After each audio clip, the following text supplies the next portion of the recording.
In the Hidden Leaf Village, within the Hokage building's conference room, Uchiha Qianye sat in a corner, his fingertips gently caressing the leaf symbol on his forehead protector. The meeting had dragged on for 2.5 hours, the atmosphere thick with sorrow and oppression that he slightly raised his gaze, his Sharingan inadvertently activating, glowing with a faint crimson hue under the dim lighting. He scanned the grim and weary faces before him. The shadow of war had cast a pall over every inhabitant of Konoha. Now, let us discuss the casualties. The Hokage advisor, Mito Gateflame, spoke in a voice that was almost numb. The scroll he held slowly unfurled on the table, each name piercing Chiya's vision. These were living souls, now reduced to mere cold statistics. Chiya tightened his grip on his forehead protector, his knuckles whitening with the force of his hold. This was the harsh reality of the ninja world. Without strength, even survival became a luxury. Chiya, what troubles you? A deep voice inquired from beside him. Chiya turned to meet the inky black eyes of Uchiha Fugaku, his older cousin by a few months. Fugaku's brow furrowed slightly in concern, tinged with reproach. I was merely contemplating the situation of the war, Chiya replied nonchalantly, the red in his eyes fading away. Be mindful of your demeanor, we represent the Uchiha clan at this meeting, Fugaku admonished, his tone brooking no argument. Chiya had long since grown accustomed to Fugaku's scolding and nodded in acquiescence. At that moment, a clear voice shattered the silence of the conference room. Enough. The voice trembled with emotion, and her bright brown eyes were filled with defiance. The speaker was Tsunade, the granddaughter of the god of ninjas, and the princess of the land of fire. At 24, Tsunade was youthful and impassioned. Her fair complexion was tinged with crimson from sorrow, and her willow-like brows knitted tightly in distress. Her blue robe billowed as she moved, revealing the white lining that hugged her perfect figure. At least half of these casualties could have been avoided, she exclaimed, gripping the heavy necklace around her neck, the relic of the first Hokage and the last memory left to her by her brother, Nawaki. Just days prior, Nawaki had lost his life, and in Tsunade's eyes, the primary reason for his death was the lack of a medical ninja in his team to provide timely treatment. If only a medical ninja had been assigned to the team.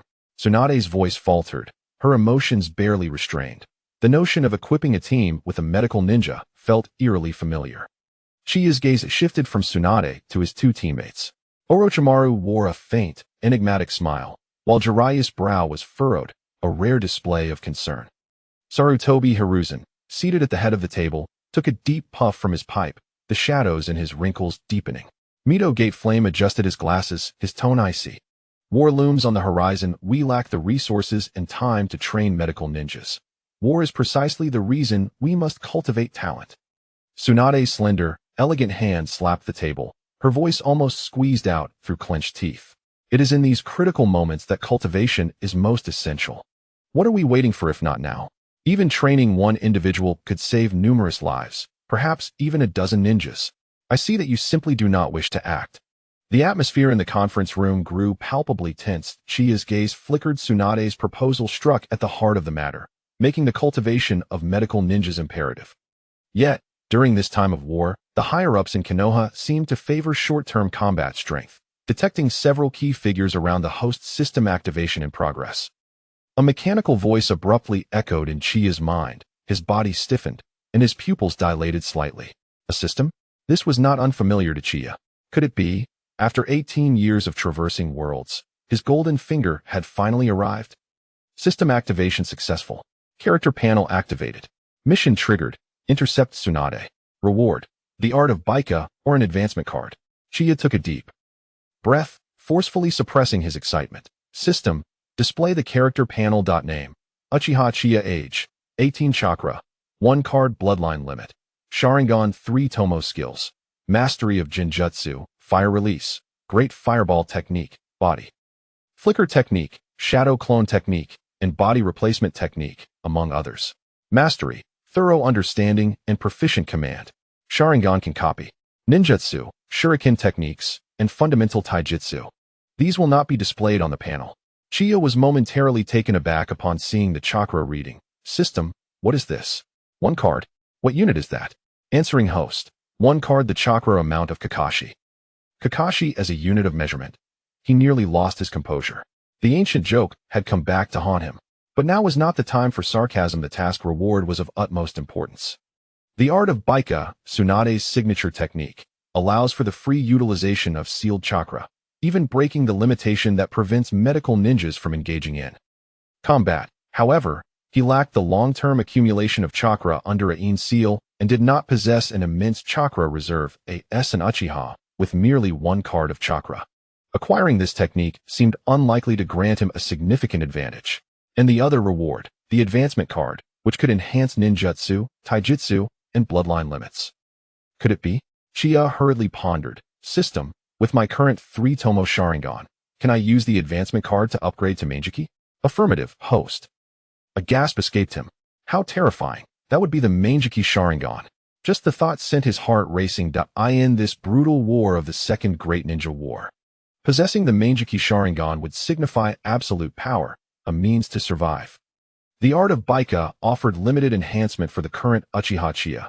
However, the Kaleidoscope Sharingan, once activated, can exponentially amplify one's strength within a brief period. The advancement card must be secured.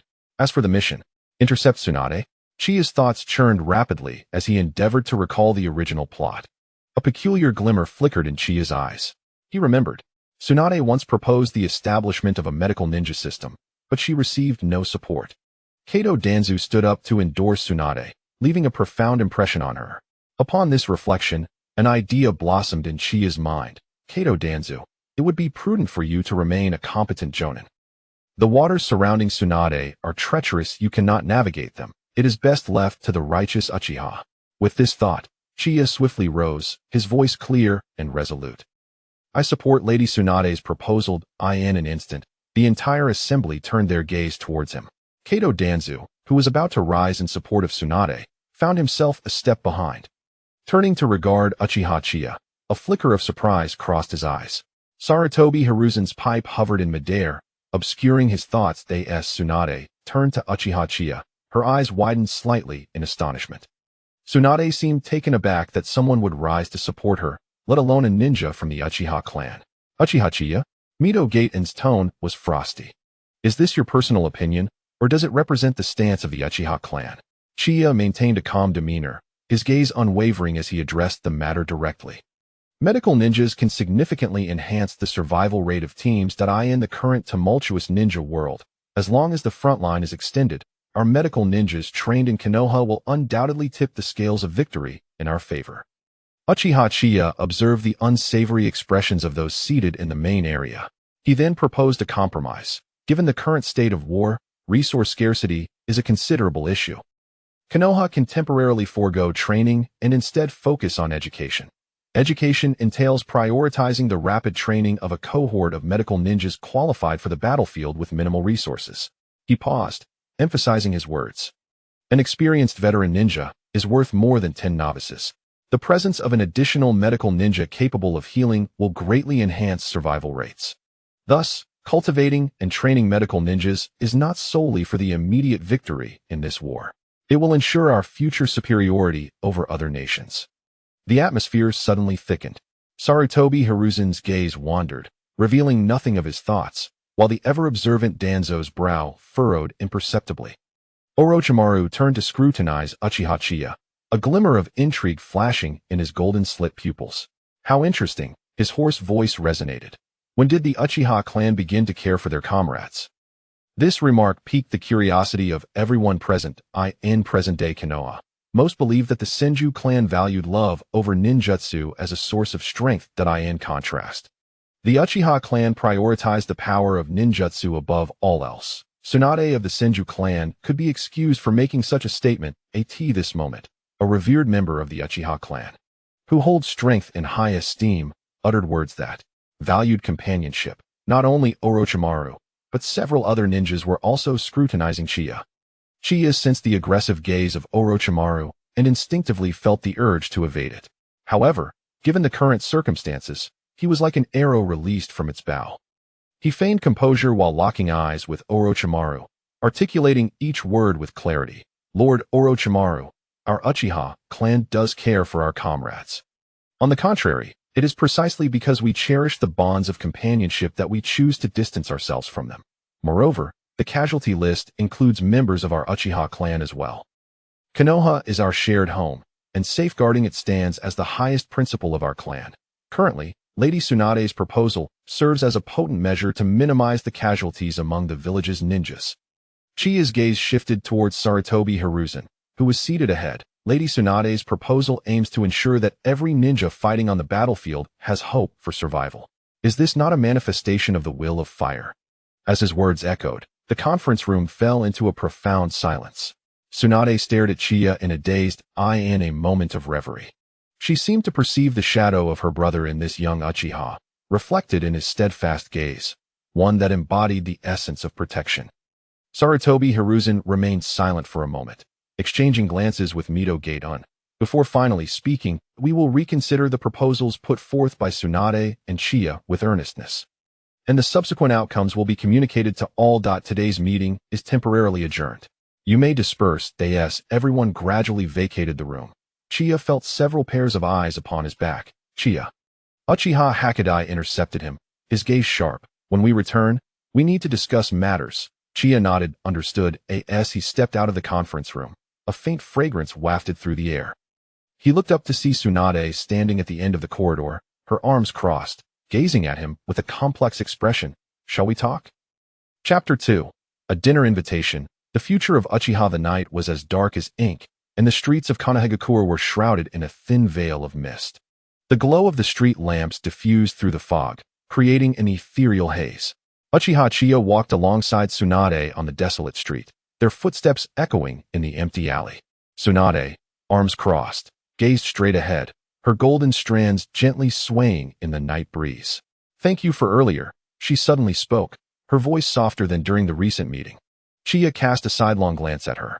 I merely spoke the truth. The significance of medical ninjas is undeniable. Tsunade halted, turning to face Chiya, her deep brown eyes shimmering with a complex light against the backdrop of night. To be honest, I did not expect a member of the Uchiha clan to stand in support of me. Chiya shrugged, his tone unperturbed. Uchiha is also a part of Konoha, is it not? Besides, I simply did what I believed to be right. Tsunade scrutinized him for a few seconds, then suddenly chuckled lightly. You are quite different from the other Uchihas. Perhaps, Chiya replied, raising his gaze to the starry sky, his voice low. Those who have experienced loss tend to cherish what remains more deeply. Tsunade paused, her emotions flickering in her eyes. Do you also have someone you have lost? Chiya remained silent for a moment before nodding. Not long ago, I was on a mission in the Rain Village. His name was on the casualty list. Tsunade's expression gradually softened, and she sighed lightly. War is indeed a detestable thing. Chiya regarded her thoughtfully. Therefore, I can truly empathize with your sentiments. Upon hearing this, Tsunade instinctively clenched her fists but quickly relaxed them. She endeavored to maintain a steady tone. He was so young, he should have survived. Chiya understood she was speaking of her younger brother, Nawaki, but chose not to respond.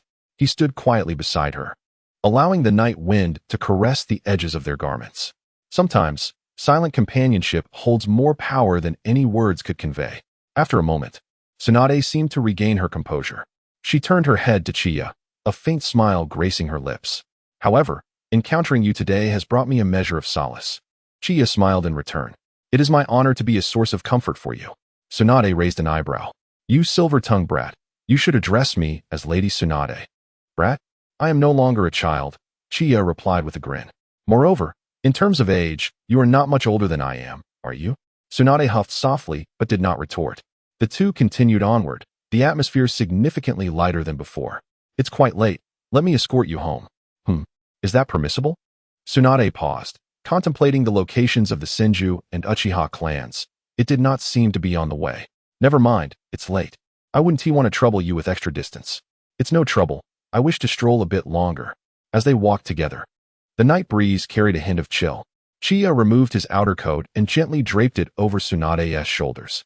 She hesitated for a moment, but did not refuse. Thank you, she murmured softly. Throughout the journey, the two remained silent, yet the atmosphere was far from awkward. It was not until they arrived at the residence of the Senju clan that Tsunade came to a halt. We've arrived. She turned around and expressed her gratitude. Thank you for escorting me home. After a moment's hesitation, Tsunade suddenly added, if you are free tomorrow at noon, I shall be waiting for you at the barbecue restaurant.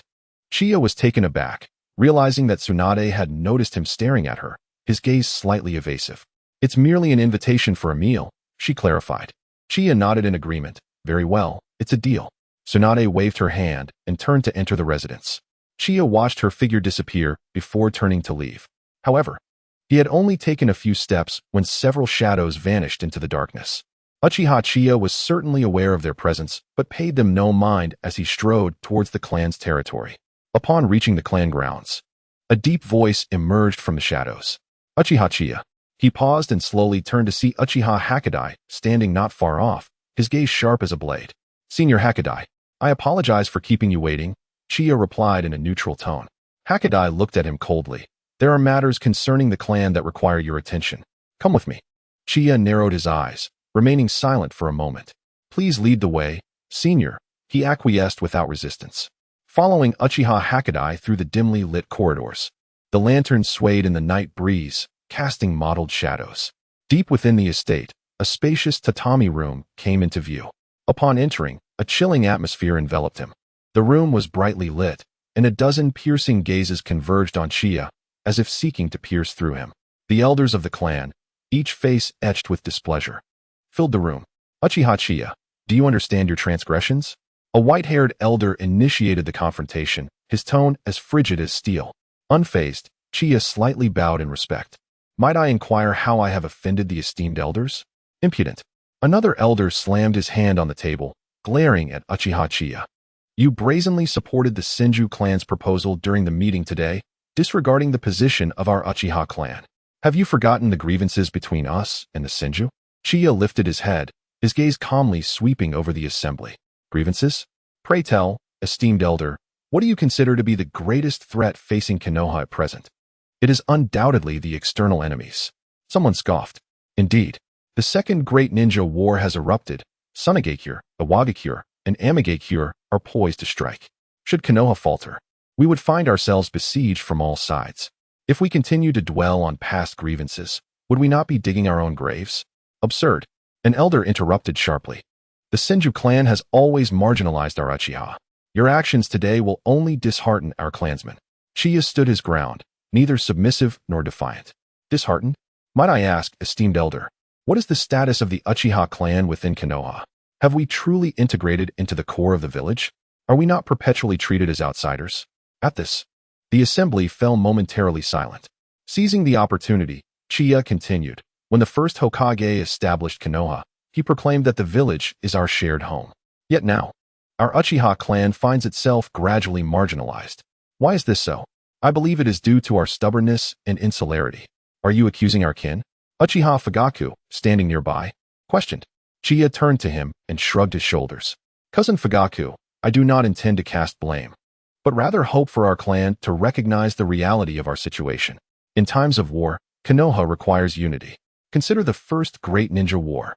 How did our long-standing rivals, the Senju clan, confront the conflict? Their members bravely charged to the front lines, countless perished. Meanwhile, we Uchiha became the village's police force, safeguarding our home and averting the war's reach. Now our clan's numbers exceed those of the Senju by several, even many times over. Today, Tsunade's proposal for medical ninjas is pivotal for Konoha's potential victory. If successful, it could not only save countless ninja lives, but also enhance Konoha's overall strength and prestige in the ninja world. In recent years, has our Uchiha clan accomplished anything of note? If we could seize this opportunity to contribute to Konoha, it might ease our relations with the Senju, possibly leading to collaboration. Who knows? Our standing within the village could change dramatically. Collaboration? With the Senju? One elder scoffed. You are utterly naive. Chiya shook his head. Naivety lies in clinging to preconceived notions. Have you all considered that if the Uchiha clan were to lead the establishment of a medical system akin to the Senju, we could achieve great merit in war? The title of Hokage, might we not also contend for it? The mere mention of Hokage resounded like a heavy tolling bell in the hearts of those present. The room fell silent. Seizing the moment, Chiya continued.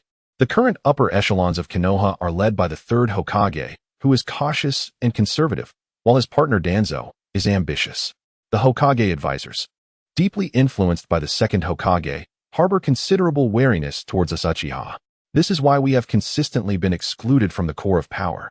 If we Uchiha persist in our arrogance, solely guarding our clan and disregarding the village, we shall inevitably find ourselves at odds with Konoha. The future of our clan will ultimately be a path of isolation. Rather than passively waiting, we must take proactive measures. My support for Tsunade today is to demonstrate the Uchiha's vision and magnanimity to the village. His voice grew increasingly impassioned. Esteemed elders, the times have changed. Past grievances should not bind us in shackles. The glory of the Uchiha clan should not rest solely upon the renown of the Sharingan, but should instead be reflected in our contributions to the village. Elders, you often speak of the Senju. Why do you not challenge them in this regard? Is it possible that the Uchiha cannot surpass the Senju's contributions to the village? As his words echoed, the room fell into a profound silence. Uchiha Fugaku's eyes flashed with astonishment. He had never anticipated that his cousin possessed such deep insights. The elders exchanged glances, momentarily at a loss for rebuttal. With a complex gaze, Uchiha Fugaku regarded Chiya. Your words hold merit. However, this matter is of great significance and requires careful deliberation. Chiya smiled gently and bowed. Everything that Chiya does is for the future of his clan. An elder scoffed softly, yet his tone was no longer as rigid as before. I hope you are not merely justifying your actions for personal gain. Chiya replied with calm composure. If you do not believe me, you may simply wait and see. Time will reveal all truths. The meeting ultimately concluded in a silence laden with tension. As Chiya departed, he could sense the complex gazes of his clansmen upon him. He understood that today's verbal sparring was merely the beginning. The true challenges lay ahead. Upon exiting the estate, the night breeze caressed his face, and Chiya exhaled deeply. He gazed up at the starry sky, a confident smile gracing his lips. After years of living among the Uchiha, how could he be oblivious to the thoughts of most in his clan? The Uchiha of today is not the same as the one mistrusted by Konoha after the Ninetales incident. Everything can change. The future of the Uchiha will be rewritten by his own strength. Chapter 3. There are no ifs in life. No problem that cannot be resolved with a barbecue. The following midday, under the brilliant sun, Uchiha Chiya stood at the entrance of a barbecue restaurant. Confirming his decision before pushing the door open, the aroma of grilled meat enveloped him as he entered. The establishment was not crowded, but the ambience was cozy. He chose a seat by the window, ordered a cup of green tea, and quietly awaited Tsunade's arrival. Before long, Tsunade appeared at the door. Today, she wore casual attire, a light green kimono that accentuated her fair complexion. Her golden hair was loosely tied at the back, lending her a softer appearance, devoid of the battlefield sharpness. Have you been waiting long? Tsunade asked as she approached the table, a slight smile gracing her lips. Chiya rose to pull out a chair for her. You've just arrived. Please, have a seat. Tsunade raised an eyebrow. How very gentlemanly of you. Chiya chuckled softly, choosing not to respond, instead pouring her a cup of tea. Tsunade accepted the cup, her gaze lingering on Chiya's face for a moment. His composed demeanor and mature manner of speaking, surpassing his years, piqued her curiosity. Is this how you usually are? Tsunade inquired suddenly. In what way? Chiya countered. Like an old man, all serious and proper, Tsunade teased. Perhaps it's due to having experienced much. War compels one to mature early. At this, Tsunade's expression dimmed slightly. She lowered her gaze and sipped her tea, falling into silence. The server arrived with the grilled meat, sake, and side dishes. The warmth of the charcoal igniting a lively atmosphere at the table. Chiya deftly arranged the slices of meat on the grill, the sizzling sound and fragrant aroma filling the air. Try this. The meat here is exceptionally fresh. He placed a piece of grilled meat onto Tsunade's plate. Tsunade nodded, picking up the meat and savoring its tender quality, her eyes widening in delight. It's indeed quite good. Glad you like it. Chiya continued to serve her more pieces, his movements as natural as if formed by years of habit. Observing his actions, Tsunade felt a flicker of something unusual within her. As the granddaughter of the legendary Senju Hashirama and a princess of the Land of Fire, she was accustomed to respect and admiration. However, the sensation of being so attentively cared for is a rarity. Do you often extend such care to others? Tsunade inquired, unable to suppress her curiosity. Chiya lifted her gaze toward her, her nearly flawless visage tinged with intrigue. Her skin was as pale as snow, radiating a healthy rosy glow, akin to exquisite porcelain, delicate and immaculate. You ought to take some time to relax. The recent events must have left you quite fatigued. Tsunade paused momentarily, taken aback. Is it that obvious? Although you conceal it well, your eyes betray the truth. Tsunade remained silent for a moment, letting out a soft sigh.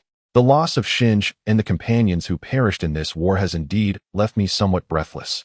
Chiya refrained from rushing to offer comfort, instead pouring her a cup of sake. Sometimes, a sip of alcohol can ease the burden. Tsunade accepted the cup and downed its contents in one go.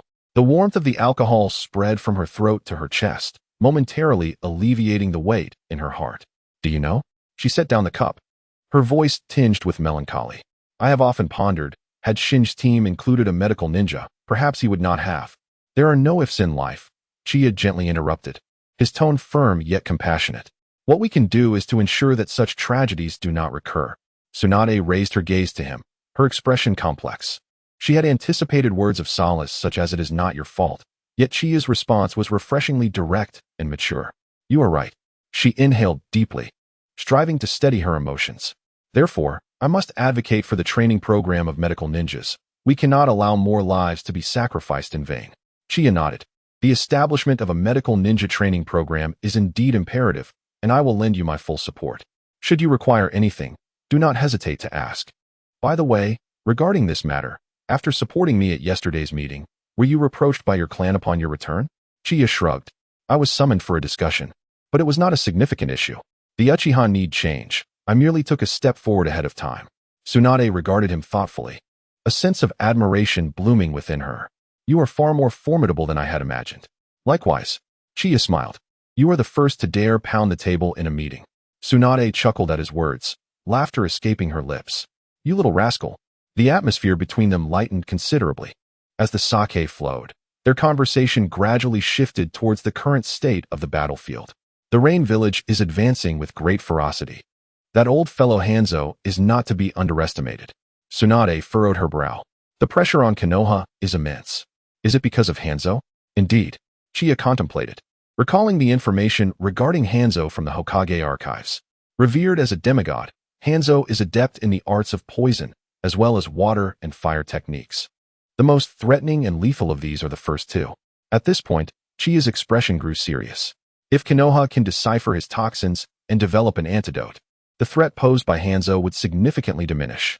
Furthermore, it would be prudent to equip ourselves with specific anti-poison masks, oxygen tanks, and other medical supplies.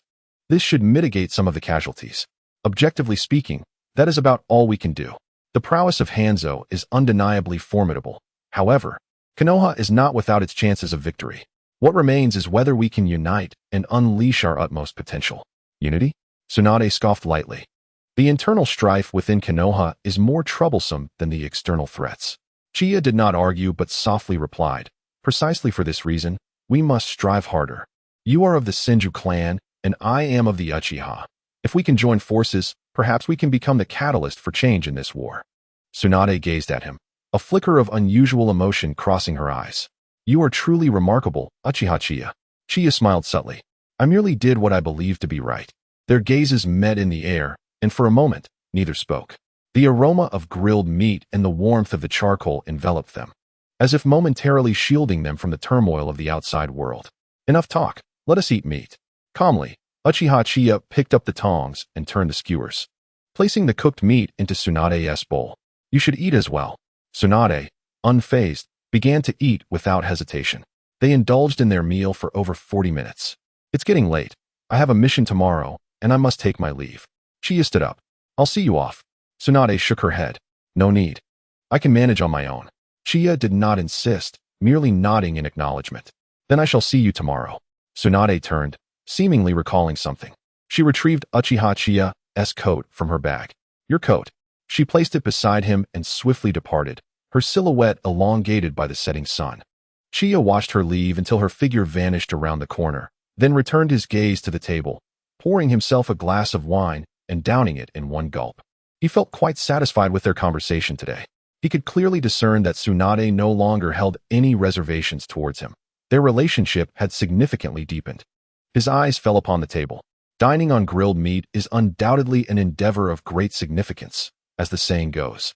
There is no problem that a meal of grilled meat cannot solve. If there is, then 2 meals will suffice. The first step in winning over Tsunade has been taken. He mused, a glimmer of amusement flickering in his eyes. Yet, the endeavor is far from complete. He must continue to strive. Chapter 4. Conducting duties with empathy in the position of power in the Hokage's office in Konoha, Sarutobi Hiruzen sat at his desk, having just concluded a report from the Uchiha Qianye dined with Tsunade, enjoying a pleasant conversation, even discussing the training program for medical ninjas. Hiruzen took a couple of puffs from his pipe and instructed the outside, summon Danzo, Ino, and Koharu. Yes, Hokage-sama. The ninja swiftly vanished. Moments later, the three arrived. Hiruzen, Uchiha Qianye dined with Tsunade at the barbecue restaurant today. That cunning Uchiha brat certainly knows how to exploit opportunities. Danzo spoke first, a cold glint flickering in his single eye. Do not forget that there are members of the Uchiha clan who are close to the village, such as the contributions of Kagami. Sarutobi Hiruzen cast a fleeting glance at Danzo, who exhibited an unnatural expression. The mention of Uchiha Kagami was a topic Danzo wished to avoid. Mito Gatika, seated on the sofa, adjusted his glasses and spoke in a neutral tone. Hiruzen, did you summon us today due to any military developments? We need to deliberate on the matter concerning medical ninjas. Hiruzen diverted his gaze and retrieved a scroll from his drawer. The proposal for medical ninjas itself posed no issue. It was merely the timing that warranted careful consideration. Consideration? Danzo scoffed. Resources are already scarce in times of war. Where is the luxury to cultivate medical ninjas? Moreover, with the Uchiha clan suddenly intervening, who knows what their true intentions are? Danzo. Hiruzen furrowed his brow. The Uchiha are also a part of Konoha. Danzo remained unyielding, his voice low and sharp. Hiruzen, you are far too naive.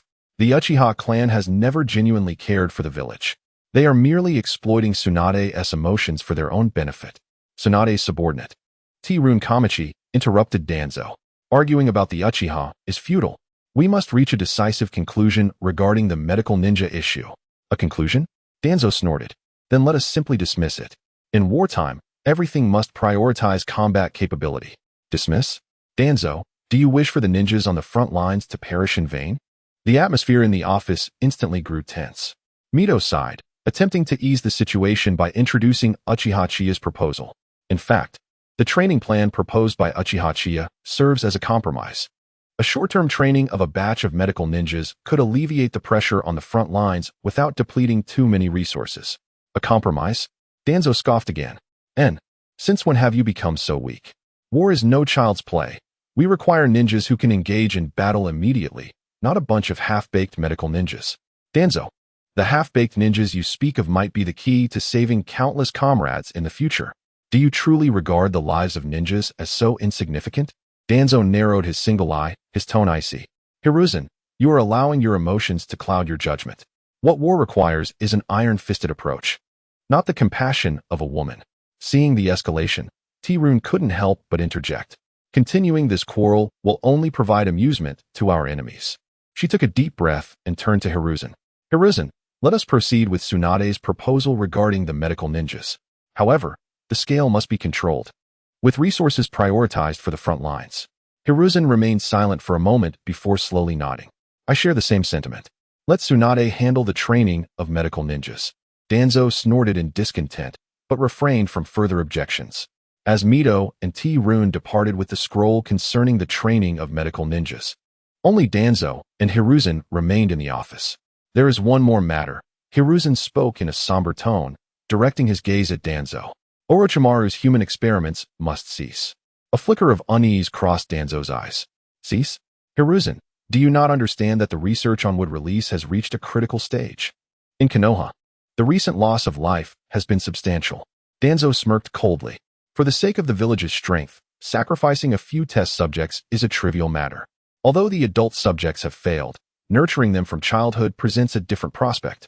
Upon hearing the mention of children, Hiruzen Sarutobi's expression shifted dramatically. Silence. Children are the future of the village, the embodiment of the will of fire. You are trampling upon the very foundation of Konoha. Danzo observed the fury etched across Sarutobi's face. Gradually, he tempered his demeanor, yet the ambition in his lone eye remained unquenched. He took a step back, his tone darkening. Very well, since you insist, we shall halt this, for now. Not temporarily, but permanently. Sarutobi enunciated deliberately. Orochimaru's experiments must be immediately terminated and sealed. Otherwise, do not blame me for lacking compassion. Danzo glared at Sarutobi. Wood release. that is a power capable of quelling chaos, the most advantageous means to restrain tailed beasts. If one day the Jinchuriki appears on the battlefield against us, how shall we respond? Danzo's countenance darkened, nearly dripping with malice. The thought of the coveted wood release and the efforts invested in the experiments ignited his anger, prompting him to slam his hand on the table. You will regret this. Hiruzen, in matters of work, one must remain dutiful. Sarutobi gazed at Danzo and calmly replied, Danzo, you must understand that I am the Hokage. Danzo's expression stiffened. Humph. He felt an unnamed fury rise within him, turning abruptly to storm out. With a resounding bang, the office fell silent once more. However, as Danzo departed, a cold smirk tugged at the corners of his mouth. He had no intention of relinquishing the power of wood release so easily. Such a force must be firmly grasped. In the evening, at the Uchiha clan's residence, Chiya was summoned once more to the clan meeting. Unlike the previous day's tense atmosphere, today the elders exhibited nuanced expressions, even tinged with a hint of anticipation. Chiya, Uchiha's 8th leader, spoke slowly. After deliberation, the clan has decided to support your engagement and plans with Tsunade. Chiya raised an eyebrow, secretly pleased yet maintaining an impassive facade. Oh, are you implying, esteemed elder? If the proposal for medical ninjas succeeds, the Uchiha clan must partake in the benefits. Since you can approach Tsunade, find a way for the Uchiha to be involved. Chiya immediately grasped his intent. Indeed, familial support has never been unconditional. But he was prepared. I shall strive to negotiate, he said with a slight bow, his tone respectful yet laced with determination. However, if we wish for the Uchiha to truly integrate into the village's core, merely relying on medical ninjas is insufficient. Oh, what other thoughts do you possess? Chiya lifted his gaze, his Sharingan unconsciously activating, casting a crimson glow in the shadows. We must begin by reforming the enforcement of the guard. There is but one principle.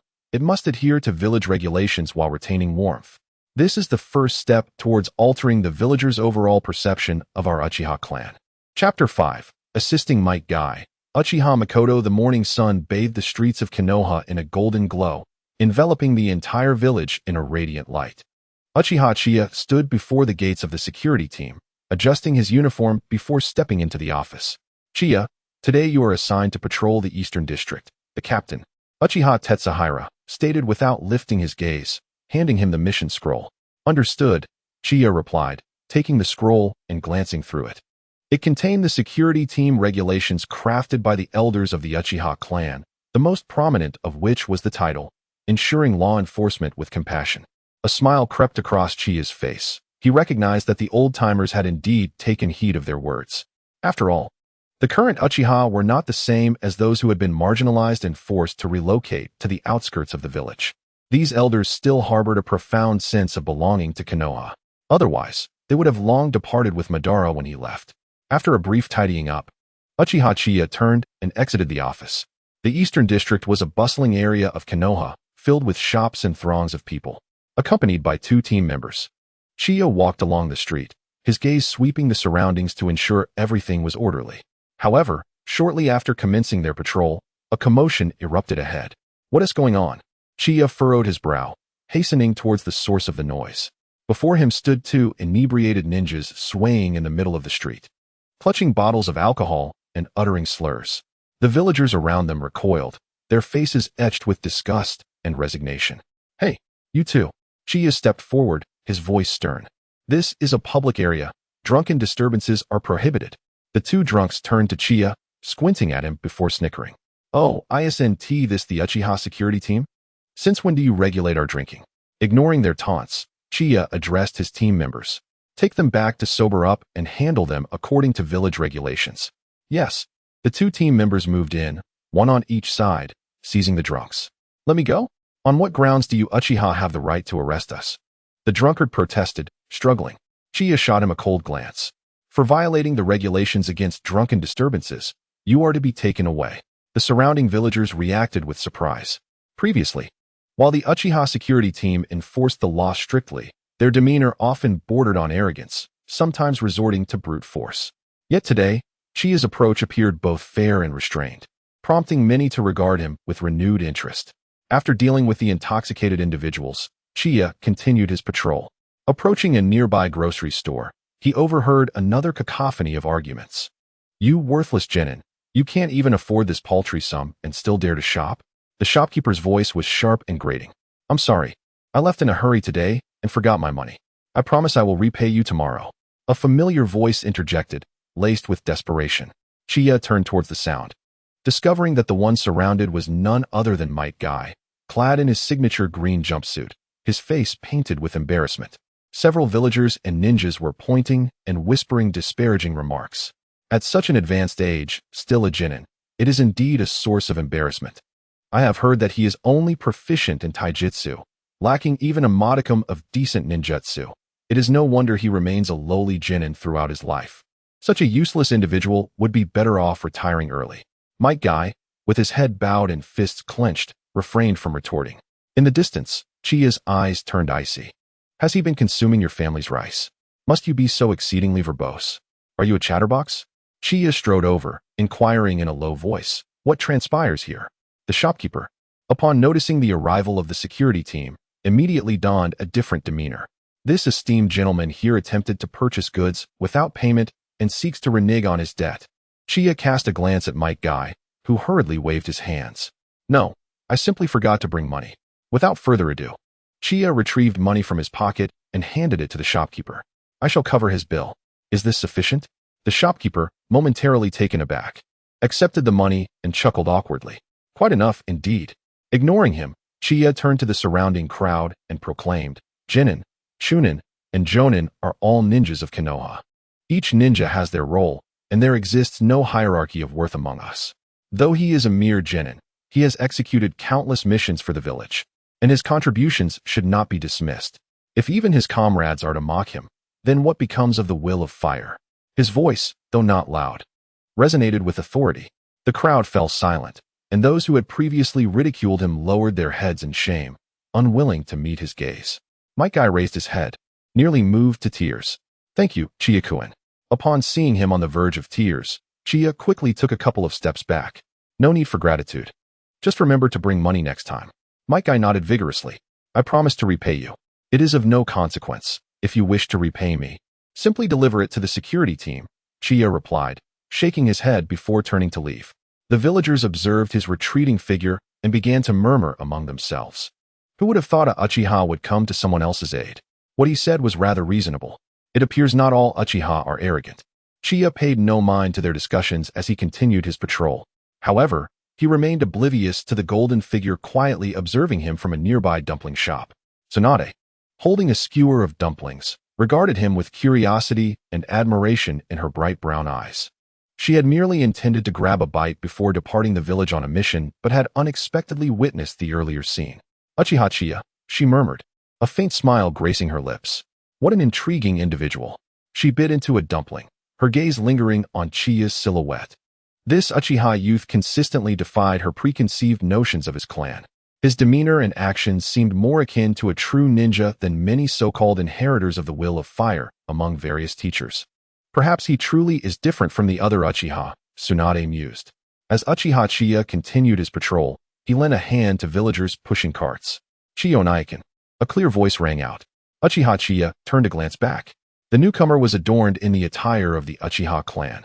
Their features were exquisitely delicate and gentle, exuding a serene elegance. Long, ebony hair cascaded down to the waist, silky in texture, loosely tied back with a deep purple ribbon. Strands of soft bangs framed the forehead, adding an air of gracefulness. The eyes were deep and ink-like, with the outer corners slightly upturned, resembling crescent moons, embodying tranquility. It was Uchiha Makoto. Makoto, what brings you here? Don't you have any missions today? Chiya inquired. Yes, Makoto replied. The teacher said we could take a break today, so I came here to buy some groceries. Upon hearing this, Chiya's eyes sparkled with interest as he approached her. Are you going to cook today, Makoto? Makoto looked at Chiya earnestly and said, Yes, remember to come over for lunch. I'll make you sushi. What a good child you are, Chiya said, raising his hand to gently stroke her smooth hair. Whoever marries you will surely be blessed in the future. Makoto's cheeks flushed slightly, and she did not shy away from Chiya's gesture. Chiya gazed at the captivating young woman before him, feeling a tinge of nostalgia. He reflected on the portrayal of Makoto in the anime, where she was gentle, understanding, and elegantly poised, a quintessential embodiment of a devoted wife and mother. Yet, such a character ultimately met a tragic fate at the hands of her own son. Chiya couldn't help but lament. Makoto, you wouldn't want to be killed by your own son in the future, would you? If I could traverse time, I would change your destiny. Task triggered. Prevent Uchiha Makoto's tragic end. Task reward. A random Manjiki Sharingan technique. Manjiki technique. Chapter 6. A change in perception towards Chiya. Makoto, wait for me to marry you. Until the patrol concluded, Chiya kept his promise and arrived at Makoto's home. It was a typical Uchiha residence, exuding an ancient elegance. With several cherry blossom trees gracing the courtyard, their petals gently falling in the breeze. Makoto had already been waiting at the entrance. Upon seeing Chiya, a radiant smile blossomed on her face. Chiya, you're here, she exclaimed, rushing towards him with delight in her eyes. Yes, I came right after finishing my patrol. Chiya replied with a gentle smile, his gaze warm as it rested on her. Makoto's cheeks flushed slightly as she softly said, come inside. The sushi is already prepared. Chiya nodded and followed Makoto into the residence. As they walked through the corridor, he noticed the courtyard was impeccably clean, the air scented with a faint fragrance of cherry blossoms, clearly indicating that Makoto had made meticulous preparations for their meeting. However, upon stepping into the living room, he was taken aback to find a venerable elder with white hair seated at the main position, his penetrating gaze fixed upon him. It was Uchiha Qianye, the esteemed elder of the Uchiha clan and Makoto's grandfather. Chiya promptly bowed in respect. Elder Qianye, my apologies for the intrusion. Elder Qianye was known within the clan for his strictness, particularly in his high expectations of the younger generation. He has always favored Uchiha Fugaku, considering him steady and reliable, the future leader of the Uchiha clan. In contrast, Chiya had previously remained inconspicuous due to his reserved nature, earning little regard from him. In fact, owing to Makoto's affection for Chiya, Sosuke had often hinted that Chiya should keep his distance from her. However, today, Sosuke's demeanor was unexpectedly different. Please, take a seat, he said, his voice still deep but less rigid than usual. Chiya was somewhat taken aback. Typically, he would have to endure a lengthy admonition, yet today, it was absent. He slightly inclined his body. Yes, Makoto, too, was momentarily stunned, clearly not anticipating her grandfather would invite Chiya to sit. Previously, her grandfather had never shown Chiya any kindness. Could it be? She stole a glance at Chiya, her eyes flickering with a mix of joy and confusion. Sosuke gestured for a servant to bring tea, then spoke slowly. I have heard about your recent performances at the clan meetings and within the village. Chiya's heart tightened, uncertain whether Sosuke's words were commendatory or critical, and could only respond cautiously. As a member of the Uchiha, I merely fulfilled my duties. Sosuke huffed lightly, his gaze penetrating. Duties? The law enforcement you proposed was insightful, and your support for Tsunade's medical ninja initiative is not something most would dare to pursue. After a moment of silence, Chiya replied earnestly, I believe the Uchiha's future requires transformation. Isolation and arrogance will only drive the clan further apart from the village. Sosuke fixed his gaze on Chiya for a long time before suddenly lifting his teacup for a sip, casually remarking, the tea is getting cold. Only then did Chiya notice the teacup before him and took a gentle sip. The tea was fragrant and crisp, with a lingering aftertaste of fine yulu. After drinking, to Chiya's surprise, Sosuke picked up the teapot and personally poured tea for him. Makoto stood by, her eyes wide with astonishment. Her grandfather actually poured tea for Chiya? This was unimaginable in the past. Sosuke set down the teapot and said slowly, Chiya, your ideas are audacious, yet not without merit. The Uchiha's glory cannot rely solely on the Sharingan. It must integrate into the village's core. Chiya nodded slightly. The elders are perceptive. Sosuke's gaze shifted to Makoto before returning to Chiya, his tone suddenly softening. Though I have not watched you grow up, I have paid considerable attention to you. After all, this child Makoto has always been stubborn. Naturally, I would observe closely the one she holds dear. Makoto's face instantly flushed crimson, and she awkwardly lowered her head. Grandfather. Chiya was equally taken aback, not expecting Sosuke to broach such a topic. Stealing a glance at Makoto, witnessing her bashfulness ignited warmth in his heart. Noticing this, Sosuke snorted lightly, rising with a slight smile. All right, you young ones carry on, I shall not intrude. With that, he left the living room. It was not until Sosuke's figure vanished at the corridor's end that Makoto exhaled deeply, patting her chest. That scared me. Why is grandfather acting so strangely today? Chiya chuckled softly. Perhaps it is because he finally acknowledges me? Mikoto blinked, her cheeks still tinged with a rosy hue. Recently, Chinya's performance has garnered unanimous praise from the elders of the clan. Chinya shook his head modestly. I merely fulfilled my duties. He paused, intentionally shifting the topic. By the way, where's the sushi? I am quite eager to witness your culinary skills. Only then did Meichin snap back to reality, exclaiming, Ah, I almost forgot. Please wait a moment. I will bring it right away. With that, she hurried off to the kitchen. Chinya gazed at her retreating figure, a hint of tenderness flickering in his eyes. He understood that Kangsuk's change in attitude was not solely due to his own efforts, but also because of Meichin's heartfelt intentions. This stern elder ultimately cherished his granddaughter. A moment later, Meichin returned with a beautifully arranged platter of sushi, carefully placing it before Chinya. Uchiha Meichin, do try it. I specifically learned a new technique. Under Meichin's expectant gaze, Chinya picked up a piece and placed it in his mouth. The rice was perfectly fluffy, and the fish was fresh and sweet, harmonizing exquisitely with Meichin's special sauce. Is it delicious? Meichin asked eagerly. Chinya genuinely marveled. It is absolutely delightful. Meichin's face lit up with a smile, her eyes crescent-shaped with joy. Big brother Chinya, make sure to eat more. You must be tired from work today? Chinya nodded and continued to indulge. Suddenly recalling Meichin's fate in the Naruto universe, he swallowed the sushi and whispered to her, Meichin, your skills are improving splendidly. One day, I shall marry you. Ah. Upon hearing this, Meichin's face flushed crimson. Her hands, which had been resting on her lap, trembled in surprise. Is this your confession, big brother Chinya? He freed one hand to gently ruffle her silky hair. Observing her flushed, nearly steaming face, he shifted closer to her side. The proximity allowed him to catch a whiff of her delicate, virginal fragrance. What do you think, Meichin? Meichin lifted her gaze to meet Chinya's, momentarily lost in his presence. She had long awaited this moment. Her heart tightened, and tears blurred her vision. Little crybaby, still as sentimental as in childhood. Chinya paused his sushi consumption, wiped his hands, and gently caressed her smooth cheek, brushing away the crystalline tears. Silly, big brother Chinya. Meichin clutched his clothing in a fluster, burying herself in his embrace. As Chinya felt the softness in his arms and prepared to respond, a sudden cough echoed from the courtyard. Recognizing that familiar voice, Meichin snapped back to reality, akin to a startled rabbit, and leapt from Chinya's arms. Chinya rolled his eyes, thinking, that old man has surely been eavesdropping. Big brother Chinya, you continue eating, I will wash the dishes. With a face full of blush, she turned and dashed towards the kitchen. Chinya could only sit down to savor the sushi. After the meal, Meichin accompanied Chinya to the door. The evening sun cast a warm glow upon her face, enveloping her in a soft golden light. Big brother Chinya, may I see you again next time? Meichin asked softly, her eyes shimmering with anticipation. Chinya nodded gently. Certainly, I am always available whenever you have the time. Mikoto's smile radiated even brighter. It's settled then, Chiya and I. Chiya stepped forward and affectionately ruffled her hair. Off I go.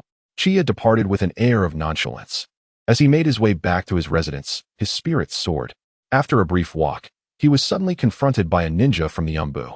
The Hokage has summoned you. Chapter 7. Taking over training. The will of fire Uchiha Chiya followed the Umbu ninja to the door of the Hokage's office and gently knocked. Enter. A steady voice from within belonged to Sarutobi Hiruzen. Upon stepping inside, Chiya beheld the third Hokage seated at his desk, a scroll in hand. His brow furrowed in contemplation. Hokage-sama, Chiya greeted respectfully. Have a seat. Sarutobi Hiruzen gestured towards a nearby sofa before returning his focus to the scroll. Chiya remained silent, quietly seated on the sofa, awaiting his turn. The office was enveloped in the soft rustle of the scroll and the occasional chirping of birds from outside. Seizing the moment, he observed his surroundings. The Hokage's office was simply yet solemnly adorned, with portraits of past Hokages gracing the walls. The shelves overflowed with scrolls and books, and a faint scent of tobacco lingered in the air. After a moment, Sarutobi Hiruzen finally set the scroll aside and rubbed his temples. He then turned his gaze to Chiya, his eyes deep and gentle. Chiya, I summoned you today to discuss the training of medical ninjas. He got straight to the point. Chiya felt a slight tightening in his chest, yet maintained a calm demeanor. Please, Hokage-sama, go ahead. Sarutobi Hiruzen picked up his pipe from the desk, lit it gently, and exhaled slowly. The proposal for medical ninjas has been approved, but we need to further refine the specific training plan. What are your thoughts on this matter? After a moment of reflection, Chiya responded. The training for medical ninjas can be divided into 3 phases: fundamental theory, practical application, and battlefield adaptation. Oh, a glimmer of interest flickered in Sarutobi Hiruzen's eyes. Please elaborate. Chiya gathered his thoughts and continued. Firstly, in the fundamental theory phase, we need to develop a comprehensive curriculum that encompasses human anatomy, chakra control, and the treatment of common injuries. This phase can be taught by experienced medical ninjas to ensure that the students grasp the essential theoretical knowledge. Additionally, a more basic version could be offered as an elective at the Ninja Academy. Sarutobi Hiruzen nodded. Theory is indeed crucial, but in times of war, what we need are medical ninjas who can swiftly engage in combat. Chiya smiled slightly. That is precisely the objective of the second phase. In the practical application phase, students will perform actual treatments under supervision, progressing from simple wound care to complex internal injuries. We can establish simulated battlefield environments to allow students to practice under pressure, thereby shortening their adaptation time. Sarutobi Hiruzen relaxed his brow. A simulated battlefield environment? That is a commendable idea. Chiya continued. Finally, we arrive at the battlefield adaptation phase. Through cooperative drills, the medical ninjas are trained to adeptly protect themselves while attending to their comrades in battle. This phase allows collaboration with existing ninja teams, fostering mutual adaptation. Sarutobi Hiruzen pondered for a moment before revealing a faint smile of approval. Your thoughts are remarkably clear. It appears you have delved deeply into the medical system, he remarked. Chiya humbly replied, I have merely engaged in a bit more contemplation in my spare time. Furthermore, I propose establishing a tiered system that categorizes trainees into junior, intermediate, and senior medical ninjas based on their skills and performance, assigning them distinct tasks and resources. A flicker of surprise crossed Sarutobi's eyes. A tiered system? How novel indeed. Chiya nodded in agreement. This approach would optimize our limited resources and motivate the trainees to continuously improve. Taking a deep draw from his pipe, Sarutobi slowly exhaled, the smoke curling gracefully in the sunlight. After a moment of silence, he suddenly inquired, Chiya, what do you believe the will of fire embodies? Chiya hesitated, caught off guard by the abrupt shift in topic. However, he quickly regained his composure and responded with conviction. The will of fire is the spiritual legacy left by the first Hokage.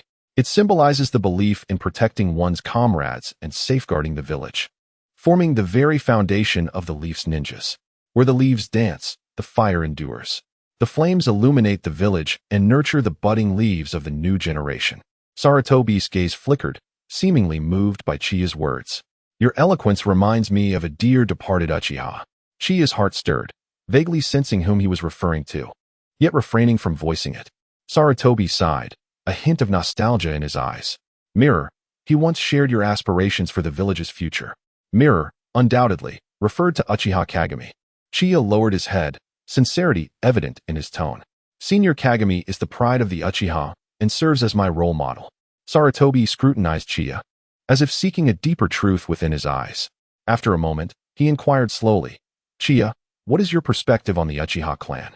Chiya lifted his gaze, unwavering. The Uchiha will always be part of the Leaf. I was born and raised in the Leaf. The village's prosperity is intrinsically linked to that of the Uchiha. While there may have been misunderstandings and divisions in the past, I firmly believe that as long as we uphold the will of fire, the Uchiha and the village will stride forward hand in hand.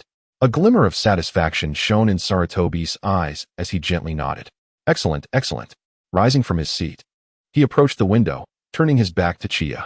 The responsibility for training the medical ninjas shall rest with you and Tsunade.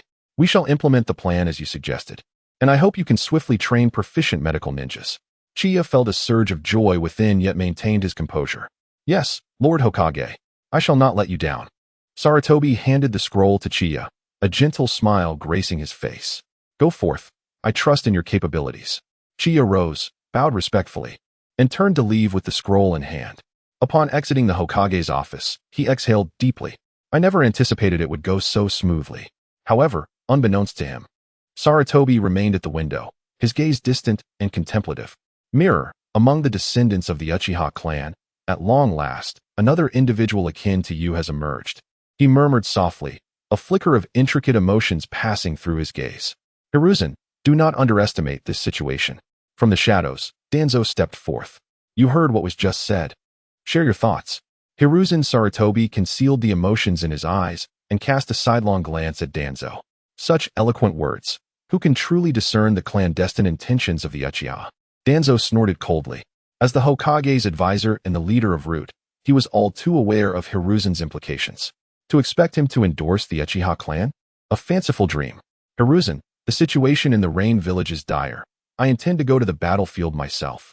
Upon hearing Danzo's intention to head to the front lines, Hiruzen's brow furrowed slightly. How many shinobi will you take? No need for your umbu. I shall bring my Root members. The recent circumstances in Konoha are quite precarious. I cannot remain idle. Danzo spoke with resolute determination, and Hiruzen regarded him, momentarily unable to fathom his true motives. Very well. Contemplating the recent intelligence from the front, Hiruzen nodded in agreement. Danzo had barely taken 2 steps towards the door when he suddenly paused. Turning back to look at Hiruzen, a glint of mockery flickered in his eyes. Hiruzen, testing Uchiha Kagaya is not so complicated. Simply allowing him to experience the battlefield would suffice. With that, Danzo pivoted and departed from the Hokage's office.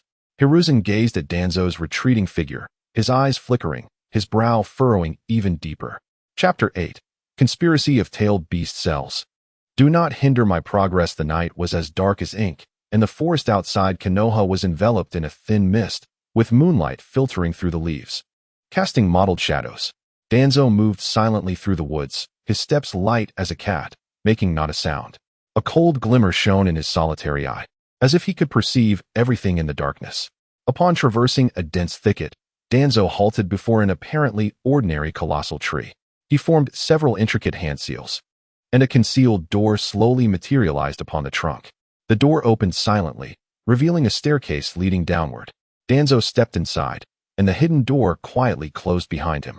At the end of the staircase lay a spacious underground laboratory, its walls embedded with glowing runes that provided a dim, yet steady source of light. The workbench was cluttered with various instruments and test tubes, the air thick with the acrid scent of chemicals. Orochimaru stood before a microscope, his golden slit pupils intently focused on the lens, quickly jotting down notes in a notebook. You have arrived, Orochimaru stated without looking up, his voice hoarse yet calm, as if he had anticipated Danzo's arrival. Danzo approached the workbench, his gaze sweeping over the documents and samples laid out. Hiruzen has already ordered the cessation of the wood release experiments. Are you still persisting? At last, Orochimaru raised his head, a meaningful smile curling at the corners of his lips. Scientific inquiry cannot be halted by mere orders, can it? Besides, did you not come for this very reason? Lord Danzo? Danzo snorted in response, neither confirming nor denying. I require the latest developments. Orochimaru set down his pen and retrieved a small container from the nearby refrigeration unit, within which floated a piece of tissue that emanated a faint green luminescence. This was the latest sample of wood release cell culture, exhibiting a 30 improvement in stability compared to its predecessors, yet it still fell short of true wood release. Danzo accepted the container, a glimmer of greed flickering in his singular eye. Not sufficient. The first Hokage's wood release possessed the power to subdue tailed beasts. It is that kind of strength we require. Orochimaru's golden vertical pupils narrowed slightly. Lord Danzo, scientific research demands time and more resources. Danzo placed the container back on the table, his tone darkening. Resources are not the issue. I am about to head to the front lines of the Land of Rain, where there are plenty of war orphans and displaced persons. You may procure as many test subjects as you desire. It would be prudent to find a way to meet with Hizen at the border. Our cooperation will be far more efficient then. Orochimaru's smile deepened. Should the opportunity arise, I shall request to go to the front lines as well. However, I have recently become intrigued by another form of power. Oh, Danzo raised an eyebrow. The cells of the tailed beasts, Orochimaru replied slowly. If we could acquire the power of the tailed beasts, it might accelerate our wood release research and even lead to the development of more formidable bloodline limits. Danzo fell silent for a moment, a flicker of hesitation crossing his eye. The tailed beasts are the core secrets of each village. Obtaining their cells is no easy feat yet. Considering the power of wood release, he ultimately nodded. Very well, but the risks of acquiring tailed beast cells are substantial. I can only provide some intelligence and assistance. The specifics of the operation must be carried out by you. Orochimaru inclined his head slightly. That is sufficient. Lord Danzo, You need only inform me which tailed beast is the most accessible. Danzo pondered for a moment before murmuring. The 8 tails Jinchuriki, Fugaku, from the village hidden in the clouds, is impulsive and has recently been seen frequently at the border. However, the village hidden in the clouds is heavily guarded. You will require an insider to obtain precise information about the Jinchuriki. An insider? Orochimaru asked with keen interest. A member of the root, Nanao the medic. Danzo replied coldly. She is currently infiltrating the village hidden in the clouds, posing as a medical ninja, and will soon be assigned to the border. I will inform her to cooperate with your efforts. A glimmer of appreciation flashed in Orochimaru's eyes. Indeed, Lord Danzo's strategies are far-reaching. Thus, our collaboration is established. Danzo nodded and turned to leave, casting one final remark over his shoulder. Remember, the experiments must be relocated to a secret base outside. Sarutobi's Umbu have begun to grow suspicious. Orochimaru chuckled softly, offering no reply. His gaze returned to the microscope, as if the preceding conversation had merely been an inconsequential exchange. Once Danzo departed, silence enveloped the laboratory once more. Orochimaru retrieved a scroll from the drawer, slowly unfurling it to reveal various research notes on bloodline limits. His fingers gently traced the words would release and tailed beasts, his eyes shimmering with fervor. The eternal mystery of power, he murmured softly, the sound echoing through the vast emptiness of the laboratory. Danzo's figure had already vanished deep into the forest. Within the corridors of Konoha Hospital, a faint scent of disinfectant lingers in the air, occasionally interrupted by the hurried passage of nurses carrying medical supplies or patient files. Uchiha Qianye stands in the center of the hall, surveying his surroundings before inquiring with a passing medical ninja about the whereabouts of Lady Tsunade. Lady Tsunade. She is in the laboratory on the 3rd floor. The medical ninja gestures towards the staircase. Chiya nods in gratitude and swiftly ascends the stairs. Upon reaching the 3rd floor, he notices a room at the end of the corridor where bright light spills from the crack of the door. Gently knocking, he hears Tsunade's somewhat impatient voice from within. Come in. Pushing the door open reveals a room cluttered with scrolls and experimental apparatus. Tsunade is bent over her desk, scribbling furiously, her golden hair casually tied back, with a few strands falling beside her face, her flawless visage reflecting intense concentration. Hearing footsteps, she doesn't look up but states, if it's a report on the injured, just place it on the table. Lady Tsunade, Chiya interjects with a smile. Upon hearing the familiar voice, Tsunade pauses, abruptly lifting her head, surprise flashing in her bright brown eyes. It's you? Chiya waves the scroll in his hand, grinning. It seems I've interrupted you. Tsunade sets down her pen, crossing her arms and leaning back in her chair, raising an eyebrow. What brings the Uchiha brat to the hospital? Have you been injured? Do you require my assistance in treatment? Not at all. Chiya steps forward, handing her the scroll. The Hokage instructed me to deliver this to you. Tsunade takes the scroll, unfurling it, her brow gradually furrowing. The medical ninja training program is to be overseen by you and me? Indeed, Chiya affirms with a nod. The Hokage has great faith in us. Tsunade lets out a light huff, unable to conceal the smile tugging at the corners of her eyes. Tossing the scroll onto the table, her tone shifts to one of playful arrogance. Training medical ninjas is not as simple as you think. Do you believe that merely teaching a few healing techniques will suffice for the battlefield? Observing the slight lift of her chin and her somewhat defiant expression, Chiya can't help but chuckle softly. What are you laughing at? Tsunade glares at him. Nothing. Chiya waves his hand, still smiling. I simply find Lady Tsunade's demeanor a bit reminiscent of someone showcasing their expertise. Showcasing.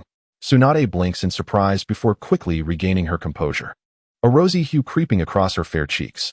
She slams her hand on the table, gritting her teeth. You little brat. Don't think that just because you've helped me before, you can speak to me this way. Are you mocking me? Chiya quickly shakes his head. Not at all. Not at all. I merely find Lady Tsunade to be quite endearing. Endearing. Tsunade's voice rises sharply, her face reddening even further. Taking a deep breath to suppress her emotions, she coolly retorts, enough with the nonsense. Since the old man has sent you to assist me, why don't you tell me how we should commence this training program? Seeing her earnest effort to maintain a serious facade while concealing her flustered annoyance, Chiya suppresses a smile but adopts a more serious demeanor.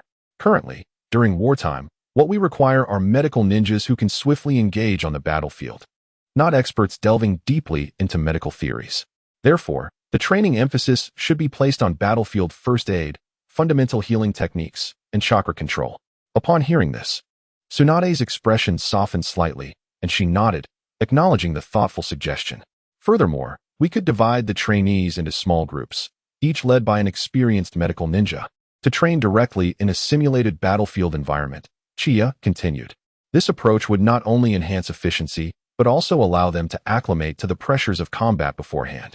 Tsunade contemplated this for a moment, a flicker of approval crossing her eyes. Indeed, practical training is far more effective than mere theoretical discussions. She paused before adding, however, the meticulous control of chakra is the cornerstone for medical ninjas, and this aspect must be rigorously monitored. Certainly, Chiya smiled. In this regard, I doubt anyone is more proficient than Lady Tsunade. Tsunade scoffed lightly, yet the corners of her mouth lifted ever so slightly.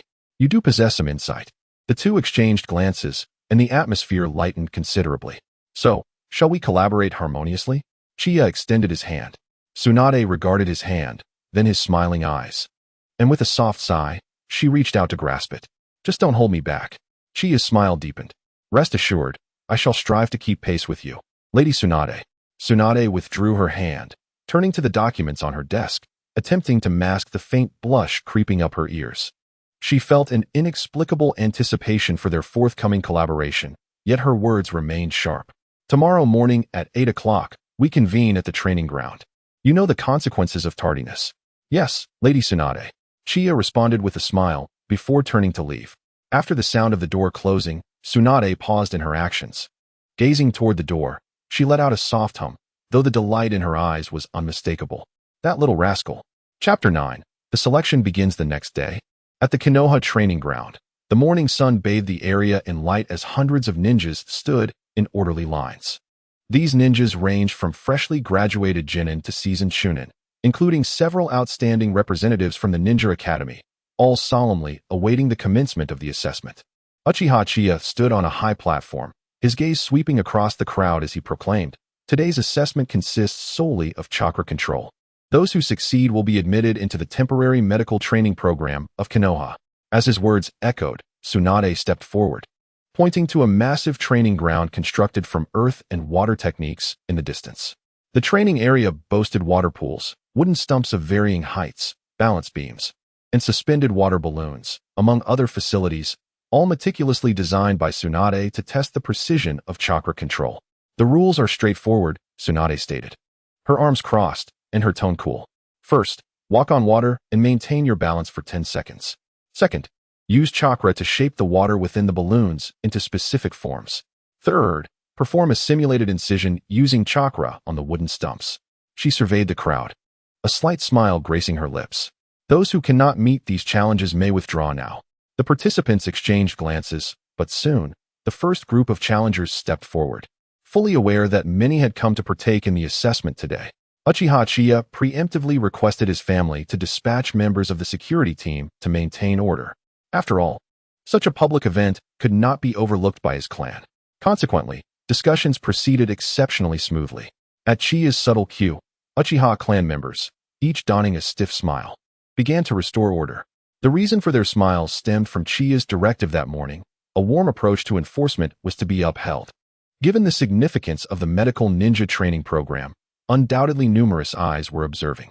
The Uchiha security team, wearing expressions that could be interpreted as grimaces, was surely inviting scrutiny. Among the crowd, the youthful Uchiha ninjas maintaining order stood out remarkably. Once haughty, the Uchiha now actively engaged in village affairs, their rigid smiles eliciting surprise from many villagers and ninjas from other clans. Have you heard? Recently, the Uchiha security team has even assisted the elderly with carrying their belongings. Indeed, last time my child got lost, it was a Uchiha who brought them back. The Uchiha seemed genuinely different from before. Whispers circulated among the assembly. From a distance, the delicate Uchiha Mikoto, with her black hair and eyes, gazed affectionately at Chiya on the platform, her face radiating pride. Beside her, the red-haired Uzumaki Kushina noticed her best friend's shifting gaze, curiosity lighting her eyes as she followed Mikoto's line of sight. Upon recognizing Uchiha Chiya, Kushina was momentarily taken aback. Was he not the very Uchiha Chiyo often spoke of? Could it be that Mikoto harbored feelings for him? As the girls pondered, the first group of ninjas stepped onto the water's surface, only to have more than half of them plummet into the depths within mere seconds, floundering helplessly.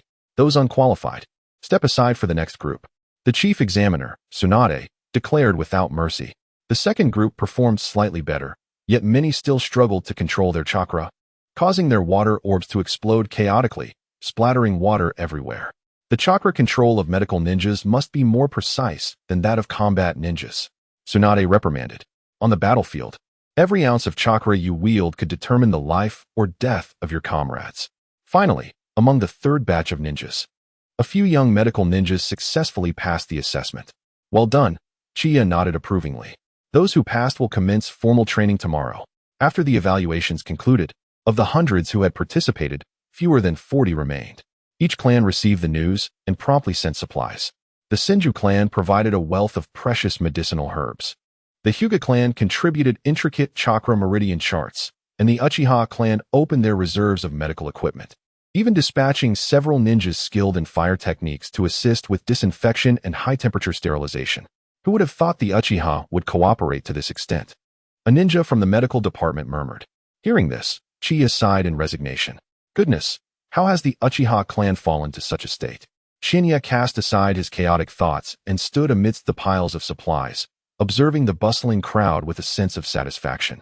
It seems that your efforts have not been in vain. Tsunade had somehow approached his side and spoke softly. Shinya smiled. This is a collective achievement. Tsunade gave a slight snort, yet a glimmer of approval shone in her eyes. However, the training program has only just begun. Do not rejoice too soon. With you, Lady Tsunade, I am filled with confidence. Shinya winked playfully, silver-tongued as ever. Tsunade turned her face away, though the corners of her mouth betrayed a subtle smile. That evening, in the Hokage's office, Sarutobi Hiruzen perused the report in his hands, nodding in satisfaction. The medical ninja training program has commenced, and with the cooperation of various clans. Chinya and Tsunade, you have done remarkably well. Chinya bowed slightly. This is a testament to the Hokage's astute decision-making. Moving forward, we must accelerate the training pace. Sarutobi spoke gravely. The situation at the front lines is tense. We require more medical ninjas. Yes, Chinya responded earnestly. Old man, this is the plan for cultivating medical ninjas. Tsunade, appearing more relaxed, casually handed Sarutobi the classification plan drafted by herself and Chinya. Sarutobi glanced over it briefly. The essence of the plan is to prioritize the training of combat-ready medical ninjas. 3 priorities. Firstly, to train those suited for battlefield medical roles. Secondly, to allocate medical resources to those who can function effectively in combat. And thirdly, to ensure that those suitable for the battlefield graduate promptly. Sarutobi nodded. Very well. Let us proceed with this priority strategy. Tsunade, you will personally oversee the training of medical ninjas. Understood. If there is nothing else, we shall take our leave. Tsunade seemed to have anticipated Sarutobi's request, speaking with impatience. You too? Sarutobi instinctively furrowed his brow. Tsunade, stay for a moment. What is it? Is there something else? Tsunade paused, taken aback by the seriousness etched on Sarutobi's face. Sarutobi remained silent. Chinya sensed Sarutobi wished to speak with Tsunade privately, and with a slight bow, he turned to leave. As he watched Chinya depart, Sarutobi finally spoke, inquiring, Lady Mito, how is your health lately? Tsunade's casual demeanor faded, replaced by a more earnest expression upon hearing him mention her grandmother. She replied, Grandma is still relatively robust, but age has begun to take its toll, and she has been feeling fatigue more often. Sarutobi sighed, a hint of melancholy in his eyes. In a couple of days, once I finish my current tasks, I will pay her a visit in person. Chapter 10. 8 Tails Jinchuriki, Lady Tsunade, would you care to join me for a drink? The progress of the temporary medical training program in Konoha has surpassed expectations, thanks to the collaborative efforts of Tsunade and Uchiha Qianye. By day, the students engage in medical theory, while at night, they partake in practical simulations. In just a week, 7 or 8 seasoned medical ninjas have successfully completed their training and have been dispatched to the front lines, bringing hope to the tense battlefield in the land of rain. In the evening training grounds, the setting sun elongated the shadows of the 2 figures. Chinya gazed at the latest assessment report in his hands, a subtle smile gracing his lips. It seems our methods have proven effective. This batch of trainees has made progress more swiftly than anticipated. Tsunade crossed her arms, her eyes sweeping over the trainees engaged in their practice, letting out a slight snort. They still have a long way to go. On the battlefield, there is no time for them to gradually adjust their chakra. Yet, despite her words, a flicker of satisfaction danced in her eyes. Among these trainees, a few possess promising talents. Given time, they might indeed become capable medical ninjas. Qianye turned to Tsunade, the setting sun casting a warm golden glow upon her profile. Compelled by an inexplicable impulse, he reached out and gently tousled her hair. You've worked hard, Lady Tsunade. Hey. Tsunade abruptly turned her head, her wide eyes betraying a blush that spread across her fair cheeks. You little brat, you're becoming increasingly audacious. Who gave you permission to touch my hair? She feigned a strike, prompting Qianye to hastily retreat a couple of steps, raising his hands in a gesture of surrender. My apologies, I couldn't help myself. Tsunade bit her lower lip, a flash of embarrassment and annoyance gleaming in her chestnut eyes, yet she merely huffed and turned her face away. If you do that again, I'll throw you onto the farthest wooden post in the training ground. Qianye observed the faint crimson hue blooming at her ears, a smile tugging at his heart. He understood that beneath her fierce exterior, she was not truly angry. Their time together had allowed him to gradually discern Tsunade's temperament. Beneath her proud facade lies a tender heart. Indeed, Lady Tsunade is the most formidable. Qianye replied with a smile, a hint of fondness in his gaze. Tsunade shot him a sidelong glance, her lips involuntarily curving upwards, though she quickly restored her stern demeanor. Stop with the flattery. We have new trainees arriving tomorrow. So prepare accordingly. Those who previously failed will also be given another opportunity for assessment. Understood.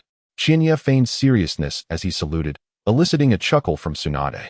Their interaction caught the attention of the trainees in the distance, several of whom wore expressions of astonishment. The fearsome Lady Tsunade, known for her strictness on the training ground, could exhibit such a side? Just as the medical training class began to find its rhythm, an urgent report shattered the tranquility.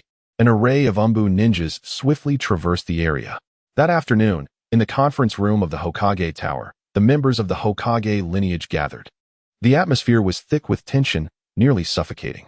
Sarutobi Hiruzen sat at the head of the table, his brow furrowed, oblivious to the extinguished pipe in his hand. The Jinchuriki of the Eight Tails from the Cloud Village has appeared at the borders of the Rain Country. Our defenses at the Rain Village have been breached. Mito Gatehan adjusted his glasses, his voice low and solemn. The Cloud Village? Are they planning to participate in this war as well? This remains unclear. The stance of the Cloud Village is not yet defined. The situation there is beyond our control, and given the current tense state at the front lines, reinforcements are urgently needed. The appearance of the Jinchuriki on the battlefield was a matter of grave concern. Ordinary ninjas would only be walking to their doom. Within the conference room, the others exchanged glances, the atmosphere seemingly frozen in time. Faced with a tailed beast, a strategic weapon of immense power, even seasoned Jonin would find it difficult to secure victory. How could the hidden Cloud Village dare to deploy a Jinchuriki here? Were they not fearful of the tailed beast going rogue? Or perhaps, was this their intention all along? At that moment, a hoarse voice shattered the silence. Allow me to take this on. Orochimaru rose slowly, a dangerous glint flickering in his golden slit-like eyes. His gaze swept across the assembly, a knowing smile curling at the corners of his lips. However, I require a companion, Uchiha Qianye. What? Tsunade exclaimed, abruptly standing, her brown eyes ignited with fury. Orochimaru, have you lost your mind? How could an ordinary ninja like Chiya possibly contend with a Jinchuriki? Orochimaru responded with nonchalance. My former teacher once spoke of the early strategies employed by the first Hokage upon founding the village. Fundamentally, it relied upon the powers of the Uchiha and Senju clans to counterbalance the tailed beasts. Presently, with no one capable of awakening would release, we must depend on the Uchiha Sharingan. He continued, as far as I know, Chiya's mastery of Genjutsu ranks among the very best within the Uchiha clan, particularly in the application of the Sharingan. This should suffice to temporarily control the tailed beast. Moreover, Orochimaru paused, his gaze flickering. Chiya's recent performances hardly reflect those of an ordinary ninja. Tsunade trembled with rage, her heavy necklace rising and falling with her breaths. I disagree. The medical training program relies on him. Orochimaru chuckled softly. Tsunade, when did you become so emotionally invested? Or perhaps, his voice turned icy. Do you have some special regard for this Uchiha boy? Orochimaru. Tsunade's voice was nearly a growl, her pale complexion flushed with anger. If you continue to spout nonsense, I won't hesitate to let you feel the force of my fists. As the tension escalated between the two, Sarutobi Hiruzen cleared his throat with a heavy cough. Enough. What is your stance on Orochimaru's suggestion? Mito Gate paused thoughtfully, glancing at both Orochimaru and Tsunade. Currently, no one in Konoha can utilize wood release to subdue the tailed beast and Jinchuriki. Lord Mito is rather advanced in age, and our only remaining option is the Uchiha Sharingan. Uchiha Chiya's progress in developing his Sharingan surpasses that of the average Uchiha, so I believe there is merit in Orochimaru's proposition. Orochimaru wore a cold smile. Tsunade glared at him, her eyes filled with indignation. Sarutobi Hiruzen listened intently, then turned to the Umbu at the door. Summon Uchiha Chiya, we must seek his opinion. Yes. The Umbu vanished in an instant. Moments later, Uchiha Chiya arrived. Upon seeing the room filled with members of the Hokage lineage, he immediately became wary.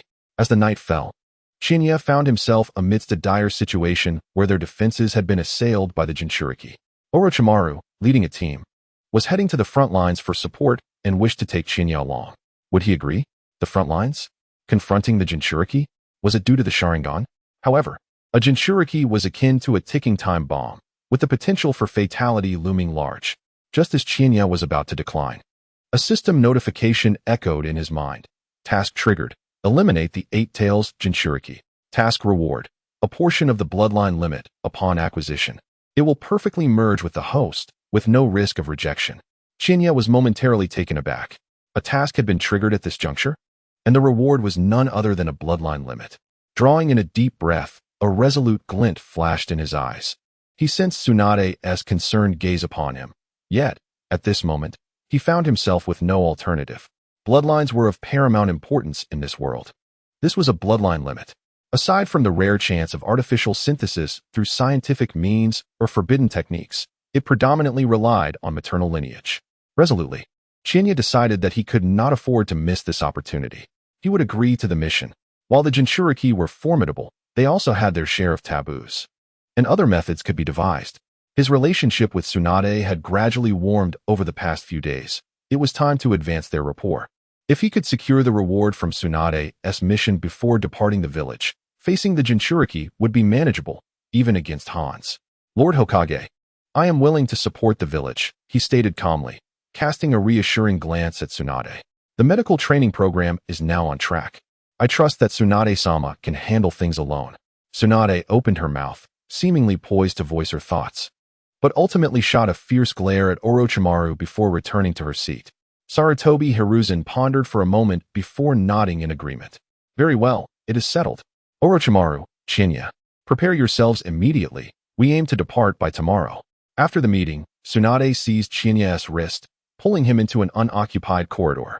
Have you lost your mind? Her voice was low but laced with palpable anger and concern. That is a Jinchuriki, a strategic weapon that even elite jonin struggle to contend with. Gazing at her furrowed brows and slightly reddened eyes, Chinya felt a tenderness bloom within him. He gently clasped her hand.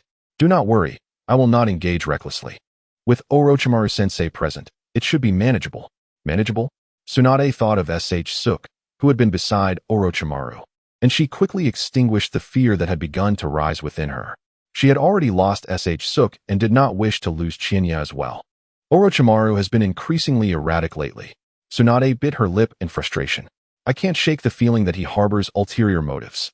Chinya shared a similar intuition, but knew he could not reveal this now. He feigned a light-hearted smile. What is this, Tsunade-sama? Are you worried about me? Who is worried about you? Tsunade abruptly yanked her hand away. I simply cannot bear to see my partner from the medical training class perish in vain.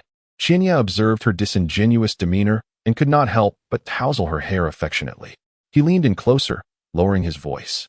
The hour is still early. Might Lady Tsunade indulge me in a drink? Chapter 11. Lady Tsunade, I wish for us to have no regrets. Ascension. As the night deepened, the lanterns of Konoha flickered to life, casting a soft halo over the streets. Chinya and Tsunade walked side by side along the path leading to the tavern. Their shadows elongated on the cobblestone road. Are you certain you wish to drink? Tsunade cast a sidelong glance at Chinya, her tone laced with a subtle concern. We depart tomorrow, he replied with a slight smile, his gaze fixed on the tavern's sign in the distance. It is precisely because we are leaving that I yearn to share a drink with you tonight. He paused, his voice taking on a somber tone. After all, the uncertainties of the battlefield are beyond anyone's prediction. Tsunade's steps faltered momentarily. She did not respond but quickened her pace, heading straight for the tavern. Inside, the tavern was sparsely populated. Chiya chose a secluded private room, shutting the door to isolate themselves from the external clamor. The server soon brought in sake and a few small dishes, respectfully retreating afterward. Chiya filled a cup for Tsunade, speaking softly. Tonight, let us momentarily forget about the Hokage and the medical team. Tsunade accepted the cup, downing its contents in one swift motion. The fiery liquid coursing down her throat causing her to furrow her brow slightly. She set down her cup, fixing her gaze on Chiya. Why did you agree to Orochimaru? You could have refused. Chiya did not respond immediately. Instead, he poured himself a cup and sipped it slowly. The warmth of the alcohol deepened the intensity in his eyes. Some things must be done by someone. The Sharingan's suppression of tailed beasts is a reality. If my abilities can assist my comrades on the front lines, I have no reason to shy away. Tsunade's delicate fingers unconsciously traced the rim of her cup, her voice dropping a notch. But do you understand how terrifying the power of a Jinchuriki is? I do. Chiya interrupted her, his tone calm, yet resolute. If even the Uchiha, who possess a natural advantage over tailed beasts, choose not to fight, then who among the villagers will? Other clans battle on the front lines for Konoha. While the Uchiha refrain from contributing, how will others perceive us in the future? Only by standing united can Konoha hope to achieve victory in war. Tsunade suddenly lifted her head, a flicker of emotion passing through her eyes. She opened her mouth as if to speak, but swallowed her words instead, pouring more sake for both herself and Chiya.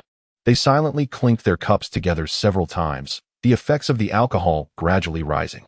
The atmosphere in the private room grew delicate, as if a sheer veil enveloped them. Both hazy and exhilarating. Actually, Chiya began, his voice tinged with a hint of hoarseness. There are things I have long wished to say to you, Lady Tsunade. If I delay, I fear I may miss my chance. Tsunade's heart skipped a beat, and she feigned calmness, arching an eyebrow. Oh, what words do you wish to convey? Chiya's gaze bore into her, infused with an unprecedented seriousness.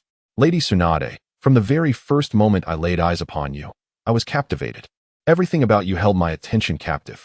Tsunade's cheeks flushed a delicate shade of crimson, and she instinctively turned her face away, though her tone softened somewhat. You silver-tongued brat. Do you even comprehend what you are saying? I am quite aware, Chiya replied with a light laugh, a hint of self-mockery threading through his voice. I merely did not anticipate that before I could truly know you, I would be thrust into battle. Perhaps this is fate. Fate. Tsunade abruptly turned her head, memories of her deceased brother flashing through her mind, a flicker of anger igniting in her eyes. Don't speak as if calamity is inevitable. Besides, you will be accompanied by Orochimaru and those elite ninjas. Chiya remained silent, quietly observing her, the emotions in his eyes so complex they were heart-wrenching. Tsunade felt the sting of his gaze, a heaviness settling in her chest. Grabbing her glass, she downed the contents in an attempt to numb the tumult of her emotions. Lady Tsunade, Chiya's voice was as gentle as a breeze. If, and I mean if, I were to encounter a Jinchuriki or face Hanzo from the Rain Village, and I do not return, will you remember me? Shut up. Tsunade suddenly slammed her hand on the table, her eyes slightly reddening. Do not speak such words. You will return safely. Chiya stood and slowly approached her, their proximity allowing them to feel each other's breath. He raised a hand, gently brushing a strand of golden hair from Tsunade's face. In that instant, her breath caught, and the defenses around her heart crumbled completely. She seized Chiya's wrist, her voice trembling slightly. What are you trying to prove, you little brat? You rarely leave the village for missions, and now you intend to confront that Jinchuriki alongside Orochimaru? Have you lost your mind? Chiya offered no explanation. The notion of confronting a Jinchuriki alone was absurd. He was not foolish enough to engage in such folly. Orochimaru would absorb the brunt of the danger, and he would be flanked by seasoned elite ninjas. While the mission held promise, the unpredictability of the world was ever present. If circumstances turned dire, he would flee. The wisdom of preserving one's life for future endeavors was not lost on Chiya. As for encountering Hanzo, that was merely a figment of his imagination. Who would be so unfortunate as to meet Hanzo upon entering the Rain Village? Observing the once proud Tsunade now displaying vulnerability due to his words, Chiya knew his plan was already halfway successful. At this moment, he could not afford to falter. He assertively pulled her into his embrace. Tsunade did not resist, burying her face in his shoulder. "Promise me you will return." Chiya tightened his arms, feeling the warmth of her presence. The intertwining of intoxication and emotion rendered the air in the room almost palpable. After a long moment, Tsunade pushed him away and lifted her gaze to meet Uchiha Qiaye's. Suddenly, she rose onto her toes and kissed him, their lips barely grazing before parting. "Lady Tsunade, I wish for us to have no regrets." Upon hearing this, Tsunade's body jolted, her eyes glazing over with emotion. "You little brat. Such unreasonable words. I shall teach you a lesson upon your return." Tsunade twisted in Chiya's embrace, her warm brown eyes glimmering with emotion. "What a troublesome pair we are. Alas, let it be." With a soft click, the lights dimmed and the door to the private room securely locked. The two ultimately pierced through the last veil of pretense. The following morning, upon awakening, Chiya found the space beside him empty. He shook his head, still dazed from the effects of indulgence, and, feeling weak in the legs, managed to stand. As he opened the door to the room, he discovered a meticulously arranged breakfast waiting outside, still warm to the touch. Glancing at the note that read, "Eat well, I'll be waiting for your return," he recognized it as Tsunade's handiwork, a smile curving at the corners of his mouth. How considerate of her. After a long night filled with training, his hunger was overwhelming, and he wasted no time devouring the meal before him. The extensive practice of taijutsu had taken a significant toll. 20 minutes later, having satisfied his hunger and thirst, Chiya departed. Upon returning home, he began preparing his gear for the battlefield. Task: complete the interception of Tsunade. Reward: please select. Hearing the system's notification, Chiya paused in his movements. Completed? A surge of joy filled his heart as he turned his attention to the rewards. "I choose the advancement card to upgrade my Sharingan. Congratulations, host. You have received a reward, advancement card. The advancement card is enhancing the bloodline limit, Sharingan." A refreshing sensation enveloped his eyes, as his dark orbs revealed the glimmer of the three-tomo design. Intense emotion surged from his eyes, crashing into his mind like a tidal wave. Chiya let out a muffled groan, instinctively closing his eyes. Standing still, his grip on the kunai trembled slightly. When he finally opened his eyes, the once ebony tomo had transformed into a six-petaled crimson pattern resembling a flower. Within its core, the intricate lines of a small rinnegan emerged. Sharingan advancement successful. Congratulations, host. You have obtained the Manjiki Sharingan. Congratulations, host. You have acquired the ocular technique, H-Rake. Congratulations, host. You have obtained the ocular technique, Karma Cycle. Chiya felt an explosive surge of chakra coursing through him, causing his clothes to flutter violently. After 10 minutes, the overwhelming pressure subsided, and the scarlet Manjiki Sharingan lay concealed within. System: display my character panel. Name: Uchiha Qianye. Age: 18. Chakra: 10 cards. Bloodline limit: Sharingan, Manjiki. Skills: Manjiki techniques, H-Rake. Karma Cycle: mastery of illusions, fire release, great fireball technique, body flicker technique, shadow clone technique, and the 3-body technique, among others. With the addition of 2 ocular techniques, his chakra had surged by 9 cards. Chiya understood that this considerable increase in chakra was attributed to the special in-release chakra that flooded his mind during the advancement of the Manjiki. The activation of ocular techniques required the support of ocular power, a form of chakra. The rise in ocular power was what led to his current total of 10 chakra cards. Chiya exhaled deeply, a newfound confidence gleaming in his eyes. The mission to the Hidden Rain village is nothing to be trifled with. Even the host of the tailed beast pales in comparison. Should I encounter the demigod of the Hidden Rain, I possess the strength to vanquish it. What are mere hosts or demigods in the face of my kaleidoscope ocular technique? Chiya. At the sound of his name, Chiya swiftly exited the room. Upon seeing the visitor, he was momentarily taken aback. It was none other than Mikoto's grandfather, Uchiha Kosuke. You acted impulsively regarding the front lines. Lord Kosuke, some tasks must ultimately be undertaken by someone. At this response, Uchiha Kosuke fell silent, swallowing the words that lingered on the tip of his tongue. As long as you return alive, I shall no longer impede your relationship with Mikoto. Do you still wish to interfere? Mikoto and I are a perfect match. I hardly require the opposition of an old man like you. Chiya scoffed inwardly. Yet, noticing the concern reflected in the elder's eyes, he reassured him, I will return alive. Moreover, I shall come back unscathed. As he spoke, A tinge of crimson flickered in his obsidian eyes. Kosuke, upon hearing such a confident proclamation, furrowed his brow. The battlefield is no place for folly. Just as he was about to admonish Chiya to exercise caution, he was startled by the sudden change in the youth's eyes, his pupils narrowing in surprise. Chapter 12. The Lucky Necklace. Life is inherently fragile. A thin mist enveloped the forest outside Konoha village, the air thick with a damp chill. Uchiha Qianye's gaze inadvertently swept over the elongated figure ahead. At that moment, Orochimaru was staring at the treetops, his golden slit pupils narrowed, lost in contemplation. Such an unsettling gaze. Each time Chiya met Orochimaru's eyes, an unease washed over him. He could sense the chill emanating from Orochimaru. A coldness not born of animosity, but rather an almost fervent curiosity. Like a serpent fixated on its prey, he observed with rapt attention. Your aura seems different from yesterday. Orochimaru suddenly turned to regard Uchiha Chiya, his voice raspy. Chiya was taken aback internally, maintaining a facade of nonchalance. Since last night, I have not practiced. Merely maintaining my current state is an achievement, Lord Orochimaru. You jest. He paused, then added with a perplexed expression. Could it be that you have studied fluctuations in aura as well? Orochimaru's lips curled into a knowing smile, choosing not to pursue the topic further. Tsunade asked me to give this to you. At the mention of Tsunade, Chiya hesitated for a moment before accepting a box from Orochimaru's hand.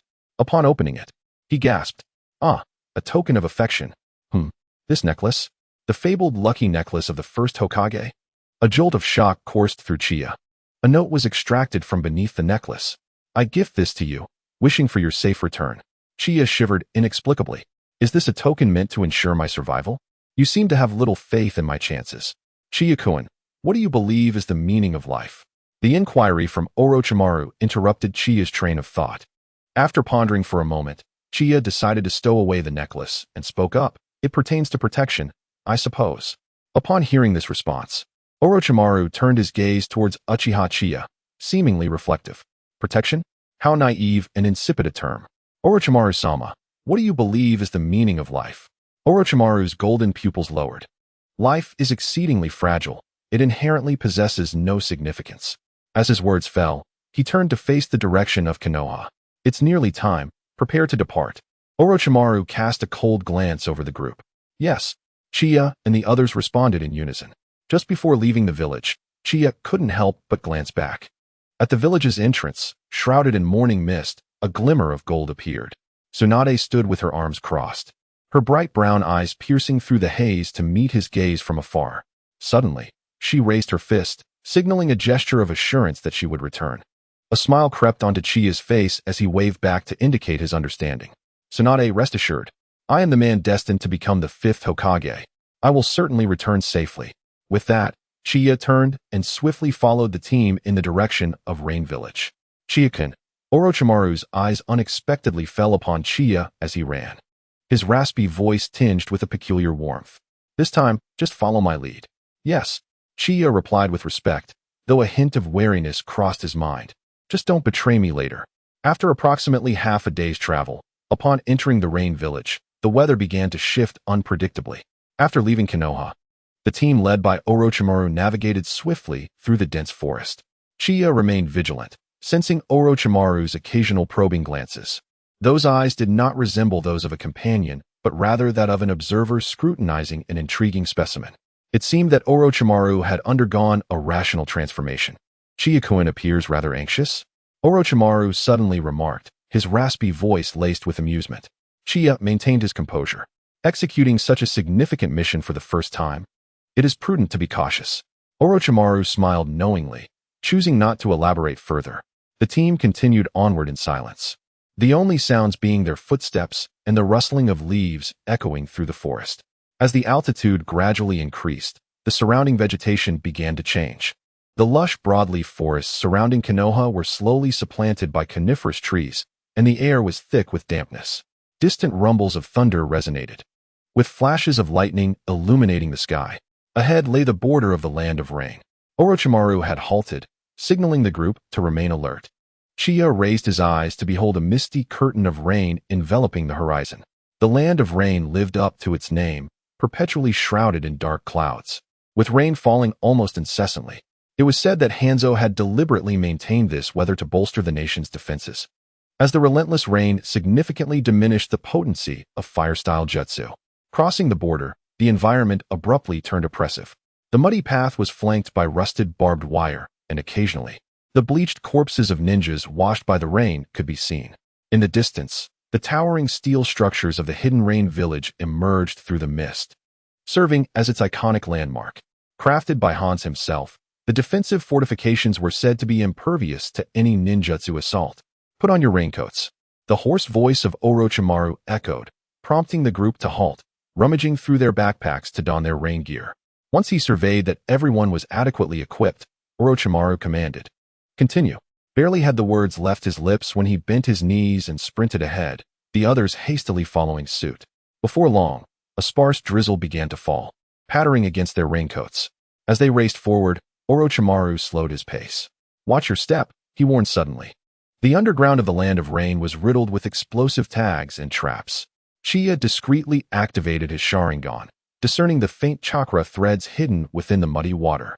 He carefully circumvented the lethal traps, simultaneously noting peculiar markings at the roadside, reminiscent of some large creature-esque crawl. "Here we are." Orochimaru halted before a dilapidated outpost, which should have served as a frontline base for Konoha, but now lay eerily silent. The wooden door creaked ajar, swaying in the wind and rain. Chiya keenly caught a glint of metal flickering through the crack of the door. Something was amiss. "There are mechanisms inside," he whispered. Orochimaru seemed to sense something unusual as well, gesturing for the group to retreat. With a swift motion, several small snakes slithered silently from his sleeve toward the outpost. At that moment, chaos erupted. "Enemy attack!" A fierce shout rang out as countless kunai, bound with explosive tags, rained down from all directions. Orochimaru instantly formed hand seals. Earth release, earth flow wall. A towering earthen barrier rose, yet the shockwave from the explosion still sent the group tumbling to the ground. Amidst the smoke, dozens of Rain Village ninjas emerged from the downpour, donned in specialized gas masks, their movements synchronized, clearly elite forces trained for such encounters. "Retreat," Orochimaru commanded coldly. Yet he remained rooted in place. Just as Chiya prepared to act, he suddenly felt the ground beneath him give way. Unbeknownst to him, the muddy terrain had transformed into a quicksand-like trap. Chiya swiftly employed body flicker technique to evade, as the rain ninjas began to encircle them. It seemed we had fallen into an ambush. Orochimaru licked his lips, a palpable bloodlust flickering in his eyes. The rain intensified, large droplets stinging his face. Chiya wiped the rain from his visage, his Sharingan scanning the curtain of rain for an escape route. At that moment, he noticed a figure darting across a distant building. Was that Hanzo? The familiar silhouette sent a shiver through the group. The legendary demigod loomed above, surveying the battlefield, flanked by several elite ninjas in gas masks. Chiya's gaze fell. Damn, what terrible luck. They had barely arrived when they encountered the very ruler of the Rain Village.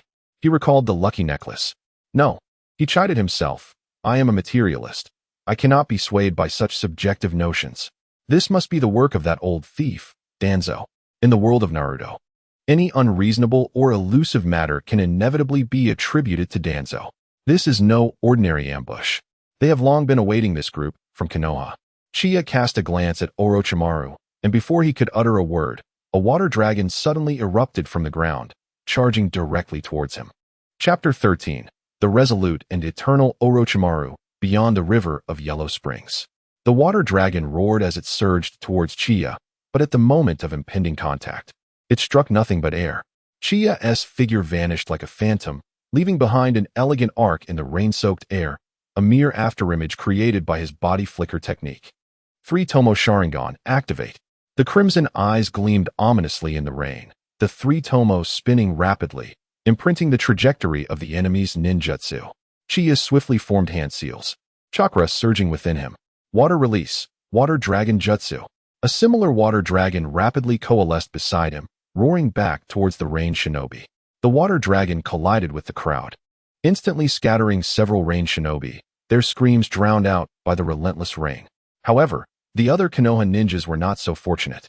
Faced with the sudden onslaught, they reacted hastily, yet were relentlessly cornered by the continuous barrage of water ninjutsu. One Chunin was struck head-on by the water dragon, crashing heavily against a tree and spitting out blood. Damn it, Chiya gritted his teeth, his gaze sweeping across the battlefield. Orochimaru stood not far off, a glint of coldness flashing in his golden-slit pupils. He swiftly hurled shuriken at the enemy, rapidly forming hand seals as he intoned, "Shuriken Shadow Clone Technique." Countless shurikens split from the original, raining down in a dense shower of blades upon the ranged shinobi. Immediately after, he bit his finger and pressed his palm to the ground. The earth trembled violently as several massive serpents burst forth, their gaping maws lunging at the enemies. The ranged shinobi scrambled to evade, their formation thrown into disarray. Yet, the ninjas of Amigakure seemed to have anticipated this. They swiftly adjusted their formation, seamlessly executing a combined ninjutsu. Water release, water barrier. A colossal wall of water rose up, blocking the assault of shuriken and serpents alike. Simultaneously, Hanzo finally made his move. Standing atop a height, he formed hand seals. A purple toxic mist mingled with the rain, descending upon the Konoha forces. One Konoha ninja accidentally inhaled the toxic vapors, his complexion turning pale as he collapsed to the ground, frothing at the mouth. One by one, ninjas fell, and in an instant, the Konoha side found themselves in dire straits. Orochimaru's gaze swept over the fallen Konoha shinobi. Useless. In his cold eyes lay a palpable intent to kill. He recognized that they had clearly fallen into a trap. The Konoha forces were no match for their opponents. Moreover, the leader of Amigakure had personally arrived. Orochimaru's gaze shifted to the lone, standing Chiya. "Chiya-kun, may fortune favor you." In this moment of impending doom, Orochimaru understood that he could scarcely ensure his own survival, let alone concern himself with Uchiha Qianye. Self-preservation was the ultimate priority. Life, indeed, remains exceedingly fragile. Orochimaru reflected, his desire for eternal life burning even more fervently. With a bite on his finger pressing against the spirit-summoning scroll, the white smoke dissipated, and Orochimaru's figure transformed into azure mist, vanishing from sight. Chiya understood that Orochimaru had escaped. He held his breath, his Sharingan spinning wildly in search of an opportunity to retreat. However, the assault from the ranged shinobi intensified, their poison techniques and water jutsu surging like a relentless tide under Hanzo's influence. A sense of dread washed over Chiya. One by one, the ninja fell. In less than 5 minutes, he was the only leaf ninja still standing. Escape seemed impossible. Several elite ranged shinobi locked onto him, charging forward. "You're the last one. Uchiha of the Leaf, prepare to meet your end." The leading ranged shinobi sneered, brandishing his kunai. Chiya inhaled deeply, his gaze suddenly turning frigid. "You have sealed your fate." It was time to reveal his true ninjutsu. A terrifying aura erupted from within him, causing the surrounding rain to scatter violently. Chiya's eyes underwent a dramatic transformation. The three tomo twisted and fused, ultimately morphing into a 6-petaled crimson hibiscus pattern, the eye of reincarnation at its core radiating an enchanting light. What is this Uchiha? His eyes? Weren't they just the 3 tomo Sharingan? The foremost ranged shinobi's pupils constricted, his steps involuntarily halting. He had never encountered such eyes. The vivid crimson glow seemed capable of devouring souls. The other side of the netherworld. Chiya's voice resonated like a whisper from the Grim Reaper. His eyes filled with blood vessels. As he activated his ocular technique, an invisible wave emanated from him, akin to an intangible hand that grasped the surrounding ranged shinobi. Their movements froze, expressions locked in shock and terror. What followed was an eerie spectacle. The leading ranged shinobi suddenly emitted an inhuman wail, his skin visibly cracking and fading. As the first strands of white hair fell from his brow, his eyeballs shriveled into 2 brown raisins. His body appeared to be drained of vitality, rapidly wilting. A piercing scream erupted, and the remaining ninja fell as if struck by an unseen force. In mere seconds, the once living shinobi were reduced to lifeless husks. Collapsing onto the ground, the battlefield fell into a profound silence. A nearby Jainin, wearing a gas mask, slumped to the ground, the sound of his teeth chattering audible beneath the mask. His forehead protector had long since vanished. What kind of ninjutsu is this? Such power is unfathomable. How could this be possible? So many elite shinobi, just like that? Fear spread among the remaining ninja of Amigakure. Hanzo's breath caught, sensing the chilling pressure emanating from Chiya. The eyes before him, surrounded by the 6-petaled hibiscus and reincarnation patterns, held something terrifying. Could it be that? Hanzo jolted in shock. "Retreat." Hanzo issued his command with a hint of trepidation in his voice. Provide cover for me, and leave this place at once. Although the rain ninjas were bewildered, the leader's order was indisputable. They swiftly regrouped, shielding Hanzo as they retreated into the depths of the rain curtain. Chiya raised his gaze, fixating on Hanzo and his entourage. Trying to escape? It's too late. To the shores of the underworld. Blood trickled from his eyes, cascading down his cheeks. An invisible wave of energy surged along his line of sight, directly charging towards Hanzo and his companions. Suddenly, a chill swept down Hanzo's back as he recalled the horrifying visage of the fallen ninjas. A fierce resolve ignited within him as he turned to his subordinate.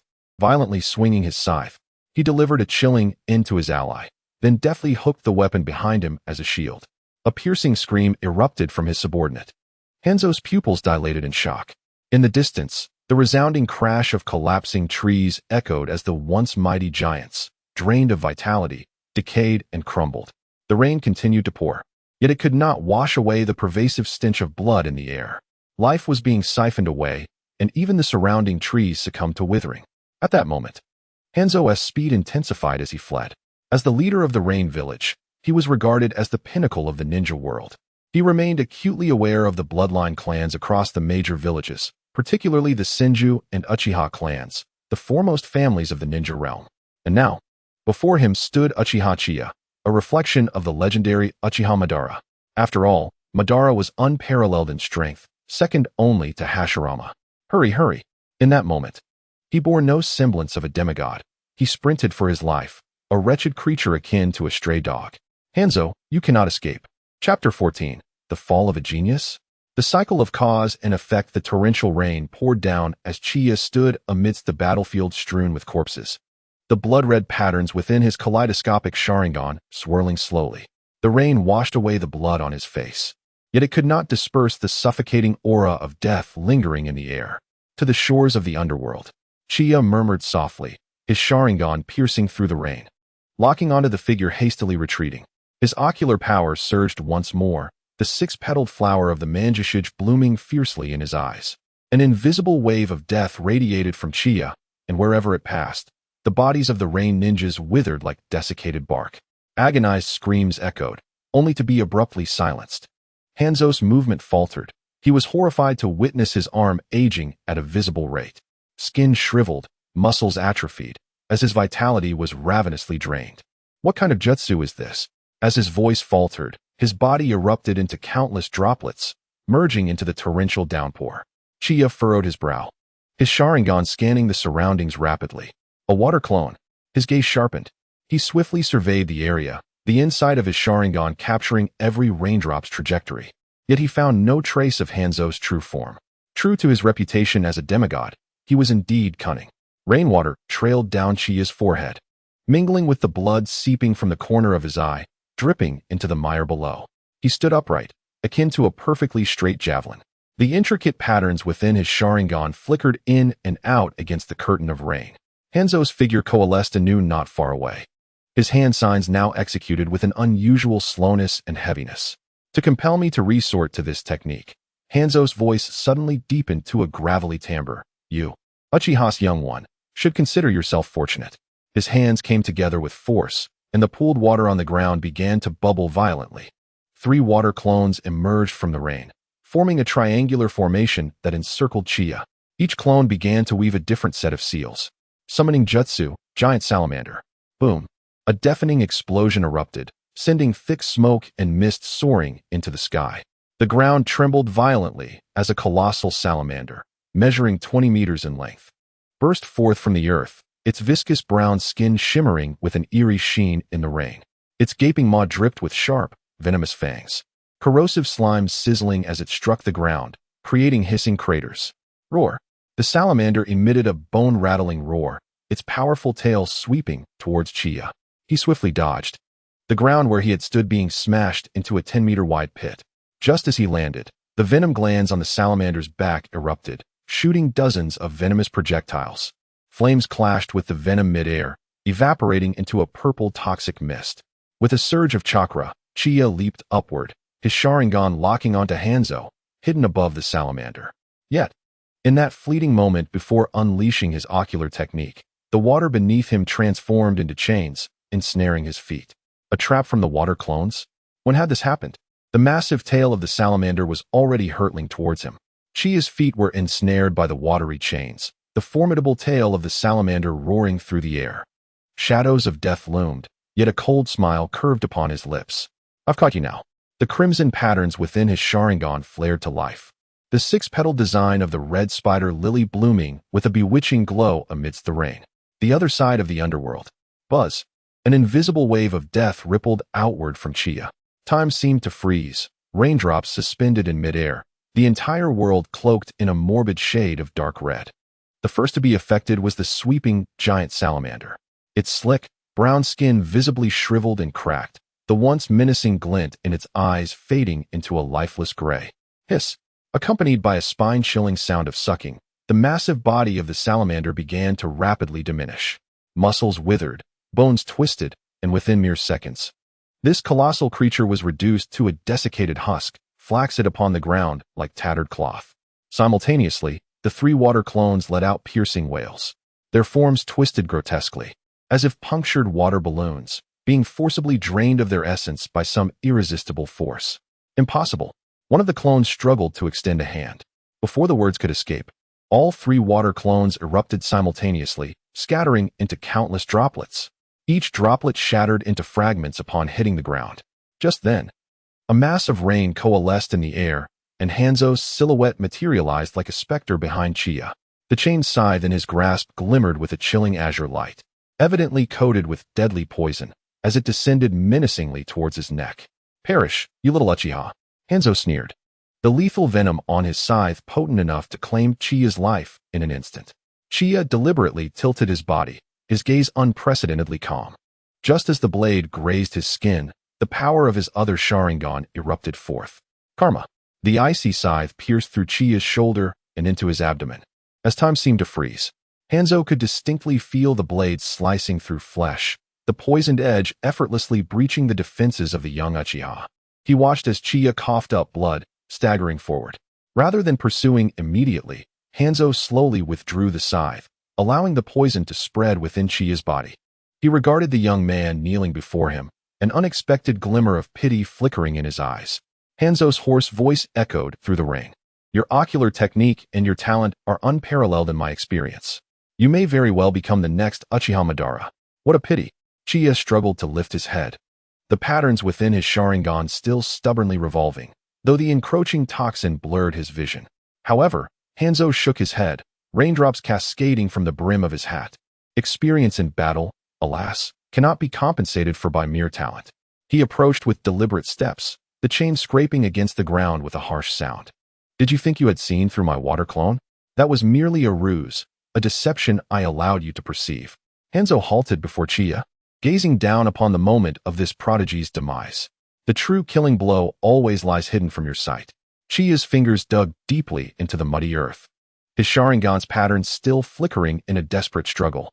Do not feel disheartened. Hanzo raised the scythe, its tip pressing against Chiya's throat, a touch of weariness surfacing in his eyes. To have pushed me to this extent, you have already earned your pride. You surpassed those three from Konoha. Yet, his voice turned frigid. The fall of a genius often transpires in the blink of an eye. Just as the scythe was about to sever his throat, the environment shifted dramatically.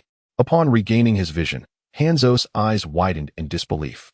He now knelt before Uchiha Qianye, the scythe having fallen far from his grasp. He felt the rupture of the poison sac in his abdomen, the venom surging into his innards. His chakra was disrupted and could not be mobilized. His back stained with his own viscous blood. In this position, had he not been the one to strike this Uchiha?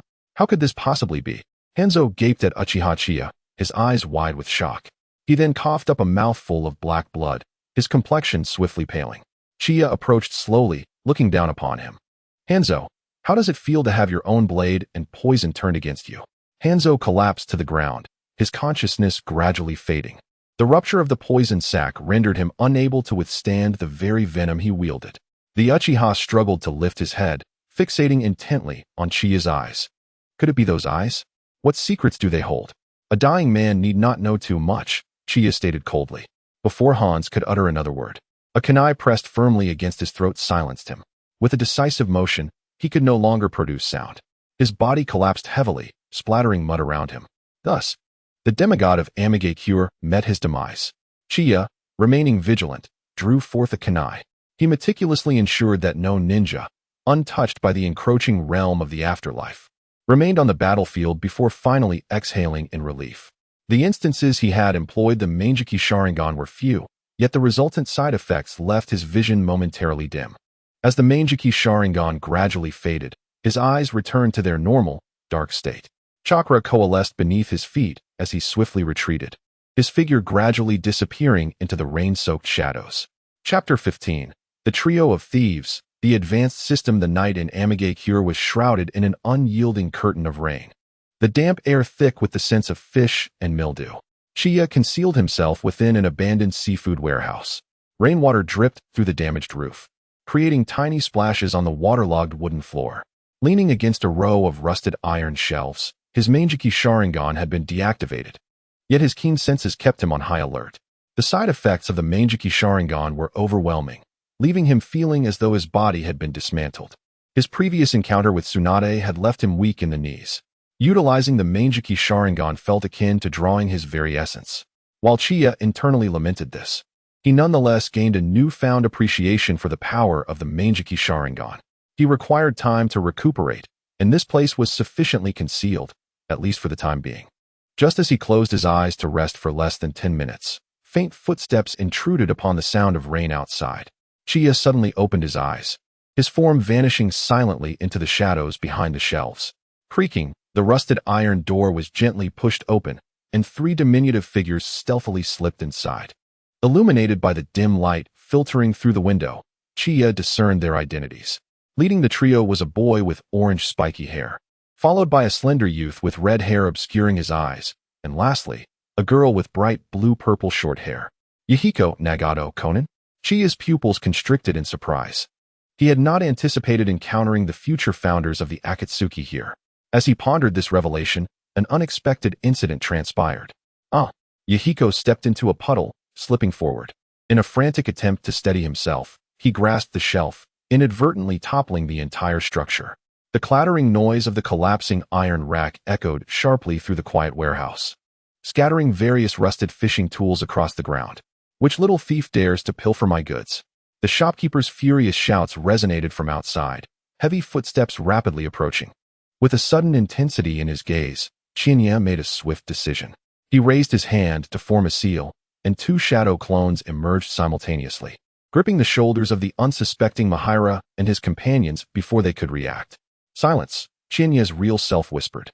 In an instant, he vanished from sight.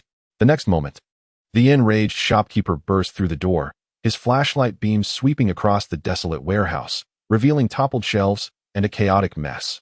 What in the world? The shopkeeper muttered, scanning the surroundings with caution. Meanwhile, Qianye had transported the 3 children to an abandoned sewer hundreds of meters away. In the dim light, Mahira and the others sat on the ground, still shaken, staring in astonishment at the unfamiliar ninja before them. Konan was the first to regain her composure, protectively positioning her 2 companions behind her. Who are you? She demanded. Qianye sheathed his kunai, a slight smile gracing his lips. That is a question I should be posing to you. 3 little rascals sneaking out to a fish warehouse in the dead of night. What is your purpose? He crouched down, meeting the children's gaze at eye level. The only sound in the damp sewer was the distant drip of rainwater seeping in. Are you attempting to steal food? Qianye deliberately slowed his tone. Despite his trembling legs, Mahira defiantly raised his head. We bought fish from that shopkeeper last time, but it made us sick and we threw up multiple times. All the money we saved was wasted because of his deceit. Mahira. Konan quickly tugged at his sleeve. Nagato. The red-haired boy remained silent, his gaze lowered, the Rinnegan beneath his bangs swirling uneasily. Qianye's eyes flickered toward Nagato, understanding dawning in his mind. The Rinnegan had yet to fully awaken, but the latent pressure it exuded was already palpable. Suddenly, he reached into his ninja tool pouch and retrieved 3 food pills. Here, eat this, he offered as he distributed the pills. Though the food pills were not particularly appetizing, they would suffice to quell their hunger. The 3 children froze in surprise. Konan was the first to react, cautiously sniffing the pill before her eyes brightened. It's food pills. Joy spread across their faces, but then they hesitated, suppressing the urge to swallow them. Why are you helping us?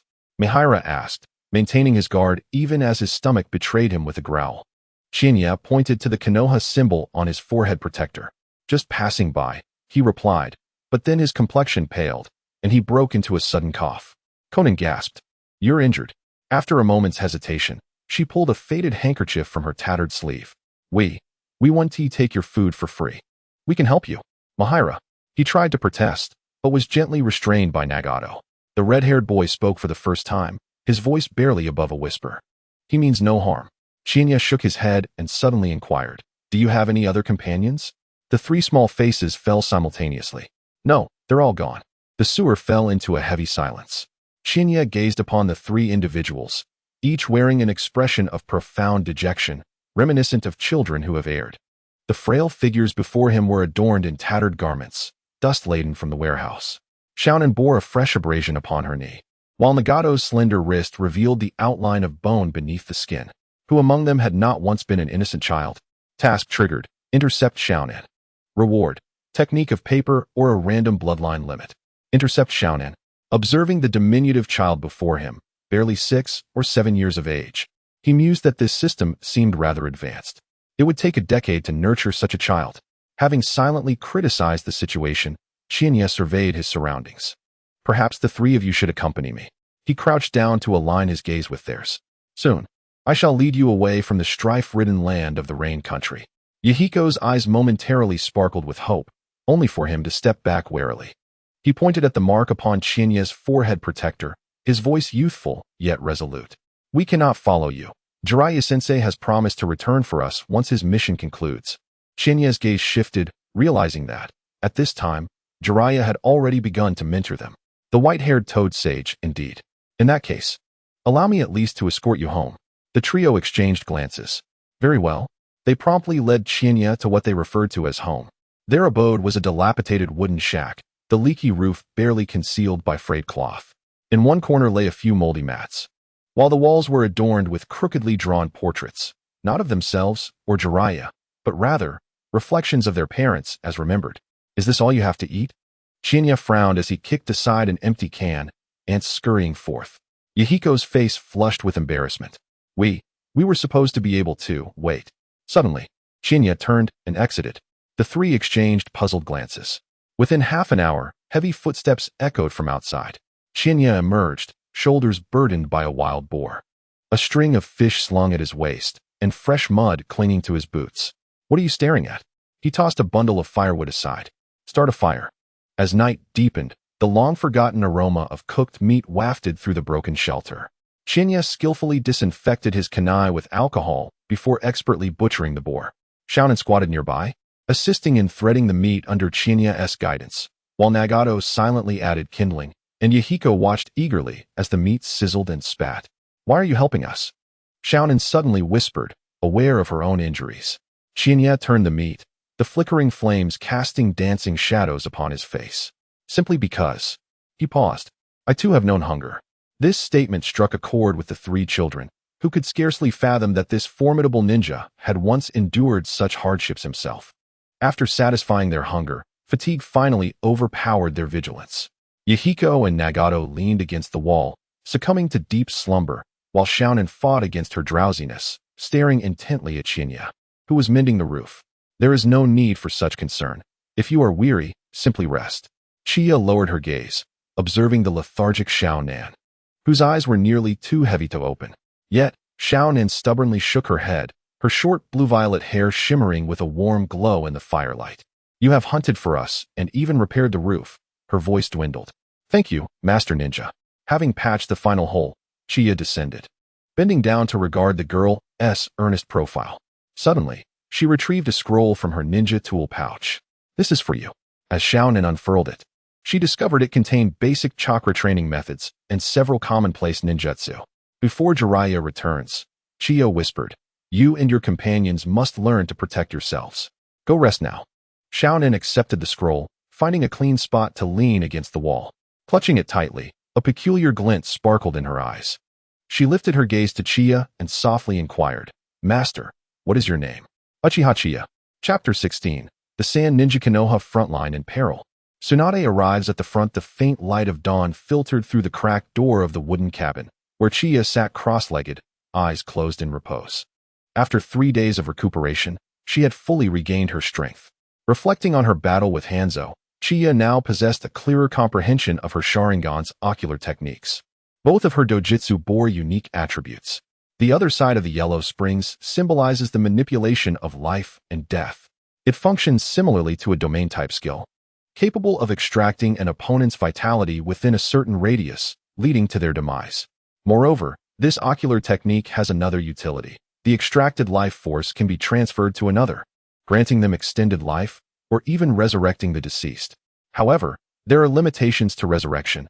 The individual must have died within the past day, and the cooldown period for resurrection is 1 month. As Chiya's ocular power increases, these constraints will be optimized. As for the other ocular technique, causal reincarnation, it too operates as a domain effect. By employing Jinjutsu, it creates a special spatial domain. When an enemy's attack enters this space, it is redirected to oneself or others. This was precisely the reason Hanzo found his own attacks turning against him. He was ensnared by his own illusion. Moreover, according to the conclusions derived from the system, not only ninjutsu and taijutsu, but even bloodline limit techniques and all released attacks can be redirected. This particular ocular technique surprised Chiya, for within this ninja world, numerous threats could lead to one's demise. The dust release from a Wagakure, for instance, is a unique technique capable of disintegrating a person into molecular form. Now, with this ocular technique, as long as she activates her Manjiki Sharingan, no matter who attempts a covert strike against her, as long as it falls within the domain or its range, it will be recorded by her Manjiki Sharingan and subsequently redirected. This significantly enhances her security. Brother Chiya, look. Xiao Nan's excited voice interrupted his contemplation. He opened his eyes to see a thin piece of paper hovering above Xiao Nan's palm. Although it wobbled, it was indeed controlled by chakra. Her face beamed with a proud smile, and her short, blue-purple hair glimmered brightly in the morning light. Indeed, her chakra control was quite steady. Qianye nodded in approval and reached out to tousle her hair. Xiao Nan's cheeks flushed a modest red as she lowered her head shyly. Meanwhile, Ian was practicing taijutsu against a wooden post, though his movements were somewhat awkward. Each technique was executed with growing proficiency. Nagato sat quietly in a corner, hands forming seals as he attempted to gather chakra. His progress was most remarkable. Within just 3 days, he had begun to mobilize the chakra within his body. Come over here, Qianye beckoned. The 3 of them immediately gathered around, their eyes filled with anticipation. Xiao Nan, Ian, and Nagato had clearly accepted him after 3 days of interaction, and their smiles had multiplied. After all, being children, their emotions were fleeting. Qianye retrieved 3 shurikens from his ninja tool pouch and handed one to each of them. Today, I will teach you the fundamentals of shuriken jutsu. He stood up and walked to the open space outside the house. Watch closely. With a flick of his wrist, Qianye sent the shuriken flying, its cold glint striking true at the center of a tree trunk 10 meters away. Ian's eyes widened in astonishment. Xiao Nan clapped in delight, her demeanor that of an adoring fan. Nagato silently noted the key points of the technique. Remember, your wrist must exert steady force, and your gaze must be precise. Qianye patiently guided them, correcting their movements one by one. Just as the 3 were engrossed in practice, Qianye's gaze flickered slightly. He keenly sensed an unusual chakra presence approaching from a distance, clearly indicating someone was nearing. Continue your practice. I will be back shortly. Qianye murmured before vanishing in an instant. In the forest, a Konoha ninja was cautiously advancing. Qianye silently appeared behind him, kunai pressed against his back. Don't move. His voice was icy. The ninja stiffened, then slowly raised his hands. It's me, Uchiha Qianye. Upon hearing the familiar voice, Qianye hesitated, retracting the kunai. The ninja removed his mask, revealing a resolute face. It was Kiki Sakumo's subordinate, Muki KT. What brings you here? Qianye inquired. Muki KT exhaled deeply. Lord Orochimaru returned to the village to report that the entire squad has been wiped out. Even Hanzo personally intervened. Upon hearing this, Lady Tsunade immediately sought out the Hokage and requested to head to the battlefield. Qianye's heart warmed at the mention of Tsunade, but he soon realized something was amiss. Wait, where did she go? The Sand Village launched a surprise attack at the border of the 3 countries, and the situation is dire. Lord Sakumo requested assistance from the village. splitting from Lady Tsunade to engage the enemy's main force, while she took the medical team to the rear. Mookie KT's expression grew grave. Before her departure, she earnestly requested that we send someone to find you, assuring that you would certainly survive. Chiya's gaze instantly sharpened. The poisons and puppetry techniques of the Sand-Hidden Village are exceedingly formidable. Although Tsunade possesses immense strength, the battlefield is ever-changing, and a moment's carelessness could lead to peril. No one can guarantee absolute safety. I must rush over immediately, Chiya declared solemnly. Recently, the offensive from the Rain-Hidden Village had abruptly ceased. Lord SHM indicated that this was the perfect opportunity to focus on dealing with the Sand Shinobi. Muko nodded in agreement. However, regarding your situation, Chiya glanced back towards the wooden house, where Yahiko and the others were still diligently practicing. After a moment of contemplation, he said, "Give me 10 minutes." Returning to the wooden house, Chiya gathered the three together. "I have an urgent mission and must leave at once," he stated plainly. "Are you leaving?" A hint of sadness flickered in Conan's eyes. Chiya produced a map and a kunai he had marked, handing it to Yahiko.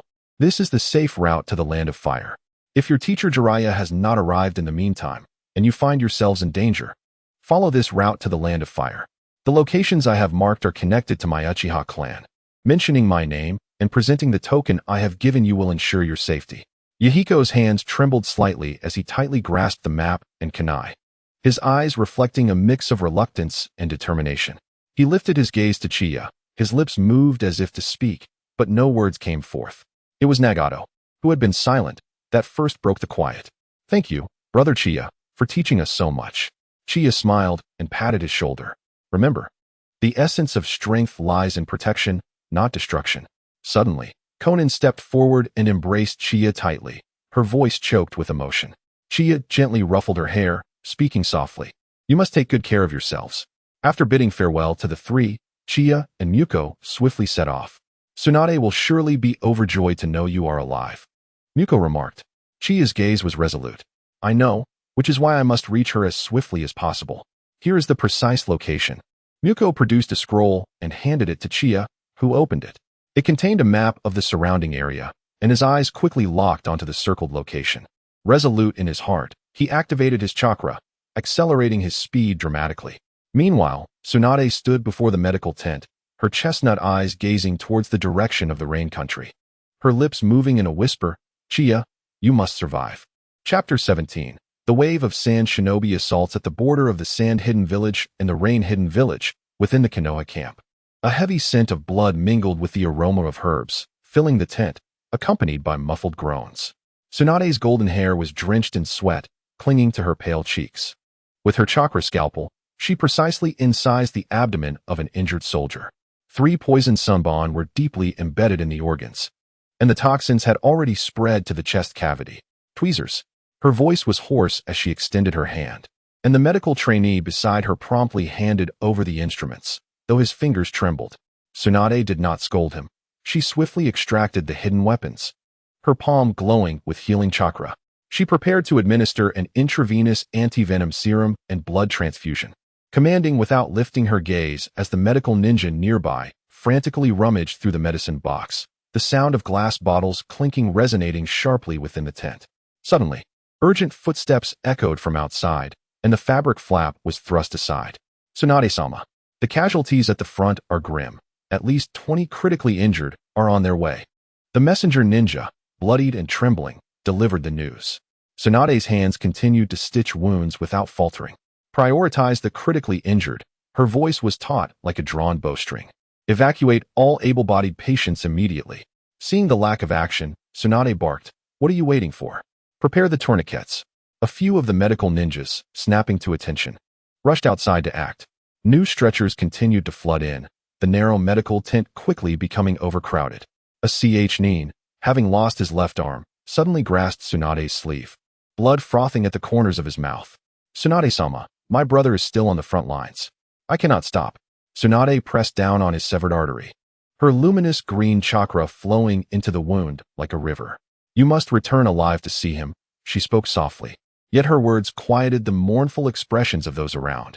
In a corner, a medical trainee suddenly broke down, tears streaming as the patient she had been tending to had just ceased breathing.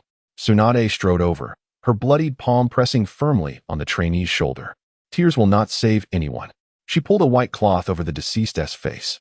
The latest patient was clad in a Leaf Village ninja vest. 3 puppet steel blades lodged in his back. This physique bore a resemblance to Chiya. Chiya? The name barely escaped her lips. She lunged toward the stretcher, and upon seeing his face, she froze momentarily. It was not Chiya. Tsunade closed her eyes, regaining her composure as she reopened them. Prepare for surgery. Prioritize those with penetrating wounds. At that moment, the sound of gears from a puppet grew ominously closer from outside the tent. Enemy attack. A panicked voice shouted from beyond. Tsunade remained undeterred, her fingers steady as she continued to suture wounds. As the 13th patient was stabilized, the tent suddenly shook violently. Sand Village's poisonous smoke seeped through the cracks, causing some trainees to cough violently. The mobile patients retreated through the back exit. She reacted swiftly, striking the ground with her fist, spiderweb-like cracks spreading outwards, followed by the screams of the sand ninja who had ventured inside. She turned, her expression resolute. Evacuate quickly. You are medical ninjas. No matter the means, you must survive. This is an order. The flames from the medical camp painted the sky a crimson hue. While the noxious smoke pervaded the air, its acrid scent suffocating. The puppet army of Tsunade surged forth like an unrelenting tide, their wooden joints emitting an eerie creaking sound, while the poisoned projectiles glimmered with a ghostly blue luminescence under the moonlight. Damn it! Tsunade kicked over the foremost puppet, splintered wood scattering in all directions. Yet more puppets continued to advance. She cast a glance back. The injured were being assisted in retreat by the medical trainees. But their pace was too slow. At this rate, everyone would be encircled. Lady Tsunade, we are cut off. A medical trainee shouted in terror, gritting her teeth. A flicker of determination passed through her bright brown eyes. She bit her thumb sharply, swiftly forming hand seals, and then pressed her palm against the ground. Summoning technique. The earth trembled, dust billowing forth, as a colossal white figure arose from the ground, standing like a mountain before her comrades. It was the slug sage, Tsunade's summoning beast. Its soft yet resilient form was particularly imposing on the battlefield. Lady Tsunade, the situation appears dire, the slug's gentle voice resonated, its presence causing the Tsunade puppets to halt abruptly, even striking fear into the hearts of the puppet masters. Slug, protect them. Tsunade commanded fiercely, her chakras surging. Understood. The slug's form rapidly split, countless small clones scuttling towards the injured and medical trainees, enveloping them in their soft bodies, shielding them from the toxic smoke and projectiles. Tsunade stood resolutely at the forefront, her fists clenched, the ground cracking beneath her feet. She coldly regarded the Tsunade puppets. In the next moment, she launched herself forward like a cannonball, her fist crashing into the throng of puppets. Boom! A terrifying display of strength erupted, shattering dozens of puppets into fragments. As the Tsunade ninjas recoiled in terror, but Tsunade offered them no respite. She seized one puppet by the head, slamming it into the ground, the shockwave sending nearby enemies flying. Retreat! Quickly retreat! A commander from Tsunade finally realized they were not just facing Tsunade, one of the legendary 3, but an enraged beast. However, Tsunade would not grant them the opportunity. Now that you have come, do not think of leaving. Her figure flickered across the battlefield, each punch wielding the power to decimate, the remnants of puppets accumulating behind her like a mountain. Meanwhile, the slug's clones steadfastly safeguarded the medical camp, ensuring no one else was harmed. When the last puppet master fell, Tsunade stood amidst the ruins, gasping heavily. She turned to the group protected by the slug. Confirming no casualties before her taunt, nerves finally relaxed. Lady Tsunade, the medical trainees gazed at her in awe, their eyes filled with reverence. She let out a deep sigh. Even as a member of the Senju clan, she could hardly withstand such relentless exertion. Wiping the blood from her face, she was about to retrieve the medical kit from a distance when unexpectedly, a voice resonated from afar, robust and commanding. What a surprise to find that the leader is a princess of the Senju clan. The crowd turned towards the sound, their hearts racing. Beside the middle-aged man in the lead, one ninja after another emerged into view. Shortly thereafter, a multitude of ninjas emerged from the surrounding mountains, plunging the spirits of the onlookers into despair. Just a day prior, Lord Tsukumo Hatake had received intelligence and led everyone in a surprise assault on the Sand Ninja troops. Now, within the camp, only Lady Tsunade's medical team, accompanied by a handful of combat ninjas, stood against the formidable force of at least 300 to 400 sand ninjas. Effectively trapped in a dire situation, Princess Tsunade, you might as well surrender, declared a middle-aged man at the forefront, his eyes brimming with confidence. Chapter 18. The Elite of the Sand Ninjas, displaying power beyond the netherworld. The desert winds swept up fine grains of sand, howling across the battlefield. Tsunade stood at the forefront, her golden hair billowing in the wind, her warm brown eyes coldly fixed upon the encroaching, ominous ranks of the sand-hidden village. The 300 to 400 ninjas formed a fan-shaped encirclement, led by the commander of this medical ninja offensive, Izanami. The role of medical ninjas is self-evident to all major villages. Prioritizing their elimination is a strategic imperative for many. Izanami, hands tucked into his sleeves, maintained a calm demeanor, as if victory were already assured. Princess Tsunade, surrender, he intoned slowly, his voice hoarse yet imbued with an undeniable aura of authority. You are surrounded. Further resistance will only lead to unnecessary casualties. Tsunade did not respond immediately. Instead, she slightly turned her head and quietly addressed her medical ninjas and combat team behind her. Everyone, gather around me. Her voice, though soft, carried an air of uncompromising command. The previously rattled leaf ninjas quickly regrouped, with the medical ninjas shielded in the center, while the combat team formed a defensive perimeter around them. Izanami narrowed his eyes, seemingly taken aback by Tsunade's composure. One of the jonin beside him, adorned with the sand headband, could not contain his concern. Lord Izanami, if we delay any further, reinforcements from the leaf may arrive. Izanami raised his hand, signaling for silence, his gaze unwaveringly fixed on Tsunade. This is your last chance, Princess Tsunade, he said slowly, unwilling to relinquish the medical ninjas before him. Tsunade regarded him with a cold smirk. You talk too much. As her words fell, she suddenly stomped the ground. Boom! The earth shattered instantly, her formidable strength stirring up a tempest of sand, catching the front ranks of the sand ninjas off guard and forcing them to stagger back a few steps. Seeing Tsunade's resolute expression, Izanami ceased his rhetoric, his eyes sharpening in determination. Attack! He commanded fiercely. Kill! Roared the 300 to 400 sand ninjas in unison. Wind release, sandstorm jutsu. Wind release, great breakthrough. Wind release, violent wind palm. Accompanying the wind techniques were the ominous sounds of puppetry, overwhelming the battlefield. Earth release ninjas, advance. Form a defensive formation. Tsunade, having expended considerable chakra through healing and combat, was reaching her limits. Yet, she remained steadfast at the forefront, effectively directing her team. A few ninjas stepped forward, swiftly forming hand seals.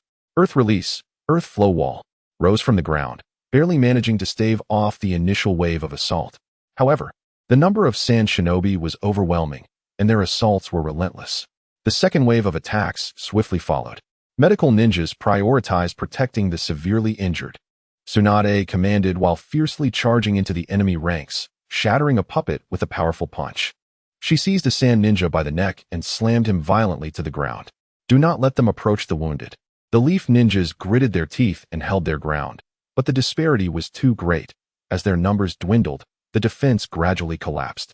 From a high vantage point, Erosenin coldly observed the battlefield. It was over.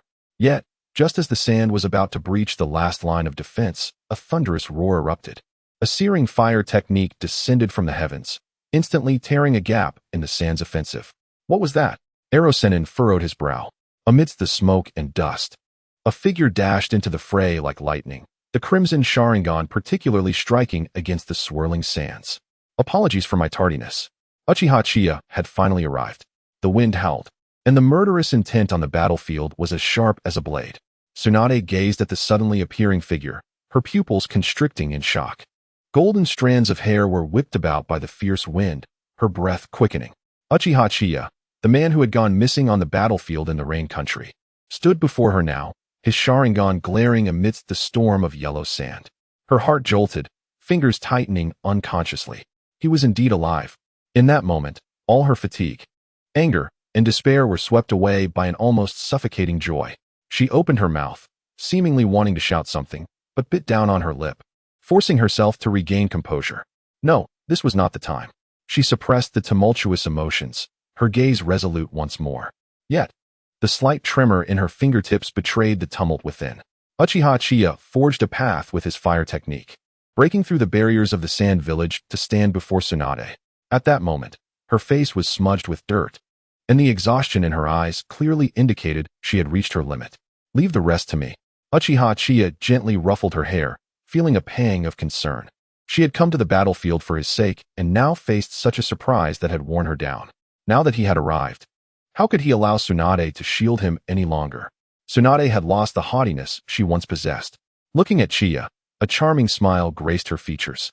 Yes, Ero-Sennin coldly observed the scene, a hint of scorn crossing his aged face. Humph, a member of the Uchiha clan? He sneered, his gaze flitting between Tsunade and Chiya, his tone dripping with disdain. When did the princess of the Senju clan become so close to an Uchiha? The Sand Jounin beside him also displayed a look of contempt, muttering in agreement. The Senju and Uchiha should be sworn enemies. It seems they have cast aside their familial enmity to indulge in a scandalous affair. How disgraceful. The Senju princess, whom we regard as a formidable opponent, turns out to be nothing but a love-struck fool. Listening to the chatter of the surrounding sand ninjas, Ero-Sennin slightly raised his hand, signaling the sand ninja forces to prepare for an attack. Since you have willingly descended into depravity, let us perish together here. Attack! The sand village ninjas erupted instantaneously.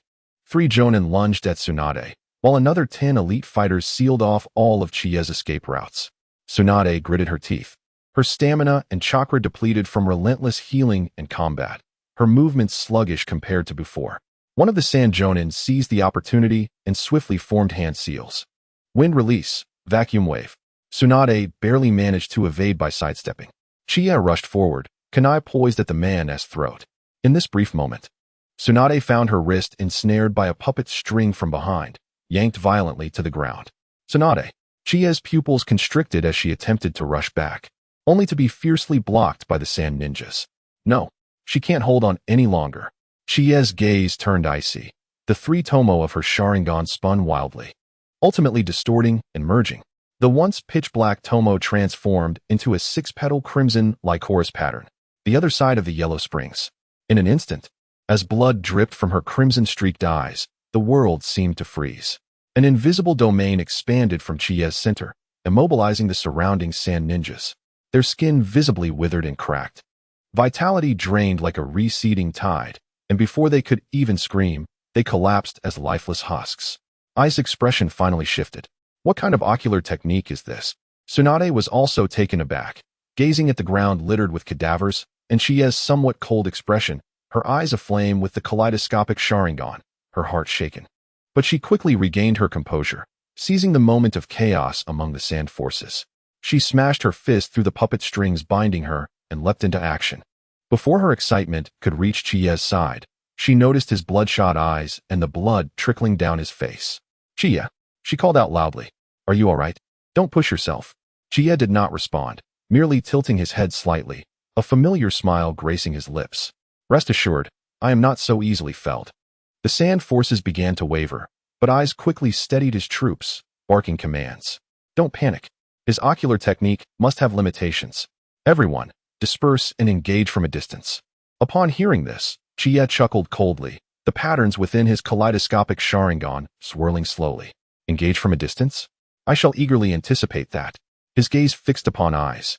An invisible wave surged once more. Chapter 19. Leave the puppeteer to me. Sweep them away.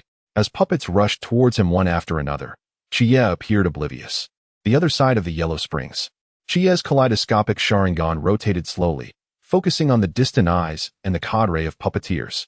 The 6-petal Lycoris pattern blossomed eerily within his scarlet pupils. Under the domain of the other side of the yellow springs, eyes and the others rapidly withered. The puppets that reached Chiya's vicinity, bereft of their master's control, collapsed to the ground like discarded scrap metal, scattering into pieces. Blood streamed from Chiya's bloodshot eyes, trickling down his cheeks and pooling on the ground. He bore a stern countenance, his kaleidoscopic Sharingan vigilantly scanning the surroundings. Moments ago, his Sharingan had detected something amiss. The figure of Zuki had already anticipated the attack. The previous Zuki was merely a decoy. Whoosh! A sharp sound of slicing air suddenly erupted. Chiya abruptly leaped to the left, a ghostly blue blade narrowly grazing his neck, the force of the wind stinging his skin. It was a humanoid puppet, Unlike the crude creations of ordinary puppeteers, this puppet was entirely pitch black, with intricately embedded chakra conduits at its joints, moving with the fluidity of a living being. Its arms unfurled, revealing sharp blades, their edges glimmering with a toxic blue sheen, evidently laced with potent venom. Was this puppet Zuki's trump card? Chiya closed the eye that had just performed the yellow springs beyond technique and activated his body flicker technique. He swiftly retreated, yet the puppet followed him like a shadow. The blade struck in rapid succession, compelling him to evade repeatedly. Chiya's open Sharingan narrowed slightly, focusing intently on the puppet. As the azure chakra threads were captured by his gaze, following the threads, he quickly pinpointed potential hiding spots. Boom! Just as Chiya contemplated how to temporarily subdue the puppet and launch a surprise attack on Zuki's position, a golden figure crashed into the battlefield like a cannonball. A fist, imbued with terrifying strength, struck the puppet's chest with tremendous force. Get away! With Tsunade's furious shout, the precision-crafted puppet was sent flying, crashing into a sand dune and sending a cloud of yellow dust into the air.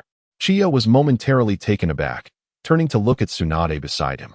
She was slightly panting, her fair cheeks stained with blood, yet her gaze was unexpectedly fierce. Her fist remained poised, chakra simmering between her knuckles.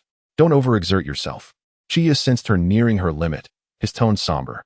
Tsunade shook her head, her gaze locking onto his eyes, her expression complex. Your eyes. Chiya fell silent for a brief moment before chuckling lightly. It's fine. That one is just a bit tired and needs to rest for a while. As for the rest, let me deal with them first. Tsunade nodded earnestly, her attention shifting back to the puppet that was slowly rising from the sand. Its chest was concave, yet it continued to move, its joints emitting a grating sound. This was no ordinary puppet. That cunning old fox, Zuki, had likely brought out his most formidable creations. Chiya nodded, his Sharingan subtly rotating. Its core was not in its chest, but rather in its head. Tsunade's lips curled into a smirk as she glanced at Chiya. Then I shall dismantle it. Before her words could fully resonate, she charged forward once more, her strength erupting, causing the sand beneath her feet to fracture like a spider's web. The puppet swiftly retreated, its arms crossing to block, a switch on its shoulder activating. 1,000 explosive tags shot forth from within. A flash of fire erupted. The sound of a violent explosion reverberated. Tsunade instantly evaded the blast, maneuvering closer to the puppet. With a swift kick, she shattered its left arm completely. At the same moment as Tsunade's strike, Chiya vanished in an instant, his figure flickering as he sprinted toward the distance. The surrounding scenery rapidly receded, and behind a colossal rock, a figure finally emerged. Found him. Indeed, it was that scoundrel. Chaos. Chiya's closed kaleidoscopic Sharingan opened once more, instantly locking onto him, the blood vessels in his eyes intensifying. Warm blood surged forth, trickling down his cheek. The realm of the underworld. An invisible wave, deftly controlled by Chiya, surged towards Chaos. Chaos' eyes widened in horror as he beheld Chiya. This is bad. He suddenly felt himself ensnared by an overwhelming force, and his consciousness began to blur. His skin rapidly shriveled and darkened, drained of vitality. In the blink of an eye, he was sapped of life and collapsed heavily to the ground. At the same moment, Tsunade's fist obliterated the head of the puppet, exposing its core mechanism, which flickered ominously with dangerous chakra. It is over, Tsunade declared coldly, raising her fist once more. Crack! The puppet's core spontaneously shattered, releasing a torrent of violet toxic mist. Tsunade, fall back! Chiya suddenly turned, his heart racing, and shouted sharply.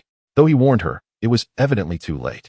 Just as Tsunade was about to be engulfed by the toxic haze, Chiya, disregarding the toll on his ocular power, activated his other eyes technique.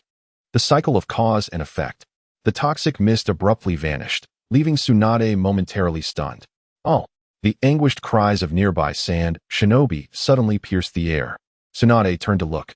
At that moment, the purple mist appeared amidst the densely packed sand ninjas, corroding several of them as if it were acid.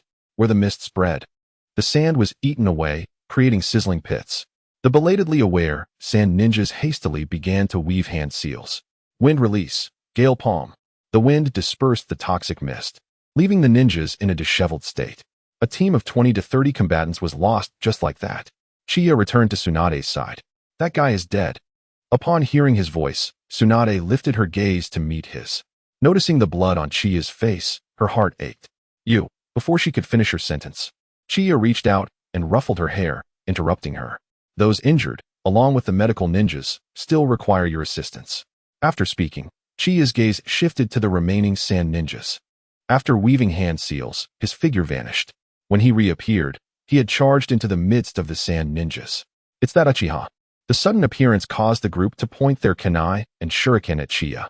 Before they could act, Uchiha Chiya's gaze swept over them. The six-petaled crimson flower pattern was now as vibrant as a rose. The realm of the underworld. An invisible force radiated outward from Chiya's center. The cold, suffocating power gripped their lives by the throat, instilling a profound fear. Before nearly 100 sand ninjas could comprehend the situation, they felt an excruciating chill penetrating to their very marrow. Their skin visibly shriveled and cracked, their muscles atrophied, and their life force was inexorably drawn away by an unseen hand. Thud, thud. Groups of ninjas collapsed en masse. In the heart of the battlefield, Qianye stood resolute. His kaleidoscopic Sharingan, 6 petals of the, spinning slowly, its crimson hue akin to the infernal flames of hell. In an instant, the number of ninjas on the battlefield of Tsunade had dwindled significantly. A strained gulp echoed through the air. An elite ninja, trembling with a kunai in hand, was drenched in cold sweat. The bizarre and terrifying scene before him undoubtedly shattered their understanding of ninjutsu and deepened their fear of the unknown. Impossible. He gazed at Uchiha Qianye, his eyes wide with disbelief. How could a technique of this magnitude exist? Chapter 20. The malevolent Uchiha brat. It is not impossible. Qianye's sanguine gaze swept over him. Before the words had fully escaped his lips, he had already appeared before that ninja in an instant. Beyond the yellow springs, in his crimson eyes, additional blood vessels appeared, and blood flowed anew from his orbs. An intangible wave radiated outward once more, this time enveloping even more foes than before. It encompassed nearly the entirety of Tsunade's forces on the battlefield. The unseen power, like the hand of death, ensnared the bodies of the sand ninjas. Their vitality materialized as specks of light, drawn forth from their very beings. From Qianye's core, one ninja after another fell, as if they were mere blades of grass being harvested. A chilling, deathly silence spread around him. He stood amidst it all, the kaleidoscopic Sharingan having faded. His pitch-black pupils narrowed slightly, his vision becoming somewhat blurred. A buzzing filled his ears, reminiscent of countless tiny insects crawling within his skull. He raised a hand to press against his temple, his fingertips meeting warm liquid. The blood that had previously seeped from the corners of his eyes had dried, only to seep anew from excessive exertion. Indeed, it was still too much of a strain to cover such a multitude of ninjas at once. Even with the advantages of the kaleidoscopic Sharingan, imposed an immense burden upon him. Even worse, his mastery over the eye techniques was not yet refined, resulting in a consumption of chakra far exceeding his expectations. Nonetheless, he had ultimately vanquished all his enemies. Tsunade observed Qianye's movements, which seemed somewhat rigid, and her heart skipped a beat. She rushed over swiftly, standing beside him. Her golden locks were tousled by the wind, her emerald eyes scanning the battlefield with vigilance. They finally settled on Qianye's pale visage. Her brows knitted together, and her fingers instinctively tightened. As the princess of the Senju clan, Tsunade possessed a deeper understanding of the Uchiha Sharingan than the average person. As the adage goes, the one who knows you best is your enemy. The Senju clan, historical rivals of the Uchiha, understood the Sharingan even more profoundly than most Uchiha themselves. Just as in the original narrative, the individual most acquainted with the Sharingan was the second Hokage, Senju Tobirama, the formidable war hero, with a keen awareness of the importance of ninjutsu development, and the old man who weeps for unforgotten memories. Although Tsunade might not possess the extensive knowledge her great-grandfather had regarding the Uchiha clan, her status as a medical ninja and her lineage from the Senju clan endowed her with an understanding of the Sharingan that surpassed that of the average Uchiha. She could hardly discern that the blood of Chiya was a side effect brought on by the ocular technique emanating from his eyes.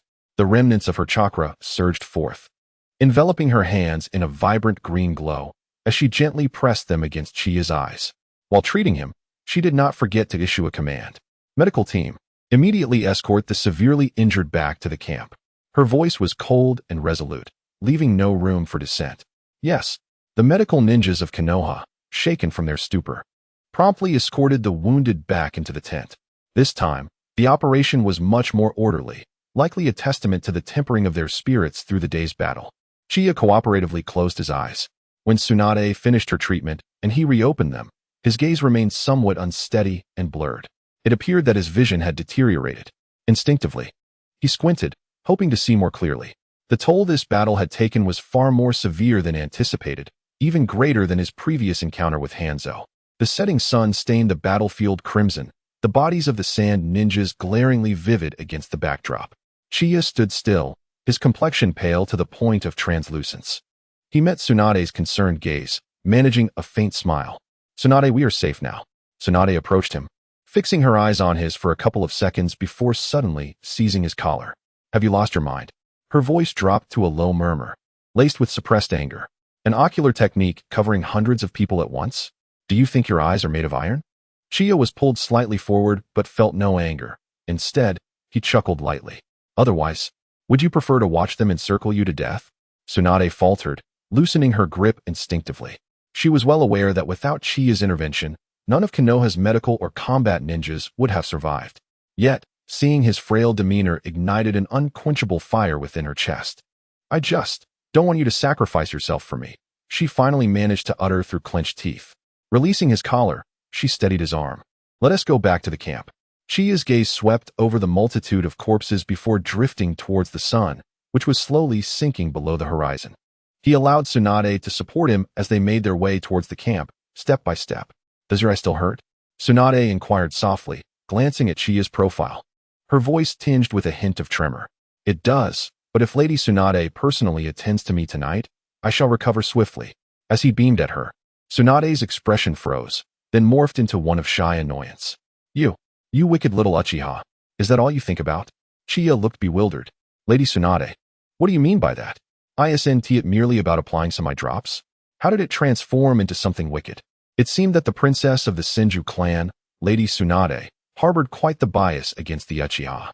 As she regarded Chiya's earnest face, doubts began to creep into her mind. Service for treatment? Perhaps I have misjudged this little rascal? Am I overthinking this? As Tsunade found herself lost in thought, Chiya gently caressed her cheek, smooth and fair, truly captivating. Tsunade gazed at Chiya, her once defiant hazel eyes now glistening with tears. Why was she crying for no reason? Chiya, with a flick of his finger, wiped away her falling tears. Startled, Tsunade quickly turned her face away, dabbed her eyes, and then looked back. That little rascal from the Uchiha clan certainly had a knack for worrying her. Upon hearing this, Uchiha Chiya understood that her tears stemmed from concern for him. He withdrew his arm and embraced her tightly. "Hey, there are others present." Tsunade's face flushed with surprise at Chiya's boldness. They were a perfect match. Why should they care about the opinions of others? That night, the crackling campfire cast elongated shadows of the two figures at the entrance of the tent. Chiya leaned against a weathered rock, medical bandages wrapped around his eyes, obscuring his vision. Initially, Chiya intended merely to perform some eye exercises and perhaps apply eye drops later for maintenance. Little did he expect Tsunade to directly apply herbs and bandages on him. However, feeling the soothing coolness on his eyes seemed to aid in their recovery. Naturally, he did not refuse Tsunade's kindness. Not only that, but he also held a bowl of bitter medicinal soup that Tsunade had forcibly given him. It was both acrid and astringent, causing him to frown. "This is worse than the poison from Tsunade. I've already applied external medicine. Why must I drink this too?" He shook the bowl, its dark contents clinking ominously. "Are you taking this opportunity to get revenge on me?" "Shut up and drink it all," Tsunade replied, arms crossed as she sat across from him, the firelight casting a warm glow on her golden hair. She glared at Chiya, but upon noticing his pale complexion, her gaze softened involuntarily. Turning her face away, she pretended to organize her medical kit, her fingers absent-mindedly tracing the edge of the bandage. Chiya finished the soup, grimacing at the bitterness, and suddenly waved the empty bowl in her direction. "Lady Tsunade, do you have any candy? Are you 3 years old?" she retorted, snatching the bowl from him in frustration, yet paused for a moment upon their fingers brushing together, as if recalling something. Tsunade abruptly stood up, rummaging through her medical kit with a clamor that sounded like she was dismantling the tent. Chiya tilted his head to observe her, and soon heard the rustle of a small paper package being extracted, which she brusquely shoved into his hands. "The last one, take it or leave it." Chiya opened the package to find a round piece of candy nestled within. He paused for a moment, a deeper smile emerging. "So, Lady Tsunade carried candy with her? Stop rambling. That's for stabilizing the blood sugar of the injured. He popped the candy into his mouth, the sweetness alleviating the bitterness of the medicinal soup. As the night breeze rustled around them, Chiya heard Tsunade return to her spot, the sound of fabric brushing against the sandy ground, accompanied by a soft sigh. Next time, if you act recklessly again. Tsunade's voice was barely audible. Also your Sharingan shut. Chiya chuckled softly and suddenly reached out towards her, his fingers brushing against the tips of her hair. What are you laughing at? She exclaimed, swatting his hand away, her ears turning crimson. It's nothing. It is truly delightful to coexist with you beneath the same tent. Tsunade froze momentarily. The crackling campfire emitted a few sparks. She gazed at his profile, illuminated by the flickering flames, her eyes brimming with tenderness. The hour was growing late, and they were to reunite with the team the following day. Lady Tsunade, we should take our rest. I cannot see right now. I still require your assistance, Lady Tsunade. You little Uchiha brat, I only helped you today because of your injuries. Do not let this happen again, understood? The night breeze swept through the camp, carrying distant sands, yet it could not disperse the warmth of this corner by the campfire. Chapter 21. Commander Kakashi Hitaki. The irate Tsunade. The next morning, the winds and rains finally subsided. Chiya and the flushed Tsunade stood beyond the original borders of the Konoha defense line, the distant towering steel structures glinting with a cold light in the morning sun. A Konoha communication hawk swiftly arrived, landing before Tsunade. With a puff, it transformed into white smoke, leaving behind a scroll of intelligence in her hand. The main camp has relocated.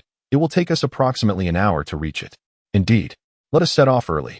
Tsunade tucked away the scroll and cast a glance at Chiya. His bandages had been removed, yet the depths of his pupils still held a trace of weary darkness. He seems to be recovering rather swiftly, she mused internally, yet she instinctively slowed her pace. Everyone, gather your things and prepare to depart. Yes, Lady Tsunade. At the Konoha main camp on the outskirts of the Rain Village, Chiya and Tsunade traversed through layers of sentries, finally encountering the overall commander of this campaign, Kakashi Hitaki.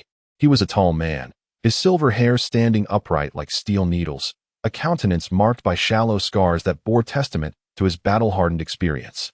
Draped in the standard Konoha vest, the short blade, white fang, at his back exuded a subtle yet fierce aura even while sheathed. Upon seeing Tsunade, he offered a slight nod, his voice deep and resonant. Tsunade, did you encounter an attack earlier? Tsunade crossed her arms and huffed dismissively. The Sand Village had an ambush set, but it has been dealt with. Dealt with? Kakashi paused momentarily. Do we have a specific casualty report on our side? Tsunade, upon hearing this, lowered her gaze and retrieved a manual from her pocket, handing it over. Everyone listed in this roster will someday be immortalized on the memorial stone as Konoha heroes. It's all recorded here. Kakashi took the document and flipped through it briefly. Upon reviewing the casualties from the previous day, he let out a sigh of relief. Konoha had suffered minimal losses, indicating that the number of Sand Village shinobi involved in the ambush was not substantial. A smile crept onto his face. Tsunade, you shall continue to oversee the medical supplies and the medics. Tsunade nodded reluctantly in response. Ahem. Chiya coughed, prompting Tsunade to turn her worried gaze towards him. Chiya, are you all right? This scene caught Kakashi's keen attention, revealing the unusual concern shared between the two. Kakashi's gaze shifted, discreetly scrutinizing the individual Tsunade was so attentive towards. Due to the ongoing conflict at the front lines, Shikaki Tsukumo had not returned to the village. He remained oblivious to the endeavors undertaken by Chiya, particularly regarding the establishment of a medical system. All he had received were reports from the village indicating that Tsunade was to lead medical ninjas to the front. Naturally, he welcomed the arrival of these medical ninjas, fully aware of their invaluable role as a commander who had long been stationed on the front lines. No one wished for their friends or comrades to suffer grievous injuries and face the agonizing fate of dying without treatment. Medical ninjas, how many lives could they potentially save? Gazing at the pale visage of the young man with dark hair and eyes, he wondered if this was the Uchiha whom Tsunade had previously tasked him to locate. One of his subordinates was engaged in another mission, and he could inquire upon his return. At that moment, the sound of hurried footsteps echoed from outside the tent. Report. An elite ninja lifted the curtain, his face radiating uncontainable joy. Lord Tsukumo, the battle report from yesterday has been compiled. Tsukumo cast a glance at Tsunade and Chiya, along with the medical ninjas behind them, and after a brief contemplation, replied, "Please, proceed directly." The elite ninja straightened his posture, his voice resonant. "Yesterday, our forces launched a surprise attack on the sand-hidden village, resulting in the annihilation of 137 enemies. All combat units deployed by the Sand Ninja Village have been eradicated." Joy spread across the faces of the ninjas within the tent, and some could not help but murmur their admiration. Who would have thought such a victory could be achieved? If not for Lord Tsukumo seizing the opportunity yesterday, how could we have attained such triumph? Indeed, this resounding victory for Konoha is largely due to Lord Tsukumo's gallant charge, breaking through the puppet forces and securing the foremost credit. Hearing the accolades, Tsukumo did not bask in pride or arrogance. Instead, his brow furrowed as he recalled Tsunade's earlier report, his gaze shifting towards her. "Did you encounter the attack in the afternoon as well?" Tsunade raised an eyebrow. "Approximately." Tsukumo's fingertips lightly tapped on the table, his tone growing somber.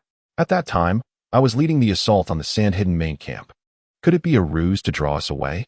His eyes sharpened with scrutiny, clearly pondering whether they had fallen into an enemy trap. If they were aware of Tsunade's medical team's position, why had the Sand Ninja Village not dispatched elite troops to intercept them? Was there a hidden agenda that he remained unaware of? Just then, a timid voice emerged from a corner. "Is this truly a great victory?" Everyone paused, turning to see a young medical ninja who had accompanied Tsunade. The ninja, startled by the sudden attention, hesitated but then found courage, recalling Chiya's impressive prowess the previous day. Surely, the report from Lady Tsunade must be far more astonishing? Lord Chiya single-handedly eliminated over 300 to 400 elite sand ninjas, even bringing down the formidable Kagaya of the Sand Ninja Village himself. His voice dwindled to a whisper, almost a stammer, as silence enveloped the tent.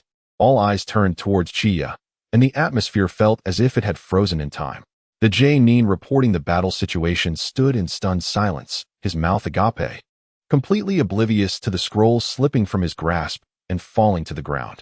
Kakashi's pupils constricted sharply. 300 to 400? If that was the number of attackers, it would indeed make sense. The most straightforward and effective outcome would be to prioritize the swift elimination of the enemy's medical ninja team, thereby gradually expanding their advantage and boosting morale. As for the remarkably low casualty figures, could it be? He suddenly cast a glance at Chiya, his gaze infused with astonishment for the first time. The usually silent Uchiha youth remained composed, yet at that moment, Kakashi became acutely aware of the faint yet palpable aura of pressure surrounding him, akin to a demon blade sheathed in its scabbard. "Details."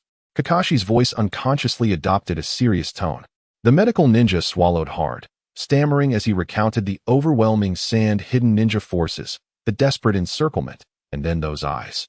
Reminiscent of a nightmare, the Sharingan. They seemed to be drained of all vitality, instantaneously transformed into desiccated corpses.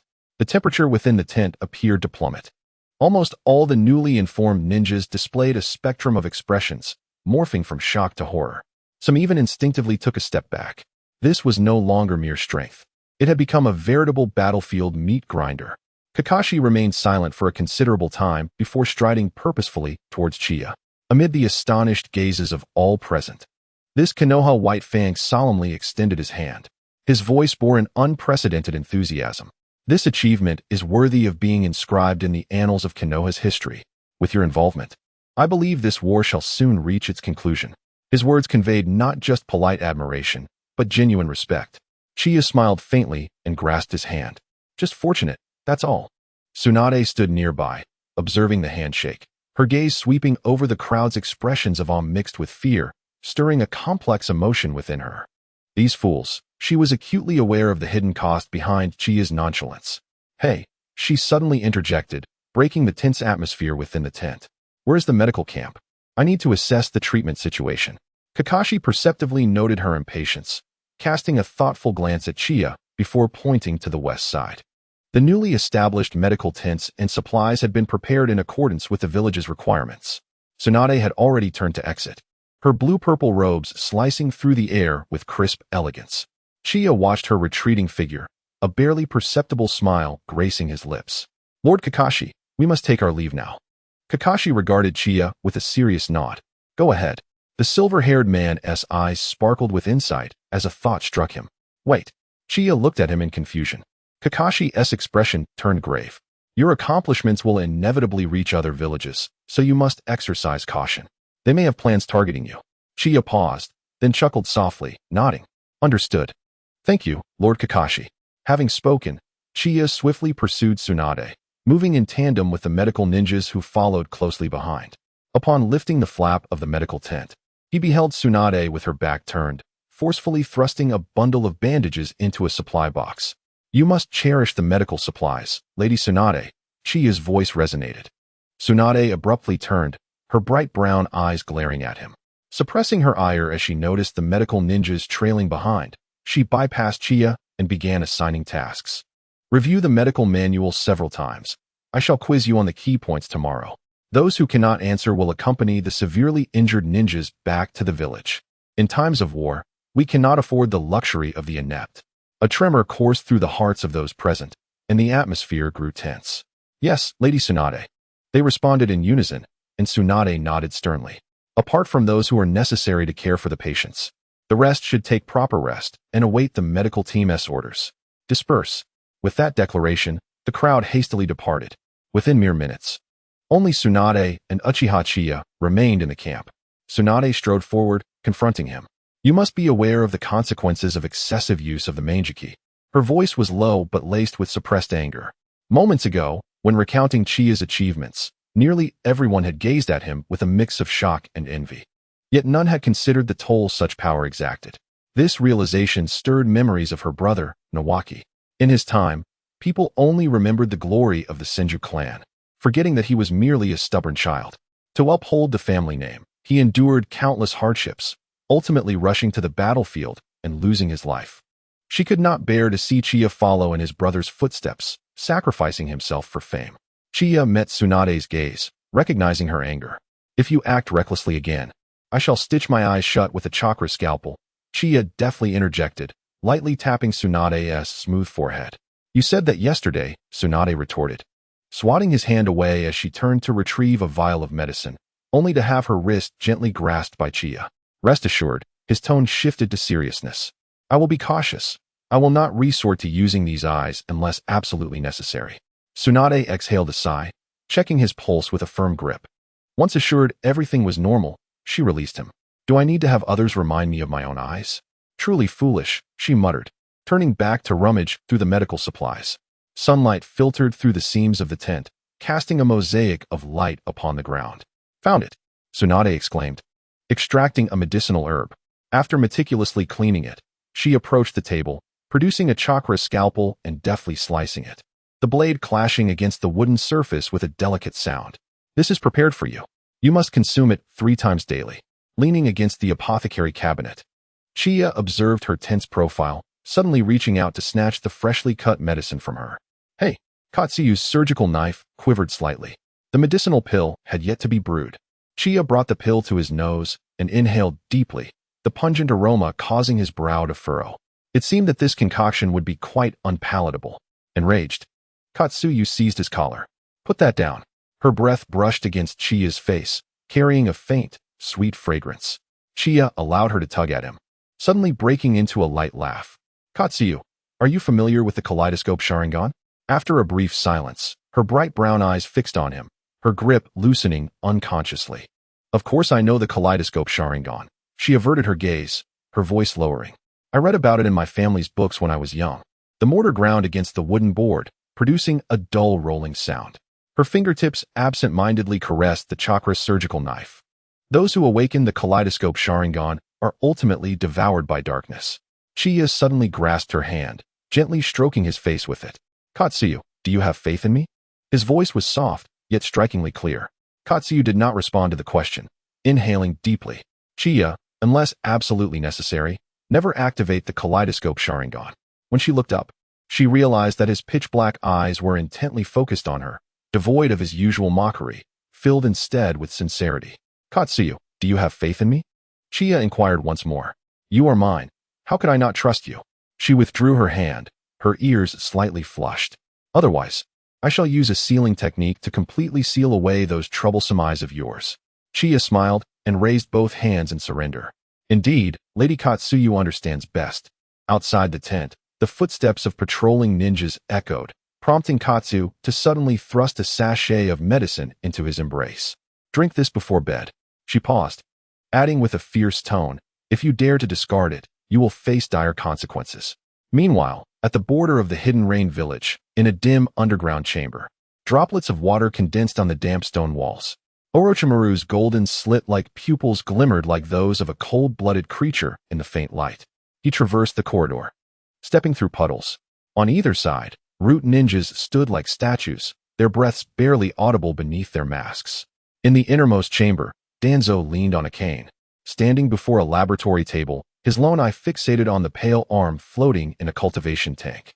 The severed limb's incision quivered with the movement of tiny granulations. "Progress is commendable," Danzo's voice rasped like sandpaper.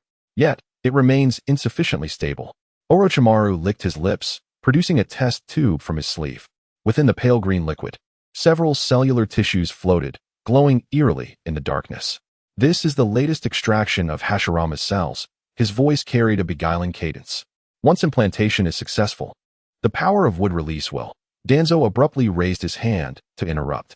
"Let us discuss this further once stability is achieved." A flicker of scorn crossed Orochimaru's eyes. Yet he complied and tucked away the test tube. He surveyed the surroundings. This underground laboratory, fully supported by root, boasted equipment of a caliber far beyond his expectations.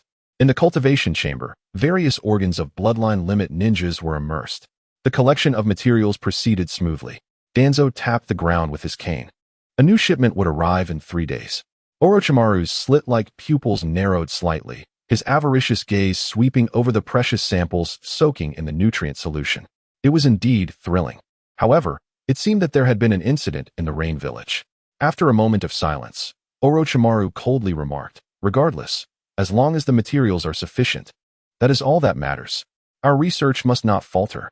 Upon hearing this, Danzo's single eye narrowed slightly. "I am aware of that. For now, you may focus on your experiments here. I have already spoken with Hiruzen. You will temporarily serve at my root. As for the information on the 8 tails you desire, I have continued discussions with several individuals in the village. I estimate it will not be long before you can take action." Orochimaru nonchalantly acknowledged this with an MM. His eyes fixated on the materials, showing no interest in Danzo's earlier proposition. "By the way, I received news from the Sand Ninja battlefield. There is a survivor from your obliterated squad." Orochimaru's expression stiffened, a flicker of speculation crossing his mind. "Who is it?" "Uchiha Qianye." Orochimaru fell silent, a meaningful smile suddenly gracing his face. "Oh, he is still alive?" This situation grows ever more intriguing. Chapter 23. The Identity of the Konoha Strategist. Elimination of Konoha's medical ninjas the following morning at the front camp of Konoha. Sunlight filtered through the mist, casting a gentle glow on the tents. While the air was imbued with the fragrance of herbs, the medical ninjas had already commenced their busy day, efficiently changing dressings and assessing injuries. Tsunade stood before the central tent, arms crossed, her gaze scrutinizing the actions of each individual. A bit faster. Her voice was crisp. "Every second in battle pertains to life and death. A moment's delay could mean another comrade falls." The medical ninjas, upon hearing her words, quickened their movements. A young female ninja skillfully formed hand seals, a soft green chakra emanating from her palm as she pressed it precisely against an injured soldier's wound. The injury healed at a visibly rapid pace, and color gradually returned to the pale face of the patient. "Well done," Tsunade nodded slightly, a glimmer of approval in her eyes. The young female ninja beamed with delight. "Thank you, Lady Tsunade."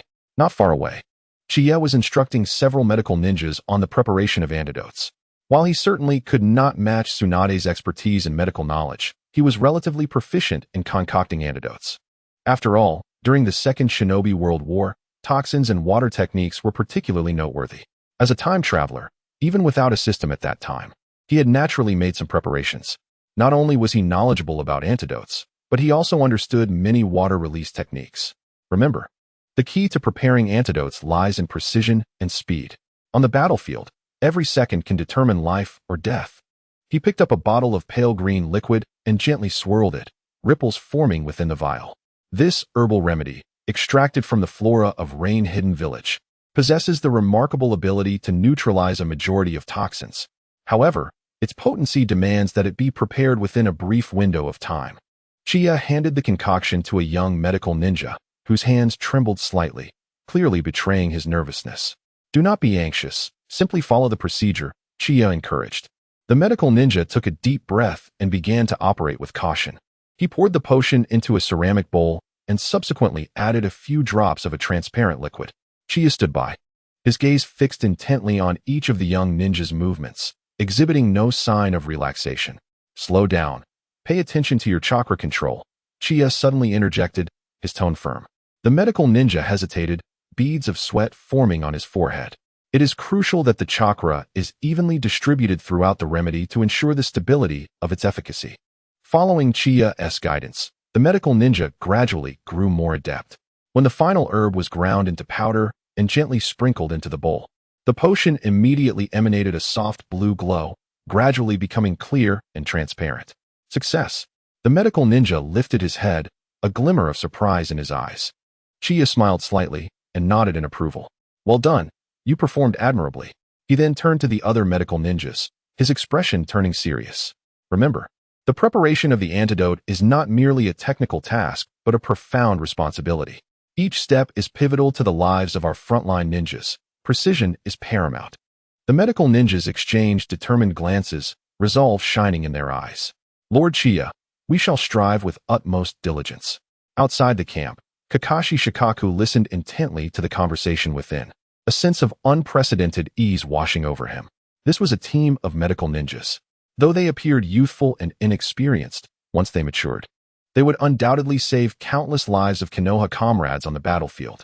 Although Shikaku was uncertain why the village had initiated training for medical ninjas at such a critical juncture, he recognized that this endeavor was, in any case, a positive development.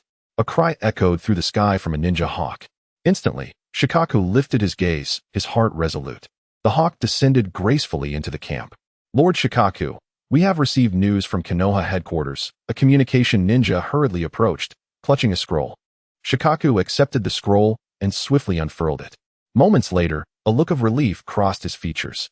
Not only had he reported to the village about the medical ninja situation concerning Tsunade and Chiya, but he had also mentioned the troubles they faced and how Chiya had single-handedly overcome them.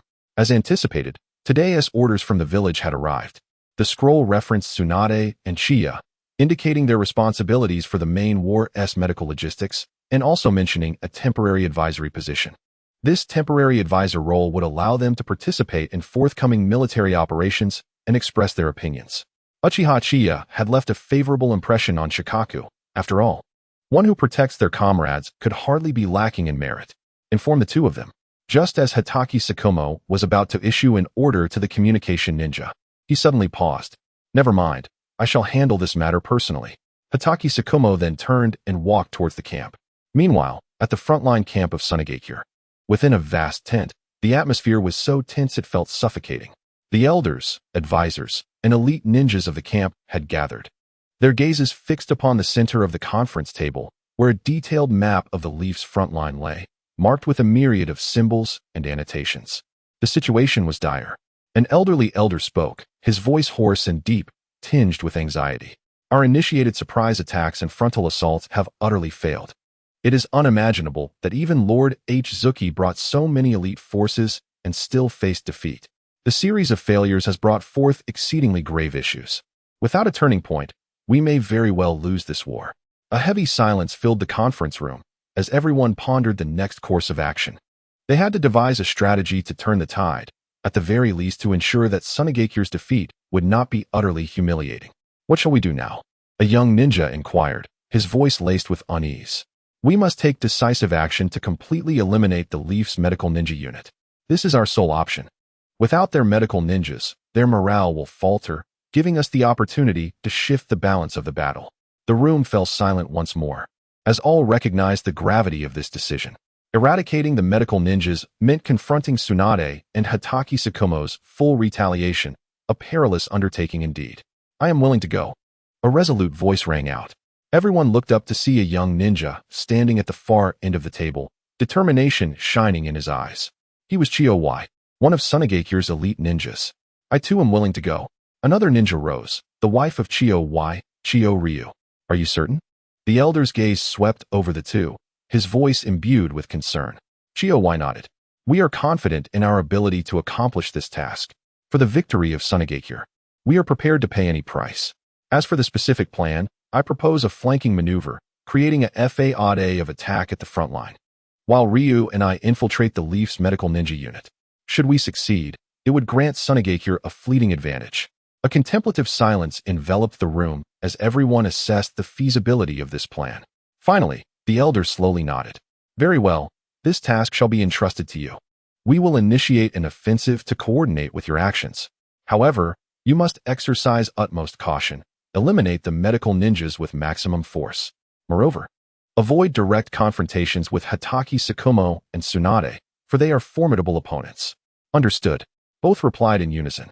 After the meeting concluded, Chiya and Chiya Ryu swiftly departed the camp. They were acutely aware of the daunting challenges that lay ahead. Yet they understood that this was the sole opportunity for the Sand Village to turn the tide of battle. Chapter 24, Feigned Attack. Chiya and her husband captured as night fell. The Konoha camp gradually descended into tranquility. The medical ninjas took turns resting, with only a few remaining on watch. Chiya stood within the camp, her brow furrowed. This night seemed excessively serene.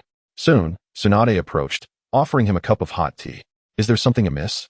She inquired. Chiya accepted the cup and shook his head softly. Not for now, but I suspect that the Sand Ninjas, having suffered so many losses, will not relent so easily. Tsunade's expression grew serious.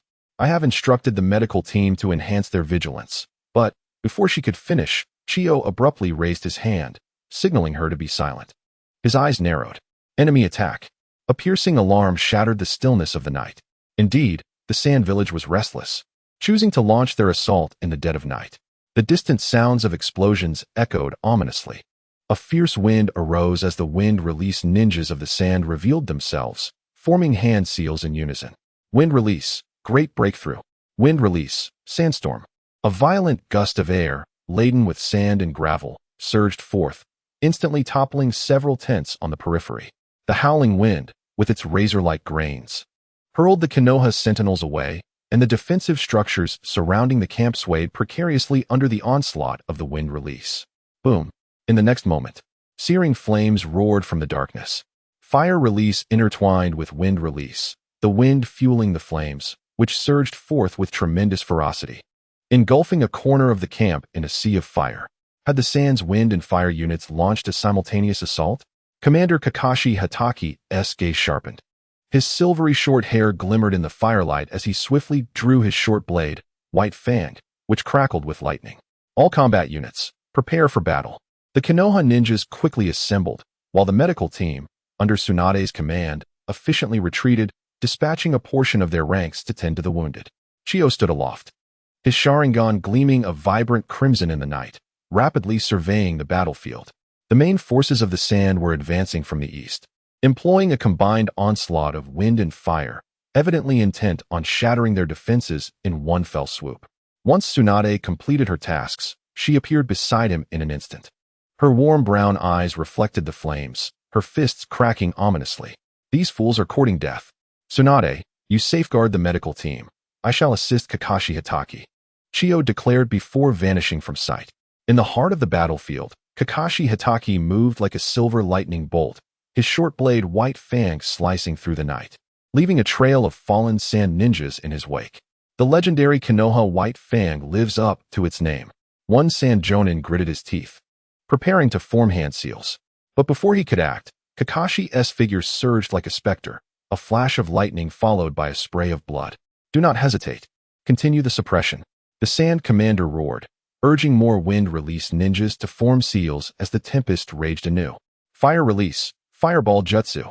Chiya's silhouette suddenly emerged on the battlefield's flank, a blazing fireball crashing into the ranks of the Sand Ninjas, erupting in a conflagration. It's one of the Uchiha. Do not let him approach. However, Qianye offered them no opportunity to react. With a swift application of body flicker technique, he surged into the enemy ranks, his kunai striking out like a venomous serpent, each blow precisely reaping lives. Damn it!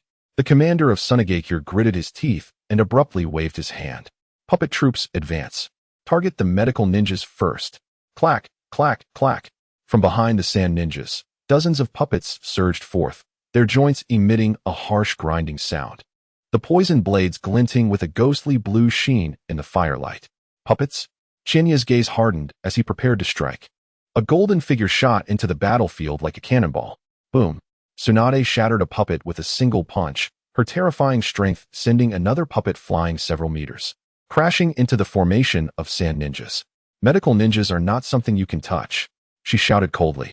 The ground beneath her cracking as she charged into the enemy ranks like a ferocious beast. Lady Tsunade. The morale of the leaf ninjas surged as they followed her into the fray.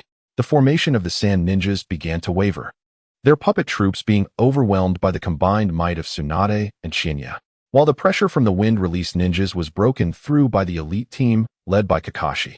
Retreat. Hurry, retreat. The commander of Tsunade's face fell, issuing a hasty order. Want to escape? Qianye's three-tomo Sharingan rotated slightly. He raised his hand to form hand seals. Fire release. Great fireball technique. The scorching fireball, augmented by Qianye's precise chakra control, was not only immense, but also roared forth towards the retreating sand ninjas, instantly engulfing several of them, their screams echoing in the night sky.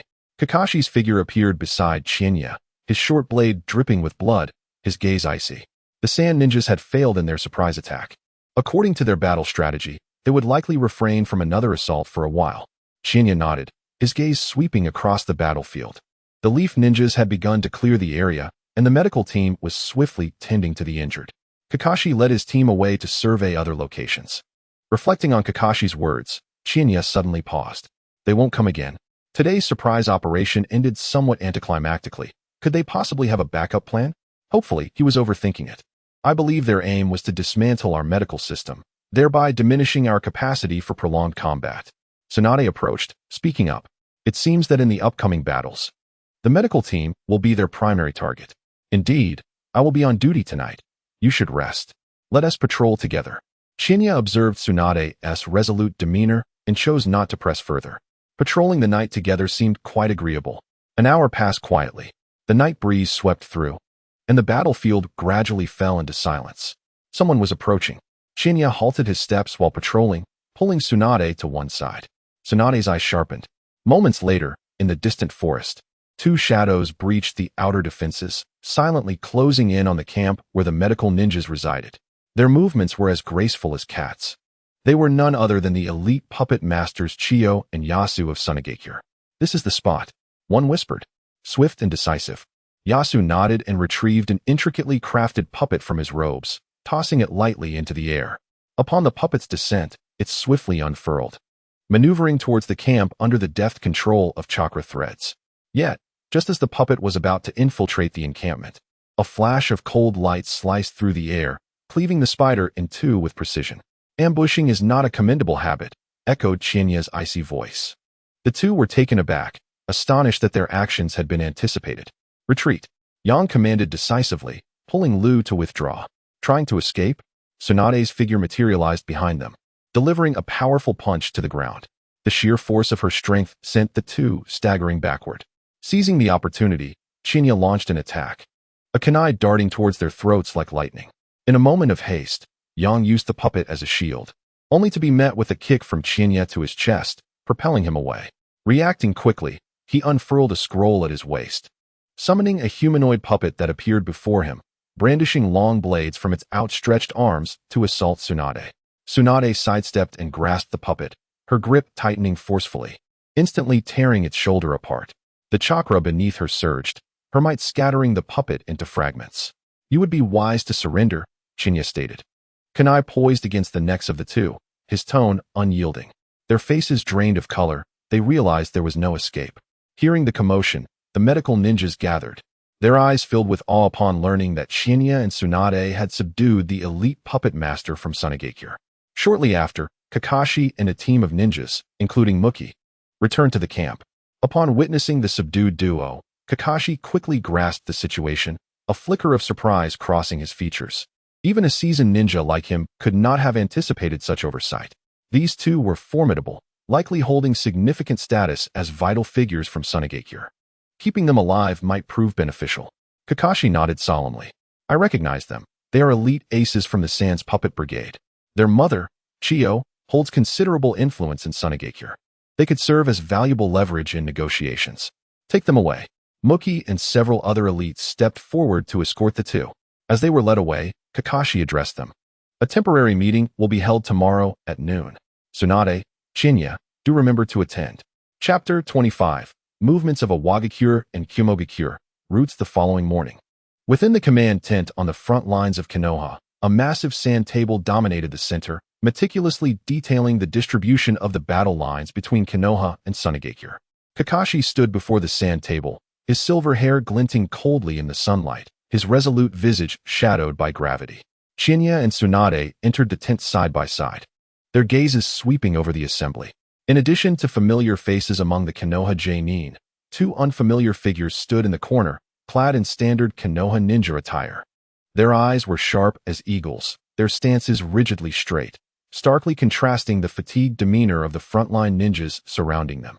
Tsunade, Chinya, you've arrived. Kakashi acknowledged with a slight nod, gesturing for them to take their seats. Chinya's gaze lingered on the two unfamiliar ninjas for a moment longer, a barely perceptible furrow forming in his brow. The two individuals maintained an impressive composure, yet an unsettling chill emanated from them.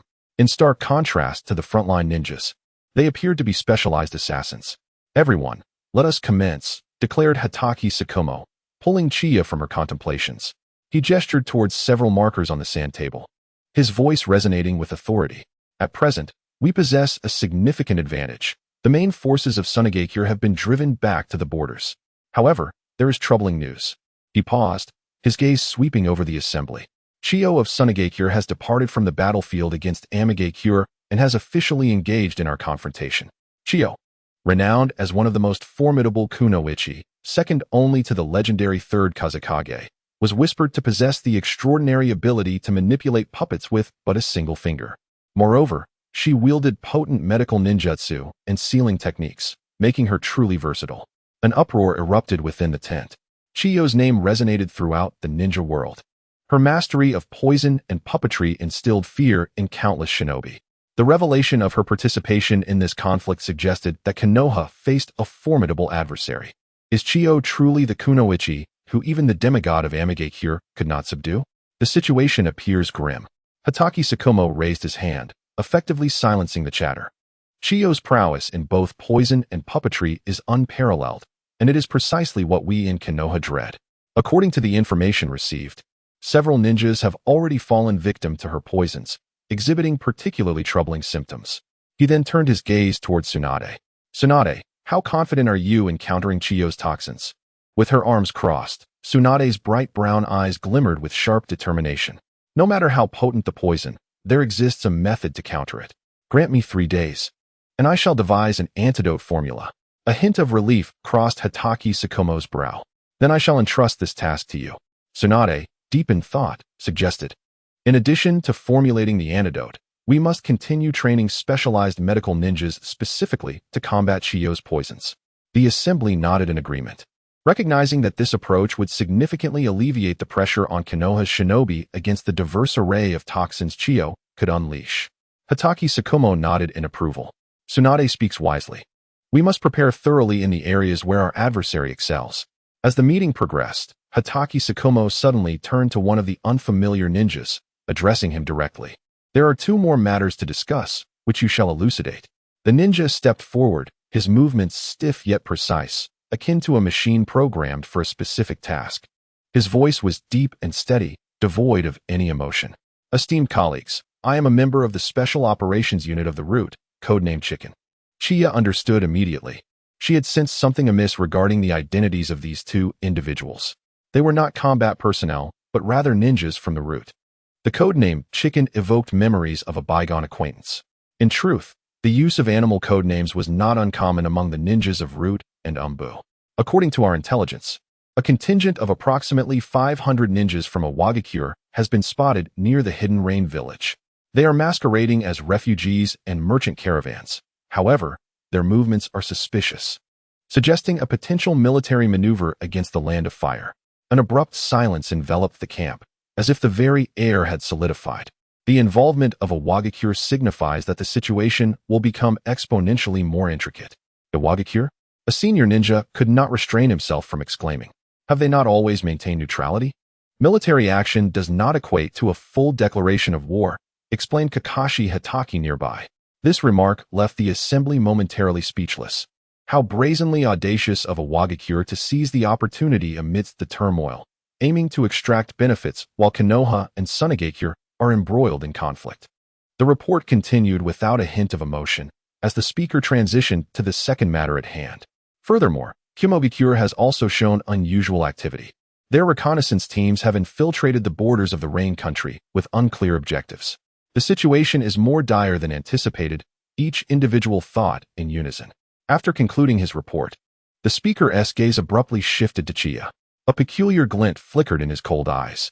Uchiha Chiya, Lord Danzo has assigned you a new mission. Danzo? Chiya's heart quickened with caution, his brow slightly arched. What mission? The Jinchuriki of the Eight Tails, Fugaku, has been frequently active near the borders. Lord Danzo wishes for you to eliminate him to diminish Kimogakure's combat capabilities. Chiya felt a stirring in his heart. Was this not the target of his previous system mission? He had thought the task might fail, yet Danzo had sought him out. He feigned contemplation before nodding. I agree, but I require comprehensive intelligence support. The speaker retrieved a scroll from his robes and handed it to him. For the specific operational plan, please accompany me back to the root base for a detailed discussion. Tsunade abruptly stood, anger igniting in her deep brown eyes. Are you insane? Sending Chiya alone to confront a Jinchuriki? The speaker replied impassively, this is Lord Danzo's command. Moreover, he will not be alone, others will accompany him. Furthermore, given Uchiha Qianye's prowess, he is more than capable. Kakashi raised his hand to quell the impending dispute, directing his attention to Chiya. Chiya, what are your thoughts? Chiya smiled faintly, his gaze resolute. I am willing to accept the mission. The threat posed by the Jinchuriki is too great. If we can resolve this beforehand, it may thwart Kimogakure's war ambitions, ultimately benefiting Konoha. Tsunade clenched her teeth, poised to voice further objections, but Chiya gently pressed his hand against hers. Do not worry. I shall return safely. As the meeting concluded, the attendees gradually departed. Chiya and the speaker agreed on a time to head to the root base before walking side by side, with Tsunade out of the tent. The last rays of the setting sun bathed them in a warm glow, casting elongated shadows behind them. Unable to contain herself, Tsunade finally inquired, Are you truly going? Chiya nodded, a glimmer of depth in his eyes. Not solely for Konoha, but also for myself. Tsunade fell silent for a moment before suddenly producing an exquisite vial from her robes and thrusting it into his hands. This is a specially formulated antidote and military rations. It could save your life in critical moments. Chiya accepted the vial, his fingertips lightly brushing against her palm as he chuckled softly. Wait for my return, and I shall express my gratitude properly. Tsunade turned her face away, a faint blush gracing her ears. Less talk, just return alive. Chiya smiled faintly. Gazing into the distant sky, her expression growing colder. It is time to address the Jinchuriki of the Hidden Cloud Village. Chapter 26. The walking priestess of the Cloud Thunder Gorge Chiya followed the root ninja codenamed Chicken through the dense forest. The chakra beneath her feet silently adhered to the trunks, each step as light as a cat's. After approximately half an hour of running, the surrounding trees gradually thinned, giving way to concealed doors nestled between the rock walls. At last, they arrived. Chicken halted, forming hand seals, and pressed against the rock wall.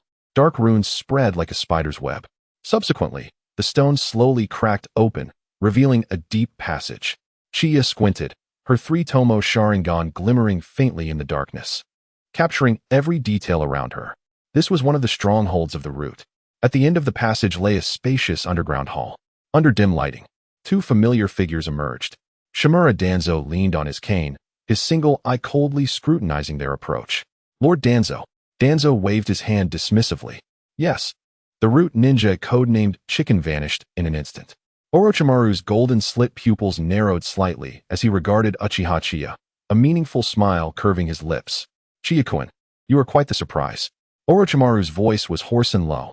I did not expect you to emerge alive from the battlefield with Hanzo. Alive, indeed, Chiya replied, her expression unwavering as she glanced at the two before her. It was merely luck. Danzo observed Chiya, noting her apparent indifference towards him, his brow furrowing slightly. Time was of the essence. He decided to get straight to the point. With a wave of his hand, several root ninjas appeared, swiftly unfurling scrolls on the stone table. These scrolls detailed the patrol routes of the Hidden Cloud Village, specific images of the ninjas, and even comprehensive topographic maps of the area. According to reliable intelligence, the Hidden Cloud Village had resolved to deploy their Jinchuriki into battle. You are summoned today to strategize against the Jinchuriki, Danzo stated. If we can eliminate the Jinchuriki, we can effectively thwart the Hidden Cloud Village's participation in this war. Danzo turned his gaze to Chiya. Yes, I have heard from your subordinates. Danzo retracted his gaze, speaking in a grave tone. The Eight-Tails Jinchuriki, Fugaku, possesses a volatile temperament. While not overtly ostracized in the village, due to his identity as a Jinchuriki, he lacks genuine friends and has long dwelled in a dark, solitary environment, rendering his will weak. Your Uchiha clan's Sharingan Jinjutsu will find its purpose here. Chiya's eyes scanned the map, her heart stirring. The situation of this Jinchuriki aligned closely with her expectations. Thus, your mission, Danzo's single eye flashed with coldness. And after a pause, he continued, is to infiltrate the Hidden Cloud Village, locate the Jinchuriki, and utilize the Sharingan's Jinjutsu to briefly control him. You shall unravel the seals binding him, separating Fugaku from the eight tails within him, inciting the tailed beast's mindless rampage. Thus, the Jinchuriki is destined for demise. Yet we can utilize the tailed beasts to undermine the morale of the Hidden Cloud Village. Oh, Orochimaru licked his lips, a glimmer of excitement flickering in his eyes. An intriguing assignment. Danzo disregarded his reaction and continued. Yakushi Nanoyu has been lurking in the Hidden Cloud Village for many years. She will serve as your inside informant. But remember, this operation must remain clandestine. Should you be exposed, Konoha will not acknowledge your identities. Chiya nodded slightly, yet her mind was preoccupied. Yakushi Nanoyu? The future adoptive mother of Yakushi Kabuto, and one of the finest spies from the root. Danzo produced 2 pitch-black sealing scrolls from his sleeve, handing one to Chiya and the other to Orochimaru. This is my Dream Baku summoning scroll. It must not be used unless absolutely necessary. Summoning beasts? It seems Danzo is truly investing heavily this time. If memory serves me correctly, the Dream Baku is one of Danzo's formidable trump cards. When do we depart? Chiya inquired. Now, Danzo replied coldly. The patrols of the Hidden Cloud Village rotate every 3 days. Today is the optimal time for infiltration. Orochimaru chuckled softly. How impatient. Chiya refrained from further comment and stowed the scroll in her ninja tool pouch. As night enveloped the landscape, the 2 figures silently navigated through the forest, heading toward the Hidden Cloud Village. Orochimaru glanced at Chiya, his golden slit pupils shimmering with curiosity. Chiya, I am quite intrigued. How did you survive the hands of Hanzo? Chiya continued her pace, replying calmly, luck. Orochimaru's laughter carried a hint of amusement. Such luck to escape from a demigod is indeed rare. Chiya offered no response. At the rate we are traveling, we might not arrive tonight, Chiya observed, her gaze shifting toward him. What do you mean? Orochimaru smirked. Suddenly halting, Chiya followed suit. Summoning technique. Orochimaru bit his finger and pressed it onto the scroll in his hand. A magical formation appeared on the ground. With a resounding boom, 2 enormous yellowish-brown serpents manifested before them. Orochimaru bent his legs and leaped onto the head of one of the colossal snakes. We shall utilize these. Chiya momentarily froze, gazing at the serpent whose head was nearly 2 meters wide, as she channeled chakra beneath her feet. Mimicking his actions, she also leaped onto the serpent's head. Immediately, the serpent surged forward with great speed. With these summoned beasts, our pace will significantly increase.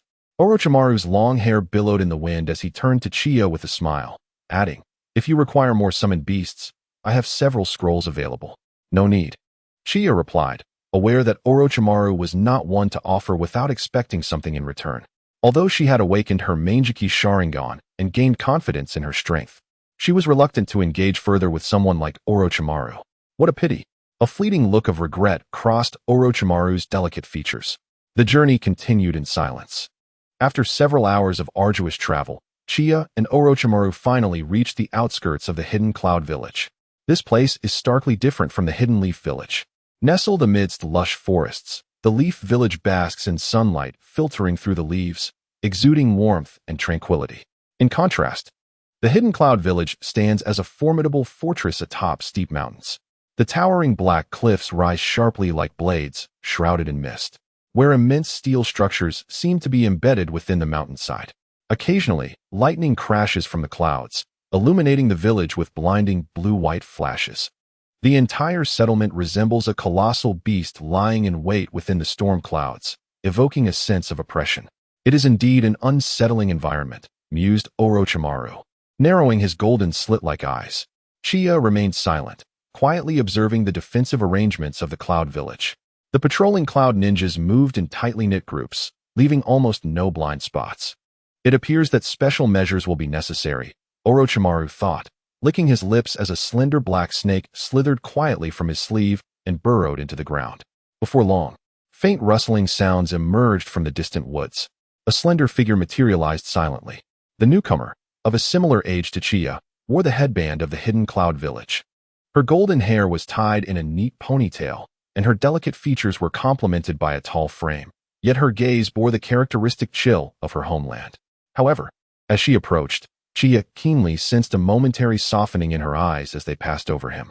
Is she Yakushi Nanoyu, the one referred to as the Walking Priestess? In the original narrative, her fate was quite tragic. Her adopted son's photograph was replaced, ultimately leading to her demise at the hands of the very son she cared for.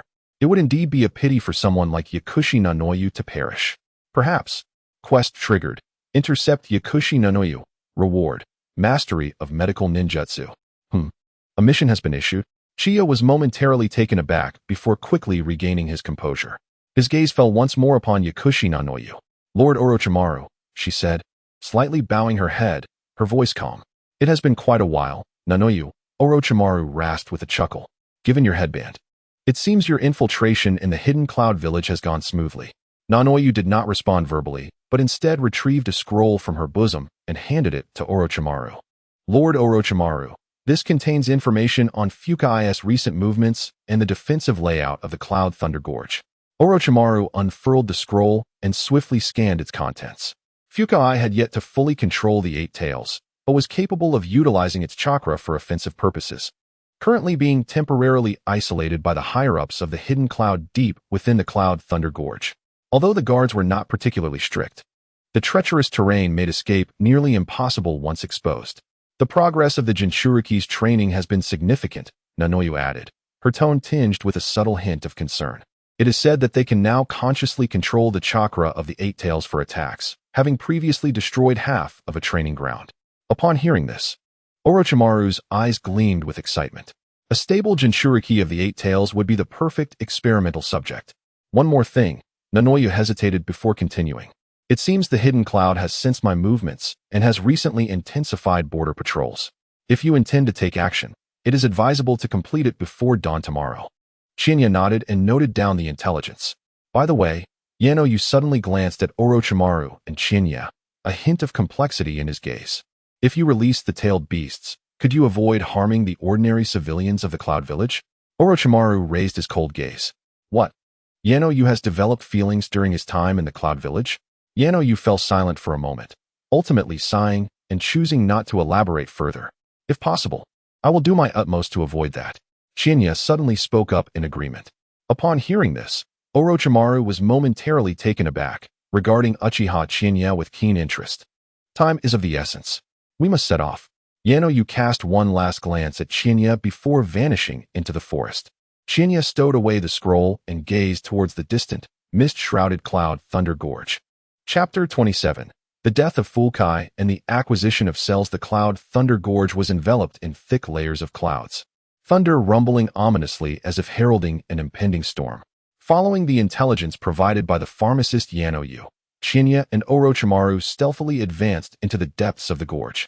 They moved like phantoms of the night, weaving through the valleys, each step taken with utmost caution to avoid alerting the guards. At last, they arrived at the area where Fugaku was located. 8 elite ninjas from the Cloud Village stood guard, vigilantly surveying their surroundings. Chinya and Orochimaru exchanged glances and nodded, swiftly initiating their plan. Chinya's Sharingan flickered in the darkness, capturing the movements of each guard, while Orochimaru silently unleashed several small snakes to probe the surrounding environment.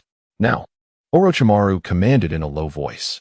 Chinya's figure darted like a wraith among the guards, kunai glinting with cold light as he accurately struck at their throats. Simultaneously, Orochimaru took action, flicking his wrist.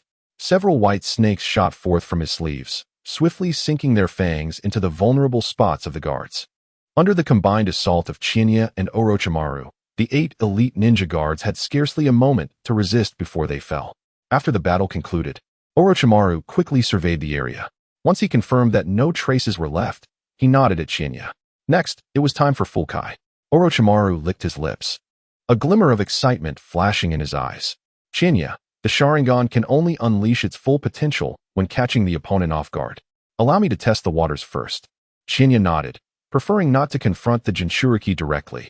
Thus he concealed himself at a distance. Orochimaru cautiously approached Fugaku. Below, Fugaku sat upon a large stone, eyes closed in meditation.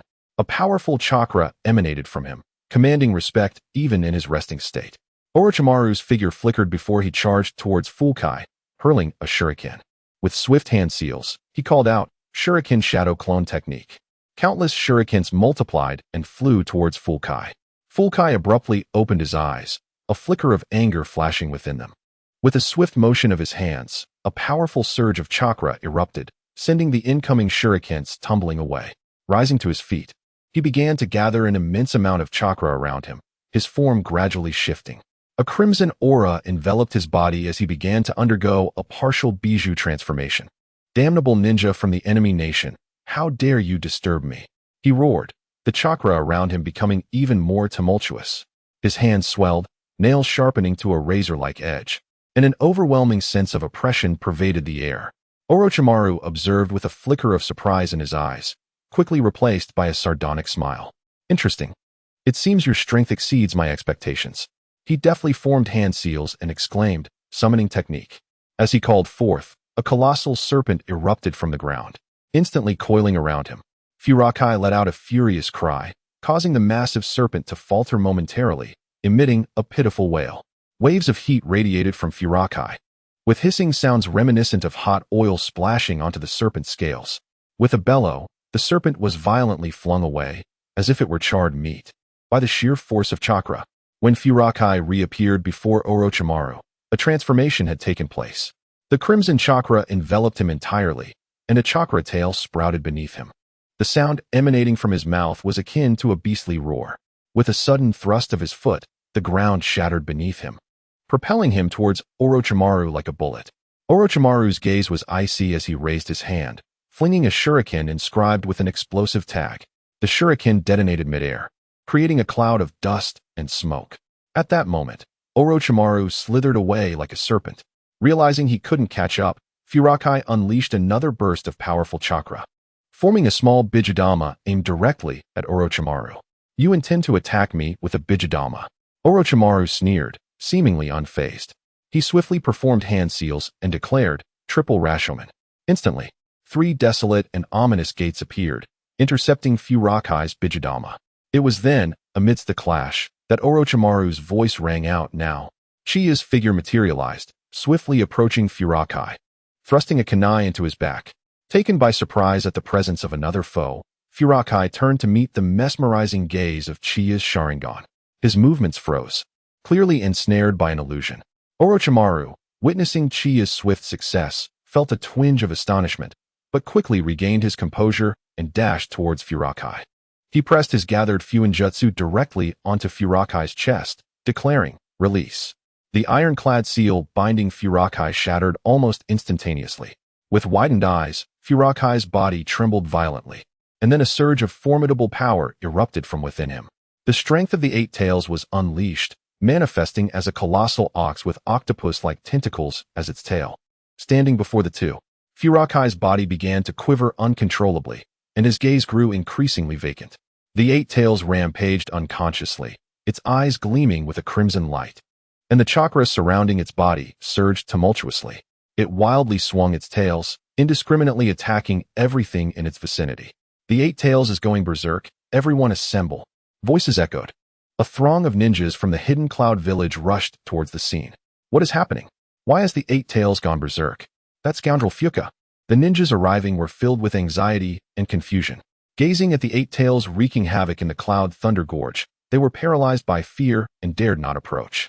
This was a tailed beast, and the only one capable of restraining it was the 3rd Raikage, yet he would require time to arrive. At this moment, Chiya and Orochimaru had already distanced themselves from the area of the Eight Tails rampage. Is this the power of the Eight Tails? Orochimaru mused, excitement flickering in his eyes as he watched below. Chiya, how long do you think it will take for them to halt the tailed beast's rampage? Chiya observed the distant Eight Tails, noting that while some fearless ninjas rushed in, 8 elite ninjas had already perished in a brief span. Akin to a mantis attempting to stop a chariot, their efforts proving nearly futile. We will likely have to wait for the third Raikage to arrive. Suddenly, a young boy charged forward in a fit of rage, wielding a lightning attribute chakra blade. He leapt high and managed to sever one of the Eight Tails' horns, which crashed heavily into the water pool below. Orochimaru's shadow clone, who had been lying in ambush, gleamed with joy and swiftly advanced, scraping powder from the horn with a kunai and placing it into a collection pouch. At last, success. Orochimaru sealed the acquired Eight Tails powder into a scroll and made a hasty retreat. Mission accomplished. As the shadow clone returned, Orochimaru turned to Chiya, offering a slight smile. Chiya, I owe you my gratitude this time. We must depart swiftly, otherwise, reinforcements from the hidden cloud village will soon arrive. Chiya nodded, and without hesitation, the two quietly left the scene. Chapter 28. Faking death to escape. The people of the hidden cloud village. The night was profound, and a stifling atmosphere enveloped the valley of Cloud Thunder Gorge. Uchiha Qianye and Orochimaru had successfully dealt with the Eight Tails host, Fugaku, and their mission had gone remarkably smoothly. The two stealthily exited the depths of Cloud Thunder Gorge and reunited with the waiting Yakushi Nanoyu outside the village. How did the mission go? Yakushi Nanoyu inquired eagerly upon their return. Chiya nodded, affirming, everything went according to plan. Orochimaru, glancing at Yakushi Nanoyu, retrieved a scroll from his ninja tool pouch and tossed it to her. Lord Danzo has issued new orders. You are no longer required to remain undercover in the hidden cloud village. As she caught the scroll, a flicker of hesitation crossed her face, her gaze shifting between Chiya and Orochimaru. Her lips moved, yet no words emerged. Chiya, keenly perceptive of her indecision, raised an eyebrow slightly. Why the hesitation to leave the hidden cloud village? Do you fancy yourself a spy like Uchiha? Nanoyu, is there something troubling you? The pharmacist, Yanoyu, fell into a momentary silence before finally exhaling a sigh. Chiya-kun, Lord Orochimaru, there are certain matters I wish to discuss with you. Orochimaru's lips curled into a faint, cold smile, clearly having noticed Yanoyu's earlier expression. Oh, what is it? Yanoyu lowered her head, her voice subdued. During my time lurking in the hidden cloud village, several children saved my life. I have always been concerned for their well-being, and now that I am leaving, I fear they may suffer repercussions due to my departure. Chiya furrowed his brow, fully grasping her apprehension. After all, the sudden disappearance of a ninja would surely warrant a thorough investigation. Should any clues arise that reveal the identity of a spy, those children would undoubtedly face dire consequences. He glanced at Orochimaru, waiting for his response. Orochimaru's gaze turned icily piercing. Yanoyu, if you truly care for those orphans, you ought to distance yourself from them. Your departure will easily be detected by the ninjas of the hidden cloud village, and none of those orphans will survive. Yanoyu's complexion instantly paled. She clenched her teeth. I cannot leave like this. Chiya observed the tenderness and determination in Yanoyu's eyes, recognizing her resolute intent, and a flicker of contemplation crossed his own. Perhaps we can exploit the chaos caused by the Eight Tails rampage to orchestrate a faked death for you. Orochimaru's cold gaze shifted toward him, clearly urging him to elaborate. Today, with the Eight Tails rampage, the hidden cloud village will undoubtedly suffer casualties. We can create a stage scene amidst the turmoil, convincing the villagers that Yanoyu has perished. This way, they will no longer suspect her. Upon hearing this, a glimmer of hope flickered in Yanoyu's eyes. Is that truly possible? Chiya smiled gently. As long as we devise a meticulous plan, the chances of success are quite high. Moreover, this is currently the only means to protect those children. Orochimaru remained silent for a moment. Very well, we shall proceed with your plan. However, we must exercise utmost caution and leave no room for error. Chiya nodded and immediately began to detail the fake death scheme. As night deepened, a scent of blood permeated the valley of the Yunlei Gorge. The Eight Tails rampage had evidently been violently quelled, leaving an eerie silence. The ninjas of the hidden cloud village stood at the periphery, having sealed off the entire area. In the intersecting zone with the village, Chiya, Orochimaru, and Yanoyu arrived, stealthily approaching a concealed cave near the hidden cloud village. Chiya's Sharingan glimmered faintly in the darkness, capturing every detail. How does this place appear? He inquired softly, surveying the surroundings. Yano nodded. It is quite secluded, and not far from where those children are located. If we create a scene that is convincing enough, we should be able to deceive them. Orochimaru retrieved a scroll from his ninja tool pouch, swiftly unfurling it while uttering a command. Summoning technique.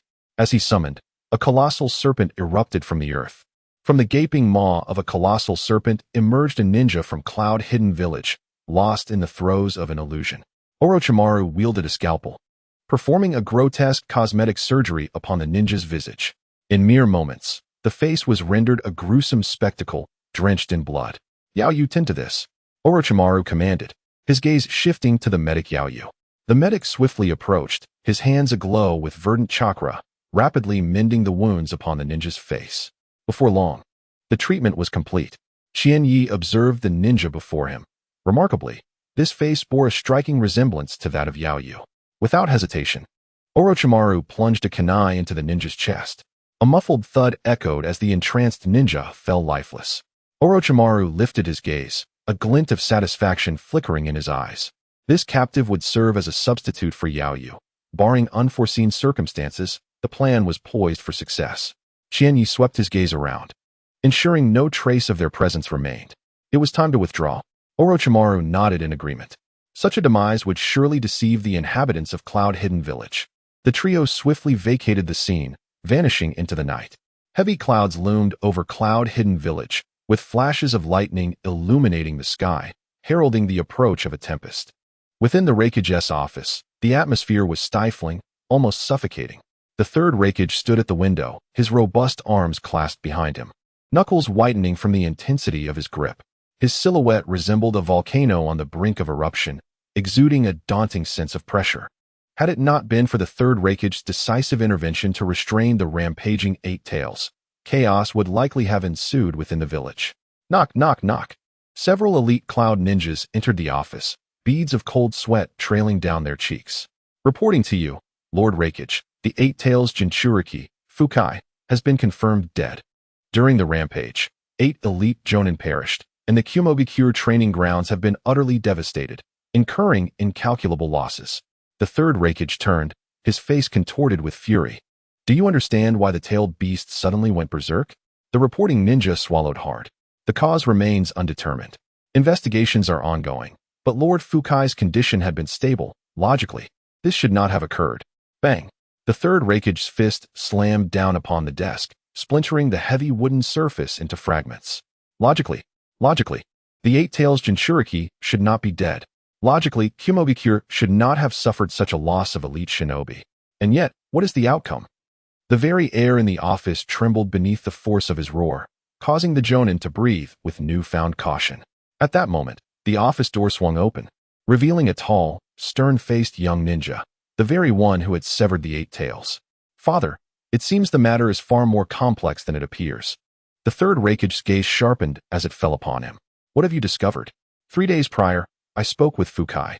His mental state was stable, and there were no abnormalities in the Eight Tails seal. A sudden rampage could not possibly be an accident. The third Hokage fell silent for a moment, then narrowed his eyes. Are you suggesting that someone has tampered with the situation? The sudden rampage of the Eight Tails took everyone by surprise, and the perceptive ninjas simultaneously detected suspicious chakra traces. I suspect that individuals from a foreign village have infiltrated the Komorii Gorge to deliberately provoke the Eight Tails' fury. The third Hokage's eyes glimmered with a cold light. Which village dares to strike at the hidden cloud? Currently, the most likely suspect is Konoha. A nearby jonin from the hidden cloud was momentarily taken aback. Konoha? But they are presently engaged in battle with Tsunade and Amigakure. How could they afford to wreak havoc in the hidden cloud? Precisely because they are fighting on the front lines, they have a greater need to weaken us. Should the hidden cloud join the fray, Konoha would face the pressure of a 3-front war. They must want to eliminate this threat in advance. The third Hokage snorted. Send word to conduct an immediate investigation into all suspicious individuals who have recently entered the hidden cloud, especially medical ninjas, merchant caravans, and rogue ninjas. None must be overlooked. Furthermore, strengthen border patrols, particularly towards the direction of the Land of Fire. If it is indeed Konoha's doing, their people cannot have strayed far. The third Raikage's eyes radiated a chilling intent. If I catch the perpetrator, I will make them regret ever being born into this world. Chapter 29. The Root's Enticement. Kaleidoscope Sharingan. The twilight's glow spilled into the depths of the dense forest, where three figures moved like phantoms, the scent of blood thick in the air. Despite their caution along the way, they ultimately encountered some ninjas from the hidden cloud who sought to obstruct them. Fortunately, they managed to evade danger. Just a little further ahead lies the stronghold of the Root. The medic, Yao Shirinayu, nodded at Qianye's words. The pursuit from the hidden cloud was more relentless than anticipated, especially since we had slain their Jinchuriki. After traversing a thicket, the trio finally reached the concealed Root stronghold. The heavy stone door creaked open, illuminating the shadowy passage with dim torchlight. Once the three entered, the massive stone door thunderously closed behind them, sealing the last vestige of twilight outside. Inside the secret chamber of the Root stronghold, the atmosphere was tense. Under the dim light, Danzo sat in the main seat, his solitary eye gleaming with a stern light. Before him stood Uchiha Qianye and Orochimaru side by side, with Yao Shirinayu standing nearby. Upon their arrival, there was no exchange of pleasantries. Mission report. Orochimaru stepped forward, his golden slit pupils gleaming with excitement. The Eight Tails Jinchuriki has been confirmed dead, and the Hidden Cloud has suffered at least 10 casualties among their elite ninjas, with facilities within a 5-mile radius of Komorii Gorge affected. A dangerous smile curled at the corners of his lips. Upon hearing this outcome, even the usually stoic face of the Hokage revealed a hint of delight. Danzo immediately stood up and swiftly approached Orochimaru. Specific details? Orochimaru smiled coldly, tossing a sealing scroll into the air. Danzo's solitary eye suddenly brightened, and a bandaged hand intercepted the scroll mid-flight. He opened the scroll to examine it. There are no recent missions. You may stay comfortably within my route. Orochimaru nodded in agreement, showing no resistance. After Danzo spoke, his gaze shifted past Yao Shirinayu to Uchiha Qianye. Qianye, this mission was executed exceptionally well. The voice of Danzo was deep and resonant, his gaze firmly fixed on Chiya. I have observed both your strength and potential. Chiya smiled softly. Lord Danzo, you flatter me. I have merely fulfilled my responsibilities. Danzo nodded. The future of Konoha requires talents like you. I have a proposal. I hope you will join the Root and become my subordinate. Join Root. Isn't that akin to entrusting your life to an old man like you? Chiya could never agree to such a thing. Maintaining a serene expression and a composed tone, he replied, Lord Danzo, I appreciate your kindness. But the war front cannot do without me. I cannot leave at this moment. Danzo's brow slightly furrowed, a flicker of displeasure crossing his eyes. But he quickly regained his composure. The war front is indeed crucial, yet Root equally requires geniuses like you. By joining Root, you would gain access to greater resources and support to better realize your potential. Is it that every individual in Root is a talent? Chiya adeptly handled the conversation. Lord Danzo, I understand your intentions. While joining Root would undoubtedly enhance my skills and strength, my primary concern is the war front. It is my most pressing duty. I cannot abandon it now. The future of Konoha requires our collective guardianship, and I wish to continue serving on the front lines. A glimmer of contemplation flickered in Danzo's singular eye as he weighed Chiya's words. After a moment of silence, he finally nodded. Very well. Since you are so insistent, I shall not force you. But remember, the doors of Root will always remain open to you. Chiya offered a slight smile and bowed respectfully. Thank you for your understanding, Lord Danzo. Orochimaru, with a glint of amusement in his eyes, licked his lips and said softly, Chiya-kun, have you given it no further thought? Serving on the front line benefits the village, and so does Root. Chiya smiled faintly, choosing not to respond. He was aware of Orochimaru's intentions, yet he refused to be easily manipulated by anyone, regardless of who they were. Danzo's gaze shifted from Chiya to Orochimaru, finally resting on Yakushi Nanoyu. Nanoyu, how is your situation? Yakushi Nanoyu bowed slightly, her voice calm. Lord Danzo, I have completed the task as per your orders. Now, I hope to rest for a while. A barely perceptible flicker of displeasure crossed Danzo's eyes, yet he nodded. Very well, you have worked hard. Go and rest. Yakushi Nanoyu gave a slight bow and turned to exit the secret chamber. Observing this, Chiya also chose not to linger and departed from the Root headquarters. Inside the chamber, only Orochimaru and Danzo remained. Lord Danzo, it seems your recruitment has not been successful.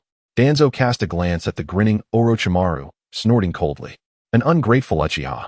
By the way, Orochimaru, have there been any breakthroughs in the Sharingan research I entrusted to you? Upon hearing Sharingan, Orochimaru's smile faded. If Lord Danzo wishes to transplant the Sharingan, it is likely that he will require the assistance of Hashirama's cells. The Sharingan, nearly every pair of which possesses spiritual power, necessitates an augmentation of physical energy to fully harness its abilities. Without the requisite physical energy for balance, one may experience discomfort or chakra depletion.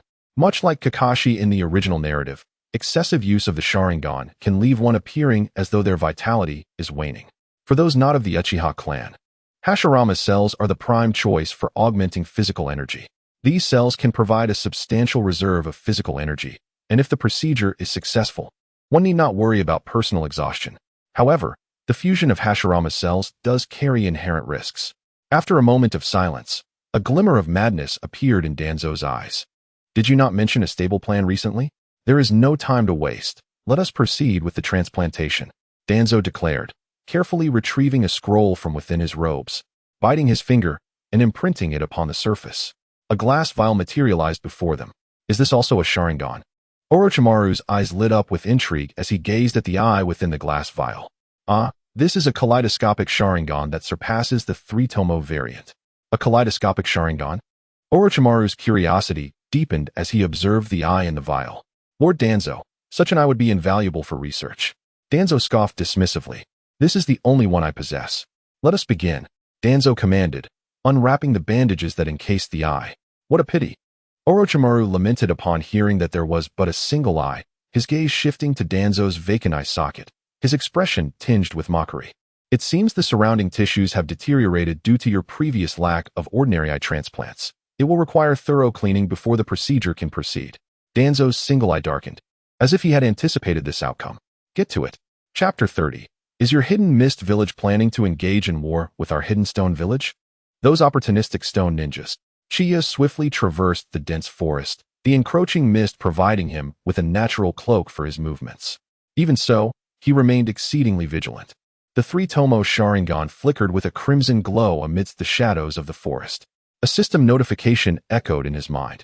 Congratulations, host, for completing the task of exterminating the 8 tails Jinchuriki. Task reward granted. Ice release bloodline limit. Ice release. A surge of joy welled up within Chiya. Ice release. A fusion of water release and wind release not only creates a frigid environment, but also allows for the manipulation of ice in various forms. Although ice release ninjas are rarely featured in the Naruto series, the practical applications of ice release in combat are notably effective. Chiya felt an unprecedented chill surge through his body, and the breath he exhaled crystallized into delicate ice particles in the air. Is this ice release? The cold chakra within him seemed to amplify significantly, prompting him to silently muse. System, display the character panel. Name, Uchiha Chiya. Age, 18. Chakra, 15 cards. Bloodline limit. Sharingan, Kaleidoscope. Ice release. Skills, Kaleidoscope Dojutsu. Yellow Springs Beyond, Causal Reincarnation. Mastery of Jinjutsu, Fire Release. Great Fireball Technique. Body Flicker Technique, Shadow Clone Technique, 3-Body Technique, etc. My chakra has unexpectedly increased by 5 cards. Indeed, my chakra has grown. To gain a bloodline limit while simultaneously enhancing my chakra is truly an unexpected boon. Naturally, the more chakra one possesses, the better. Chiya would never complain about having too much. In this world of Naruto, one cannot afford to be without chakra. If I were to receive a reward of chakra tons, I could simply relax without worrying about it anymore. Suddenly, his Sharingan detected an anomaly in the distance. Chiya felt a stir within and swiftly concealed himself in the nearby woods. Soon after, a group of unfamiliar ninjas arrived. Their movements were lithe and swift, clearly indicative of rigorous training. A squad of 20 began to gather, halting their steps not because they had detected Chiya, but to take a brief respite. Hidden in the shadows, Chiya's Sharingan flickered slightly. Indeed, they were not ninjas from Konoha. According to intelligence reports, Konoha is currently preoccupied with the assault from Tsunade, presenting a prime opportunity for us to strike. A low-voiced ninja remarked, his tone tinged with excitement. Yes, if we can seize this opportunity to launch an attack, we may inflict significant damage on Konoha, and Lord Tsuchikage will surely be pleased, another ninja echoed, his eyes glimmering with greed. Chiya's heart raced. These ninjas were from a Wagakure. He recalled the intelligence he had heard in a previous meeting. The Wagakure ninjas disguised as refugees and merchant caravans had suspicious movement patterns, likely targeting the Land of Fire. Though he held reservations about Danzo from the Foundation, Chiya nonetheless trusted their external intelligence. The Foundation maintains specialized espionage activities, excelling in information gathering, uniquely standing out in Konoha. Observing the 20 individuals, Chiya felt a spark of inspiration. The recently acquired bloodline limit of ice release was a quintessential trait of the Yuki clan from Kirigakure. If Iwagakure intends to exploit the chaos for war profits, could I not fabricate information suggesting that Kirigakure is also poised to retaliate against them? By muddling the waters, I could instill fear in these Iwagakure ninjas regarding the potential involvement of Kirigakure. The longer this situation drags on, the more Konoha will resolve its issues with Tsunade. Iwagakure would miss their chance, losing their threat. Chiya swiftly devised a plan in his mind. He raised his hand, forming seals, and transformed into an unfamiliar ninja. Donning the headband of Kirigakure to obscure his face, quietly approaching the Iwagakure squad. His movements were light and swift, nearly soundless. As the distance narrowed, Qianye's gaze turned icy, and with a swift motion, he grasped the air. The mist coalesced instantaneously in his hand, forming 5 ice-like shurikens. With a flick of his wrist, the shurikens shot forth with precision. A cry echoed as 5 unsuspecting individuals collapsed. Who is it? The ninjas from Iwagakure immediately went on high alert, drawing their kunai.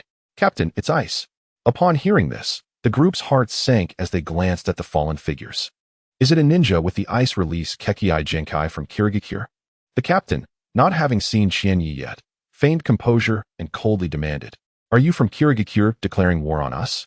Qianye, utilizing chakra to stealthily adhere to the ground, silently maneuvered behind another large tree. Without uttering a word, his movements grew increasingly fierce. Swift seals were formed, and the surrounding mist turned even more sinister, the sound of freezing water crackling in the air. Then, 7 or 8 ice spikes materialized, hurtling towards the ninjas of Iwagakure.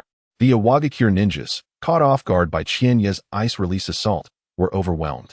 The sharpness and velocity of the ice spikes made evasion nearly impossible, resulting in 3 of them falling instantly. Damn those ninjas from Kirigakure. The captain pointed towards Qianye's location, following the trajectory of the ice spikes. Over there, a few ninjas, regaining their wits, quickly hurled kunai embedded with explosive tags in an attempt to counterattack.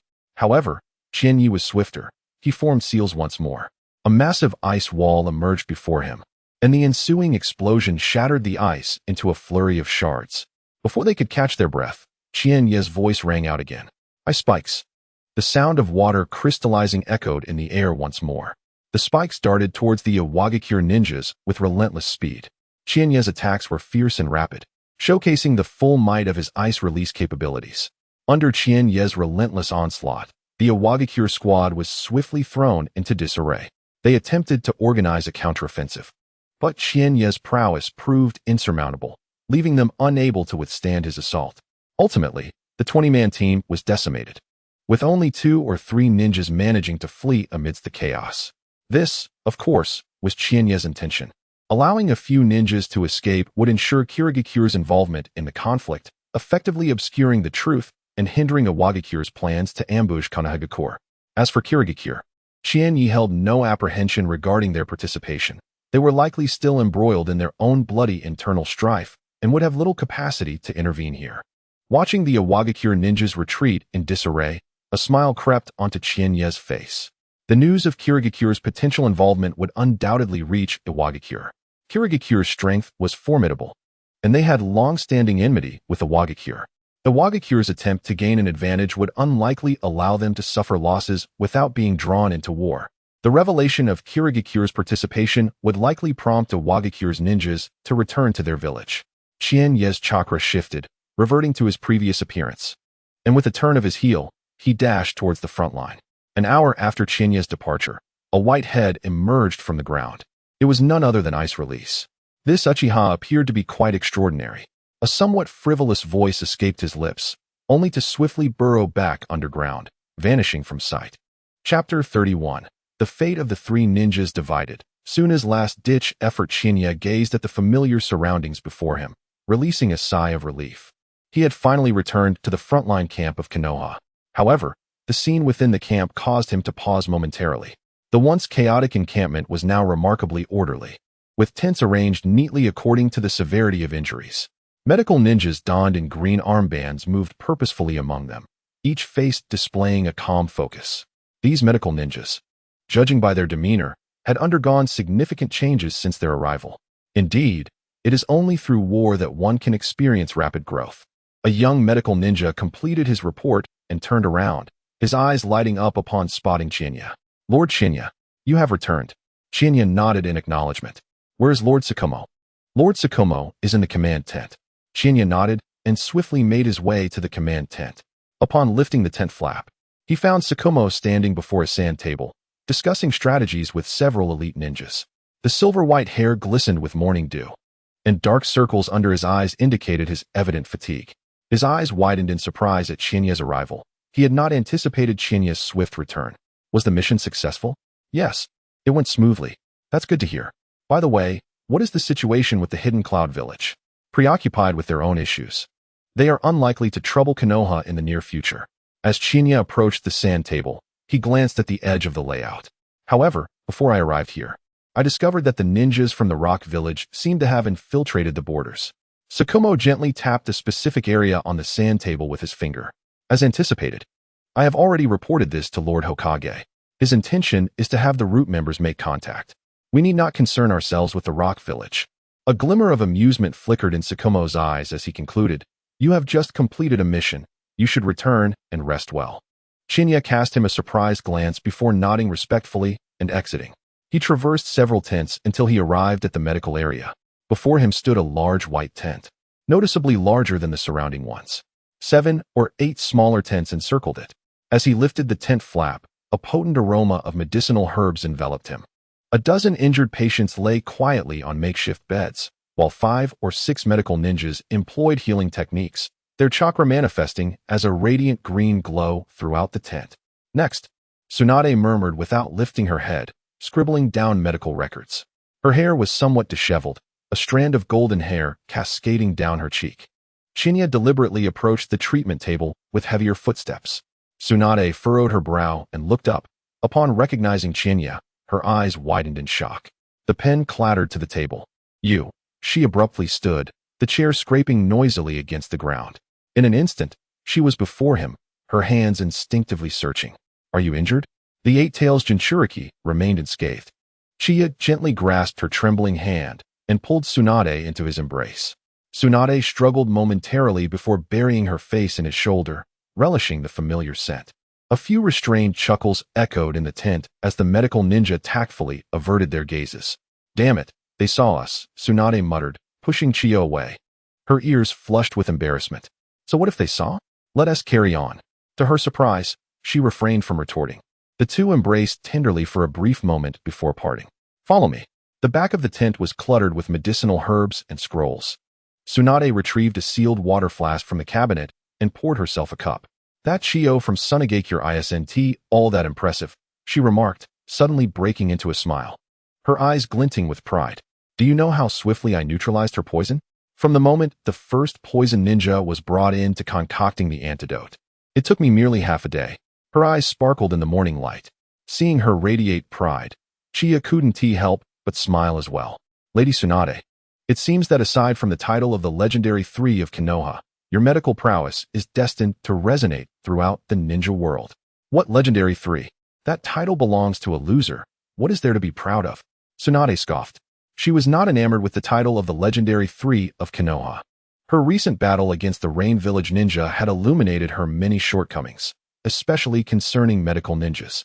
Nowadays, merely mentioning medical ninjas conjured the impression that they were solely healers, lacking in combat capabilities. Medical ninjas possess restorative abilities and precise chakra control. With these two facets, I aspire to develop a new ninjutsu, one that empowers medical ninjas to advance to the front lines, unafraid of war. Upon hearing Tsunade's proposal, Chiya was momentarily taken aback. Could this be the original intention behind Tsunade's pursuit of medical ninjutsu? It seemed that the demigod from the Rain Village had a profound impact on her. Chiya then thought of the other two. The once active Orochimaru on the battlefield had seemingly begun to change since his defeat by the Rain Village ninja. His presence on the front lines had nearly vanished. He must have struck a deal with Danzo, taking refuge in the roots for the time being. What else could he be doing there if not conducting experiments? As for Jiraiya, he had been assigned to the increasingly clear battlefield of the Rain Village. Likely at his own request. After all, he could simultaneously keep an eye on those three little ones while developing ninjutsu. Developing ninjutsu is no simple task. It requires patience. Observing the seriousness etched on Tsunade's face, Chiya gently patted her soft shoulder. Indeed, I feel the same. Once the war concludes, I will begin my development. Suddenly, hurried footsteps echoed from outside the tent. Lady Tsunade, new severely injured patients. Tsunade immediately straightened her posture. She seized the medical kit and stepped outside, pausing momentarily at the entrance of the tent. Come to my tent tonight. Her voice was barely audible. The Sand Shinobi front.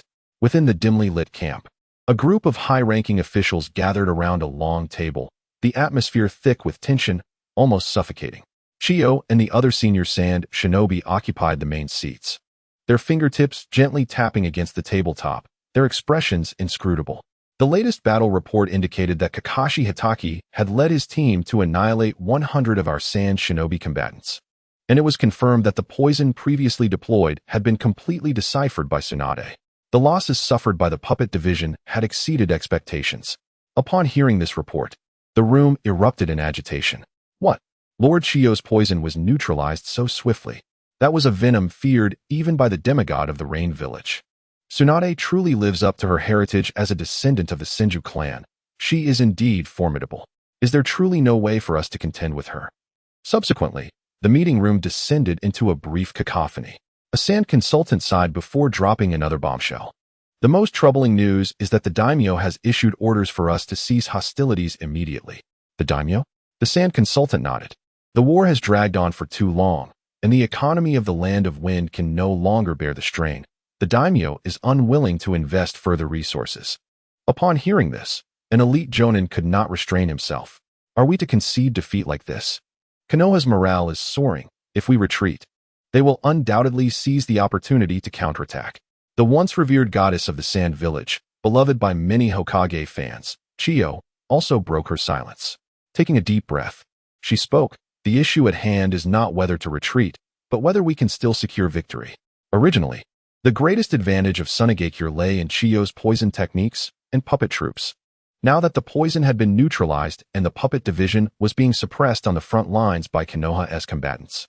Compounded by the news of the daimyo's budget cuts, our earlier plan to ambush Konoha's medical camp had also failed, leaving Tsunade's medical team as Konoha's most formidable defense. Was there truly no recourse? No, there remains one final path. All eyes turned to Chiyo. Concentrate all forces and launch one last total assault. The assembly was taken aback. Lord Chiyo, that is far too perilous. What if we fail? If we do nothing, Tsunade is doomed. She surveyed the crowd, her voice low yet resolute. We have no choice but to gamble everything now. Chapter 32. The J-Manji of Chikamatsu, Konoha's White Fang. Dark clouds obscured the moon as the ninjas of Tsunade stealthily traversed the night. Wind release, great breakthrough. Fire release, fireball jutsu. A tempest enveloped in flames surged forth, sweeping over Konoha's frontline watchtowers. Enemy attack. The alert from Konoha's sentries had barely sounded before multiple poison senbon pierced their throats. The puppet army of Tsunade surged forth like a tidal wave. The wooden joints creaking ominously, the poison blades glinting with an eerie blue light in the fire's glow. In the heart of the battlefield, Chiyo charged ahead, her gaze fixed upon Konoha's commanding officer, Kakashi Hitaki, as she manipulated three puppets, hurtling toward him like a tempest. White Fang, today marks your demise. Kikuchi Tsukumo's gaze was icy and unwavering, as his short blade, White Fang, instantly entwined with blinding lightning chakra. The blade sliced through the air, emitting a piercing shriek. Lightning release, a flash. Crack. A puppet was severed in an instant. However, Chiyo merely smirked, curling her finger. The severed puppet astonishingly reassembled itself and lunged forward once more. Futile. My puppets are not so easily destroyed. Kikuchi Tsukumo remained silent, his form darting like lightning amidst the onslaught of puppets. Each strike aimed precisely at the joints of the mechanisms. Chiyo's expression shifted, a flicker of seriousness crossing her features. Immediately, she formed hand seals. Yet, Kikuchi Tsukumo's actions were swifter. With a resounding crash, 3 puppets scattered like broken parts across the ground. Kikuchi Tsukumo raised his head, eyes brimming with murderous intent as he gazed at Chiyo. In the blink of an eye, he brandished his short blade, embodying the very essence of thunder, and charged forward. Alarmed, Chiyo instinctively shifted her body, but it was too late. One of her arms soared into the air, blood gushing from her shoulder. Gritting her teeth, Chiyo hastily retreated, her other hand pressing against her injured shoulder. Emerald green chakra flickered as she performed medical ninjutsu, her eyes fixated on Kikuchi Tsukumo. She swiftly staunched the bleeding and withdrew a scroll, summoning a remarkably intricate puppet. The puppet's form bore a striking resemblance to Chiyo herself. Rapidly, she detached one of its arms and affixed it to her own, connecting it with chakra. Kikuchi Tsukumo, witnessing her actions, felt a surge of astonishment. He had encountered many puppet masters, yet none had ever replaced their own arm with that of a puppet as Chiyo had done. Observing the exquisite puppet, he dared not underestimate her, tightening his grip on the short blade, its lightning chakra now more volatile than ever. His figure vanished in an instant, slashing towards Chiyo. She coldly met his gaze, a hint of ferocity appearing on her face as she revealed several crucial scrolls. Puppet technique, Jinsong 10-man formation. Boom. 10 uniquely designed puppets emerged, each exuding a terrifying chakra fluctuation. With a flick of her fingers, the puppets charged towards the oncoming Kikuchi Tsukumo. As their weapons clashed, a dull thud resonated through the air. Kikuchi Tsukumo felt the immense force transmitted through his short blade. His pupils constricted, but soon his gaze regained its icy composure. Indeed, formidable. In that case, he took a deep breath, unleashing an explosion of lightning chakra, as White Fang radiated blinding lightning. Lightning release, White Fang slash. The blade of light, imbued with thunder, pierced through the nearest 3 puppets in an instant. Chiyo's expression shifted as her fingers danced rapidly, the remaining puppets attacking from bizarre angles. These puppets, in addition to their inherent strength, were further enhanced with seals, wind release, and explosive mechanisms that sprang forth in abundance. Kikuchi Tsukumo had never encountered puppets of such caliber in battle and found himself forced to retreat repeatedly. However, he was ultimately a seasoned warrior. After discerning the combat style of the puppet, it did not take long for him to adapt to the rhythm of battle. The two engaged in fierce combat for dozens of rounds, with puppet fragments strewn across the ground, while Hatake Tsukumo's blade remained unrelenting. Chiyo, having lost an arm, struggled to fully acclimate to the mechanical prosthetic. Moreover, with the 10 men from Tsunade still not entirely under her command, she found herself at a disadvantage against Hatake Tsukumo's formidable prowess. Eventually, with a resounding crash, the last puppet was cleaved in 2, and Chiyo staggered backward. Retreat. She glared at Hatake Tsukumo, her eyes blazing with fury. Yet, witnessing the Tsunade forces retreating in disarray, she understood that the tide had turned against them. Gritting her teeth, she commanded the remaining puppet masters to provide cover for her withdrawal. Hatake Tsukumo did not pursue. Instead, he coldly observed the direction of the Tsunade retreat, the lightning on his short blade gradually extinguishing. Meanwhile, outside the Konoha medical camp, the Tsunade raiding force had just breached the first line of defense, only to be met by the vigilant Konoha ninjas. Wind release, vacuum wave. Earth release, earth flow rampart. The clash of ninjutsu plunged the battlefield into chaos. The medical unit could not afford to falter. Tsunade stood at the center of the camp, her keen brown eyes scanning the battlefield, ever ready to intervene. Suddenly, several Tsunade ninjas broke through the line and charged toward the medical tents. Seeking death, the figure of Chiyo flashed into view. Fire release, great fireball technique. A searing inferno erupted from her mouth, incinerating the Tsunade ninja who had just crossed the line of defense. On the periphery of the medical ninja camp, a Tsunade ninja, observing the bustling medical personnel within, shouted out. No sooner had he spoken than Chiyo appeared before him. Before he could react, he found himself locking eyes with her crimson gaze. The 3 tomo within her eyes spun gently, rendering his expression blank as he dropped his kunai. Chiyo had now ascended to the Mangeki Sharingan, and even the ordinary Jinjutsu wielded from her eyes was exponentially more potent than usual. As she beheld the ninja ensnared in her illusion, Chiyo swiftly dispatched him, taking him away.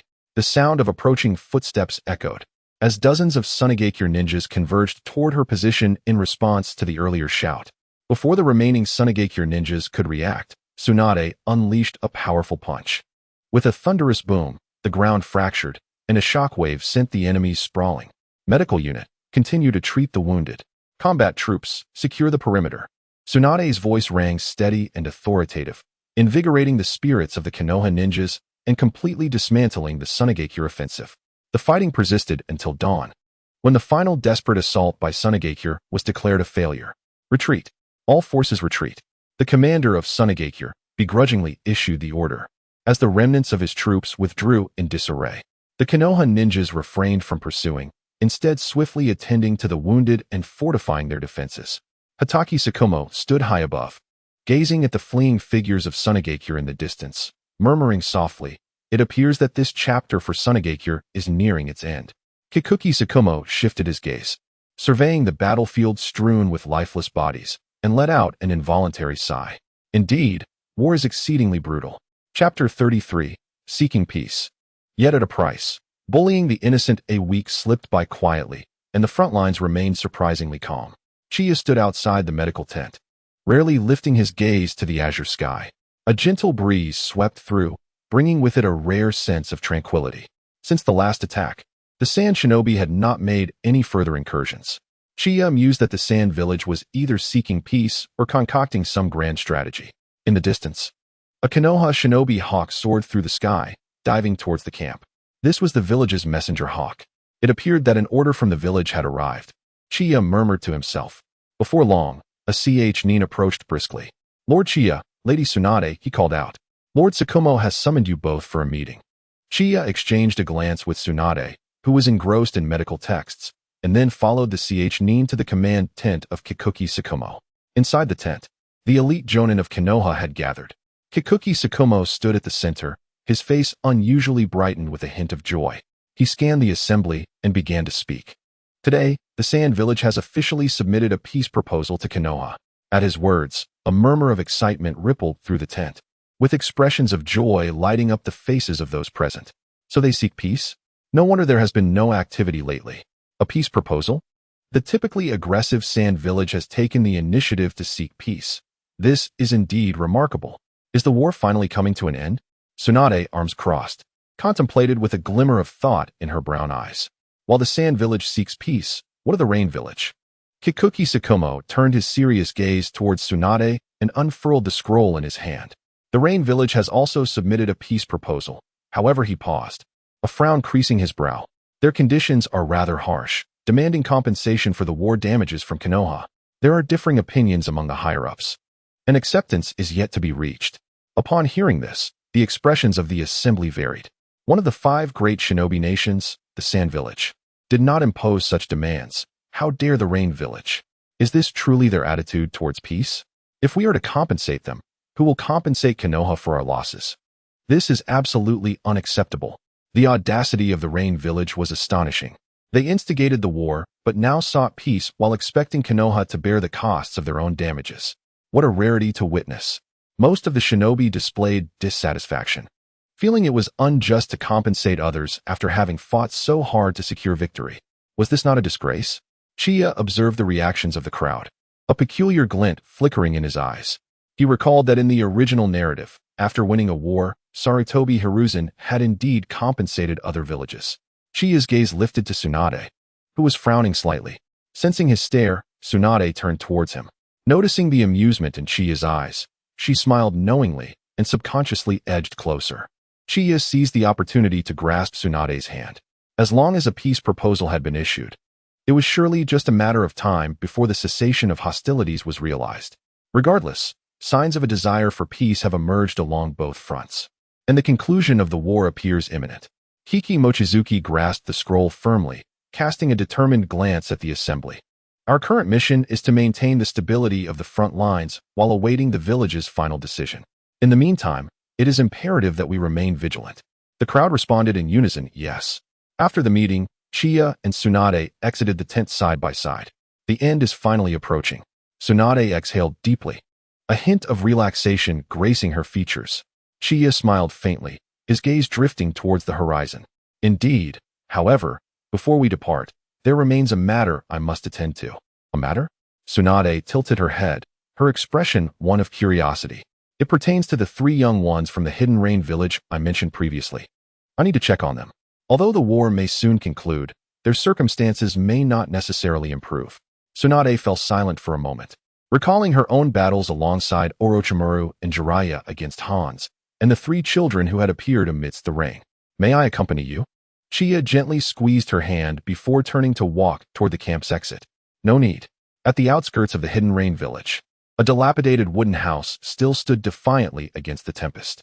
Chiya arrived, pushing open the creaking door, only to find the interior devoid of life. Absent. His brow furrowed as he scanned the room, spotting a paper crane resting on the wooden table. Chiya tucked the crane away and swiftly began to search the vicinity. 5 miles away, on the river, the surface shimmered with golden reflections. Konan crouched in the shallow waters, her delicate fingers gently stirring the surface. A thin piece of paper floating in her palm as she carefully guided the fish towards the shore. A little closer, she murmured, her blue-violet hair swaying gently in the breeze. Yahiko stood beside her, gripping a rough wooden spear, his focus unwavering on the swimming fish. Beads of sweat forming on his forehead. Now, he thrust downwards, the spear slicing through the water, sending up a splash, yet it struck only the empty riverbed. Missed again. Yahiko raked his fingers through his hair in frustration, turning to Nagato. Nagato, how is it on your end? Nagato stood a short distance away, his red hair obscuring his eyes as he shook his head slightly. The fish are too agile. Konan sighed, retracting the paper and picking up a bamboo basket. It seems we shall be without fish again tonight. Just then, a rustling sound emanated from the distant woods. Nagato's head snapped up, a spark of alertness flashing in his Rinnegan. Someone's coming. Yahiko and Konan immediately tensed, their senses heightened as they focused on the source of the noise. 5 ninjas from the hidden stone village emerged from the thicket, clad in earth-tone ninja garb and adorned with the village's forehead protectors, their eyes gleaming with contempt and greed. Hey, kids, what are you up to? The leader of the stone ninjas grinned widely, his gaze lingering on Konan, particularly on the residual chakra traces in her palm. Chakra? You are ninjas from the Hidden Rain village? Another stone ninja narrowed his eyes, his tone suddenly turning menacing. Yahiko instinctively shielded Konan and Nagato, feigning composure. We are merely here to catch fish, not to engage in ninja antics, he declared, yet his words rang hollow. The leading IW ninja sneered, abruptly raising his hand to form seals. Earth release, rock pillar spear. The ground erupted with sharp stone spikes, hurtling towards the trio. Be careful, Nagato cried, shoving Yahiko and Konan aside, only to feel a sharp sting as a stone spike grazed his arm, blood oozing forth. Nagato, Konan gasped, instinctively moving to assist him, only to be swiftly seized by another IW ninja, who clutched her throat. Don't move, he hissed, a menacing kunai pressed against her neck. One more move, and I shall slit your throat. Yahiko roared in anger, grasping a harpoon and charging forward, only to be brutally kicked to the ground by an IW ninja, who then mercilessly pinned him down. With such feeble skills, you dare to resist? The IW ninja mocked, pressing down hard, causing Yahiko to writhe in pain. Nagato struggled to rise, but another IW ninja unleashed a water release technique that sent him crashing against the rocky riverbank, blood spilling from his lips.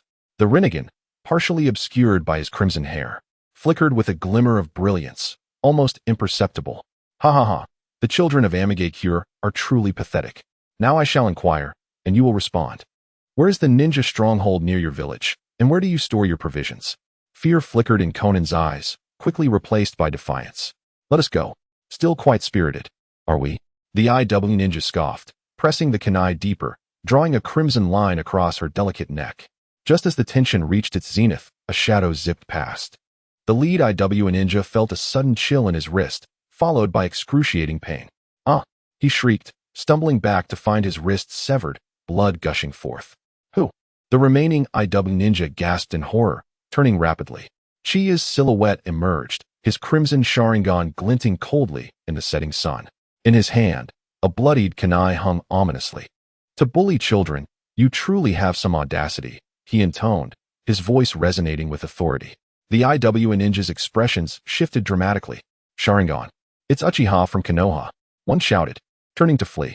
Chiya vanished in an instant. The next moment, he materialized behind the fleeing IW ninja, the kunai piercing precisely through his heart. Attempting to escape? Alas, it is too late. Chapter 34. The growth of 3 and the transformation of Amigakure. Blood splattered as the IW ninja fell to the ground, eyes wide in disbelief. The remaining 3, trembling with fear, began to form seals. Earth release, earth flow wall. Water release, water chaos wave. Yet, before their techniques could materialize, 3 Chiyas emerged behind them, the result of his preemptive shadow clone technique. Swish, swish, swish. In a swift flurry, the throats of the 3 IW ninja were simultaneously slashed, crimson gushing forth as they collapsed in disbelief. In mere moments, all 5 IW ninja lay lifeless, releasing the shadow clones. Chiya wiped the blood from his kunai and turned to approach Yahiko, Konan, and Nagato. He crouched down to examine the injuries of the 3 individuals. Observing that they were merely superficial wounds, he felt a sense of relief. Qianye retrieved some bandages and applied ointment, efficiently wrapping them up. Though a trace of terror lingered in Xiaonan's eyes, the moment she laid eyes on Qianye, tears cascaded down her cheeks as she threw herself into his embrace. "Brother Qianye," she sobbed. Qianye gently stroked her head, feeling her slight tremors in his arms. It seemed this time they had truly been frightened. The events of the day had likely brought them closer to the brink of life and death than ever before. Mihir clutched his chest, feeling a sense of suffocation. Gritting his teeth, "Those bastards, if it weren't for Brother Qianye's arrival, we might have." Seeing this, Qianye's expression shifted to one of seriousness. "This place is no longer safe. We must leave immediately." Xiaonan wiped her tears, steadied her emotions, and finally stepped out of Qianye's embrace. Qianye glanced at the bodies of the Iwagakure ninjas, fully aware that within the territory of Amigakure, there were at least 400 or 500 Iwagakure ninjas. "We won't return to that cabin for now. We need to find another location." Upon hearing Qianye's commanding tone, the 3 nodded earnestly. "I'll clear the bodies here. You all wait for me under that tree over there." The trio obediently nodded and hurried over. Qianye looked down at the ninja corpses not far from him and instantly appeared at their side, summoning 5 black body bags from his scroll. He meticulously placed each body inside. With chakra surging through his hands, he hoisted the 5 corpses and made his way to the river's deeper waters. After weighing the load, it still seemed insufficient. He found some large stones to stuff into the bags. Splash! 5 splashes echoed in succession. The 5 Iwagakure ninjas sank downstream, and soon enough, they vanished beneath the surface. The Crimson 3-Tomo Sharingan activated once more. After scanning the battlefield and erasing their chakra signatures, he approached the 3. Mihir and Nagato exchanged curious glances towards Qianye's direction. "Follow me." Qianye disregarded their subtle actions, gazing up at the overcast sky, knowing that it wouldn't be long before heavy rain would fall again.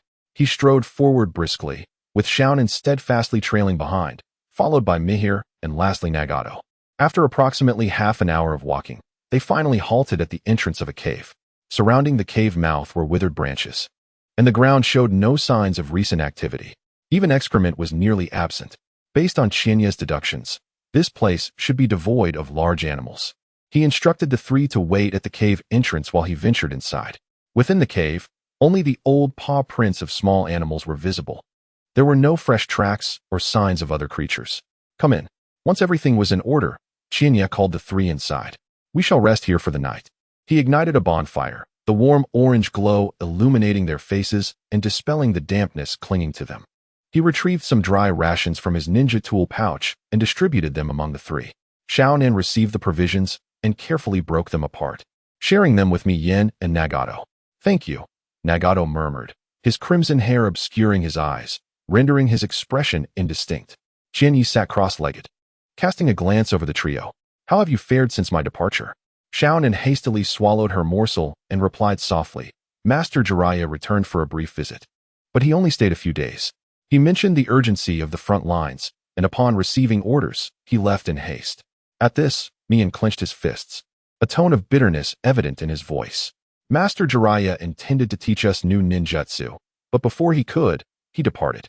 If we had learned that jutsu, we would not be in such a predicament today." Qianye regarded him momentarily before continuing. How did you encounter the ninjas from Awagakure today? Had you met them before? The three exchanged glances and shook their heads in unison. We had not encountered them before. We merely set out today to catch fish. With Master Jiraiya gone, our previous food supplies have been depleted, and when those rock ninjas suddenly appeared, they saw me manipulating paper with chakra and assumed we were descendants of the Rain Village ninjas.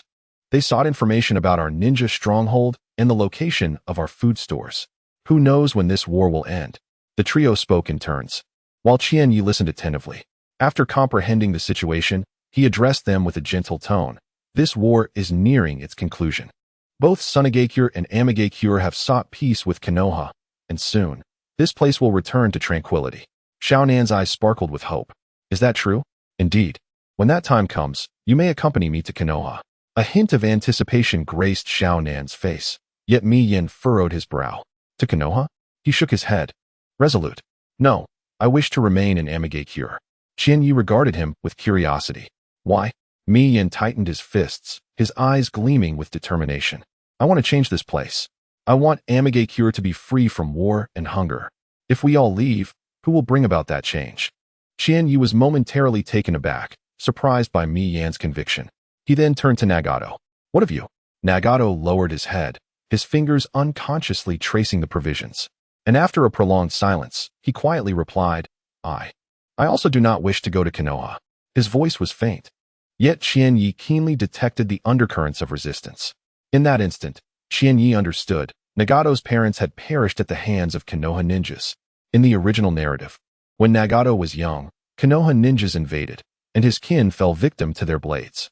That animosity, though it had yet to surface, was deeply embedded within him. Qianye did not press further. He merely nodded. I respect your choices. Xiaonan glanced at Mi Yin, then at Nagato, hesitated for a moment, and softly said, Then I shall not go either. Mi Yin was taken aback and turned to her. Xiaonan, you need not force yourself. I know you wish to leave Amigakure with brother Qianye. Xiaonan shook her head, revealing a faint smile. We are comrades. I will not abandon you. Qianye gazed at the three of them, his heart filled with emotions. They were still children, yet they bore an immense burden. Yahiko's aspirations, Nagato's forbearance, and Xiaonan's gentleness. These bonds might very well be the nascent form of the future Akatsuki. Since you have chosen to stay, I shall not impose my will upon you. Qianye retrieved 3 scrolls from his ninja tool pouch and handed them to the trio. These contain fundamental ninjutsu. You may practice from them, and at the very least, they will enable you to protect yourselves. Yahiko accepted the scroll, gratitude flashing in his eyes. Thank you, brother Qianye. Nagato silently accepted his scroll and murmured, Thank you. Xiaonan clutched her scroll tightly to her chest, her eyes glistening with unshed tears. We will definitely grow stronger. Qianye smiled gently, ruffling her hair. I believe in you. I also trust that you will transform Amigakure. As the campfire dwindled, the night deepened. Qianye watched the 3 of them slumber peacefully, his gaze lingering on Nagato. It seemed his Rinnegan had yet to awaken. Should he destroy those eyes? Chapter 35. Old relics of the past should not disrupt the new world. A week passed quietly. The morning mist enveloped the ruins of Amigakure, and the cool air mingled with the earthy scents of soil and foliage. Qianye stood upon a barren expanse of rubble, his gaze calm as he regarded the trio before him. Ultimately, Qianye refrained from acting against those Rinnegan eyes. For just 5 days prior, when he prepared to strike, he sensed something unusual emanating from Nagato. The fluctuation of that ocular power seemed to pose a significant threat to him.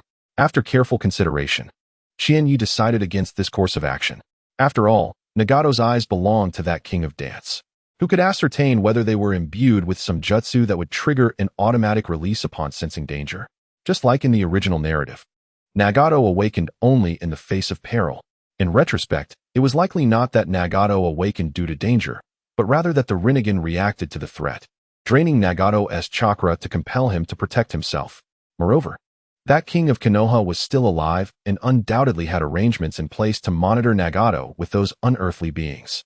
Though he had awakened the Mangeki Sharingan, Qianye still felt a twinge of trepidation at the prospect of confronting that old foe. There was no need to rush. Time was on his side. 30 years on the East Bank, 30 years on the West. Armed with the system, he would undoubtedly reach the pinnacle of the ninja world. Once his strength was sufficient, he would unearth those eyes and, in the process, rescue the king of dance and the black shadow from the depths, crushing them with overwhelming force.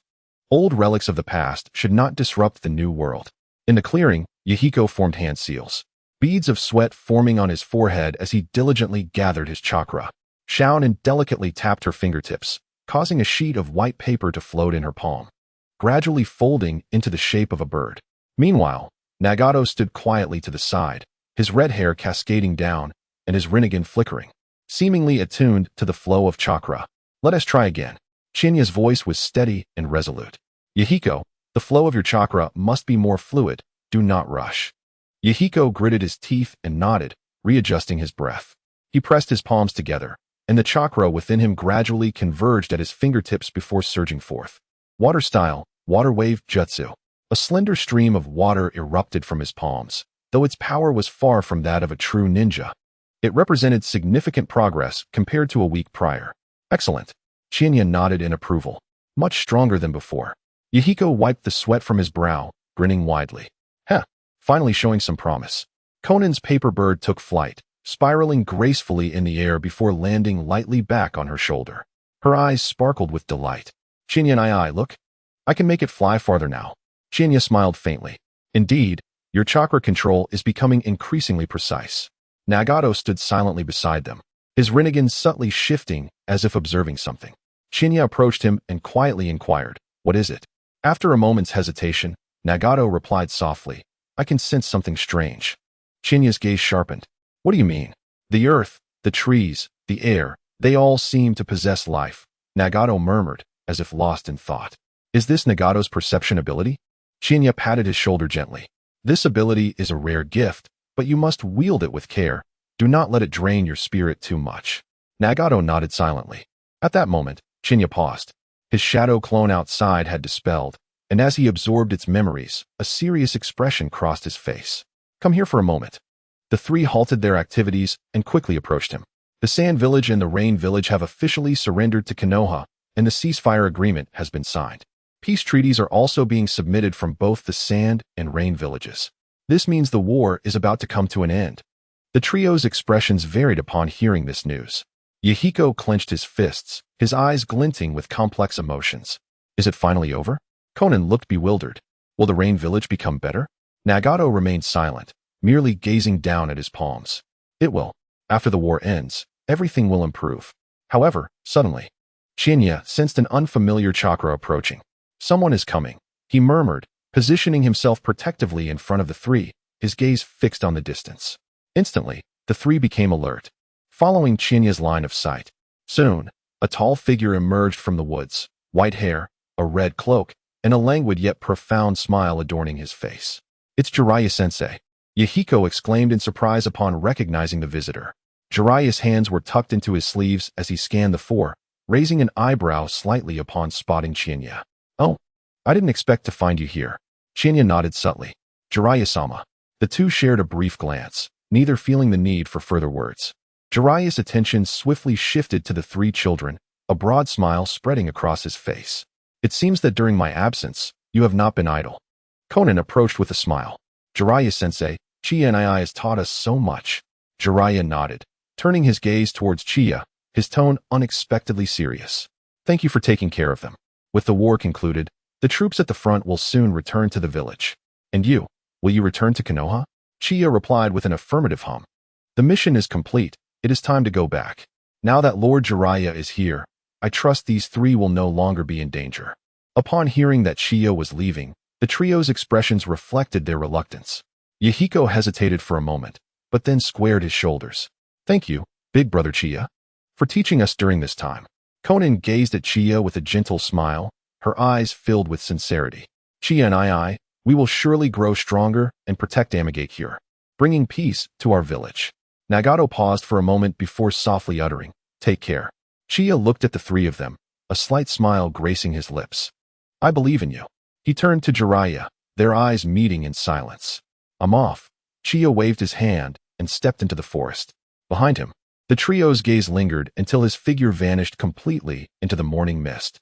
Jiraiya crossed his arms, watching the direction Chiya had departed, murmuring softly, "Uchiha does seem intriguing. Was that black-haired youth in the great sage frog's dream truly you?" Yahiko turned to Jiraiya, his eyes filled with determination. Jiraiya-sensei, what shall we do next?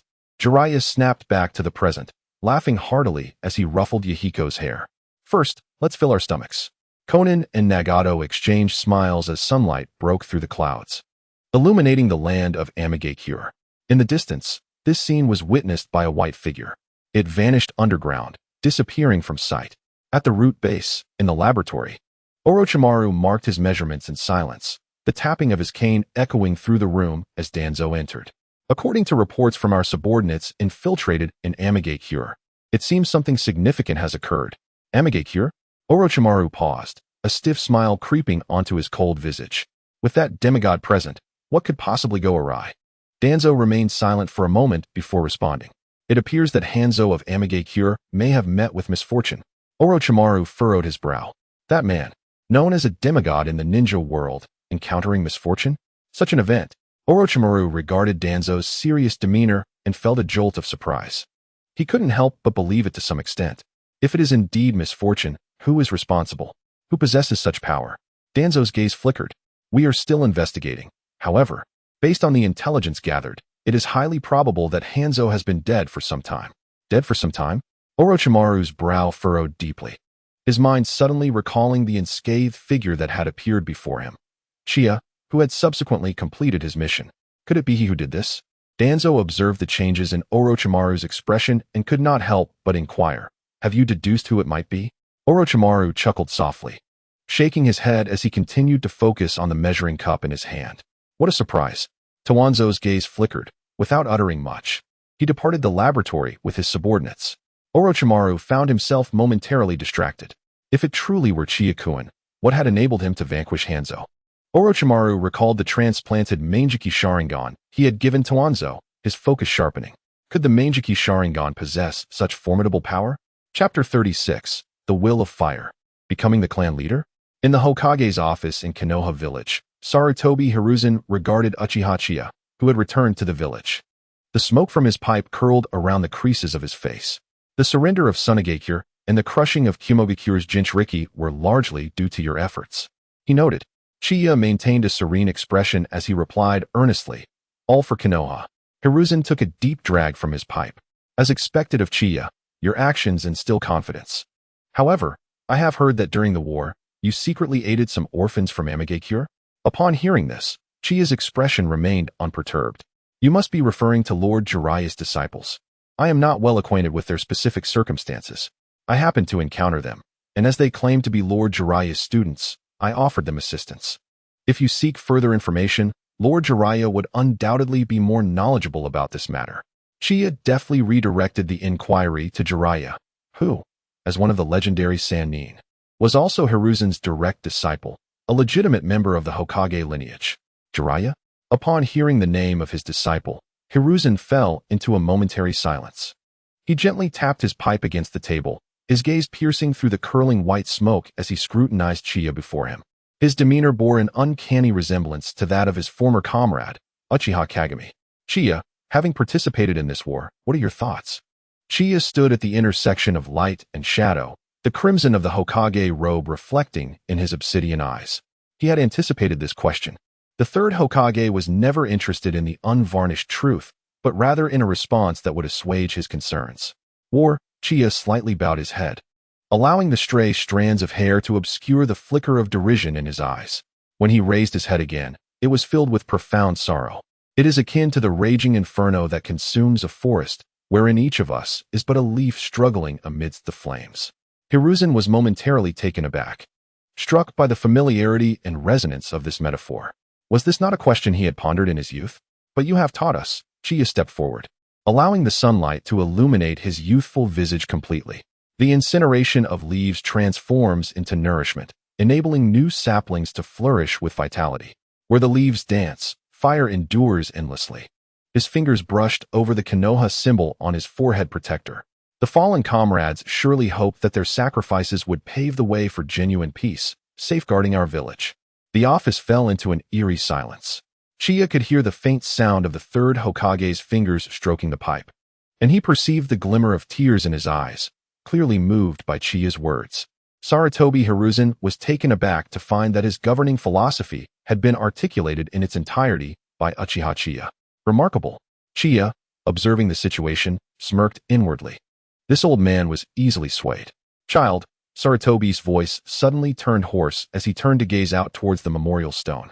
If Kakashi were still alive, he would undoubtedly be proud of you. As he spoke, he approached Chiya and placed a heavy hand on his shoulder. Exiting the Hokage building, he walked along the streets of Konoha, taking in the radiant faces of the villagers filled with joy as the warm sunlight bathed him. The taut string leading him to the battlefield had finally relaxed. War, in whatever form, had come to an end. Uchiha Qianye made his way towards the clan's territory. At that moment, Tsunade was still engaged in lecturing at the Konoha hospital and could not be disturbed. Although the war had ceased, every village had come to recognize the paramount importance of medical ninjas.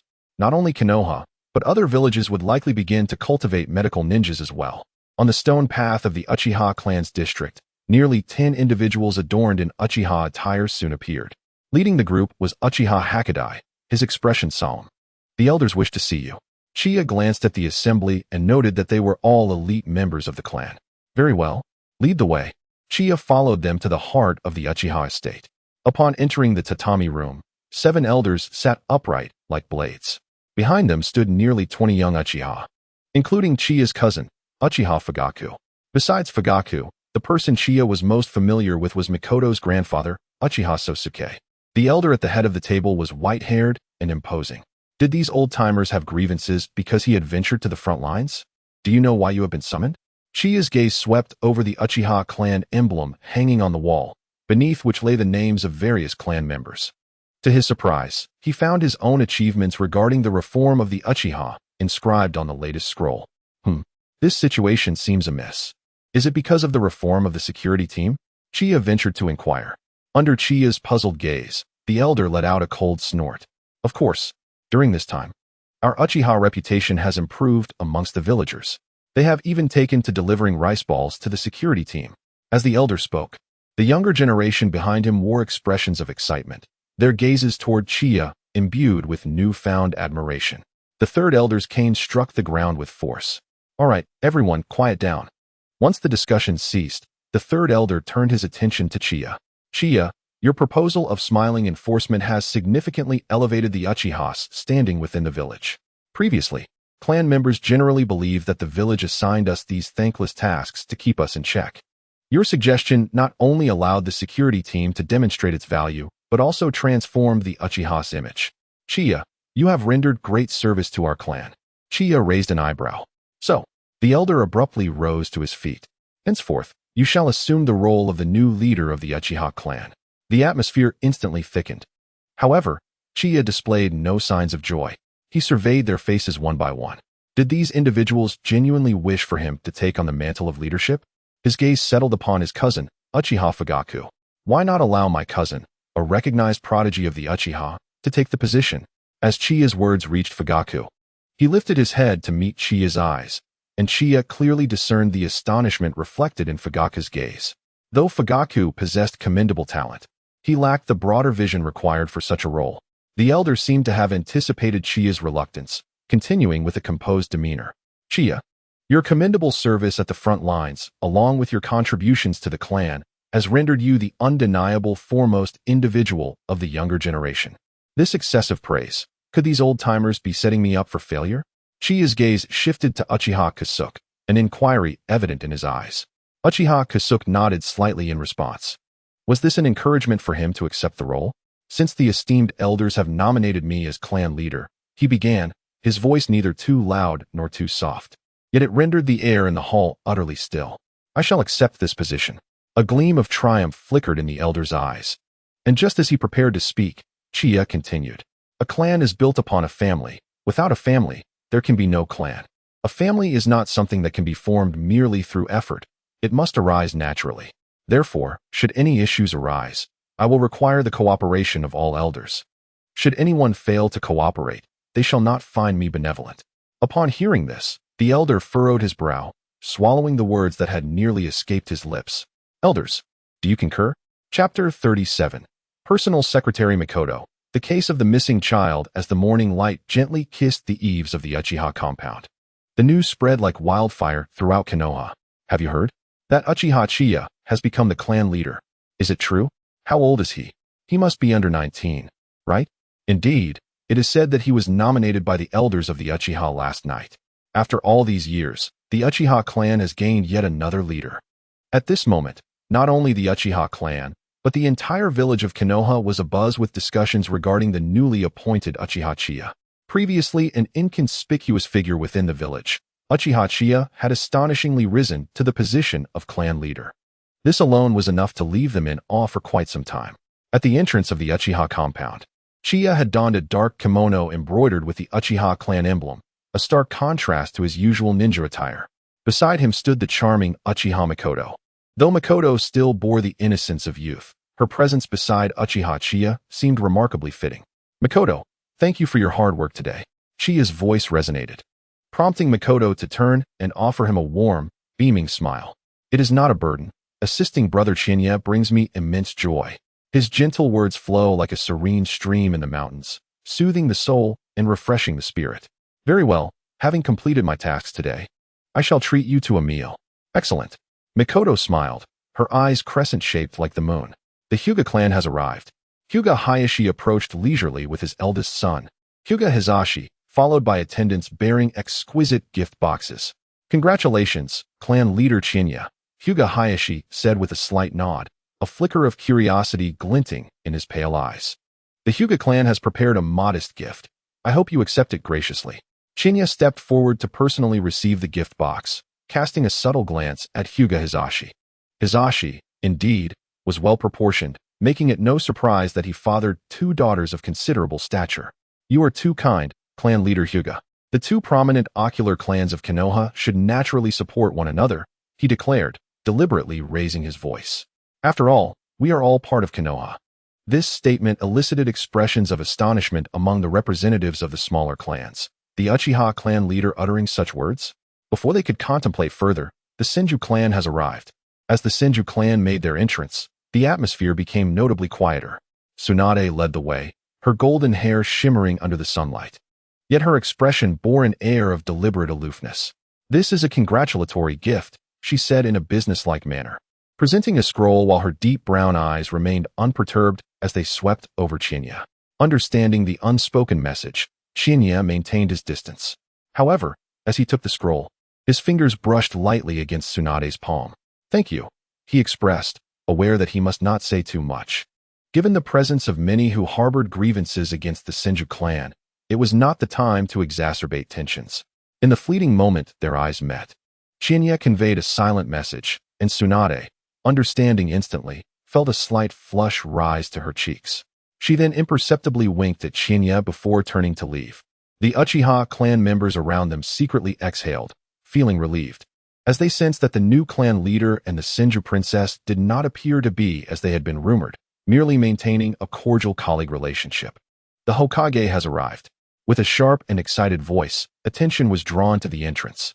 The third Hokage, Sarutobi Hiruzen, appeared, leaning on his pipe with a broad smile. Behind him, Mitarashi Anko and Tien Komatsu were also observing Chinya. Young and accomplished, Chinya, Sarutobi remarked. Chinya bowed deeply. All thanks to the Hokage's guidance. You have reformed the security team system, integrating the Uchiha into the village, setting a precedent for the Uchiha. It is truly gratifying. Sarutobi casually inquired. Just some insignificant adjustments. Chinya replied with a smile.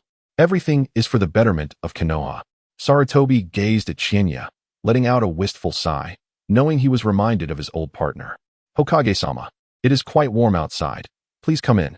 Very well. Chinya, accompanied by Makoto, personally ushered Sarutobi and the other members of the Hokage lineage inside. Once arrangements were properly made, he returned to continue welcoming guests. As representatives from various clans, including the Inuzuka family, arrived, Chiya received them with the utmost caution and personal touch. Now serving as the head of the Uchiha clan, he had become the face of the family. Countless guests flocked to the Uchiha residence, and as the protagonist of the evening, Chiya truly experienced a fulfilling day. When the final wave of guests departed, he retreated alone to the clan leader's estate. After sharing a meal, Makoto, with her thoughtful nature, brought forth tea. Thank you for your hard work today, clan leader, she remarked playfully. Chiya smiled at her words, gesturing to the seat beside him. Makoto, curious and obedient, approached and sat down. I still prefer you to call me Chiya, Chiya said as he pulled her into his embrace. The sudden gesture turned Makoto's cheeks a rosy hue, leaving her breathing somewhat rapid. Chiya, Grandpa is still outside, she murmured as a reminder. Meeting her gaze, Chiya noted the tenderness in her dark eyes. Makoto, he inquired softly. Yes? What is it, Chiya? After a while, I would like you to be my personal secretary. A secretary? Makoto struggled to free herself from his embrace, her expression a mix of excitement and concern as she looked at him. Chiya, I have never done such work before. I fear I may not be able to handle it. Chiya gently ruffled her hair. I will teach you. Upon hearing his assurance, Makoto reluctantly agreed. All right, Chiya, I will do my best. I won't let you down. Chiya, observing the return of confidence on her face, playfully tapped her delicate nose. Makoto, you are the person I trust most. You can certainly do it. The future of the Uchiha clan lies in your hands. He noted the resolute expression on her face. Pleased with the results of their conversation, a cough from the entrance interrupted them, and Chiya recognized it as Makoto's grandfather urging her along. Leaning in, he gently kissed her forehead. Chiya. Makoto looked up at him, her eyes sparkling with charm, yet he felt a twinge of shyness. However, the old man outside was watching too closely. There was no need to rush. There would be plenty of opportunities in the future. After a few more years of growth, Makoto would be at her most enchanting. Makoto, you've had a long day. Go rest early, and don't keep Grandpa waiting. Makoto shyly lowered her head, fidgeting with her clothing. Yes, Chiya, you too. Rest early. See you tomorrow. With newfound courage, she lifted her gaze, stood on her toes, and placed a quick kiss on his cheek before swiftly turning and running outside. Watching her retreating figure, Chiya was taken aback as he touched the warmth on his cheek. Makoto, has she become this bold? He continued to watch as the duo disappeared from the estate before finally settling down to peruse the Uchiha clan's records. Just as he immersed himself in thought, the window softly creaked open. Tsunade agilely leaped through, her demeanor transformed from the coldness of the day to one of warmth. As she directly dove into his arms, I've been acting all day. I'm utterly exhausted, she murmured, greedily inhaling the scent emanating from Chiya. Chiya wrapped his arms around her slender waist, chuckling lightly. Thanks to your cooperation. If those stubborn old folks knew that we would not have this situation without your becoming the clan leader today, it could have soured your mood. But I really don't care about the rest. Tsunade poked his chest. By the way, you are now the clan leader. You have authority over the security team, right? Of course. Why do you suddenly bring this up? Tsunade sighed. Are you aware of the recent incidents involving missing children? Observing the bewildered expression on Chiya's face, she recounted the details. Chiya listened intently, gradually grasping the situation. A ninja from the Senju clan, an uncle of Tsunade's, had recently married a common villager and had a child. Due to the pressing nature of the war and the honor of the Senju clan, he went to the front lines to confront the Rain village. Unfortunately, he fell victim to Hanzo's poison and did not return alive. However, upon Tsunade's return to the village, she heard that his child had gone missing. Chiya gazed out at the moonlight, murmuring, the matter of the missing child is likely not simple. Have you investigated? Tsunade nodded. I have uncovered some information. It appears to be the work of spies from another village. Spies? Chiya was taken aback. This was indeed a possibility. However, he seemed to lean towards the notion that the matter was not so straightforward. I will investigate in the security team's archives tomorrow. Await my news. Chapter 38. Our newly appointed clan leader seems quite imposing. Uzumaki Kushina.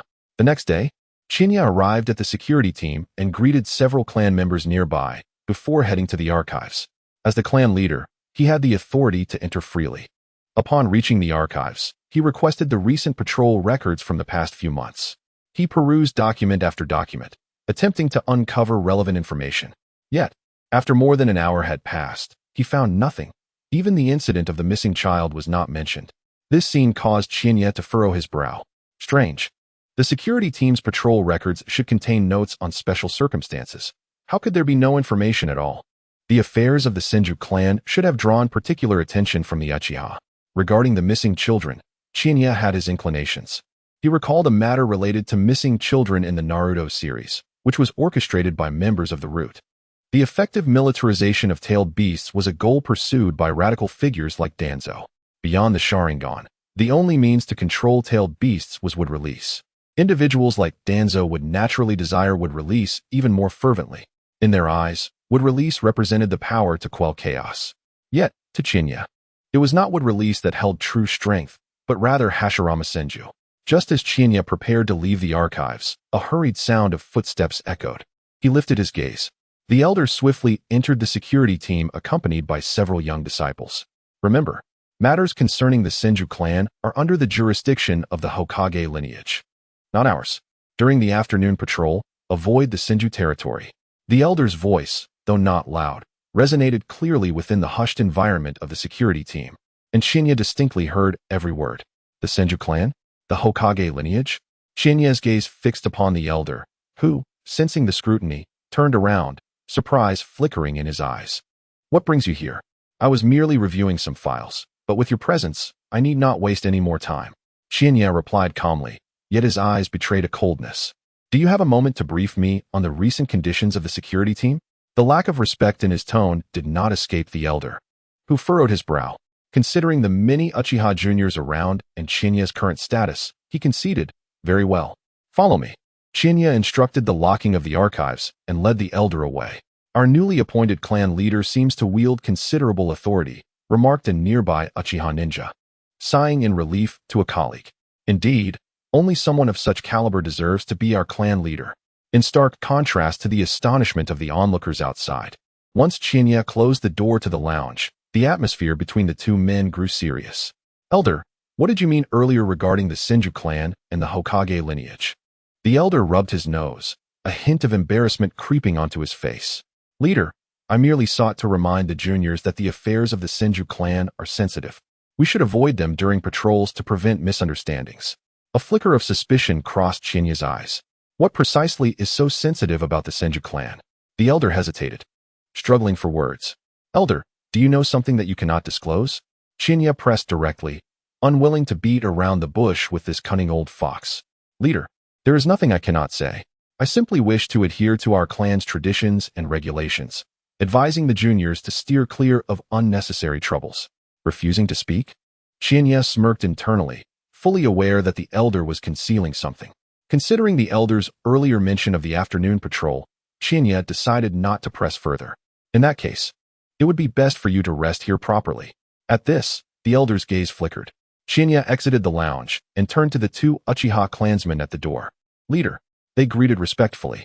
Chinya recognized them as juniors of Uchiha Kasuga, who, in terms of lineage, were Meichin's cousins. Given the complexities of the security team's affairs, he decided the elder should remain undisturbed in the lounge for the afternoon. The two men straightened their expressions. Understood.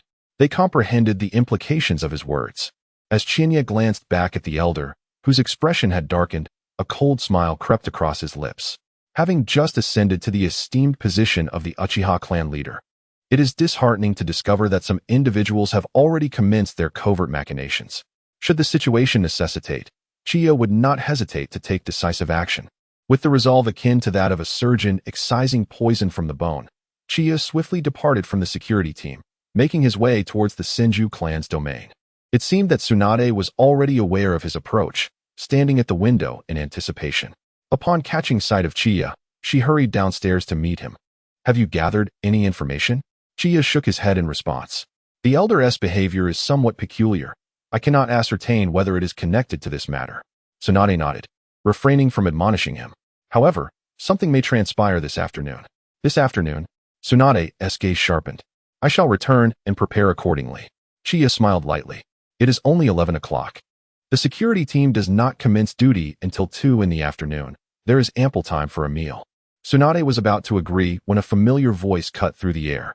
Tsunade-sama. Both Chiya and Tsunade turned to see a young girl, approximately 12 or 13 years of age, adorned with a Konoha headband. Her smooth, flowing red hair cascaded down to her waist, glistening healthily in the light. Neatly styled, it framed her shoulders elegantly. She wore a traditional kimono of a soft pale yellow hue, embellished with deep purple stripes, exuding a vibrant aura. Uzumaki Kushina? Chiya recognized the girl instantly. Upon seeing Chiya, Kushina appeared momentarily taken aback. I last saw her with Mikoto. She is Uzumaki Kushina, currently residing with my grandmother. Tsunade explained quietly to Chiya, who nodded in understanding. Kushina, have you returned from your mission?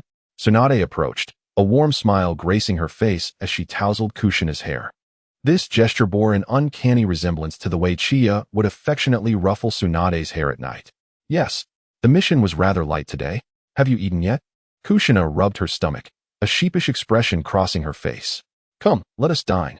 Tsunade chuckled, taking Kushina's hand and leading her towards the barbecue restaurant.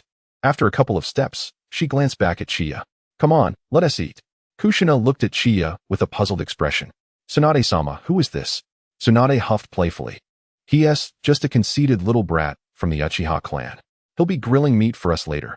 Chapter 39, Makoto, what will you do? A spy? Inside the bustling barbecue restaurant of Konoha, the sizzling of fat on the grill filled the air, the steam obscuring the faces of the trio. Another 10 plates. Tsunade declared boldly, slamming her hand on the table, causing the seasoning jars to jingle. Today, she had chosen not to wear her ninja attire, instead donning a delicate lavender kimono that accentuated her snow-white skin, the neckline subtly revealing, stirring the blood. Chiya chuckled as he flipped the meat on the grill, his sleeve slipping to reveal the red marks left from last night's clan leader succession ceremony. Tsunade's keen eyes caught sight of it, her face flushing slightly. Under the table, she gently nudged his calf with her foot. Ouch! As Chinya's hand trembled, he nearly scorched the meat. Oh dear, be careful. Tsunade blinked and, with a delicate gesture, picked up a piece of perfectly grilled meat, generously coated with sauce, and offered it to Chinya's lips. The esteemed clan leader, Kushina, who had been sipping miso soup, suddenly choked, her vibrant red hair nearly standing on end. Flustered, she wiped the corners of her mouth while her eyes fixated on the intimate exchange between the two. To her astonishment, Chinya had taken a bite from Tsunade's chopsticks, even licking the sauce from her fingertips. Chinya and Tsunade, could it be? Kushina's eyes widened, and her chopsticks nearly slipped from her grasp. Instinctively, she turned her head away, her heart pounding like a drum. Tsunade had previously mentioned this Uchiha Qianye, and while Kushina had prepared herself mentally, witnessing their closeness firsthand left her utterly shocked. Kushina recalled the shy smile that crossed Mikoto's face whenever she spoke of Qianye. Mikoto was her closest friend, and every mention of him ignited a spark in her eyes. Yet now, Qianye was sharing such intimacy with Tsunade. Had she not fully awakened? This woman, a princess of the Senju clan and a renowned figure in the ninja world, was entangled with the newly appointed leader of the Uchiha clan? Had he been deceiving Mikoto all along? Kushina's fists clenched unconsciously, her breath quickening.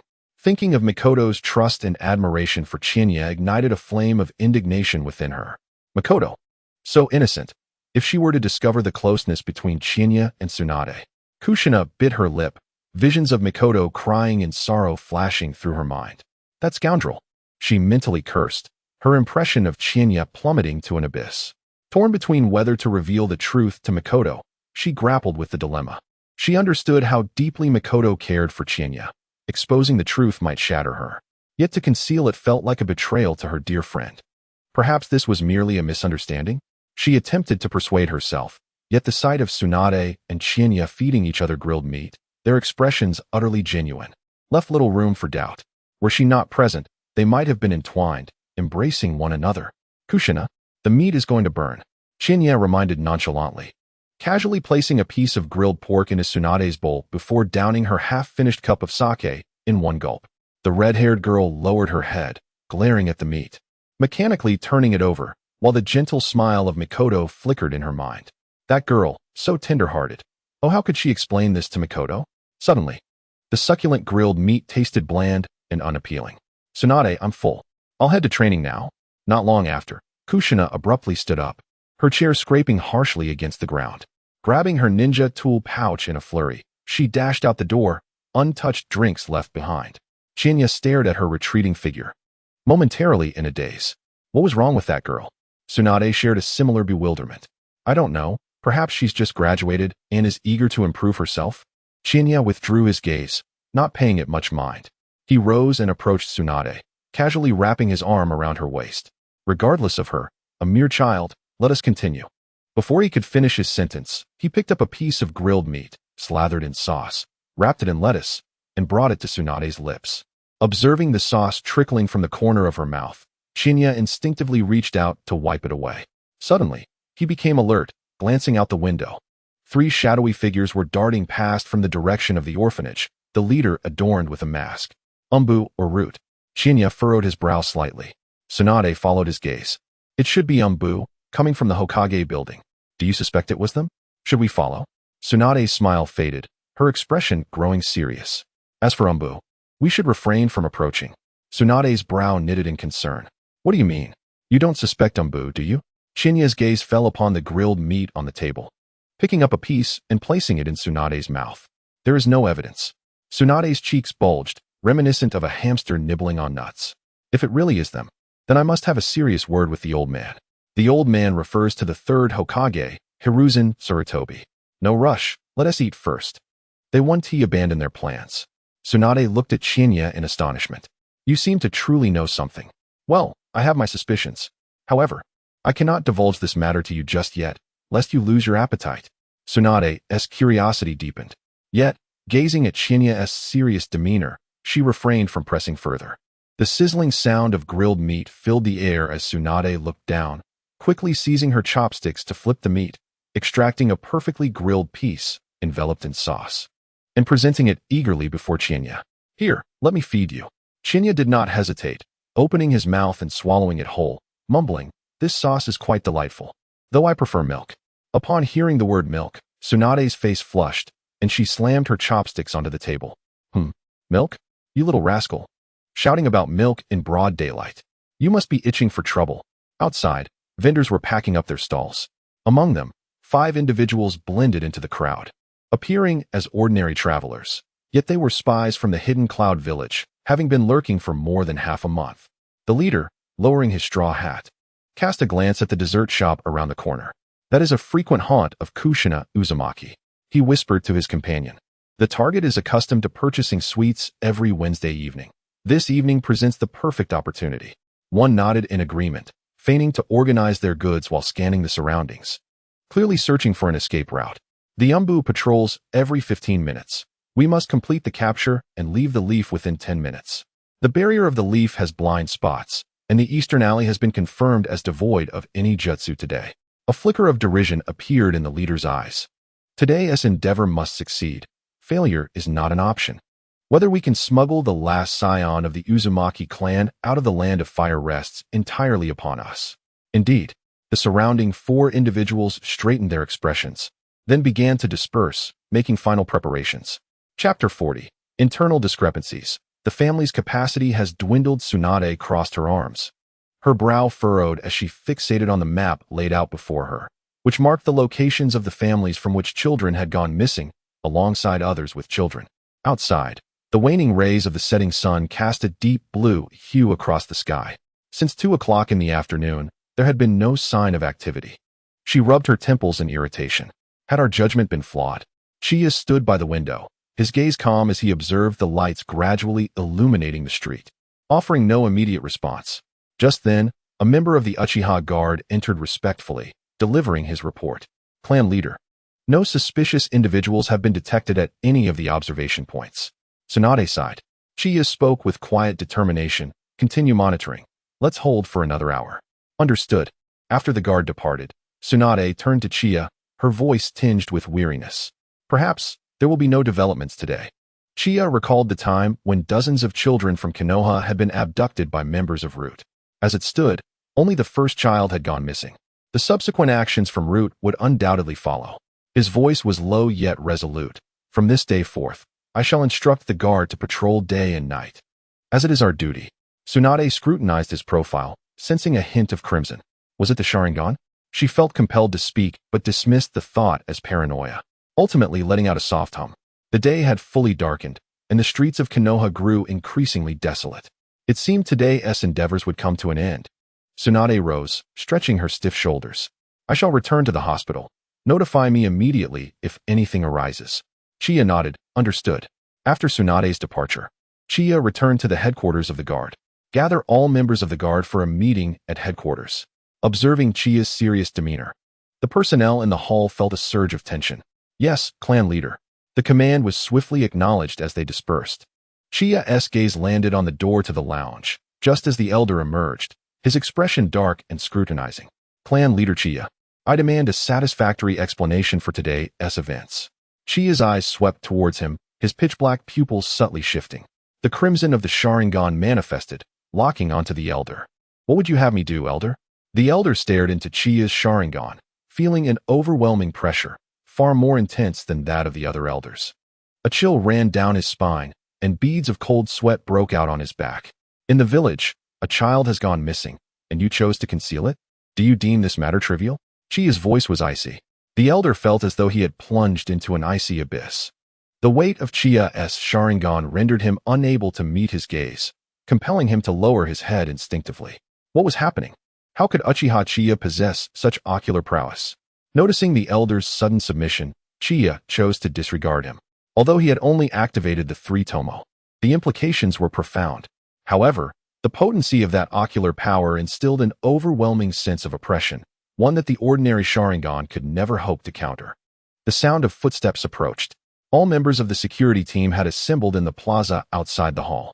The crowd felt the faint but palpable pressure emanating from Chiya's Sharingan, causing their hearts to race. Chiya cast a sweeping glance and nodded slightly. Everyone is present. Esteemed colleagues, what is the duty of our security team? Upon hearing Chiya's inquiry, a young Uchiha stepped forward. It is to maintain the peace and stability of the village. Chiya nodded in acknowledgement of this response. Indeed, it is to uphold the order and stability of the village. Is there a more specific answer? At this, the crowd exhibited mild confusion. More specific? Wasn't he that specific enough? Observing their puzzled expressions, Chiya chose not to prolong the suspense. It boils down to one word: people. When you proclaim to protect Konoha, to safeguard your families, what you truly mean is to protect the people.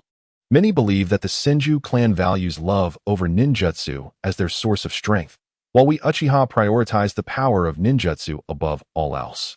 But is that truly the case? Upon hearing these words, some of the elder Uchihas fell into contemplation. I am here to tell you today, unequivocally, that it is not. Chiya stated firmly, the crimson of his Sharingan subtly rotating. No clan possesses a love deeper than that of the Uchiha. As these words escaped his lips, the Uchihas before him widened their eyes in astonishment. Laughter soon rippled through the ranks. Chiya, do not attempt to sway us with such rhetoric. The Uchiha have always sought immense power. Who among us would chase after a meager notion of love? If this is the purpose of your gathering, we might as well take a day off. For love? What love exists in this world in such abundance? Only the power of ninjutsu is tangible and real. As one Uchiha after another voiced their skepticism, others looked at Chiya with bewilderment. When did the Uchiha ever aspire to value love in the same manner as the Senju? The elder behind Chiya observed his back, his gaze flickering. He had remained silent until now, the pressure from the Sharingan still weighing heavily on him, evoking memories of a former Uchiha. Suddenly, Chiya smiled. That smile rendered the plaza silent, the evening breeze seemingly frozen in place. He slowly raised his right hand, the tips of his fingers glinting coldly in the moonlight. Boom. The chilling ocular power radiated from Chiya's Sharingan, the already mesmerizing 3 tomo spinning frantically. The 3 tomo quickly distorted, transforming into a 6-petaled crimson spider lily pattern. The terrifying ocular force sent the closest Uchiha staggering back several steps. Gazing at the pattern within Chiya's eyes, the crowd stood in stunned silence. You claim that immense power is what is real. Chiya directed his gaze towards the Uchiha, who had voiced the most opposition. Then let me ask you this. Do you recognize the power of my eyes? The icy grip of the kaleidoscopic Sharingan suffocated the crowd, akin to hands clasping their throats, evoking an unsettling premonition of death. A tremor surged through their hearts. Do you comprehend why the circumstances of the Uchiha clan remain unchanged amidst the increasingly dire situation in the village? Where, pray tell, does the power you seek manifest itself? The war has only just concluded. How many of us from the Uchiha ventured to the battlefield? Were you thwarted by the elders from joining? Or is it that you shun the prospect of death? The Uchiha clan commands the security force. Once you join, a life of ease is assured. Frankly speaking, is it not that you have grown accustomed to the comforts of village life, thus deeming it unnecessary to sacrifice yourselves on the front lines? Is this your line of thought? Answer me. The faces of the crowd flushed crimson, yearning to retort, yet finding themselves at a loss for words. They had forsaken commissioned tasks, straining to gain entry into the security force, all for the sake of such a comfortable existence. A profound silence enveloped the square. broken only by the rustling of leaves stirred by the night breeze. The kaleidoscopic Sharingan of Chiya emanated an eerie glow in the twilight as he slowly surveyed the assembly, his voice resonating with depth and authority. Power, have you fallen so low as to believe that unlocking the three Tomo is the pinnacle? The ease of life has gradually dulled the fervor of the Uchiha. He scoffed coldly. Look at yourselves. You can scarcely fulfill the most fundamental responsibilities of the security force. And yet you speak of safeguarding the clan? A young Uchiha could no longer contain himself and interjected, Esteemed leader, we have diligently fulfilled our duties without falter. Is that so? Then why did the children of the Senju clan go missing while the security force remained oblivious? Why did the elder explicitly instruct to avoid the patrol zones of the Senju? The collective gaze of the crowd turned sharply towards the elder, whose face turned ashen, unable to meet Chiya's piercing gaze. Chiya continued, the decline of the Uchiha clan is not rooted in a lack of strength, but rather in the loss of our original intent. The ambitions of our clan have become woefully diminished. Reflect upon our so-called adversaries, the Senju clan. Do you truly believe you are worthy to compare yourselves to them now? Chiya cast a sweeping glance over the assembly before resolutely declaring, from this day forth, the security force shall undergo comprehensive reform. Each area will have designated personnel responsible, and any anomalies must be reported immediately, including those concerning the Senju clan. He turned to face the elder. As for certain individuals concealing information, I shall personally investigate. Should the issue stem from within, Chiya's Sharingan flickered ominously. I will not hesitate to cleanse our ranks. The elder trembled, finally bowing his head. As you command, esteemed leader. Chiya nodded, his gaze sweeping across every individual present. Remember, the glory of the Uchiha is not attained through the oppression of the weak, but earned through the protection of others. Starting tomorrow, all Uchiha security personnel who complete their duties must undergo an hour of training. Though the war has concluded, the conflicts within the ninja world have merely begun. I yearn to witness a distinct guard, one that is perpetually prepared to enter the battlefield. Indeed, esteemed leader. The crowd echoed in unison, their voices imbued with a newfound reverence and a long-lost fervor. After admonishing the members of the guard, Chiya strolled leisurely along the village's perimeter, his gaze sweeping across every nook and cranny. He was not in haste. The transformation of the Uchiha clan was undoubtedly not a task that could be accomplished overnight. It required a gradual and methodical approach, inch by inch. As for the internal instabilities within the Uchiha clan, Chiya would naturally need to eliminate them slowly. After approximately 10 minutes, his attention was drawn to the homes inhabited by families with children. Undoubtedly, those affiliated with the root organization were the elite of Konoha. Given that the root mainly focused on espionage, their methods of abducting children were typically executed with utmost caution. Securing optimal routes for entry and exit was a crucial phase.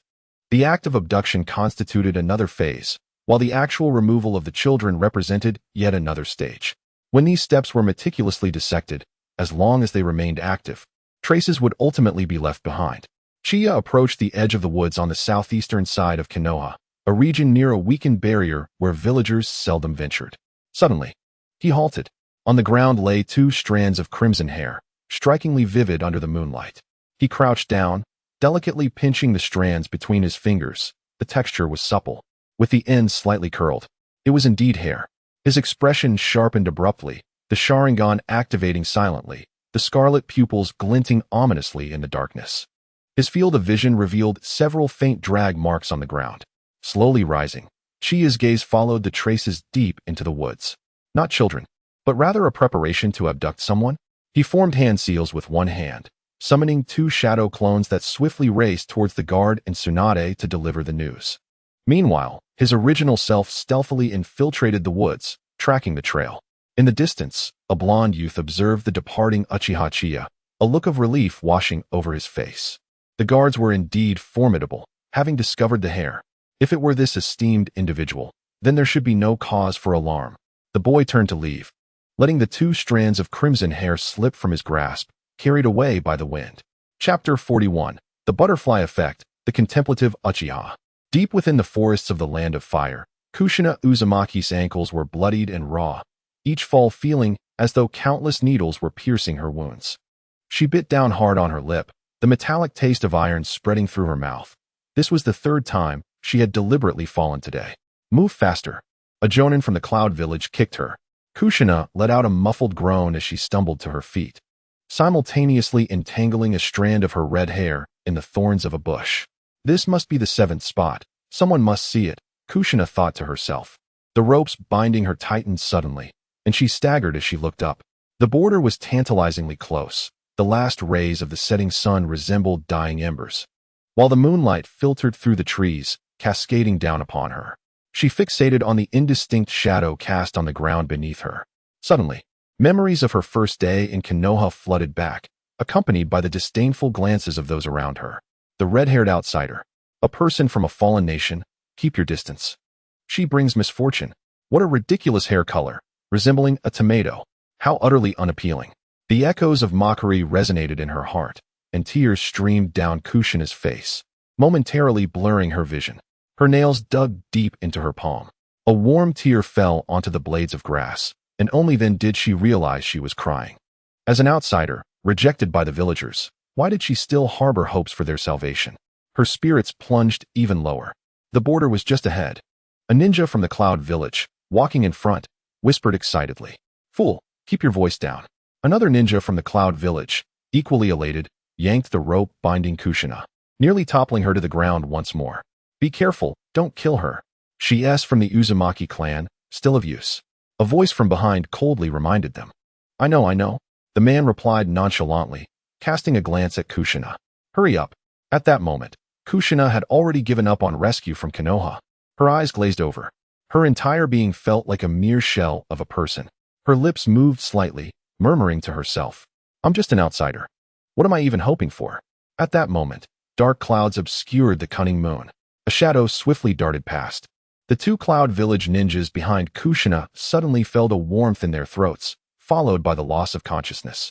As their bodies fell, a pair of pale hands caught their clothing, gently laying them down. Whoosh! A pitch-black kunai pierced through the darkness like an arrow, striking precisely at the vital neck of the Cloud Ninja binding Kushina. A soft thud drew the attention of the remaining 2 Cloud Ninjas. What is happening? They hastily drew their kunai, vigilant as they scanned their surroundings. Just as one of them moved to seize the oblivious Kushina, a shadow emerged from a distant tree, flipping its hand to unleash 3 or 4 shurikens. Clang! In the pitch-black night, the 2 ninjas, relying on their battle experience, managed to deflect 2 shurikens. Yet one still found its mark, embedding itself into the chest of the left Cloud Ninja. In the blink of an eye, he collapsed.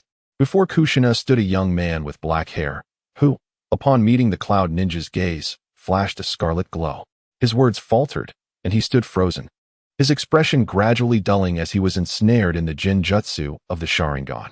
With a swift motion, the young man drove a kunai into the man's neck. The last Cloud Ninja fell heavily. In mere moments, the entire contingent of Cloud Ninjas was dispatched. The young man turned, the crimson Sharingan returning to black pupils. Gazing at the familiar scene before him, was this not the very moment from the original story when Minato rescued Kushina? Unexpectedly, the Uchiha, who was searching for a lost child, inadvertently became a savior. Could this be the butterfly effect that I have unwittingly set in motion? Chiya scrutinized Kushina and gently inquired, "Are you unhurt?" Hearing a somewhat familiar voice, Kushina lifted her head.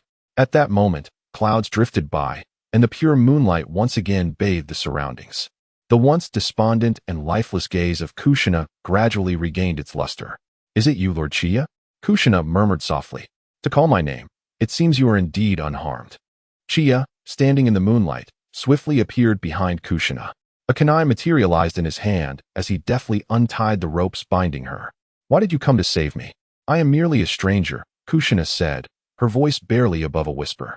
Hearing her murmurs, Chiya replied nonchalantly, "What stranger?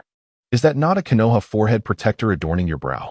As a member of the security team, it is my duty to safeguard the village and its inhabitants. Not just you, but even a cat or dog from Konoha cannot be taken by ninjas from other nations." Upon hearing Chiya's words and observing the red strands of her hair in his grasp, warmth enveloped Kushina's heart. Is this what it feels like to be acknowledged? Her anxious heart finally settled. However, as she relaxed, an overwhelming fatigue surged through her body. Her legs, ensconced in stockings, weakened, and she was on the verge of collapsing to the ground. Chiya swiftly extended his arm and caught the faltering Kushina from behind. A sense of relief washed over her. Yet, Discomfort surged in her chest, compelling her to look down. Hey, where's your arm positioned? Kushina gazed at the robust limb, her pale, delicate face flushing a deep crimson. Enough with the hey and that. It's getting late. I shall escort you home. Before she could voice another word, her vision blurred. Chiya, like a puppeteer, rapidly maneuvered her to his back. His hand slipped beneath her legs, lifting Kushina effortlessly. By the time she comprehended the situation, all she could see was the back of Chiya's head. Hold on tight. Wait. Kushina's eyes widened. As Chiya's chakra surged beneath him, he leapt into action. Feeling the wind whip past them as they sped through the air, Kushina finally grasped the situation. Boldly, she extended her arms to wrap around Chiya's neck, her petite form leaning against him. She sensed his warmth and the unfamiliar yet delightful fragrance emanating from him, causing the blush on her cheeks to extend to the roots of her ears. Under the moonlight, their figures darted swiftly through the forest. At that moment, a notification chimed in Chiya's mind. Task triggered. Intercept Kushina Uzumaki. Reward. Uzumaki clan bloodline and sealing techniques. Outside the village of Konoha, within a secret base of the Root organization, Danzo, with a sinister expression, listened to the reports from the Root ninjas below. The Senju clan had begun to take precautions regarding the missing children, while the Uchiha security team had simultaneously activated alert mode, patrolling at all hours. Danzo waved dismissively for the ninja to withdraw, turning his gaze towards Orochimaru beside him. The audacity of the Uchiha to jeopardize our endeavors is infuriating. Orochimaru's expression remained impassive. It is hardly surprising that the guard is investigating the missing children. It is their duty. Hanzo snorted disdainfully upon hearing this. Surely, it must be the handiwork of that Uchiha Chiya. With his ascent to clan leader, he undoubtedly seeks to consolidate the power of the Uchiha clan. Underestimating him would be a grave mistake. This Chiya, despite his youth, possesses a remarkably profound intellect. After voicing his thoughts, Hanzo glanced at the experimental materials surrounding him. For the time being, do not expect any children from the village, especially those from prominent families. I will endeavor to procure some subjects from other nations. Orochimaru nodded in agreement, then turned to leave, but suddenly paused, struck by a thought. Could Uchiha Chiya have activated the Manjiki Sharingan? Hanzo's expression shifted dramatically. The Manjiki? It is plausible. If that is the case, an uncontrollable Uchiha will inevitably pose the greatest threat to the village in the future. Chapter 42. The task ahead is daunting. I anticipate the transformation of the Uchiha. The moonlight cascaded gently upon the serene streets as Chiya, bearing the slumbering Kushina upon his back, strode steadily through the village entrance. The red-haired maiden's cheek rested against him, her breathing calm, clearly exhausted. Upon entering the village, he immediately spotted Tsunade, arms crossed, leaning against a street lamp, her gaze alertly awaiting him.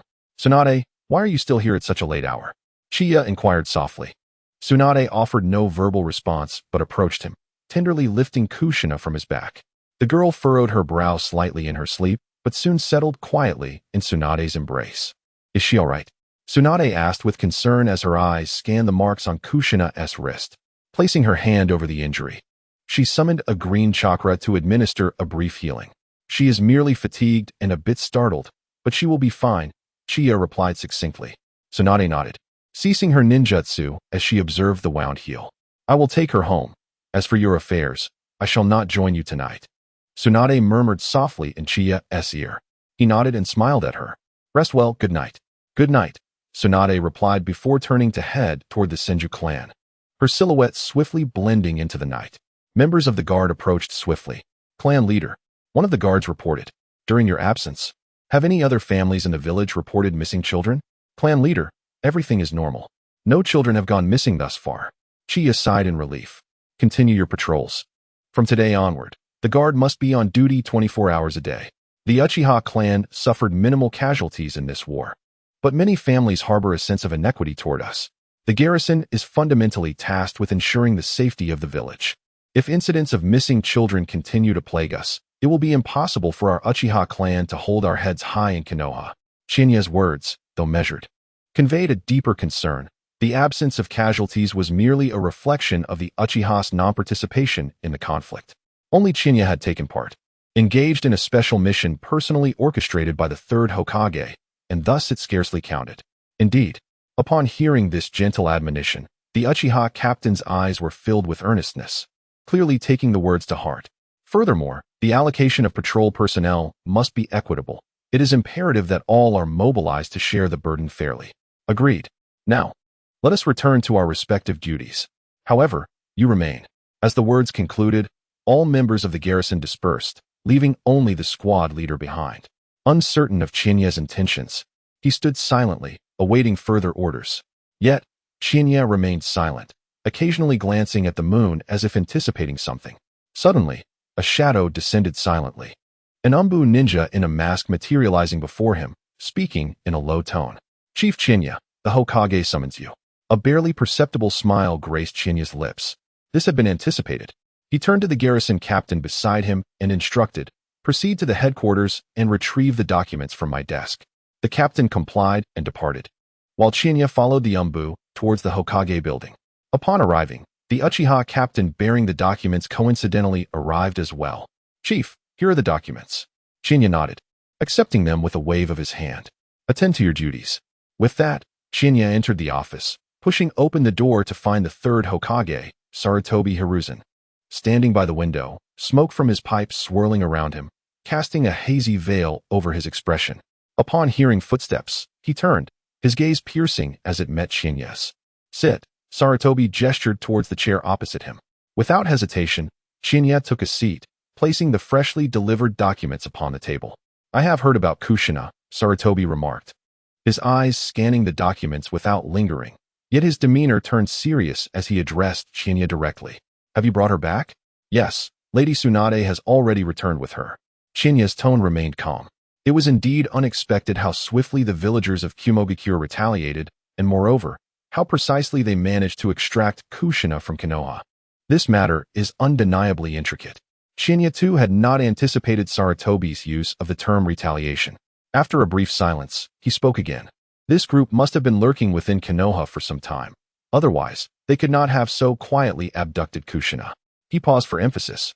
The areas Kushina frequented were inadequately protected by the garrison, and much of our focus today was directed towards investigating the missing children in the village. Sarutobi's expression tightened slightly as he gently rotated the pipe between his fingers. He understood Chinya's implication. Kushina's daily routine is quite regular. Her residence is situated at the very heart of Konoha's protective barrier. In such places, it is generally unnecessary for the security team to conduct patrols. He did not respond immediately, instead silently observing Chiya, as if weighing the deeper implications of his words. The room fell into a hushed stillness, with only the faint crackling of the pipe breaking the silence. Finally, Sarutobi Hiruzen exhaled a long plume of smoke and spoke slowly. The matter of the missing child shall be entrusted to your security team for investigation. Chiya understood well. Investigating the child's disappearance was one thing, but addressing the spies from the cloud-hidden village was not within the purview of the security team. Chiya nodded, finding no surprise in this arrangement. Meanwhile, the third's gaze fell upon the documents on the table. What is this? It is the recent reform plan for the Uchiha clan, Chiya replied in a calm tone, yet with an undeniable firmness. The security team should not be confined solely to patrolling within the village. All eligible members of the Uchiha clan ought to partake in regular commission missions, and in times of conflict, they must stand as a formidable force to protect Konoha. The third remained silent for a moment before suddenly breaking into a smile. He picked up the documents and leafed through them, a glimmer of approval flickering in his eyes. A commendable idea. Chiya did not allow the praise to elicit any visible delight. He continued, furthermore, the approval for the expansion of the training grounds requires the Hokage's signature. Sarutobi Hiruzen took the documents, glanced at them, and without hesitation, signed his name. I eagerly anticipate the changes within the Uchiha. He returned the documents with a rare gentility in his tone. Chiya accepted the documents and slightly bowed before turning to leave, the office door closing softly behind him. Sarutobi Hiruzen watched his retreating figure, his gaze inscrutable amidst the swirling smoke.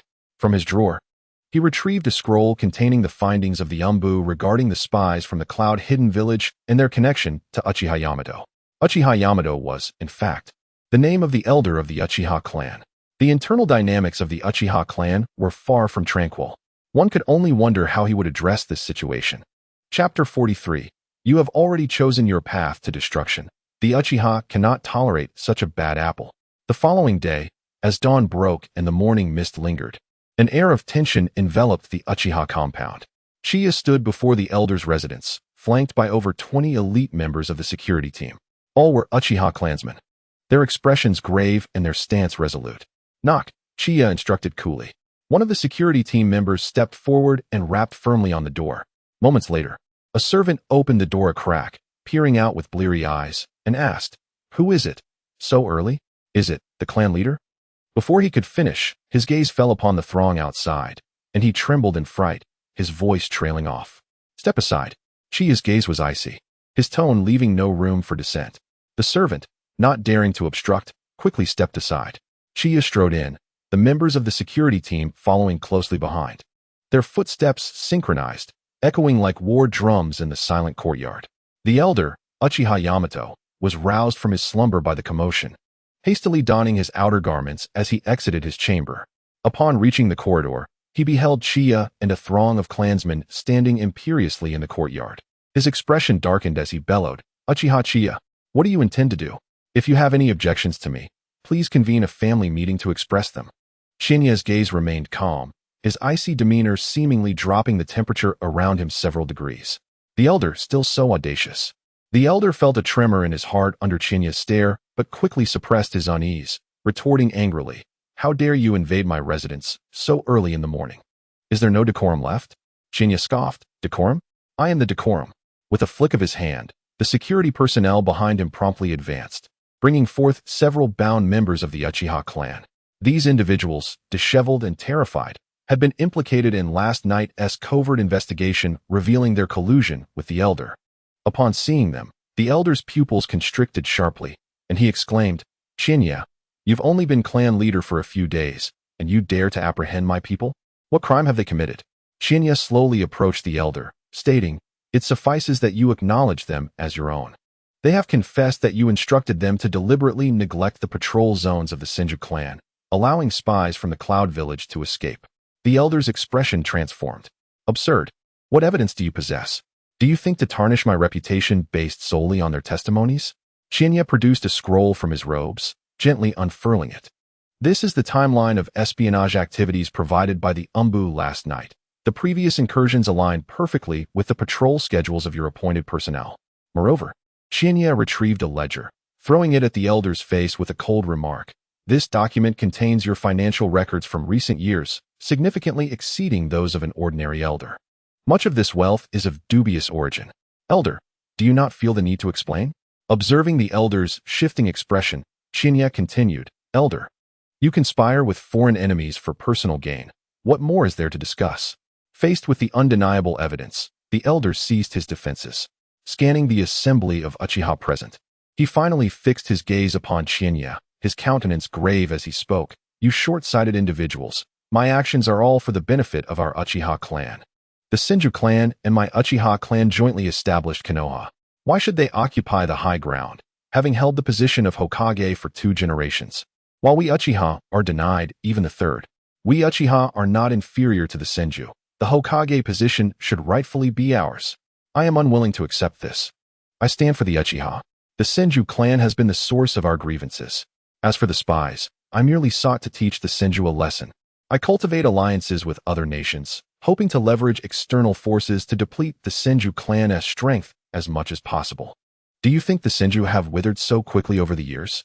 I have played my part. I have leaked intelligence about the Senju to enemy nations. Those Senju actively participating in the conflict are essentially walking to their demise. The spies from the Cloud Village target the Senju. They pose no threat to my Uchiha." Chinya coldly interrupted him, "For the Uchiha? No, it seems to be merely for your own selfish desires. You have released a spy, plunging the village into peril. You have embezzled assets, tarnishing the family's reputation. You have deliberately targeted the Senju clan, inciting internal discord. In what manner have your actions served the Uchiha? Do you wish to see Konoha crumble, allowing the Uchiha to revert to the era of the ninja clans?" A glimmer of light appeared in the eyes of the elder. "And what of it? The Uchiha have emerged from the ranks of the great ninja clans. Once the Senju, our adversary, is vanquished, the entire ninja world shall belong to the Uchiha." Chiya gazed at the fervent elder, absorbing these impassioned declarations. He inhaled deeply, then exhaled. "Kill Bill. You." The elder glared at Chiya. Uchiha Yamato, you are but a remnant of antiquated thought. The times have irrevocably changed. It is no longer an era of ninja clans. We now live in a time where villages, nations, and even great families unite in solidarity. Look at the Uzumaki clan, establishing their own nation. Even if their sealing techniques are unparalleled and their clan is strong, what does it matter if they remain independent from the 5 great villages? In the end, what fate did they meet? Their nation was annihilated, their kin slaughtered, with but a few orphans scattered across the corners of the ninja world. Do you wish for the Uchiha to sever ties with Konoha, becoming a thorn in the side of others, ultimately following the path of the Uzumaki clan? This is undoubtedly a path to destruction, and yet you claim it is for the Uchiha. The elder's complexion turned ashen. The members of the security team surrounding them began to feel a complex mix of emotions. The Uzumaki clan is universally acknowledged as a cautionary tale, is it not? The era of ninja clans is long past. Disdain flickered in the eyes of those present as they looked at the elder. Elder, you who are regressing through history shall ultimately pay for your actions. The elder snorted coldly. Uchiha Chiya, do not become overly arrogant. Do you think that becoming the clan leader grants you free reign? The other elders will not remain idle. Chiya remained unfazed, waving his hand dismissively. The younger members of the security team promptly stepped forward to restrain the elder. The elder struggled, chakra seemingly ready to surge forth. Chiya frowned slightly. His pitch-black pupils began to shift, and the 3-tomo Sharingan manifested in an instant. You will regret this. The Uchiha will inevitably perish at your hands. Chiya locked eyes with him, the Jinjutsu of the Sharingan silently taking effect. Before the elder could finish his sentence, he slumped down weakly. Take them all away. Deliver them to the interrogation facility for serious offenders. The facility is Konoha's detention agency. Yes. A few young Uchihas quickly moved forward, escorting the elder and his associates out. Chiya observed the elder being dragged away, his gaze profound. At that moment, several other elders arrived upon hearing the commotion and were met with expressions of shock. The third elder stepped forward, his tone grave. Chiya, what is the meaning of this? Chiya turned, presenting the evidence to the assembled elders, his demeanor calm, yet resolute. The elder has colluded with external enemies against the village and embezzled family assets. I have apprehended him. If the elders have any doubts, they may examine the evidence. The elders perused the scrolls and ledgers, their expressions gradually turning grave. Ultimately, the third elder sighed deeply and shook his head, expressing disbelief at the actions of the mountain horse. Another elder, upon viewing the documents, broke into a cold sweat. He raised his gaze towards Chiya, his eyes reflecting newfound respect and admiration. Lord Clan Leader, you have handled this matter with great prudence. Our clan cannot tolerate such detrimental elements. Chiya nodded in agreement. From this day forth, I shall undertake a thorough reorganization of the security team. Any behavior that endangers our clan and village shall not be tolerated. The other elders unanimously agreed, voicing no further dissent regarding Chiya's resolution. Morning light poured into the courtyard, elongating Chiya's silhouette. Esteemed elders, if there are no further matters, I shall take my leave, as I have pressing duties with the security team. He exited the residence, gazing at the progressively brightening sky, acutely aware of his aspirations to lead the Uchiha to prosperity. Unifying the thoughts within the Uchiha clan was merely the initial step. Chapter 44, The Susanoo Plan. Unveiling events. Chiya returned to the headquarters of the security team, standing at the window on the second floor, surveying the bustling villagers below. This vantage point offered a panoramic view of nearly half of Konoha village. Truly, it was a splendid village. After a moment of silence, Chiya withdrew his gaze. With the conclusion of the Second Shinobi World War, the entire shinobi realm was fervently striving to bolster its strength, seeking to gain an advantage on future battlefields. It was not an exaggeration to say that we had entered an era of intense competition. As the leader of the Uchiha clan, there was much that he wished to protect. Ultimately, it boiled down to one thing: strength, strength, and more strength. System: activate the system panel. Name: Uchiha Chiya. Age: 18. Chakra: 15 cards. Bloodline limit: Sharingan, Kaleidoscope. Ice release: Skills: Kaleidoscope Dojutsu. Yellow Spring, Causal Reincarnation.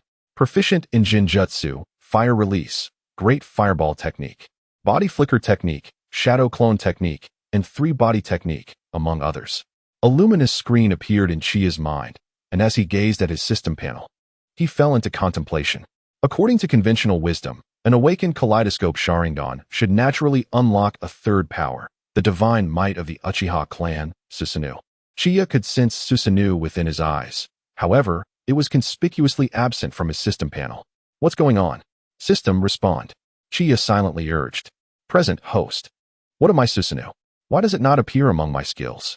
Response to the host. Susanoo is the supreme power residing within the kaleidoscope Sharingan, materializing vast chakra into a formidable entity that embodies both offense and defense.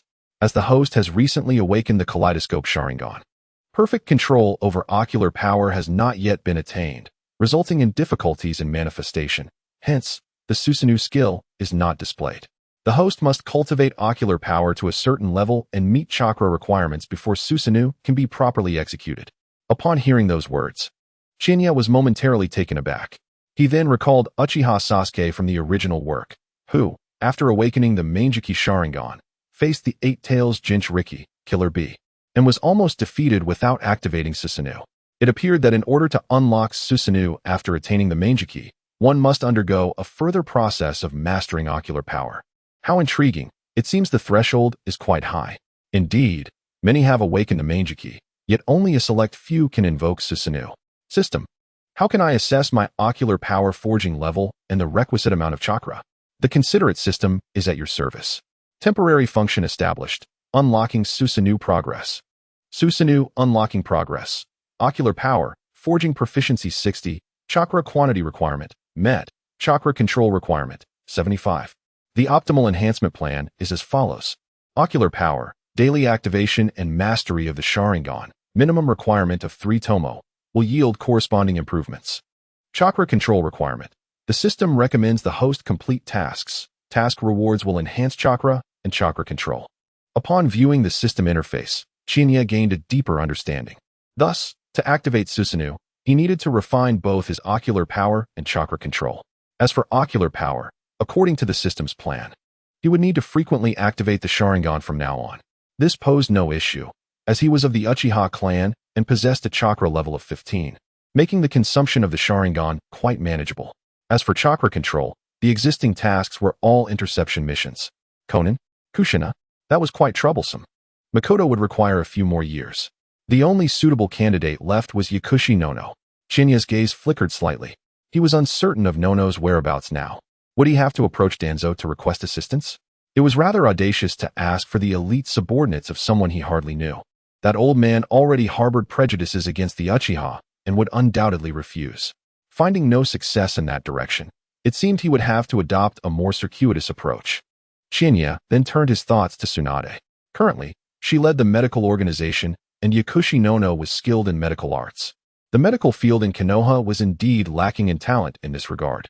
Danzo, you profess to love this village. Surely you do not wish to see Konoha's medical endeavors lag behind those of other villages?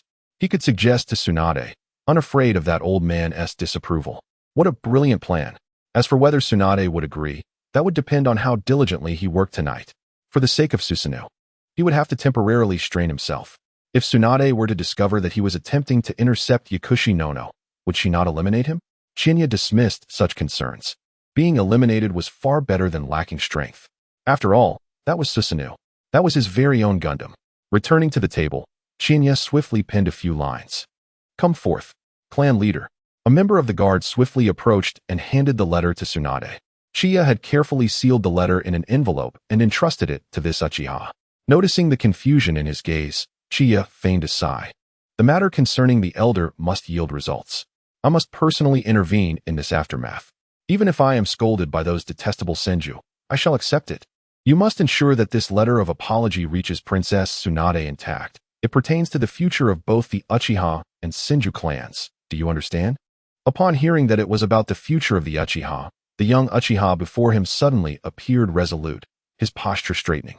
His eyes brimmed with seriousness. Lord Clan Leader, I understand. This letter will certainly be delivered to Lady Tsunade. Furthermore, Lord Clan Leader, you have worked hard. With that, he carefully tucked the letter away and swiftly departed using the body flicker technique. Watching the Uchiha vanish from sight, Chiya shook his head. Ah, youth is indeed a blessing.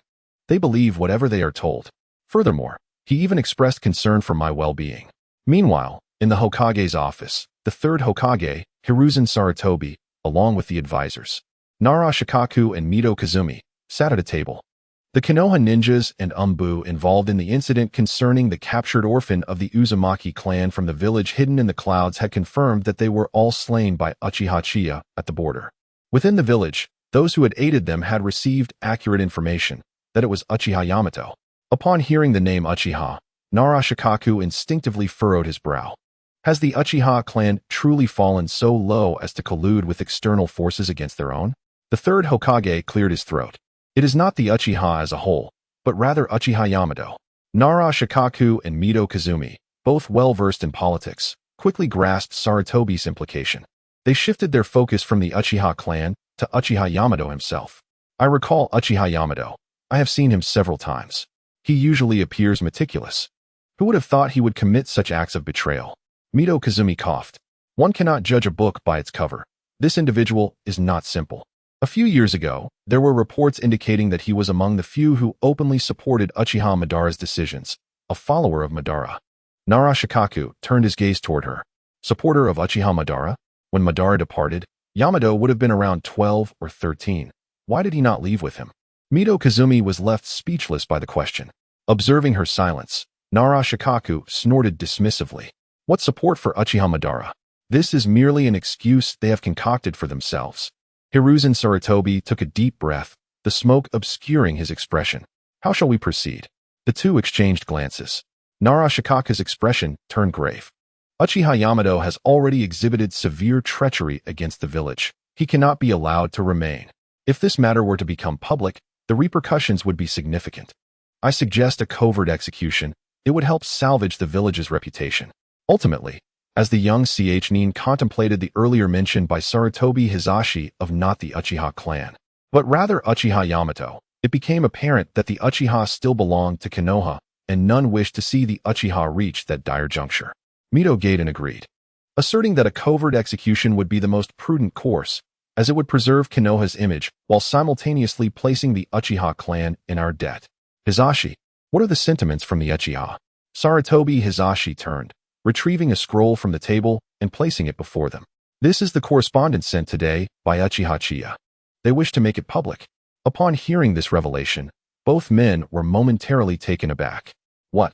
Public? Chapter 45. Bearing the burden for the Uchiha. Strategizing with Yakushi no Nai. Chiya stood before the window of the Security Corps headquarters, holding the response from Tsunade that had been delivered by a member of the Corps.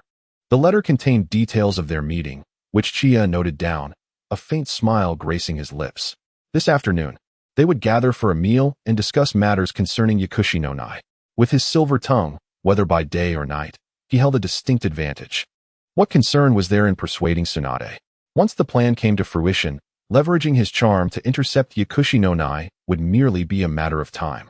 Chiya sensed the gazes of the security personnel upon him and discreetly tucked the letter away, his expression growing serious. Such an engagement with Tsunade was not something they should be privy to. A plausible reason must be devised. A sudden inspiration struck him. Clearing his throat, he commanded the attention of the room. Everyone. Chiya spoke in a tone both grave and resolute. I have received the princess's opinion. She stated that the matter concerning Uchiha Yamato's actions against the Senju clan can be overlooked. However, we must extend a formal apology to them. Instantly, murmurs of dissent filled the room. You want us to apologize to the Uchiha? This was indeed Elder Yamato's doing, yet bowing to the Senju clan feels rather humiliating.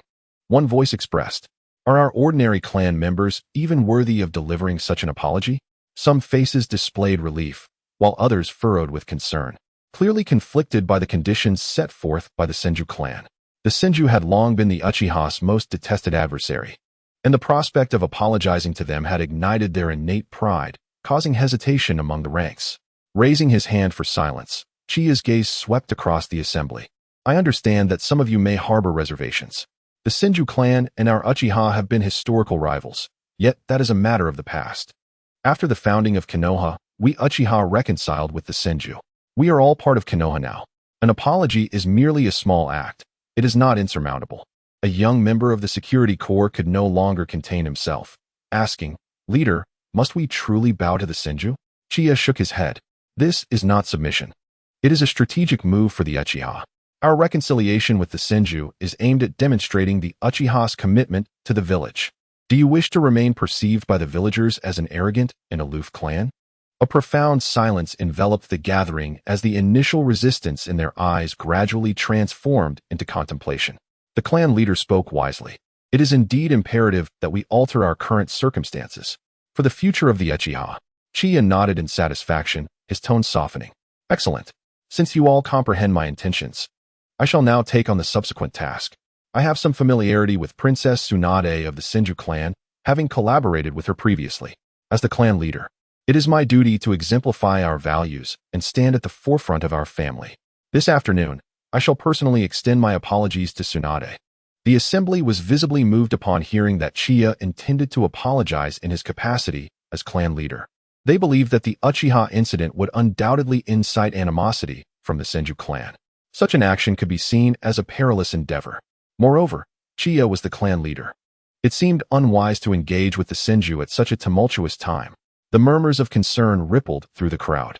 With a sigh, Chiya activated his Crimson Sharingan, its 3 tomo emanating a commanding presence that swept over the entire security team. Acknowledging one's mistakes is crucial. The Uchiha never shirks from responsibility. There is no need for further discussion on this matter.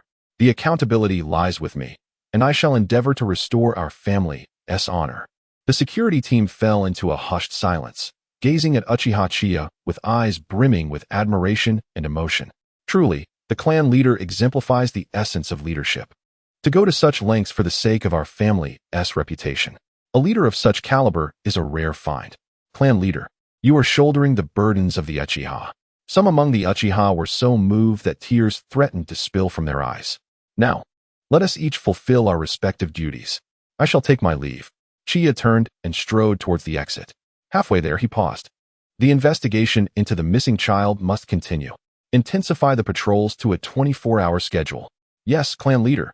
The security team responded with fervor, their resolve more robust than before. Chiya nodded approvingly. Given this momentum, it would not be long before he fully commanded the Uchiha security team. With determined strides, Chiya exited the headquarters. After navigating several streets, he procured a roasted chicken, Tsunade's favorite. He arrived at a secluded izakaya in Konoha. Ascending to the second floor, he pushed open the door to a private room. Tsunade was already seated within, the table adorned with 8 exquisite side dishes and a jug of sake. I am slightly later than I anticipated. Tsunade glanced up at him, a teasing smile gracing her lips. Chiya closed the door and placed the roasted chicken before her, the seriousness on his face dissipating, replaced by a casual grin. He took a seat beside Tsunade and nonchalantly sipped from a cup of sake. One must maintain a semblance of performance, after all. Perform? Tsunade chuckled softly, playfully pinching his cheek. Chiya swiftly grasped her hand. Everything I have done is for the future of the Uchiha and Senju clans. Spare me. Tsunade rolled her eyes at him, questioning how their date had devolved into a discussion about the future of the Uchiha and Senju. Did Chiya truly believe that they could lay aside their enmity and become allies? Tsunade, unfazed, released the warm roasted chicken she had brought for him and offered him a piece, bringing it to his lips. Now tell me, what is it that you wish to accomplish by inviting me out today? Chiya smiled as he savored the meat and slowly replied. Actually, there is a small matter I would like your assistance with. Tsunade raised an eyebrow. Oh, what trivial matter could the Uchiha clan leader not handle? Chiya leaned closer, lowering his voice. I wish to request a person from the root. From the root? Who? Tsunade inquired, somewhat taken aback. Yakushi Nanoyu. Chiya's tone remained calm. She excels in medical ninjutsu and is a rare talent. Upon hearing the name, Tsunade slightly furrowed her brow. What do you need her for? Chiya had already prepared his response and began to fabricate a lie without a hint of hesitation. Naturally, it is for your benefit. The medical team is overwhelmed, and you are bearing too much on your own. Yakushi Nanoyu's exceptional abilities would alleviate some of your burdens. I cannot bear to see you so weary. Tsunade paused for a moment, her heart warming. The uncertainty in her eyes gradually transformed into tender affection. With a soft huff, she responded, her tone betraying her delight. You certainly know how to care for others. Seizing the moment, Chiya took her hand.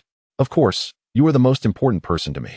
Tsunade's cheeks flushed slightly, and she shot him a glare, yet she poured him a full cup of sake. Enough with the sentimentality. I will find a way. But dealing with Danzo will not be easy. Chiya raised his cup with a smile. With Princess Tsunade on my side, what could possibly go wrong? Tsunade burst into laughter, clearly in high spirits, and added several more dishes to his plate. Eat more? I've noticed you've been losing weight lately. Don't let it be all about me. You need to eat too, as you've been quite busy. Oh, I can serve myself. There's no need for you to feed me. The two of them exchanged cups, creating a warm and joyful atmosphere in the private room. After several rounds of drinks, Tsunade, feeling slightly tipsy, leaned against Chiya's shoulder and softly said, I truly appreciate how much you care for me. Chiya wrapped his arm around her shoulder, speaking gently. There will be even more reasons to make you happy in the future. Tsunade looked up at him, her gaze laden with meaning. No need to wait for the future. Let us make tonight special. If you want my help, you must at least show some sincerity. Chiya's lips twitched. Indeed, Tsunade was not easily fooled. It seemed he would need to bring out his trump card. At that moment, he felt a slight ache in his lower back. Absolutely. Just watch, Princess Tsunade. Tsunade observed Chiya's confidence, her eyes sparkling with mischief. Oh, you seem rather bold. Naturally, I am exceptionally brave. The night deepened. The izakaya's lights glowed warmly and softly. Chapter 46. Heart to heart with Fugaku to prevent tragedy the following morning, as dawn broke and the world was still shrouded in twilight. The window of the izakaya's second floor, facing the narrow alley, was flung open. A figure leaned out, and a fleeting crimson glow flickered momentarily. Soon after, he leaped down from the window, landing deftly on his feet. What shall we call him? Tsunade. Let us just refer to him as the juicer. Alas, my aching back. The one who had jumped was none other than Uchiha Qianye. As he walked, he adjusted his attire. It wasn't long before he spotted someone approaching. Chieftain. Upon hearing the familiar voice, Chiya looked up. The newcomer was his cousin, Uchiha Fugaku, clad in a sharp uniform, clearly on duty. He gazed at Chiya with a look of surprise. Chieftain, cousin, you are my beloved kin. A gentle smile graced Chiya's face as he stepped forward to drape an arm around Fugaku's shoulder. Cousin, what do you think of the recent reforms in Uchiha? At this, Fugaku paused, his expression turning serious. I believe they are quite beneficial. They have made the proud Uchiha appear somewhat more approachable. Chiya observed Fugaku's profile and discerned that he spoke the truth. It seemed the reforms were indeed yielding results. Chiya, what were you up to last night? Fugaku turned, now infused with curiosity. I was striving for the stable development of both the Uchiha and Senju clans. Fugaku's expression stiffened. What did that imply? Before he could inquire further, Chiya continued, Cousin, within our clan, there are still some members who harbor prejudices against the Senju. This is an undeniable reality, wouldn't you agree? Fugaku nodded in acknowledgement. Indeed, there are such individuals. We are no longer in the era of the ninja clans. We now exist in a time of villages and inter-clan alliances, am I right? Fugaku sighed, a sense of nostalgia and respect washing over him. That is indeed the case. Just as you mentioned, the once mighty Uzumaki clan ultimately met its demise. We Uchiha, having severed ties with Konoha, will undoubtedly attract the covetous gaze of other villages towards our bloodline limits. Our clan's strength is not dissimilar to that of the Uzumaki. If they fell, we Uchiha would not escape a similar fate. The times have certainly changed. Chiya released his grip on Fugaku's shoulder and gave it a reassuring pat. Thus, dear cousin, our goal as Uchiha is to firmly unite under the great tree of Konoha, which has been nurtured by the collective support of many clans, ourselves included. Fugaku's gaze darkened, a hint of apprehension lingering. However, cousin, we are brothers. Speak freely. Uchiha Fugaku cast a complex glance at Chiya. I fear that some individuals within Konoha may reject us and plot against us. Chiya chuckled. You are correct, dear cousin. Our aspiration to penetrate the core of Konoha is indeed fraught with challenges. It is not solely our Uchiha clan that faces scrutiny. Those within the core of Konoha will also evaluate us. Yet, ultimately, these are merely minor issues. Conflict is omnipresent. Conflict? Uchiha Fugaku was taken aback. To put it simply, it is about strife. In Fugitake's eyes, a flicker of understanding passed. As long as they adhered to the established protocols, they too could maneuver within those confines. Of course, beyond the rules, there are various principles and boundaries that are tacitly acknowledged by many. Chinya, I still do not comprehend. Fugitake's face bore a wry smile. His cousin, each time they conversed, would invariably introduce some new terminology. Chinya paused for a moment. Never mind, cousin. I shall refrain from elaborating further. Essentially, I wish to unify our Uchiha clan, fostering internal solidarity and forging amicable relations with prominent families, such as the Senju. At the very least ensuring we do not harbor animosity. Fuji-take lowered his head in contemplation, sighing as he reflected on the internal dynamics of their clan. This would undoubtedly prove challenging. It is precisely because it is difficult that we must endeavor, if neither you nor I act. Shall we leave these issues for the future generations of the Uchiha to resolve? Trust in the wisdom of our descendants? Nonsense.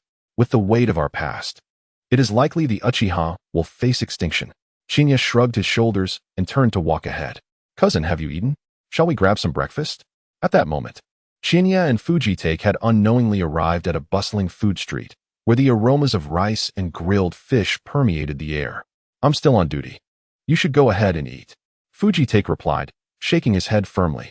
Chiya did not press the matter further. His cousin had always been quite serious. Then I shall be on my way.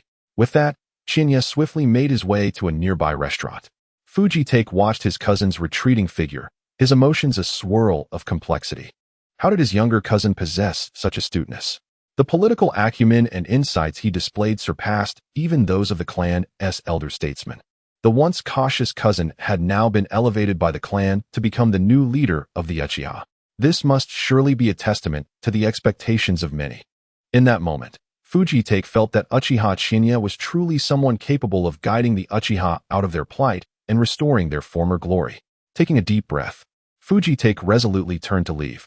Boss, I'll have a bowl of rice, a miso soup, and a grilled fish. Meanwhile, Uchiha Qianye entered a restaurant. Selecting a table by the window, he glanced at the menu and called out, "Order up." Shortly thereafter, steaming bowls of miso soup, grilled fish, and rice adorned his table. He leisurely picked up a piece of fish, dipped it in soy sauce, and savored the rare tranquility of the moment. Just then, a familiar voice interrupted, "Boss, the usual." "Yes, sir. Coming right up." Almost immediately, a silver-haired figure appeared across from Chiya. "Do you mind if I sit here?" Chiya looked up to see Hatake Tsukumo, his face adorned with a warm smile. Dressed in the standard Konoha J-nin vest, his silver hair glimmered softly in the morning light, his eyes reflecting a hint of admiration and curiosity. "Not at all," Chiya replied with a slight smile. "You're out early, senpai?" "I'm accustomed to it," Tsukumo said, accepting the steaming tea from the proprietor and taking a gentle sip. With the war just concluded, the village's task allocations have yet to fully resume. It's a rare moment of leisure, so I decided to grab some breakfast. Chiya nodded, continuing to savor his meal. The two dined in silence for a while until Shuo-imo suddenly spoke. "I have heard about the recent matters concerning the Uchiha clan. Does the village require my assistance?" "The Uchiha clan? Assistance?" Chiya paused, looking up at Hatake Shuo-imo. "Are you referring to the situation with Uchiha-sama?" Habitually cautious, Shuo-imo glanced around before nodding. "I appreciate your goodwill, but I desire fairness, justice, and transparency in this matter. Although it may not appear favorable, it could serve as a warning to certain individuals within the clan. As the saying goes, a warning bell must ring continuously." "A warning bell?" Upon hearing this phrase, Shuo-imo quickly grasped Chiya's intent, a flicker of admiration crossing his eyes. "You have spirit. However, this path is fraught with challenges." "I am aware," Chiya replied with a smile. "But someone must take the first step." After a moment of silence, Shuo-imo extended his hand. "If you require assistance, do not hesitate to seek me out." Chiya hesitated briefly, then a smile graced his face as he reached out to shake his hand. "Thank you in advance, senior." Observing Hatake Shuo-imo, Chiya found him to be a commendable individual. Who could have anticipated that such a tall and steadfast ninja would be blamed by the villagers for abandoning a mission to save a comrade? In the end, even the comrade he rescued turned against him, leading to his unbearable ostracism and subsequent suicide. Truly, the unpredictability of life is astounding. However, since he had arrived here, preventing a suicide seemed within reach. Mission triggered. Prevent Hatake Shuo-imo's suicide. Reward: high-speed body flicker technique and masterful swordsmanship. Exclusive to Hatake Shuo-imo. Chapter 47. A smooth plan. The impulsive Kushina in the afternoon. The meeting at Konoha Hospital had just concluded. Tsunade organized the reports in her hands.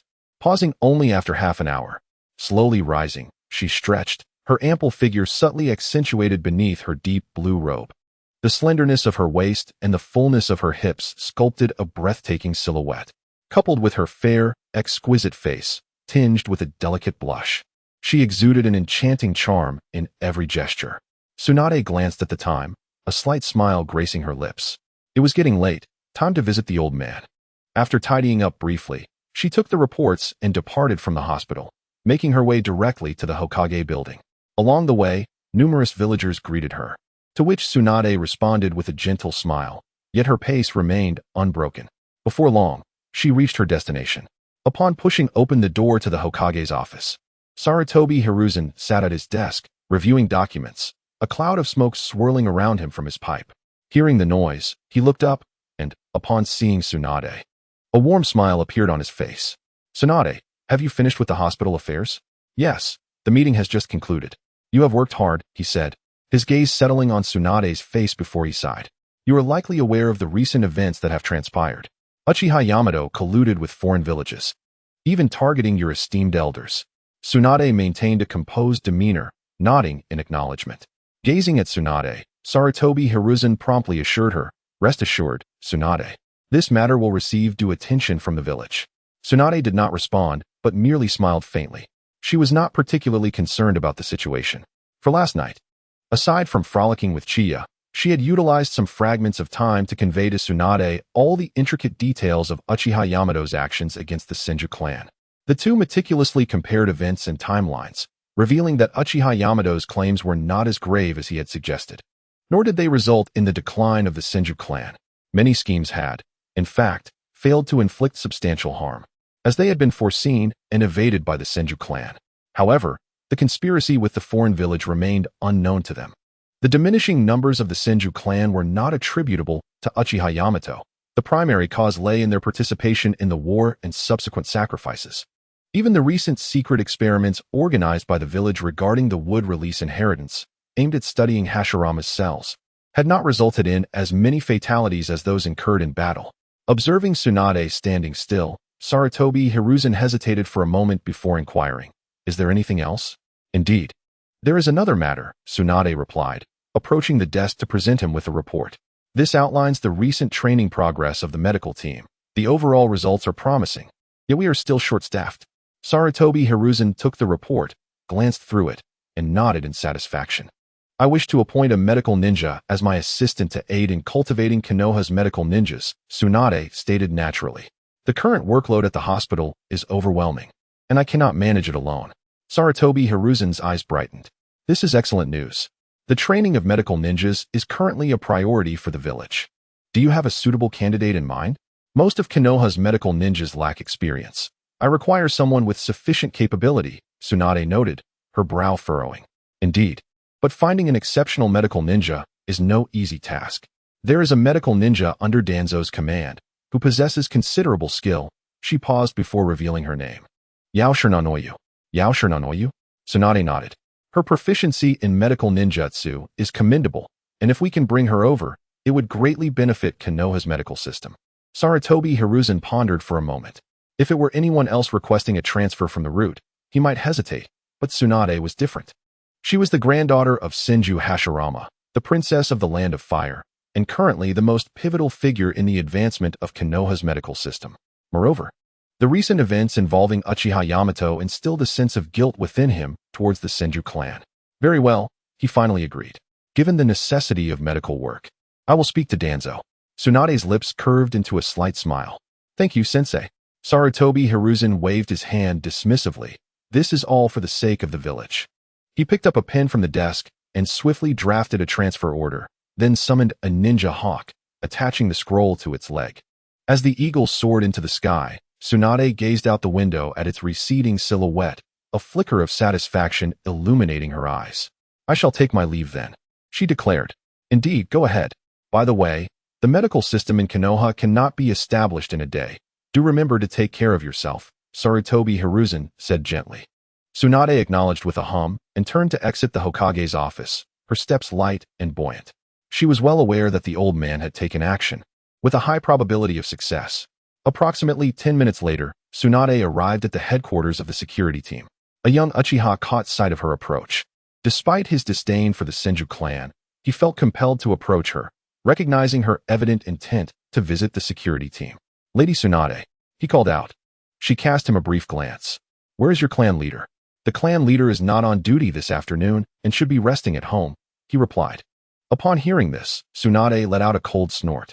When you return home this afternoon, tell him I will be waiting for him at the izakaya at 7 o'clock tonight. The Uchiha was momentarily taken aback. He recalled that Chiya had visited Tsunade the previous day while on duty, and now she was asking for him again. Could it be related to the normalization of relations that Chiya had mentioned regarding the Senju clan? Tsunade paid no further mind to the Uchiha. Chiya was absent, and she had no desire to engage in trivial conversation. Her opinions of the Uchiha clan were neither particularly negative nor positive. Within the Uchiha compound, the twilight sun cast its warm, orange glow upon the streets, transforming the stone pathway into a radiant hue. In the courtyard of the Uchiha Mikoto household, Chiya sat in a chair, dozing off. The door opened, and Uchiha Mikoto hurriedly approached him. Chiya and I, wake up, at the gentle call. Chiya opened his eyes to see Mikoto's soft, inquisitive face gazing at him. Dressed in a light purple kimono, her slightly damp hair added a touch of youthful vibrancy. I've prepared a new dish. She eagerly tugged at Chiya's sleeve, pulling him into the house. Chiya chuckled, allowing her to lead the way. You seem eager for me to taste it. Is there something special about today's meal? Mikoto's cheeks flushed slightly as she replied softly, yes. I specifically adjusted the recipe to suit your taste, hoping you would enjoy it, Chiya and I. The air inside was filled with a rich aroma, and the dining table was adorned with exquisite dishes.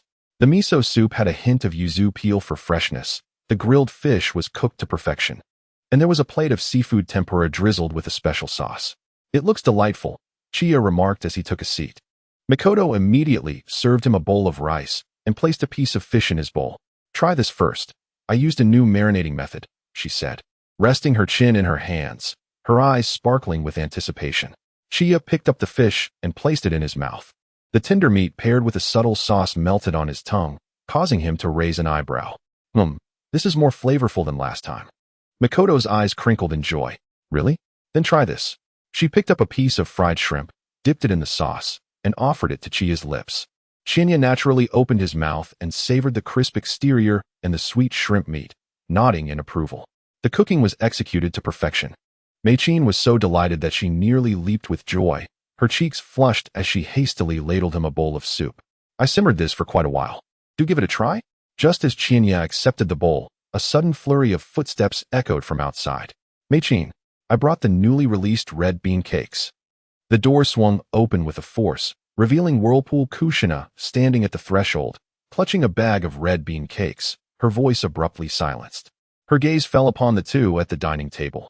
Qianye holding a bowl and Mei-chin leaning closely beside him, chopsticks in hand, their proximity almost palpable, as if they could feel each other's breath. The air instantly thickened. You too.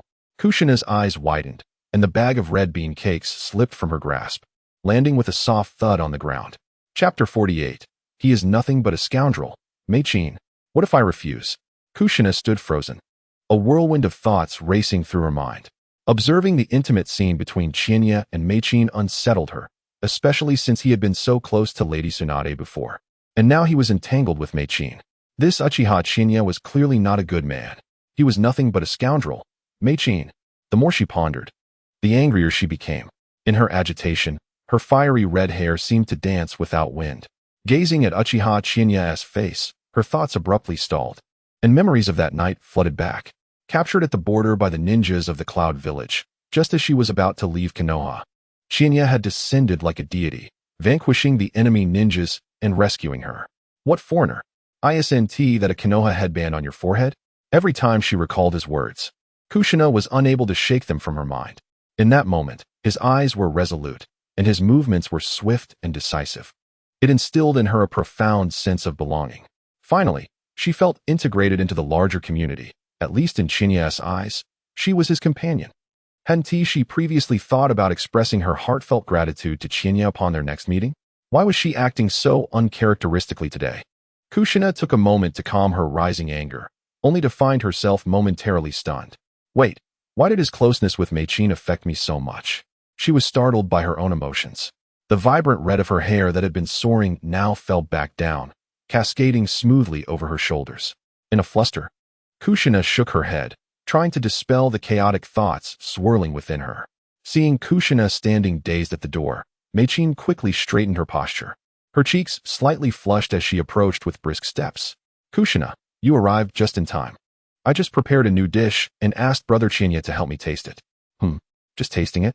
Upon hearing this explanation, Kushina inexplicably felt a wave of relief wash over her, but was soon engulfed by frustration. Why did she care so much? Bending down, she picked up the fallen bag of red bean cakes and feigned nonchalance as she spoke. Oh, then I shall give it a taste as well. After taking a few steps and glancing around, Kuzina wondered, is Grandpa not at home? He has gone out. Upon hearing this response, Kuzina silently gritted her teeth. No wonder that scoundrel had come to Mikoto's house. It turned out Grandpa was not home.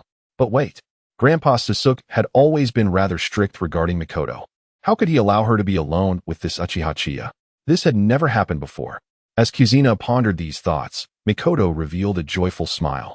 Taking Kuzina's hand and leading her indoors. I made enough for 3 people. Kuzina, you must savor it.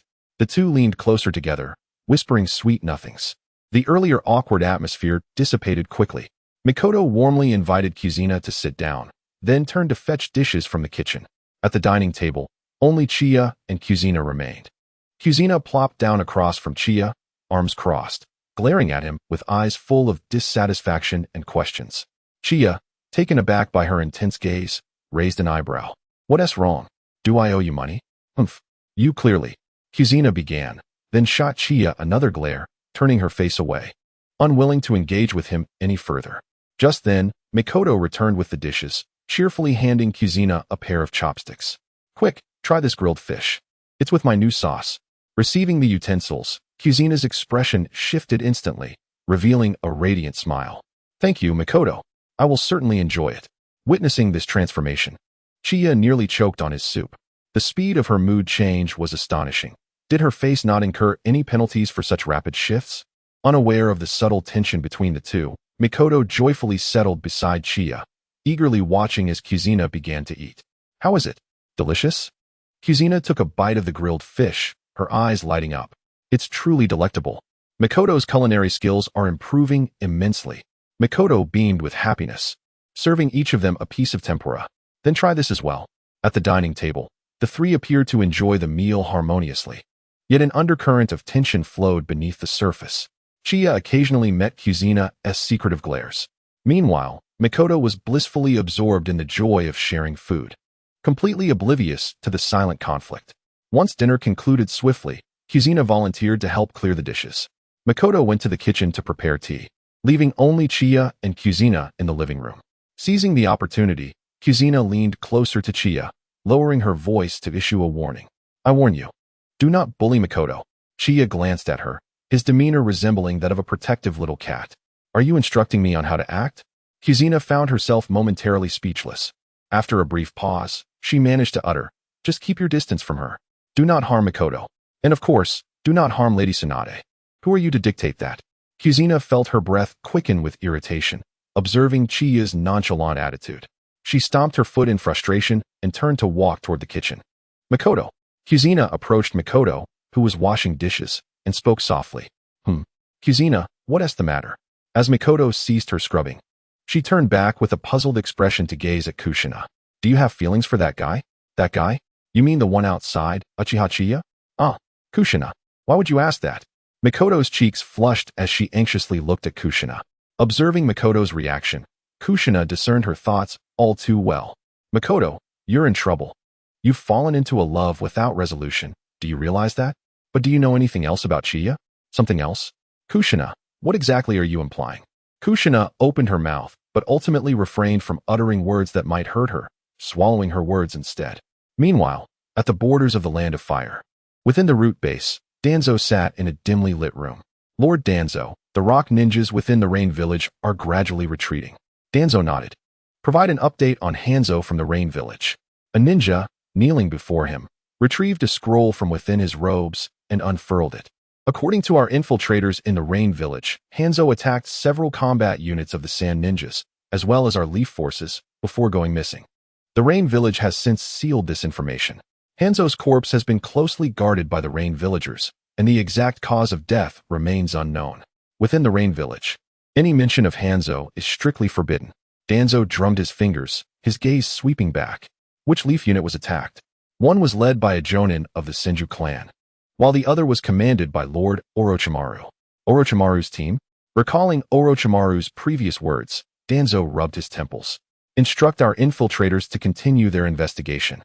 Yes. The root ninja departed swiftly. Suddenly, the sound of wings flapping echoed through the base as a ninja hawk descended. The root ninja rushed forward to retrieve the scroll, entering the base and presenting it to Danzo. Lord Danzo, this is a message from the village. Danzo took it, unfurled it, and his expression darkened immediately. The medical nin, Nanoyu, is returning to the village? Hisashi, you truly are becoming more meddlesome in my affairs. Danzo's expression was one of agitation, as if he had bitten into something foul. Nanoyu is my top elite from root, cultivated with care over many years. You think you can just reassign my elite with a mere word? Hisashi, what if I refuse? His face clouded with anger. Danzo rose, leaning on his cane as he paced back and forth. The sound of the cane echoed sharply within the base. After approximately 20 minutes, the noise finally subsided. Danzo returned to his seat, calmly regarding the waiting root ninja. Draft a response. The root ninja swiftly produced paper and ink. Understood. The ninja hesitated briefly, then quickly began to write. Have Nanoyu notified to return to the village and heed the orders of the Hokage. Chapter 49. Could it be that my recall was orchestrated by Chiya? The ice-release ninja has vanished. The root organization truly lives up to its reputation as an elite force.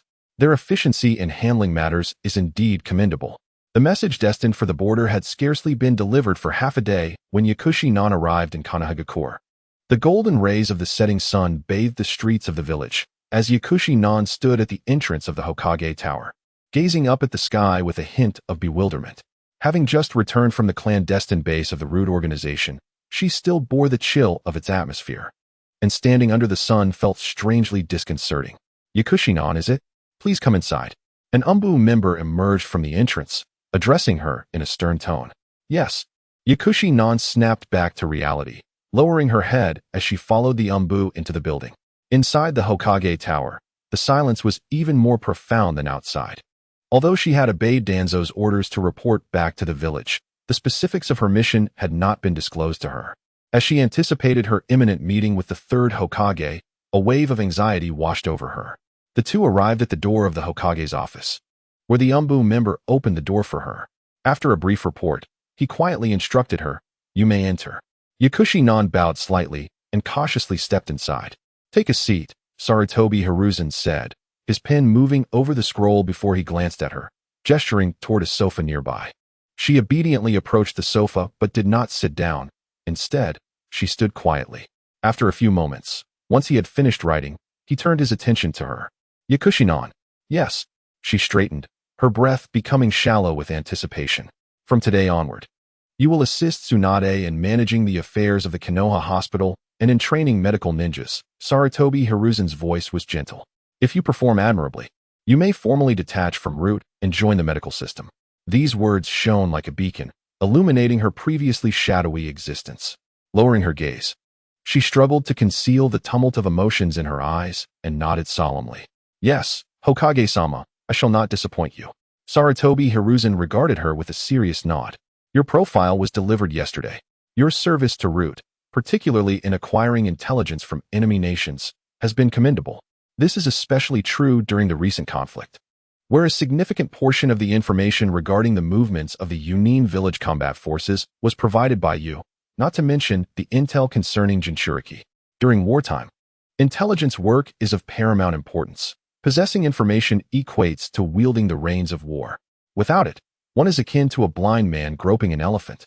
This is your new personal profile." Sarutobi Hiruzen handed her the prepared documents. An operative like her could not operate within the village under her previous identity from root, as that organization must remain shrouded in darkness.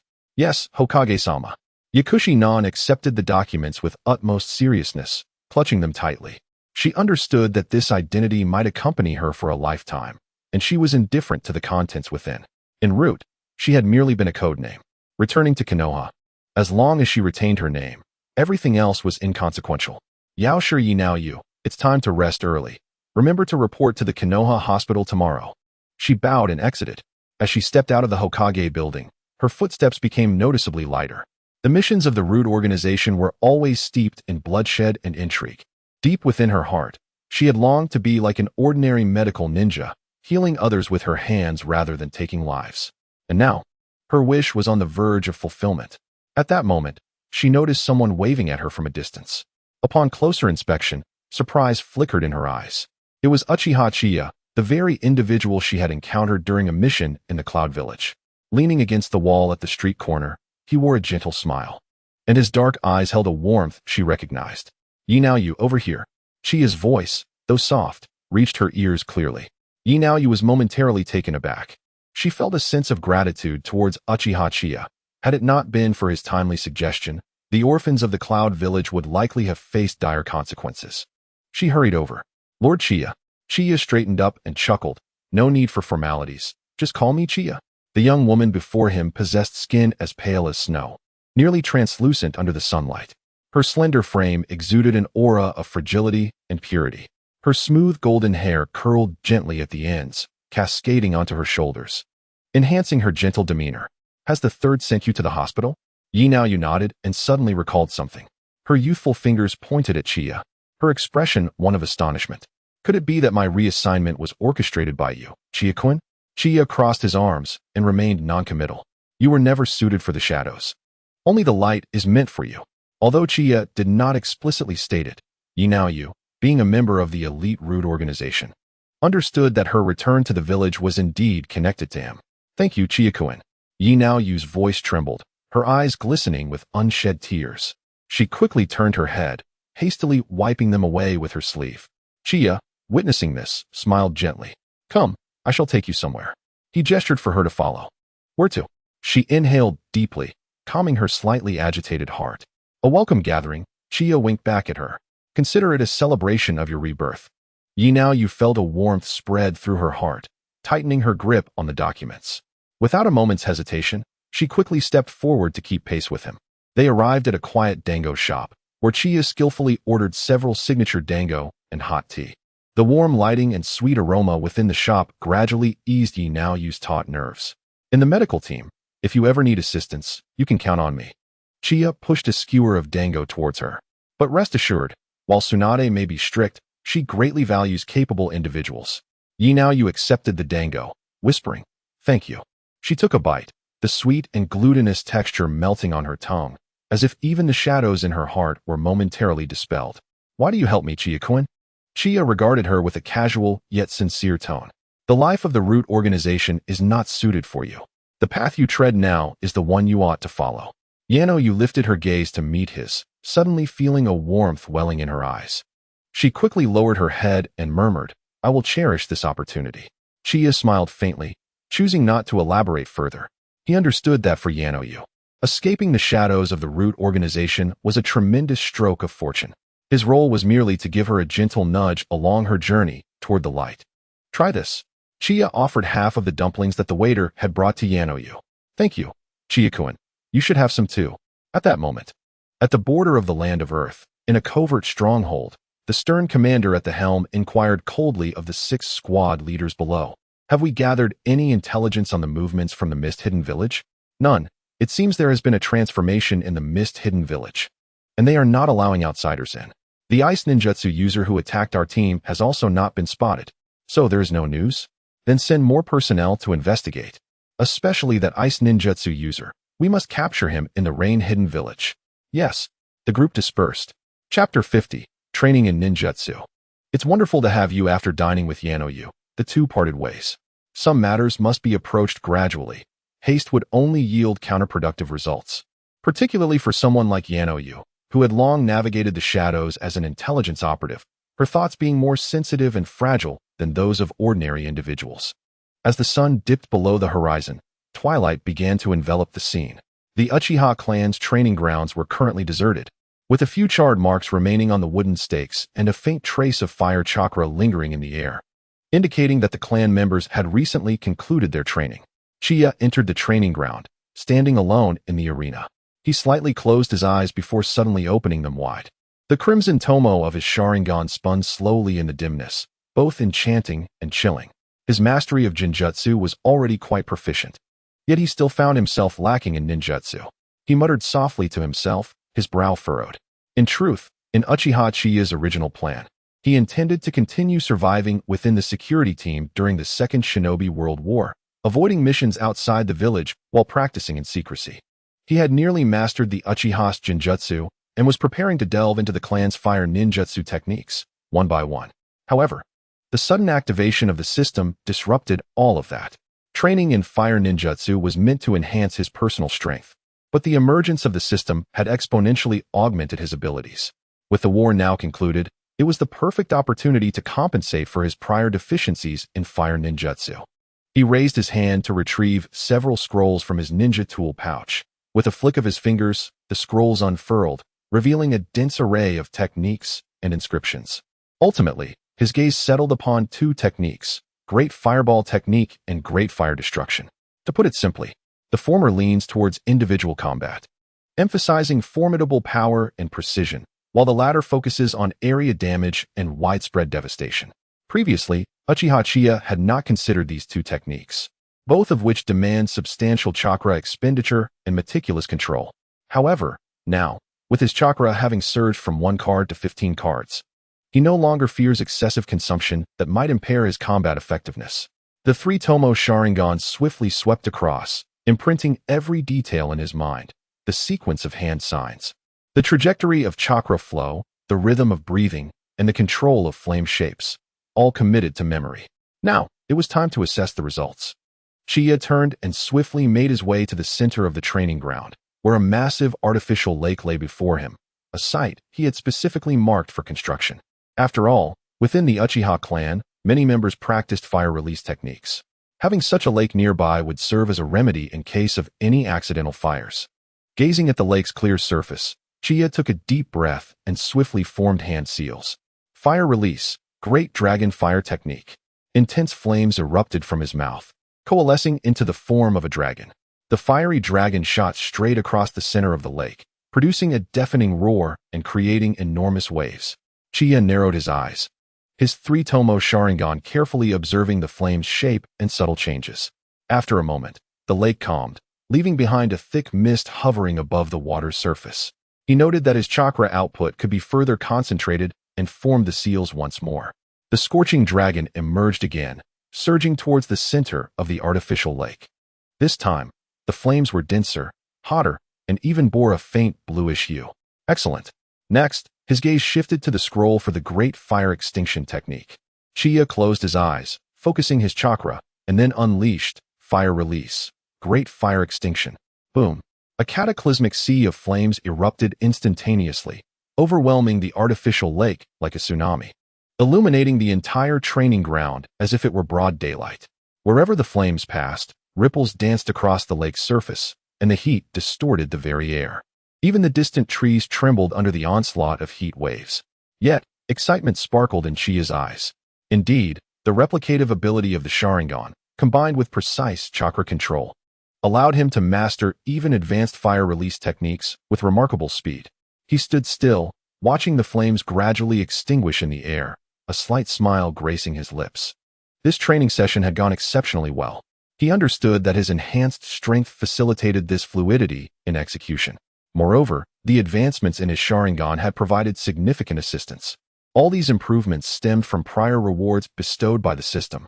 The augmentation of chakra correspondingly enhanced his control, while the evolution of his Sharingan granted him sharper insight. Congratulations, host, on successfully mastering the Fire Release, Great Dragon Fire Technique. Congratulations, host, on successfully mastering the Fire Release, Great Fire Extinction. The system's notification chimed. Chiya's mind stirred with anticipation. System, activate the system panel. Name, Uchiha Chiya. Age, 18. Chakra, 15 cards. Bloodline limit. Sharingan, Kaleidoscope. Ice Release. Skills, Kaleidoscope Techniques. Yellow Spring Beyond. Causal Reincarnation. Fire Release. Great Fireball Technique. Great Dragon Fire Technique. Great Fire Extinguishing Technique. Mastery of Illusions. Body Flicker Technique. Shadow Clone Technique. And the Three Bodies Technique, etc. Susanoo, Unlock Progress. Eye Power, Forging Proficiency 66, Chakra Quantity Requirement. Met, Chakra Control Requirement, 75. The panel has been updated. Chiya exhaled softly. Next, It was time to continue refining and improving. Fire release, great dragon fire technique. As the night deepened, the flames in the training ground showed no signs of ceasing, continuing until the moon hung high in the sky. Only then did Chiya cease his training, leaning against a large tree to rest. The scarlet Sharingan faded, returning to its black-eyed form. "Brother Chiya?" A timid voice echoed in the darkness. Chiya turned to look. The faint moonlight illuminated a young girl before him, with black hair and black eyes. Her gentle and serene face bore a hint of concern. It was none other than Uchiha Makoto. "Makoto, is that you? It's quite late. Haven't you rested yet?" Chiya greeted her with a warm smile, laying a scroll on the ground. Makoto obediently approached, placing a box before him. She then sat beside Chiya. Chiya reached out, feeling the warmth emanating from the box, and faintly detected a delightful aroma. Crack! The crisp sound resonated as Chiya opened the box, revealing a bowl of tonkatsu ramen. "Brother Chiya, you've trained for so long. You must be hungry. Please eat." Makoto's voice chimed. Chiya turned to look at the girl beside him, who was now shyly gazing at him. He opened one arm, pulling her into an embrace. "Makoto, you're so good to your brother." Makoto's heart raced at Chiya's gesture, instinctively wanting to push him away. However, as Chiya's scent enveloped her, her clenched fists gradually relaxed, gently wrapping around his waist. Her delicate face visibly flushed. Unfazed by the girl's reaction, Chiya freed one hand, holding the bowl in one and chopsticks in the other. Time to eat. Chiya could immediately discern that this bowl of ramen was not from a shop, but rather lovingly prepared by Makoto herself. He couldn't help but marvel at her culinary skills. Makoto's cooking had indeed improved.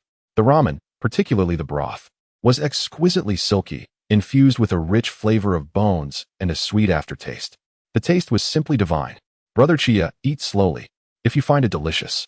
I'll make it for you again next time." Makoto's gentle, sweet voice floated from her embrace. "Makoto, I'm so grateful to have you. Even at this late hour, you've brought me food." Chiya wiped his mouth and smiled at Makoto. Her face grew even redder, her heart racing more intensely as if it might leap from her chest. Avoiding his gaze, she clearly appeared to be extremely shy. As long as Chiya is happy. Makoto wore a gentle smile, radiating tranquility and beauty. Chapter 51. Is it worth it? The remnants of Uchiha Qianye. The following morning, at Konoha Hospital, Tsunade sat at her desk, her pen swiftly gliding over documents, her brow slightly furrowed. The reports from the medical team, the allocation of supplies, and personnel arrangements. These tedious administrative tasks were causing her some agitation. She set down her pen and rubbed her temples, her gaze unconsciously drifting towards the window. Just then, a soft knock resonated at the office door. "Come in." Tsunade composed herself, her tone returning to its customary efficiency. The door slowly opened, revealing Yakushi Nanoyu standing at the threshold, her golden hair shimmering softly under the light. She lowered her head slightly and respectfully stated, "Lady Tsunade, I am Yakushi Nanoyu, reporting for duty as per the orders of the Hokage." Tsunade raised her eyes, her gaze scrutinizing. As a ninja long engaged in intelligence work, Nanoyu instinctively sensed something unusual in Tsunade's stare, causing her heart to tighten slightly. She believed she had not offended Tsunade in any way. So why did her expression seem so enigmatic? Tsunade did not respond immediately, but leisurely closed the document. "Yakushi Nanoyu," she began slowly, her tone calm yet probing. "I cannot believe Danzo actually permitted your transfer." Nanoyu remained silent for a moment before softly replying, "Yes." She nodded, her voice gentle yet cautious. "What is your level of medical expertise?" "I have undergone systematic training in medical ninjutsu, excelling in trauma care, precise chakra control, and commonly used medical techniques." Tsunade nodded slightly, seemingly satisfied with her response. However, she swiftly changed the subject. "How did you come to know Chiya?" Nanoyu was taken aback, her pupils constricting slightly. "Chiya? Uchiha Chiya?" She had not anticipated Tsunade would inquire about this, and a fleeting memory of her brief encounter with Chiya during a mission in the Cloud Village flashed through her mind. Yet, that was an extremely confidential route mission, and she could not divulge any details. Quickly adjusting her expression, she shook her head, her tone steady. "We merely collaborated on a mission. We are not familiar." Tsunade narrowed her eyes, her gaze sharp as a blade, as if she could see through Nanoyu's facade. "Is that so?" Nanoyu felt a slight tension in her back, yet her demeanor remained composed. She was uncertain why Tsunade had suddenly brought up Chiya. But her instincts warned her that there was more to this question than met the eye. After a few seconds of silence, Tsunade suddenly chuckled lightly and withdrew her gaze. Never mind, it is of no importance. She waved her hand, her tone returning to a more formal manner. From today onward, you will assist me in organizing the training materials for the medical team and participate in the rounds for critically ill patients. If any issues arise, report them immediately. Nanoyu secretly exhaled in relief and nodded in acknowledgement. Yes, Lady Tsunade. Tsunade no longer spoke further, lowering her head to continue her work, as if their earlier conversation had never transpired. Nanoyu turned and exited the office, gently closing the door behind her. In the corridor, her fingertips felt slightly chilled, her heart still not entirely at ease. What was the relationship between Lady Tsunade and Chiya? This inevitably stirred a sense of unease within her. Tsunade, revered as the granddaughter of the first Hokage, held a lofty position as the princess of the Land of Fire. Meanwhile, Uchiha Chiya had ascended to the role of clan leader of the Uchiha clan, a lineage traditionally at odds with the Senju clan. She vaguely sensed that she had unwittingly stepped into a delicate maelstrom. The more Yakushi no Nai contemplated, the more disconcerting the situation appeared. Suddenly, she stumbled upon a crucial insight. Her return to Konoha was known to Chiya, yet it was undoubtedly not orchestrated by Uchiha Chiya himself. Thus far, the only one truly capable of persuading the Hokage to facilitate her return was none other than Tsunade.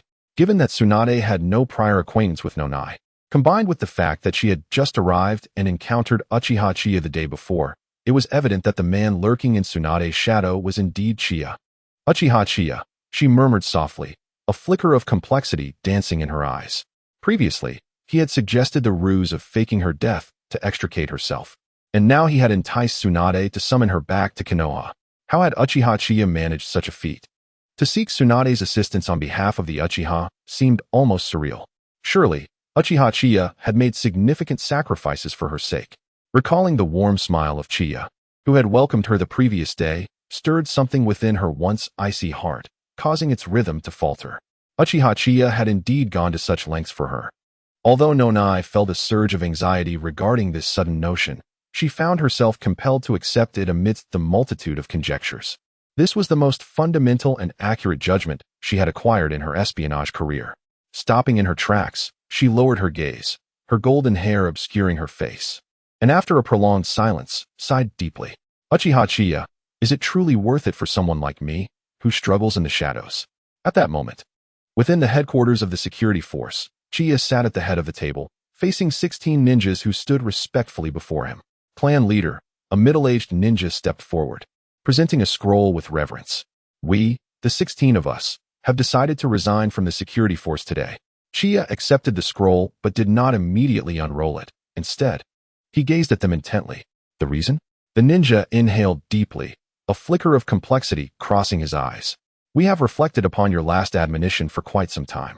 The Uchiha should not be confined within the cage of the security force, and we wholeheartedly agree. Thus, we wish to step out and undertake missions like ordinary ninjas, serving the village of Konoha. The others nodded in agreement, their eyes ablaze with determination. Chiya fell silent for a moment, a subtle smile gracing his lips. He recognized these individuals. They were either descendants of Uchiha Kagami or clansmen who had once followed him. The ideals of Uchiha Kagami had, after all, sown seeds in their hearts. Have you truly considered this? Chiya inquired slowly. The position within the security force is stable. Once you depart, you will face more perilous tasks, with the possibility of meeting your demise outside.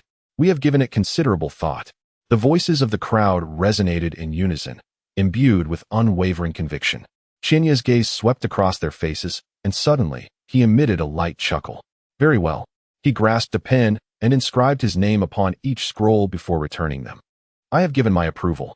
The crowd was momentarily taken aback, clearly unprepared for the chieftain's decisive response. They had anticipated resistance, or perhaps even reprimand. Yet Qinye's agreement was refreshingly forthright. Chieftain, one voice quivered. You do not oppose? Why should I oppose? Qianye rose and approached them. The glory of the Uchiha should not be attained through the oppression of villagers. Rather, it must be earned through strength and merit. You possess your own convictions and are willing to step out of your comfort zones to fight for your clan and village.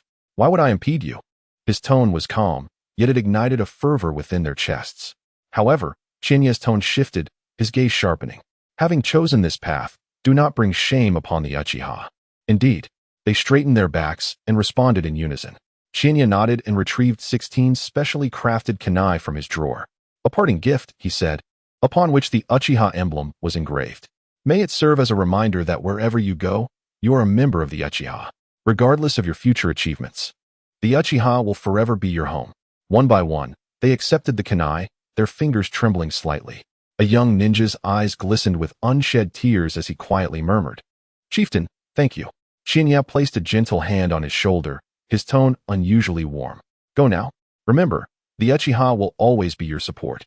In that moment, an unprecedented sense of belonging surged within them. They had once perceived the Uchiha as a cold fortress, yet now, for the first time, they truly felt that this place was home.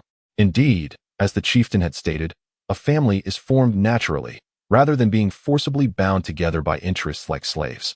After watching them depart, Chinya returned to his seat, gazing out at the village of Konoha, his eyes deep with contemplation. The Uchiha mountain moss centered around the clan, upholding the traditional authority of the Uchiha, while rejecting collaboration with other clans and even leveraging external forces to vanquish adversaries. The remnants of Uchiha Mirror, in contrast, were village-centered, embodying a fervent will of fire, with their eyes solely fixed upon the village. If the clan and village were to stand in opposition, they would rather sacrifice their own clan. Chinya withdrew his gaze, a smile playing at the corners of his lips. With these two factions disentangled from the security forces, management would prove more efficient. Chapter 52, Roots, Umbu, and the security forces 3 nights later, under the cover of a moon obscured by dark clouds. 2 shadows darted swiftly across the outskirts of Konoha. The figure in front was cloaked in black, cradling a slumbering child in their arms. Closely pursuing was a member of the Uchiha security team, the 3-tomo Sharingan glimmering with a crimson light in the darkness. "Halt!" The Uchiha ninja barked, launching a kunai with precision. The cloaked figure sidestepped deftly, the kunai embedding itself into a tree trunk, from which they propelled themselves upward, leaping onto the rooftop with remarkable speed. The Uchiha ninja swiftly followed, rapidly forming hand seals. Fire style, great fireball technique. The fireball shot forth, its trajectory exceptionally cunning. The cloaked figure had no means of evasion, compelled to halt and interlace his hands to form seals. Instantly, a wall of earth erupted from the ground to serve as a barrier. However, due to one arm cradling a child, his seal formation was slightly delayed. Seizing this moment, the Uchiha ninja closed in, thrusting his short blade forward. Clang! The sound of metal clashing resonated as the cloaked figure responded with equal agility. In mere moments, he unsheathed a kunai from his waist, executing a precise block, even retaliating with a swift kick. The Uchiha ninja grunted, stumbling back a few steps. A surge of alarm coursed through him. While he had initially dismissed the pursuit, the more they fought, the more perplexed he became. This individual displayed movements that were simple yet direct, with astonishing speed. Furthermore, he exhibited an intimate familiarity with Konoha. Notably, since the onset of the chase, he had not once met the Uchiha's gaze, instinctively avoiding eye contact as if it were second nature. Such behavior was evidently a habitual response cultivated through rigorous training, enabling one to instinctively evade the opponent's eyes in the heat of battle. Shadow clone technique. 2 clones flanked the cloaked figure, who responded with a disdainful grunt, abruptly releasing several smoke bombs from his sleeve. Bang! The thick smoke enveloped the area, obstructing the Uchiha ninja's vision. By the time the smoke dissipated, the cloaked figure had vanished without a trace. Damn it! Adjusting his position, he swiftly pursued the trail left by the chakra. In the Uchiha clan's residence, Chiya was sifting through documents in his study when a frantic knock echoed at the door. Clan leader. There's an urgent situation. Chiya raised his gaze, his expression sharpening. Speak. The guard team has discovered someone attempting to abduct a child. The assailant possesses formidable strength and has fled toward the outskirts of the village. Chiya closed the documents, a chill dawning in his eyes. Lead the way. He quickly summoned 3 elite Uchiha and vanished into the night.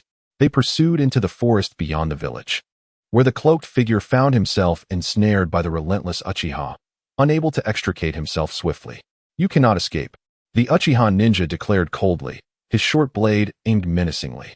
The cloaked figure remained silent, his hand shifting within his sleeve. Suddenly, the ground beneath them collapsed. Earth Style, Doton, Death Trap. Taken by surprise, the Uchiha ninja faltered, and the cloaked figure seized the opportunity, producing 3 shurikens that hurtled toward vital points. Clang, clang, clang. In a moment of peril, a kunai flew in, skillfully deflecting the 3 shurikens with precision. Chiya and his 3 companions gradually emerged into view, their crimson Sharingan glowing like a blood moon in the darkness. The cloaked figure's pupils dilated, clearly recognizing Chiya and the others. Without wasting words, Chiya closed the distance. With a flick of his wrist, he released 2 shurikens simultaneously, while his other hand paused momentarily before casting a kunai. The cloaked figure, already on high alert, swiftly turned as the shurikens whizzed past, narrowly brushing against his clothing. The kunai sailed by as if thrown off target. Suddenly, 2 metallic clinks rang out behind him as the kunai collided with the shurikens, sparking in midair. 2 shurikens altered their trajectory, skillfully returning from an unexpected angle, cunningly aimed at the back and waist of the cloaked figure. The figure hastily turned, yet was unable to react in time and was struck by the shurikens. Blood seeped through his garments, flowing forth.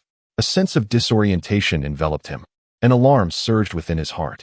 It was evident that the shurikens had been laced with poison. At that moment, Chiya seized the opportunity and appeared before him in an instant. A heavy kick landed squarely on his head, causing him to instinctively loosen his grip. The child was thrown aside, while he was forcefully slammed against a tree trunk. With a cough, he spewed forth blood, as the child was securely caught by Chiya. The cloaked figure struggled to rise, but Chiya swiftly placed his foot upon the man's wrist. "Who sent you?" The figure, blood trickling from the corner of his mouth, suddenly broke into a sinister grin. He bit down hard on the poison pouch concealed within his teeth, succumbing to the toxin in an instant. Chiya regarded him with cold indifference. Their demise came as no surprise. These individuals, without a doubt, were affiliated with Danzo.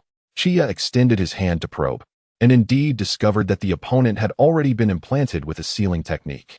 Just then, several figures approached from behind, led by a cold-eyed Umbu ninja surveying the scene. "Uchiha clan leader, have you appeared outside the village and taken a life?" Chiya's gaze remained composed. "My security team apprehended an individual involved in the abduction of a child. During the pursuit, he chose to end his own life out of guilt, and that is all there is to it."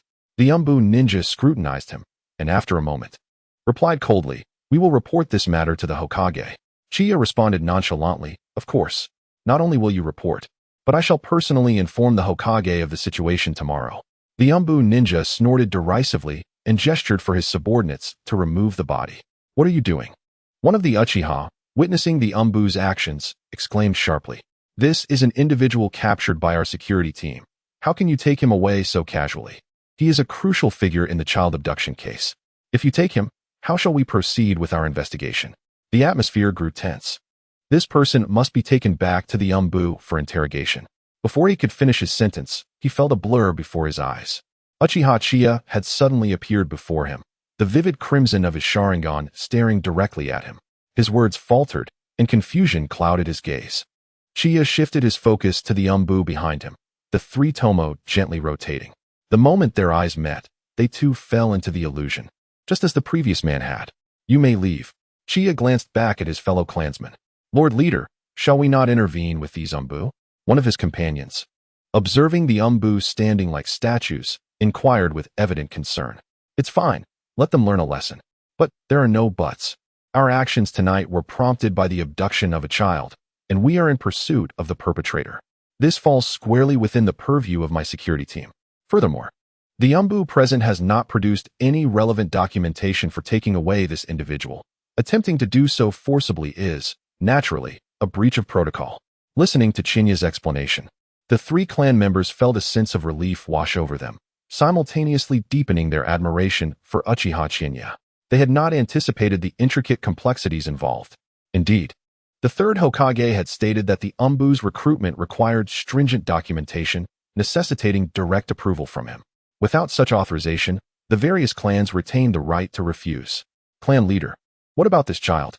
One of them inquired softly, glancing at the infant cradled in Chinya's arms.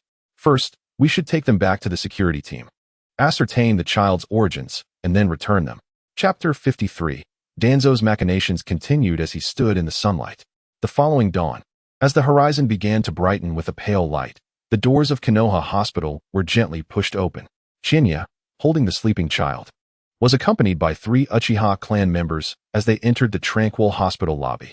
The faint morning light streamed through the windows, casting elongated shadows upon the floor. At that moment, the soft sound of footsteps echoed from around the corridor's corner. Nurse Yanao stood there, clad in her uniform, her golden hair neatly tucked behind her ears, cradling a stack of medical records while engrossed in reading. Her figure appeared especially gentle in the morning light, exuding an ethereal purity, as if untouched by the mundane world. Chinya-kun? Yanao looked up, her gaze instantly locking onto him. She hurried over, her voice soft yet unable to conceal her joy. What brings you here? Chinya smiled slightly, his eyes warm as they met hers. Yanao, the security team has been quite busy lately. Are you finding your time here satisfactory? Yanao's cheeks flushed slightly, her fingers unconsciously tightening around the medical records. Over the past 3 days, she had contemplated seeking out Chinya to express her gratitude for all he had done. Yet she hesitated, fearing she might intrude upon him. The unexpected encounter in the hospital made her heart race. Yes, I quite enjoy the atmosphere of Konoha Hospital, she replied. Her gaze fell upon the child in Chinya's arms, her brow furrowing slightly as her professional instincts alerted her to something amiss. Last night, the security team apprehended a cloaked figure who had attempted to abduct a child. Although we managed to rescue him, this child's condition is concerning, Chinya explained. I would like to request your assistance in examining him for any injuries or traces of medication. Yanao's expression turned serious in an instant. She gently placed her hand on the child's forehead, sensing a slight fluctuation in temperature, and nodded decisively. Leave it to me. I will take him for an examination right away. She turned to the medical ninja accompanying her, issuing a few instructions before delicately taking the child from Chinya's arms. The infant furrowed his brow momentarily, but soon settled quietly against her. Chinya-kun, please wait in the resting area. The examination may take some time, Yanao said over her shoulder, a hint of apology in her eyes. Chinya nodded. Thank you for your efforts. Yanao shook her head, offering a gentle smile. It is my duty. With that, she briskly made her way to the examination room, her silhouette exuding a remarkable determination in the morning light. Have you contacted their parents? Chinya's gaze shifted to the Uchiha clan members standing behind him. Chief, I have already made contact. Chinya nodded. He then turned to the Uchiha clansmen beside him. Please inform the guards to compile a report on last night's events. I will personally report to the Hokage shortly. Yes, Chief. The Uchiha departed promptly. Before long, urgent footsteps echoed through the hospital corridor. A middle-aged couple dashed in, their expressions fraught with anxiety. The woman's eyes were red-rimmed, while the man clenched his fists, clearly having spent a sleepless night. Fuji. The woman's voice trembled as she scanned her surroundings with desperate urgency. Upon spotting the distinctive attire and emblem of the Uchiha clan, she hurried to Chinya's side. Sir, we are Fuji's parents. How is he now? Fuji was the child who had been abducted the previous day. Do not worry, the child is unharmed, perhaps just a bit frightened. I am here to ensure he receives a thorough examination. Qianye smiled reassuringly, then fixed his serious gaze upon the distressed couple. Last night's events unfolded so suddenly, and given the uncertainty of further incidents, we allowed the child to rest with the guards. I apologize for causing you concern. The couple was taken aback by Chinye's words. Tears streamed down the woman's face as she suddenly bowed deeply, her voice choked with gratitude. It is a relief to hear he is safe. We owe our thanks to you, sir. Thank you for saving my child. Without you, we truly would not have known what to do. The man also bowed deeply, his voice earnest and low. We will forever remember the Uchiha's kindness. Qianye raised a hand gently, his tone steady yet warm. There is no need for such formalities. Protecting the villagers is the duty of the guard. His demeanor was neither condescending nor overly humble, but rather responded with a natural sense of responsibility. Nearby, medical staff and villagers waiting for treatment paused, whispering amongst themselves. The Uchiha clan is indeed so responsible. They are worthy of being the foremost family in Konoha. I heard they pursued the child all night to rescue him. It was truly perilous. In the past, many had perceived them as aloof, but now, during this critical moment, they appeared so reliable. Qianye absorbed the surrounding murmurs, a subtle smile gracing his lips. This was precisely the effect he desired. Danzo, you might want to reconsider your plans for wood release. If you come here more often, the Uchiha will undoubtedly elevate their reputation once more. At that time, Who could possibly impede the progress of the Uchiha clan? Amidst the awestruck gazes of the onlookers, the Uchiha clansmen following Qianye felt their faces flush with pride. They had never encountered such public praise before. The Uchiha Guard had always been known for their solemnity. Although they had their glory, it had inadvertently fostered a sense of distance. Now, witnessing the emotions displayed by the surrounding ninjas and civilians, they felt deeply touched. It was evident that their work in the Guard had genuinely earned recognition, stirring the hearts of these young and passionate Uchiha, leaving them profoundly moved. Protecting Konoha is always worthwhile. At the corner of the hospital in the distance, Yakushi-nan gazed with a complex expression at the most radiant figure in the crowd, Chiya. Having just returned after escorting a child to the examination area, she happened to witness the scene where Chiya was conversing with the parents of Fuji. As an exceptional intelligence ninja, accustomed to the shadows of a concealed world, she felt as if she had encountered a beam of light in observing Chiya's actions. Lady Tsunade. At that moment, a voice echoed from outside. One ninja after another parted to clear a path. Tsunade strode in with confidence, her white coat accentuating her alluring curves. The collar slightly open, revealing a glimpse of her delicate collarbone. Her golden hair was casually tied into a ponytail, swaying gently with her steps. With her sleeves rolled up to her elbows, her fair arms were exposed. Holding a dossier, her brow furrowed, she exuded a formidable presence with each stride. When she inadvertently looked up, she was momentarily taken aback upon seeing Chiya. Chiya met Tsunade's gaze and discreetly winked at her. A noticeable blush crept onto Tsunade's exquisitely fair face, a blend of mature allure and youthful shyness enhancing her charm. Tsunade cleared her throat, attempting to mask her unease. Scanning her surroundings, she quickly approached Chiya and spoke in as cool a tone as possible. Come with me to the office. Chapter 54. I am fortunate to encounter you. Exchanging views with the third Hokage, an hour slipped by unnoticed. The exchange of water release techniques and taijutsu between the two ultimately came to an end, with a clear victor, the Uchiha clan. Under the guidance of the current clan leader, Chiya, the Uchiha had decisively outperformed the Senju clan. A monumental victory. Chiya, cradling the serene and soft Tsunade, recounted the events of the previous day in detail. To her surprise, they truly were unrelenting. Tsunade's face flushed pink as she wiped the sweat from her brow furrowing in concern. Who could it be? Tsunade's gaze pivoted sharply to Chiya. Danzo, of course. Who else possesses such power? Chiya did not hold back. It was prudent for Tsunade to be aware of Root's activities, allowing her to take necessary precautions. Although she knew Danzo would not directly harm Tsunade, vigilance was essential. Sometimes, a rabid dog would bite indiscriminately. Do you remember the wood release experiment organized by the village before? Tsunade nodded. Wasn't that forbidden by the old man? How could she possibly be unaware? The purpose of such actions was to protect the village and shield the innocent children from harm. Despite the third Hokage's prohibition, some individuals' desires could not be curtailed. With Danzo's wealth and Orochimaru's expertise, their paths would inevitably cross. Upon hearing Danzo's name, Tsunade fell silent, rising to open the window. A gentle breeze swept in, causing her golden hair to flutter. The scent of sweat permeated the room, quickly dissipating. Tsunade casually picked up a bottle of water and rinsed her mouth. With a loud thud, the bottle crashed onto the windowsill, splattering water everywhere. This Danzo is truly deranged. Tsunade's voice rang out in fury. To think he would target children. What a beast. Chiya shrugged. Danzo's actions were indeed inhumane. After all, they were merely innocent children. It was hard to believe that not long ago, Orochimaru had also fallen to such a state. Tsunade murmured softly, and upon seeing this, Chiya rose and approached her, wrapping an arm around her shoulders. Orochimaru has changed. He is no longer the Orochimaru you once knew. Tsunade fell silent, and Chiya understood her strong-willed nature. She did not wish to reveal her vulnerable side. He gently patted her back before turning to leave. Just as he stepped outside, Yakushi Nanoyu's eyes brightened, and she hurried over. Chiya-kun. Yakushi Nanoyu observed Chiya, sensing that something about him had subtly shifted since he had emerged.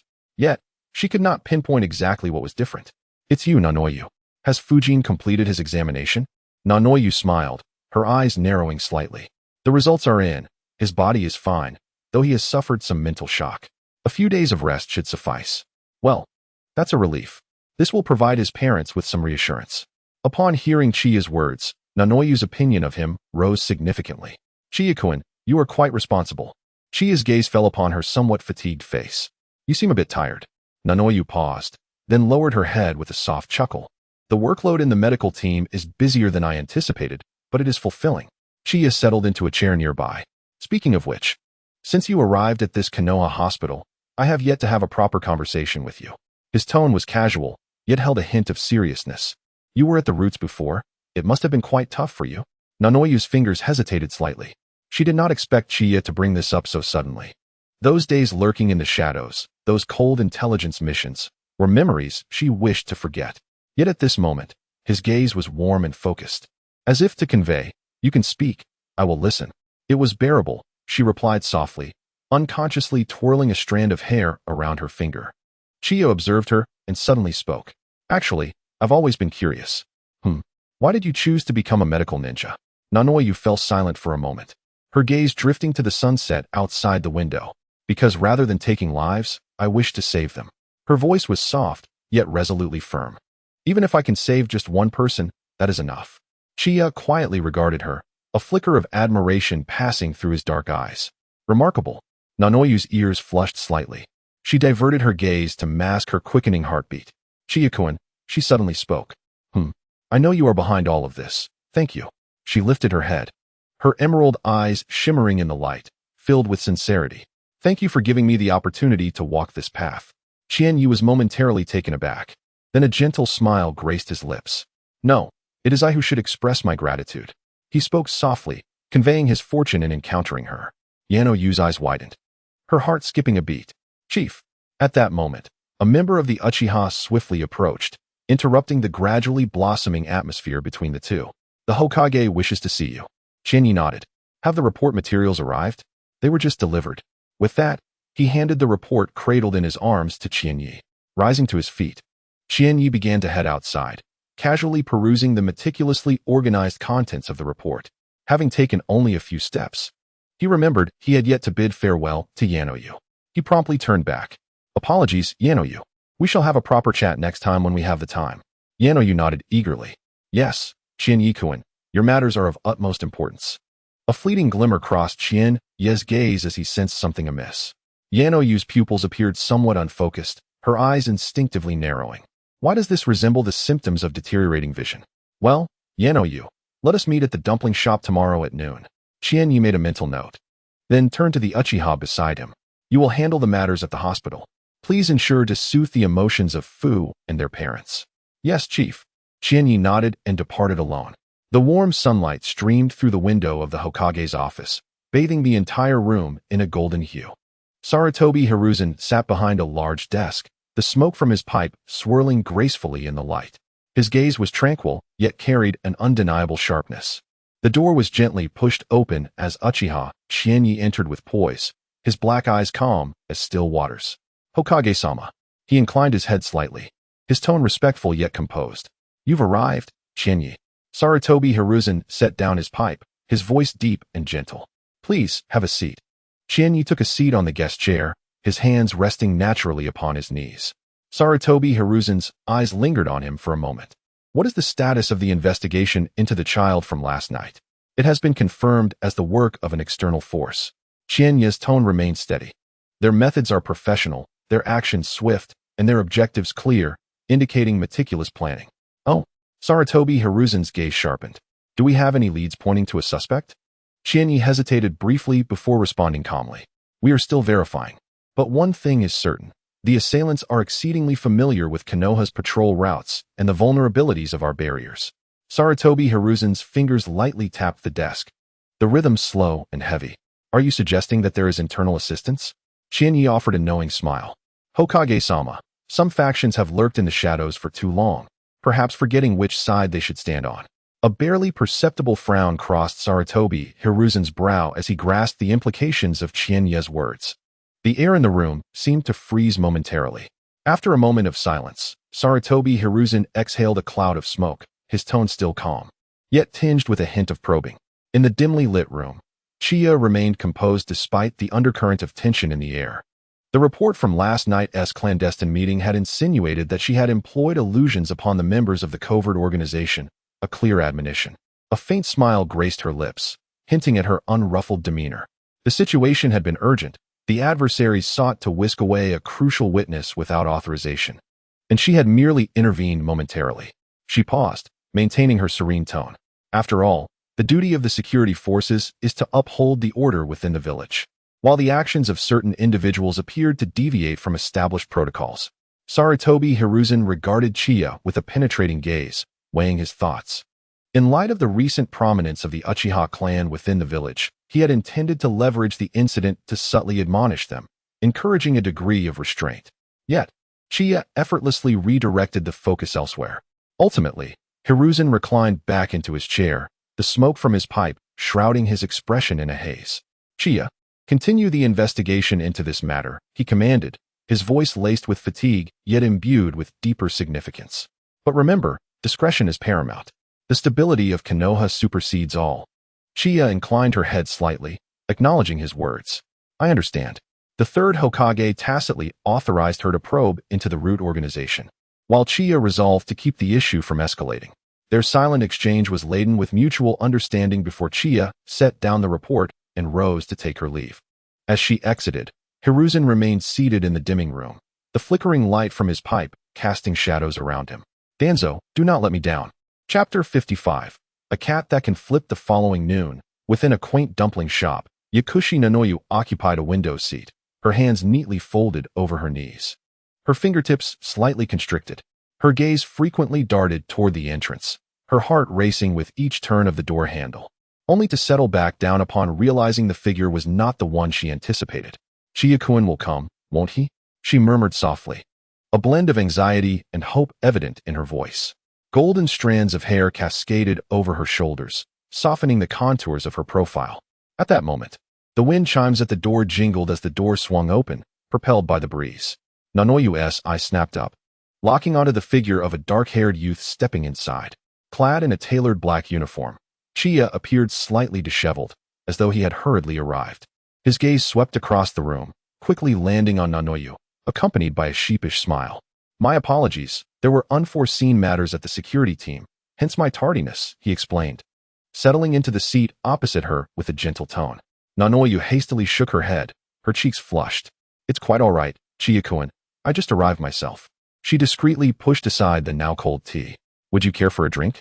Her voice was soft, betraying her uncontainable delight. Chiya paused, then suddenly leaned forward. The proximity caused Nanoyu to catch her breath, their faces so close she could discern the intricate patterns within his irises. Your eyes, he remarked, narrowing his gaze slightly. Have you been straining them recently? Nanoyu felt a jolt within her, due to the prolonged effects of reading intelligence reports in dimly lit environments. A secret that even her medical colleagues had failed to uncover was perceptively unveiled by him. She instinctively sought to deny it, yet succumbed under the weight of his penetrating gaze. At times, her vision would blur.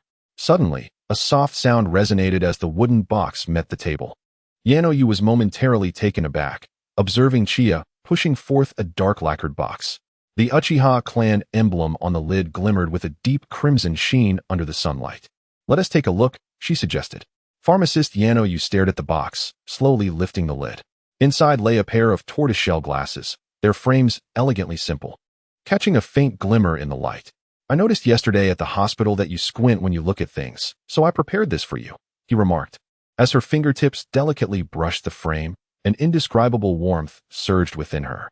Throughout her life, she had never received such care, nor had anyone ever shown genuine concern for her well-being. Shall I try it on? Pharmacist Yanoyu inhaled deeply, cautiously placing the glasses upon her face. In an instant, the distant, blurred scenery transformed into crystal clarity, allowing her to discern even the gentle smile in Chiya's eyes. She felt a slight warmth in her eyes, her heartbeat quickening as if it might leap from her chest. How is it? Chiya inquired. Everything is very clear, she responded softly, her voice quivering. Chiya's eyes brightened, lingering on her face for a brief moment. The glasses added a touch of maturity to her inherently graceful features, rendering her warm, intelligent, and elegant. They suit you perfectly. Yanoyu. In her newfound clarity, Chiya's smile radiated warmth. Yanoyu's breath quickened, and she gingerly removed the glasses, placing them back into the box. As she watched a strand of golden hair fall across her forehead, Chiya slowly reached out. Under her dazed gaze, he carefully tucked it behind her ear. At that moment, Yanoyu could no longer suppress her emotions. Memories of all he had done for her flooded her mind, from the suggestions made in the Hidden Cloud Village, to the arrangements for her return to the Hidden Leaf, and now, this tender attention. Suddenly, she stood up, tears streaming down her cheeks as she rushed into Chiya's embrace. "Chiya-kun, why are you so good to me?" Her voice caught in her throat, her tears soaking his clothing. Chiya was momentarily taken aback. In his plans, there were still several thoughtful gestures yet to be revealed. He had not anticipated that today, a simple moment, would elicit such a profound reaction from her. Fortunately, Chiya was one who dared to defy convention and was not one to hold back. He gently wrapped his arms around Yanoyu's shoulders, his touch tender. "Is it that you believe you are unworthy of my kindness, Miss Yanoyu?" She lifted her gaze, her eyes clouded with tears as she looked at Chiya. Her heart skipped a beat, her cheeks flushed, yet she could not bear to divert her gaze. Grasping his sleeve tightly, she felt as though she had clung to a piece of driftwood. She understood the implication of Chiya's words. Everything he had done for her transcended the bounds of mere colleagues or friends. "But I am not worthy," she whispered, her fingertips instinctively curling. "I hail from the shadows of the roots, and perhaps the future may see Chiya interrupted by 1,000 nights. Fear not, for I shall ensure you remain bathed in sunlight, just as you are now." Gazing into the earnestness reflected in Chiya's eyes, Yao Shiyu could no longer summon a reason to utter words of refusal. "Thank you, Chiya-kun." Hearing the whisper as faint as a mosquito's murmur, Chiya gently cupped her face in her hands. "Yao Shiyu, I do not wish for your unhappiness."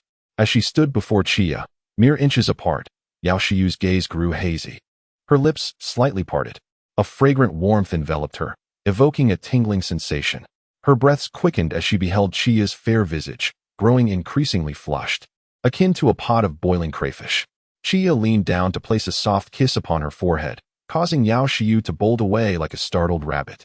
Hastily retreating to face Chiya once more, her eyes darted about, avoiding Chiya's gaze, momentarily too shy to meet it. Chiya found this bashful side of Yao Shiyu quite amusing. Before she could speak, Yao Shiyu interjected, "There are many people here. Let us wait until there is no one around." Initially intending to apologize, Chiya soon realized the moment was ripe for action. "I have a cat at home that can do backflips. I'll take you to see it tonight." Backflips? A cat? Although Yao Shiyu was perplexed by Chiya's sudden proclamation, the latter part about visiting her home in the evening quickly registered. "Chiya-kun, I understand. I will arrive on time." The latter half of her sentence was barely audible, almost lost to Chiya's ears.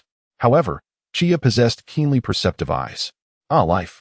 It demands a certain audacity and straightforwardness. Observing the currently quiet and bashful Yao Shiyu, Chiya thought, "Hasn't this worked out splendidly?" Turning her attention to the counter, she called out, "Waiter, bring me the menu." At the border of the Land of Fire, within a clandestine base, Danzo surveyed the 5 ninjas standing before him. Mission failed? What transpired? One of the ninjas stepped forward. "Sir, according to the information obtained, they were discovered by the security team on their way back. In the ensuing chase, the newly appointed Uchiha clan leader was alerted and ultimately chose to end their own life." Danzo's gaze turned cold. "Damn that Uchiha Chiya. Damn the Uchiha clan. They have thwarted my grand plans for Konoha." He struck the ground with his cane, clearly in a foul mood. "The plans for Konoha must be temporarily halted." Taking a deep breath, he continued, "Proceed with the plan to capture the towns surrounding Konoha." "Yes." The others swiftly dispersed. Danzo remained rooted in place, facing the direction of Konoha, and let out a disdainful snort. "Once I cultivate a successor of the Wood Release, I shall see how the Uchiha continue to act so arrogantly." Chapter 56. Chakra Control Requirements Met. The Land of Fire Commission in the early hours of the following day, as dawn broke, within the Uchiha clan grounds, Chiya stretched lazily, gazing at the sleeping Yao Shiyu beside her, a hint of white skin visible. Her serene and beautiful face bore traces of having weathered storms. "Awake?" Qianye murmured softly. But noticing that pharmacist Yanoyu remained still, he gently tugged at the blanket draped over her and covered her snugly. He then turned and carefully exited the room. Outside, the faint sound of Qianye's humming could be heard. A noticeable flush crept across Yanoyu's face as she gently lifted the blanket to shyly conceal her visage. Sizzle! An egg cracked and was tossed into the pan, filling the kitchen with a delightful aroma of oil. As Qianye fried the egg, he simultaneously cracked another one and added it to the pan. Soon, A golden omelet took shape. He simply sprinkled a bit of salt on the surface before taking it out. Chiya sliced the warmed bread, placing the fried egg and lettuce inside, finishing it off with a squirt of ketchup. Is this all right? He pondered as he carried the dish from the kitchen and set it on the table, waiting in quiet anticipation. Before long, the system's notification chimed. Congratulations, host, for completing the task of intercepting pharmacist Yanoyu. Reward, mastery of medical ninjutsu. A warm surge of chakra flowed through Chiya, and his mind filled with knowledge pertaining to medical ninjutsu. His eyes sparkled with excitement. System, display the character panel. Name, Uchiha Qianye. Age, 18. Chakra, 20 cards. Bloodline limit. Sharingan, kaleidoscope. Ice release. Skills, kaleidoscope techniques. The other side of the underworld, cycle of cause and effect. Medical ninjutsu. Fire release. Great fireball technique. Great dragon fire technique. Great fire extinguishing technique. Proficiency in illusions. Body flicker technique. Shadow clone technique. And transformation technique, etc. Susanoo unlock progress. Eye power. Forging proficiency 78. Chakra quantity requirement. Met. Chakra control requirement. Met. Indeed, the chakra control requirement had been met. Now, only the forging proficiency of his eye power remained. Fortunately, the second war had concluded. During this period, aside from Danzo, that rat in the gutter, causing a ruckus, there was little disturbance, allowing for some respite. Chiya then focused his attention on medical ninjutsu and chakra. His current chakra amount had seen a remarkable increase, which would greatly aid him in prolonged battles. As for this medical ninjutsu, Chiya couldn't help but recall how each time he used his kaleidoscope, his eyes were the first to suffer. Could it be possible to simultaneously wield the kaleidoscope Sharingan while healing his own eyes? A light of realization sparked within him. The eyes are so fragile, unable to withstand excessive strain. Without timely medical ninjutsu treatment, this was indeed a critical factor in their inability to endure usage. The last time he utilized the kaleidoscope, Tsunade's meticulous care had provided some benefit, although his vision had not fully restored. Suddenly, hearing commotion from outside, Yanoyu, after much internal struggle, finally could not resist and limped out. Upon seeing the bread laid out on the table, her gaze softened even further. Thank you for your hard work, Chiya-kun. Observing her gait, Chiya hurried over. As she approached him, her hand instinctively reached towards her abdomen. Chiya-kun, you mustn't. Yaoshirinayu gasped. It's daytime. However, as Chiya's hands emanated a glowing green chakra, the shyness on Yaoshirinayu's face gradually faded, replaced by astonishment. Is this a mastery of healing techniques? Chiya-kun, do you also possess advanced medical ninjutsu? Chiya chuckled in response. I have a basic understanding. With a blend of gentle manipulation and technique, approximately 10 minutes elapsed. Yaoshirinayu found it peculiar. For just 5 minutes prior, she had sensed the pain dissipating, yet observing Chiya's earnest expression, she refrained from voicing her thoughts. Yaoshir, we still have time before work. Shall we attend to more pressing matters? Pressing matters? Immediately, Chiya stood, guiding the still-dazed Yaoshirinayu back to the bedroom. In the Hokage building, an Umbu ninja swiftly delivered a confidential letter to the Hokage's office. Sarutobi Hiruzen, exhaling a plume of smoke, furrowed his brow even deeper as he read the contents of the letter. It was a missive dispatched by the daimyo of the Land of Fire, reporting that numerous children had recently gone missing from various towns within the Land of Fire, requesting that Konoha send ninjas to investigate. Summon Mito Gate In and T-Rin Ko-Haru. With Danzo absent from the village, these two were the only remaining partners. Shortly thereafter, the pair arrived at the Hokage's office. Once the Umbu closed the door, only 3 individuals remained in the room. What is the matter? Mito Gate In inquired, observing the furrowed brow of Sarutobi Hiruzen. Take a look. Sarutobi Hiruzen gestured towards the information laid upon the table. Mito Gate In approached, seated himself, and scrutinized the report, his expression growing considerably grave. After perusing it, he passed it to T-Rin Ko-Haru. Once both had reviewed the document, Sarutobi Hiruzen delved straight to the point. Who do you think is behind this? The two exchanged glances before directing their gaze back to Sarutobi Hiruzen, their expressions flickering with uncertainty. Perhaps it is the Hidden Stone Village or the Hidden Cloud Village. If I were to speculate, I would lean towards the Hidden Cloud Village. They are notorious for their penchant for plunder. The Hidden Cloud Village, you say? Mito Gate In murmured, choosing not to elaborate further on that matter. This situation is significant. How should we address it? After a moment of contemplation, Mito gaped and spoke. Shouldn't the Umbu take immediate action? T-Rin Koharu shook her head decisively. The Umbu must not intervene. In my opinion, it would be better to delegate this matter to the security team. Hand them over to the Uchiha. Mito gaped and exclaimed, taken aback. Sarutobi Hiruzen also lifted his gaze, regarding T-Rin Koharu. In these times, following the conclusion of the war, the various clans of Konoha had suffered considerable losses. The Uchiha stood apart, now the most potent and well-staffed clan. To maintain a balance among the great families and stabilize Konoha, the Uchiha must not be allowed to expand unchecked. As a part of Konoha, the Uchiha should also contribute to the village's welfare. Mito Minyan nodded in agreement upon hearing these words. It is most fitting for the Uchiha clan to take charge of this matter. Regardless of the outcome, it would bring stability to the village. Sarutobi Hiruzen continued to smoke in silence, understanding Mito's implication. If this task is executed well, he, as Hokage, could report favorably to the daimyo. Conversely, should it be mishandled, he could mobilize the Umbu for damage control while subtly reprimanding the Uchiha clan. Thus, it was decided that the Uchiha should take the lead. Without further ado, Sarutobi Hiruzen rose and addressed the door, instructing, please summon Uchiha Chiya to my office. Chapter 57. A Mutual Exchange. Standing in the light, a gentle knock resonated at the door of the Hokage's office. Enter, Hiruzen's voice echoed through the thick wood. Chiya pushed the door open, his dark eyes calm as still waters. Sunlight streamed through the window, casting a warm glow on the floor and illuminating the tiny specks of dust dancing in the rays. The third Hokage sat behind a spacious desk, the smoke rising from his pipe obscuring his features. Indeed, it is you, the old chain smoker of the third. Chiya acknowledged respectfully. Ah, Chiya, please, take a seat. Sarutobi gestured towards the chair opposite him, a warm smile gracing his face. Has the work of the security team been progressing smoothly? Chiya settled into the chair with poise. Thanks to your guidance, everything is proceeding as planned. That is wonderful to hear, the third Hokage replied, his smile broadening as he gently twirled his pipe between his fingers.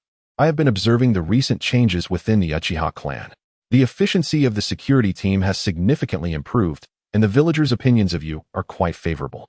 To embody the will of fire is the duty of our Uchiha clan, Chiya remarked, a slight smile gracing his lips. Although a flicker of wariness crossed his eyes at the third's sudden affability, Sarutobi Hiruzen's unexpected warmth put him on edge. With a leisurely puff of smoke, Hiruzen scrutinized the young man before him through the curling tendrils.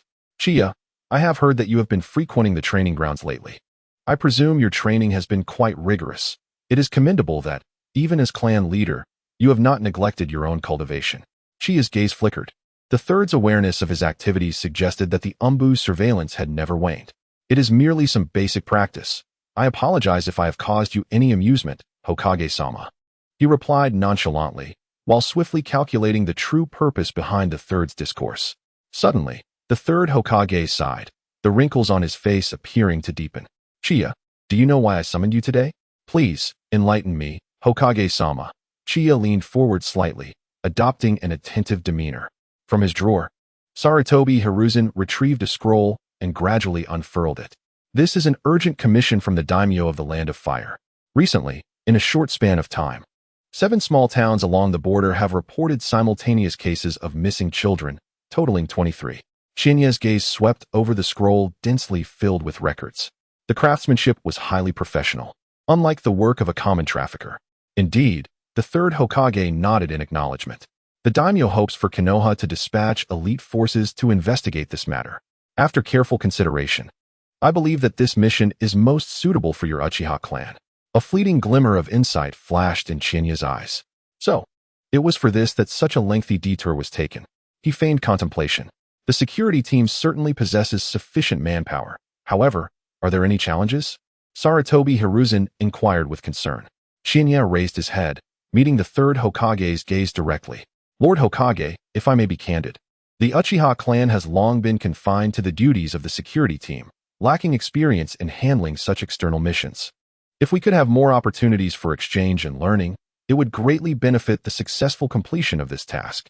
A sudden silence enveloped the office, the only sound being the faint crackle of a tobacco pipe. Sarutobi Hiruzen's gaze deepened, evidently weighing his options.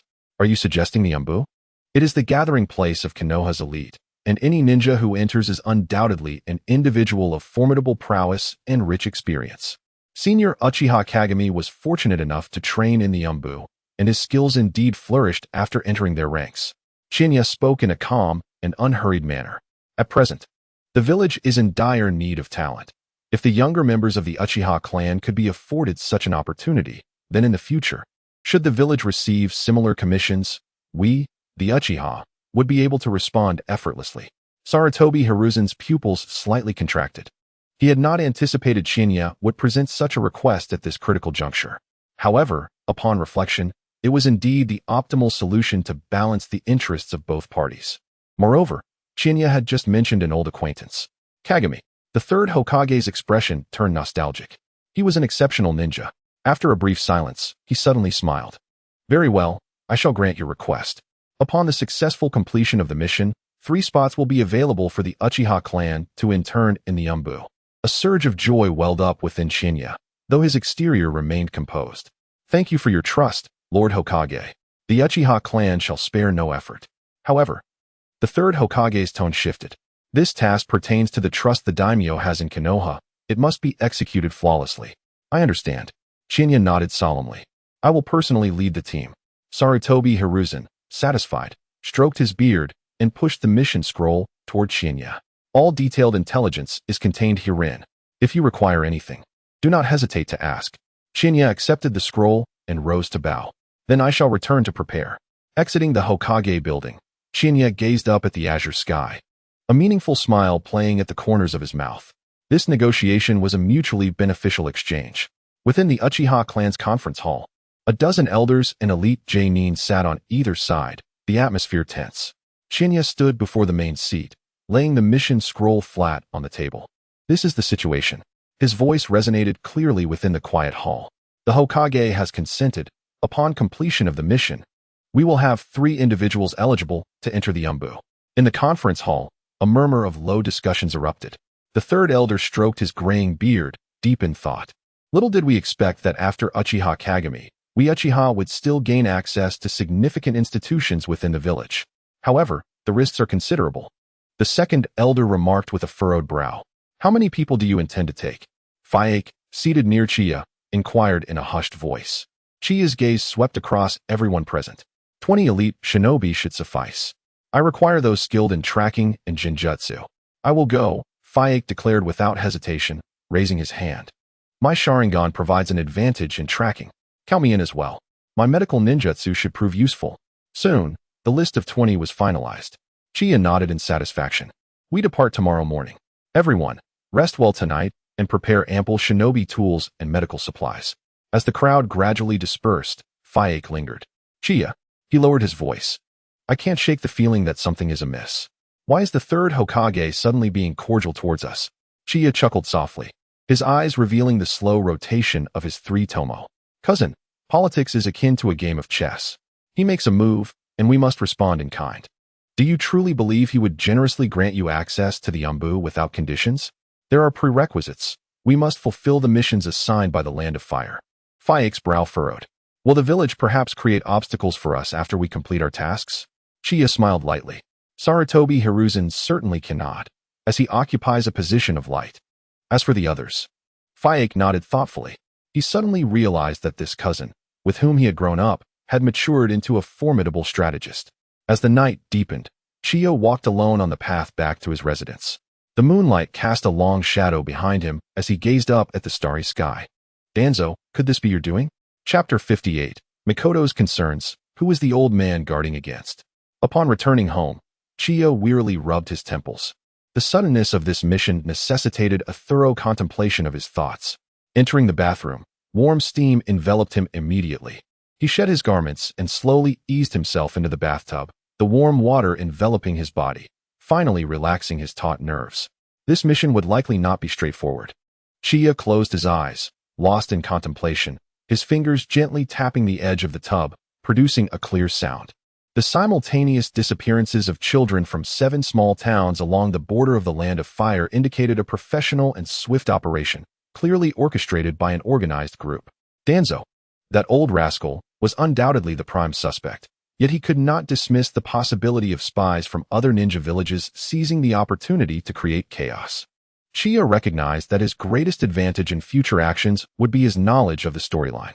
However, he was equally cautious not to place too much faith in the narrative he understood. After all, with his arrival, this world had begun to change. Chiya exhaled deeply, opening his eyes, his gaze piercing through the misty steam towards the ceiling. 20 elite members should suffice to handle most situations, yet it is prudent to be thoroughly prepared. To avoid losing personnel, one can only find solutions through equipment for the time being. The matter of equipment is relatively straightforward to resolve. One merely needs to invest financially. After all, the Uchiha clan has amassed considerable wealth over the years. Just as he pondered this, a soft sound of footsteps approached from outside. Qianye furrowed his brow, recognizing the familiar sound. However, he did not anticipate a visitor at this hour. "Brother Qianye, are you back?" came the gentle voice of Mei-chin from outside the door. "I prepared some bento, thinking about your mission tomorrow." Before Qianye could respond, the voice drew nearer. His eyelids flickered, since it was still early, and he had yet to retire for the night. He had only closed the door without locking it. Moreover, as the clan leader, few returned at such an hour unless there was an urgent matter. The door was gently pushed open. Not hearing a reply, Mei-chin set down the bento and, noticing the bowls by the sink next to the bathroom, approached to assist with the washing. As she inadvertently glanced towards the bathroom, she caught sight of Qianye in the distant bathtub, and her body froze instantly. Time seemed to stand still at that moment. Mei-chin's eyes widened, and her cheeks flushed crimson at a visible pace.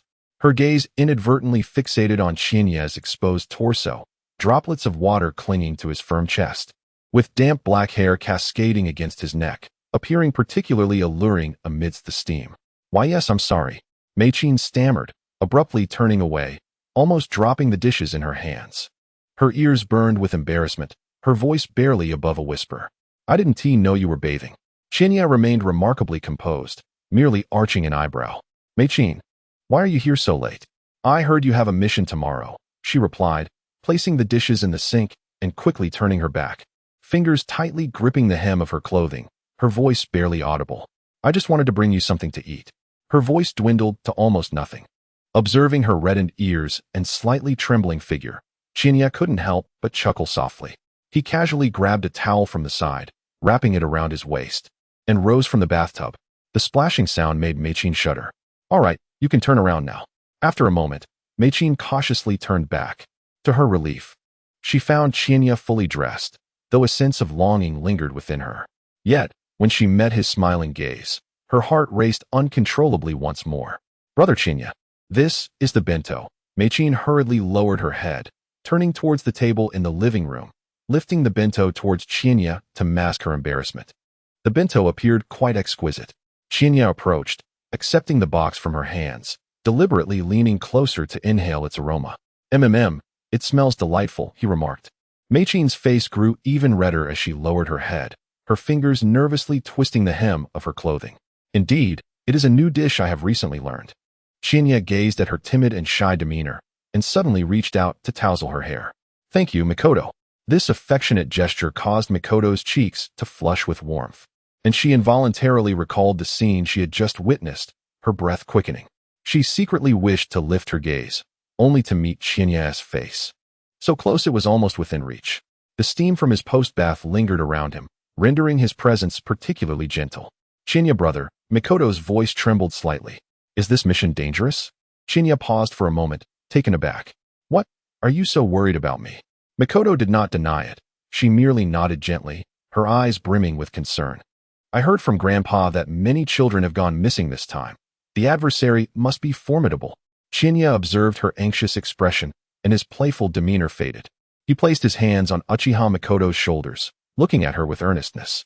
"Mikoto, rest assured, I will be careful. Besides, I will have Fuyue and the others with me. Nothing will happen." Mikoto bit her lower lip and suddenly pulled out a small talisman from her bosom. "This is for you." Qianye accepted the talisman, which was embroidered with the Uchiha clan emblem. The stitches were fine and orderly, clearly the result of much time spent crafting it. "I made it myself," Mikoto explained softly. "I heard it is quite effective." Qianye held the talisman in his palm, feeling the warmth it still retained. He gazed at the gentle girl before him and gently stroked her hair. "Mikoto," he called softly, "when I return, please prepare a bento for me. Makoto's eyes brightened instantly, and she nodded vigorously. Yes, I will make one every day. Seeing her earnestness, Chinya couldn't help but chuckle. That is not necessary. I certainly don't wish to wear you out. They exchanged smiles, and the oppressive atmosphere in the bathroom lifted. The night breeze wafted in through the window, carrying a hint of chill. Makoto then realized that it was quite late, and she hurriedly stood up. I must return. Chinya, brother, you should rest early. Chinya nodded. I will escort you. No need. Makoto waved her hands repeatedly. Grandpa is waiting for me outside. Grandpa? Chinya was taken aback. That old fellow must be afraid I'll steal his granddaughter away. Is it really necessary? Who are you guarding against? Chinya silently scoffed. Makoto hurried to the door, but paused just before it, glancing back at Chinya. Chinya, brother, please be sure to take care of yourself. Chinya nodded solemnly. Yes, I will. Watching Makoto's retreating figure, Chinya cast a glance at the talisman in his hand, a smile unconsciously playing at his lips. Old fellow, no matter how tightly you guard her, it won't matter. Makoto will ultimately be mine, and I'll be around you every day. Chinya carefully tucked the talisman away and turned to head towards the living room. With the departure imminent tomorrow, he needed to conserve his energy. At this moment, his mind was no longer preoccupied with task plans, but rather with Makoto's gentle eyes filled with concern. What a foolish girl, he murmured softly, a trace of tenderness flickering in his gaze. Chapter 59. The Uchiha's Manipulations and the Price of Our Mockery. The following day, at Konoha Hospital, Chiya stood before Tsunade's office door and gently knocked. Come in. Tsunade's voice resonated from within. Chiya pushed the door open and found Tsunade bent over her desk, writing fervently, her golden ponytail swaying slightly with her movements. She glanced up, her eyes landing on Chiya, and her pen paused momentarily in her hand. You've come quite early. Is there something you need? Tsunade's tone was flat, as if the warmth they had shared earlier had never occurred. Chiya approached her, placing a document on the desk. This is the preliminary report compiled by the security team regarding the disappearance of children in the Land of Fire from last night. I thought you might be interested. Tsunade cast a brief glance at the document, but did not immediately open it. Instead, she leaned back in her chair, arms crossed. I've heard about this. Are you really going to lead the team yourself? Yes, the Hokage has specifically appointed me to take charge, Chiya replied with a slight smile. So I came to see you before I left. Tsunade's gaze lingered on his face for a moment, as if trying to discern something. Ultimately, she merely huffed. Be careful. Don't let yourself get caught in a trap. Rest assured, I wouldn't want to leave you a widow, Chiya said, gently pinching her nose. Tsunade swatted his hand away, shooting him a glare, though a faint blush crept onto her cheeks. Stop being so cheeky. Hurry up and get out. Don't delay my work. With a chuckle, Chiya turned to leave. Just then, the office door swung open once more, and Yakushi Nanoyu entered, clutching a stack of medical records. Lady Tsunade, here are the documents you requested. Her words faltered as her gaze fell upon Chiya, surprise and shyness flickering in her eyes. Chiya-kun? Chiya nodded in acknowledgement, winking at her when Tsunade's attention was diverted. Good morning, Nanoyu. With that, he exited the office. At this moment, Tsunade paused her writing but did not lift her gaze. Nanoyu, place the records on the desk. Yes, Lady Tsunade, Nanoyu replied quickly, placing the documents down before swiftly turning to leave. Upon stepping outside, she spotted Chiya waiting for her at a distance. A wave of sweetness enveloped her heart. Chiya-kun, Nanoyu exclaimed, jogging up to him. Chiya regarded her with warmth, stating, I'm heading out on a mission and may be gone for a while. Upon hearing the mention of a mission, a hint of worry crossed Nanoyu's face. As the current head of the Uchiha clan, Chiya's involvement indicated the complexity of the task ahead. She composed her emotions. Chiya-kun, please be careful. Yes, I will, he assured her. Time is of the essence. So I must take my leave. When I return, let us have a proper discussion about martial arts. As she observed the mischievous smile at the corner of his lips, her cheeks flushed slightly.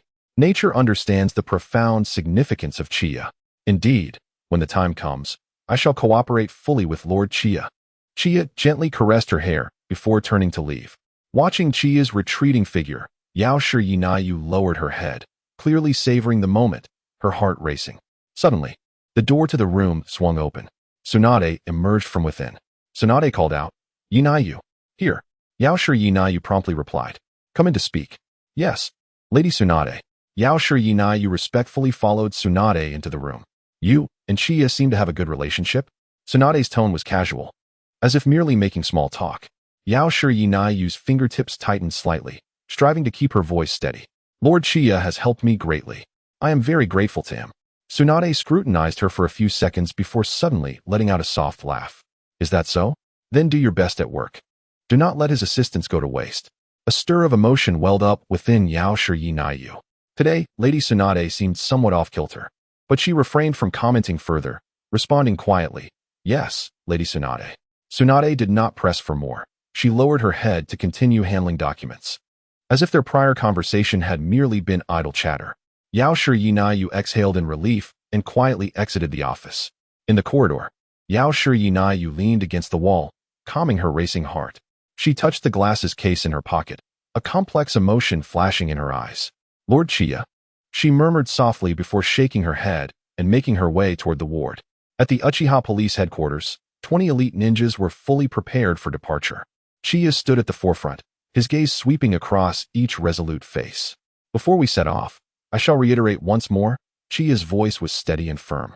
The objective of this mission is to investigate the case of the missing children, but it may be intertwined with other forces. Everyone must remain vigilant and follow orders. Yes, clan leader. The group responded in unison. Chiya nodded and waved his hand. Let us depart. The team marched in formation out of the police headquarters, heading towards the village entrance. Villagers along the way paused, their eyes filled with reverence and anticipation. It is the Uchiha team. Are they going on a mission? I heard many children have gone missing in the Land of Fire recently. The Uchiha clan leader is personally leading the investigation. With them on the case, it will surely be resolved.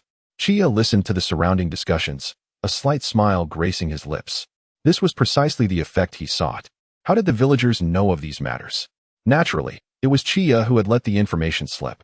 Creating a wave of presence and goodwill was not something the Uchiha could afford to overlook. It was essential for the villagers to witness the Uchiha sense of responsibility, and it would also draw out those hidden enemies lurking in the shadows. As the team traversed the bustling streets, they gradually approached the village entrance. Chiya's gaze inadvertently swept over the crowd, and indeed, he caught sight of a few suspicious figures. Their furtive actions were utterly exposed to Chiya's discerning eyes. Fear not that you are seen. Fear instead that you remain unseen. Move quickly and do not disrupt the normal lives of others. As Chiya gazed ahead, he noticed an increasing number of villagers looking in their direction. He cleared his throat and called out to the Uchiha squad behind him. Under the watchful and awed eyes of the villagers, Qianye and his companions ultimately departed from Konoha. Concealed among the villagers, shadowy figures discreetly dispersed almost simultaneously, vanishing without a trace. Far at the border of the rain-hidden village, within a clandestine stronghold, a report was delivered. Captain, after patrolling the locations where we previously observed movements in the mist-hidden village for nearly half a month, we have not spotted a single ninja returning from reconnaissance. A raspy voice spoke up. The one-eyed captain, at the center, cast a scrutinizing glance. So, you mean to say that the ice-release bloodline limit ninja you encountered earlier remains untraced? Indeed, the voice replied. It seems we may have fallen into a trap. The opposing party is likely not a ninja from the mist-hidden village. A trap? Then how do you explain the ice release? The one-eyed captain snorted derisively. What is there to explain? The mist-hidden village has been embroiled in internal strife in recent years. Not only are infiltrating ninjas, but even their own comrades have been slain. Under such circumstances, how could any ninjas possibly appear on the battlefield? Moreover, the ice release, once devoid of chakra, will quickly revert to water. By the time our main force returns to assess the situation, the ice will have melted into water, making it impossible to discern whether it was water release or ice release. If the enemy designed it this way, doesn't that provide a reasonable explanation? The reporting ninja felt a chill run down his spine. Could it truly be as Captain Shirley suggested? If so, the one-eyed ninja chuckled coldly. It must be an illusion. According to our intelligence, there are nearly no ninjas from the Sand Village on the battlefield. The only ones present are from Konoha, which has a considerable number of skilled illusionists. It appears we have been toyed with by the ninjas of Konoha. Upon hearing this, the gathered individuals awakened to the truth. So it was an illusion. If that were the case, it all made sense. Why would the mist-hidden village send bloodline limit ninjas to engage in battle at this time? The despicable ninjas of Konoha had resorted to such illusions to frame the mist-hidden village. The ninjas voiced their outrage, clearly infuriated by Konoha's actions. Relay my orders. We shall immediately head to the border of the land of fire. They must pay for mocking us. Chapter 60. Chief Qianye, we will ensure your safety. Danzo contributes to Konoha 10 miles after leaving Konoha. Qianye, seeing that the surroundings were clear, raised his hand to signal the squad to halt. His gaze fell upon the Uchiha clan members burdened with numerous items. Lower your garments. Yes, Chief. The individual untied the load he carried, revealing a series of clean outfits one after the other. Everyone, change into civilian attire. Uchiha Fugaku, momentarily taken aback, looked at Qianye in confusion. What is the reason for this? As Qianye extracted a set of ordinary dark clothing from within, he began to change while explaining. The Uchiha attire is far too conspicuous and could easily attract unwanted attention. This task necessitates a covert investigation, and donning the attire of ordinary citizens would facilitate our movements. Fugaku, realizing this, promptly approached to retrieve the clothing. The Uchiha clan swiftly mobilized, orderly collecting their garments. Moments later, the once uniform Uchiha formation transformed into a group of common travelers. After changing into his new attire, Fugaku briskly approached Chiya, his expression grave. There is one more matter to discuss. Speak, Chiya replied, adjusting his cuffs without lifting his gaze. Chiya, you have always focused on illusion techniques. Your skills in physical combat and ninjutsu are comparatively lacking. Fugaku deliberated his words. Given the unknown dangers of this mission, it would be prudent for you to position yourself in the middle of the group, where we can ensure your safety. As Chiya's cousin, Fugaku was well aware of Chiya's previous training focus. However, what he did not know was that the current Chiya was no longer the same as before.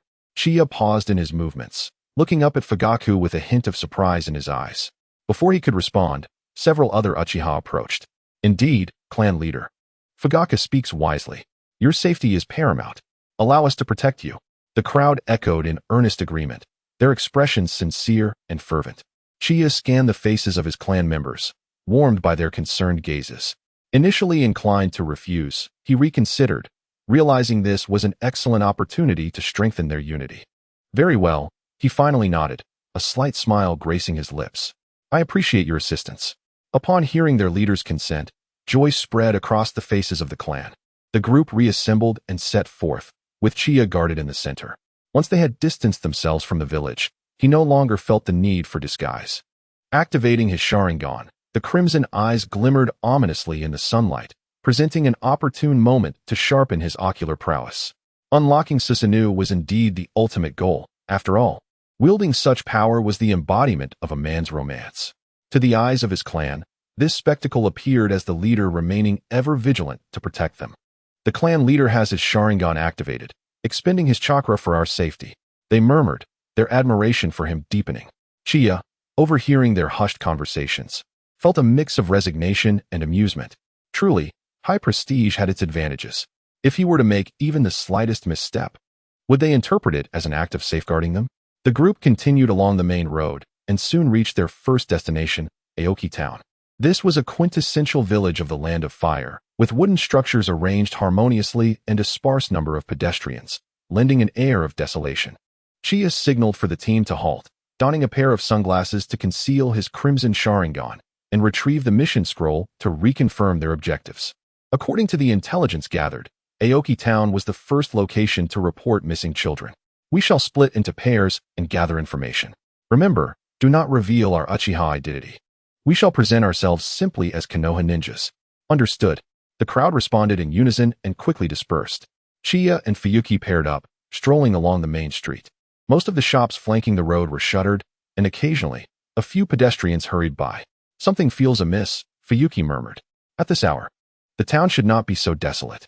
Chiya subtly nodded, his Sharingan sweeping the surroundings. Let us investigate over there. They approached a tea shop that remained open. The proprietor, a wrinkled old man, forced a smile upon seeing customers. What can I get for you two? Chiya and Fuyuki settled at the counter. 2 cups of green tea, please. Chiya replied gently, discreetly revealing his Konoha forehead protector beneath the counter to the old man. The old man's eyes widened in surprise. Then he cautiously scanned the area and lowered his voice. A ninja from Konoha? Indeed, Chiya replied, tucking away the protector. We are tasked with investigating the disappearance of several children. We hope you can provide us with some leads. The old man's expression turned fervent, tears welling in his cloudy eyes. I've been waiting for you. He trembled as he poured tea for them, his voice choked with emotion. 5 children have gone missing from our town, all vanished in the dead of night. The doors and windows are intact, as if they disappeared into thin air. Chiya nodded, recognizing the professionalism of the method employed. Are there any witnesses? Or suspicious individuals? Fuyuki pressed. The old man shook his head. None. However, he hesitated. In the days leading up to the children's disappearances, a few outsiders came to the town, claiming to be herbal merchants, but they did not appear to be good people. Herbal merchants? A glint of insight sparked in Chiya's eyes. What were their characteristics? They all wore gray cloaks and hoods, obscuring their faces, the old man recalled. But one of them was missing an arm, which was quite noticeable. Chiya committed this detail to memory. Just then, a commotion arose in the street. The two quickly stood up, spotting a Uchiha ninja approaching them at a brisk pace, his expression grave. There's trouble in the west. Chiya and Fuyuki immediately followed him to an abandoned warehouse on the western side of the town. Other Uchihas had gathered there, their demeanor alert. What is going on? Chiya asked in a low voice. A Uchiha stepped forward to report. Clan leader, while gathering information nearby, we detected a scent of blood emanating from the warehouse. Upon breaking in to investigate, we found this. He stepped aside, revealing a corner of the warehouse. In the dim light, several pieces of children's clothing lay scattered about, stained with dried blood. The Tomo in Chiya's Sharingan began to rotate subtly, discerning an unusual chakra presence nearby. Immediately secure the scene. He commanded sternly. Fuyuki, you lead a search of the entire warehouse. Leave no clue unexamined. The rest of you, spread out and remain vigilant to prevent any ambush. Understood. The group sprang into action. Qianye knelt down, noting the distinct chakra present, which seemed to linger differently than before. Could there be 2 groups? At that moment, a sharp whistle pierced the air, followed by the explosive sounds of ninjutsu. An enemy attack. The Uchiha outside raised the alarm. Qianye and Fuyuki burst from the warehouse, spotting over a dozen ninjas clad in gray cloaks in the distance, brandishing weapons and staring in their direction. One of them, missing an arm, matched the description given by the elder at the tea shop. Without waiting for Qianye to inquire, the leader of the group launched an assault. Protect the clan leader, Fuyuki shouted, as several Uchiha swiftly encircled Qianye. Do not, Qianye commanded. Everyone, engage with full force. Leave none standing except their leader. As his words echoed, his hands swiftly formed seals. Fire style, great dragon fire technique. A searing dragon of flames erupted, striking down 2 enemies, whose agonized cries echoed as they were instantly reduced to charred remains. This display of power far surpassed ordinary fire techniques, leaving the surrounding Uchiha in astonished silence. The clan leader's fire technique is astonishingly powerful. Ignoring their astonishment, Qianye's form flickered as he plunged into the fray. His Sharingan accurately predicted the movements of each adversary. Every strike aimed for the vital points, and in the blink of an eye, 3 more foes lay defeated. It was only then that Fuyuki and the others regained their senses, joining the fray. The Uchiha's combat prowess utterly overwhelmed their opponents, and within 5 minutes, the skirmish concluded with remarkable ease. Qianye pinned the enemy leader to the ground, his voice cold and demanding, "Speak. Who are you?" The enemy sneered, lifting his bloodied head, a glint of defiance in his eyes. Qianye's Sharingan subtly rotated, unleashing its Jinjutsu. The enemy's eyes lost focus, plunging him into confusion. "Who are you?" "We are special ninjas from Awagakure." "Special ninjas from Awagakure?" Qianye paused, realizing they were spies infiltrating the land of fire. "Have you taken the missing children recently?" "No," the enemy replied, his brow furrowing. "What is your purpose?" "We came to investigate reports of leaf ninjas in the area and relay information to the vanguard at the border." "Signs of leaf ninjas? Missing children?" The pieces fell into place, confirming that the old fool Danzo was indeed behind the child abductions. Qianye's expression darkened significantly as he surveyed the surroundings. "Damn it, I inadvertently assisted Danzo in eliminating a wave of enemies." He drove a kunai into the leader's neck, blood gushing forth until life ebbed away. "Clean the battlefield. Leave not a single survivor," Qianye commanded, glancing once more at the Awagakure ninja. Awagakure. A sudden realization dawned upon him. "Danzo, I shall prepare a grand gift for you. Soon, you will contribute to Konoha." Chapter 61 In the Realm Beyond. One's identity is self-bestowed, and the roots of ambush lie deep. Qianye stood before the abandoned warehouse, his gaze sweeping over the lifeless bodies strewn across the ground. a fleeting chill flickering in his eyes. He turned to address the Uchiha clan members. Ensure that every trace of these bodies is eradicated. Leave no remnants behind. The clan members promptly moved forward to cleanse the scene. Meanwhile, Qianye stepped aside to swiftly perform hand seals. Shadow clone technique. Instantly, 5 shadow clones materialized beside him. He commanded in a low voice, "You will disperse to the nearby towns and discreetly investigate for any further clues." The clones nodded and swiftly vanished from sight. Once everything was properly managed, Qianye gathered all the clan members to sit in a circle. He surveyed the group, his voice steady as he began to speak. The complexity of this mission surpasses our initial assumptions. From the current circumstances, it appears that the ninjas who originally abducted the children were discovered by those from Awagakure. And in turn, we have stumbled upon the ninjas from Awagakure. Fayek furrowed his brow and inquired, "If they are not foreign ninjas, then who would commit such acts?" His question echoed the unease shared among the clan members. The matter involved espionage, yet the findings did not implicate them. If not outsiders, could it be individuals from within the village? Indeed, it is some within the village who are responsible. The revelation shocked the assembly. Who could be so heartless as to abduct children? A young Uchiha couldn't contain his outrage. Danzo. Qianye cast a glance over the group. Upon hearing that name, a wave of astonishment swept through them. The name Danzo was not unfamiliar to them. Danzo. Isn't.He the Hokage's advisor? How could this be? Lord Clan Leader, this is hardly the time for jest. Danzo is part of the Hokage's faction. How could he engage in such despicable deeds? The expressions of disbelief were palpable. No one had anticipated that the sinister plot was orchestrated by Danzo himself. What shall we do next?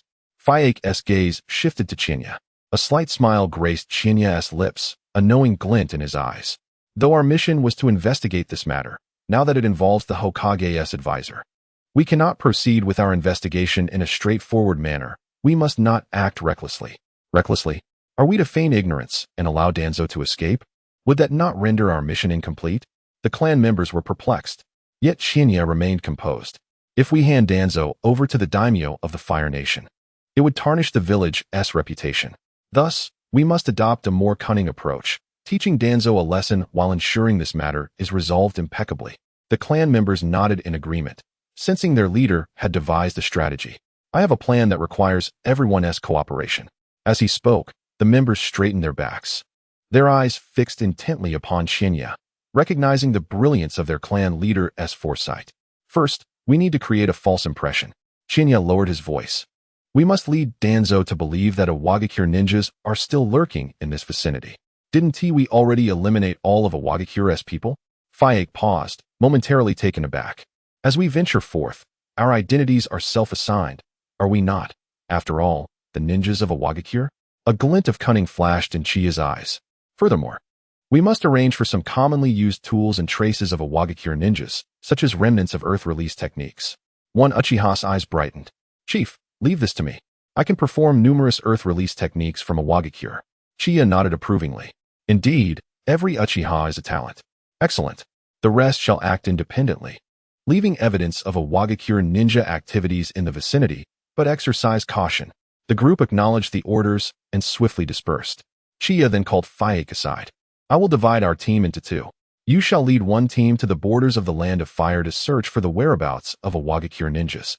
Chiya said solemnly, "Remember, do not instigate conflict. Merely ascertain their positions and movements." Fayek responded with a serious demeanor. "Understood.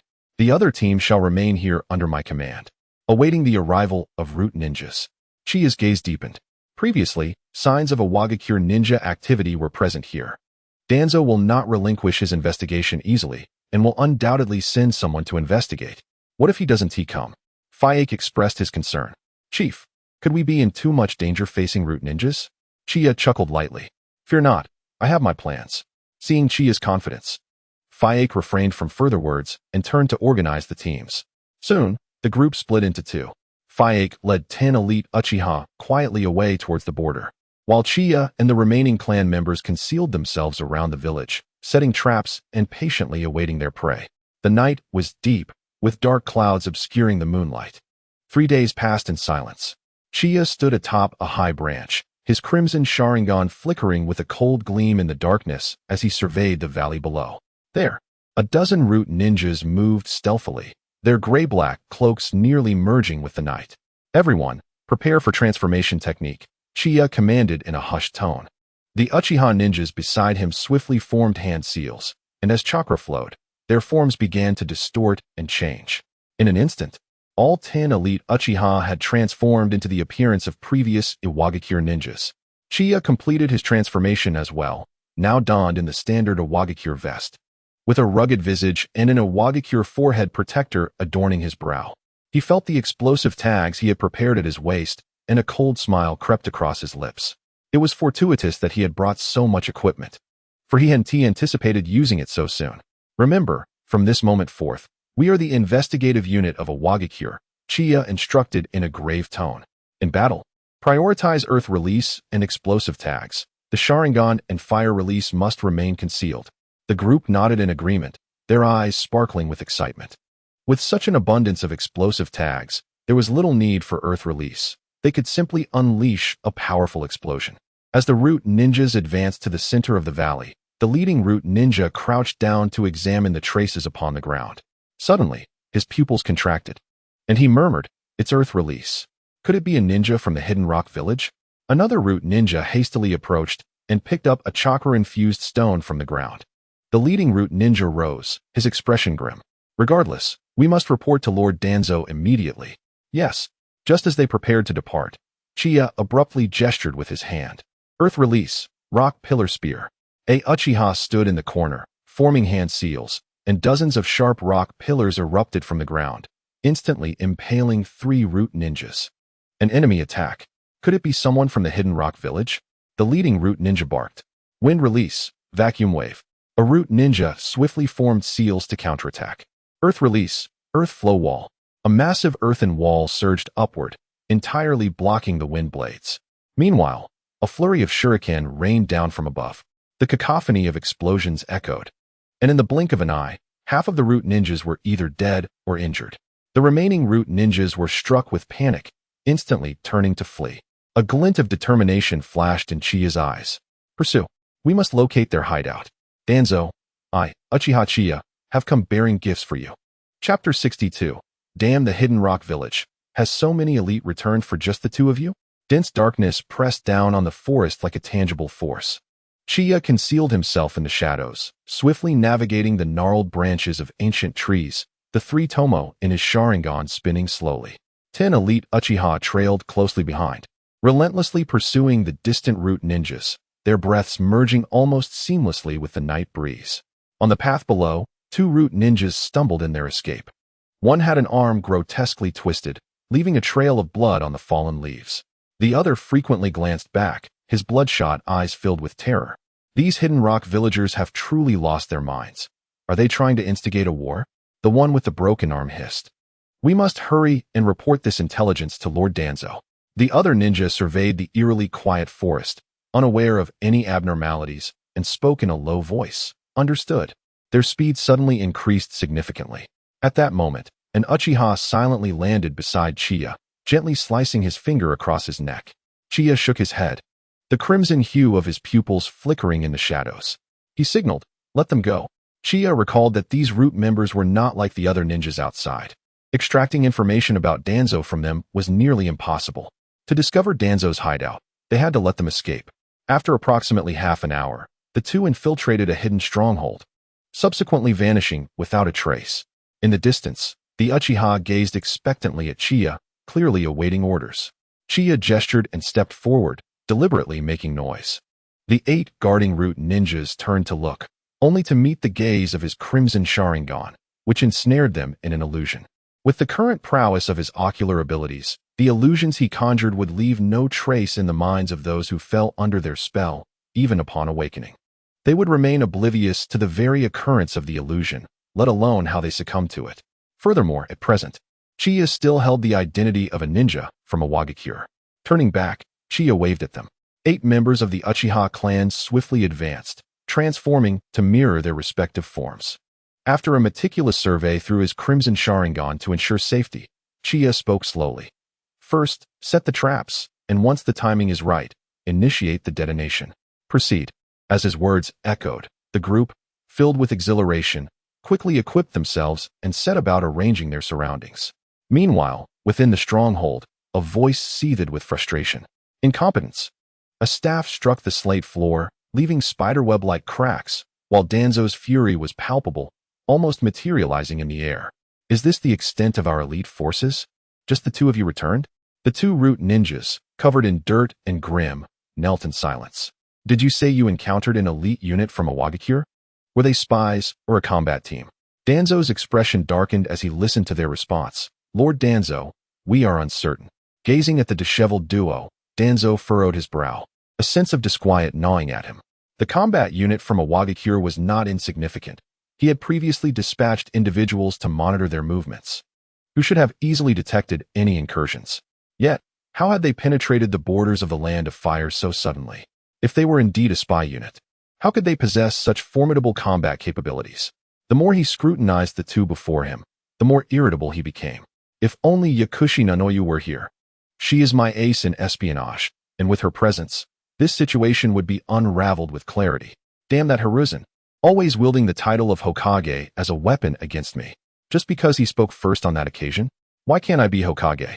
If I were, I assure you, not only a Wagakure, but even Tsunade would behave with utmost decorum. Suddenly, a deafening explosion erupted. The entire structure trembled, the beams groaning under the strain. The thunderous blast drowned out the latter part of his utterance. What on earth is happening? Danzo's heart raced with alarm.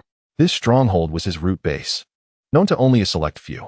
He cast a sharp glance at his two subordinates, a foreboding sensation creeping in. Could it be that they had drawn this calamity upon them? Above, the stones rumbled ominously and shattered like fragile eggshells, raining debris upon the surroundings. In the blink of an eye, the open sky became visible. Countless kunai adorned with explosive tags surged forth like a swarm of bees. The cacophony of explosions reverberated, and the ceiling collapsed with a thunderous crash. Danzo, caught unprepared, was swept away by the shockwave. As he shattered through the wooden window and tumbled into the courtyard, he beheld a scene that would forever be etched in his memory.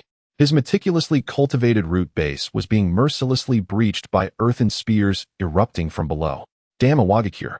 Danzo, disheveled and enraged, found himself surrounded by the remaining root ninjas, who hastened to shield him while vigilantly scanning their surroundings. Danzo looked up at the figures standing amidst the ruins. You dare to seek your own demise. As soon as the words left his lips, he was met with an overwhelming barrage of explosive tags and shurikens. Danzo's pupils constricted sharply. The coordination of these rock shinobi was terrifyingly exquisite. Each wave of attack was precisely timed to exploit the gaps. Wind release, vacuum great sphere. Danzo swiftly evaded the explosion, unleashing a frenzied barrage of wind projectiles that tore 3 rock shinobi to shreds. Yet, there was no bloodshed. It was merely a clone. Danzo's nape bristled. Years of life and death experiences had honed his instincts. He instinctively tilted his head just as a shuriken grazed his ear, carving a deep gash across his face. The rock shinobi had even changed direction midair. Danzo quickly raised his staff to block, the impact of weapon against weapon sparking brilliantly. The assailant was none other than Chiya from a Wagakure. Chiya swiftly changed his stance, the short blade in his other hand gliding menacingly towards the eye ensnared by bandages. Danzo, witnessing this maneuver, felt a surge of panic. He retreated hastily. Although he evaded the attack, he inadvertently tore the bandage from his head. A flash of crimson light flickered within the wrappings. Chiya's gaze sharpened. Is that the Sharingan? The thought barely formed when he hurled an explosive tag at Danzo. The shockwave from the explosion violently separated the two. As Chiya retreated, he signaled to his comrades to withdraw. The root base had been obliterated, and half of the ninjas within had perished as well. Danzo crashed heavily against a burning beam, blood pouring from his thigh due to the blast. He watched helplessly as the rock shinobi methodically retreated. Pursue. Danzo's voice erupted like a demon's roar. The root ninjas around him steeled themselves and charged towards Chiya and his group. However, Chiya had no intention of lingering in battle. As they departed, he glanced back at Danzo's furious figure in the distance. Shall we intercept him, clan head? Uchiha inquired as he approached Chiya. Chiya gazed towards the border and shook his head gently. Let them fight amongst themselves. Our goal lies at the border. Move. 10 shadowy figures melded into the night, flames rising behind them, illuminating Danzo's contorted visage like a fiend. The echoes of his enraged shouts could be faintly heard. Damn Awagakure. Chapter 63. Reaping the Fruits. The malevolent Uchiha truly deserves damnation. In the dark forest, Chiya led the Awagakure team swiftly through the underbrush, pursued relentlessly by the root ninjas. Faster! One of the root ninjas bellowed. Don't let them escape. Chiya could faintly hear the voices behind him. A smirk played at the corners of his mouth as he occasionally slowed his pace, deliberately allowing their pursuers to catch sight of their fleeing forms. He had meticulously calculated every step. They were less than 5 miles from the border, and according to Fugaku's intel, the Awagakure forces awaited just ahead. Suddenly, a familiar chakra signature emerged from the thicket. Chiya's eyes flickered as he turned to look. Moments later, several figures burst forth from the foliage. These were the separated Uchiha team, led by Fugaku, who lowered his voice and swiftly approached Chiya. Their vanguard had successfully lured the enemy as planned. Just 1 mile ahead in the valley, Qianye nodded approvingly. Excellent. He gestured, and 10 elite Uchiha members immediately understood, swiftly dispersing into the shadows. Qianye raised his hand to perform a series of seals, summoning 10 clones of himself from Awagakure. Accompanied by Fuyua, he continued to flee forward, while the root ninja behind them remained oblivious to any anomaly. Lord Danzo's order was to capture them alive. The leader of the root gritted his teeth. We cannot allow them to escape the land of fire. Hurry! They are increasing their speed. A root ninja, watching the vanishing figures ahead, suddenly displayed a look of urgency. Can we not catch up? As the Awagakure shinobi disappeared from sight, the leading root captain's face contorted with rage. Those detestable Awagakure ninjas dare to mock us. Captain, look in the distance. A keen-eyed root ninja detected something unusual, and his expression brightened. The others followed his gaze. They could see flickering lights in the distance. Awagakure ninjas. No wonder they were so fearless. They had reached their stronghold. Captain, what should we do? What should we do? We stand on the land of fire. Kill. Charge in. In the border valley, the moon cast a pale light. The Awagakure team was regrouping. The one-eyed captain was surveying the surroundings. Ever since he sensed the activities of Konoha ninjas yesterday, he had rushed here with his men. Little did he expect those ninjas to possess such incredible escape skills, moving with remarkable speed. His squad was not specialized in tracking, and while feeling frustrated, he could not help but regard the Konoha ninjas with disdain. How cowardly these Konoha ninjas are. The one-eyed captain inadvertently glanced at the tranquil forest, suddenly furrowing his brow. A sharp gaze swept through the woods. There was movement. In the next moment, several disheveled Awagakure ninjas burst from the underbrush, their bodies marked with obvious signs of battle. Captain, it's the Konoha ninjas. They are charging this way. The one-eyed captain's pupils contracted as he looked ahead. Before he could contemplate further, dozens of black-clad ninjas surged from the forest, their Konoha headbands glinting coldly in the moonlight. The Awagakure scum. The root leader seethed with rage upon seeing the large number of Awagakure ninjas. They dare to invade the land of fire. Not a single one of you shall leave today. The one-eyed captain's expression changed drastically. They had indeed considered invading and causing trouble for Konoha in recent days, but no concrete actions had been taken yet. How dare these cowardly Konoha ninjas take the initiative? So confident, could they be laying an ambush? Watching the black figures charging toward them one after another, he was convinced.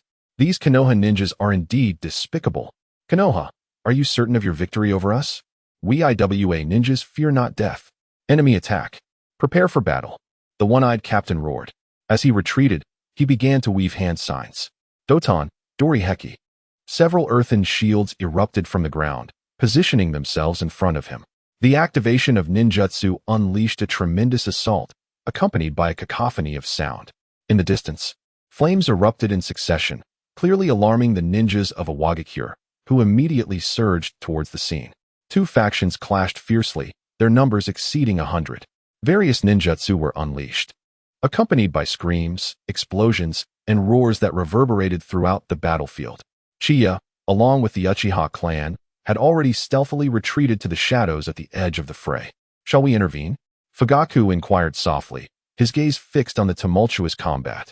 Chiya shook his head, the 3 tomo of his Sharingan reflecting the chaotic slaughter. There is no need for haste. Let them tear each other apart for now. In the heart of the battlefield, the clash of earth and fire techniques produced thunderous detonations. Earth style, earth wall. A single-eyed ninja slammed his palms onto the ground, causing a massive rock wall to rise abruptly and crush several root ninjas into a gruesome paste. Wind style, vacuum wave. The root ninjas, undeterred, retaliated with sharp blades of wind that severed 3 Iwagakure ninjas in half. Trained solely for the purpose of killing, the Roots elite were at a disadvantage against the ever-cunning Uchiha, yet they displayed remarkable prowess against the ordinary ninjas of Iwagakure. Soon, the valley was awash in crimson.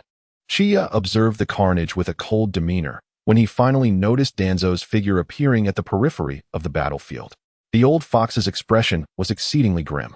Witnessing this, a smirk crept across Chiya's lips. "Danzo, I trust you shall find this gift to your liking? That advisor has actually made a move." One of the Uchiha exclaimed in surprise. "He is a wind-style ninja. That advisor possesses formidable strength." Chiya's gaze flickered with intrigue. Indeed, Danzo's abilities were noteworthy. Otherwise, he would not have cultivated so many talents within the root. "Chiya, it seems he is nearing his end. Should we?" As Danzo himself joined the fray, the scales of victory rapidly tilted in favor of the root. "Yes, it is time." Chiya's lips curled into a smile as he gestured to his companions. They promptly raised their hands to form seals, transforming back into their Uchiha forms, adorned in their clan's attire, complete with the prominent clan emblem emblazoned behind them. The sight of the uniformly dressed Uchiha created a striking tableau. "Esteemed comrades, it is nearly time for us to reap our rewards." Chiya reverted to his original appearance, a smile gracing his features. "One principle: utilize explosive tags wherever possible, employ fire techniques when feasible, and strike from the shadows whenever you can. You are the elite of our clan and the hope for the Uchiha's future.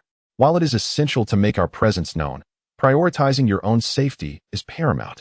Upon hearing this, the expressions of his companions turned solemn. "Understood." Chiya nodded, his gaze fixed on the battlefield. "Charge." No sooner had Chiya uttered the command than he led the charge forward. "Danzo-sama, leave the battle to us Uchiha." At the sound of that familiar voice, Danzo turned, and upon seeing Chiya and the gathered Uchiha, his expression turned remarkably comical, akin to a man suffering from constipation. He could hardly believe that the Uchiha had fortuitously arrived at this moment. Danzo's gaze fell upon the foot of one of the Uchiha, clearly caked in dried mud. It was evident that he had been observing for quite some time. "Uchiha, very well." Danzo's rage twisted into a sinister smile. "Thank you for your praise, Lord Danzo. The Uchiha have always been exceptional." Chiya responded with a grin. He swiftly moved to a low-lying area, inhaled deeply, and raised his hand to form seals. Fire release, great fire annihilation. A searing flame erupted from Chiya's mouth. The fire rapidly spread from the low ground upwards, creating a fierce firestorm that engulfed the surroundings in an inferno. The villagers of Iwagakure found themselves ensnared within. The widespread flames made evasion and defense exceedingly difficult, whether by design or by chance. Even the root ninjas engaged in combat suffered burns, albeit less severe. The swiftly approaching flames directly consumed a line of Iwagakure ninjas before them. Fire release, great fireball technique. Fire release, dragon fire technique. One after another, Uchiha stood beside Chiya, unleashing ninjutsu and hurling kunai fixed with explosive tags toward the heart of the battlefield. The casualties among Iwagakure ninjas mounted swiftly, and the root ninjas were also affected, sustaining injuries to varying degrees. "These are the elite of my root." Danzo seethed with fury, realizing that Chiya's earlier actions had been deliberate. This scene left him trembling with rage. Evil Uchiha, truly despicable. Danzo watched as the Iwagakure ninjas were decimated, yet the Uchiha continued their assault with fire techniques, pushing him past the brink of patience. "Uchiha Chiya, cease this at once." Chapter 64. I, Uchiha, have prevailed. Danzo, we are irreconcilable. Chiya remained unperturbed. A mere advisor to the Hokage dares to command the Uchiha? Even as Hokage, you shall merely stand aside and observe. Chiya accurately flung the kunai with explosive tags into a cluster of enemies. The sound of explosions echoed continuously. Danzo stood rooted in place, watching Chiya and the Uchiha act without restraint. His fingernails dug into his palms as his body trembled slightly, though he could not fully grasp Danzo's turmoil. It was evident from his expression that his thoughts were laced with bitter curses. Soon, the conflict concluded. Chiya led the Uchiha to a concealed location to regroup.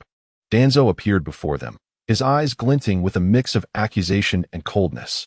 "Chiya, why did you not act sooner? Were you content to watch us fall into peril?" Chiya offered a faint smile, his tone calm. "Lord Danzo, it was never our intention. Acting rashly without confirming the identities of our adversaries would only exacerbate the casualties. It was only upon witnessing your engagement that I discerned the identities on both sides and acted decisively to assist you. Otherwise, how could you and your root have retained so many of your elite? Danzo was momentarily taken aback. This Chiya, indeed a cunning Uchiha, exhibited remarkable eloquence. Had you intervened, my root would have resolved matters more swiftly, and the losses would not have been as grave. Now, you have escalated our casualties and expect gratitude? Tuanzang's gaze slightly narrowed, and he comprehended the implications of Qianye's words. Although he found Qianye's response as repugnant as consuming a fly's excrement, he could not deny the validity of Qianye's assertion. Even if it escalated to Rijan, this argument would hold merit, ultimately leading to a muddled resolution by Rijan. He was all too familiar with Rijan. In his heart, Tuanzang discreetly took note of the Uchiha clan. He refrained from further inquiries and turned to the gathered members of Root. In an instant, the Uchiha and the Root ninjas formed two distinct factions, sharply divided. Observing Qianye directing the relatively rested Uchiha to clean up the battlefield, Tuanzang feigned a smile, though devoid of genuine warmth. Humph, you Uchiha certainly excel at claiming credit. Qianye replied with a subtle smile. Lord Tuanzang, you jest. These are merely the remnants of a Wagakure that my Uchiha clan has vanquished. This unmistakable fire release is indeed our handiwork. Furthermore, we are not here to seize glory. Our primary purpose for coming was to investigate certain matters. It is quite fortuitous to encounter you here, Lord Tuanzang. I wonder if you have any connection to the incident in question.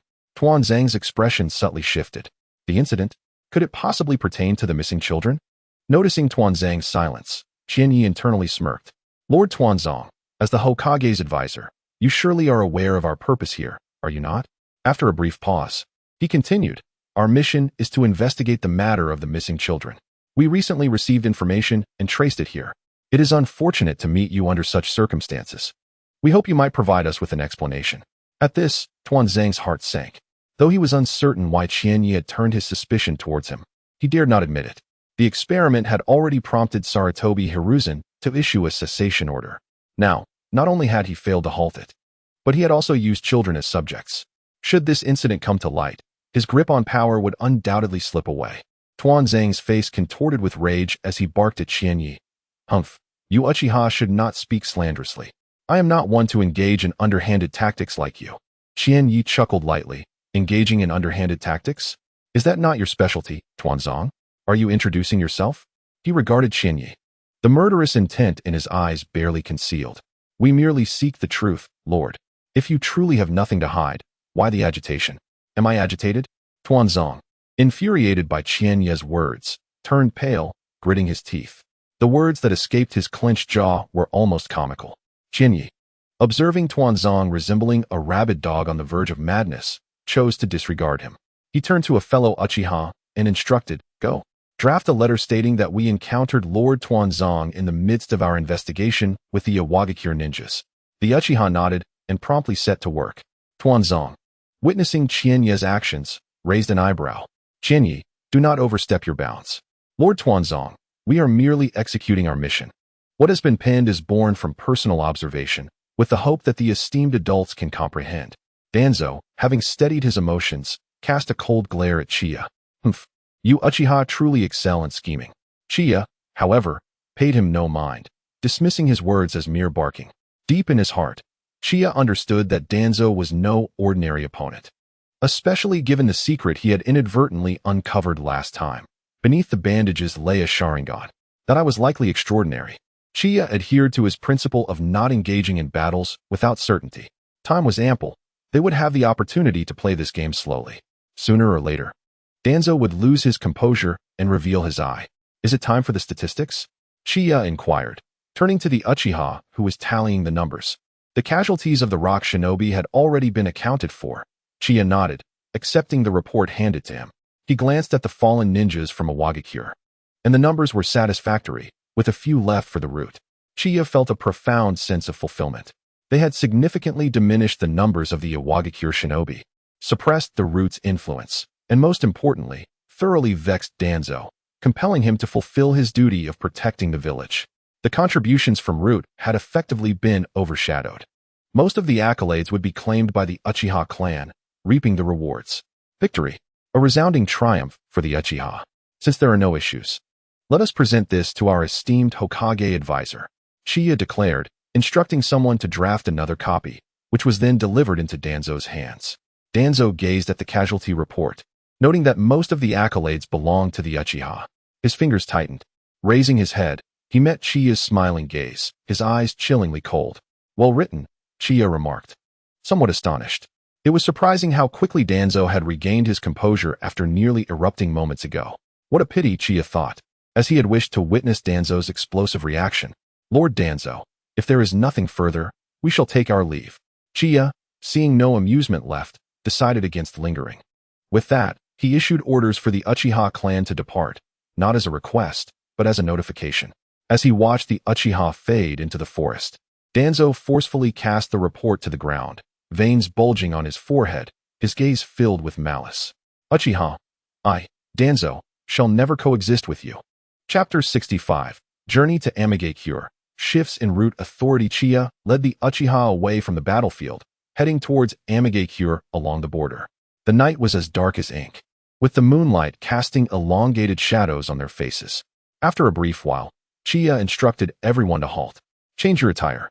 Upon hearing this, the Uchiha acted without hesitation or inquiry, turning their Uchiha-marked garments inside out and donning the plain clothes devoid of any clan insignia over them. The emblem of the Uchiha clan was concealed once more, reverting to the guise of ordinary merchants. Has the intelligence been dispatched? Chiya turned to the previous Uchiha. Not yet. Lord Clan Leader, shall we send it now? Chiya nodded in response. For this mission, we need only articulate the matters concerning Danzo clearly and await the village's command. Prepare to send it. Upon hearing Chiya's affirmation, the Uchiha member nodded earnestly and began to jot down notes swiftly. Once completed, he handed the document to Chiya. Chiya examined the contents. It detailed how members of the Uchiha encountered spies from the rock village upon exiting the village, utilizing Jinjutsu to extract intelligence, suspecting them to be leaf ninjas. It also recounted their investigation, which fortuitously led to matters involving the rock village and the Root organization, including their assistance in eradicating the rock village. Chiya nodded slightly. The content was indeed thorough. Remove our suspicions and retain only the objective facts. Rewrite it, and it shall be ready for dispatch. Understood, Lord Clan Leader. After eliminating the Uchiha's suspicions and completing the rewrite, he produced a sealing scroll from his robe and activated the summoning technique. With a puff, a ninja eagle appeared. The Uchiha placed the intelligence into a cylindrical container. The eagle let out a cry before soaring into the sky. Chiya understood that the third Hokage was inherently sensitive to political matters.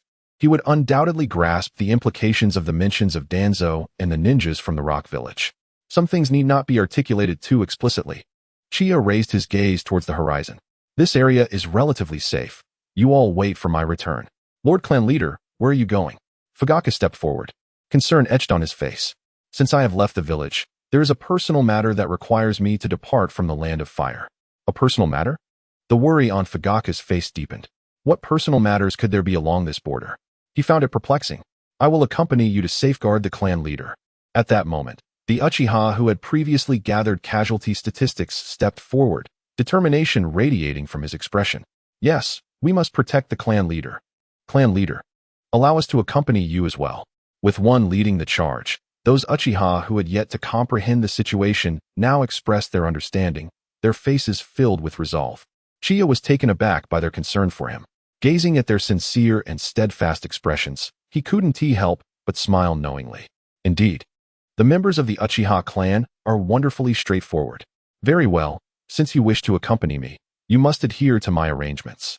Rest assured, clan leader. They all responded, their faces adorned with radiant smiles. In any case, the news from the village will not arrive anytime soon. Let us depart. Onward to the land of rain. The ninja eagle soared swiftly above the land of fire, reaching the leaf village in less than 3 hours. The Umbu swiftly delivered the intelligence brought by the eagle to the Hokage's office. The smoke from Sarutobi Hiruzen's pipe curled languidly in the air. Alas! He cast the intelligence report onto the table, a flicker of disappointment and fatigue flashing in his eyes. The letter meticulously chronicled Qianye's observations and experiences. subtly insinuating without explicitly stating that Danzo was the perpetrator. Sarutobi Hiruzen, as the third Hokage, could certainly discern the profound implications hidden within Qianye's roundabout expressions. Chiya, truly remarkable. Sarutobi Hiruzen felt a surge of admiration for Qianye's discreet, yet perceptive conduct. Summon advisors Tsunade and Mito. He commanded to the Umbu outside. Yes, the Umbu swiftly departed. Before long, Mito and Tsunade arrived at the office. Upon seeing the troubled expression on Sarutobi Hiruzen's face, they were taken aback. Has there been another outbreak of conflict? Mito inquired, concern etched across his face. After the Umbu had exited, he was the first to speak. Sarutobi Hiruzen gestured towards the letter on the table. His tone weighed down with gravity. Take a look, this is the intelligence just received from the Uchiha. Mito and Tsunade picked up the letter, engrossed in its contents. As they delved deeper, the meaning behind Qianye's words became increasingly clear, their expressions growing solemn.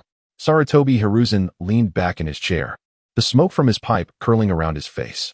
Danzo's actions have openly defied my orders. He has orchestrated the abduction of children, likely for his wood-release experiments. Upon hearing about the wood-release experiments, both advisors were taken aback. Danzo truly dares to go this far. Tsunade's face reflected disbelief and fury. This is utterly outrageous. Mito furrowed his brow, responding coldly. Sarutobi Hiruzen reclined in his chair, the smoke swirling around him as he spoke slowly. Danzo's conduct has blatantly contravened my directives. He has not only continued with the prohibited wood-release experiments, but has even resorted to kidnapping children as test subjects. Such actions have severely tarnished Konoha's reputation and jeopardized the interests of its citizens. I believe it is imperative to revoke Danzo's authority. Tsunade and Mito exchanged glances, and after a brief silence, Tsunade spoke. Hiruzen, while Danzo has erred, we cannot overlook his contributions to the village. The foundation he cultivated has played a pivotal role in numerous missions during this war. We cannot allow one mistake to overshadow his entire legacy. Tsunade nodded in agreement. Indeed, Hiruzen, although Danzo's methods may be extreme, his loyalty to the village is unquestionable. We should grant him an opportunity for redemption. Sarutobi Hiruzen's gaze swept over both of them, and he sighed. I understand your perspective. Danzo's contributions over the years are indeed significant, but the gravity of this situation cannot be underestimated. I cannot stand idly by, otherwise. Who will heed my orders in the future? Mito pondered for a moment. Hiruzen, we are not seeking to shield Danzo. However, we must also consider the overall welfare of the village, setting aside the need to balance the rapidly rising Uchiha for now, focusing solely on the root organization. If Danzo were to be replaced now, it is likely that the root would experience a brief period of instability. In recent years, Root has dispatched countless ninjas into other villages, and although the war has just concluded, the future remains uncertain. Without Danzo at the helm, swift coordination would be impossible in the short term, during which a significant amount of intelligence could be lost. It would be prudent to summon him first and allow him to clarify the circumstances. If he genuinely recognizes his mistakes and shows a willingness to amend them, we could grant him a chance. Seeing Sarutobi Hiruzen's hesitation, Tsunade added, Indeed, Hiruzen, we could appoint Mitarashi Anko to temporarily oversee Root and monitor Danzo's actions. This approach would ensure stability within Root while preventing Danzo from repeating his errors. Sarutobi Hiruzen remained silent for a considerable time, fully aware that the concerns of Mitarashi Anko and Tsunade were not unfounded. The Root organization is indeed a critical force for Konoha, and it cannot be easily shaken, especially during this sensitive post-war period. However, he also understood that Danzo's actions had crossed his threshold of tolerance. Very well, Sarutobi Hiruzen finally spoke. Let us summon Danzo and allow him to explain himself. If he truly wishes to repent, we may consider granting him an opportunity. However, should he persist in his obstinacy, measures must be taken. Mitarashi Anko and Tsunade exchanged glances, both exhaling in relief. They recognized that Sarutobi Hiruzen's decision was not made lightly, but for the sake of the village, they had to persuade him. Hiruzen, rest assured, we will have a thorough discussion with Danzo to make him aware of his transgressions. Mitarashi Anko assured. Tsunade nodded in agreement. Indeed, Hiruzen, we will strive to guide Danzo back onto the right path and enable him to fulfill his role. Sarutobi Hiruzen nodded. Though he understood that the matter was far from simple, he knew Danzo's character all too well. Convincing him to genuinely repent would be no easy task. Yet, He also recognized that the stability of the village was paramount. If the issue could be resolved through peaceful means, that would indeed be the ideal outcome. I hope Danzo can come to understand his mistakes, Sarutobi Hiruzen murmured, his gaze drifting through the window towards the distant sky, his heart heavy with concern. Chapter 66. Farewell to the Three Little Ones, Becoming Madara's Heir? In the land of rain, a gentle drizzle enveloped the terrain like a thin veil. Chiya stealthily led the Uchiha contingent into the border town of the land of rain. The streets of the town were sparse with pedestrians, and those who passed by hurriedly exuded an air of oppression. The disparity between this place and the land of fire was stark. The difference is staggering, Fugaku murmured, surveying the dilapidated houses and muddy roads. The land of rain has endured years of conflict, and its citizens are beset by hardship. Chiya nodded in affirmation. This war has dragged on for over 4 years, with ninjas from multiple nations engaging in battle within the Rain Village. Countless ninjas have perished, and the plight of the Rain's populace is far worse. Under such circumstances, how could they possibly thrive? As the crowd traversed the quaint town, Chiya led his companions towards the location previously occupied by Mihiko and his group. However, shortly after departing from the village, Chiya's Sharingan activated instantaneously, his gaze slicing through the surroundings like a blade. An ambush, Chiya bellowed, prompting the group to swiftly form a defensive formation. Suddenly, dozens of ninjas from the hidden Rain Village surged forth from the surrounding woods, their weapons glinting ominously, exuding an aura of lethal intent. How dare you tread upon the land of rain? You seek death. One of the ninjas from the hidden Rain Village shouted vehemently, launching the first attack. Fire style, Fireball Jutsu.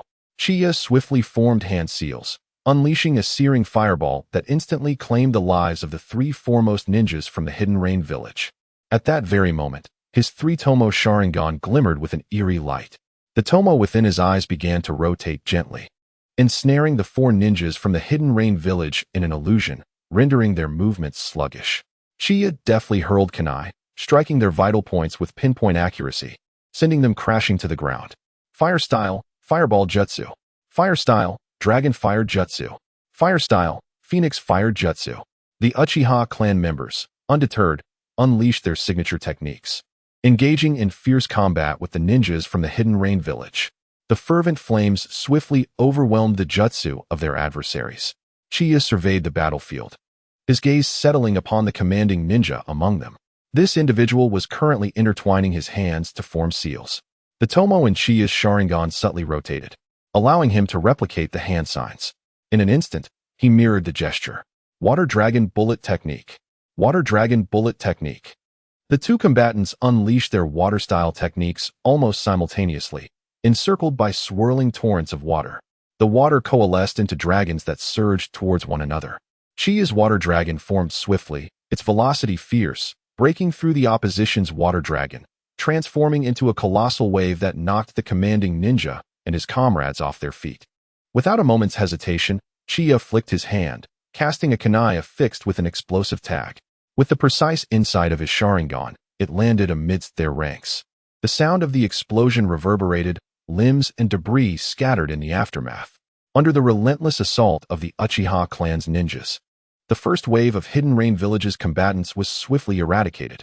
Humph, mere trifles, Fayek said, breathing heavily yet exuding newfound confidence. No sooner had he spoken than a second wave of ninjas from the Hidden Rain Village appeared, launching their assault. Damn it! How can there be so many of these Hidden Rain scoundrels? Fayek frowned. Chiya's intuition stirred, sensing an unusual disturbance. The shadow of Danzo flickered in his mind. Is this old dog setting a trap for me? It shouldn't be. He wouldn't recover so swiftly. At this moment, he should still be dealing with rude-s affairs. Who else could it be? Chiya quickly scanned the surroundings, cautioning, everyone, be on your guard.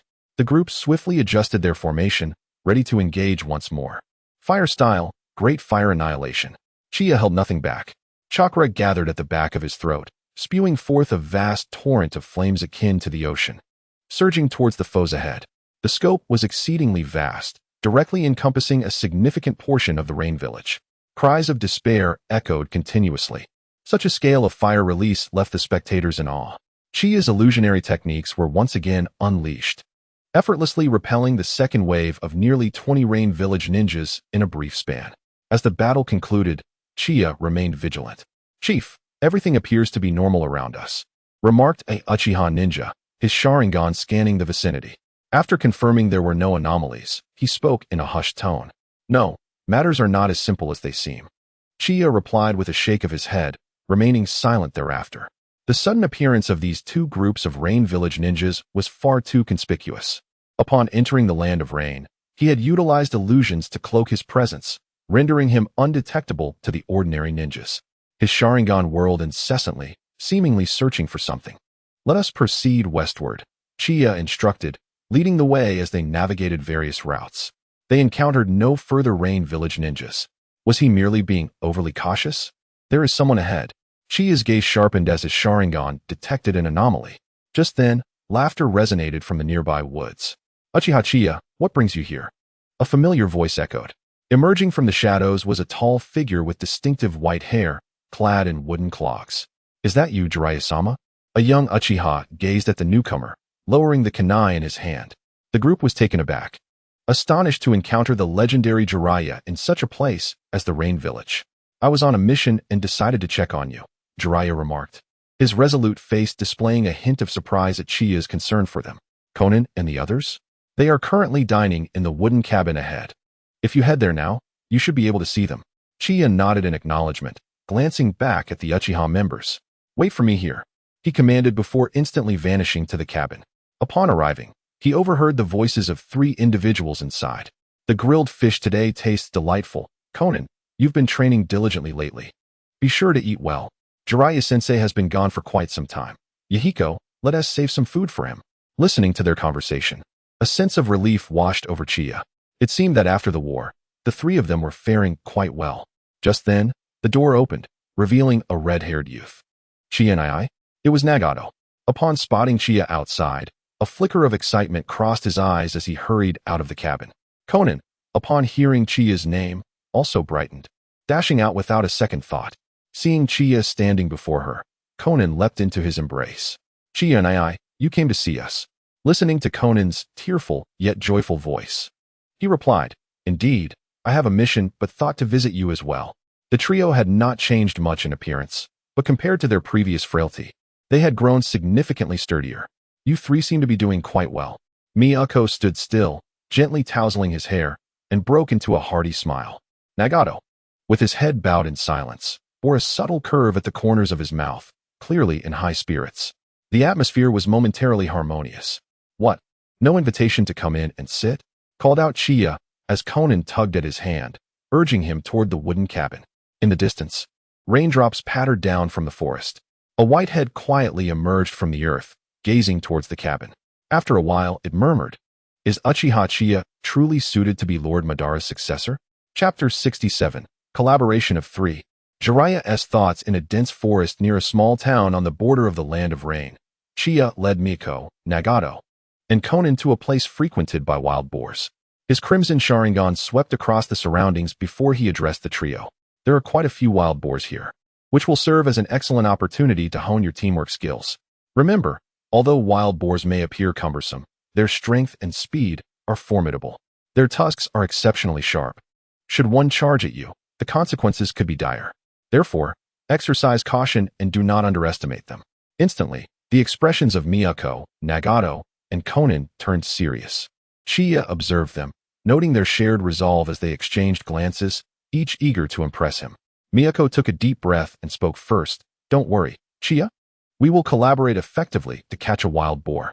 Chiya smiled faintly and nodded. Very well. Then utilize the teamwork skills you've learned and commence your operation. Remember, safety first, do not overreach. With determination etched on their faces, the 3 responded in unison, yes. Conan was the first to spring into action. She retrieved a paper crane from her pocket and infused it with chakra. The crane instantly came to life, fluttering gracefully into the distance. Chiya stood by, his eyes widening in surprise. The paper crane would produce sounds to attract the wild boar's attention, while also granting the trio sufficient time to observe the boar's movements and gather intelligence. This method is quite clever, Nagato remarked, standing nearby as he swiftly formed hand seals. He uttered a command, and a gentle breeze erupted from his lips, propelling towards the paper crane.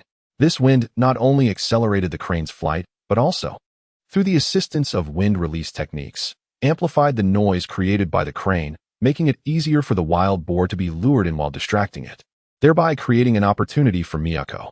Chiya's gaze fell upon Miyako, who was gripping several shuriken tightly, his eyes focused, seemingly preparing to attack with both taijutsu and projectiles. Observing their actions, Chiya felt a sense of reassurance within him. Indeed, the trio had been diligently training, and their progress was evident. Soon, the distant roar of a wild boar echoed, growing closer. The paper crane came into view, followed by a massive wild boar. Conan's paper crane had successfully captured the boar's attention, drawing it nearer. As the boar charged, Nagato began to form hand seals. A gust of vigorous wind swept through, causing the wild boar to squint its eyes against the force. Its movement faltered momentarily, evidently hindered. Seizing the moment, Yahiko swiftly hurled a shuriken, accurately striking the beast's leg.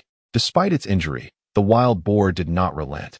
Instead, it grew more agitated, emitting a ferocious roar. Wind release, gale palm. Water release, water chaos wave. The two swiftly positioned themselves together, unleashing the ninjutsu they had recently practiced against the wild boar. Utilizing the wind release, Conan rapidly launched the shuriken strapped to her waist. Empowered further by the wind, its potency increased threefold. The ensuing wails of the wild boar echoed as it found itself utterly defenseless against the trio's coordinated efforts. Just as they were on the brink of subduing the beast, Yahiko grew complacent. Noticing the boar's weakened state, a sense of pride crept onto his face. Let us bind it and take it back. Nagato and Conan ceased their assault upon witnessing this. Yahiko approached the wild boar with the intent to secure it. However, at that moment, the wild boar suddenly sprang into action. Its previous demeanor had been a ruse.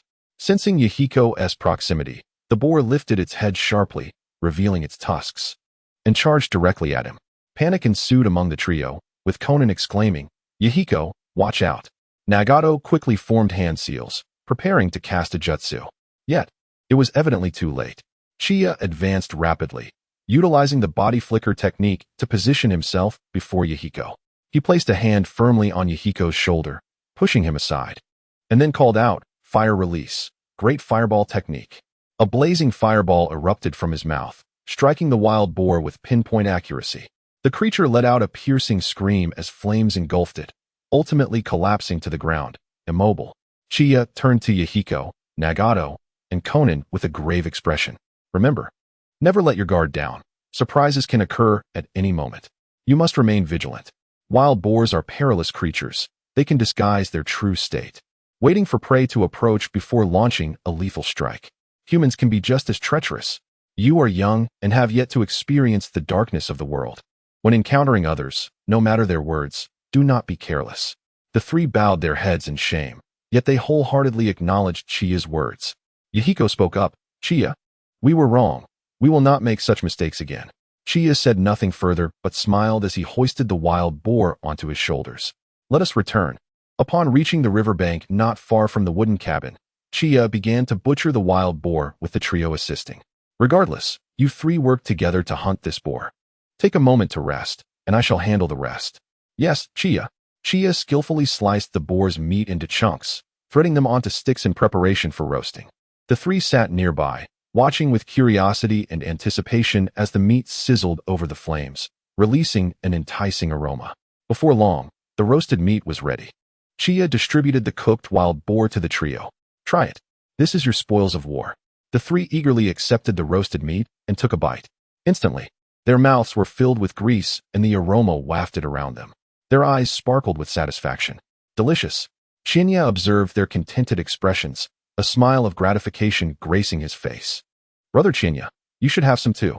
Xiao Nan, noticing that Chinya had no meat, offered him her portion. "You need to eat more since you're still growing."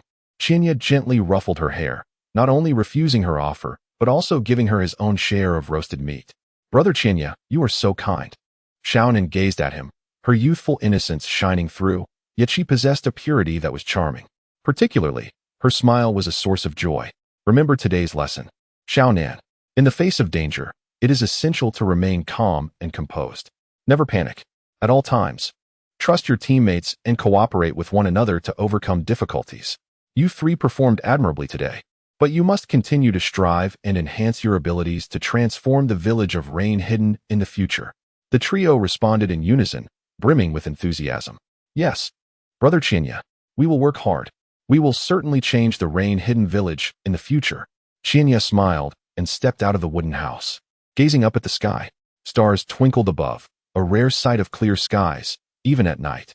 This place seldom experiences rain. It is quite beautiful. In the distance, Jiraiya, sitting on a rock, suddenly spoke, looking at Qianye with a smile. Qianye turned to him. Lord Jiraiya, how long do you plan to teach them? Chapter 68. Taking the blame for the Hokage, the strength of perseverance. The current situation in the rain-hidden village is dire.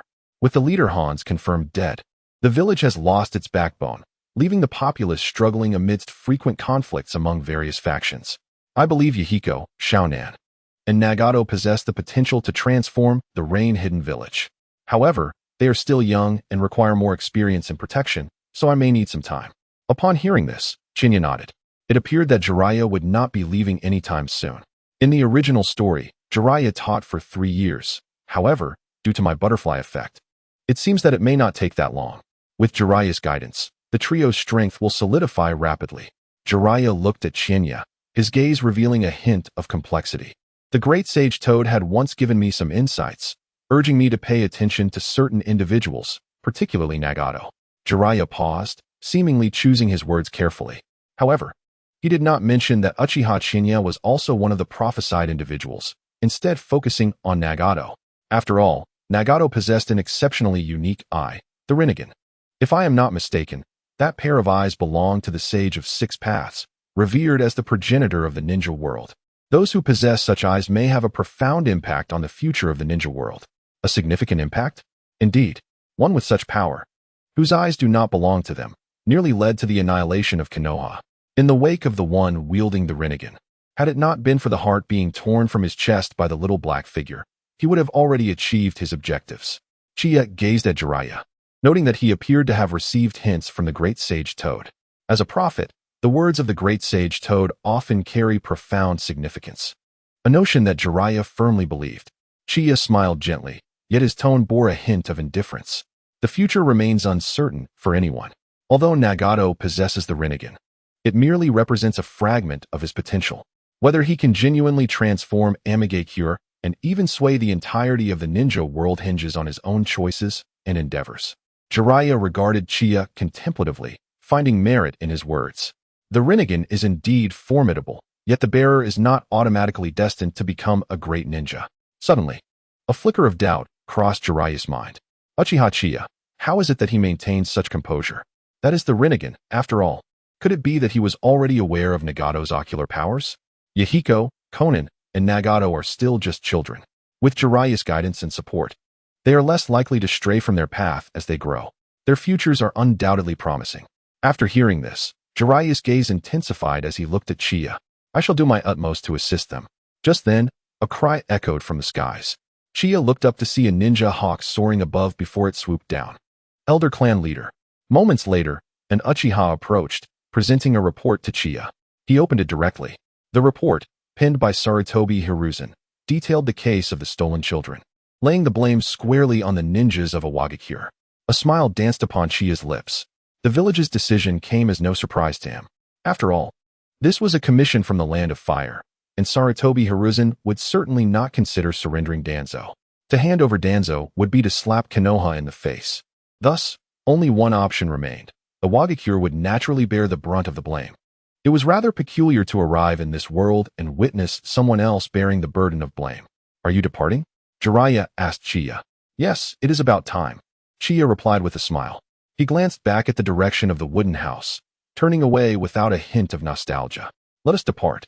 Chiya softly commanded the gathering Uchiha in the distance. As his words fell, the Uchiha swiftly followed him, vanishing from sight. Jiraiya remained rooted in place, watching their retreating figures. Arms crossed. Is the black-haired, black-eyed figure foretold by the great sage Toad truly Uchiha Chiya? Jiraiya murmured softly. After standing in contemplation for a considerable time, he finally turned and returned to the wooden house. Sensei. The trio greeted Jiraiya with deep bows. Ha. Jiraiya laughed heartily at their serious demeanor. There is no need for such formality. Let us be more relaxed. Upon hearing these words, Yahiko was the first to smile, pushing the grilled meat before him towards Jiraiya. Teacher Jiraiya, Chiya's culinary skills are truly remarkable. You must try some. Faced with the eager gazes of the trio, Jiraiya, without any pretense, directly picked up a piece and tossed it into his mouth. Immediately, his eyes lit up. This is quite delicious. You all should eat. Konan, especially you, being a girl. You must eat more. After saying this, Jiraiya handed a piece of grilled meat to Konan. Thank you, Teacher Jiraiya. Konan replied, her face beaming with joy. However, her gaze occasionally drifted towards the entrance. Noticing the grilled meat on the table, Jiraiya suddenly declared to the two, we must finish all the grilled meat on the table today. Nagato, Yahiko, you two need to step up. After we finish, I'll take you fishing tomorrow. Yes, Teacher Jiraiya. Upon hearing this, the two ceased their chatter and focused their attention on the grilled meat. After the meal, Konan approached Jiraiya. Konan, is there something on your mind? Jiraiya asked, slightly surprised. Has Brother Chiya left? She inquired about Chiya. Observing the unmistakable disappointment on Konan's face, he reflected that Uchiha Qianye had completed his mission and must have come here stealthily. The village had just sent a message, indicating it was time for him to return. Although Konan had anticipated this news, a shadow of gloom crossed her eyes. Konan, focus on your training. You will meet again in the future. I hope that by then, you can be closer to him. A glimmer of hope returned to Konan's eyes. I will work hard, Teacher Jiraiya. After saying this, she bowed to Jiraiya and swiftly exited the wooden house. Hearing the sound of shurikens striking the wooden post outside, Jiraiya smiled, knowing she had gone to train. He tidied up the table and took out a brand new notebook from his pocket, leaning back with a sigh. Inspiration for a novel always eludes me. As he listened to the commotion outside, he gazed at the door, recalling Nagato's impactful words, I just want to protect those two. No matter what pain I may feel. A serious expression crossed Jiraiya's face. Just as inspiration struck him and he was about to write, he suddenly remembered Chiya's parting words, causing his pen to pause. With Lord Jiraiya accompanying them, providing correct guidance and support, they will surely avoid detours on their path to growth, and their futures will be limitless. Correct guidance and support? Inspiration surged forth, and he began to write. Perseverance and the Will of Fire by Jiraiya. Jiraiya wrote fervently, his gaze focused as he started to pen down the story. The protagonist's name would be Naruto. Chapter 69. The Prestige of Uchiha. It's beneficial to learn another skill. The following day, Uchiha Chiya led the Uchiha clan back to Konoha. Upon entering the village, the villagers along the streets paused to observe the Uchiha group, their gazes tinged with a mix of envy and respect. Unlike before when Chiya was the clan leader, no one now regarded the Uchiha with fear or as if they were harbingers of misfortune. Lord Chiya, you have returned, exclaimed a middle-aged villager, beaming with joy as he greeted Chiya alongside his child. Not long ago, a drunken man had brazenly taken his wares, but it was the vigilant Uchiha ninja patrolling the area who swiftly intervened, publicly declaring the infringement of Konoha's regulations. After subduing the offender, they also ensured compensation for the losses incurred at his stall. The actions of the Uchiha clan have increasingly garnered understanding and appreciation from the villagers. It has truly been arduous since Lord Chiya's departure, remarked another villager by the roadside. As the Uchiha made their way towards the Uchiha guard, praises resonated from both sides. When Chiya had left the village, discussions had already begun surrounding the guard's responsibilities, particularly their mission to apprehend those who abducted children, an issue that directly affected the villagers' own interests. With such a large clan, the fear of having one's child snatched away was ever present. The Uchiha's decisive actions had not gone unnoticed. The recent mobilization of Uchiha forces from the village had certainly attracted attention. Their triumphant return, evidently with the capture of the masterminds behind the crimes, filled the villagers' hearts with joy. Hearing the cheers around him, the Uchiha following Chiya could not help but stand a little taller, pride swelling within them as they glanced at the figure of Uchiha Chiya leading the way. It was under his leadership that the Uchiha had experienced such a profound transformation, not only elevating their clan's reputation within the village, but also instilling a renewed sense of honor and fulfillment among the members of the guard. Previously, they had been filled with youthful exuberance before joining the guard, yet the reality of their duties had revealed a stark contrast to their expectations. Each day was consumed with mundane village matters, handling a multitude of trivial incidents, such as apprehending rowdy drunks. Their strict enforcement of the law, often lacking in leniency, had led to misunderstandings with many villagers. With their pride at stake, the Uchiha seldom offered explanations. Over time, their standing within the village had gradually diminished, and the unique nature of their tasks had even caused a decline in their own capabilities. The harshness of reality had numbed them, leading to a significant divergence from their initial aspirations. You are to report to the Konoha Guard headquarters. You need not work this afternoon. Take this time to rest well. Your efforts along this journey have been commendable. Chiya suddenly turned and instructed them. Yes, Lord Leader. The Uchiha responded, their expressions growing serious. As soon as the words left his lips, Chiya's figure darted towards the dumpling shop. Just moments ago, he had keenly spotted a familiar silhouette entering the establishment. Upon arriving at the dumpling shop, he pushed open the door, cast a quick glance, and hastened to sit beside her. With her dazzling golden hair, an enchanting fragrance emanated from her presence. Her exquisitely delicate face bore no expression, imparting an air of aloofness. Today, Tsunade donned a deep blue kimono adorned with intricate golden patterns, exuding both elegance and nobility. The wide sleeves of her kimono gracefully swayed with her movements as she savored dumplings, adding a touch of softness to her demeanor. Her figure was alluring, boasting beautiful curves that even the loose-fitting garment could not conceal. Truly, it was a sight to quicken the pulse. Is Tsunade back? Tsunade set down the skewer, swallowing the last dumpling in her hand. Unable to withstand Chiya's fervent gaze, her cheeks flushed slightly as she turned to acknowledge him. Yes, I'm back. Everything went smoothly. Thanks to your necklace. Upon finishing her words, Chiya retrieved a delicate necklace from his pocket and personally draped it around Tsunade's neck. Tsunade was momentarily taken aback. How did you? She gestured toward the necklace, her eyes filled with curiosity. After securing the necklace, Chiya gently clasped her soft jade hand under the table. I stumbled upon it while I was out of the village. I thought it was quite lovely, so I bought a few after visiting a shop in the land of Rain. Is that so? Tsunade murmured softly, lowering her gaze to the necklace for a moment before her eyes shifted back to Chiya, now sparkling with a hint of emotion. Sometimes, it is essential to maintain the little nuances and freshness in a romantic relationship.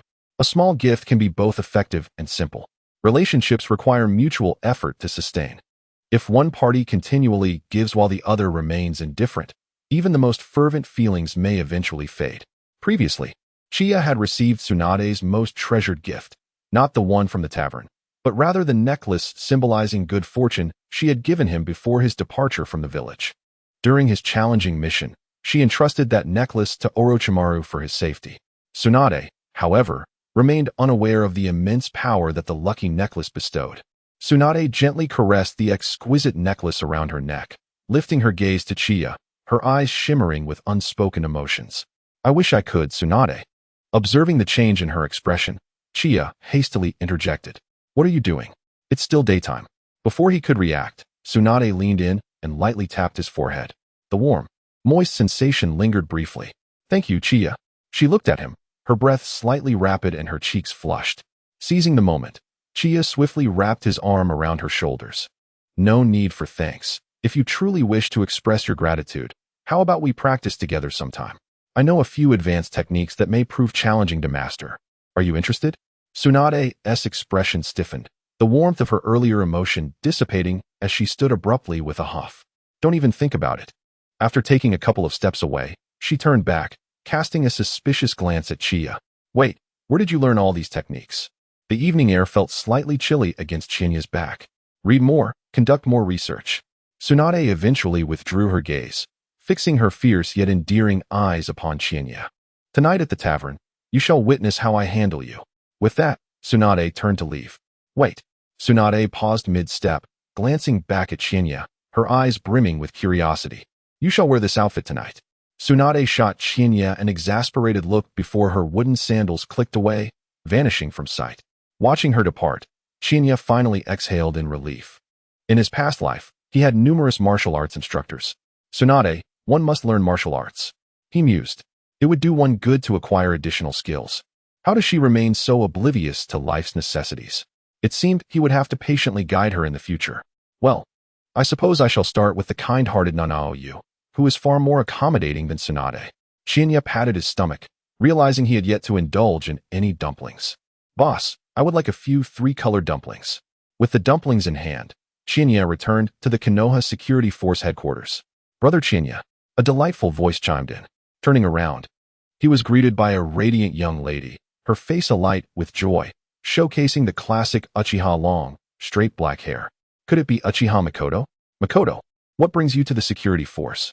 Chinya asked, momentarily taken aback by her uniform. Makoto's cheeks flushed as she grasped Chinya's arm, pulling him aside. Brother Chinya, didn't you say you wanted me to be your secretary? The realization struck Chinya.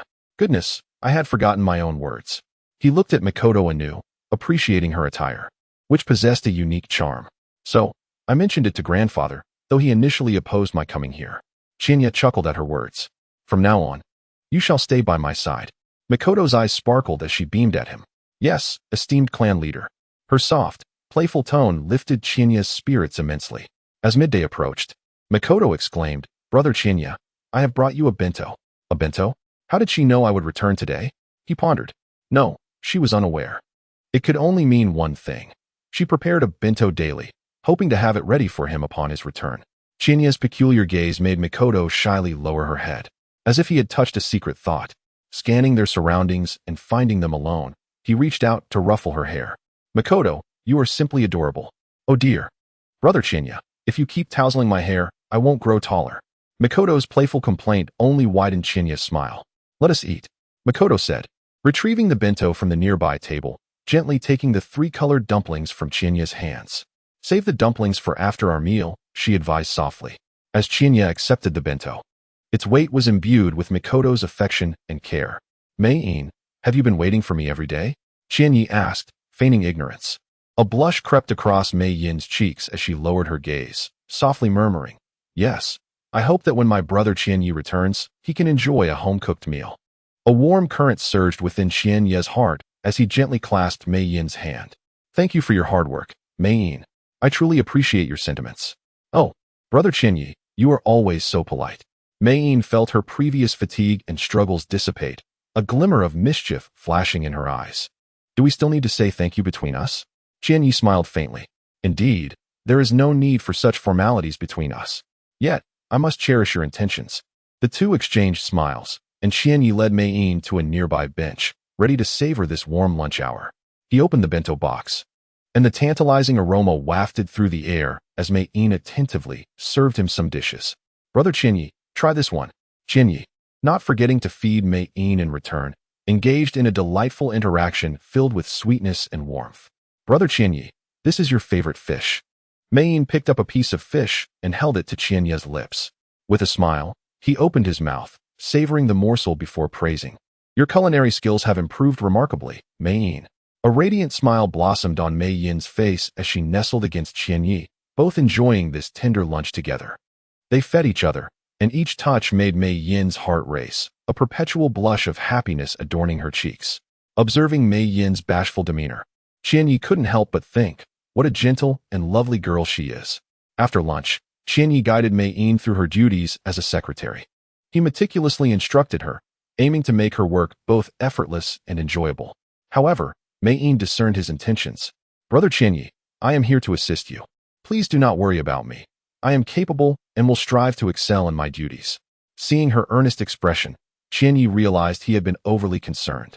Since you insist, I shall rely on you, Secretary Mei-in. With that, he led Uchiha Mei-in into the archive room to discuss relevant tasks. Brother Qianye, how should I handle this document? Mei-in inquired, holding a file with a hint of confusion in her eyes. Qianye took the document, scrutinizing it closely. This file pertains to the training schedule for the security team next month. You simply need to arrange the time and location as specified, then notify the relevant personnel. Understood. Mei-in nodded, diligently noting down Qianye's instructions. He observed her seriousness and knew that Mei-in genuinely wished to assist him. Around 3 in the afternoon, an Umbu ninja suddenly appeared. Uchiha Qianye, the Hokage requests your presence. Qianye nodded in acknowledgement. Understood, I will be there shortly. As soon as the words left his mouth, the Umbu ninja vanished. After coordinating the afternoon's security tasks, Qianye prepared to depart, bidding farewell to the members of the security team, especially Mei-in. After all, it was the first time he had arranged work for her. Makoto, I need to pay a visit to the Hokage building. Please wait for my return. Brother Chiya, go ahead. I will manage the work here. Chiya nodded with a smile and made his way to the Hokage's office. Upon entering, he discovered that Sarutobi Hiruzen, Mito Uzumaki, Nara Shikaku, and Danzo were already present. Goodness, all 4 of Konoha are here. What an assembly of talents. Danzo's expression darkened slightly upon Chiya's arrival, but he quickly regained his composure. Sarutobi Hiruzen, upon seeing Chiya, greeted him with a warm smile. Chiya, you have arrived. We have matters to discuss. Yes, Lord Hokage, please proceed. His gaze was respectful, yet a sense of caution lingered within. He was aware that this meeting might not be straightforward. What could necessitate the presence of all 4? The atmosphere in the conference room grew tense, and Sarutobi Hiruzen's voice shattered the silence. Chiya, there have been some unusual occurrences in the village lately, and we require your insight. Chiya sat up straight. Lord Hokage, what are these matters? After a brief moment of contemplation, Sarutobi Hiruzen spoke slowly. Recently, there have been some peculiar disturbances in the village. We suspect that external forces may be operating covertly, posing a potential threat to the safety of the village. Chiya furrowed his brow. What does this mean? Are there spies from other villages infiltrating Konoha? Isn't this usually handled by the Umbu or Root? Lord Hokage, what do you need me to do? Sarutobi Hiruzen regarded Chiya with a glint of appreciation in his eyes. Chiya, we need you to lead the Uchiha clan in reinforcing the village's defenses while discreetly investigating the movements of these external forces. Chiya nodded. Understood, Lord Hokage. I will act immediately to ensure the village's safety. Sarutobi Hiruzen nodded in satisfaction. Excellent, Chiya. I trust you will manage this matter. After the meeting concluded, Chiya exited the Hokage's office, feeling somewhat perplexed. Judging by the expressions of those 4 individuals, this task was of great significance and seemed far from trivial. However, the mere issue of spies did not warrant the involvement of all 4. Upon returning to the security team, Chiya noticed Mikoto still diligently working. He approached her and gently said, Mikoto. Mikoto looked up, her face lighting up with a smile. Brother Chiya, you're back. Chiya smiled faintly and said, Mikoto, you have worked hard today. You should return home to rest early. Mikoto shook her head resolutely. Brother Chiya, I'm not tired. I want to complete this work with you. Seeing the determination in Mikoto's eyes, he found it difficult to refuse. All right, Mikoto, let us work together. Chiya smiled as he pointed towards the archive room. Mikoto, please fetch the documents that record the events in the village over the past couple of months. Yes. Mikoto's face brightened with joy as she hurried into the archive room to search for the files. In less than 3 minutes, Mikoto approached with a stack of documents. Chiya, everything is in here. Do you need my assistance in organizing them? Of course. The 2 continued their diligent work until nightfall. Within the room, Chiya closed the last document and leaned back in his chair. A glimmer of insight flickered in his eyes, and a cold smile graced his lips. It appears this is all due to her. What a ruse of espionage, merely a fade to deceive. All in precaution against the Uchiha? Chapter 71. Time Management, Chiya and Tsunade's News. Chiya. At that moment, Mikoto entered, holding a cup of tea. Mikoto, why are you still here? Chiya glanced outside, noting the darkness that had enveloped the surroundings. Had he not told Mikoto earlier that she could leave once it was time? I am Chiya's secretary. How could I leave while you remain at the security team? Mikoto's gaze wavered, her words becoming hesitant. Understanding her thoughts, Chiya replied, let us forego the tea. It's time to go. Rising, he gently tousled her hair. Mikoto placed the warm tea aside, obediently following Chiya out of the security team. The cool breeze caressed like a gentle maiden, playfully lifting Mikoto's long hair. A subtle fragrance wafted around Chiya, distinctly different from that of Tsunade or Yakushi no Nai. It was refreshingly delightful. As they walked along the street, their shadows stretched long in the light. Though Mikoto appeared somewhat weary, her eyes sparkled with vitality, occasionally glancing at Uchiha Chiya beside her. With him near, she felt content. Silently, they unwittingly arrived at the Uchiha clan's residence. Upon reaching Mikoto's doorstep, Chiya paused. From his pocket, he retrieved an exquisite necklace, which he had meticulously chosen for Mikoto. Mikoto, this is a necklace for you. For me? Mikoto stood stunned. Chiya gently adorned her with the necklace, and her eyes glistened with tears of emotion. Chiya, this necklace is beautiful. She touched it with one hand, lifting her gaze filled with affection. I'm glad you like it, Mikoto. Your hard work deserves this reward. Chiya beamed at her. Mikoto, moved, suddenly leaped into Chiya's embrace, holding him tightly and burying her face against his chest. After a moment, she spoke softly. Chiya, as long as you are by my side, I am truly happy. Chiya wrapped his arms around the soft Mikoto, gently patting her shoulder. Just as he was about to utter some trivial remark, a light cough echoed from within the house. Both Chiya and Mikoto froze, quickly realizing they were not alone. Reluctantly, they parted, Mikoto's face flushing crimson, while Chiya felt a tinge of embarrassment. That old fellow. Chiya. It's getting late, so I should head inside, Mikoto said, her cheeks still flushed. Yes, rest well. You too, Chiya. Qianye nodded, watching Meichin walk towards the door. Meichin turned back 3 times, until her figure vanished behind a door. Soon, Qianye heard a cold snort from inside the house, unable to suppress a chuckle. This old fellow never forgets to issue a warning. Without lingering, Qianye turned to leave. He had an appointment with Tsunade in the evening, which he naturally hadn't forgotten. However, there was still time, so he was in no rush. There was someone else he hadn't sought out since his return. She must have already heard the news of his arrival. The residence of medic ninja Nanoyu was not far, and Qianye arrived swiftly. He gently knocked on the door.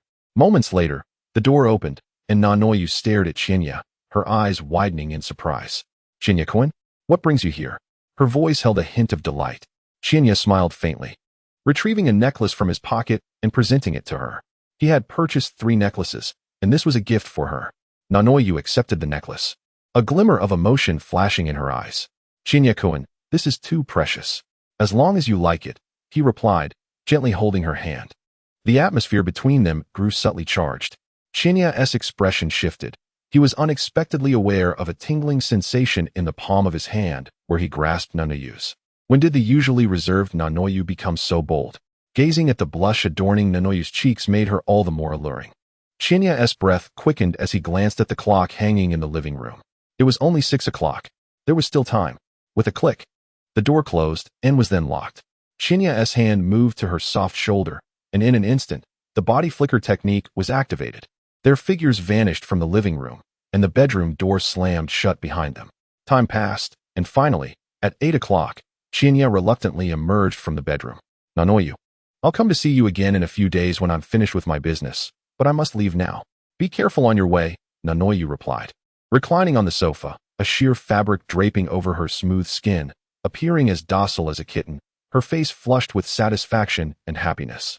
Qianye kissed Nanoyu's smooth forehead and hurried out towards the izakaya. It had been quite a while, and he knew Tsunade would be waiting for him tonight. Moreover, she would be wearing a stunning kimono, and he couldn't afford to be tardy. Inside the izakaya, the light was dim, and the aroma of alcohol filled the air. Tsunade sat in a private booth, 2 glasses of sake on the table, clearly having waited for some time. As the booth door swung open, Qianye finally appeared. Tsunade gestured towards the lock, and Qianye understood, closing the booth door securely. Before he could take a seat, Tsunade pulled him close. Her gaze bore an assertive intensity. Fixated on Qianye's lips, her upper body leaning in closer. Tsunade's exquisite face drew nearer, her eyelashes fluttering like butterfly wings, trembling slightly. As they were on the verge of touching, Tsunade sniffed the air, her brow slightly furrowing. This scent caused her to abruptly release Chiya, pushing him to the opposite end of the booth. Chiya, momentarily bewildered, had closed his eyes, anticipating a verbal sparring match. Why had he been so suddenly pushed away? He then turned his gaze to Tsunade, who had averted her head, her proud demeanor reminiscent of a graceful swan. Was she upset? Chiya cast a glance at the food and drinks on the table, reaching for the wine glass in front of Tsunade. Tsunade, what is the matter?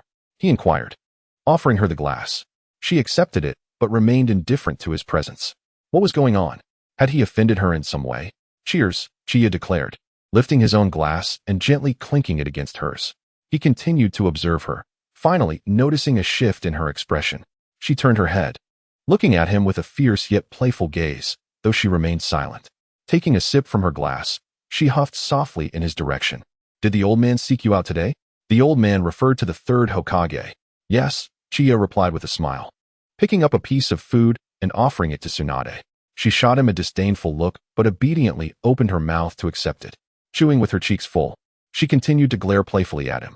Once she swallowed, her expression grew serious. Do you know why he called for you? Chiya felt a stir in his heart and shook his head. My grandmother is aging, and the seal has weakened recently, causing chakra leaks, Tsunade said, her gaze dimming. Her energy is waning, and it is likely that the tailed beast transfer plan will commence soon. Chapter 72. Boss, bring me a table full of oysters. Kushina, do you have someone you like? Tsunade set down her wine glass, her beautiful eyes reflecting a hint of sorrow. The transfer of the tailed beast inevitably meant the death of the Jinchuriki. The day the tailed beast transfer was successful would coincide with the day Tsunade's grandmother, Uzumaki Mido, passed away. Chiya looked at Tsunade and moved to sit beside her, gently wrapping his arm around her shoulders. Tsunade regarded him with a complex expression, hesitating momentarily before collapsing into his embrace. Chiya felt the fabric of his shirt dampen with her tears. This seemingly strong woman had many vulnerabilities hidden beneath the surface.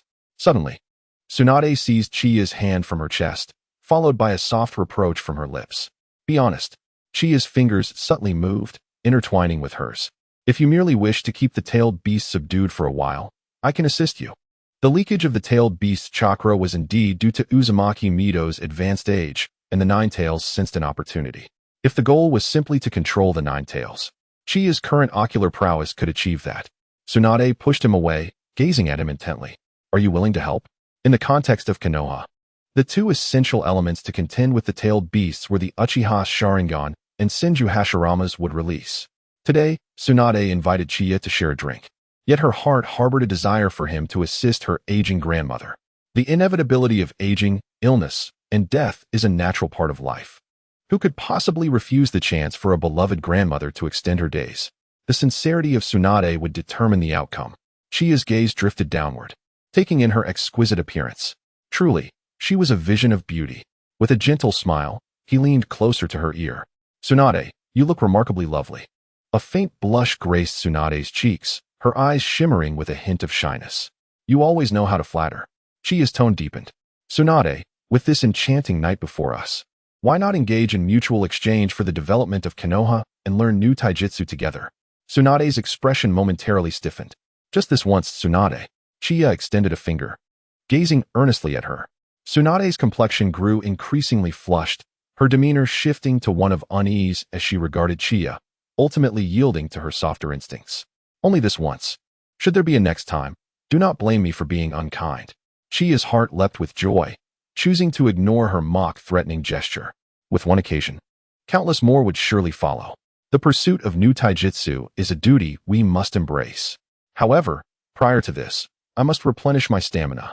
Rising from his seat, Chiya caught Tsunade off guard with his sudden movement. This is insufficient. I shall fetch more. After explaining, he made his way outside. Owner, bring me a table of oysters.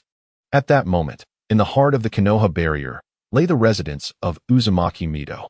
Before the bed, Uzumaki Kushina nestled within Mido's embrace, who tenderly stroked her hair with a kind expression. We must seek love and confine it within this vessel. Thus, even as the Jinchuriki of the Nine Tails, we can still attain happiness. Kushina looked up, her gaze blank as she contemplated Mido's words. Love? Indeed. Mido replied with a wistful tone, gazing out of the window. It is something that, no matter how long one waits, remains unattainable. Observing the growing perplexity on Kushina's face, Mido gently urged, Kushina, come with me. With one hand resting on her cane and the other guiding Kushina, Mido led her out of the room. As they exited, the Umbu ninja stationed outside quickly approached. Lady Mido, please take care of your health. A medical ninja also stepped forward, expressing concern. Mido nodded. I have something I wish for this child to see. Mido continued forward, pulling Kushina along. The surrounding Umbu and medical ninjas exchanged glances before following at a distance, careful not to intrude. We, the Uzumaki clan, take pride in our spiraling sealing powers, Mido began, her voice slightly hoarse. We wield this power, yet it has also been utilized by others. In this current age of swirling Uzumaki trends, it seems we may be ensnared at the very center, unable to break free. The existence of Jinchuriki is rooted in the village's demand for the power of tailed beasts. However, Jinchuriki, particularly those of the Uzumaki clan, have been selected due to their extraordinarily unique physique. Kushina, in particular, lost her nation and came to Konoha, becoming the next Jinchuriki of the Nine Tails. Utterly robbed of her autonomy and decision-making power, like the tailed beasts, she too is a pawn in this grand scheme. Mikoto. Suddenly, Mikoto halted and gazed at Kushina. Yet, if we strive to ascend voluntarily, we shall surely discover love. Unbeknownst to them, they had reached the very base of the spiral staircase. Mikoto paused, her eyes fixed upon the central whirlpool emblem. Within her murky gaze lingered a hint of complexity. The Uzumaki clan, now scattered, had lost everything. Makoto turned back, tenderly caressing the hair of Uzumaki Kushina. But we are assimilated with the currents of nature, akin to a whirlpool. Kushina, somewhat understanding, nodded, just like herself. At least she remains a member of the Uzumaki clan, still alive. Despite the upheavals the clan has faced, many of its members continue to persist throughout the shinobi world, allowing the Uzumaki legacy to endure in another form. After speaking, Mikoto looked up through the high window towards the distant horizon. In her view, the core of the Senju clan had dwindled to a mere handful. She believed that in a few years, the Senju would truly vanish from Konoha.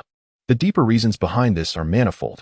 Aside from the Senju clan fighting on the front lines of Konoha's battles, the more significant factor lies in their previously advocated plan of integration into Konoha. Though few in number, the bloodline descendants of the Senju still exist in Konoha in another form. What I wish to show you is right here. Mikoto gestured towards the spiral staircase. A spiral staircase? Kushina looked up, momentarily taken aback. The whirlpool is a delicate painting on a plane, but the spiral is three-dimensional. Mikoto took Kushina's hand and led her toward the staircase. With each few steps they ascended, they glimpsed the village through the windows. While the objects appeared similarly spiraled, the ever-changing staircase revealed a continually evolving landscape.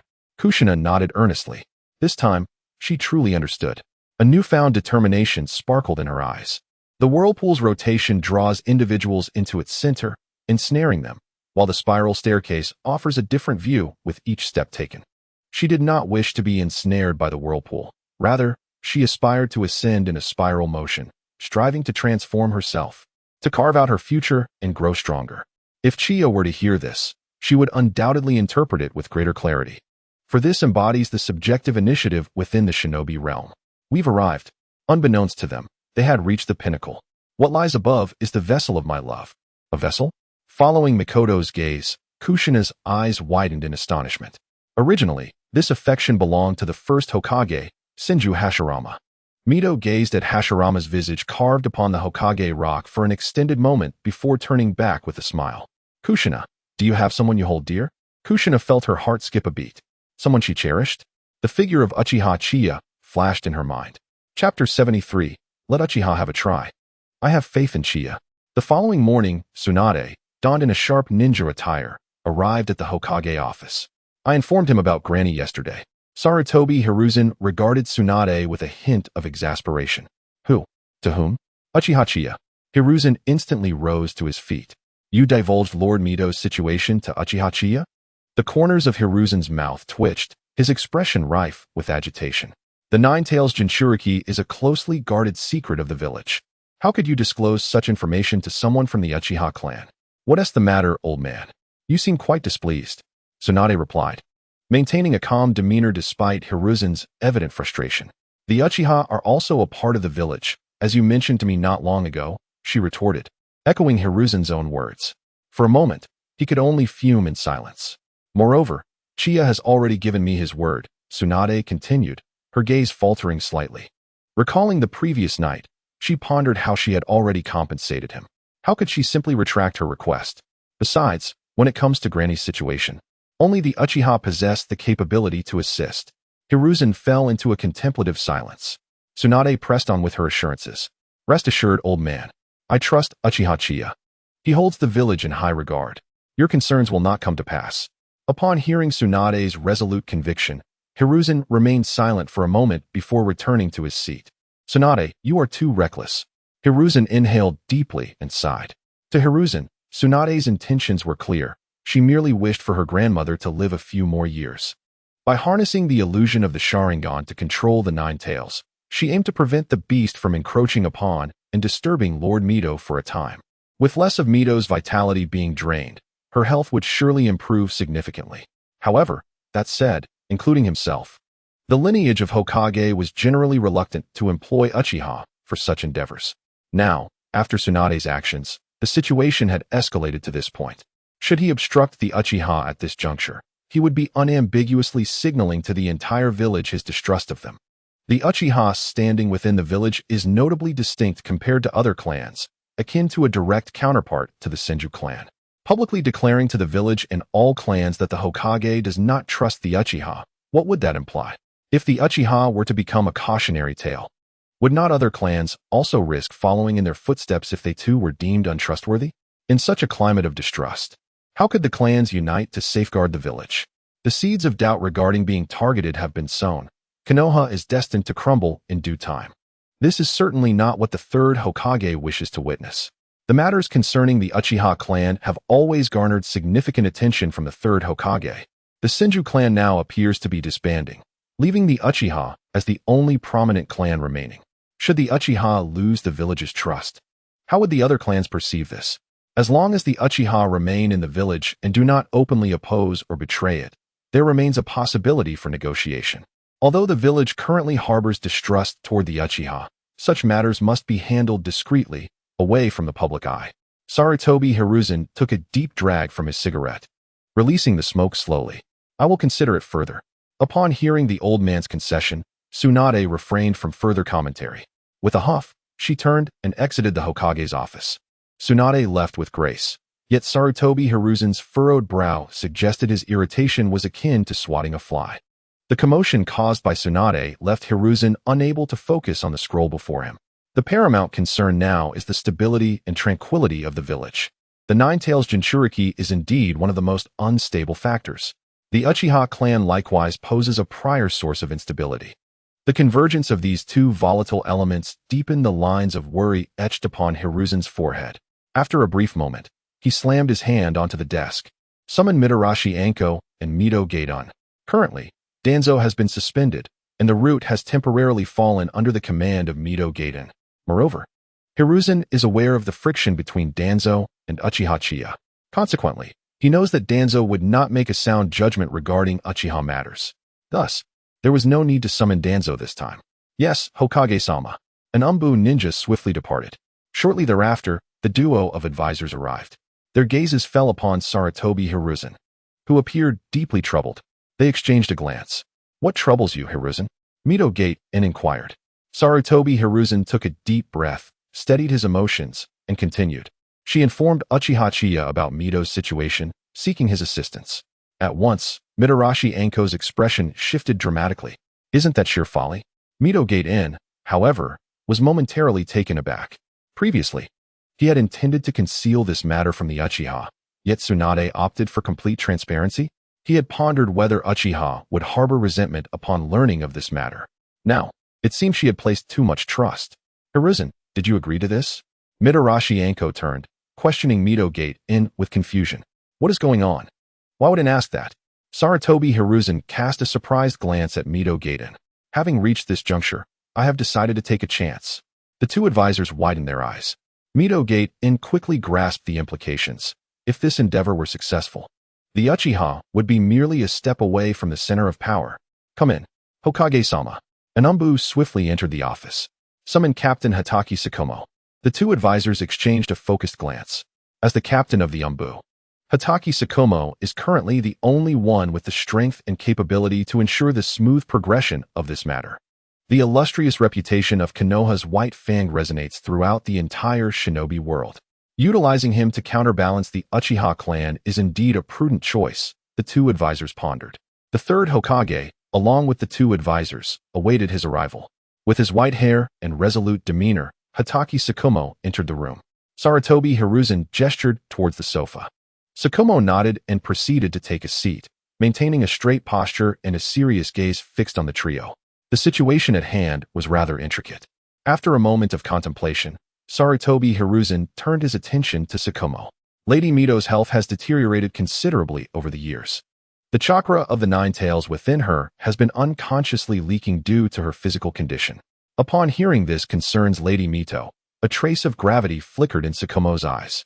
He was certainly familiar with her. She is the wife of the first Hokage, Senju Hashirama, and the host of the Nine Tails.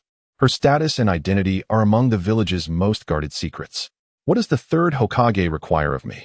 Tsukumo inquired directly, eschewing any circumlocution. Sarutobi Hiruzen inhaled deeply before exhaling slowly. Tsunade has contacted Uchiha Chiya, intending to use the Sharingan to control the Nine Tails, ensuring its compliance. This will grant Lady Mito some much-needed time.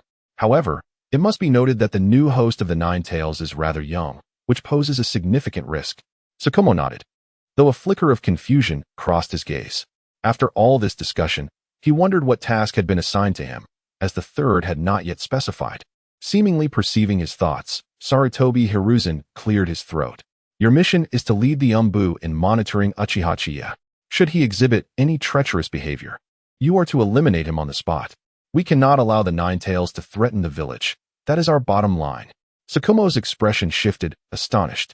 Uchiha Qianye, a hero of the battlefield. How could he possibly engage in treachery? He immediately rose to his feet. Third Hokage, I trust Chiya. He would never do such a thing. Witnessing his reaction, the hearts of Sarutobi and the others sank. Chapter 74, Hatake Tsukumo and the Uchiha Relationship. I am the Hokage. This is not the time for emotional decisions. Mito Minyan interjected, her gaze sweeping over them, her tone somewhat harsh and distant. Does your trust in him hold any value? The level of trust Tsukumo placed in Uchiha Qianye was unexpected for the three. Where did such profound faith stem from? Had the Uchiha clan already ensnared Tsukumo in their web? As the captain of the Umbu, how could he place such unwavering trust in an Uchiha? If Uchiha Qianye were to successfully use his Sharingan to hypnotize the Nine Tails, then these issues would be moot. But what if he manipulated the Nine Tails to wreak havoc upon the village? Could the Umbu contend with a rampaging Nine Tails? Furthermore, when has it ever been reasonable to apply logic to the Uchiha clan?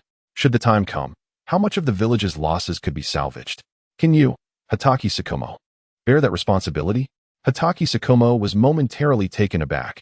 He was not particularly adept in the realm of politics.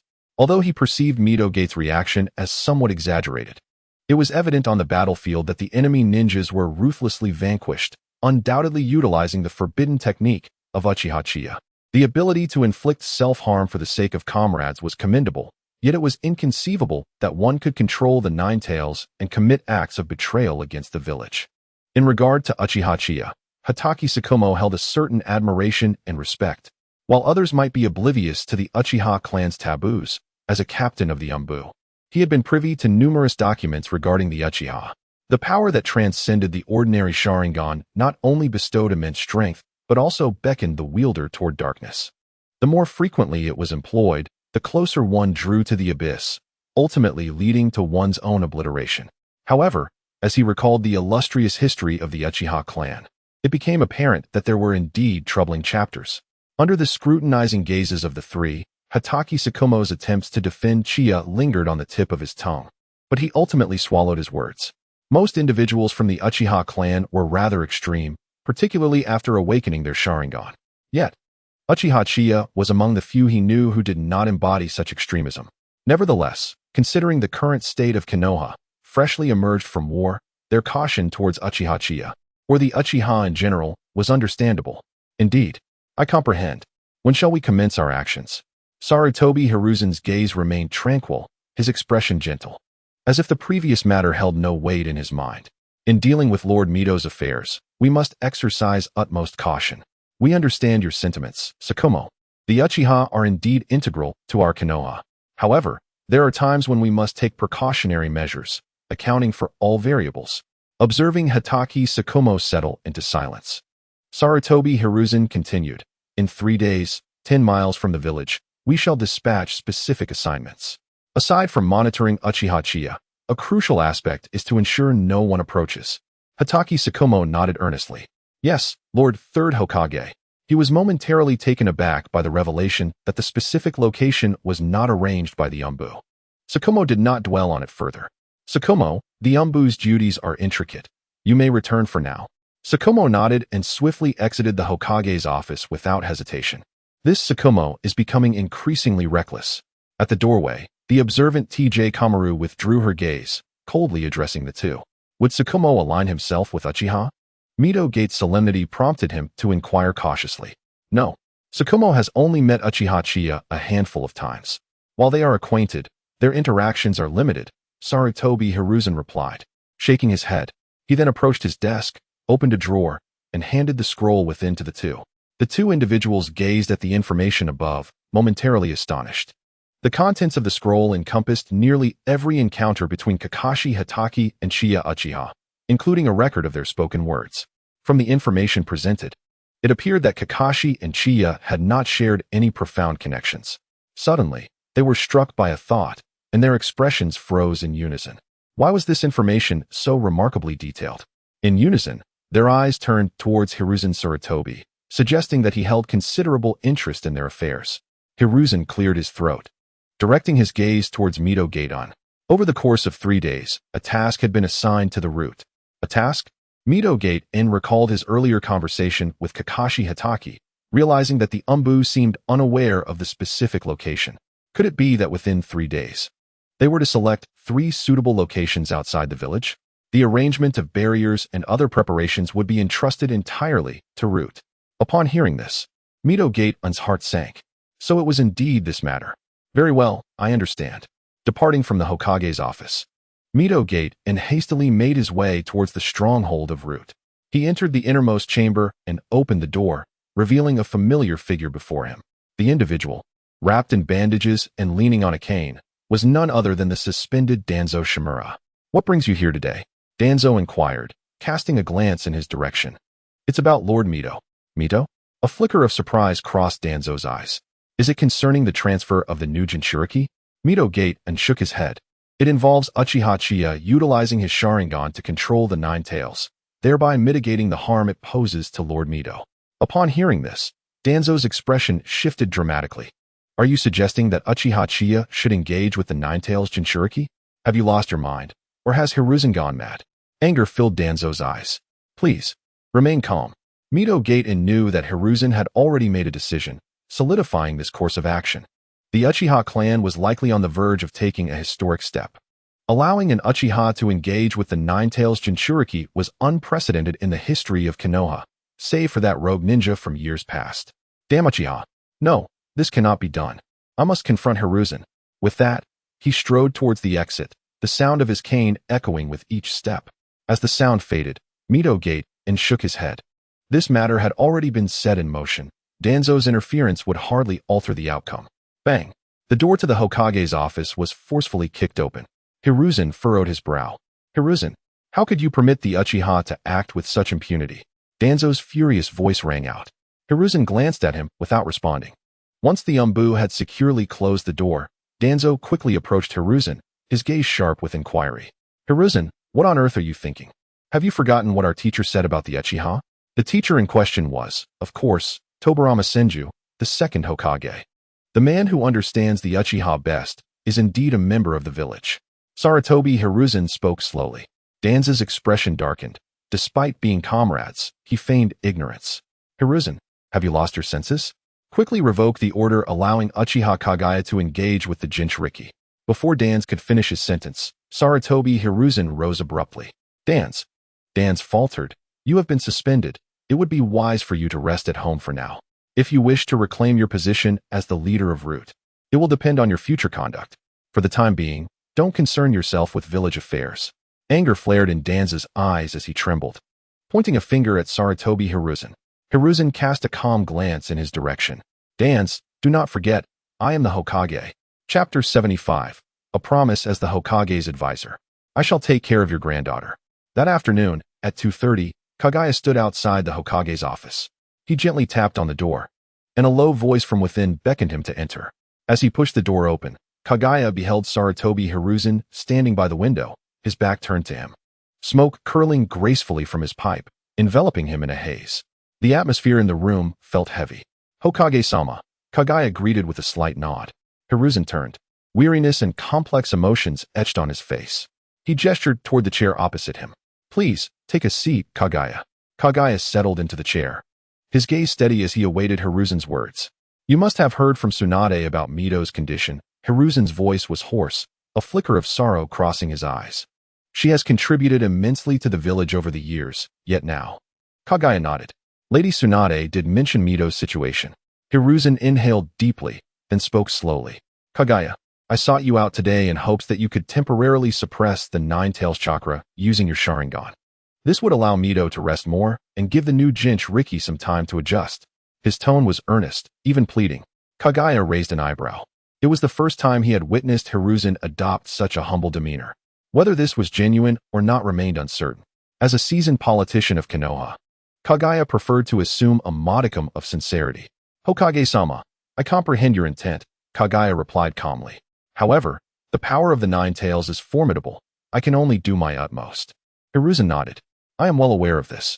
Yet, you are currently the only one in the village capable of such a feat. He paused, locking eyes with Kagaya. You are a Jinjutsu prodigy of the Uchiha clan, possessing unique insights into illusions since childhood.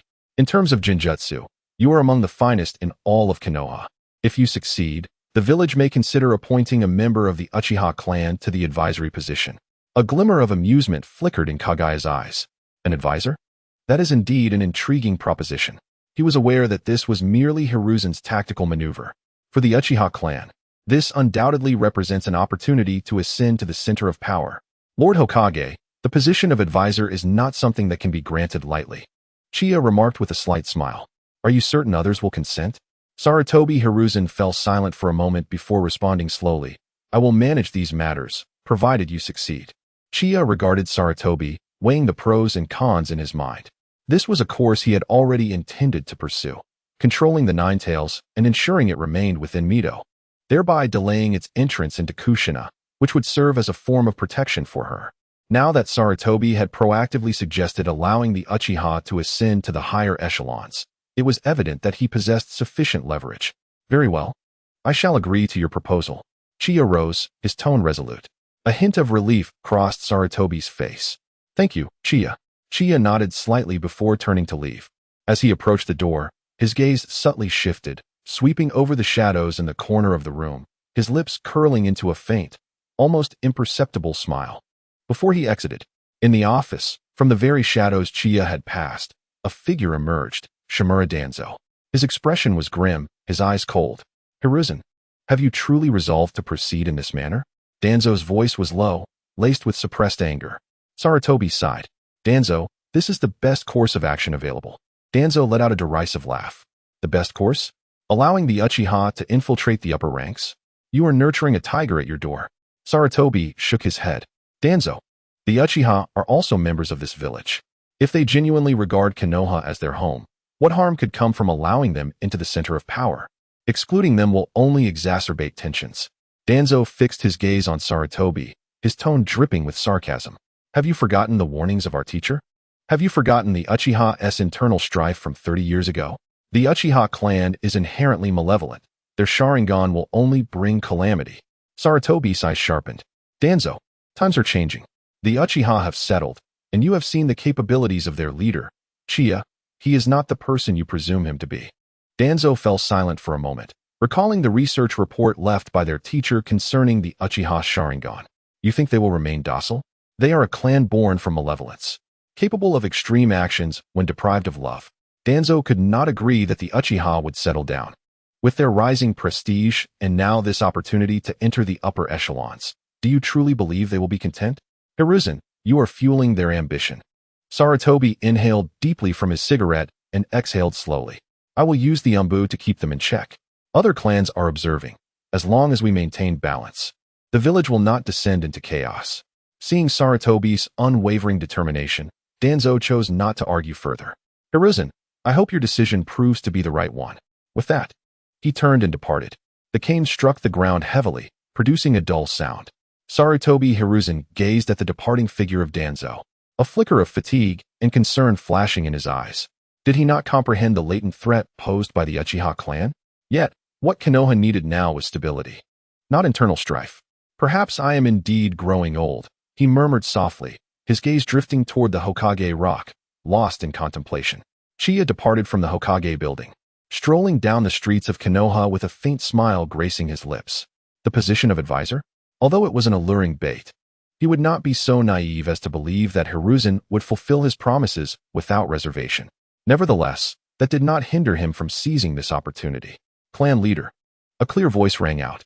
Chiya turned to see Mikoto jogging toward him, a look of delight illuminating her face. Mikoto, what brings you here? Chiya responded with a gentle smile. When there are people, I am the clan leader. When alone, I am merely Tsunade. Mikoto was becoming increasingly perceptive. Meeting his gaze, her cheeks flushed slightly. I heard you visited the Hokage's office, so I thought I would come wait for you, she replied. Chiya ruffled her hair. Come, walk with me. They strolled side by side along the street, the evening sun casting long shadows upon them. Clan leader, did the Hokage need to discuss something with you? Makoto inquired cautiously. Just some matters concerning the village. By the way, Makoto, what do you think of the Uchiha clan standing within the village? Makoto paused for a moment, then pondered earnestly. Though it has improved significantly, there still seems to be some lingering estrangement. Chiya nodded in agreement. Indeed, estrangement. However, perhaps changes will come soon. Makoto blinked, seemingly perplexed by his meaning, yet she refrained from probing further. At that moment, a commotion arose from a distance. Chiya looked up to see a cluster of villagers gathered, seemingly embroiled in a dispute. Let us go take a look, he suggested, leading Makoto toward the crowd. Among them, a member of the Uchiha security team was mediating the conflict. It appeared two villagers had quarreled over a stall issue. Everyone, please remain calm. According to village regulations, stalls are to be used on a rotating basis, the security member patiently explained. Chiya stood aside, observing quietly. The reputation of the Uchiha security team among the villagers had indeed improved considerably, but it was still far from sufficient. Chiya and I, should we intervene? Makoto whispered. Chiya shook his head. No need, let them resolve it themselves. Soon, the dispute was settled, and the onlookers dispersed. The security member wiped the sweat from his brow and, upon turning, spotted Chiya, immediately tensing and bowing respectfully. Clan leader. Chiya smiled. Well done. The Uchiha's face brightened with joy. Thank you, clan leader. As they walked away, Makoto softly remarked, everyone is working hard now.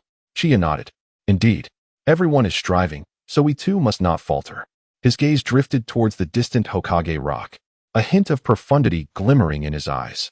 By the way, brother Chiya, grandfather mentioned that after I meet you today, he would like you to return home. Chiya's interest was piqued. What could this old fellow want from him all of a sudden? Could it be a dying wish for Meichin to entrust him with the care of his granddaughter? Worry not, for I shall nurture her. Chiya shook his head, dismissing the chaotic thoughts. All right, Meichin, I shall head over now. Chapter 76. Consumed by ambition, Uchiha, Izanagi, and Izanami Chiya followed Meichin through the streets of the Uchiha clan. The golden hues of the setting sun bathed the ancient residences, casting a warm glow over everything. A gentle breeze swept by, causing the cherry blossom trees along the roadside to sway gracefully. Petals drifted down like snowflakes, and the air was imbued with a delicate fragrance of cherry blossoms. Meichin's home was both quaint and elegant. The cherry blossom tree in the courtyard was in full bloom, its pale pink petals carpeting the path, resembling a soft, inviting tapestry. The stone lanterns in front of the residence emitted a gentle glow, illuminating the blossoms in a breathtaking display. As Chiya stepped into the courtyard, he spotted Uchiha Sook standing on the steps of the residence, hands clasped behind his back, gazing at them with a penetrating look. His white hair stood out strikingly in the sunset, and the wrinkles etched on his face bore the marks of time. Yet his eyes remained sharp. Grandfather, Meichin called out joyfully, hastening towards him. Sook's expression softened, transforming from intensity to warmth. Meichin has returned. Did you bring back the pancakes? Meichin nodded obediently, raising the pancakes she held in her hand. Uchiha hand-grilled pancakes. Sook chuckled, nodding in approval. Then his gaze turned to Chiya. You've come? His voice was deep and calm. Chiya had long grown accustomed to the old man's shifting demeanor, and he slightly bowed. Elder Sook, I apologize for the intrusion. Sook waved his hand, gesturing to Meichin. Go brew some tea. I have a few matters to discuss with Chiya. Meichin blinked, glancing between her grandfather and Chiya. All right, grandfather. With that, she turned and walked inside. Sook then proceeded to the living room, with Chiya closely following.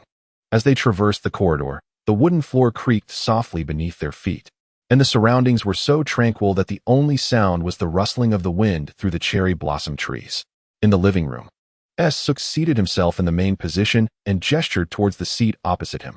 Please, take a seat. Chiya nodded and sat down, his gaze steady upon Sook. The atmosphere in the room grew somewhat tense. Sook did not speak immediately but scrutinized Chiya as if assessing something. After a moment, he finally broke the silence. During this period, whether within the Uchiha clan or the security force, you have performed admirably.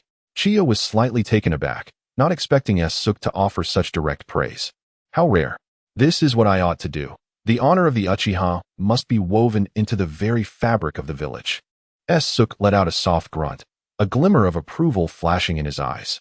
Your actions have indeed significantly elevated the Uchihas standing within the village. The younger members of the clan now look up to you as a role model. Chiya smiled modestly. The future of the Uchiha clan necessitates transformation. I have merely fulfilled my obligations. The sound of footsteps echoed as Mikoto approached. Grandfather, Brother Chiya, the tea is ready. Mikoto, observing her grandfather's serious demeanor, dared not utter another word. She gently placed 2 cups of tea before the 2 men, casting Chiya a discreet yet encouraging glance before retreating quietly. Suk lifted his teacup and took a sip, his gaze deepening with contemplation. Chiya, do you comprehend why I have always been somewhat reserved with you? Chiya shook his head. Please, elder, enlighten me. Suk set down his teacup, his voice taking on a somber tone. Your ideals are excessively utopian. I have harbored doubts regarding them.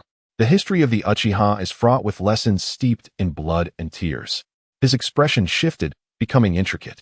Setting aside the Warring States period, even 30 years prior, the Uchiha endured an internal strife that nearly led to their annihilation. Chiya furrowed his brow. He had vaguely heard whispers of this history, yet it was shrouded in silence within the clan, seldom spoken of. Since Uchiha Obito departed from Konoha, the position of clan leader had been left vacant. The initial years were tranquil, but as the strength of the Uchiha grew, so did their ambitions, leading to escalating conflicts that spiraled out of control. Some resorted to slaying their kin to awaken the Sharingan and seize power, engaging in mutual slaughter. As long as the Uchiha possessed that technique, they shall not fail. This notion had persisted from the era of shinobi through the establishment of the village. Technique? Not fail? A dawning realization began to form within Chiya. As ambition festered, the arrogant Uchiha became insatiable in their bloodlust. The allure of the Sharingan consumed their reason, leading all to recklessly wield Izanagi to reshape reality. Chiya was struck by a revelation. So it is Izanagi. Suk's voice carried a heavy sigh, as though he were transported back to that bloody epic. Ultimately, it was Uchiha Izumi who emerged to save his comrades, employing Izanami to recognize his erroneous path and accept his fate, thereby halting the conflict. Subsequently, the clan deemed Izanagi and Izanami forbidden techniques, restricting their practice to ensure the Uchiha's survival to this day. Uchiha Izumi, the legendary figure in Uchiha history, the pioneer of the forbidden technique Izanami. Suk's gaze fixed intently on Chiya, his tone turning grave. Chiya, you are now the leader of the Uchiha clan, and your kin have high hopes for you. However, power and strength are double-edged swords. One misstep could lead to a repetition of past mistakes. Chiya nodded solemnly. I understand. I will approach the future of the Uchiha with utmost caution. Suk scrutinized him for a long moment before suddenly producing an ancient scroll from his robes and presenting it to Chiya. This is a legacy left by Izumi. I now entrust it to you. Chiya accepted the scroll and slowly unfurled it. As his eyes scanned its contents, a jolt of astonishment coursed through him. The scroll detailed the illusions, fire release techniques, and forbidden arts that Uchiha Izumi had mastered, including Izanagi and Izanami. Chinya looked up at Kai, who spoke softly. Before her passing, Chiri expressed that these techniques should only be entrusted to those capable of wielding them. Chinya, I hope you will utilize these powers wisely and not disappoint her expectations. Taking a deep breath, Chinya solemnly tucked the scroll away. I will remember the elder's teachings. Kai's expression softened as he lifted his teacup. The tea is getting cold. Understanding his cue, Chinya also raised his cup and took a delicate sip. The aroma of the tea was crisp and lingering, as if it could cleanse the dust of the soul. At that moment, Mikoto entered, carrying a plate of snacks, her face adorned with a sweet smile. Grandfather, Brother Chinya. Kai glanced at her, a slight smile gracing his lips. Yes, set it down. Mikoto obediently placed the snacks on the table, her gaze flitting between the two, seemingly trying to read their expressions. Chinya smiled at her, signaling that there was no need for concern. Kai stood up. You young ones continue your conversation. I shall not intrude. With that, he leaned on his cane and slowly exited the living room. Once Kai's figure vanished at the end of the corridor, Mikoto exhaled deeply, patting her chest. You scared me. Why was grandfather so serious today? Chinya chuckled, securing the scroll. Elder Kai is merely concerned about the future of the Uchiha clan. Mikoto blinked curiously and asked, Brother Chinya, what did grandfather tell you? Ruffling her hair, Chinya replied with a mysterious smile, a secret. Mikoto pouted playfully, but soon broke into laughter. All right, I want to ask. By the way, are you staying for dinner tonight? I bought your favorite dishes this morning. Gazing at her eager expression, Chinya nodded. Sure, I'm quite hungry as well. Instantly, Mikoto's face lit up with joy as she grabbed Chinya's hand. Then let's head to the kitchen. I'll show you the new recipes I've learned. The golden rays of the setting sun filtered through the window, casting intertwined shadows of the two. By the way, Mikoto, have you heard the name Uchiha Qianye? Mikoto halted, looking at Chinya with a puzzled expression. Brother Chinya. That's grandmother's name. Grandmother? Chinya glanced back towards the corridor where Kai had disappeared. Well, that explains it. No wonder Kai is rather unappealing. He has such a beautiful granddaughter. It seems the charm runs in the family. However, on another note, to have captured the genius Chiri of the Uchiha clan back in the day, Kai is quite remarkable. Chapter 77, Kaleidoscopic Control of the Nine Tails. Susanoo 2.5 days passed in the blink of an eye. Chinya dedicated himself to rigorous training in the Uchiha clan's secret chamber, finally mastering the forbidden techniques and fire release left by Uchiha Qianye. He opened his eyes, the three-tomo Sharingan gleaming with an otherworldly light in the darkness. System. Open the panel. Name, Uchiha Chiya. Age, 18. Chakra, 20 cards. Bloodline limit. Sharingan, Kaleidoscope. Ice release. Skills, Kaleidoscope Dojutsu. The other side of the underworld, causal reincarnation. Forbidden techniques, Izanagi, Izanami. Proficient in medical ninjutsu, fire release, Jinjutsu, body flicker technique, shadow clone technique, and the three-body technique. Among others, Susanoo, unlock progress. Eye power, forging proficiency 95, chakra quantity requirement. Met, chakra control requirement. Met. The cultivation of forbidden techniques has been successful, and fire release has also reached the level of proficiency. The term proficiency is a standardized term within the system. Proficient in fire release indicates a certain level of mastery and a sufficient quantity of techniques practiced. With eye power at 95, if I assist Mito in controlling the Nine Tails today, I should be able to reach 100. Chiya murmured softly, then tucked away a nearby scroll and rose to exit the secret chamber. As he stepped out of the door, an Umbu ninja appeared before him in an instant. Uchiha Chiya, the Hokage requests your immediate presence outside the village, and no other members of the security team are to accompany you. Chiya nodded slightly. Understood. The Umbu ninja vanished in a flicker. Chiya's expression darkened slightly. It was as expected. The third Hokage had indeed taken precautions. After a moment's thought, he summoned Uchiha Fugaku. After I leave, enhance the patrols within the village, particularly in critical areas. No mistakes must occur. Fugaku's expression stiffened. Is there something amiss, clan head? Chiya replied calmly. It's merely a precaution. The safety of the village is equally important. Fugaku nodded solemnly. I understand. I will make the necessary arrangements. Having concluded his instructions, Chiya departed the clan grounds alone. Upon exiting the village, an Umbu ninja approached him. Clan head Chiya, please follow me. Chiya nodded. The two proceeded westward in tandem. 10 miles outside the village, amidst a secluded grove, a temporary small courtyard stood quietly. The surrounding trees were dense, appearing ordinary, yet concealing hidden dangers. As Chiya stepped into the forest, he sensed several subtle chakra signatures locking onto him. His demeanor remained unchanged as he continued forward. Soon, a massive barrier came into view. A pale blue light enveloping the courtyard, with runes swirling and emanating a powerful chakra fluctuation. Outside the barrier, Umbu and Root ninjas stood alert, their gazes scanning the surroundings with vigilance. Chiya was led to the entrance of the barrier, where Kakashi Hatake awaited, clad in Umbu attire. His white hair fluttered slightly in the wind, his gaze steady and sharp.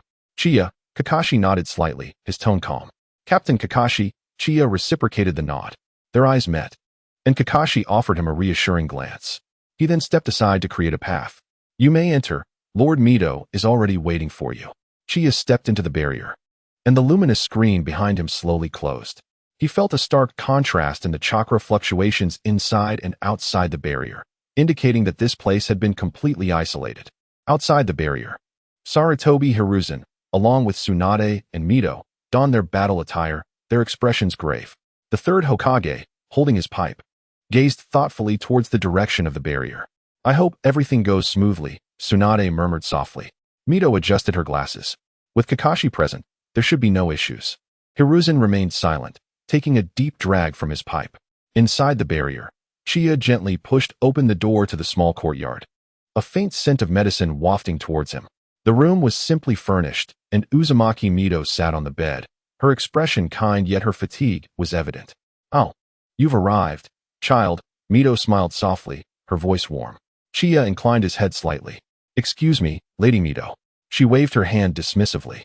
"No need for such formality. Just be yourself." Her demeanor surprised Chiya. The wife of the first Hokage seemed to harbor no animosity towards him, a Uchiha, but instead radiated a sense of elder affection. Kakashi stood nearby, his gaze vigilant yet respectful. At that moment, an Umbu ninja entered quietly, whispering, "All preparations are complete. We may proceed." Chiya nodded, turning to Mito. "Lady Mito, I shall begin now." Mito smiled gently. "Go ahead, child. If you falter, I shall assist you." Chiya took a deep breath, placing his hand softly on Mito's forehead, and slowly closed his eyes. His chakra flowed from his palm into her body, and his consciousness sank into her mental realm.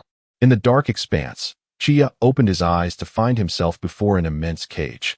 This colossal prison was formed of golden chains, some of which had already snapped, and a crimson chakra threatened to leak out. Inside the cage, it seemed that Chiya's sudden intrusion had stirred something. A pair of crimson, beastly eyes snapped open, a torrent of furious chakra surging forth. "Hey, Uchiha brat!" The voice of the Nine Tails roared like thunder, shaking the entire space. Chiya's expression remained unchanged as his three-tomo Sharingan locked onto the Nine Tails. "Quiet down, Nine Tails. Do you presume to command me? Who do you think you are?" The Nine Tails roared in rage, its massive paw slamming against the cage, causing the golden light to flicker and the space to tremble violently. Chiya's eyes spun rapidly, activating his Jinjutsu in an instant. The Nine Tails movement momentarily stalled, but it quickly broke free. "A mere three-tomo seeks to control me?" Chiya smirked. "Is that so?" In the next moment, his eyes underwent a dramatic transformation, the three-tomo aligning into a six-petaled crimson flower pattern, awakening the Manjiki Sharingan. "This is..." The Nine Tails' pupils constricted, evidently recognizing the ocular power. "Now be silent."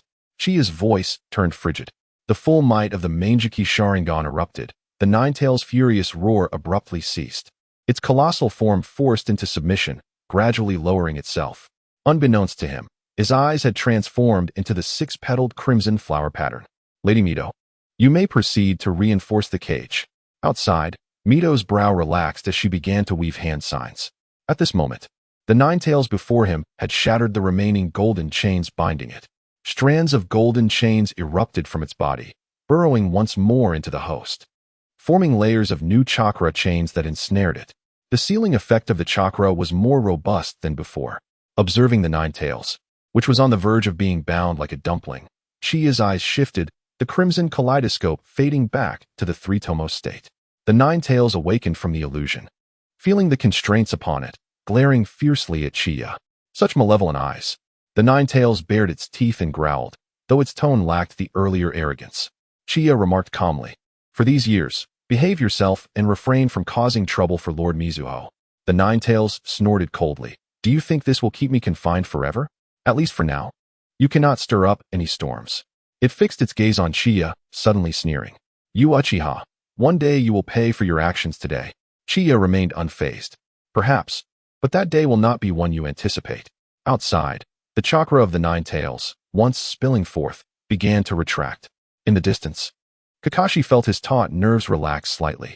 Beyond the barrier, Sarutobi Hiruzen sensed the change in chakra, a flicker of surprise crossing his eyes. It truly succeeded. Tsunade and Mito exchanged glances, each reflecting the shock in the other's eyes. Inside the room, Chiya slowly opened his eyes and withdrew his hand. "It is done," he murmured.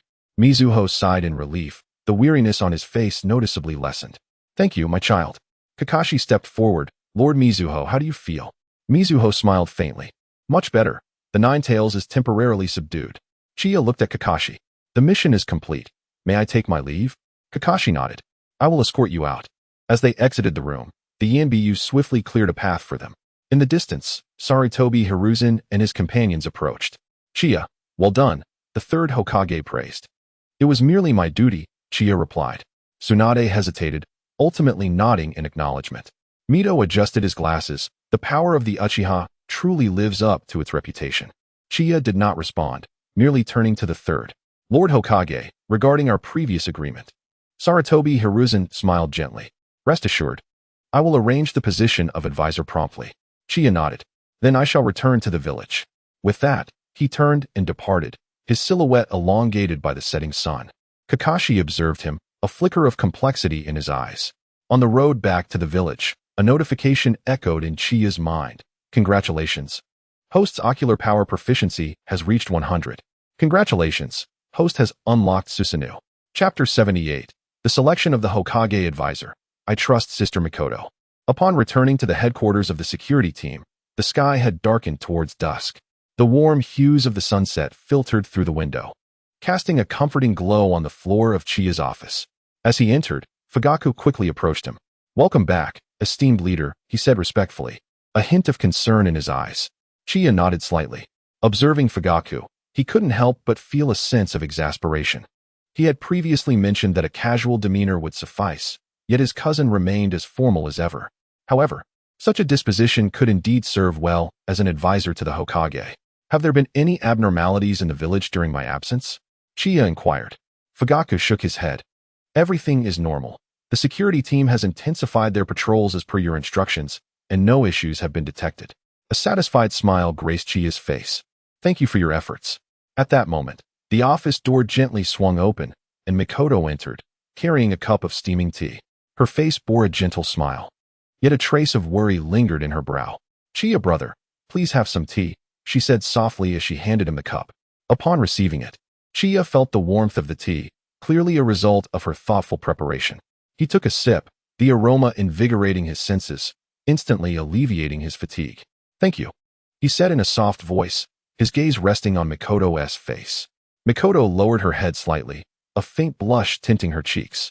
I was a bit worried when I saw you leave in such a hurry, she admitted. Chiya felt a warmth in his heart and gently ruffled her hair. I just had some matters to attend to, but they have now been resolved. Noticing their exchange, Fugaku discreetly stepped back. Esteemed leader, if there are no further instructions, I shall proceed to arrange tonight's patrol duties. Go ahead, Chiya nodded. Once Fugaku departed, only Chiya and Mikoto remained in the office. The evening sun cast its warm glow upon Mikoto, enhancing her beauty. The air was infused with the delicate fragrance of tea and cherry blossoms. Chiya set down his cup and suddenly pulled Mikoto into his embrace. Caught by surprise, she let out a soft gasp and found herself seated on his lap.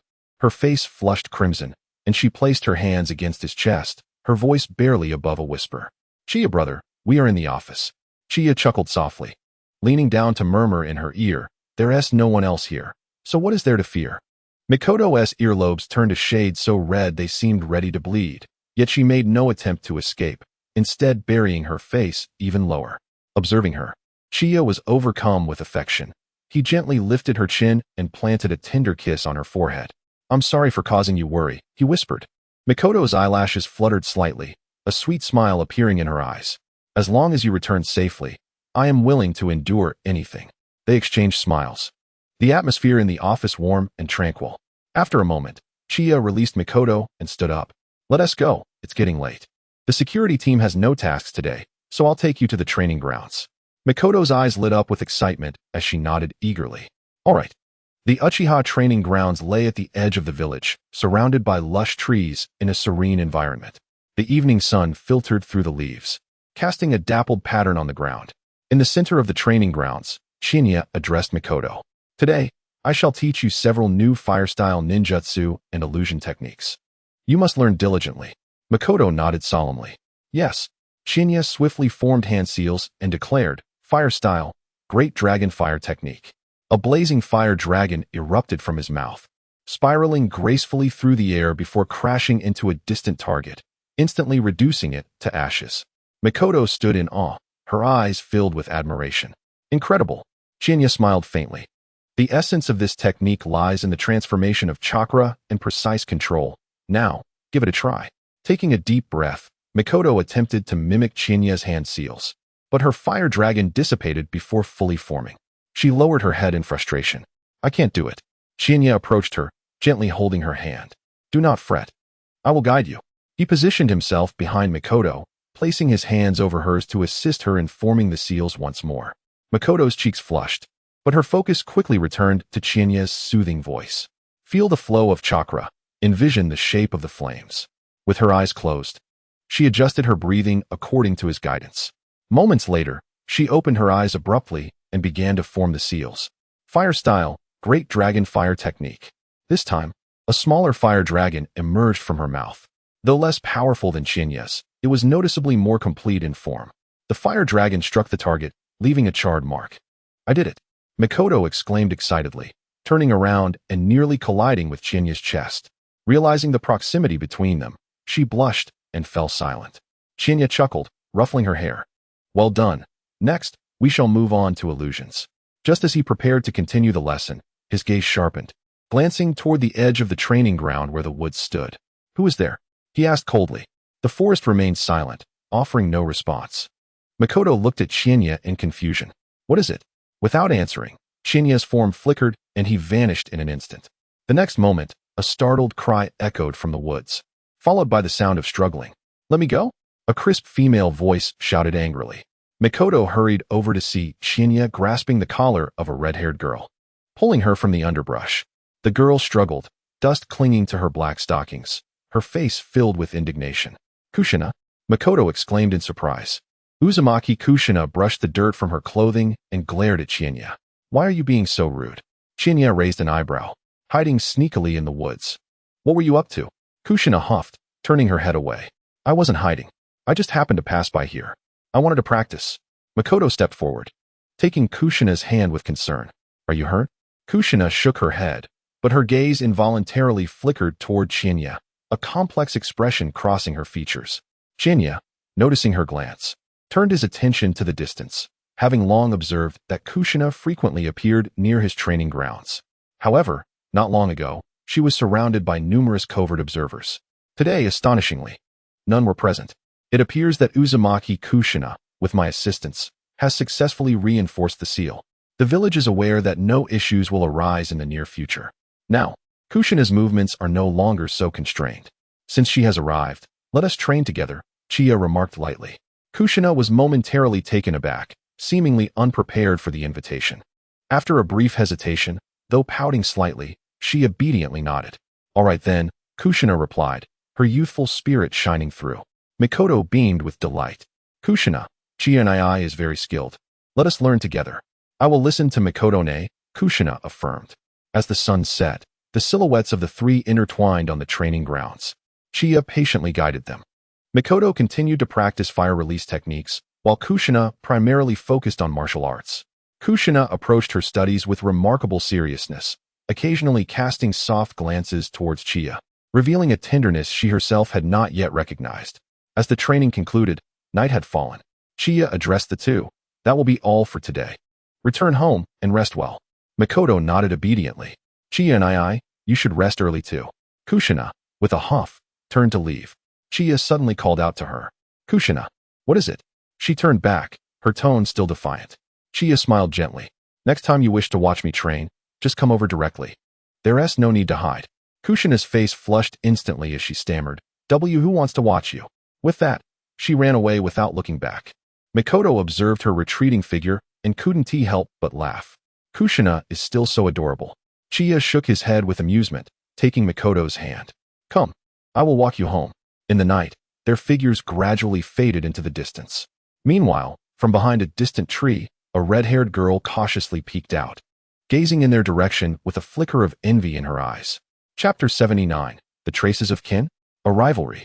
The following afternoon, Chiya accompanied Mikoto once more to the Uchiha training grounds. Training is invariably accompanied by hardships and unwavering dedication. Mikoto possessed commendable talent, mastering ninjutsu at an impressive pace. Having just practiced the Grand Fire Dragon technique yesterday, she was set to refine it today.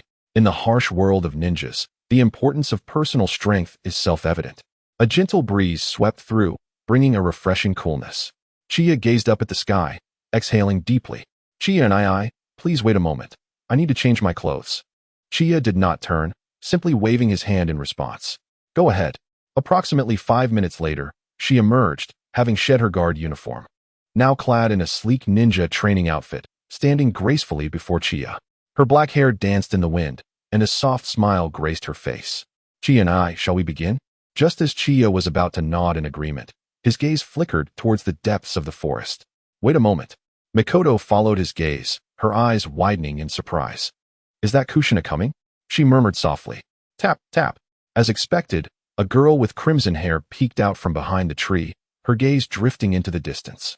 She happened to catch sight of Chiya and Mikoto staring at her. Kuina's expression stiffened, and her fair, flawless face visibly flushed with color. Kuina, Mikoto called out affectionately, then hurried over to her, leading her to Chiya's side. Did I not tell you that next time you wish to come to the training ground, you need only come directly without hiding? At that moment, Kuina found herself caught by Chiya and Mikoto, her face burning with embarrassment, leaving her momentarily at a loss for words. All right, let us proceed with yesterday's training plan. Yes, Chiya and I.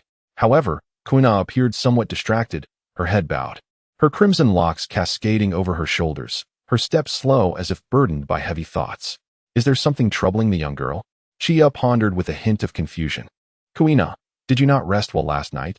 Mikoto, noticing Kuina's unusual demeanor, inquired softly. Kuina lifted her head, her gaze flickering momentarily before she turned away. And no, it's nothing, just a bit tired. Mikoto, concerned, grasped her hand. Would you like to rest for a while? We can start training later. No need. Kuina suddenly raised her voice, then quickly realized her outburst, her tone softening. I'm fine, let us begin training. Chiya regarded her thoughtfully, but refrained from probing further. All right, today we will review yesterday's fire techniques and physical skills, then move on to new content. As training commenced, Mikoto remained as diligent as ever, striving for perfection in every movement. Her progress was swift, and her fire techniques were significantly more powerful than the day before. Chiya stood beside her, offering occasional guidance. Well done, Mikoto. If you can refine your chakra control further, it will be even more exquisite. Mikoto's cheeks flushed slightly, her eyes sparkling with delight. Yes, I will continue to strive. In contrast, Kuina frequently faltered. Her movements were stiff, and her chakra control was unstable. Chiya frowned and instructed her to stop. Come here. Kuina was taken aback and glanced back at Mikoto, who smiled encouragingly. Following Chiya to a corner of the training ground, Kuina's face bore a shadow of worry. Today, Lord Hokage discussed with Lord Mito that traces of my clan have been found in the eastern coastal regions of the Land of Fire. Traces of your clan? The Uzumaki clan. Chiya, noticing the concern etched on Kuina's face, offered a comforting word. Do not worry, if they are still alive. The people of Konoha will bring them back. Kuina responded with a subdued her enthusiasm still lacking. Chiya's gaze shifted to Mikoto. Kuina, this ninja world is vast and harsh. Only by strengthening your own abilities can you hope to protect others. You wouldn't want your clan to arrive in Konoha only to find themselves in continued despair, would you? Kuina bit her lip, contemplating his words. Having tragically witnessed the demise of her homeland, she is acutely aware of the anguish that accompanies the loss of both country and family. Now, upon hearing news concerning her kin, she finds it difficult to maintain her composure. I will strive to do my best. Her gaze inadvertently flickers towards Mikoto, only to be promptly averted. Do not merely speak. Take tangible action. Train alongside Mikoto, and engage in earnest competition with her. Compete with Sister Mikoto? Kushina's mouth falls open in surprise. I am aware of the close bond you share with Mikoto. Precisely because of this, you should foster a spirit of rivalry. Only through competition can you truly unlock your potential. Mikoto, hailing from the Uchiha clan, possesses a natural advantage in ninjutsu and jinjutsu due to her Sharingan's bloodline limit. In contrast, you come from the Uzumaki clan, endowed with a distinctive and vigorous chakra, remarkable vitality, and a proficiency in sealing techniques. He gently patted Kushina's shoulder, his tone warm. Focus during training. If you become fatigued, take a moment to rest. Kushina bowed her head, her voice barely audible. Understood. Upon returning to the training grounds, Kushina appeared significantly more concentrated. The afternoon's training concluded amidst a subtle atmosphere. Mikoto wiped the sweat from her brow and donned her jacket. Hey Kushina, it's still early. Shall we head to the market to buy some groceries? Kushina hesitated momentarily before nodding in agreement. Sounds great. Chiya approached, inquiring, do you need me to accompany you both? Mikoto's eyes lit up. Of course. If you join us, we can purchase more ingredients. Kushina opened her mouth as if to speak, but ultimately remained silent. Giving a slight nod, the trio departed the training ground, making their way towards the village market. Along the way, Mikoto enthusiastically discussed the ingredients they intended to buy, while Kushina quietly trailed behind, her gaze occasionally drifting towards Chiya before quickly averting. The market buzzed with life, stalls brimming with a plethora of goods. Mikoto expertly navigated the bustling crowd, selecting fresh vegetables and deftly bargaining with the vendors. Kushina stood to the side, watching in awe. She tugged at Mikoto's sleeve, whispering, "Sister Mikoto, how do you bargain so well?" Mikoto blinked and smiled. "I learned from the aunties at the market. They say that managing a household requires meticulous budgeting to lead a good life." A flicker of envy crossed Kushina's eyes as she murmured, "Sister Mikoto is so impressive." Chiya stood behind the two, observing Mikoto's diligent figure with a subtle smile. Her gentleness and capability always instilled a sense of reassurance. After purchasing the vegetables, the trio approached the fish stall only to discover that all the fish had been sold out. "What a pity," Mikoto lamented. "I was hoping to prepare a fish soup." At that moment, a familiar voice called from behind. "Chiya?" Turning around, Chiya saw Tsukumo Hatake approaching them, dressed in casual attire and carrying several bags of perishable ingredients. "Captain Tsukumo," Chiya greeted with a smile. Kakashi Tsukumo nodded gently, his gaze sweeping over Mikoto and Kushina, and spoke with warmth. "Greetings to you both." Mikoto and Kushina promptly bowed in response. "Captain Tsukumo, I happen to have a matter to consult with you. May I have a moment of your time?"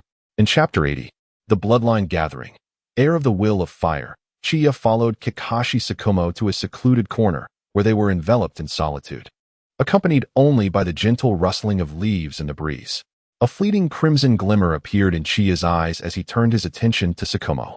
"Captain Tsukumo, I have heard that traces of the Uzumaki clan have been discovered in the eastern seas of the Land of Fire. Do you possess any pertinent information?" Tsukumo furrowed his brow, his expression turning serious. The influence of the Uzumaki clan is still felt in Konoha. After all, the Senju clan had a close relationship with them, which holds particular significance for our village. He paused, his tone grave. "I have not received any assignments regarding this matter. The Umbu have been focusing their efforts on internal defenses and matters concerning Lord Mido." A flicker of doubt crossed Chiya's eyes. "Even the Umbu have not been assigned any tasks? Could it be that Root is involved?" Tsukumo pondered for a moment before nodding. "It is possible. There have indeed been some unusual movements within Root recently, though I am unaware of the specifics." He paused again, his gaze piercing as he looked at Chiya. If Root is indeed involved, things may not be straightforward. Chiya's heart sank. The actions of Root are typically shrouded in secrecy and ruthlessness. If they have truly set their sights on the Uzumaki clan, those clan members are likely in grave danger, especially with Orochimaru still within their ranks, and Mido's current leadership over Root. Chiya was well aware. He is merely a puppet, he thought. Root is predominantly composed of Danzo's loyalists. Given Danzo's nature, he would never allow such Uzumaki clan members to return safely to Konoha. The least useful ones could still contribute to his experiments. In the end, they would either go missing or meet with unforeseen accidents. He must act swiftly. "Congratulations, host. You have triggered the mission. Rescue the orphans of the Uzumaki clan. Mission reward, a random bloodline limit, perfectly fused." Upon hearing the system trigger the mission, Chiya was taken aback. "Not again. Why is it another bloodline limit? Having already unlocked Susanoo, what use would a regular bloodline limit serve?" Chiya silently pondered. "System, are you there?" "Host, the system is present. A regular bloodline limit is of little use to me. Can the reward be exchanged?" "Not possible. Once the host collects a certain number of bloodline limits and synthesizes them, they may revert to the original state." "Revert to the original? What does that mean?" "Revert to the original. Break through the limitations of bloodline limits to achieve the bloodline gathering." Chiya felt his heart skip a beat. Bloodline gathering? This is an ability that transcends bloodline limits and bloodline elimination, formed by the fusion of 7 elemental transformations. So the bloodline limit awarded by the system has such significance. It appears I must acquire it in the future. This is the key to directly accessing the bloodline gathering. "Thank you for the information," Chiya said solemnly. Kakashi Hatake nodded slightly, and then inquired, "What is it that draws you to the Uzumaki clan so intensely?" Chiya offered a faint smile in response. "The Uzumaki clan shares profound ties with Konoha, and moreover, Kushina is now a vital member of our village. Recovering her kin would undoubtedly be beneficial for the community." Kakashi gazed deeply at Chiya, seemingly attempting to extract further insights from his expression. However, Chiya's demeanor remained composed, revealing no vulnerabilities. Ultimately, Kakashi merely stated, "Should you require assistance, do not hesitate to reach out." "Certainly," Chiya affirmed with a nod. After bidding farewell to Kakashi, Chiya promptly returned to the Uchiha compound. He escorted the two individuals back to their residence, seizing the opportunity while Mikoto and Kushina prepared their meal. Meanwhile, Uzumaki Kushina made her way directly to the headquarters of the security team. Fugaku was engrossed in paperwork when he noticed Chiya hastily approaching and immediately rose to greet him. "Chief, is there an urgent mission at hand?" Chiya replied gravely. "Summon those clan members who previously departed from the security team. I have crucial matters to discuss with them." Fugaku was taken aback. "Those clan members who left the security team? That might—" Chiya interrupted, his tone brooking no argument. "See to it at once." Fugaku refrained from further questions, swiftly organizing personnel to gather the clan members. Half an hour later, the elite Uchiha gathered in the security team's conference room. Once the backbone of the security team, they had chosen to depart under the influence of the will of fire. Now summoned unexpectedly, confusion marked their faces. Chiya stood before them, his gaze sharp as he scanned each individual. "I have called you here today to undertake a covert mission," he announced. The members exchanged glances, uncertain, as they had distanced themselves from the security team. "What is it that you intend, Chief?" One stepped forward to inquire. "What task awaits us?" Chiya stated plainly. "Traces of the Uzumaki clan have been discovered in the eastern seas of the Land of Fire. I need you to safely bring them back." "The Uzumaki clan?" One exclaimed in astonishment. "Have they not been?" "Indeed, though their nation has fallen, there remain survivors," Chiya interjected. "The root may have already initiated actions. We must locate them before they do." A clan member frowned, voicing concern. "Chief, executing a mission without village authorization could bring trouble if discovered." Chiya scoffed. "What do you mean by executing a mission without authorization? Are you not permitted to accept entrusted tasks? How can accepting a mission be deemed unauthorized? Furthermore, you are no longer part of the security team and are not bound by restrictions on leaving the village." The group fell silent, clearly contemplating the implications. Seizing the moment, Chiya pressed on. "The Uzumaki clan has historically contributed to the peace and stability of our Konoha. The sealing techniques we often employ were graciously provided by the Uzumaki clan. If Konoha neglects the Uzumaki clan today, we may find ourselves in peril in the future. Who will advocate for our village then?" Chiya elevated the discourse to the village's broader significance, igniting a spark of realization among the assembly. These individuals are indeed the heirs of the will of fire. Upon hearing the words of Chief Chiya, their eyes immediately filled with unwavering resolve. "Chief, we shall strive for a successful rescue. For the sake of the village and our clan." They held unwavering faith in Chiya's words during their previous resignation from the guard team. He had greatly acknowledged their determination. Moreover, this mission might encompass an even greater significance. Everything is for the sake of Konoha. Remember, act swiftly, yet remain concealed. Furthermore, while the Foundation may operate with extremity, they are still ninjas of Konoha. If you encounter members of the Foundation, strive to avoid conflict. Our objective is to save lives, not to engage them as adversaries. Chiya articulated the principles of the will of fire with precision, knowing he could effectively resonate with this group. The gathering was moved, even refraining from retaliating against the ruthless members of the Foundation. "Is this not the essence of the will of fire?" "Indeed," they replied solemnly. Chiya waved his hand. "Go forth. I await your favorable news." The clan members swiftly departed, and the meeting room soon returned to tranquility. Fugaku stood to the side, hesitating to speak. Chiya glanced at him. "Speak your mind." Fugaku murmured. "Chief, do you not think this course of action is too risky? Should Lord Hokage become aware?" "Fugaku," Chiya interjected, his gaze profound. "The future of the Uchiha cannot rely solely on conventionality. At times, we must adapt." Fugaku remained silent for a moment before finally nodding. "I understand. However, regarding your earlier statements about the will of fire," when Chiya spoke so earnestly about the will of fire, it caused Fugaku's heart to flutter with unease. Those words, they merely reflect their own thoughts. Chiya patted his shoulder. "The objective this time is to bring the Uzumaki clan to Konoha. If we can persuade them to willingly assist us in our task, then a few flattering words will not be amiss." "Flattering words? So it is all a facade." A glimmer of understanding flashed in Fugaku's eyes. "Go and make arrangements. Ensure that the village patrols proceed as usual without raising any suspicion." "Understood." After Fugaku departed, Chiya stood alone by the window, gazing at the distant Hokage rock. His intent in rescuing the Uzumaki clan was not solely to gain Kushina's favor. At a deeper level, the aim was to divert the attention of the Hokage lineage from the Uchiha. As long as the Uzumaki clan members safely reached Konoha, the focus of the Hokage lineage would be dispersed. Now, it is up to you, Chiya murmured softly, watching the direction in which the others had departed. Chapter 81. The selection of the Umbu and advisors confirmed. Why should the Uchiha not occupy the Hokage position? An Umbu ninja appeared at the door. Uchiha clan leader. Lord Hokage requests your immediate presence in the Hokage's office. Chiya raised an eyebrow slightly. Why summon him at this hour? He had already formed a conjecture in his mind. He nodded, saying, understood. The Umbu ninja vanished in an instant, and Chiya adjusted his robe, his gaze profound. It seems the third Hokage is finally ready to fulfill his promise.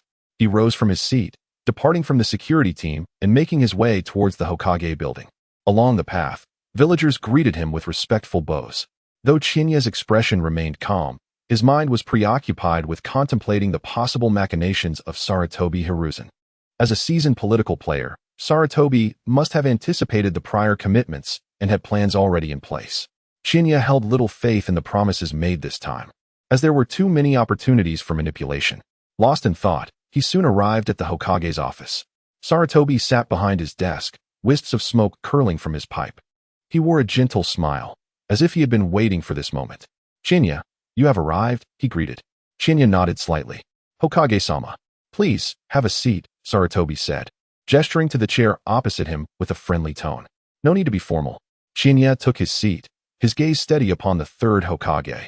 The old man's amiability only hinted at deeper calculations. The primary reason I summoned you today is to fulfill our previous agreement, Sarutobi stated with a smile. Regarding the 3 positions in the Umbu and the advisory role, Chinya nodded in acknowledgement. Sarutobi waved his hand dismissively and retrieved a scroll from his drawer, sliding it across the table towards Chinya. This contains the names of the 3 selected candidates for the Umbu. Feel free to take a look. Chinya accepted the scroll and gradually unfurled it. 3 names were clearly inscribed upon it: Uchiha Aoki, Uchiha Masaki, and Uchiha Kamiyoshi. Chinya narrowed his eyes slightly. He was quite familiar with these names. They belonged to the most resolute members of the Uchiha clan, fiercely committed to the will of fire. A cold smile crept across Chinya's mind. No wonder Sarutobi had previously made such a promise. He had already set a trap. Allowing them into the Umbu was less about Uchiha influence and more about the Hokage embedding eyes within the Uchiha ranks. How do you find these candidates, clan leader Chinya? Sarutobi inquired with a beaming smile. Chinya closed the scroll, his expression unchanged. It appeared to be a test. The individuals chosen by Hokage-sama are undoubtedly elite, he replied. Sarutobi nodded in satisfaction. Shall we finalize this arrangement? However, Chinya hesitated briefly. Kamiyoshi is rather young. Entering the Umbu may not be suitable for him. Oh, Sarutobi feigned surprise. Does clan leader Chinya have any recommendations? Chinya replied coolly. Uchiha Hakadai possesses sufficient strength and extensive experience, making him more suited for the duties of the Umbu. A flicker of contemplation crossed Sarutobi's eyes, but he quickly responded with a smile. Very well. We shall follow clan leader Chinya's suggestion and replace him with Uchiha Hakadai. Chinya nodded in agreement. Uchiha Hakadai was an elite of the security team. Known for his high loyalty, placing him in the Umbu would be far more reliable than the other 2 who embodied the will of fire. This way, the Umbu would have one of their own, and due to the achieved political balance, there would be no reason to target Uchiha Hakadai. As for the advisory position, Sarutobi began slowly. I intend to have 1 representative from the Uchiha clan join the council. Chinya's gaze shifted ever so slightly. Does Hokage-sama have a candidate in mind? Sarutobi shook his head. This matter pertains to the Uchiha clan and is naturally to be decided by clan leader Chiya. A cold smile flickered across Chiya's heart. On the surface, he appeared to respect the Uchiha's choice, yet in reality, he was probing for their stance. Should he endorse a moderate Uchiha, the Hokage faction would perceive the Uchiha as still manageable. Conversely, if he were to endorse a hardliner, the Hokage faction would inevitably adopt a watchful stance. With this in mind, Chiya smiled slightly. I recommend Uchiha Fugaku. Fugaku? Sarutobi Hiruzen seemed unsurprised, nodding in acknowledgement. He was indeed a fitting candidate. Fugaku possessed a composed demeanor, dealt with matters fairly, and held considerable prestige within the Uchiha clan. More importantly, he was not an extremist and would not be easily swayed by the Hokage faction. Very well, it is settled then, Sarutobi Hiruzen said with a smile. Fugaku would serve as an advisor, participating in the village's decision-making processes. Chiya rose to his feet. Thank you, Lord Hokage. Sarutobi waved his hand dismissively. This is what the Uchiha deserve. After exchanging a few pleasantries, Chiya took his leave. Upon exiting the Hokage building, a trace of coldness curled at the corner of Chiya's mouth. Old fox. On the surface, it appeared that the Uchiha had secured 3 positions in the Umbu and an advisory seat, yet in reality, there was only the advisor Fugaku and the 8th Umbu. However, such is the nature of political gamesmanship. What seems like concessions and compromises is often part of a larger scheme. This was Sarutobi Hiruzen's bottom line. How was it not Chiya's as well? Nevertheless, the advisory position could be strategically utilized. Fugaku's entry into the advisory council signified the Uchiha's official entry into the power center of Konoha. The next step would be to observe how Sarutobi Hiruzen would respond. In the Hokage's office, after Chiya departed, Tsunade Kokishin and Mito Gate and entered through a side door. Hiruzen, you just let him change the personnel like that? Tsunade Kokishin frowned. Sarutobi exhaled a puff of smoke, replying nonchalantly, the 8th Uchiha, though loyal to the clan, is at least more manageable than those 2 zealous individuals of the Will of Fire. Mito Gate and adjusted his glasses. It was expected that the advisory position would go to Fugaku. His temperament is steady. He will not act impulsively. Sarutobi Hiruzen continued. As long as the Uchiha do not cause trouble, allowing them into the power center is not an issue. Tsunade Kokishin snorted softly. I fear they may overreach. Sarutobi Hiruzen's gaze deepened. Thus, we must be well prepared. He looked out the window, where the statues of the 1st and 2nd Hokages on Hokage Rock appeared particularly imposing in the sunlight. The Uchiha's ambitions must be contained within a manageable scope. Back at the Uchiha clan's territory, Chiya sought out Fugaku. Clan leader, what did Hokage say? Chiya succinctly explained the Umbu roster and advisory matters. Upon hearing this, Fugaku's brow furrowed. Aoki and Masaki are indeed Hokage's people. Chiya chuckled coldly. Thus, I replaced the last position with the 8th. Fugaku breathed a sigh of relief. Fortunately, the clan leader reacted swiftly. By the way, I nominated you for the advisory position. Chiya glanced at Fugaku. Fugaku was taken aback. Me? You possess a steady temperament, making you the most suitable for this role, Chiya replied indifferently. Your next task is to closely monitor the movements of the Hokage lineage. Fugaku nodded solemnly. As you are poised to become a Hokage advisor, it is likely that representatives from other clans will subsequently join this advisory council. Their characteristic lies in leveraging political advantages to procure tangible benefits. By the way, regarding matters pertaining to the village, as long as they do not concern our Uchiha clan, we must display warmth and politeness, yet feign ignorance when questioned. Establishing a firm foothold is paramount. Fugaku paused momentarily. He understood the importance of warmth and politeness, but he pondered the rationale behind the feigned ignorance. A glimmer of understanding crossed his eyes, prompting him to speak earnestly. I comprehend now. Chiya rose to his feet. The ascent of the Uchiha has only just commenced. Our next course of action is to gradually infiltrate the heart of power in Konoha, until the day arrives when the Uchiha can truly represent Konoha. It is not merely the one who ascends to the position of Hokage who garners recognition. Rather, it is the individual who has earned the people's acknowledgement that can ascend to such a position. Uchiha Itachi, through strategy and adherence to rules, achieves objectives by means of meticulous planning. Like the resplendent sun, any frost will ultimately thaw. This Hokage seat, held by the Senju clan, why should it not also be occupied by the Uchiha? Chapter 82, Mikoto's Sharingan. Encountering an enemy attack as the night deepened, Chiya departed from the Fugaku household, heading straight to his residence. There awaited 2 individuals. Upon reaching the door, he was greeted by the enticing aroma of a delectable meal.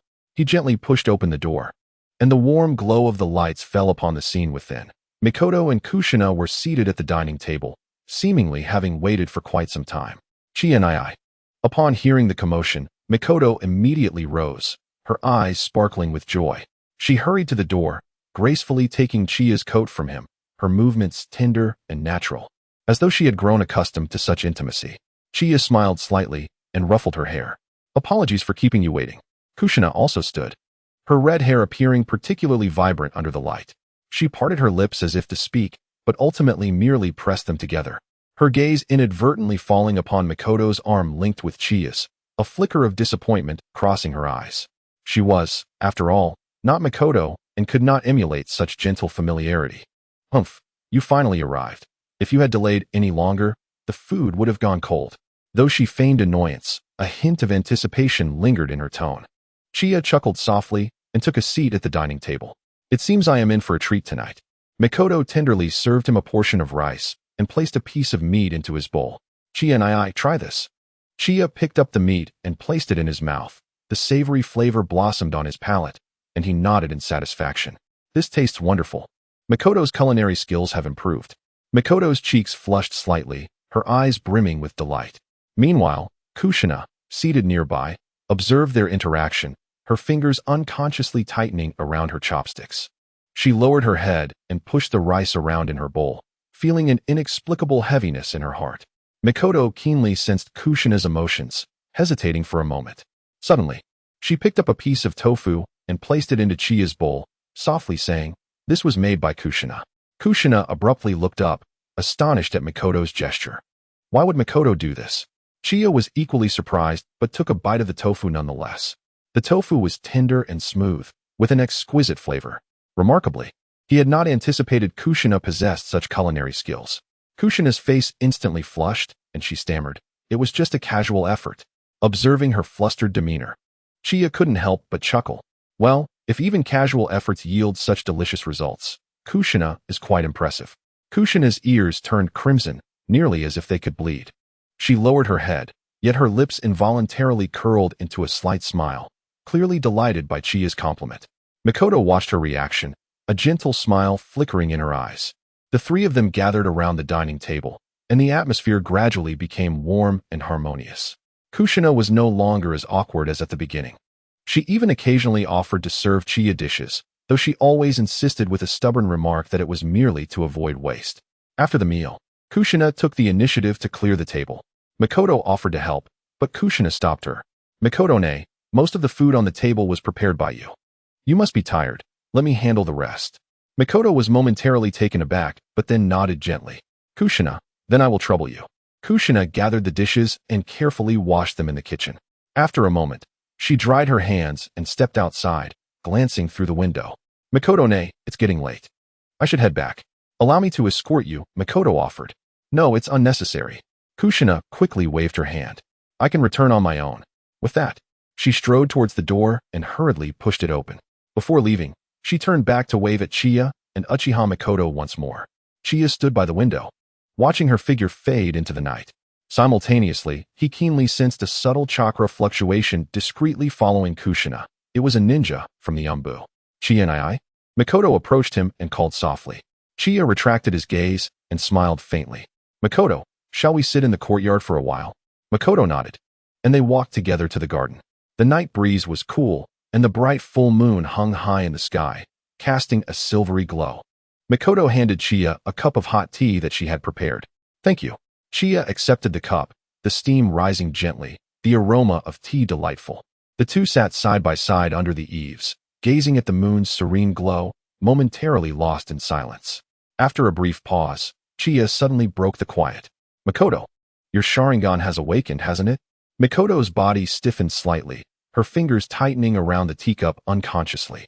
She bowed her head, remaining silent for a moment before softly responding with a faint yes. "When did it awaken?" Chiya's voice was soft yet imbued with an undeniable seriousness. Mikoto took a deep breath and quietly replied, "It was the day my parents left." Her voice trembled slightly, as if she were once again that girl waiting for her parents to return home, yet had spent an entire night without their arrival. Chiya turned his head, observing her fingertips, which were beginning to pale. The awakening of the Sharingan is often accompanied by overwhelming emotional turmoil, and for Mikoto, her parents. He extended his hand, gently clasping her icy fingers. "It has all passed."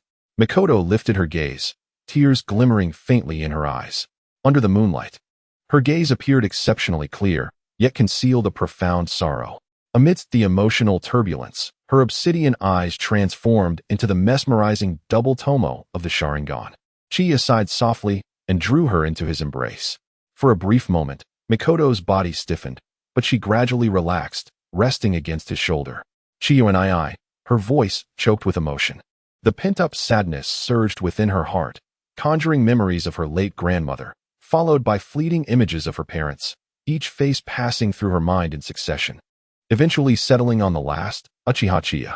Would Chiya and I also leave her someday? As this thought crossed her mind, sorrow ignited like flames. The crimson hue of her eyes dimmed, the double Tomo Sharingan seemingly hinting at an evolutionary trend.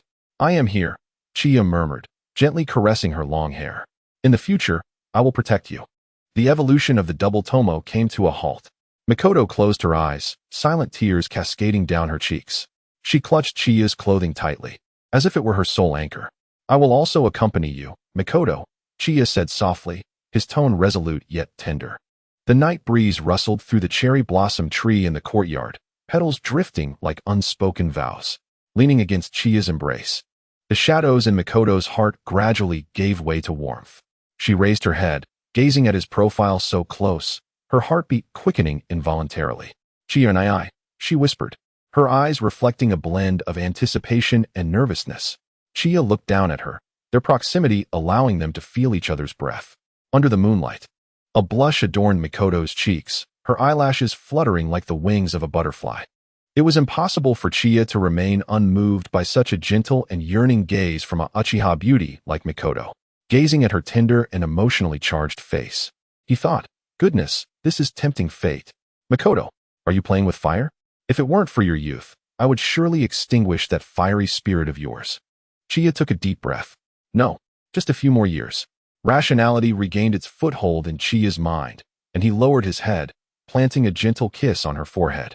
Mikoto, it's getting late, and your grandfather must be worried. You should head back and rest. Mikoto's face instantly flushed, yet her eyes sparkled with sweetness. She obediently nodded, though her heart was filled with surprise. Chiya and it was so gentlemanly towards her. Truly, he is remarkable. Yes, Chiya and I as well. Chiya stood up, ruffling her hair affectionately. See you tomorrow. See you tomorrow, Mikoto echoed, stepping out first, glancing back twice. A smile of happiness unconsciously graced the corners of her lips. Chiba followed closely behind, watching as Mikoto entered her home before he finally departed.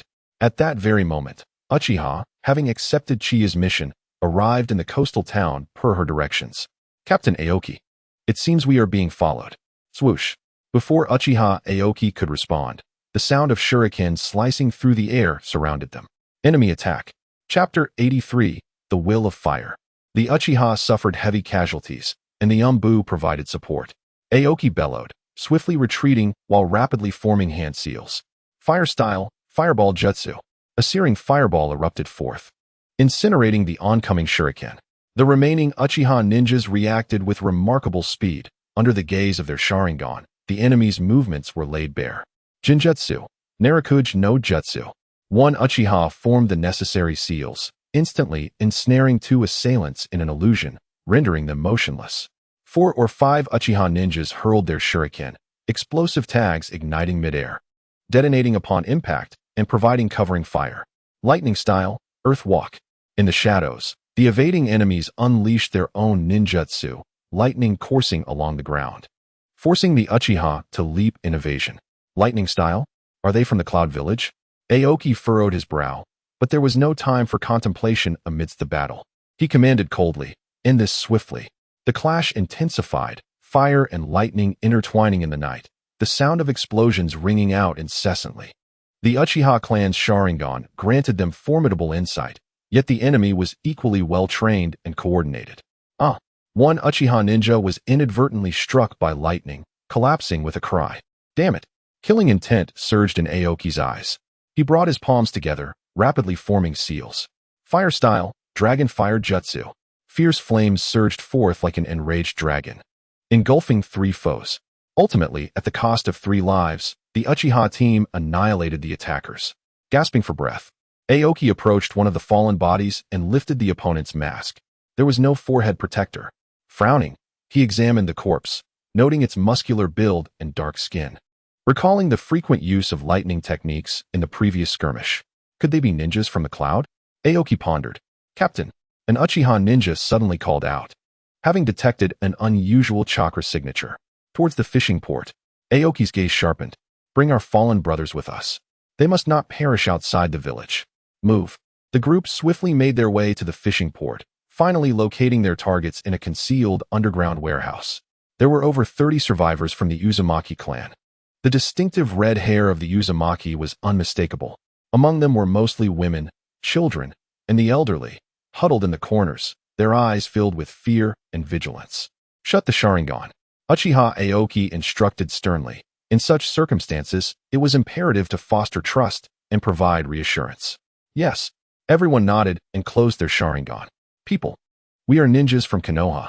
Aoki sheathed his kunai, his expression earnest. By the orders of Hokage Fengyu, I shall escort you back to Konoha. The members of the Uzumaki clan exchanged glances, and an elderly man trembled as he inquired, is it truly a person from Konoha? Indeed, Aoki affirmed. Your clansman, Lord Mito, as well as Kushina Uzumaki, are in Konoha, waiting for your return. Upon hearing Mito's name and that of Kushina, a glimmer of hope flickered in the eyes of the crowd. However, at that moment, a sudden thrust pierced the chest of Uchiha from behind. What? Aoki's pupils constricted in shock as he turned to see a seemingly frail Uzumaki girl wielding a bloodied kunai, her gaze icy. No, she is not one of the Uzumaki clan. Aoki barked, activating his Sharingan. It's a transformation technique. Almost simultaneously, several Uzumaki clan members erupted into action. Swish, swish, swish. Kunai, shuriken, and explosive tags detonated in the confined space. 3 Uchiha ninjas were caught off guard and fell to the ground, gravely wounded. Protect the Uzumaki clan. Aoki roared, not forgetting his mission. His Sharingan whirled furiously. Fire style, great fireball technique. A massive, searing fireball hurtled forth, momentarily forcing the imposters back. The two sides faced each other in a tense standoff. Aoki coldly surveyed his opponents, suddenly sensing something amiss. Their combat style was entirely different from that of the previous group, yet it felt oddly familiar. Remembering the words of clan leader Chiya about the Foundation, he gritted his teeth. You are from the Foundation. The Uzumaki girl across from him sneered, tearing off her disguise to reveal a frigid visage. Uchiha should not interfere in this matter. How dare you? An Uchiha ninja shouted in anger. You even kill your own kin. The Foundation ninjas remained unfazed, mechanically raising their hands. Eliminate them all. A fierce battle reignited between the Uchiha and the Foundation. The Foundation's tactics were ruthless. They not only targeted the Uchiha squad, but also showed no mercy to the remaining Uzumaki clan members. Help! An elderly Uzumaki woman was pierced in the shoulder by a kunai, collapsing to the ground with a wail. These lunatics. Aoki's eyes widened in fury as he rushed forward to fend off the assailant. Protect the Uzumaki clan. We must break through. The Uchiha swiftly formed a defensive formation, encircling the Uzumaki clan members. Fire style, dragon fire technique. Jinjutsu, torment technique. Fire style, great fireball technique. Ninjutsu and Jinjutsu intertwined with shuriken. And the inside of the Sharingan barely allowed the Uchiha to withstand the Foundation's onslaught. Yet, with their numbers dwindling and the need to protect the Uzumaki, the situation grew increasingly dire. The gradual loss of their ranks did nothing to diminish the Uchiha's fighting spirit. Instead, it fueled their resolve. What is this? Suddenly, the expression of a Foundation ninja shifted. Strike swiftly. The onslaught intensified. A Foundation ninja launched a surprise attack from behind Aoki, thrusting a kunai straight towards his heart. Captain Aoki, an Uchiha cried out, recklessly diving to intercept the blow with his own body. Thud! The kunai pierced through her back. Damn it! Aoki's fury ignited as his Sharingan spun wildly, the 3 tomos seemingly converging into a singularity. Fire release, great fire annihilation. A torrent of flames surged forth, forcing several root ninjas to retreat. Just as the situation grew dire, whoosh, whoosh, whoosh. A dozen figures suddenly leaped from the forest, kunai raining down upon the root ninjas. Stunned, the root ninjas looked up. Aoki gasped, his spirit jolted. The oppressive aura that had ensnared his senses ebbed like a receding tide. He beheld the newcomers. It was the Umbu. Leading the Umbu was Moku no KT, a subordinate of Shikamaru Hitaki. He cast a cold gaze over the battlefield, his eyes locking onto the root ninjas as he declared in a chilling tone, kill. The balance of battle shifted instantaneously, with the Umbu's reinforcements coordinating their attack. The root ninjas fell one after another, ultimately being wiped out. As the smoke cleared, the Uchiha squad suffered grievous losses, with only 5 still standing. Fortunately, most of the Uzumaki clan had survived. Moku no KT approached Aoki and spoke solemnly. Captain Shikamaru anticipated that the Uchiha clan would take action after hearing the news this afternoon, hence he sent me to investigate. I did not expect to find you here. Aoki's eyes brimmed with gratitude. We are fortunate for your timely arrival. These root ninjas are truly mad, even killing their own. Yet, Moku no KT shook his head. Root? What root? These are merely invaders from other villages. Aoki paused, then comprehended his meaning. Indeed, I understand. He then turned to his Uchiha brethren. Do not forget to bring back the bodies of our kin. Understood. With that, the Uchiha began to scour the battlefield. Glancing at the protected Uzumaki, Aoki took a deep breath. Let us return to Konoha. Beneath the night sky, the Uchiha and Umbu squads escorted the Uzumaki clan, vanishing quietly into the depths of the forest. Meanwhile, atop a distant cliff, a masked root ninja observed the scene silently before turning to depart. Chapter 84. A grievous farewell to the fallen clan members. The Uchiha and Umbu escorted the surviving women, children, and elders of the Uzumaki clan. Finally arriving at the gates of Konoha, the gatekeeper ninjas approached them immediately, inquiring about the situation. Aoki spoke in a grave tone. The survivors of the Uzumaki clan are back and require immediate reporting to Lord Hokage. He glanced back at the Uzumaki behind him, then turned to Moku no KT. I am grateful for your escort throughout this journey. Moku no KT frowned slightly. Having just brought the Uzumaki clan back, was he now expected to leave with his own team? Did they fear he would claim credit for their accomplishments? Reflecting on Shikamaru's instructions from earlier, he cast a detached glance at Aoki and said nothing further, disappearing with his Umbu team in an instant. Aoki remained unfazed by his demeanor. The Hokage had already assured him that upon joining the Umbu, he would lead a dedicated squad. This mission, concerning Konoha and the Uzumaki clan, presented an excellent opportunity for merit. The sacrifices made during this mission are substantial, and thus it is only fitting that the accolades should not be shared with others. What troubles you? At that moment, 5 members of the Uchiha patrol guard approached swiftly upon noticing the situation. Uchiha Aoki surveyed the 5 guards, a flicker of caution evident in his gaze. This mission proved to be quite arduous, resulting in the loss of numerous clan members. Upon hearing this, the 5 displayed solemn expressions. What shall be done about those who have fallen? Aoki scanned his team. Shinju, you and the brothers from the guard shall escort the fallen back to the clan and inform the clan leader of the events that transpired here. A weary Uchiha stepped forward and nodded, his face etched with sorrow as he gazed at the deceased. I have another task. I must report to Lord Hokage. So I shall take my leave. Aoki did not afford the guards an opportunity to refuse, issuing a direct command to his subordinate. Let us proceed. Accompanied by members of the Uzumaki clan, Uchiha Aoki headed straight for the Hokage building. Inside the Hokage office, Sarutobi Hiruzen sat behind his desk, the smoke from his pipe rising languidly into the air. As Aoki and his companions entered the office, he lifted his gaze to meet theirs, then turned to the Uzumaki clansman standing nearby, his brow furrowing slightly.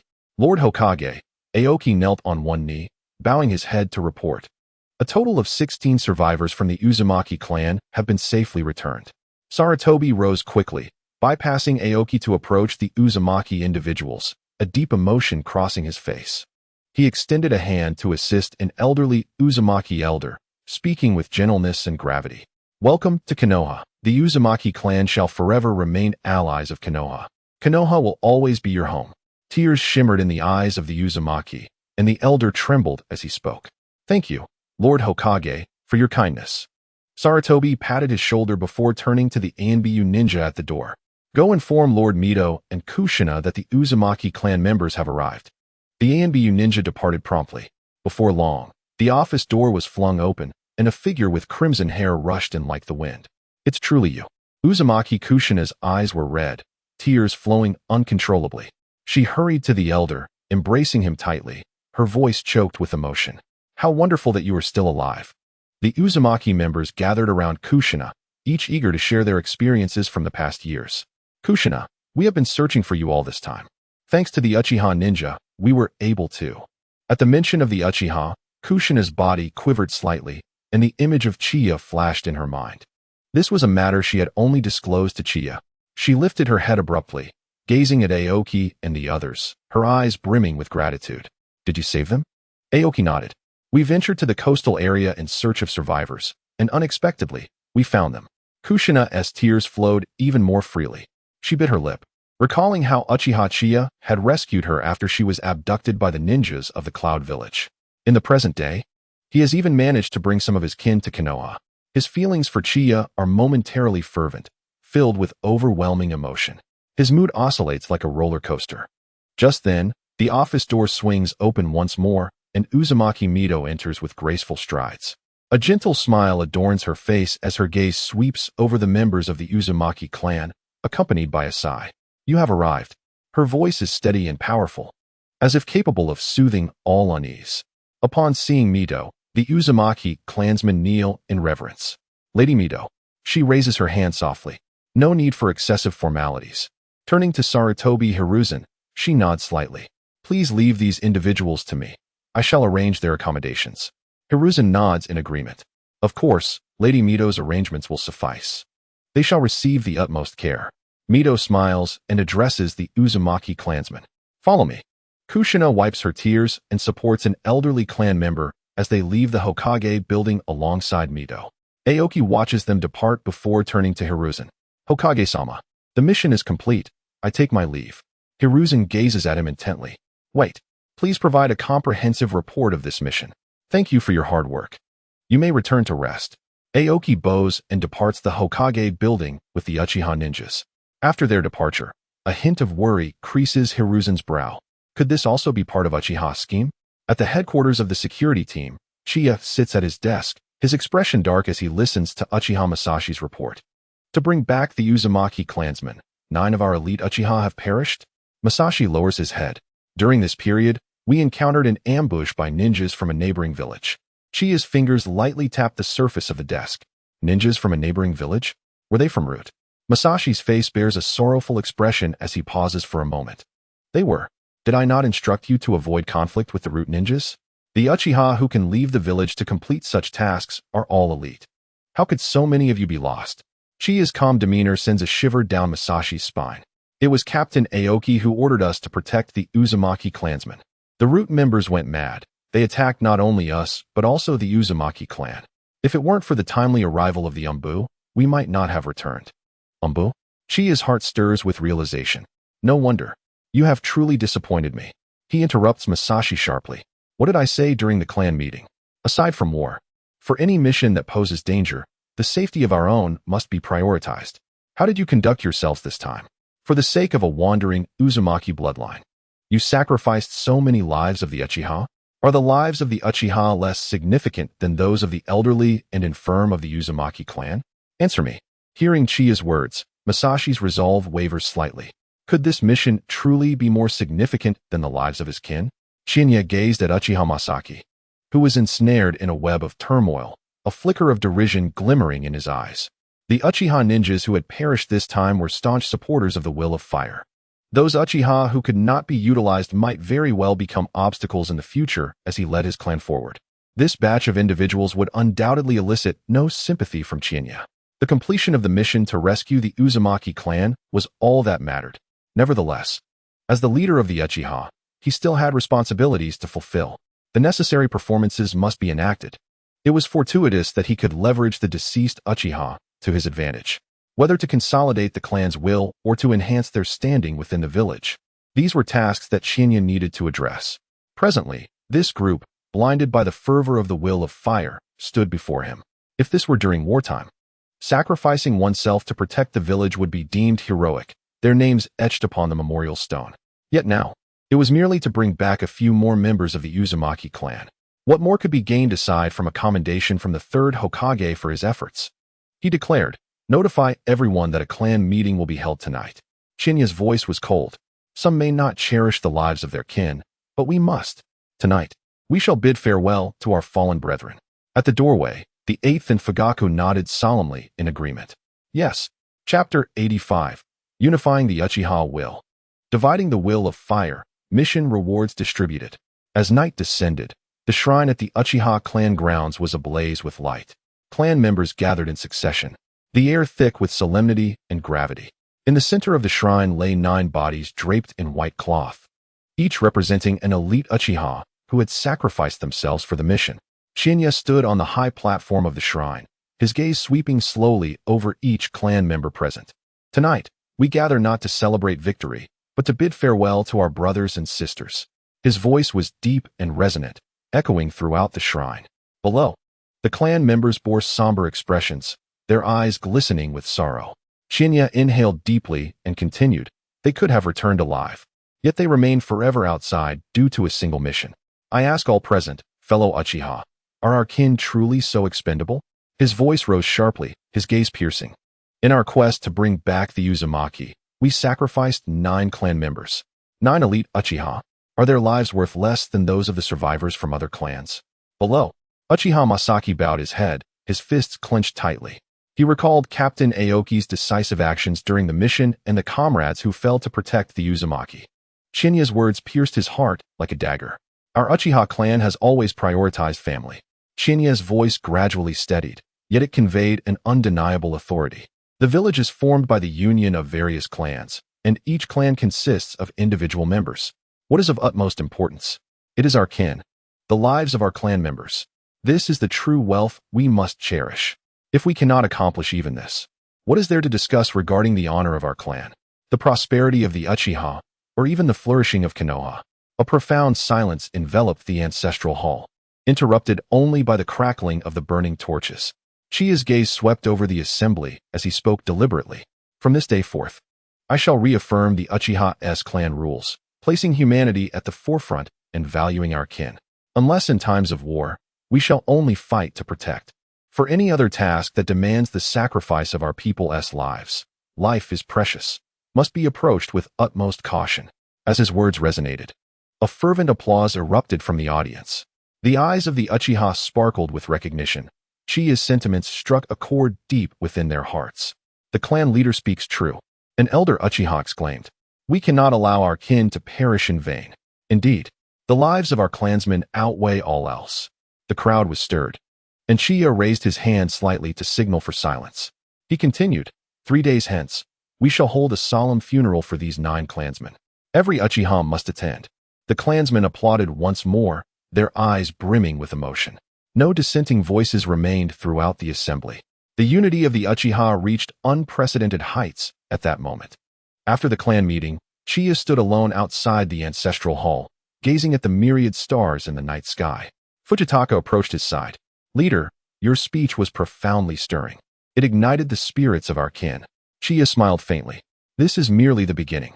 The future of the Uchiha requires the collective effort of all." Fujitaka nodded thoughtfully, then hesitated before speaking. However, Captain Aoki did not attend tonight's meeting, citing an injury. A flicker of coldness passed through Chiya's eyes. "Is that so? Those Uchiha who accompanied Aoki out of the village are present, yet he is absent? It seems he harbors other intentions." Fujitaka furrowed his brow. "Aoki has always been a proponent of the will of fire. He led this mission. I fear he may oppose the leader's vision." Chiya chuckled softly. "No matter. Our kin are not foolish. They will discern what is truly important. Considering the interests of every individual within the Uchiha, Aoki is not a cause for concern. Should Aoki remain obstinate, he will inevitably be forsaken by the clan. Aoki is not a champion of the will of fire. He is merely an advocate for himself." Fujitaka nodded, deep in thought. 3 days later, the Uchiha funeral proceeded as planned. The Uchiha clan grounds were adorned with white lanterns, and the clansmen donned black mourning attire, solemnly escorting the 9 coffins to the Uchiha cemetery. At the funeral, Chiya personally delivered eulogies for each of the deceased. His voice was deep and resonant, each word reverberating within the hearts of the clansmen. They are the pride of the Uchiha. We must remember their sacrifices and cherish every living member of our clan. The Uchiha present were moved to tears, their fists clenched tightly. In that moment, their sense of belonging to the clan was stronger than ever before. However, Chiya's gaze fell upon Uchiha Aoki, who lingered at the edge of the crowd. Aoki's countenance was grim, his eyes shimmering with a complex array of emotions. He appeared to be quite skeptical of Chiya's speech, perhaps even harboring a sense of resistance.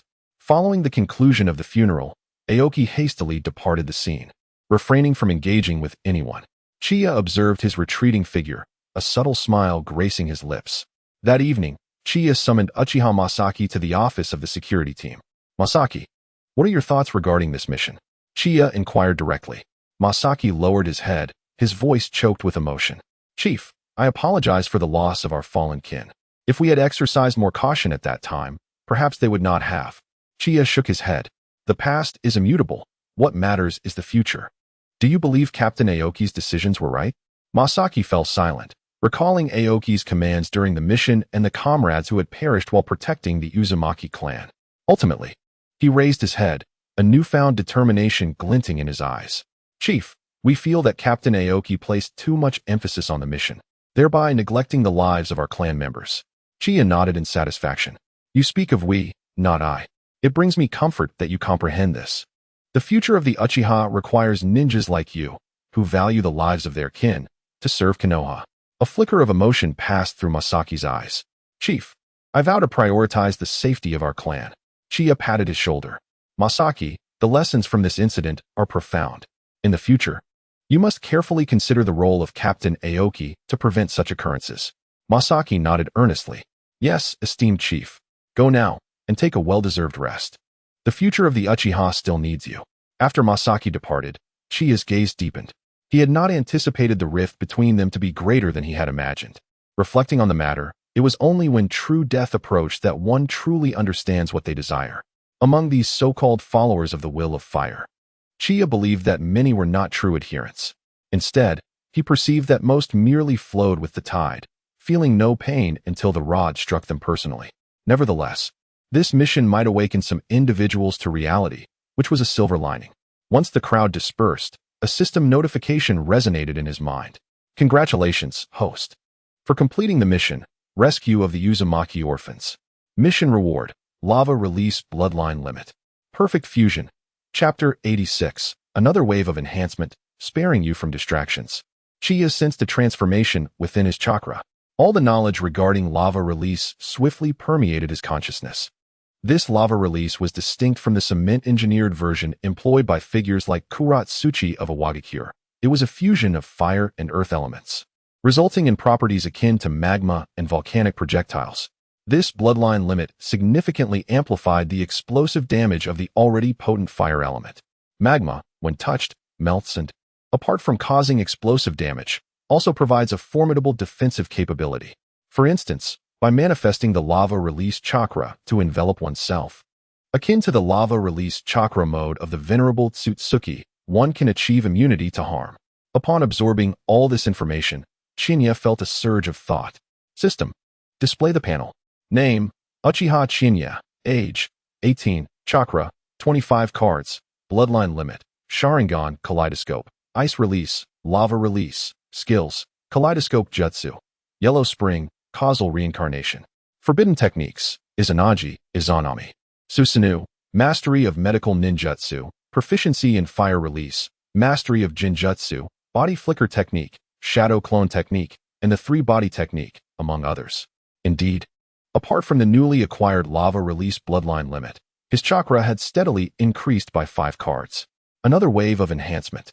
With a shift in thought, Qianye returned to reality. The somber atmosphere of the funeral had yet to dissipate completely as he stood by the office window, gazing into the distance. The glory of the Uchiha clan ultimately relies on those who remain alive to carry it forward. As Qianye turned to leave, a member of the security team approached him briskly. Clan leader, Tsunade sent someone over, saying there's a matter to discuss with you. Tsunade? At this hour? Qianye glanced outside, puzzled. The Konoha hospital had been exceedingly busy lately, and as the head of the medical department, Tsunade was often overwhelmed. Why would she suddenly summon him? Where is she now? He inquired. The man thought for a moment and replied, she said she would wait for you at the usual place. Qianye nodded. Understood. You may return to your duties.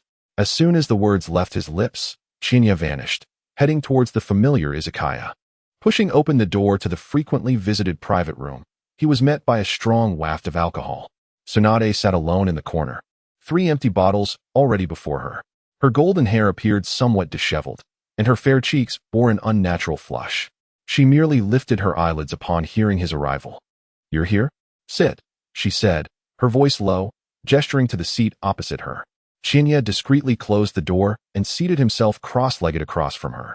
Tsunade slid a brimming cup of sake towards him and gulped down a large mouthful. The amber liquid cascaded down her delicate chin, dripping onto her kimono collar and creating a dark stain. The room fell silent, save for the sound of her swallowing the alcohol. Chiya, momentarily captivated, refrained from questioning her and quietly accompanied her drink after drink. When the fifth bottle was emptied, Tsunade suddenly slammed her cup onto the table. Those old stubborn fools. She seethed, her emerald eyes aflame with anger. They know nothing yet insist on meddling with the medical department. Chiya gently swirled his cup. Has the third pressured you again?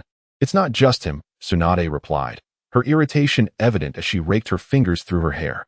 The entire upper echelons are pushing. The medical ninjas trained during the war are left helpless when faced with particularly challenging patients. The current predicament lies in the scant number of proficient medical ninjas exceeding high standards, while the ranks of low-quality medical personnel have surged. Instead of seeking solutions, they merely pound their fists on the table during meetings. She leaned in abruptly towards Chiya, her breath heavy with the scent of alcohol, wafting over his face. Chiya did not flinch, maintaining his gaze upon her reddened eyes. So, you are reformulating the training program?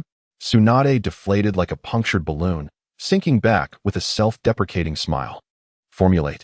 How can one formulate? By traditional methods, it takes at least 3 years to cultivate a competent medical ninja. Yet, those individuals cannot afford to wait that long. Chiya, deep in thought, took a sip of his drink. The light in the private room refracted off the glass, casting fragmented glimmers in his dark eyes. In truth, he began slowly. The issue does not reside in the duration of training, but rather in its methodology. Tsunade raised an eyebrow. What do you mean? During wartime? 4 days of intensive study, followed by 4 days of practical simulation. Medical ninjas who have undergone training can complete their education in as little as 8 days, utilizing their existing medical knowledge. This temporary training model for medical ninjas may be rough around the edges, but its strength lies in its specificity. Chiya traced a line on the table with his finger, dipped in alcohol. What is required now is not a complete overhaul, but a stratified approach to training. Stratified? Chiya nodded, classifying medical ninjutsu by difficulty. The most fundamental skills, hemostasis, bandaging, chakra manipulation, can easily be incorporated into elective courses at ninja academies. Tsunade's eyes widened slightly, the effects of the alcohol momentarily subsiding. Ninja academy? She murmured, repeating the phrase. But they are merely children. Precisely because they are children, their malleability is at its peak. Chiya asserted with a steady voice. Chakra control is a fundamental skill for ninjas, rather than having them undergo intensive training after graduation. It would be more beneficial to introduce medical concepts from their first day of school. Tsunade's gaze began to brighten. Unconsciously, she caressed the wine glass, her thoughts swirling in tandem with Chiya's suggestions. Lower grades could learn basic care, while upper grades could be streamed according to aptitude. This way, by graduation, the pressure of training on you will be alleviated, further contributing to the cultivation and refinement of the medical system. Moreover, Chiya added, we could incorporate medical assessments into the Chunin exams as bonus components. This would encourage ninjas involved in medical fields to engage in learning promptly, while also allowing for the early identification of gifted candidates. As for those already trained, we should implement subsequent specialized training plans. I recommend conducting comprehensive evaluations for medical ninjas, including rigorous examinations that assess chakra control, medical knowledge, and proficiency in medical ninjutsu. The difficulty level must certainly be high. Those who do not meet the standards would continue their training according to the existing medical curriculum, while those who qualify could advance to deeper studies in medical courses. Feasible, Tsunade exclaimed, suddenly slamming her hand on the table, leaning forward with excitement as she grasped Chiya's collar. How on earth did you come up with this? Chiya allowed her to pull him along, a subtle smile gracing his lips. He merely pondered from the perspective of an observer. Tsunade fixed her gaze upon him for several seconds before suddenly releasing her grip and bursting into laughter. In that laughter, the pent-up gloom seemed to dissipate entirely. With a grand gesture, she raised her bottle of wine. A toast to you, the observer. The liquid shimmered with an amber hue under the light. Chiya clinked his glass with hers, yet as Tsunade prepared to pour more, he gently restrained her wrist. Do not drink anymore, he murmured. You are intoxicated. Tsunade paused, then revealed a mischievous grin. Leaning close to Chiya's ear, the warm breath laced with the scent of alcohol brushed against him. Isn't being drunk even better? It allows you to act as you please without fear of wandering astray. With that, she insisted. Come on, let us drink at your home. Chinya's eyelids twitched. Before he could respond, Tsunade seized his arm and pulled him up. Though her steps were slightly unsteady, she resolutely pushed open the door to their private room, dragging Chinya outside. Wait, Tsunade. Stop your prattling. Tsunade shot back with a glare, her cheeks flushed. Chinya's gaze flickered momentarily. Hey, what do you mean by wandering astray? I don't understand. Tsunade scoffed lightly, poking a finger into his chest. Humph, sly little Uchiha brat. She huffed playfully, though her irritation seemed feigned. Gripping Chinya, she navigated through the bustling izakaya, their sleeves intertwining as the night breeze caressed their faces. Under the moonlight, Tsunade's profile appeared strikingly clear. She paused for a moment, the night wind tousling her golden hair, revealing a rare, languid expression. Observing this, Chinya grasped her wrist firmly. This way, it's a shortcut. He led her to leap onto the rooftop, heading towards the Uchiha Qianye household beneath the moonlit sky. Tonight, you must let me drink to my heart's content. I shall not sleep without being intoxicated. The night wind howled past, and Tsunade's laughter rang out melodiously beneath the starry expanse. Chapter 87. Kushina's Sudden Gratitude. Little Tsunade's unyielding spirit, the morning sun filtered through the gaps in the curtains, casting rays into the room. Chinya furrowed his brow, the throbbing headache from last night's indulgence with Tsunade causing discomfort. They had drunk into the early hours, and as Tsunade became increasingly inebriated, her competitive spirit ignited during their taijutsu exchange. Despite Chinya's protests, she dragged him to the courtyard to engage in a duel. The strength of her taijutsu was formidable, her movements bolder than usual, employing her advantages to subdue him, a common tactic among martial arts ninjas. Coupled with her relentless frequency of attacks, Chinya found himself struggling to keep up. What a calamity! He flipped over, his arm resting beside him, only to encounter a familiar sensation. As he groggily opened his eyes, he met a pair of emerald green eyes staring back at him. Tsunade, having awakened at some point, was glaring at him. Her cheeks slightly flushed, her golden hair sprawled messily across the pillow. They locked eyes for a fleeting moment. Bang! Tsunade kicked him off the bed. Ouch! Chinya clutched his waist as he climbed back up, his sleepiness having vanished entirely. What are you doing? How dare you even ask? Tsunade gritted her teeth, swiftly wrapping herself in the blanket, her voice lowered. Did we not agree last night that you would send me home in the early hours after our drinking session? How come I've awoken to the break of dawn? Chinya rubbed his temples, exasperated. You indulged too much and were utterly inebriated, completely disregarding my words, Tsunade retorted. Her cheeks flushed with a mix of embarrassment and anger. As Chinya's words echoed in her mind, fragmented memories began to resurface. She had kicked Chinya earlier, inadvertently aggravating her already sore spot. The previous night's revelries had dulled her senses, but now, as the effects of the alcohol faded, she felt a profound ache throughout her body, akin to being utterly disassembled. Just as she contemplated hurling another retort, a sudden, insistent knocking resounded at the door. Both froze simultaneously. Chinya, are you home? It was Kushina's voice. Tsunade's pupils dilated in alarm, panic seizing her. Oh no, it's that girl, Kushina. Chinya, now somewhat alert, frowned. What brings her here? How should I know? Tsunade scrambled to gather her scattered clothing, hastily attempting to dress herself. If she sees me here, how will I ever face anyone again? Chinya sighed, running a hand through his hair. You should hide for now. Noticing the garment in Tsunade's hand, he added, wait, that piece is mine. Tsunade disdainfully tossed it back at him, hurriedly searching for her own attire. Hide? How can I possibly hide? She glared at him while dressing. This room is far too small. Chinya pointed towards the wardrobe, but Tsunade immediately rejected the idea. No way. That is far too conspicuous. Bang, bang. A stronger series of knocks echoed through the door. Is anyone there? Kushina's voice carried a note of suspicion, as if sensing something amiss. This is definitely Chinya's residence. I can't be mistaken. Tsunade bit her lip, swiftly forming hand seals. Transformation technique.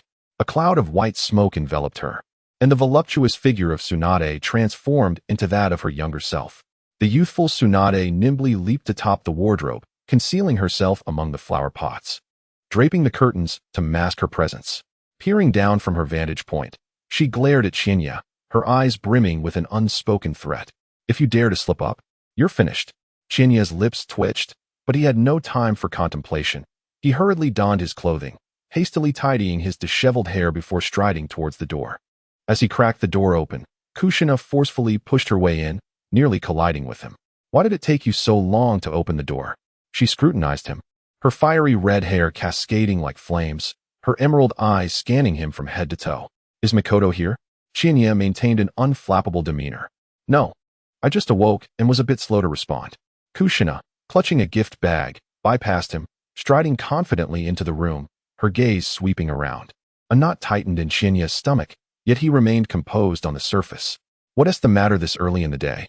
Kushina did not respond, instead moving about the room like a wary little fox, even stooping to peer beneath the bed. Tsunade, positioned above, held her breath, her body tense with anticipation. After confirming the absence of anyone else in the room, Kushina visibly relaxed, a subtle smile gracing her lips. Here, this is for you. She thrust the gift bag into Chiya's hands, her tone somewhat awkward. Consider it a token of gratitude. Chiya glanced down, discovering several exquisite boxes of confections and a bottle of sake nestled within. A token of gratitude? Kushina turned her face away, her ears tinged with crimson. I know it was you who had the Uchiha subordinates retrieve my kin from the borders of the Land of Fire. She paused, her voice lowering. Thank you. Chiya chuckled softly, casually placing the gift on the table. No need to thank me. This was a mission for Konoha. I merely dispatched some people. Kushina abruptly lifted her gaze, fixing him with a piercing stare. You're lying. You surely acted upon my words. Her conviction was palpable as she placed her hands on her hips. Otherwise, what a coincidence it is that the Uchiha were the ones to come to their aid. Chiya shrugged. Just a coincidence. I don't believe you. Kushina pouted, though her expression softened considerably.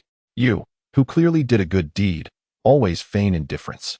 Chiya regarded her, unable to suppress a bemused smile. And what do you believe I am?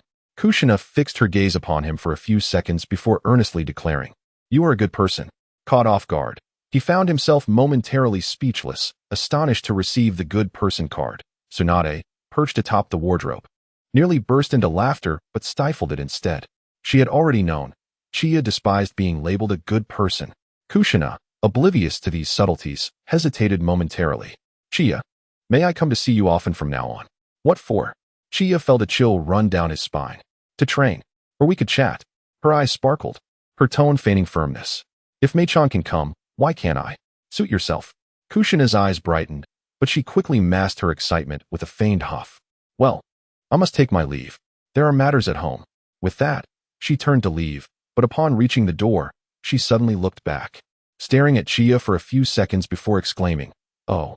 She hurried back, tiptoed, and swiftly planted a kiss on his cheek, her face flushed as she dashed away. Bang! The door slammed shut.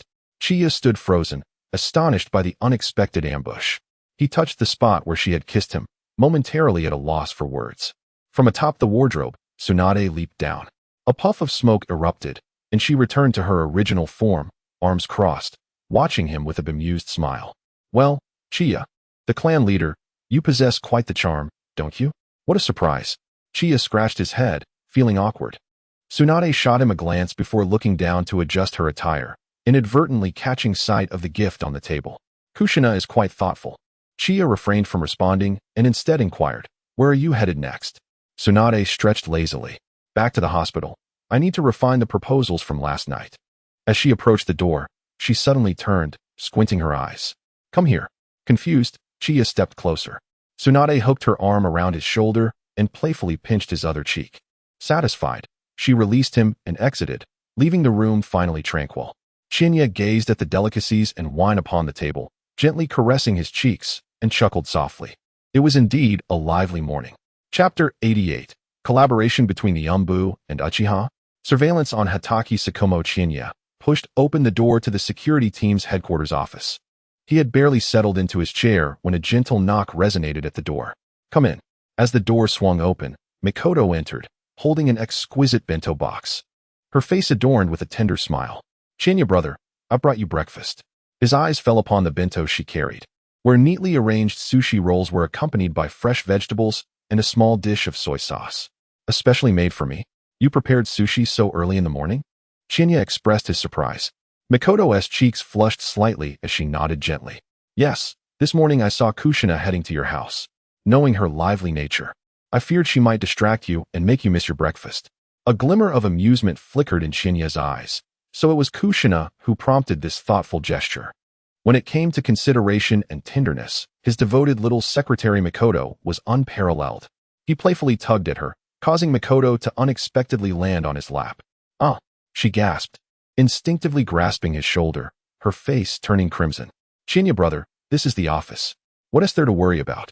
Chinya chuckled, his fingers gently pinching her waist. "No one is watching." Mikoto's ears burned with embarrassment, yet she yielded to him, settling comfortably in his embrace as she cautiously opened the bento box. "Chinya, brother, give it a try." She picked up a piece of sushi and brought it to his lips. Chinya opened his mouth, inadvertently brushing his tongue against her fingertips, causing her to tremble slightly, nearly dropping the sushi. "Is it delicious?" she asked softly, suppressing her shyness. "Indeed," he nodded, taking a piece and offering it to her lips. "You should try it too." Mikoto hesitated for a moment, but ultimately opened her mouth, blushing, to take a bite. The two shared the bento in an intimate exchange, their fingers occasionally brushing against each other, the atmosphere warm and affectionate. Suddenly, a rapid knock echoed at the door, prompting Mikoto to spring from Chinya's lap like a startled rabbit, hurriedly adjusting her slightly wrinkled attire. "Enter," Chinya called out, observing the now composed Mikoto. A security team ninja stepped inside, bowing respectfully. "Sir, the Umbu's Captain Hataki Sakumo requests your presence." Chinya furrowed his brow. "Now?" "Yes, it's said to be urgent." Chinya nodded. "Understood, I will head over immediately." Once the security ninja departed, Mikoto looked at him with concern. "Chinya, brother, could it mean trouble that the Umbu is seeking you?" Chinya rose, affectionately ruffling her hair. "The Uchiha have been quite compliant lately, and there have been no issues in my jurisdiction. Where would the trouble arise?" "Mikoto, you shall accompany me." Mikoto was taken aback. "I can go too?" "Of course." Chinya smiled. "You are my secretary after all. Let us be on our way." The dark organization is situated in the most secluded area of the Hidden Leaf Village, its structure cloaked in an inky blackness that seems impervious to sunlight. The moment the two crossed the threshold, an oppressive atmosphere enveloped them. The walls of the corridor were adorned with masks, each one chilling and eerie, as if silently observing the newcomers. A faint metallic scent of blood and the tang of potions lingered in the air, occasionally pierced by hushed conversations from deeper within, which fell silent upon sensing their approach. Mikoto instinctively clutched Chiya's sleeve, her fingers trembling slightly. "Are you afraid?" Chiya inquired softly. Mikoto bit her lip and nodded gently. "It feels so stifling here." Chiya remained silent, simply grasping her hand in reassurance, the warmth of his palm against her fingertips silently conveying a sense of safety. Mikoto's taut nerves relaxed slightly as she inhaled deeply and followed closely in Chiya's footsteps. Traversing the dim hallway, they arrived at a heavy iron door. Two Umbu ninjas wearing animal masks stood guard. Upon seeing Chiya, they nodded slightly and stepped aside. Pushing open the door revealed a space far brighter than anticipated. Shikamaru stood before a long table, engrossed in the perusal of documents. Upon hearing their entrance, he raised his gaze, his silver hair gleaming under the lights. "You've arrived?" His voice was calm and gentle, a stark contrast to the oppressive ambience of the Umbu. Chiya nodded. "What is the urgency?" Shikamaru's gaze lingered on Mikoto for a moment, but he refrained from further inquiry. Instead, he picked up a sealed scroll from the table and handed it to Chiya. "Take a look at this." Chiya accepted the scroll, unfurling it to skim through its contents, her brow furrowing increasingly. "Human trafficking?" The scroll detailed clandestine intelligence regarding a recent surge in child smuggling incidents along the borders of the Fire Country.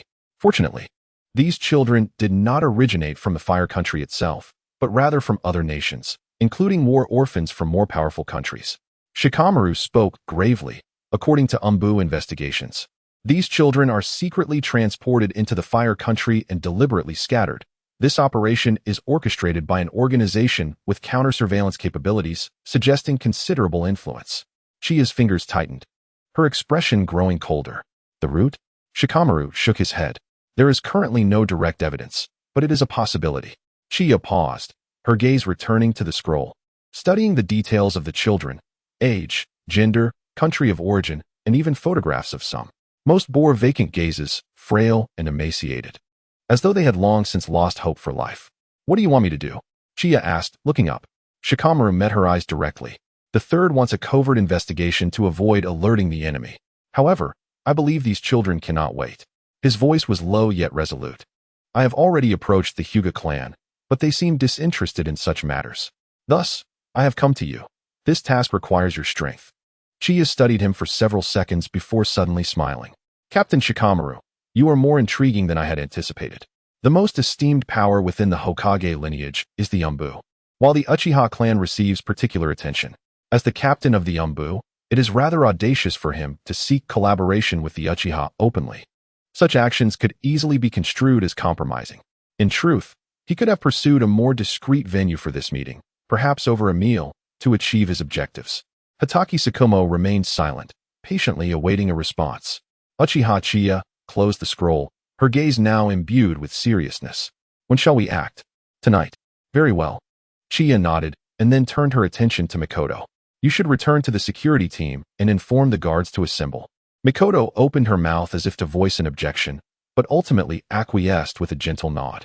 Understood. Chiya tousled her hair, having perceived the concern reflected in Mikoto's eyes, and whispered, Do not worry.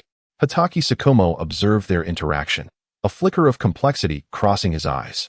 This young man harbors intricate and profound emotions. Meanwhile, within the Hokage's office, Sarutobi Hiruzen had received word of Uchiha Chiya's movement towards the Umbu, his brow furrowing in worry. Recently, the root had delivered intelligence indicating a close relationship between the Umbu and the Uchiha. He was poised to summon Koharu and Hamura for a brief meeting, yet he hesitated. Recalling Hatake Tsukumo's contributions to the Umbu and Konoha over the years, with a heavy sigh, he relinquished his earlier, more ruthless thoughts. After a moment of silence, he called out to the Umbu at the door, Summon Uchiha Aoki. Yes. Shortly thereafter, Uchiha Aoki stood before Sarutobi Hiruzen. The Hokage regarded him and broached the subject directly. I have a task for you. Sarutobi displayed an uncommon authority. Monitor Hatake Tsukumo discreetly, particularly his dealings with the Uchiha. You are to report back daily. Chapter 89. Seizing evidence and locating the laboratory. Cursed Hatake Tsukumo. The night was as dark as ink, and Konoha lay enveloped in silence. Chiya stood by the window of the security team headquarters, gazing at the sparsely lit streets in the distance. Turning, she picked up the prepared documents from the table and handed them to Uchiha Fugaku beside her. Deliver this to the Hokage Tower, stating that the security team has received intel of suspicious individuals operating outside the village, and we shall collaborate with the Umbu to investigate. Her voice was low and composed. Fugaku accepted the documents, a slight frown creasing his brow. Clan leader, will this not arouse the third suspicions? Chiya smiled faintly. Suspicion is inevitable, yet our actions are above board. He had no further retort and departed. Chiya then turned to the assembled elite of the security team behind her. Each bore a solemn expression, their eyes gleaming with resolute determination. Tonight, our mission is to assist the Umbu in investigating a case of human trafficking. The Umbu will take the lead, while your priority must be your own safety. I do not wish for a repeat of the previous incident. Chiya's gaze swept over the crowd. These individuals represented the promising young generation of the security team. Leading them out, Chiya also had intentions of honing his skills, as he trained diligently day by day. He could only ensure that his abilities did not wane. It was only during actual combat that true strength would manifest. Departure. The group swiftly exited the headquarters of the guard team, racing towards the outskirts of the village. In the night, their silhouettes glided over rooftops like phantoms, vanishing into the woods at the village's edge. Inside the Hokage building, Sarutobi Hiruzen stood before the window, clutching the recently delivered document. His gaze pierced through the glass towards the village entrance, a flicker of complex emotions crossing his eyes. Uchiha Chiya, he murmured softly, smoke swirling with each breath. Beside him, Tsunade Haruno wore a grave expression. Hiruzen, are you really going to allow them to act freely? She could not help but inquire. Hiruzen remained silent for a moment before responding slowly. They are acting under the name of the guard team. We cannot intervene. However, he turned to the shadows. Aoki has already infiltrated their ranks. He will return with intelligence. Hiruzen's eyes flickered, and he suddenly inquired about Danzo. What has Danzo been up to lately? Danzo? Tsunade's gaze flickered, uncertainty lacing her words as she regarded Hiruzen's back. Was he not relieved of his duties? He should still be in reflection. In the dense forest outside the village, The team led by Chiya converged with the Umbu of Kakashi Hatake shortly after exiting the village. His Sharingan soon detected an unusual chakra fluctuation. An ambush. Chiya abruptly raised his hand, signaling everyone to halt, his three-tomo Sharingan shimmering with an eerie light. No sooner had he spoken than dozens of shuriken shot toward them from all directions. Defend. Kakashi barked, and the Umbu swiftly formed hand seals. A wall of earth erupted from the ground, absorbing most of the oncoming assault. Chiya flickered and appeared atop a tree, his kunai plunging accurately into the throat of an ambusher. Blood gushed forth as the assailant's eyes widened in disbelief before collapsing. The battle erupted instantaneously. The coordination between the guard team and the Umbu was commendable, especially with the Guard S members, whose Sharingan provided them with an edge in the fray. Uchiha Aoki was among the Umbu. His movements were somewhat hesitant, but were soon engulfed by the intensity of combat. Fire style, Fireball Jutsu. An Uchiha ninja expelled a searing fireball, incinerating two foes. Kakashi's white fang dagger traced cold arcs in the moonlight, each swing claiming a life. His expression was stern, yet a flicker of doubt brewed within him. The combat styles of these opponents seemed oddly familiar. The skirmish concluded swiftly, with all enemies vanquished. Kakashi crouched down to inspect one of the corpses, retrieving a kunai inscribed with distinctive runes from the fallen's grasp. Indeed, they are from the root, he murmured. His brow furrowed. Chiya approached him, his gaze falling on the kunai. It appears someone is intent on hindering our investigation. Kakashi tucked the kunai away, his tone grave. We must proceed, but the road ahead may prove perilous. Chiya nodded in agreement. Let us depart. Time waits for no one. The group once again sets forth. Yet the road ahead is fraught with treacherous traps. Explosive tags, venomous needles, and illusionary barriers conceal peril at every step. Halt! Qianye suddenly raises his hand. His Sharingan fixated intently on the seemingly tranquil ground. This place is laden with explosive tags. Shikamaru steps forward, scrutinizing the area before speaking. Indeed, not only traps, but nearly 100 explosive tags. Truly dangerous, a mere step away. A smirk curls at the corner of Qianye's mouth. Stay close to me. Under his guidance, the group deftly evades all traps. Shikamaru gazes at Qianye's retreating figure, a flicker of relief swelling within him. How fortunate to have him here. However, upon finally reaching the destination indicated in the intel, a concealed warehouse, they discover it utterly deserted. Too late, mutters a member of the Umbu, teeth clenched. The warehouse is in disarray, clearly having been vacated only moments ago. Shikamaru examines the traces on the ground, his expression darkening. They have relocated. Silence envelopes the group, a palpable sense of defeat lingering in the air. Yet, Qianye stands firm, his Sharingan slowly rotating, his gaze sweeping across every corner of the warehouse. Suddenly, his eyes fixate on a wall. There is something amiss here. Qianye approaches, his fingers gently tapping the wall, producing a hollow echo. Shikamaru's eyes brighten. An hidden compartment? Qianye nods, stepping back as his hands swiftly weave seals. Fire style, Great Dragon Fire Technique. A searing dragon-shaped flame crashes into the wall, the bricks shattering to unveil a pitch-black passage. Move. Qianye is the first to step inside, the others closely following. At the passage's end lies a vast underground laboratory, the sight before them eliciting gasps of horror. Severed limbs and dismembered bodies are strewn about, while several small corpses lie upon surgical tables. And organ specimens steeped in green liquid are arranged on shelves. The air is thick with the acrid scent of chemicals and the metallic tang of blood. These beasts. Shikamaru's voice trembles as his fists clench tightly. Qianye's gaze is frigid, a flash of crimson flickering within his Sharingan. This is the true nature of human experimentation. An Umbu ninja suddenly exclaims, "There are living beings here." The group turns toward the sound, finding a few barely conscious children confined within a corner cage. Their eyes hollow and their bodies marred by the scars of experimentation. Shikamaru rushes forward, lightning crackling as he cleaves the iron lock. Quick, save them. Qianye remains rooted in place, surveying the scene. He turns to Uchiha Aoki, noting the equally grim expression on his face. Aoki, Qianye's voice is low and menacing. Return and inform the third Hokage. This is the result of his negligence. Aoki shudders, lowering his head to avoid Qianye's gaze. Shikamaru cradles an unconscious child, moving beside Qianye. We must take them back to the village for treatment immediately. This place. He surveys the surroundings. It must be destroyed. Chinya nods, his hands forming seals once more. Fire style, great fire annihilation. A torrent of flames engulfs the laboratory, consuming all evidence of its malevolence in a sea of fire. The crowd hastily evacuated with the surviving children, the blazing flames behind them illuminating the pitch-black night sky.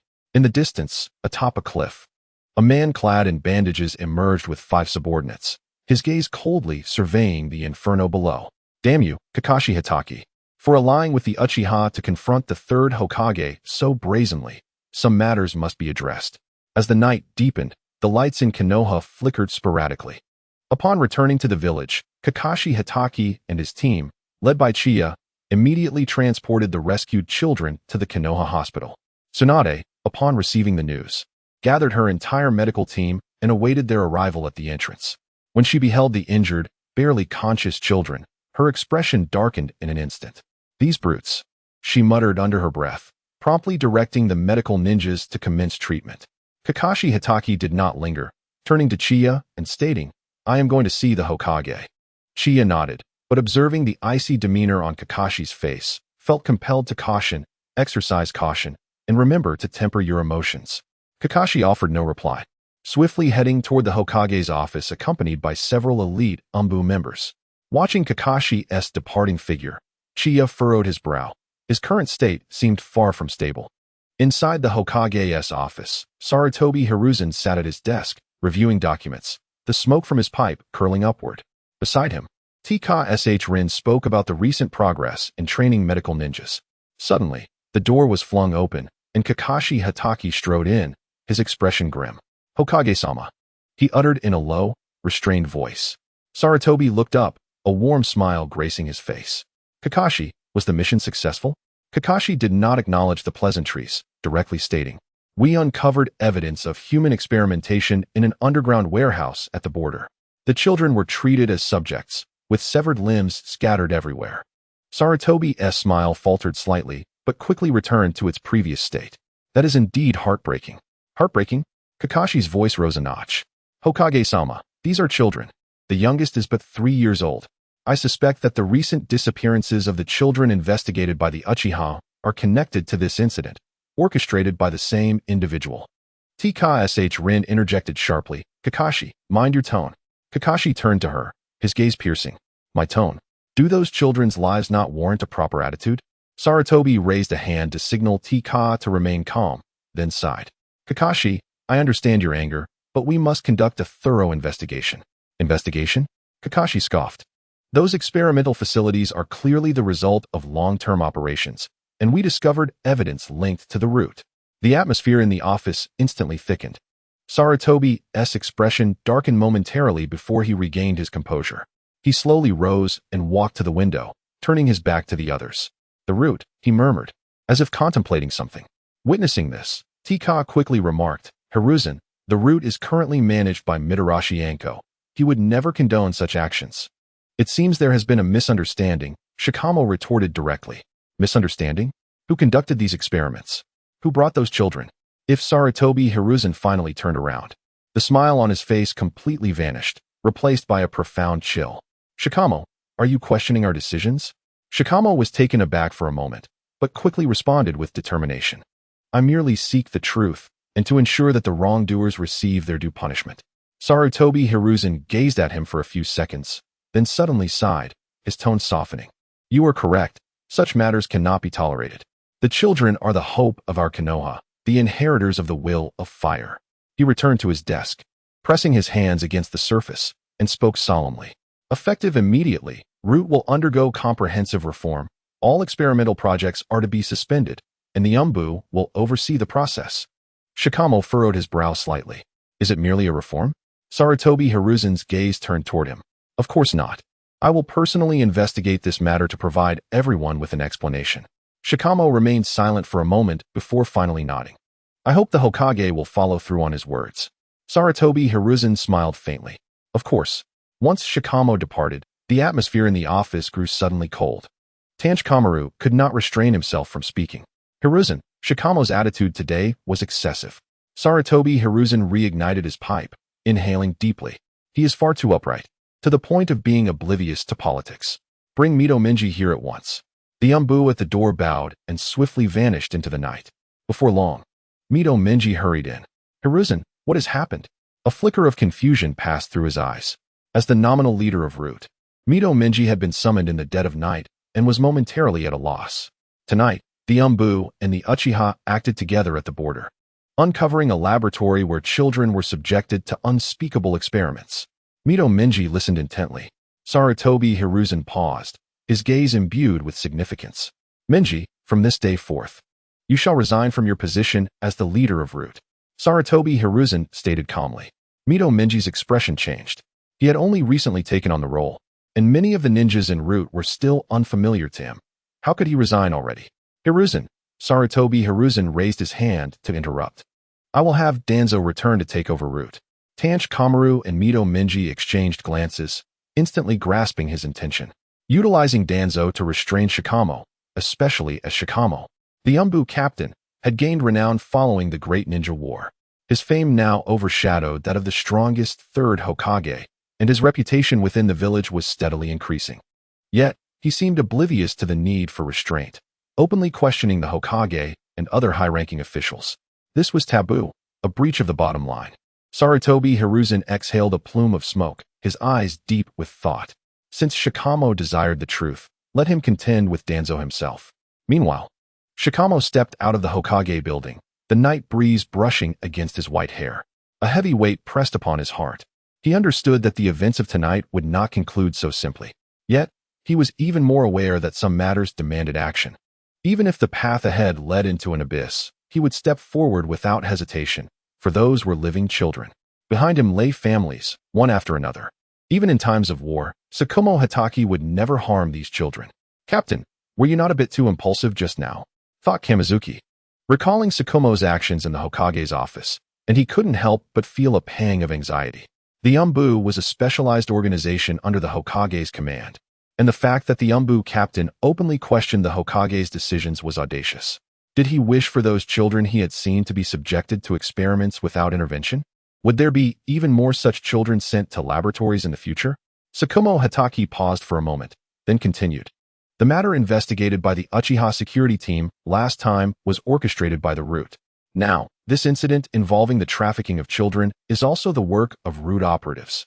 With such madness from Root, should I still ponder over the details? Tsukumo sighed, raising his gaze to the pitch-black sky. You and I are both parents. If these lost children were our own, what would we feel? If such events cannot be halted, Konoha shall face a future devoid of successors. Chapter 91. The Hokage position belongs to me. Happy birthday, Chiya. The following afternoon, silence enveloped the Root base. Danzo sat in a dimly lit room, intently listening to the reports from his ninjas. At this moment, he had received the order from Hiruzen Sarutobi, once again becoming the leader of Root. The ninjas of Root were essentially Danzo's private soldiers. Even if Minji had acquired the title of Root leader, it was merely a nominal position. The true helm of Root would always remain in Danzo's hands. Before him knelt a Root ninja, quietly delivering the latest intelligence. Recently, these are the occurrences within the village's prominent families. The remainder pertains to Umbu and matters involving Root. The Root ninja produced a scroll. Tsukumo Hatake openly questioned the Hokage's decisions within the office, directly accusing him of involvement in human experimentation. Upon hearing his subordinate's report, Danzo could not suppress a cold snort, a glint of derision flashing in his eyes. Humph, Hiruzen is employing me as a blade. He slowly rose, moving to the window to gaze outside. He began to understand why he had returned to Root once more. He did not resent Hiruzen's actions. Danzo was well acquainted with his old partner's methods. Regardless, the nominal leadership of Root had returned to him. Moving forward, his actions would naturally carry greater legitimacy. However, as for Tsukumo Hatake, a chill flickered in Danzo's eyes. Tsukumo's current prestige was formidable, to the point that even the Hokage felt apprehensive. Meanwhile, Danzo remained the darkest root at the base of Konoha's great tree. Others knew him merely as an advisor to the Hokage, while the contributions he made behind the scenes for Konoha remained unrecognized. The position of Hokage belongs to me. Hanzo murmured softly, reflecting on the recent assault on his stronghold by Kakashi Hatake and the Uchiha clan. A glint of ruthlessness flashed in his eyes. Since you are so fond of meddling, do not blame me when your reputation is shattered. with a newfound resolve. He turned to the root ninja who had reported to him and spoke coldly. Dispatch someone to the Land of Fire's daimyo's residence to spread the word that Kakashi Hitaki has unlawfully mobilized the Umbu and is interfering in the affairs of the Land of Fire with nefarious intentions. Yes, the root ninja bowed his head in obedience and swiftly vanished into the shadows. A faint smile curled at the corners of Toanzo's lips. This was the signal he had sent to Hiruzen Sarutobi. After years of collaboration, Toanzo trusted that Hiruzen would continue with his plans. Kakashi Hitaki, the captain of the Umbu? That title will soon be obsolete. 3 days passed in tranquility. In the village of Konoha, the morning sun poured down, dispelling the chill of the night. At the headquarters of the Uchiha police force, Chiya stood by the window, gazing at the distant Hokage rock, his thoughts drifting far and wide. Kakashi Hitaki, after all, had acted a tad impulsively, he murmured to himself. He had certainly received news of Kakashi's outburst in the Hokage's office and was taken aback by his recklessness. However, this situation had inadvertently fostered a positive development. The various clans of Konoha had begun to pay closer attention to the welfare of their progeny, dispatching elite members to discreetly protect them. The workload for the Uchiha had eased significantly, as their focus now lay solely on the children of ordinary citizens and ninjas. Chiya still regarded Kakashi favorably. Coupled with the added responsibilities, he would not allow Kakashi to meet the same tragic fate as portrayed in the original tale. Toanzo had reclaimed control over Root, and Chiya had already been informed. He was aware that Toanzo's temperament would surely prompt some underhanded maneuvers upon his return. It remained uncertain whether these would be directed at the Uchiha or others. Nevertheless, he had little inclination to concern himself with such matters today. Chiya. A gentle voice called from outside the door as Mikoto entered, cradling a beautifully crafted bento box, her face adorned with a sweet smile. Happy birthday. She hurried to Chiya's side, presenting the bento box to him, her cheeks flushed. I specially prepared this breakfast for you, and I hope you like it. Chiya accepted the bento box and opened it to reveal an array of meticulously crafted sushi, a fried egg, and several delightful side dishes. The presentation was exquisite, and a tantalizing aroma wafted from it. Today marked Chiya's birthday. After today, he would be 19 years old. Ever since Mikoto learned of his birthday, she had made it a tradition to deliver her heartfelt bento each year at this time. Mikoto's culinary skills had grown remarkably. He chuckled as he ruffled her hair, causing her cheeks to redden further as she shyly murmured, as long as Chiya likes it. And there's this, Mikoto added, producing a small, elegant cake from behind her, placing it before Chiya. Chiya and how could a birthday be complete without a birthday cake? Chinya could discern that this cake was personally crafted by Mikoto, rather than being a mere mold-made confection from outside. A wave of emotion washed over him. His childhood companion, Mikoto, whom he had nurtured since their youth, had indeed not strayed from the path. She remained as considerate and gentle as ever. Chinya gently pulled her into his embrace. Mikoto let out a soft murmur. Her cheeks tinged with a faint blush, yet she did not resist. The two nestled together, sharing breakfast and cake, feeding one another. Occasionally, Mikoto stole glances at him, her eyes brimming with tenderness. Do you have any plans for today? Chinya inquired. Mikoto blinked and replied softly. Isn't today your birthday, Chinya-san? I wish to accompany you for the entire day. Chinya smiled, playfully pinching her cheek. All right, the tasks for the security team today aren't too demanding, so we can check on your recent training in the afternoon. Upon hearing the mention of training, Mikoto's mouth slightly parted in surprise. You wish to inspect my training? Chinya-san? Chinya encircled her delicate waist, drawing them even closer. In the world of ninjas, strength was paramount, and Mikoto needed to train diligently. Mikoto nodded earnestly. Yes, Chinya-san, I understand.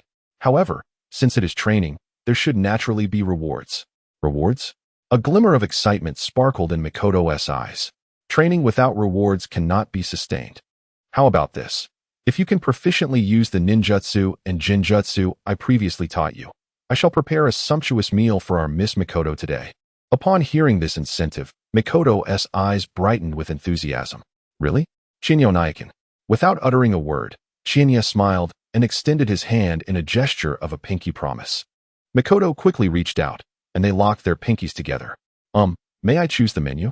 Gazing into Mikoto's expectant eyes, Chinya nodded nonchalantly. Of course. Great. Chinya-san, let us meet at the training ground at noon, and we'll not part ways. Mikoto exclaimed, her face alight with excitement as she dashed out of the office. That girl, Chinya chuckled softly. Before long, hurried footsteps echoed outside on the street. The office door swung open once more. Lord Clan Leader, this is a gift from Lady Tsunade. Lord Clan Leader, this is a gift from the esteemed Jonin, Yakushi Nanoyu. Chapter 92, The First Web, Nikazane. You are indeed still so indecisive. The following day, the morning sun filtered through the gaps in the curtains, bathing the room in light. Chinya slowly opened his eyes, instinctively issuing a command to the system. Open system. Name, Uchiha Qianye. Age, 19. Chakra, 26 cards. Bloodline limit. Sharingan Kaleidoscope. Ice release. Lava release. Skills. Kaleidoscope Dojutsu. Yellow Spring Beyond. Causal Reincarnation. Forbidden techniques. Izanagi, Izanami. Susanoo. Proficient in medical ninjutsu. Fire release. Jinjutsu. Body flicker technique. Shadow clone technique. Free body technique, etc. Age. Normal. Chakra. How did I end up with an extra card? Could it be that during my conversation with Tsunade in the latter half of last night, I inadvertently triggered the taboo of the Uchiha and Senju clans? Chinya suddenly became alert, sitting upright in bed. I was so preoccupied last night. In the first half, I had been with the pharmacist Nanu, who, to my knowledge, does not possess any extraordinary bloodline.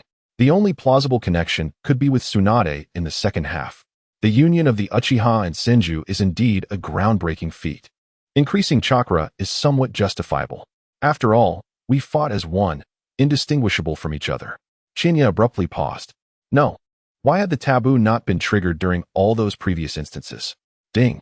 To the host, it is because of your birthday. The system has bestowed upon you a card of chakra as a gift. Chinya let out a sigh of relief, realization dawning upon him. So it was you.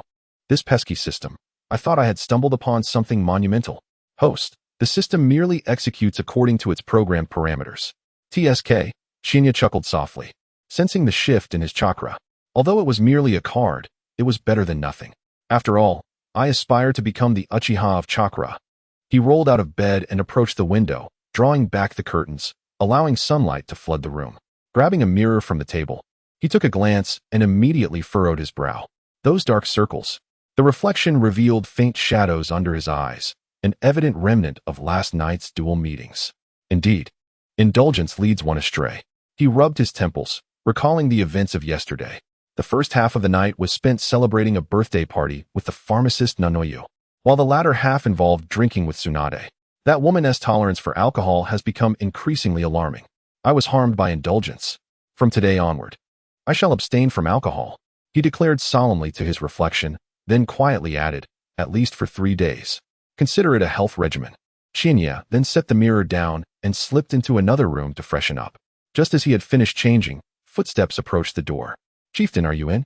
Chinya recognized the voice of Uchiha Hakadai. Come in. He adjusted his collar and turned towards the entrance. Hakadai entered, his expression somewhat grave. Chieftain, I have important intelligence. Chinya raised an eyebrow. What is it? Hakadai retrieved a scroll from within his robes and offered it with both hands. This is a document sent from the land of fire through the root. The Umbu has received a copy. Hokage summoned the higher-ups of the Umbu this morning. Seemingly displeased with Captain Kakashi Hitaki, Chinya took the scroll, quickly scanning its contents, his brow gradually furrowing. The document outlined the complaints from the upper echelons of the Land of Fire regarding Kakashi Hitaki's recent actions. It stated that Kakashi's maneuvers on the border not only disrupted transactions between the Land of Fire and certain underground factions, but also delayed several significant projects. The Land of Fire believes that the actions of the Umbu have overstepped their bounds, interfering in the internal affairs of the Land of Fire, and demands an explanation from Konoha. Is that all? Chinya closed the scroll, somewhat speechless. Such trivial matters. Does the Hokage really need to make a fuss? Hakadai shook his head. The subordinate was uncertain, yet the demeanor of the Hokage seemed rather grave. Chiya squinted his eyes. The documents sent from the root organization were undoubtedly the machinations of that scoundrel Danzo. After a moment of contemplation, a cold smirk emerged on his face. I understand now. The 8th Hokage looked at him with curiosity. What do you mean, Chiya? Rising to his feet, Chiya approached the window, his gaze drifting towards the distant Hokage building. The reputation of Hitaki Tsukumo was soaring to such heights that it unsettled certain individuals. Do you suspect the Hokage? No, The Hokage would not personally intervene, but some individuals might. Chiya turned, his eyes sharp.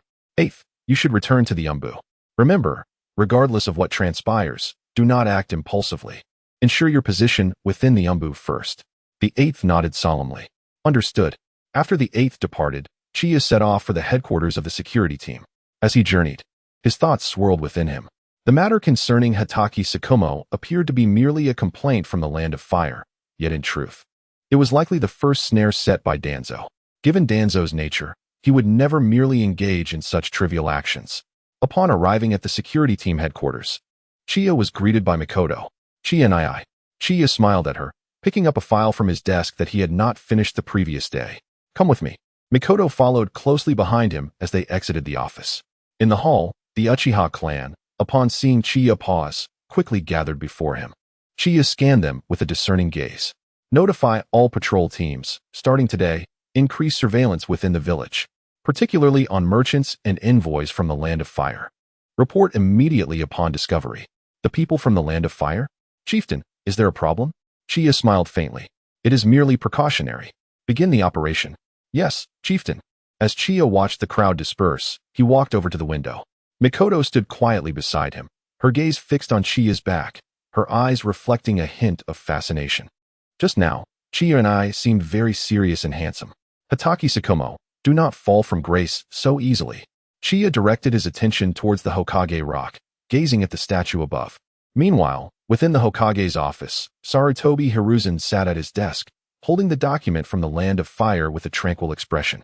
Tsunade and Mito Minyen stood beside him, the atmosphere heavy with tension. Hiruzen, the stance from the Land of Fire is quite clear. Hatake Tsukumo's actions have caused discontent. If we do not provide an explanation, it may jeopardize our relations. Tsunade spoke in a low voice. Hiruzen slowly exhaled a puff of smoke, his gaze profound. What of Danzo, his old partner? Mito Minyen adjusted his glasses. He went to the root base this morning. He mentioned he would come by shortly. Hiruzen chuckled coldly. No activity? Perhaps the commotion is too great to conceal. Tsunade furrowed her brow. Hiruzen, do you mean to suggest that there is a shadow of his influence behind the document submitted by the Land of Fire? Hiruzen replied nonchalantly. The two advisors exchanged glances, each discerning the other's thoughts.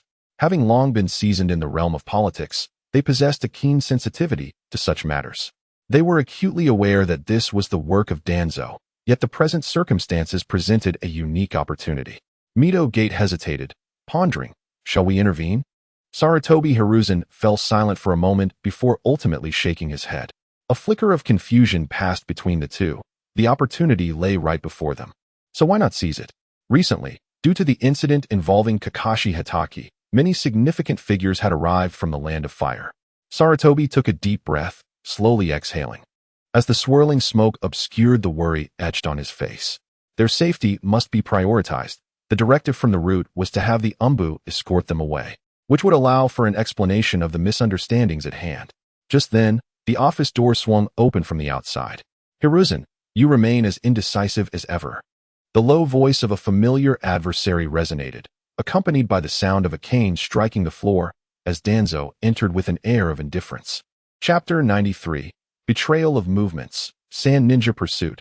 Kagaya arrives in the dense forest along the border of the Land of Fire. The night was as dark as ink, with only occasional beams of moonlight filtering through the leaves to cast mottled shadows. A 10-member Umbu squad led by Kakashi Hatake was escorting the mother of the daimyo of the Land of Fire, an elderly yet imposing matron. They advanced along a concealed path. The matron sat serenely in a simple palanquin, seemingly oblivious to the surrounding dangers. Captain, there is a fluctuation of chakra ahead. A member of the Umbu suddenly whispered, his eyes sharp as an eagle beneath his mask. Kakashi raised his hand, signaling the team to halt, his right hand quietly grasping the white fanged short sword concealed behind him. The blade shimmered faintly with chakra, and an icy aura spread rapidly. All units, be on high alert, protect the client. No sooner had he spoken than dozens of shuriken shot forth from the darkness, aimed directly at the center of their procession. Earth release, earth flow wall. An Umbu ninja swiftly formed hand seals, and a formidable earthen wall erupted from the ground, intercepting the majority of the assault. However, a few shurikens still pierced through the defenses, hurtling towards the matron. Kakashi's figure flickered as he unleashed the white fang sword, cleaving the shuriken from the air. His gaze was frigid, locking onto the enemies lurking deep within the forest. How could the Sand Ninja be here? As a veteran adversary of the Sand Ninja, Kakashi was not easily mistaken. Was this mere coincidence, or a deliberate act? The Sand Ninja surged from all directions, their wind blades whistling, stirring up clouds of dust. Kakashi's white fang sword transformed into a silver flash beneath the moonlight, each swing claiming the life of an enemy. His movements were swift and decisive, devoid of hesitation. As if the Grim Reaper had descended. Do not scatter. Kakashi barked, simultaneously severing the throat of a Sand Ninja, blood splattering onto his garments, intensifying the air of lethality. The Umbu squad coordinated seamlessly, surrounding the matron in the center, adopting a defensive formation while engaging in a strategic retreat. Yet, the enemy's numbers far exceeded their expectations. The battle raged on for a full quarter of an hour before they finally eradicated this wave of Sand Ninja. Kakashi Hatake gasped for breath, surveying the battlefield. Within the Umbu squad, 2 members had already sustained injuries. One had his arm severed by a wind blade, blood staining half of his body. He furrowed his brow, realizing that the number of casualties on their side did not align with the numerous ninjas they had just encountered. "Captain, our movements may have been compromised," murmured one of the Umbu ninjas as he approached Kakashi, his tone laced with suppressed fury. Before Kakashi could respond, the ninja lunged at him with his blade. Kakashi, having anticipated the attack, narrowly evaded it. His white fang glinted as he retaliated, striking the assailant. Instead of the expected sound of blade meeting flesh, there was an eerie cracking noise. The ninja's face began to crack and splinter, revealing its true nature, a mere puppet. Over there. Without hesitation, Kakashi dashed westward. Amidst a few cries of agony, the forest fell silent once more. Noticing the absence of immediate threats, Kakashi sheathed his white fang and cast a glance over his weary comrades. Though masked, their exhaustion and tension were unmistakable. He inhaled deeply, suppressing the unease that churned within him, and urged the group to advance, albeit at a slower pace, remaining vigilant.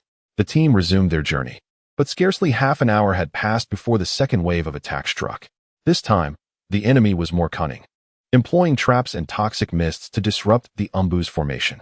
Kakashi's white fang sliced through the poison-laden air, dispatching the ambushing Sand Ninjas one by one. Yet his heart grew heavier with each encounter. At this rate, we won't reach the Fire Country estate, he thought grimly. Our movements must have been entirely exposed. After the skirmish, 5 more members of the Umbu team were injured, one of whom lay unconscious from poisoning. Kakashi knelt to assess their wounds, his brow furrowed in concern. He lifted his gaze towards the distance. The night remained deep and oppressive, as if harboring an endless threat. "Captain, the Sand Ninjas have a clear objective. They're targeting the matriarch," stated an Umbu leader who approached him, his voice low and grave. "We must accelerate our pace and complete the mission."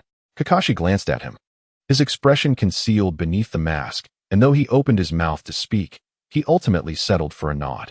They pressed on. The team set forth again, but Kakashi's heart felt as if it were sinking into an abyss. He understood that, given the squad's current condition, another assault could spell their doom. He cast a brief look at the matriarch in the palanquin. Her demeanor remained calm, as if she had long since made peace with life and death. "Must I truly sacrifice my brothers for the sake of this mission?" He questioned himself internally. The third wave of attack arrived sooner than anticipated. This time, the number of Sand Ninjas was greater, their assault more ferocious. Kakashi's white fang danced across the battlefield, a shimmering silver light that felled enemies with each strike. Yet his stamina waned rapidly. One Umbu ninja, in an act of valor to protect the matriarch, was pierced through the chest by a wind blade, falling instantly. "Damn it!" Kikuki Tsukumo let out a fierce roar as his chakra surged, the brilliance of his white fang short sword intensifying, cleaving through 3 sand shinobi with one swift stroke. Yet, the enemy's relentless assault showed no signs of abating. When the battle concluded, only 6 members of the Umbu squad remained, 4 of whom bore injuries. Standing amidst the sanguine pool, Kikuki Tsukumo's white fang trembled slightly in his grasp. He gazed at his fallen comrades, an overwhelming sense of helplessness swelling within him. "Captain, the mission takes precedence," the Umbu leader asserted once more, his voice resolute. "We are ninjas. Sacrificing ourselves for the mission is an honor." Kikuki Tsukumo remained silent for a protracted moment, ultimately lowering his mask to reveal a weary yet steadfast visage. He turned to his remaining teammates and, in a hoarse voice, declared, "No mission holds greater significance than the lives of our brothers." The group fell silent, taken aback that their task-oriented captain would utter such words. Taking a deep breath, Kikuki Tsukumo made a pivotal decision. "We abandon the mission and escort the elderly lady back to Konoha. I will explain everything to Lord Hokage." The Umbu captain opened his mouth to protest, but the intensity of Kikuki Tsukumo's gaze silenced him. The team altered their course, retreating toward Konoha. However, at that very moment, a fourth wave of sand shinobi erupted from the dense forest, led by a Nin adorned with a sand headband, who sneered, "Kikuki Tsukumo, do you truly believe you can escape?" Kikuki Tsukumo tightened his grip on the white fang, a glimmer of resolve flickering in his eyes. "Then let us fight until the end." The clash reignited, the radiance of the white fang illuminating the entire forest. His figure flitted through the enemy ranks like a specter, each strike imbued with lethal intent. Yet, the sheer number of adversaries proved overwhelming, gradually forcing the Umbu squad into dire straits. Just as the situation became desperate, a commanding voice rang out from the woods. "Fire release, great fireball technique." A searing fireball descended from the heavens, engulfing several sand shinobi. Kikuki Tsukumo looked up to see a familiar silhouette perched atop the treetops. "Uchiha Chiya. It seems I arrived just in time." Chiya smiled slightly, the three tomo of his Sharingan beginning to whirl. Chapter 94. A trap set for oneself, an absurd proposition. The sand shinobi captain, upon spotting the sudden appearance, hesitated not for an instant. With a cold smirk, he raised his hand, and dozens of poisoned shuriken shot forth in an instant. Yet, Chiya had anticipated this. He raised his hand, formed seals, and proclaimed, "Fire release, great fireball technique." Amidst the searing flames, concealed within was the power of lava release. Erupting from his mouth, the colossal fireball plummeted toward the sand shinobi squad like a meteor. The inferno surged skyward, and the explosive shockwave characteristic of lava release instantly toppled several sand shinobi. Amidst their anguished cries, their forms were consumed by the flames, reduced to charred remains. "Damn it, it's Uchiha's fire release." The sand shinobi captain bellowed in fury. "Scatter. Do not let his ninjutsu hit you." Chiya's Sharingan rotated subtly, the crimson pupils with three tomos spinning languidly. Illusion technique, binding chains. In an instant, the three foremost sand shinobi found their movements abruptly halted. Within their mental realms, countless dark stakes pierced their bodies, the excruciating pain rendering them immobile. In reality, they could only watch helplessly as Chiya Uchiha approached with measured steps, the kunai in his hand glinting ominously. With a soft thud, three corpses collapsed to the ground, their blood staining the earth. He was none other than Chiya Uchiha. One of the sand ninjas recognized him, and panic seized the remaining sand ninjas. How could they encounter the infamous god of death from Konoha today? This individual was not mentioned in any intelligence reports. They hastily formed hand seals, attempting to counterattack with wind release. Wind release, great breakthrough. A furious blade of wind surged forth. Fire release, great fire dragon technique. The searing flames that erupted from Chiya's mouth transformed into a roaring dragon of fire, instantly tearing through the wind barrier and consuming two sand ninjas. Where the fire dragon passed, trees ignited and the ground blackened. The sand ninjas barely had time to scream before they were reduced to ashes. The sand ninja captain fell into utter despair, roaring as he charged at Chiya, the wind blade in his hand honed to perfection. Wind release, vacuum wave. However, Chiya merely regarded him with indifference, forming hand seals with ease. Fire release, great fire annihilation. A torrent of flames erupted, far more terrifying than the great fireball technique, engulfing the entire battlefield like a volcanic explosion. The captain of the sand ninjas didn't even have time to evade before the inferno consumed him, his body twisting and carbonizing in the extreme heat, ultimately turning to dust. As the flames gradually extinguished, an eerie silence enveloped the battlefield. Standing upon the charred earth, Chiya's Sharingan slowly rotated, confirming that no survivors remained. The entire skirmish had lasted but a few fleeting minutes. The sand ninja squad had been obliterated, and Chiya had not moved an inch, relying solely on his fire techniques and illusions to reduce his foes to nothingness. Chiya leaped gracefully down from the treetops, landing next to Tsukumo Hatake. His Sharingan glowed a crimson hue in the night. Captain Tsukumo, Chiya said with a slight smirk, a hint of teasing in his tone. Tsukumo sheathed his short blade, his voice solemn. Chiya, what brings you here? Chiya's gaze drifted over the fallen sand ninja bodies as he replied nonchalantly. I heard there were enemy ninjas in this vicinity, so I came to investigate, and lo and behold, I found you. Tsukumo frowned, an unsettling feeling creeping into his mind. This mission was highly confidential. How could Chiya possibly? A confidential mission? Tsukumo suddenly realized. If the mission were indeed secret, the enemy ninjas wouldn't have known their whereabouts. Thank you for your support. Chiya offered a faint smile. But his attention suddenly shifted to the elderly lady in the palanquin at a distance.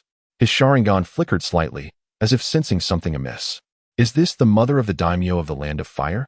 Tsukumo nodded. Yes, our task is to escort her safely to the Land of Fire's estate. Chiya did not respond, instead fixating on her. Noticing this, Tsukumo instinctively inquired, Chiya, what are you planning to do? Captain Tsukumo, don't you find it peculiar? How could the sand ninjas ambush you with such precision? Moreover, the demeanor of this elderly lady is far too composed.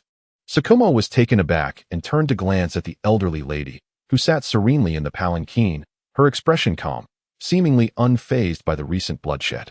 This indeed defies logic. Qinye's voice grew cold. Allow me to verify this.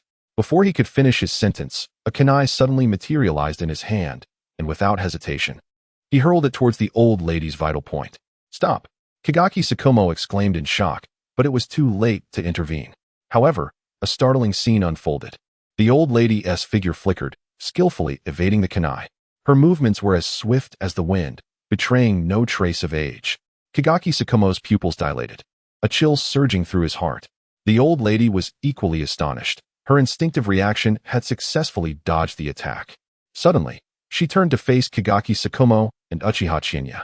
Realizing her identity had been exposed, with a cold smirk, she slowly rose, tearing off her opulent garments to reveal a tight black suit beneath. Her visage gradually transformed under the fluctuations of chakra, ultimately morphing into an unfamiliar face. Truly worthy of the Uchiha clan. Indeed, one cannot hide from your keen eyes, she remarked icily. Kagaki Tsukumo clenched his fists, his voice low and grave. Who are you? The figure did not respond, but instead drew a kunai from her bosom and unhesitatingly thrust it towards her throat. Chinya observed coldly, making no attempt to intervene. With a sickening squelch, blood gushed forth as her body slowly collapsed, her eyes filled with determination. Kagaki Tsukumo stood frozen, an overwhelming fury welling up within him. This was all a trap, a deceitful snare that ensnared him. Chinya approached the body, crouched to examine it, then stood and spoke leisurely. As expected, Kagaki Tsukumo abruptly turned to him. Chinya, what on earth is happening? Chinya sighed, a trace of pity in his gaze. Captain Tsukumo, you have been ensnared. The real old lady was secretly escorted away by the root organization long ago. What you were escorting was merely a decoy. What? Kagaki Tsukumo felt as if struck by lightning, disbelief washing over him as his complexion turned ashen. Someone deliberately leaked your whereabouts, luring the sand ninjas into ambush. They sought to use you as a pawn, allowing you and the elite of the Umbu to perish here. The motive may be to undermine your prestige, or perhaps to incite discord between Konoha and the sand.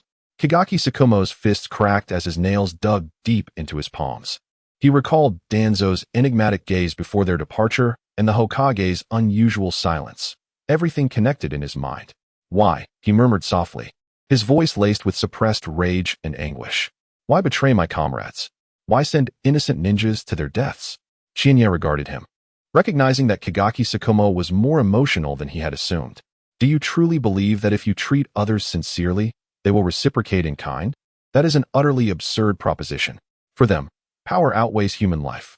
Captain Tsukumo, your existence has already threatened the interests of certain individuals. Kagaki Tsukumo remained silent for a long while. Finally, he took a deep breath, his gaze dimming. Chinya, thank you for revealing the truth. This matter shall not be dismissed lightly. Should assistance be required, the Uchiha clan stands ready to support you, Kakashi Hitaki stated gravely, casting a profound glance at him. Thank you. However, I wish to seek my answers in my own manner. The two exchanged knowing looks before departing the battlefield, heading towards the village of Konoha. Chapter 95. What is the essence of a ninja? I, Kakashi Hitaki, hereby resign from my position as captain of the Umbu. He pushed open the door to the Hokage's office, the sound of his heavy footsteps reverberating through the silent corridor. Behind him trailed the remaining Umbu shinobi, each bearing wounds, their blood-stained uniforms and weary eyes silently narrating the harrowing battles they had endured. Inside the office, Sarutobi Hiruzen sat at his desk, tendrils of smoke rising from the pipe in his hand. Mito Gaiden and T.G. Kamachi stood nearby, their expressions grave. Meanwhile, Danzo leaned against the window, shadows cloaking half of his face, obscuring his expression. Danzo spoke first, his voice low and frigid. Kakashi Hitaki, your mission remains incomplete. Why have you returned to the village unbidden?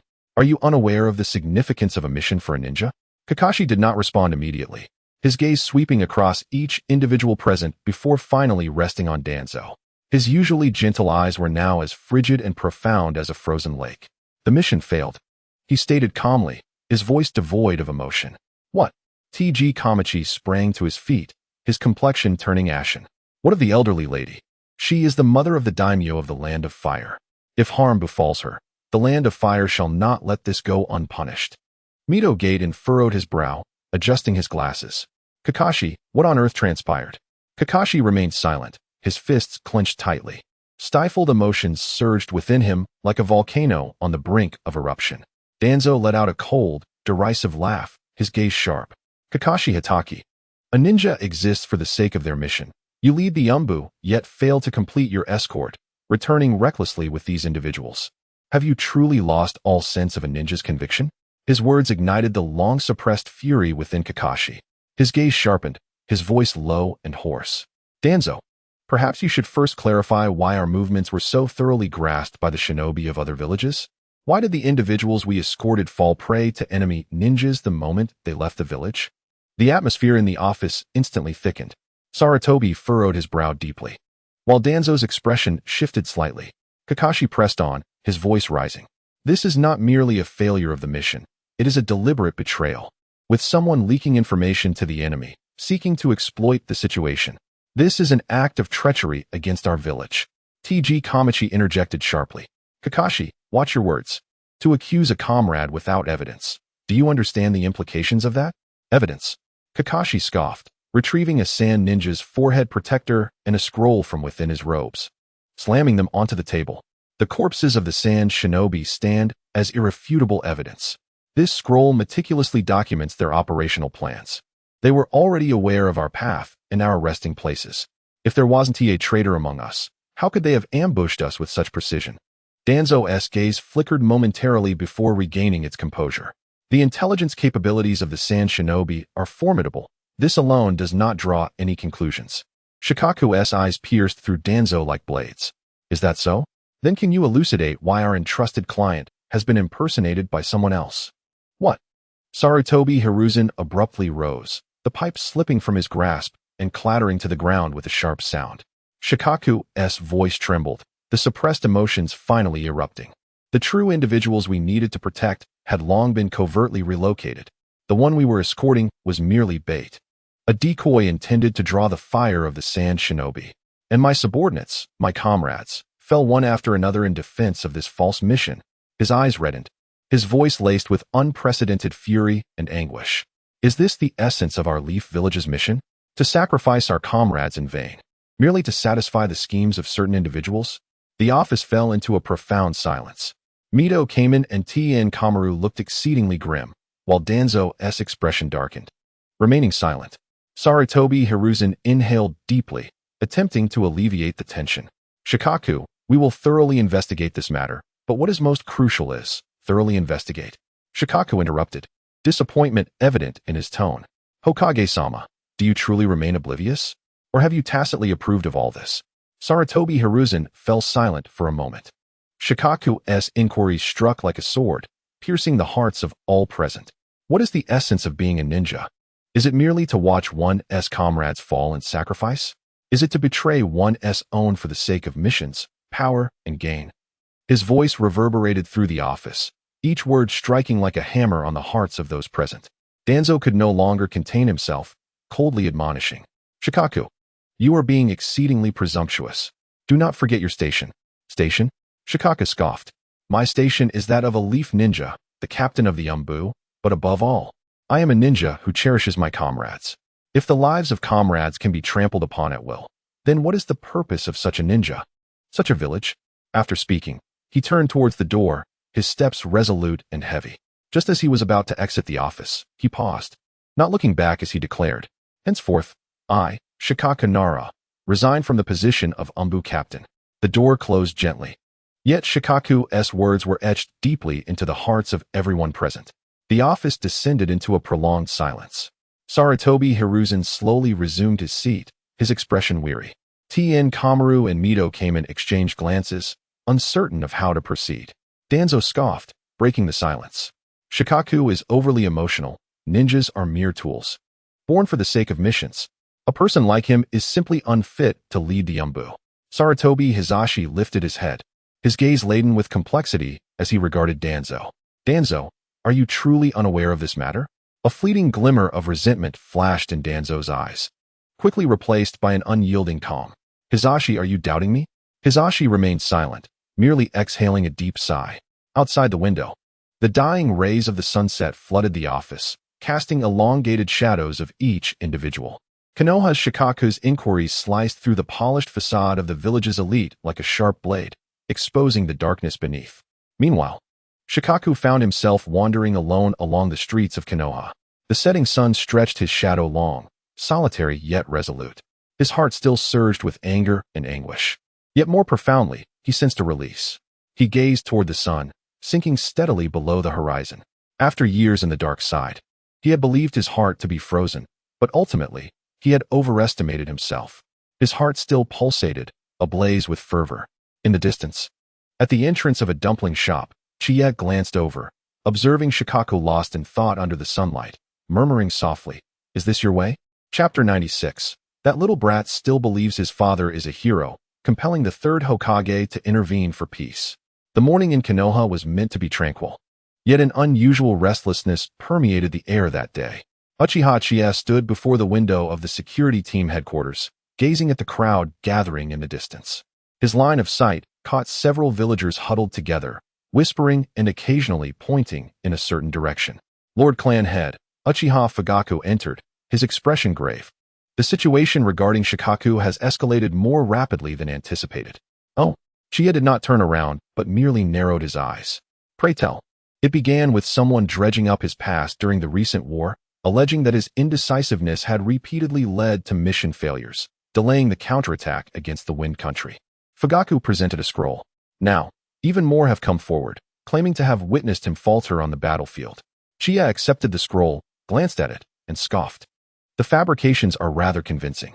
The most troubling part, Fugaku lowered his voice, is that this morning, 3 ninjas claiming to be Shikaku's former comrades stepped forth to testify, asserting that he consistently prioritized his own safety, leaving his companions to perish on the battlefield. Before he could finish, a commotion erupted outside. Chiya turned to see a group of ninjas storming down the street, several of them brandishing a banner that read, "Coward, you shall perish." Chiya tossed the scroll onto the desk. "Let us go and see." Chiya departed the headquarters with Fugaku in tow, hastening towards the home of Shikaku. By this time, a throng had gathered outside the Hitaki residence. Some shouted insults, while others hurled rotten vegetables against the courtyard wall. A few children giggled as they painted the word "coward" on the gate. As Chiya and Fugaku approached, the crowd quieted slightly. The Uchiha clan emblem glinted ominously in the sunlight, causing the boisterous villagers to instinctively retreat. What brings the Uchiha clan head here? A bold Chunin, adorned with a forehead protector, dared to inquire. Chinya did not spare a glance at him, pushing open the courtyard gate with determination. Inside, a small silver-haired figure stood guard, warily observing Chinya and the two who entered. Despite his tender age, the child bore silver locks and a masked face. Could this be Hitaki Kakashi? Kakashi's eyes, dull and lifeless, scanned between Chinya and the crowd outside. "Where is your father?" Chinya inquired. Kakashi did not respond, merely shifting slightly to reveal a door partially obscured behind him. Nodding, Chinya stepped towards the inner chamber. The moment he pushed the door open, a strong odor of alcohol assaulted his senses. In the dimly lit room, Hitaki Sakumo slumped against the corner, the bottle in his hand nearly drained. Once sharp as a blade, his gaze now appeared vacant, and the stubble on his chin made him look a decade older. Hearing the commotion, he slowly raised his head. a bitter smile curling at the corners of his mouth. What brings you here, Chinya? To witness my disgrace? Chinya did not answer immediately, but surveyed the surroundings, scattered scrolls, toppled picture frames, and a short white knife carelessly discarded. Each detail of the room narrated the tale of its owner's collapse. I am merely curious. Chinya approached the window, yanking the curtains wide open, flooding the room with glaring sunlight. The legendary Konoha White Fong has simply given up? Tsukumo squinted against the light, instinctively raising a hand to shield his eyes. What do you understand? I truly do not comprehend, Chinya replied, his dark eyes locking onto Tsukumo's. He could not fathom why a man who once struck terror into the hearts of Suna shinobi on the battlefield now hid away like a stray dog, drowning his sorrows in alcohol. Tsukumo's fingers tightened around the bottle, which creaked under the strain. What those people outside say is indeed true, he croaked. I am a failure. I could not protect my comrades on the battlefield, and now nonsense. Chinya's sudden exclamation caught Tsukumo off guard. If cherishing comrades is a fault, then the shinobi code should be rewritten to comrades are expendable. Chinya's cold smirk deepened. Or do you believe those who issue commands from the safety of their perches, having shed their bloodlust, understand what it means to be a shinobi better than you, who has clawed your way through mountains of corpses? Tsukumo's breath quickened. His previously chaotic expression gradually transformed by a surge of emotion. But a village is ultimately composed of individuals. Where there are people, there will be biases. Chinya taunted, curling his lips in derision. Is a village that can trample upon heroes truly worth your despair? He stepped closer to Tsukumo, looking down upon the once proud man with disdain. Hatake Tsukumo, you have greatly disappointed me. The word struck like a heavy hammer against Tsukumo's heart. He abruptly rose, the bottle shattering against the floor. Then tell me what I should do. His voice was hoarse.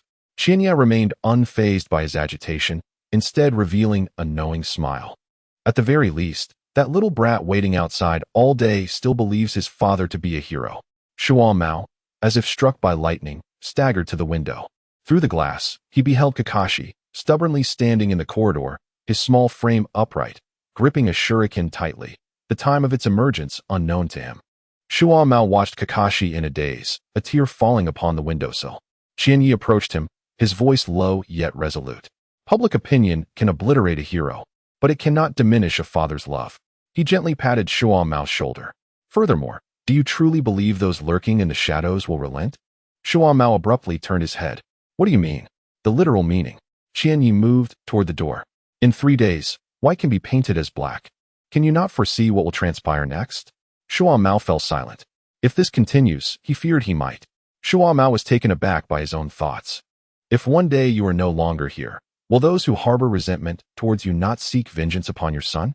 Will the hatred directed at you not transfer onto him? Shuan Mao's gaze deepened in color. He approached White Fang, grasping the weapon and slowly drawing it forth.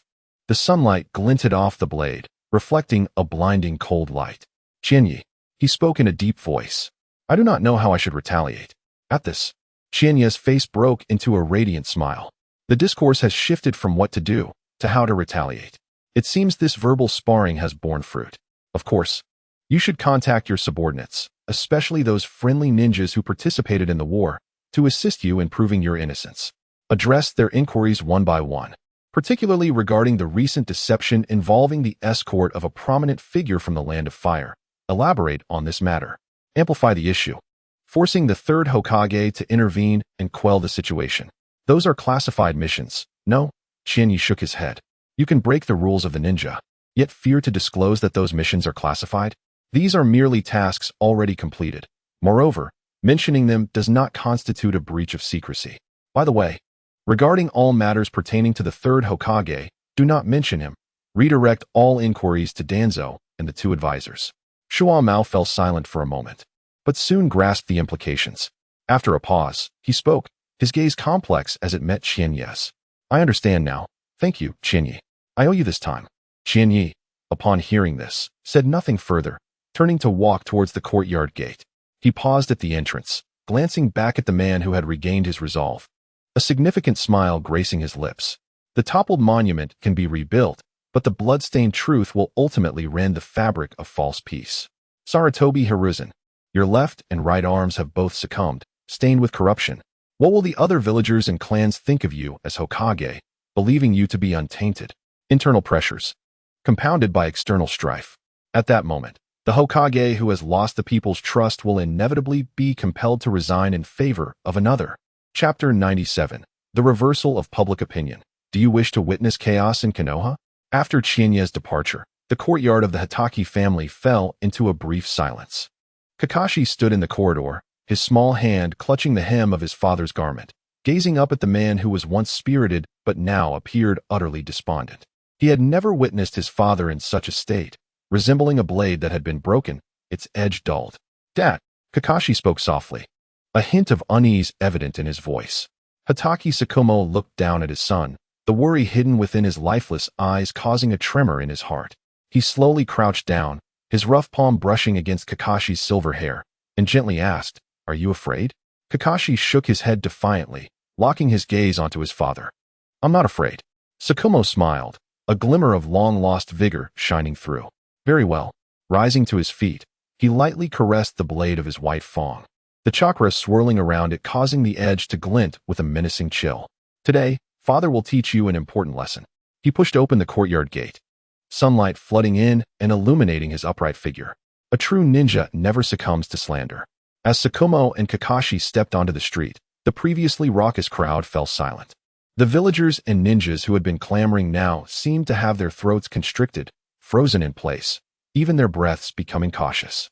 Tsukumo's gaze swept over the crowd, calm yet exuding an invisible pressure. He said nothing, merely holding Kakashi's hand as they walked forward.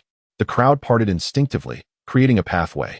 Some attempted to speak, but upon meeting his sharp gaze, the words caught in their throats. In the distance, someone murmured, "Is that Hitaki Tsukumo?" A ch-nin whispered, filled with disbelief. "Isn't he already?" Silence. A companion beside him yanked him back, sweat beading on his forehead. "Do you wish to court death?" Though Tsukumo continued his stride, a faint smirk of derision appeared at the corner of his mouth. These individuals were merely pawns, manipulated by others. Tsukumo led Kakashi to a secluded courtyard. The door was opened by a middle-aged ninja bearing scars on his face, who, upon seeing Tsukumo, felt his pupils constrict sharply. "See, Captain," Yamashiro stammered. "It has been a long time." Tsukumo's tone remained calm, yet it sent a shiver through the ninja named Yamashiro. "You shouldn't be here. The winds within the village are not in your favor." "Shouldn't I?" Tsukumo interrupted, his gaze sharp as a blade. "Shouldn't I inquire as to why my former subordinates have suddenly stepped forward to accuse me of desertion?" Yamashiro's face turned ashen.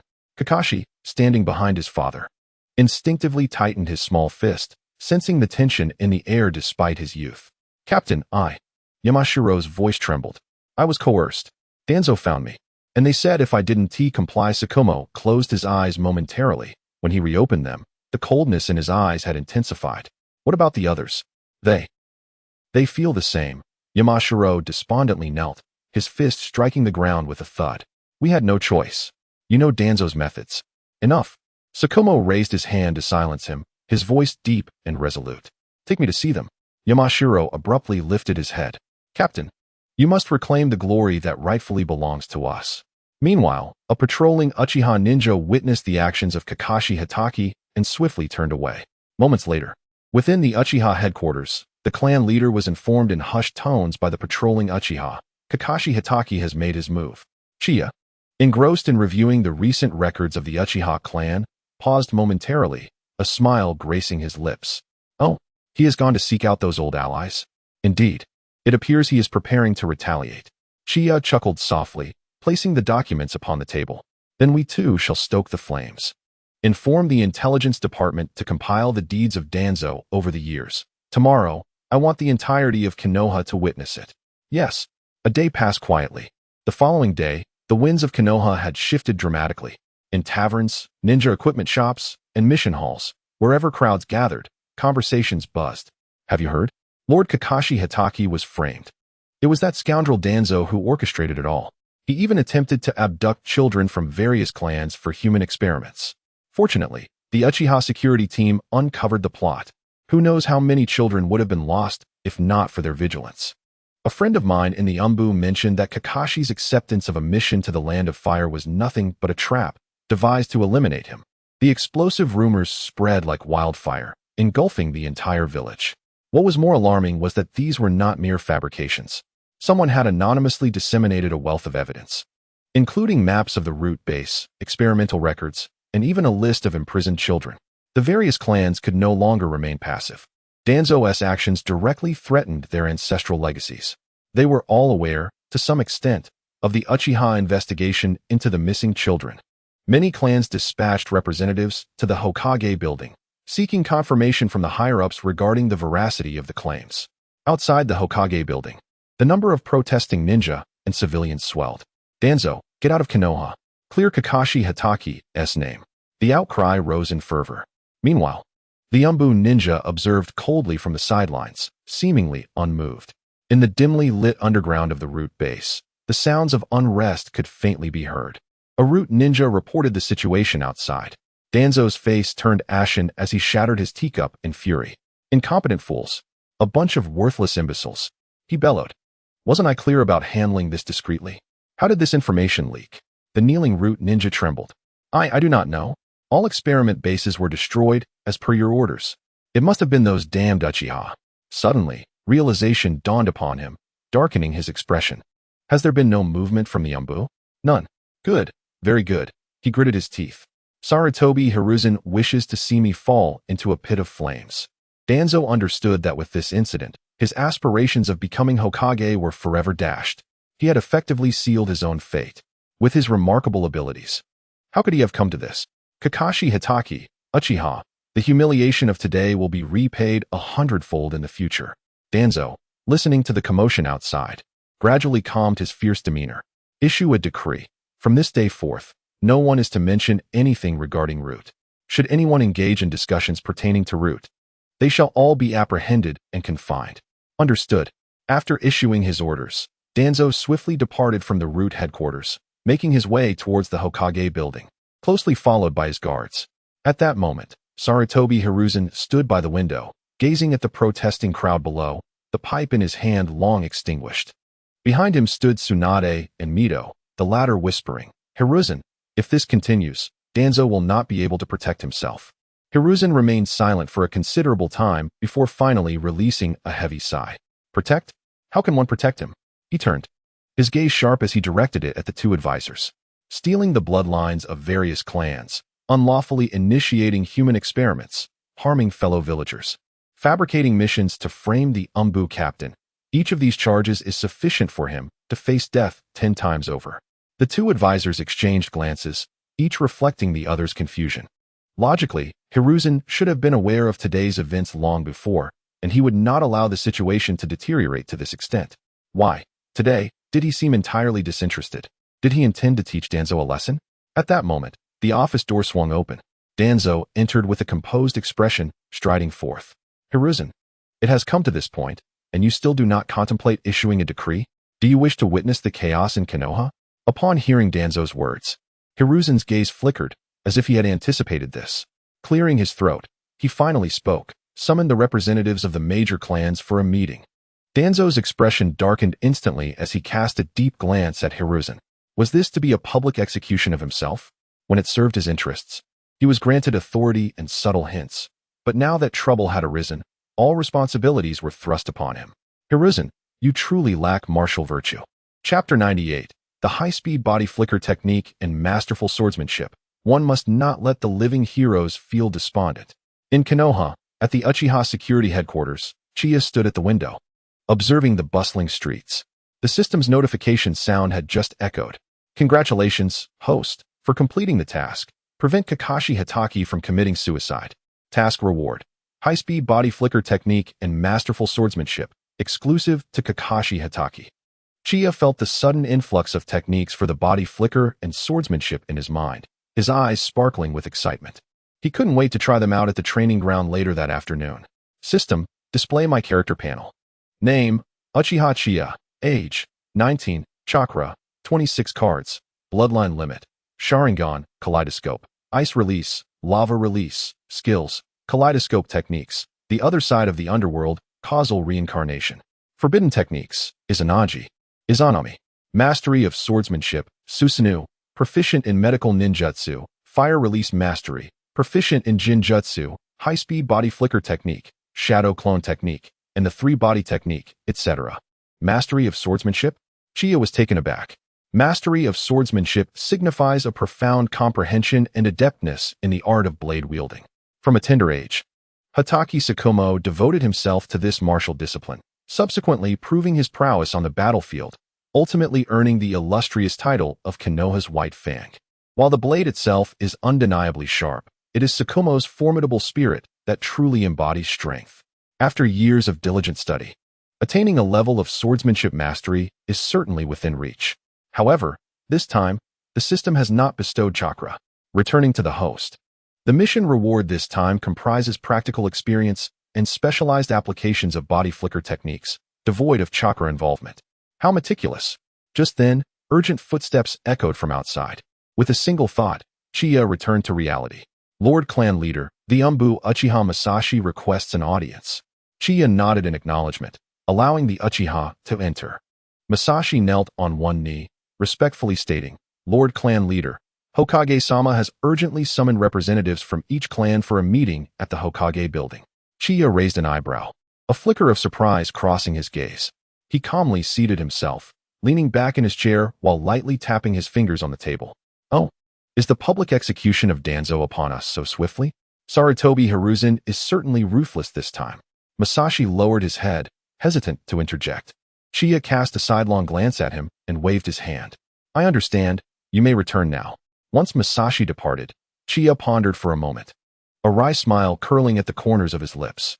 Such meetings are typically attended by representatives from various clans, and as the Uchiha clan leader, he naturally holds the right to participate. However, he had no intention of joining this commotion personally.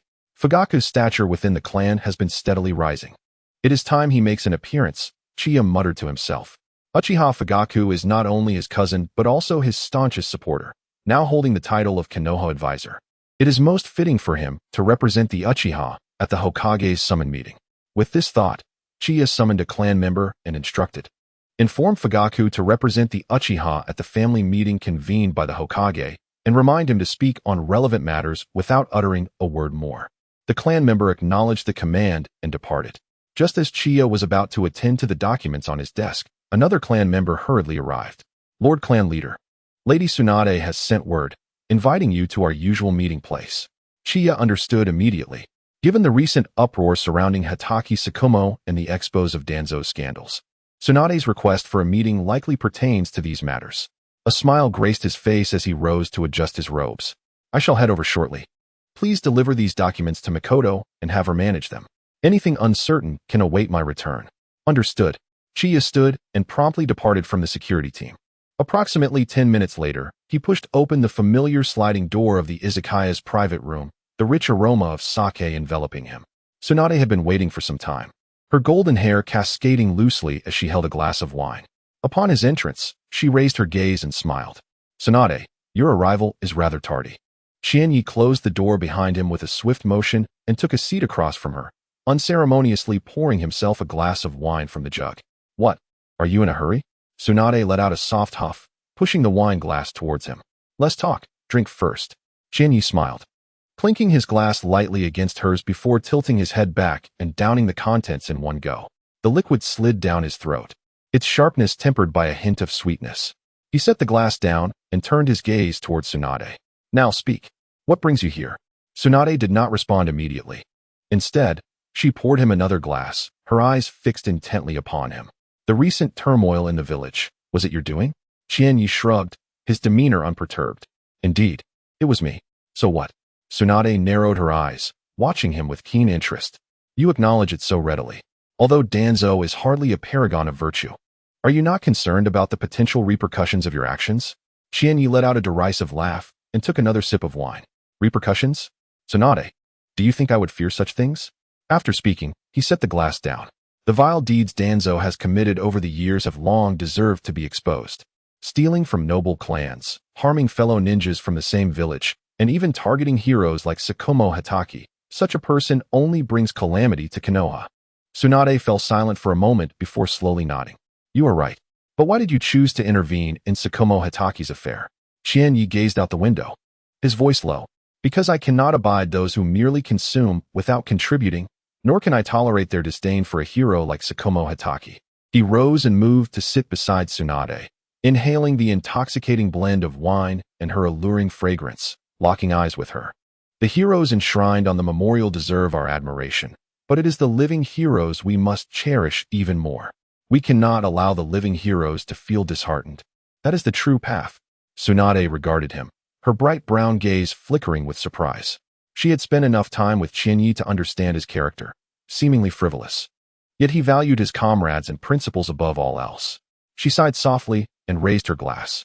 You are correct, to the living heroes. Are you not attending the old man's meeting? Qianye refilled his glass and shook his head.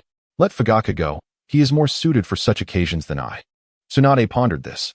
You certainly know how to avoid work. Qianye smiled. This is not called shirking. It is called making good use of one's talents. Fugaku needs to build his reputation, while I... He paused, a glimmer of depth crossing his eyes. I have more pressing matters to attend to. What matters? Why? Of course, to accompany you. Upon hearing this, Tsunade burst into laughter. Qianye clinked his glass against hers and drained it in one gulp. After several rounds of drinks, the atmosphere in the private room gradually lightened. Tsunade, resting her chin on one hand, her cheeks slightly flushed, gazed at Qianye with a softened expression. Sometimes, I truly wonder what thoughts occupy your mind. Despite your youth, you perceive matters with more clarity than those old geezers. Moreover, your political acumen is quite remarkable. Who would have thought that the Uchiha clan would give rise to such an anomaly as you? Qianye smirked, leaning closer to her and whispering, What? Have I captivated you? Tsunade cast him a sidelong glance, but refrained from retorting, instead offering a gentle nod. Indeed, have you captivated me to your satisfaction? Chiya chuckled softly, extending his hand to grasp hers. Then, I shall require ample compensation this evening. Tsunade's cheeks flushed deeper, yet she did not withdraw her hand. Instead, she reciprocated with a slight squeeze. Very well, let us see how you perform. They exchanged a knowing smile and, in unison, rose to depart the private room. Time passed unnoticed. As the night deepened, the streets of Konoha were sparsely illuminated, with Chiya and Tsunade walking side by side, their shadows elongating under the moonlight.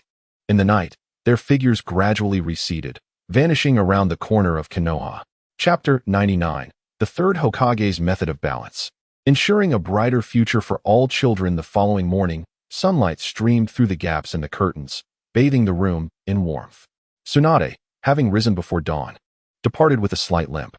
Chiya had just completed his morning routine when hurried footsteps echoed from outside the door. Lord Clan Leader, Lord Fugaku requests an audience. A member of the Uchiha clan respectfully announced from beyond the threshold. Let him enter, Chiya replied, adjusting his collar before striding toward the living room. Fugaku entered. Weariness etched upon his face, clearly fatigued from the previous night's meeting. He stood upright before Chiya. The results of last night's conference have been finalized. Chiya motioned for him to sit, leaning back in his chair, his fingers lightly tapping the armrest. Pray tell, what tricks has the third devised? Fugaku inhaled deeply and began his detailed account. During the meeting, the Hokage summoned Kakashi Hatake as well. After much deliberation, the Umbu was divided into two distinct factions. Oh, Chiya raised an eyebrow, a glimmer of intrigue in his eyes.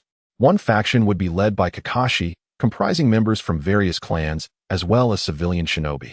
The personnel would primarily be appointed by Kakashi himself, with recommendations from the prominent clans. This group would operate independently of the Hokage's oversight, focusing on external combat, reconnaissance, and support. Fugaku paused momentarily before continuing. The second faction would be the Hokage's personal guard, a specialized Umbu unit directly under the Hokage's command. Chiya chuckled softly. The third has permitted the various clans and civilians to form an Umbu?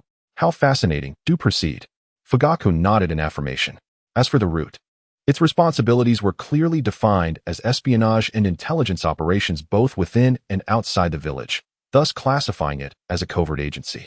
However, the leadership of Root would temporarily remain under the direct control of the third Hokage. What is the relationship between these three divisions?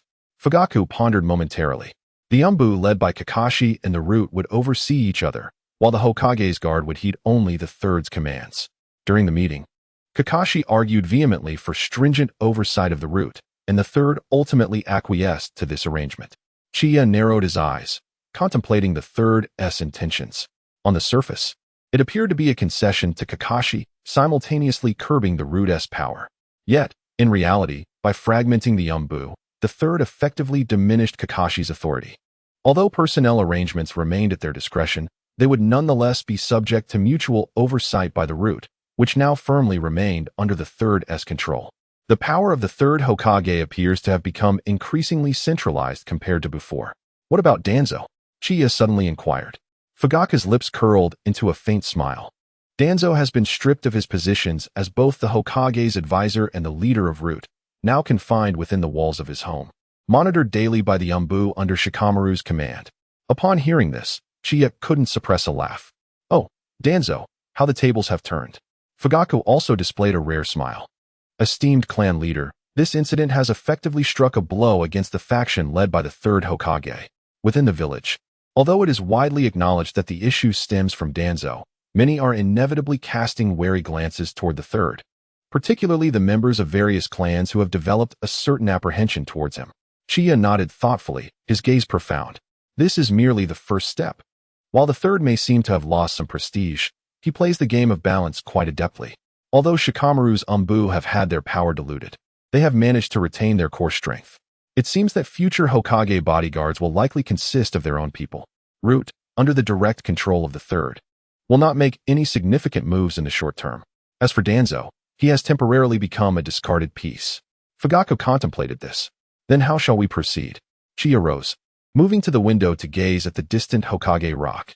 We shall observe the unfolding events. Since the third enjoys this game of balance, we shall indulge him. The Uchiha clan's position within the security forces remains unchanged. The Umbu are under Shikamaru, and Root will not stir up any storms for now. We simply need to focus on our own affairs and await the opportune moment. The opportune moment? Fugaku pondered. Esteemed clan leader, that moment refers to internal strife arising. This is merely the beginning. Once external pressures are adequately applied, the opportunity will present itself. We shall wait patiently. External pressures?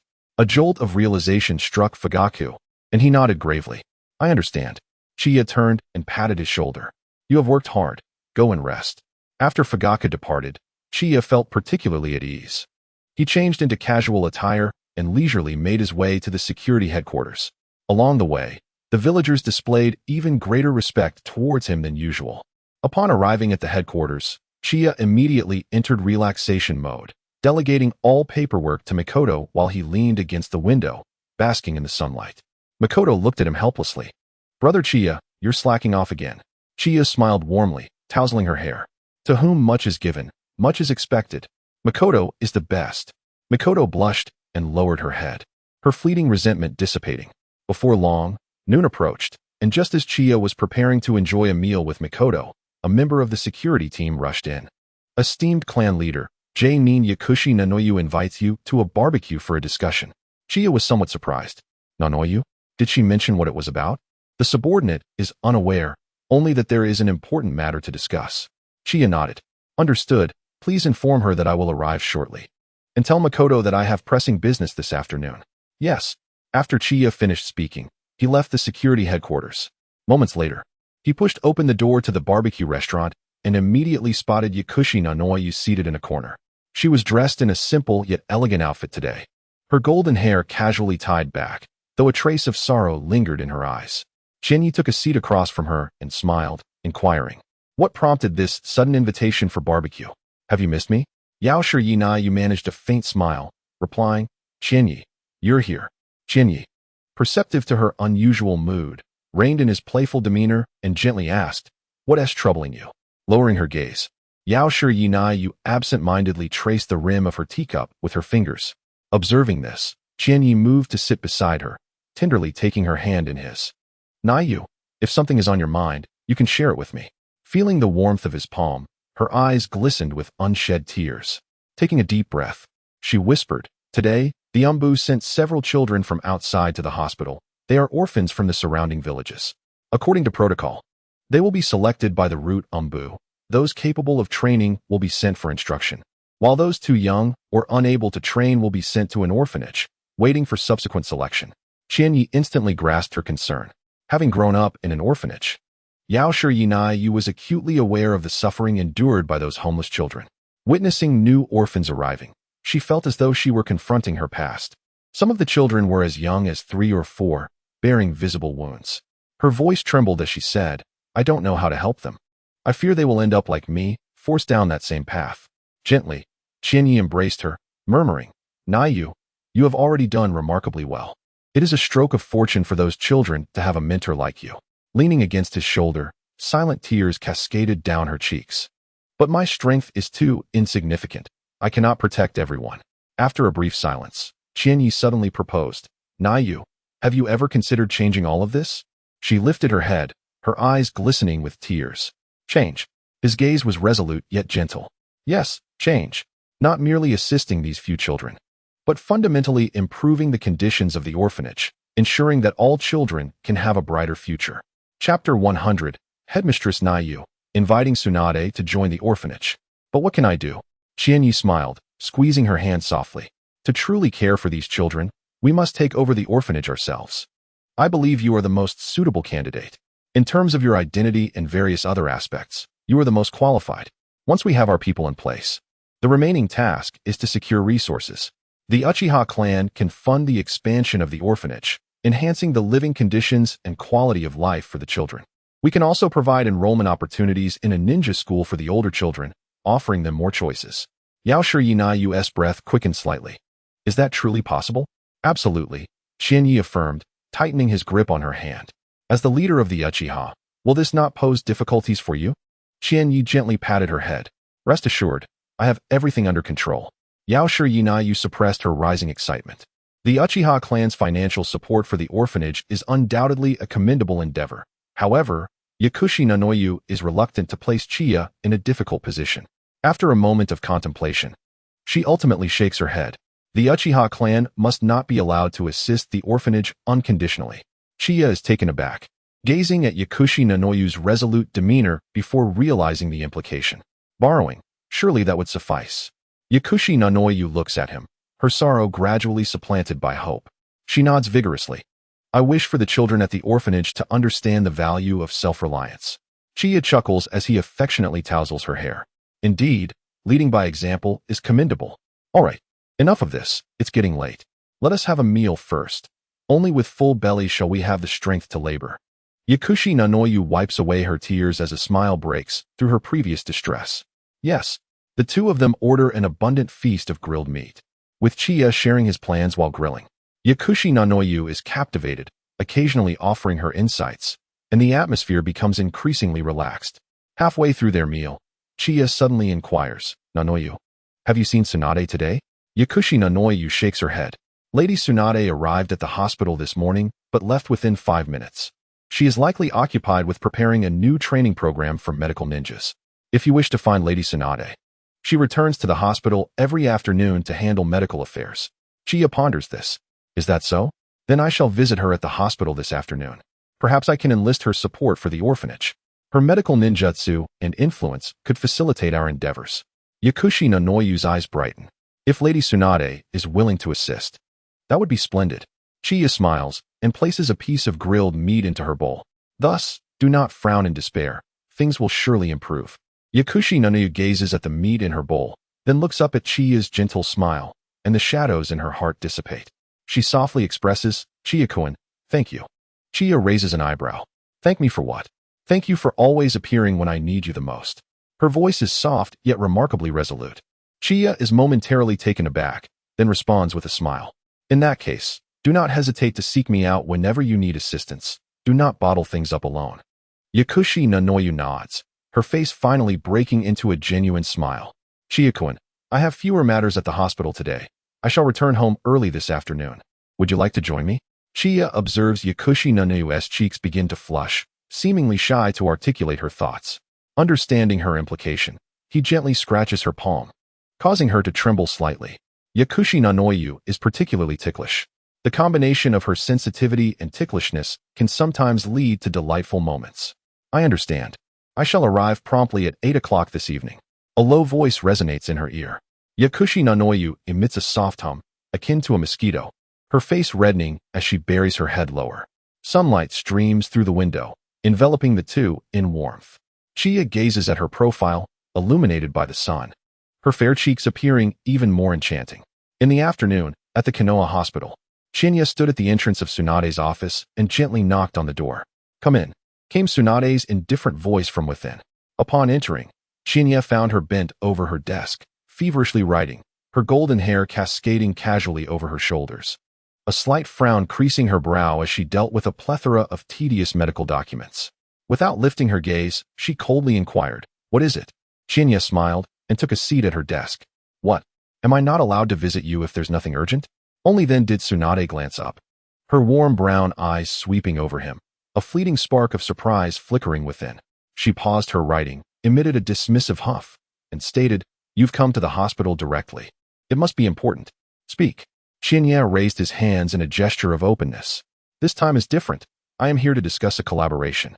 "Collaboration?" Tsunade arched an eyebrow, crossing her arms as she leaned back in her chair. "What scheme are you concocting this time?"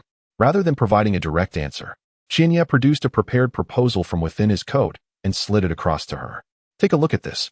With a skeptical expression, Tsunade accepted the document, her gaze swiftly traversing its contents.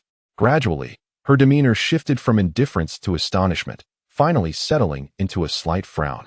"You want Yao Shi to be the head of the orphanage?" "Precisely," Chinya affirmed with a nod.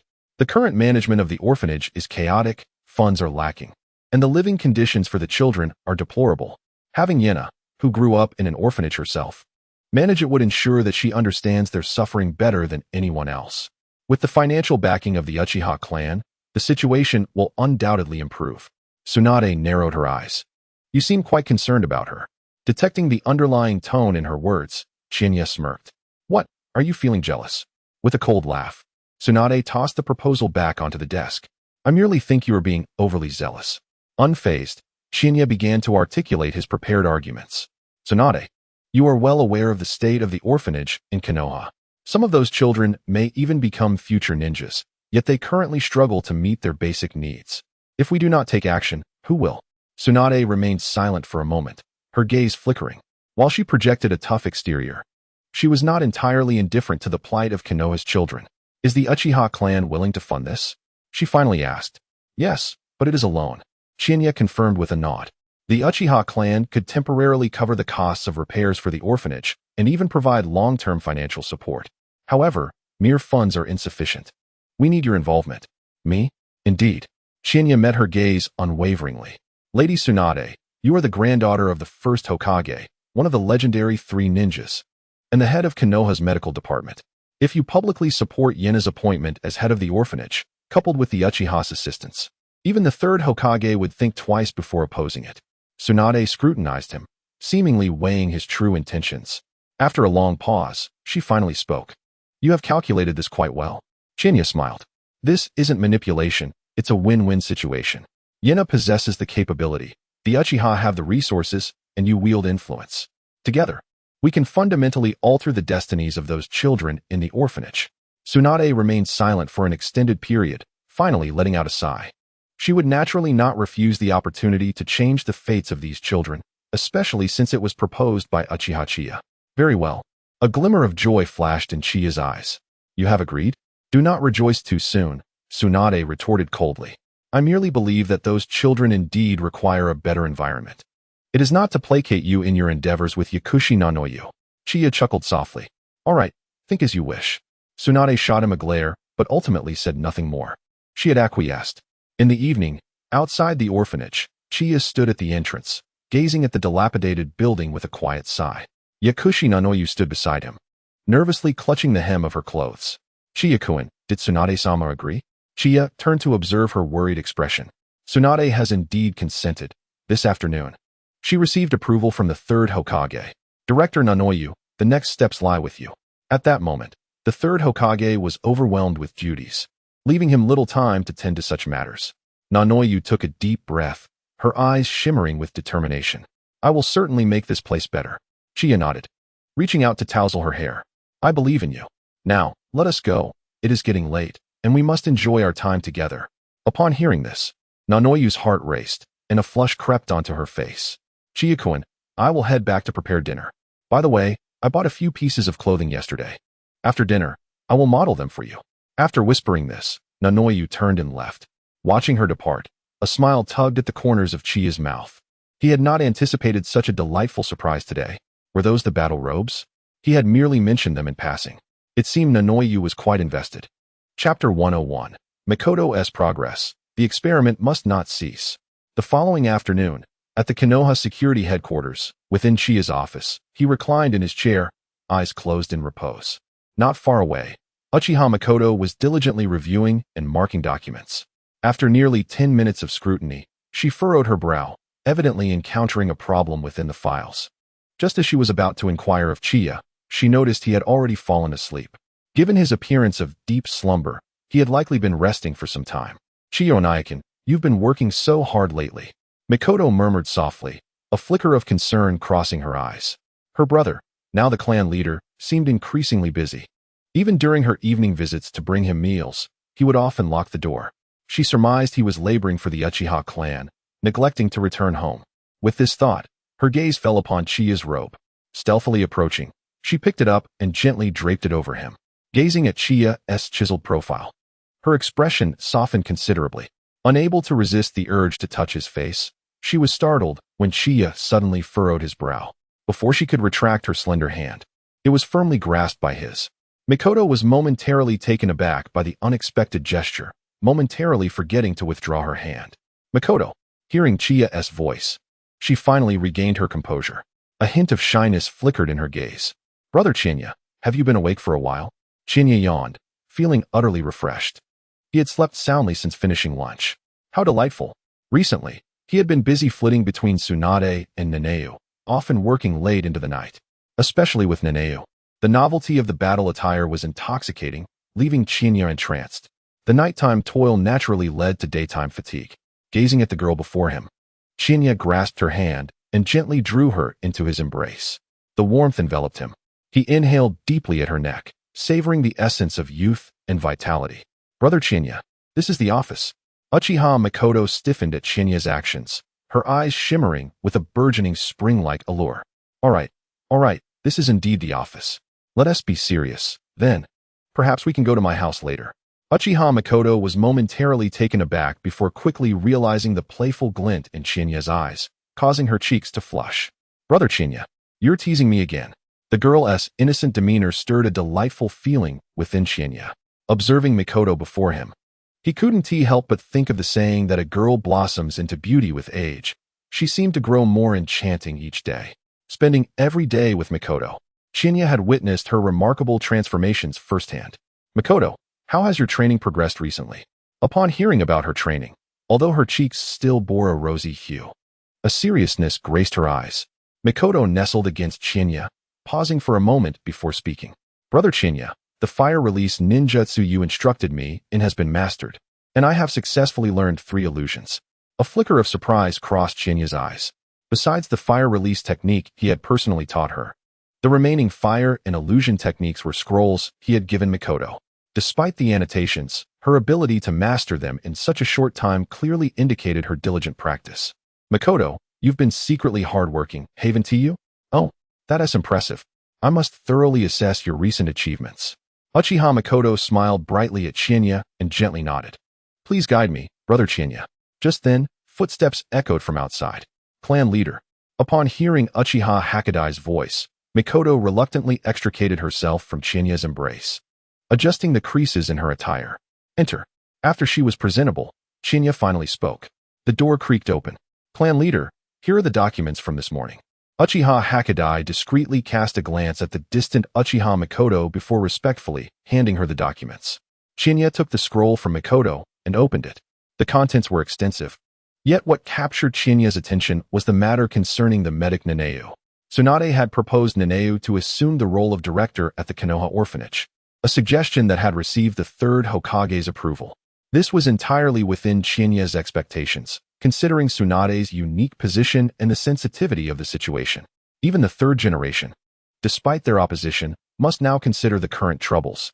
In the future, unless there are urgent or particularly significant matters, once a month or every 3 months will suffice. Chiya closed the dossier and handed it back to the 8th Hokage of the Uchiha clan. The matters discussed pertained, of course, to village intelligence. "Understood." The 8th Hokage nodded, taking the dossier and retreating. "Let us go, Mikoto. The workday is over." Let us assess your training results. If you perform well, I shall reward you. Chiya glanced at the clock hanging on the wall and grasped Mikoto's delicate hand. A reward? Mikoto's eyes sparkled with excitement. The two departed the security team, one following the other. Meanwhile, in an unremarkable courtyard, a man with half his body wrapped in bandages sat basking in the sun. This was Shimura Danzo, confined to his home. He cast a disdainful glance at the two Umbu ninjas standing at the entrance. Though their strength was commendable, he believed he could easily dispatch them using his wind release techniques if it came to a confrontation. Contemplating his current predicament, Danzo suppressed the turbulent, murderous intent within him and lifted his gaze to the sky. After a prolonged silence, he sighed. Hiruzen. The face of Sarutobi Hiruzen flashed through Danzo's mind. Had he not acquiesced to becoming the roots of darkness in Konoha, would he have arrived at this juncture? Danzo muttered to himself, shifting his bandaged shoulder. His eyes fell upon a small sapling in the courtyard. This was a simple wood release technique he had employed last night while others were unaware. Yet, despite its simplicity, why did its power fall so woefully short of his expectations? This wood release was the very force that quelled chaos in the past. How could it now possess such meager potency, barely sufficient to suppress a Sharingan? What a waste of potential, Danzo remarked in self-deprecation. Suddenly, a thought struck him. His gaze sharpened with contemplation. When he had undergone cell transplantation, his age and physical deficiencies had led to a rejection of the Senju cells. Could it be that these Senju cells could only manifest their full wood release power in the bodies of young children? A serious expression crossed Danzo's face. He abruptly rose to his feet. If that were the case, the experiment must not cease. His gaze locked onto the two Umbu ninjas outside, and he placed a hand on the bandages wrapped around him, beginning to unravel them layer by layer. The Umbu ninjas remained oblivious to Danzo's actions until he had finally removed the last layer of bandages. You too. At the sound of Danzo's voice, the two turned around in confusion. At that moment, Danzo pushed up the bandage over his eye, revealing a crimson Sharingan before them. In the flickering light, before they could react, their expressions grew vacant. Indeed, the Sharingan was something that could only be wielded at such a moment. Tuanzong lowered the bandage, once again concealing that crimson eye, and clasped his hands before his chest, forming a seal. Instantly, he transformed into a wisp of smoke, vanishing from the spot. Chapter 102. Perhaps the times have truly changed. Being by Brother Qianye's side is my dream. As the sun dipped beneath the horizon, Mito Yin returned home, his weary body dragging along. He removed his wooden sandals and was about to sit down for a moment's respite when a deep voice resonated from within the house. Yin, you have returned. Mito Yin's body stiffened, and he abruptly looked towards the source of the voice. The person who should have been confined at home was now seated in his study, half of their face shrouded in darkness, a single eye glinting coldly. Tuanzong. Mito Yin exclaimed in astonishment. How did you end up here? Were you not under house arrest? He lowered his voice and approached swiftly. The Umbu could arrive to check on your whereabouts at any moment. How dare you? Tuanzong let out a cold laugh, his voice gravelly. A mere few Umbu cannot hinder me. Mito Yin furrowed his brow, warily inquiring, what is your purpose in seeking me? Tuanzong wasted no time, diving straight into the matter. I possess a laboratory that was originally within the Land of Fire, but due to interference from the Uchiha and Kakashi Hitaki, it had to be relocated to the Land of Rain. He paused, his gaze sharp. The individuals within the laboratory are the most elite members of the root. Mito Yin's confusion deepened. Why are you divulging this to me? Tuanzong fixed his gaze on him, slowly articulating, I require your assistance. What kind of assistance? Tuanzong retrieved a scroll from his robe and presented it to Mito Yin.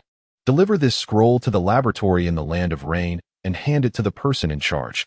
Mito Yin did not reach out for it. Instead, he spoke in a low tone. Tuanzong, your current situation is not conducive for meddling in such affairs. Hisashi has explicitly forbidden your involvement in root and village matters. A glimmer of coldness flashed in Tuanzang's solitary eye. Yin, have you forgotten our original intent? This is all for the stability of Konoha. Mito Yin remained silent for a moment before shaking his head. Your methods are too extreme and have already caused discontent within the village. I cannot assist you. Tuanzong snorted derisively. Extreme? The Uchiha clan's power within the village is growing ever greater, and Kakashi openly defies the Hokage. If we allow this to continue, Konoha will inevitably fall into their hands.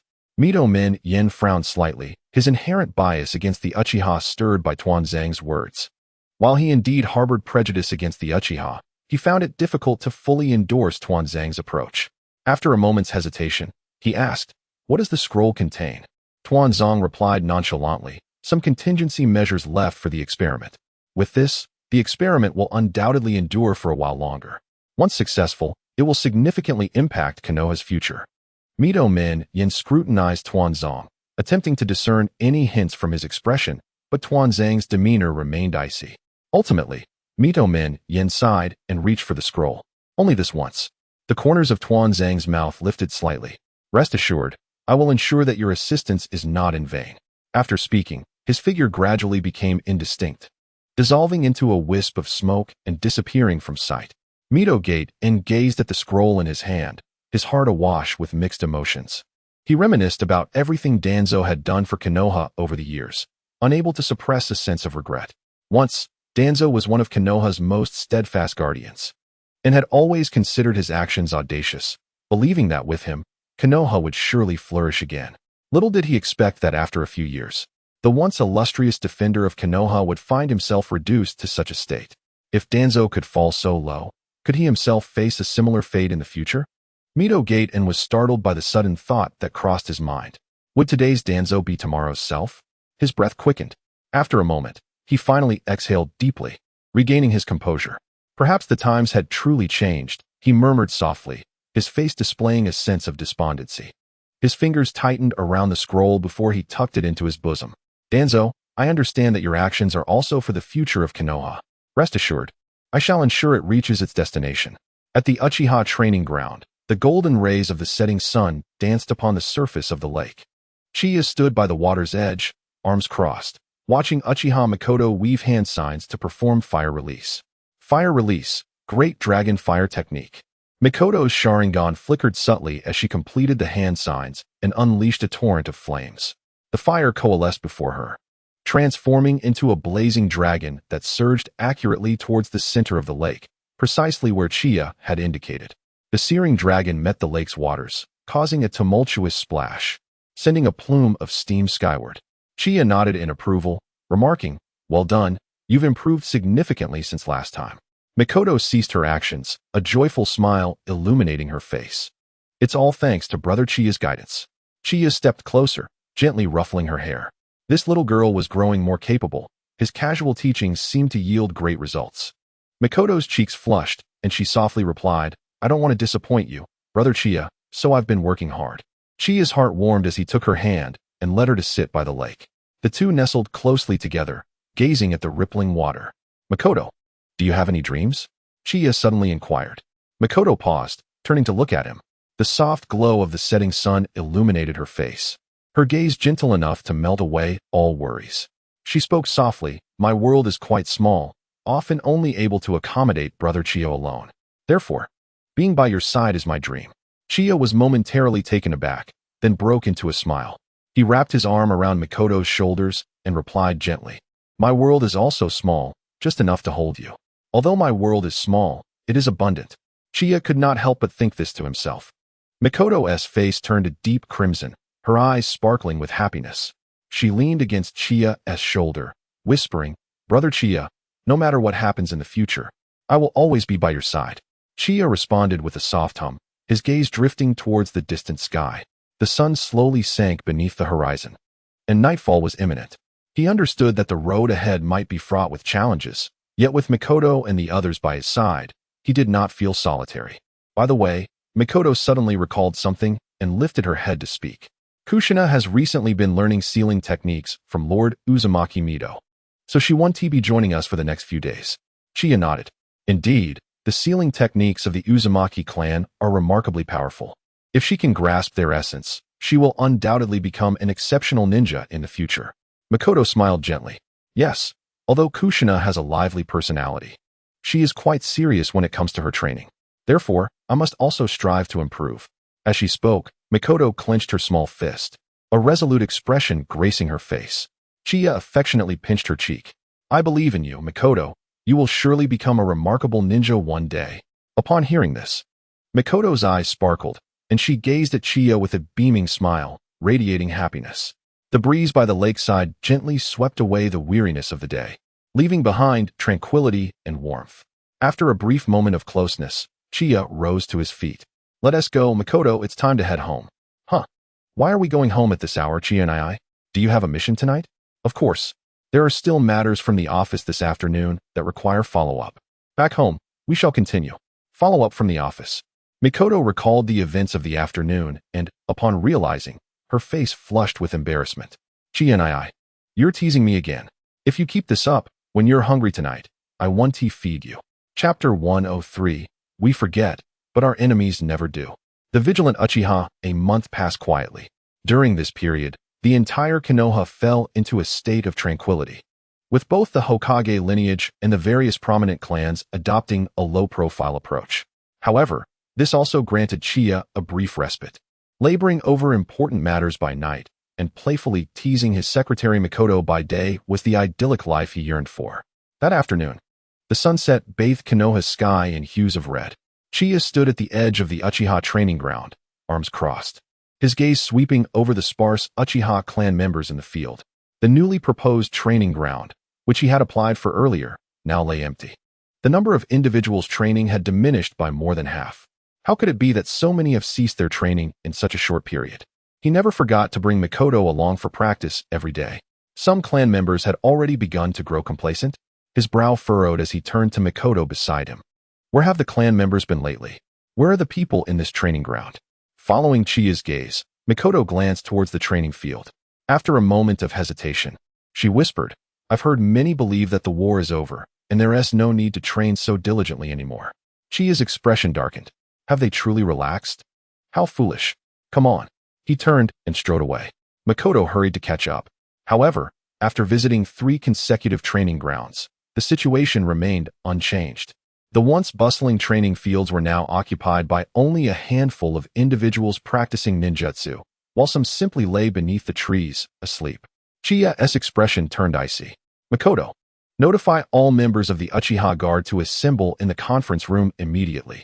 A sense of unease gripped Makoto's heart as she detected an unusual seriousness in Chiya's tone.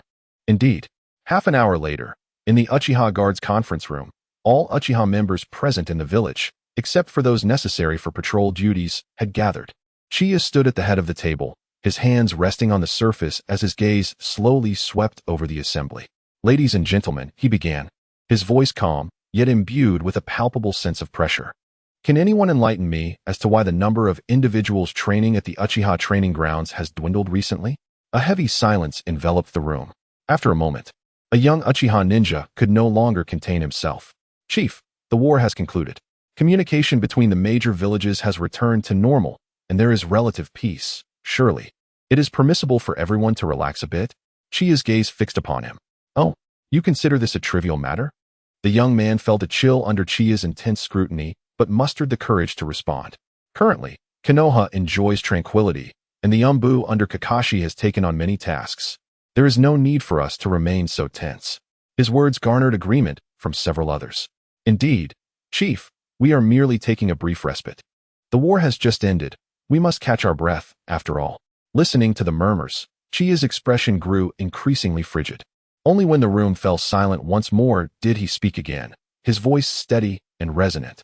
Have you all forgotten how the Uchiha survived during the Warring States period? The assembly fell into stunned silence. Chiya's voice rose sharply. Was it through complacency? Was it through idleness? Or was it by placing our hopes in others? His palm struck the table with force, causing a tremor of alarm to ripple through the assembly. Let me share a tale with you. Chiya's voice was deep and powerful, reverberating within the conference room. During the Warring States era, there existed a formidable clan of ninjas, endowed with bloodline limits that surpassed all others. However, their overwhelming strength led them to lower their guard, believing that no one would dare to challenge them. What was the result? Chiya scoffed coldly. In a single night, this clan was ambushed by 3 others, nearly leading to their complete annihilation. The room was enveloped in a deathly hush, the faces of all present transformed. Chiya continued. The survivors were merely a handful of ninjas who had been on missions at the time. Upon their return, they were met with ruins and a battlefield strewn with corpses. Do you know what they uttered in the end? He surveyed the crowd, enunciating each word with gravity. We forgot, but our enemies never did. The Uchiha ninjas held their breath, cold sweat trickling down their backs. Chiya's voice rang out once more. Is Konoha truly at peace now? Although Tsunade was defeated, their animosity persists. Iwagakure and Kyumogakure are ever watchful, while Kirigakure has remained shrouded for years. Who knows what schemes they might be devising? He abruptly pointed towards the window, his tone growing ever more frigid. And yet you lie here basking in the sun. The atmosphere in the conference room grew so tense it was nearly suffocating. Chiya's voice gradually calmed, yet it resonated with an even greater intensity. No matter how strong the Umbu under Kakashi may be, they are a force of Konoha, not of Uchiha. Should the day come when the enemy arrives at our doorstep, whom do you expect to safeguard the Uchiha clan's territory? The Hokage? The Umbu? Or do you believe your lethargy will somehow sway our adversaries? The faces of the Uchiha ninjas paled, some bowing their heads in shame. We are the proud Uchihas. Our only reliance must be upon ourselves. Chiya inhaled deeply and spoke in a solemn tone. From this day forth, the Uchiha Guard will implement a new system of rewards and penalties. All clan members will be categorized based on their strength and training performance. The highest-ranking individuals will receive double the family allowance and priority access to advanced jutsu scrolls and training resources. Those who remain at the lowest rank for 3 consecutive years, his gaze turned icy, will have their qualifications for the guard revoked and will be relegated to menial tasks in the logistics department. A tremor ran through the crowd, but soon, the eyes of some young Uchihas ignited with determination. Chiya concluded, remember, although this war has ended, the underlying conflicts remain unresolved. I firmly believe that in a few years, the shinobi world will witness the flames of war once more. That will be the true test for both Konoha and our Uchiha. Konoha may be the victor, but its prominence will surely make it a target for other villages. A thorn in their side. Tsunade, Iwagakure, Kyumogakure, and Kirigakure. Each of these hidden villages harbors deep-seated grievances against us, viewing Konoha as an enemy and coveting our lands. In such a time, any shinobi from Konoha could find themselves on the battlefield. We Uchihas will be no exception. He chuckled coldly. If that day ever arrives, whether the Uchihas bring glory or disgrace to the battlefield will rest squarely upon your shoulders. Whether you choose to lie down and perish or stand up and survive lies in the training you undertake now. The crowd's faces turned ashen. After the meeting concluded, the Uchiha training grounds buzzed with activity once more. The sounds of ninjutsu explosions, the slicing of shuriken through the air, and the clash of taijutsu echoed throughout. Mikoto stood beside Chiya and softly remarked, Brother Chiya, it seems everyone is truly frightened. Chiya gazed at the clan members striving with all their might, a slight smile gracing his lips. Sometimes, fear can awaken a clarity greater than hope. Mikoto nodded thoughtfully. Chiya suddenly turned to her. And you? Are you afraid? Mikoto paused for a moment, then broke into a radiant smile. Not at all. Because you are here, Brother Chiya. Chiya chuckled softly and ruffled her hair. Beneath the setting sun, the Uchiha clan emblem shone brilliantly on the training grounds, while in the distance, Hokage Rock silently observed everything in the twilight. Chapter 104. Acknowledgement of Uchiha Obito. Gratitude from Hatake Tsukumo. The last rays of the setting sun streamed through the window, casting a warm glow upon the table. Chiya set down the scroll he had been perusing, rubbing his temples. The duties of the guard had just concluded when Uchiha Tetsuhan entered. Clan leader. Here is the information you requested regarding Uchiha Obito. Tetsuhan respectfully handed over a scroll. Chiya accepted it and slowly unfurled it. Uchiha Obito, orphaned, now lives with his grandmother. He contemplated the family circumstances of Uchiha Obito. Shinya's fingertips gently brushed over the words parents deceased, his expression growing somber. Uchiha Obito. He murmured to himself. This individual is indeed a significant figure within the realm of Hokage. Obito, the masked man, the earth. His tragic tale is well known. He was the one who made Kakashi visit the grave for over a decade. Once a bright, kind-hearted youth, he tragically transformed into a formidable antagonist, responsible for the deaths of his mentors and instigating the Fourth Great Ninja War, intent on annihilating this despair-laden ninja world. Taiho, perplexed, inquired, Chief, you seem quite concerned about him. Shinya closed the scroll and replied nonchalantly, the future of the Uchiha clan rests upon these children. Taiho nodded, somewhat understanding. Please take good care of Obito's family, especially his grandmother, Shinya instructed. Bring him to the security team to see me tomorrow morning. Yes, Taiho replied, bowing as he exited. As Chinya gazed out the window at the darkening sky, his thoughts grew heavy. Obito, the one who was meant to be a mere pawn of Uchiha Madara. I wonder if my intervention can alter his destiny. Just as these thoughts occupied his mind, a figure silently emerged outside the courtyard. Uchiha clan leader. Lord Hitaki requests your presence for a discussion. Chinya looked up to see an ANBU ninja clad in an animal mask standing at the entrance, speaking with respect. Hitaki Tsukumo? What does he desire from me? I am unaware, my lord. Only that he wishes to invite you for a meal, the ninja replied. Chinya narrowed his eyes slightly. Hitaki Tsukumo extends an invitation to me? How intriguing. Lead the way. The Hitaki residence, though not extravagant, exuded an atmosphere of simplicity and solemnity. Despite having visited once before, Chinya could discern subtle changes within. Upon entering the courtyard, the aroma of delicious food wafted through the air. Have you arrived? Hitaki Tsukumo's voice called from the kitchen, accompanied by the sounds of a spatula at work. Chinya stepped inside to find Hitaki Tsukumo donning an apron and wielding a spatula, embodying the essence of a devoted family man. Beside him, a small silver-haired figure was on tiptoe, diligently washing vegetables, Hitaki Kakashi. Chinya couldn't help but chuckle. The esteemed captain of the ANBU, cooking himself? Hitaki Tsukumo, without turning, replied, I prefer cooking to killing. Chinya shrugged, his gaze shifting to Kakashi. Hey kid. Isn't wearing that mask uncomfortable? Kakashi glanced up, his deadpan eyes giving Chinya a fleeting look before remaining silent. With a mischievous glint, Chinya leaned closer. I've heard that wearing a mask for too long can cause rashes. Care to remove it for some fresh air? Kakashi paused, his eyes flickering momentarily. Instead of responding, he silently turned, handing the washed vegetables to his father before exiting the kitchen without a word, presumably to check his face beneath the mask. Chinya stifled a laugh. Hitaki Tsukumo, witnessing this, shook his head in resignation. Please, don't tease him. He has always been quiet since childhood. That's perfectly fine. Far better than those noisy little brats, Chinya remarked casually, leaning against the doorframe. So, what is the occasion for today's meal? Kakashi Hitaki's movements momentarily halted, only to resume his stirring of the dishes in the pan. Thank you, he uttered softly, yet with great earnestness. Without you, I might have succumbed to despair, much like the original narrative, and taken my own life. Chiya's smile faded slightly, and he refrained from replying. The kitchen was enveloped in the sizzling sound of the frying oil. Dinner was quite sumptuous: grilled fish, miso soup, tempura, and stewed vegetables. Kakashi Hitaki's culinary skills were surprisingly exceptional. Chiya sat at the guest seat while Kakashi, having just exited another room, sat across from him, still masked, revealing only his lifeless eyes, which occasionally flicked towards Chiya. Kakashi's father poured a cup of sake for Chiya and filled his own glass as well. Kakashi, fetch some juice, he instructed. Obediently, Kakashi rose and retrieved a bottle of orange juice from the refrigerator, pouring himself a glass.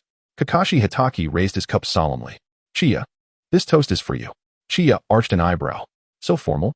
Kakashi Hitaki did not smile. His gaze was profound. If it weren't for your reminder that day, I might have walked a path of no return. His voice was low, yet Kakashi's ears noticeably perked up. Chiya swirled his glass and replied nonchalantly. I merely wish to avoid witnessing a hero perish without purpose. Kakashi Hitaki shook his head and then affectionately ruffled Kakashi's hair, a tender expression gracing his face. No. You have saved not just me, but also Kakashi's future. Kakashi tightened his grip on his glass, his eyes flickering momentarily. Chiya glanced at him and suddenly chuckled. Kid, your father is being so sentimental. You have nothing to say? Kakashi hesitated for a moment, looking earnestly at Chiya before standing up. Thank you. Is that all? Kakashi froze instantly. Kakashi Hitaki chuckled, patting his son's head. Don't put him on the spot. This child has never been adept at expressing himself. Chiya shrugged, deciding not to tease him further. He held a certain fondness for Kakashi. After all, he was the embodiment of his chakra measurement unit. Chiya downed his drink in one go.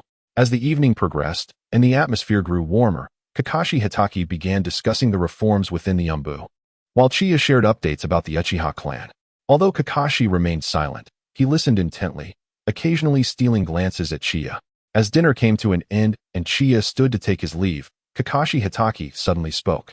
Chiya, should there come a day when I am no longer here, I entrust Kakashi to you. Chiya paused in his tracks, and Kakashi's head snapped up. Father. Kakashi Hitaki tousled his son's hair and chuckled. It's merely a hypothetical. Chiya turned back to observe the father-son duo, a smile curving his lips. Rest assured, you've navigated through this ordeal. There will surely be no further troubles in the future. And if this lad dares to cause any trouble, I shall be the one to discipline him. Kakashi rolled his eyes in response. Kakashi Hitaki let out a hearty laugh. As night fell, Chiya departed from the Hitaki residence, casting a final glance at the warm glow of the lights. The public scrutiny surrounding Kakashi Hitaki's affairs would likely not resurface in the future. The same clumsy tactics, of course, would never be employed a second time. Hitaki Tsukumo has now become the bridge for communication between various clans and the upper echelons of Konoha. Not only is it improbable that such incidents will occur again, but the higher-ups in Konoha will also ensure that Tsukumo experiences no mishaps in the near future, at least until a suitable replacement is found. Chiya retracted her gaze and made her way towards the Uchiha clan's territory. As for Kakashi, she immediately thought of Obito, a spark igniting in her mind. Next time she visits, she should bring Obito along. It would be a perfect opportunity for the two young ones to cultivate their bond from a young age. As Chiya gazed up at the full moon, thoughts of Obito and Kakashi flooded her mind, evoking a sense of nostalgia. Alas, she truly has devoted herself to the well-being of Konoha. It seems that any man who does not aspire to become Hokage will find it difficult to find closure in the future. Chapter 105. Obito, I wish to emulate the esteemed clan leader in gratitude for the protection bestowed upon me. The morning sun bathed the entrance of the Konoha security headquarters in golden light. Uchiha Obito stood at the foot of the steps, his small hands clutching the hem of his clothing, swallowing nervously. Today, he donned a blue jacket and trousers. Although the garments were somewhat worn, he appeared impeccably tidy.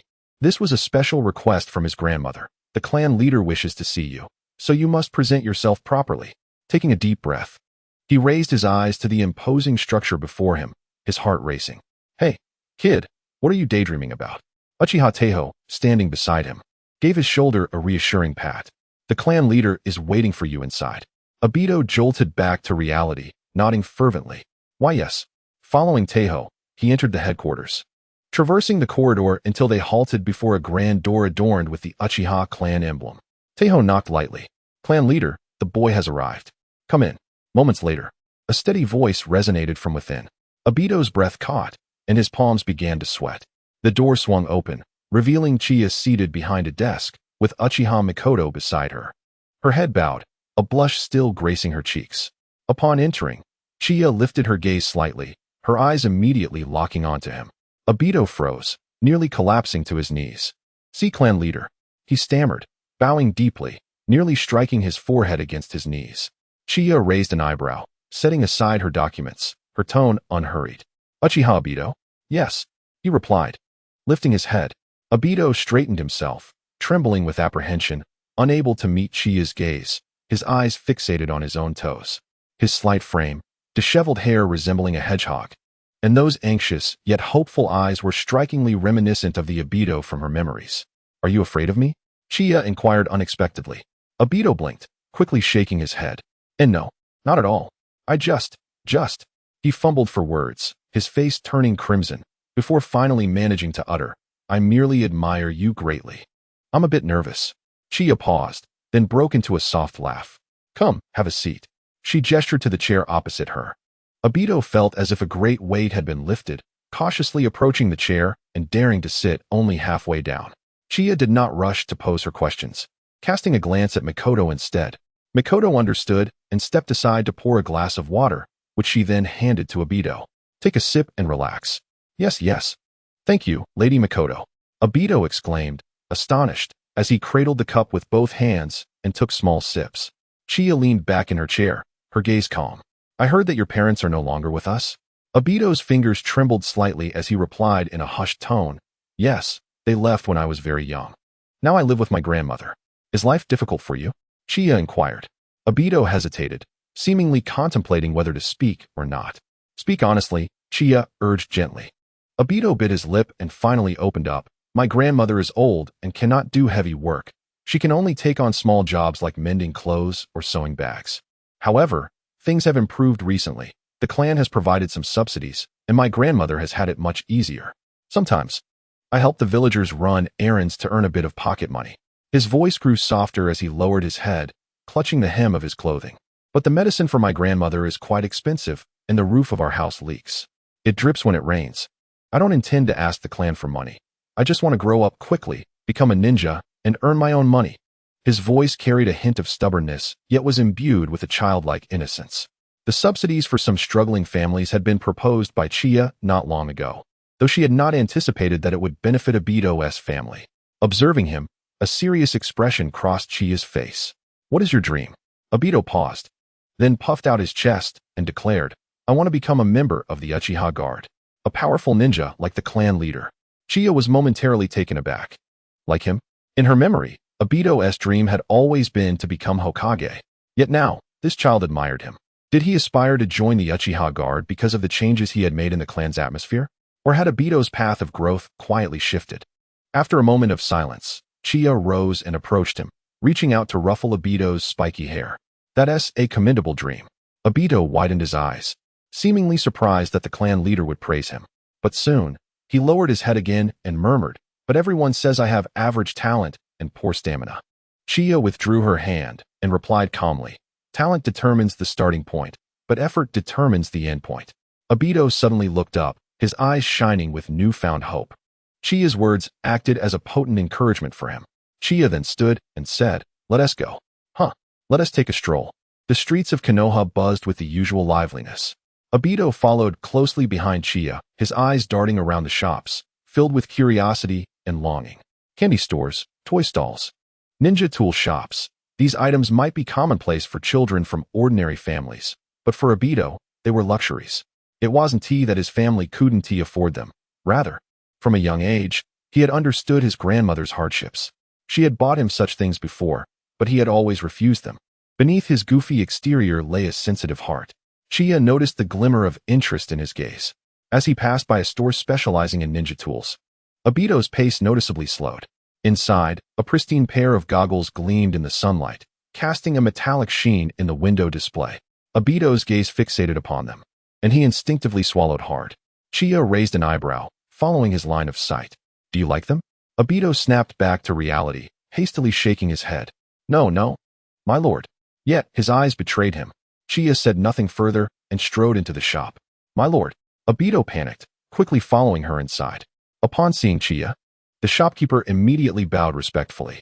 "What can I assist you with, my lady?" Chiya pointed at the goggles. "Wrap this up, please."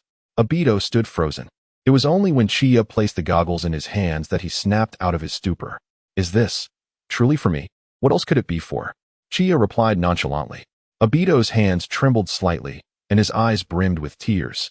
"My lord, His voice faltered, tears glistening in his eyes. Chiya furrowed her brow, placing a hand on his shoulder, and said in a serious tone, "Listen, Obito. A boy must be strong. Do not cry at every turn.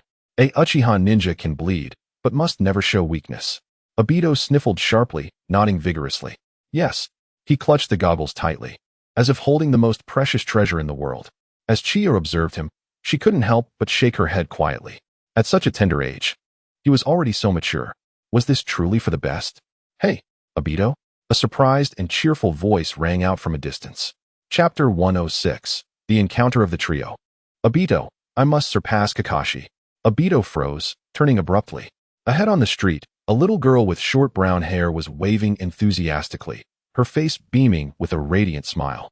She wore a light green short-sleeved shirt and brown shorts, her large eyes sparkling like stars, exuding a sunlit vitality. Obito's eyes lit up instantly, and his cheeks flushed visibly. Rin," he stammered, then dashed towards her like an exuberant puppy. Chiya stood back, watching the scene with interest. The newcomer was none other than Rin Noera, Obito's dear friend.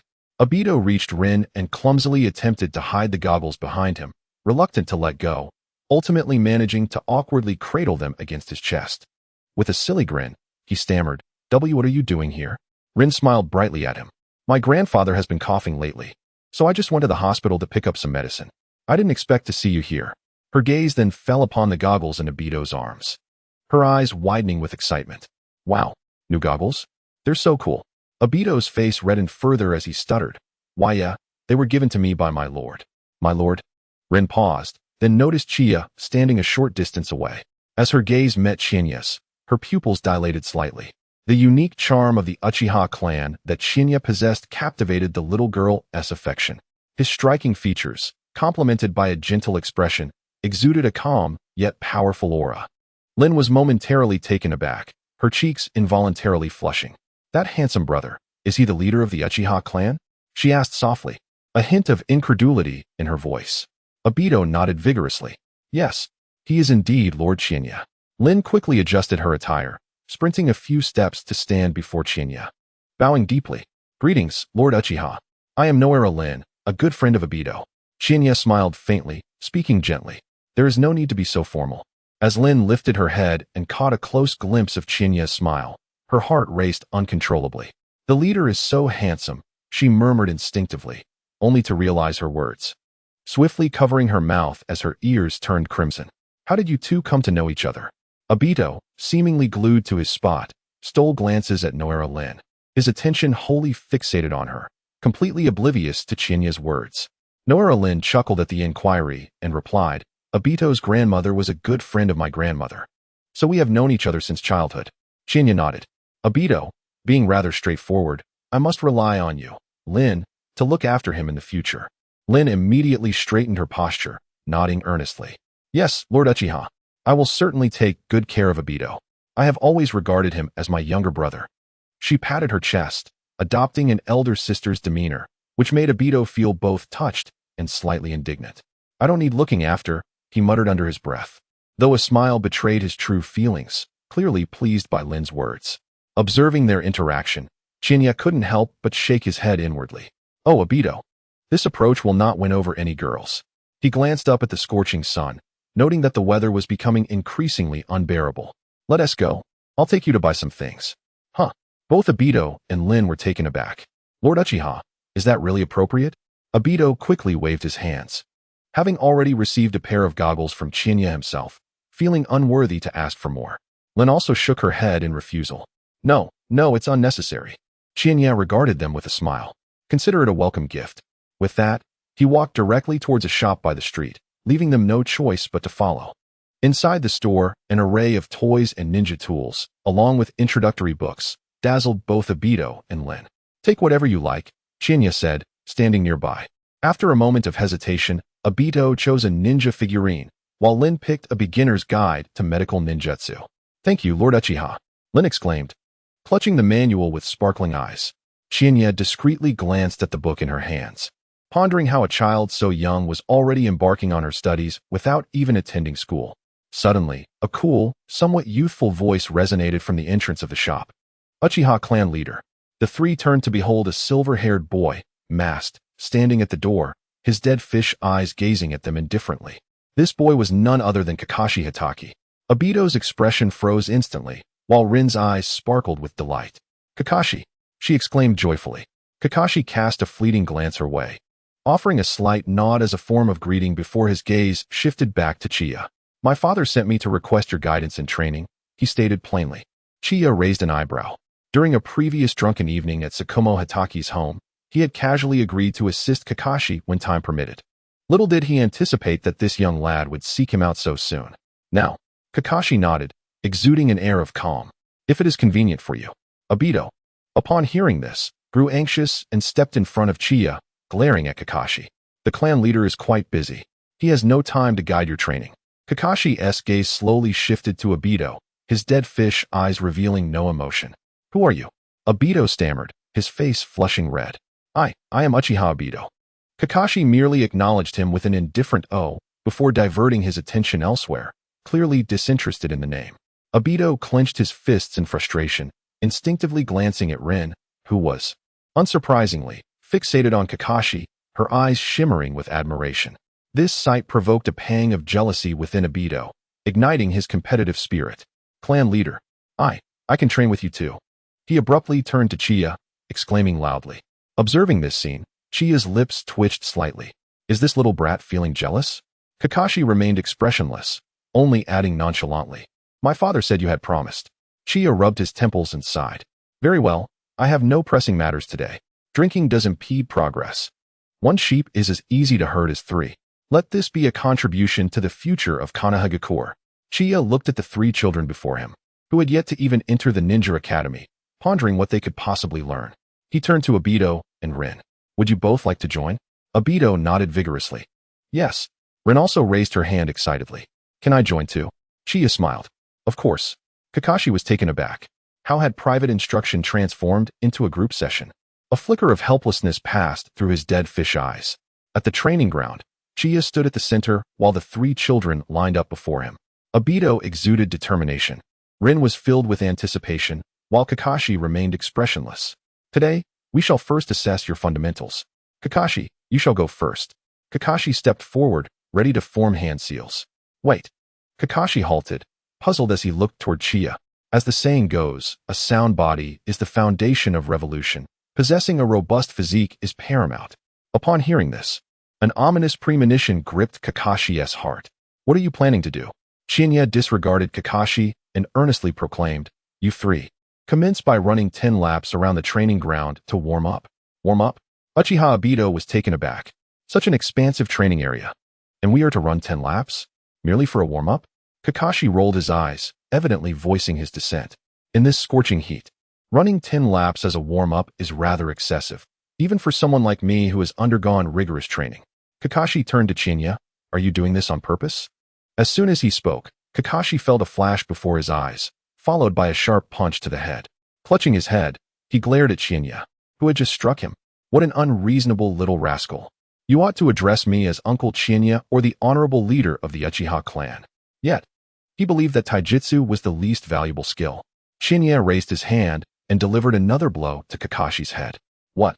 Do you still look down upon taijutsu? In this era, ninjutsu and jinjutsu are regarded as the most advanced. He continued, currently, there is only one taijutsu ninja of note in Konoha, and that is the unremarkable dragon god Sensei. After all, there are no records of a lowly genin burning their youth to defeat 4 elite genin from the Mist Village. Furthermore, the lengthy training period required for taijutsu, coupled with its slow results, leads many to abandon their practice halfway. Thus, taijutsu is often undervalued in Konoha. Seeing Kakashi's discomfort, Obito wore a delighted expression. Don't you dare laugh. You should listen as well. Taijutsu undoubtedly enhances one's combat prowess after diligent training, particularly in showcasing remarkable speed and strength during battles. Individuals who frequently practice taijutsu grow increasingly robust, enhancing their stamina and recovery capabilities. When the time comes to step onto the battlefield, every bit of strength increases the odds of victory. Chinya observed the three of them with earnest expressions and pondered briefly before continuing. Of course, I am not suggesting that you abandon your training in ninjutsu and jinjutsu. Rather, I urge you to treat taijutsu, jinjutsu, and ninjutsu equally. They are all avenues for self-improvement. The more you learn, the better your chances in future perilous missions. Noticing Kakashi lost in thought, Chinya affectionately ruffled his hair. Your issue lies not with taijutsu or ninjutsu, but with your mindset. Kakashi's eyes flickered, surprised by Chinya's words. Chinya clapped his hands. For now, let us focus on running laps. Next time I have the opportunity, I will devise a specialized training plan tailored to your needs. The three nodded in unison. Go on. Although Kakashi acknowledged Chinya's words, he turned his head away, lifted his feet, and dashed towards the training ground. The trio sweated profusely as they trained, while Chinya sat in the shade, overseeing their efforts. This is your youth. Run faster. Only 3 laps remaining. Obito, lift your legs and keep up. Obito quickly fell in line, simultaneously stealing glances at Rin beside him. Upon noticing her gaze frequently lingering on Kakashi, a pang of disappointment surged through him, but his resolve was quickly reignited. I shall undoubtedly become stronger than Kakashi. As Uchiha Obito contemplated this, a surge of power coursed through him. His face flushed with determination. Charge forth. This is the essence of youth. I must surpass Kakashi. Chapter 107. Discussing the issue of the Sand Ninja captives, the notion of returning the captives unconditionally is preposterous. The twilight's glow cast a warm light upon the corridors of the Uchiha clan. Chiya stood in the courtyard, holding a scroll adorned with the fire emblem. His brow furrowed in contemplation. A meeting invitation? He murmured softly, a flicker of confusion crossing his eyes. Recently, the village had been peaceful, devoid of external threats or internal strife. So why had the third Hokage suddenly summoned representatives from all the major clans? As he pondered, hurried footsteps echoed from outside the courtyard. The clan leader, Uchiha Fugaku, approached swiftly, his long black hair tied back, his demeanor composed. Since becoming an advisor to the Hokage, his aura had grown increasingly reserved, yet the sharpness in his gaze remained undiminished. Fugaku, you arrive at an opportune moment, Chiya remarked, raising the scroll in his hand. Are you aware of the contents of this meeting? Fugaku nodded slightly. I came specifically to discuss this matter. The Sand Village has dispatched an envoy seeking the return of their captured ninjas from the war. Seeking their return? Chiya raised an eyebrow. How do they intend to achieve that? Fugaku shook his head. I am uncertain, but the essence of the third's message seems to be a direct release. Chiya's expression turned cold in an instant. Having won the battle, must we grovel like the defeated? Fugaku remained silent, but the chill in his eyes conveyed his sentiments. Chiya rolled up the scroll, stating coolly, It appears tonight's meeting will not be a tranquil one. As night fell, the conference room of the Hokage's office was ablaze with light. Upon entering the venue with Mikoto, Chiya noticed that the clan leaders had already begun to gather. Hyuga Hayashi wore a stern expression, flanked by an elite ninja. Representatives from the Nara, Akimichi, Yamanaka, and Oil Girl clans greeted Chiya as they approached. Then, Hatake Tsukumo entered, leading an elite ninja through the door. In contrast to the earlier clan representatives, Tsukumo's demeanor towards Chiya bore a hint of familiarity. Tsunade was also present, seated prominently, her golden hair shimmering under the lights. Noticing Chiya's intense gaze, she shot him a disapproving glance, her eyes briefly assessing Mikoto beside him with evident displeasure. Mikoto perceptively sensed Tsunade's unfriendly gaze and instinctively moved closer to Chiya. He gently squeezed Mikoto's hand, offering her a reassuring look. Just as he intended to approach Tsunade to exchange pleasantries, the door to the conference room swung open once more. Sarutobi Hiruzen entered, accompanied by Mitarashi Anko, Nara Shikaku, and Fugaku. The room fell silent immediately. Thank you for your patience, the third Hokage began, seated at the head of the table, smoke curling from his pipe, obscuring half his face and rendering his expression unreadable. The purpose of today's gathering is to discuss the issue of the Sand Village captives. He spoke directly and with a steady voice. The Sand Village has dispatched envoys seeking the return of their ninjas captured during the war. The conference room fell into a profound silence, yet Chiya could sense an undercurrent of tension in the air. The third Hokage continued, after preliminary discussions. I believe that as a great nation, Konoha should demonstrate magnanimity by releasing these captives to foster peace between our two countries. No sooner had he finished speaking than Hinata Kage stood up abruptly. Lord Hokage, I oppose this. Hinata Kage's chest heaved, clearly agitated. The Sand Village slaughtered our Konoha ninjas during the war. Now, after their defeat, they wish to take away our captives without any consequences? What rationale exists in the shinobi world for such a notion? His voice resonated powerfully, and the temperature in the conference room seemed to drop several degrees. Mito gate and adjusted his glasses and remarked calmly, Lord Hinata, the war has concluded. Continuing to detain the captives will only escalate tensions. Escalate tensions? Hinata Kage scoffed. Did the Sand Village consider escalating tensions when they ambushed our borders? He surveyed the room, raising his voice. Have you all forgotten the comrades who perished at the hands of the Sand Ninjas? This statement struck like a dagger, piercing the hearts of many present. Some in the assembly furrowed their brows, while others clenched their fists. Even the usually composed members of the Yamanaka clan lifted their heads to listen intently. Chiya leaned back in his chair, his fingers softly tapping the tabletop as his gaze drifted to the third Hokage. Sarutobi Hiruzen remained expressionless, though the glow of his pipe flickered slightly. Seeing this, Tenkai Koharu hastily attempted to mediate. Lord Hinata, we understand your feelings, but Konoha needs to recuperate now. It is unwise to provoke further conflict. Recuperate? Hinata Kage laughed bitterly. Will the Sand Village abandon their quest for vengeance simply because we recuperate? They will only perceive Konoha as weak and vulnerable. The atmosphere in the conference room grew increasingly tense. At this moment, Chiya interjected, Lord Hinata speaks the truth. His voice, though soft, drew the attention of all present. War is no trifling matter. The victors are entitled to their spoils. Chiya rose slowly, a rare chill gracing his handsome features. If the Sand Village desires their people back, they must pay a price. His words fell like a stone into a tranquil lake, sending ripples throughout the assembly. Members of various clans exchanged glances, many nodding slightly in agreement with his perspective. The third Hokage's gaze pierced through the smoke as he regarded Chiya intently. Uchiha Qianye, what price do you believe the Sand Village should pay?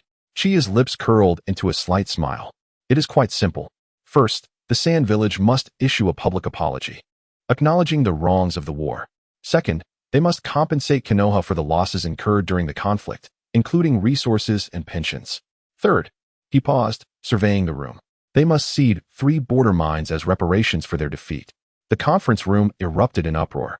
Cede mines? This would directly undermine the Sand Village's vital resources. Mito Gate's expression shifted.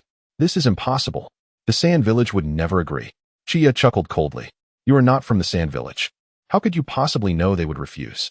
Upon hearing this, Mito Gate's expression changed. Chiya clan leader, please do not jest. Jest? Chiya replied, clasping his hands. Unconditionally returning the captured Sand Village ninja is the real jest, is it not? Chiya clan leader. Mito slammed the table in frustration. Advisor Yen, please. Do not be hasty. Allow me to finish. Uchiha Chiya remained unfazed by his outburst, his calm gaze sweeping over the assembly. If they cannot agree, we will continue to detain their ninja until they comply. Mito rose anxiously. This will only provoke the Sand Village and spark a new war. See, Advisor Yen is in a hurry again. Chiya shrugged, his demeanor turning serious. War? His eyes sharpened suddenly. If the Sand Village dares to wage war again, we shall fight once more. We will fight until they no longer harbor any reckless thoughts. His voice thundered, reverberating through the conference room. Tsunade observed the profile of Chiya, her displeasure gradually dissipating, replaced by a hint of intrigue. Mikoto tightly clutched the hem of her garment, her eyes brimming with admiration. The third Hokage remained silent for a long while, finally letting out a deep sigh. Everyone, it is time to vote. Those in favor of the unconditional release of the captives, please raise your hand. Mito and Tru Kinomoto immediately raised their hands, while the others remained motionless. Those in support of the proposal by clan leader Uchiha and clan leader Hyuga, please raise your hand. Tsunade was the first to raise her hand, followed by Nara, Akimichi, and Yamanaka. Finally, even Aburame Shibi slowly lifted his arm. The third Hokage observed this scene, a complex emotion flickering in his eyes. In that case, we will proceed with clan leader Uchiha's proposal and renegotiate with the Sand Village. He stood, his voice solemn. This meeting is adjourned.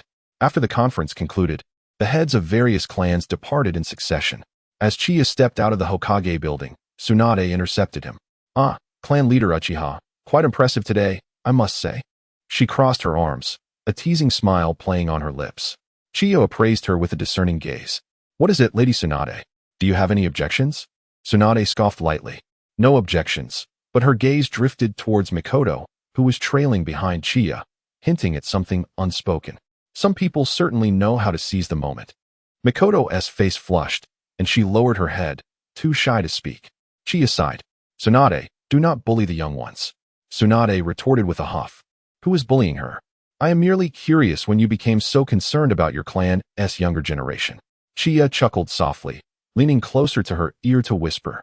If you wish to know, you may visit my room tonight, and I shall tell you in detail. Tsunade's face instantly turned crimson as she playfully punched his chest. You wait for me. Chiya laughed heartily, dodging her playful attack, and walked away with Mikoto. In the distance, Fugaku observed the scene, a contemplative expression crossing his face. Meanwhile, at the Hokage's office window, Sarutobi Hiruzen silently puffed on his pipe, the smoke swirling around him as he gazed toward Chiya, his expression inscrutable. Chapter 108. The Messenger of the Scorch Release Ninja. Yakura, I am not particularly skilled at entertaining children. Uchiha clan territory. The silvery moonlight cascaded down, akin to a layer of gossamer silk. Qianye stood with his hands clasped behind his back, his raven hair gently swaying in the breeze. His profound eyes gazed toward the end of the street. Before long, a shadowy figure materialized at the farthest point, the footsteps resonating steady and powerful. Is that the clan leader? Uchiha Fugaku, returning home, inadvertently lifted his gaze and was taken aback to see Qianye standing alone. What brings you here? Are you waiting for me? Qianye offered a faint smile and casually inquired. Who comprises the envoy from Tsunade? Fugaku paused momentarily, then recollected himself and responded in a hushed tone. According to the intel from the Umbu, the primary envoys are Shaman, T-shirt, and Yakura. Yakura? Qianye's brows arched in intrigue. The one with the scorch release?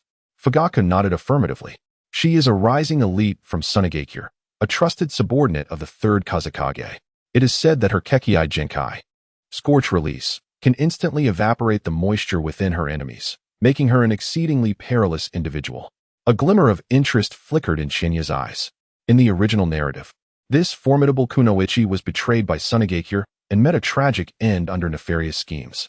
It was unexpected that she now appeared as an envoy in Konoha Yakura in a backless attire. How intriguing, Chinya chuckled softly.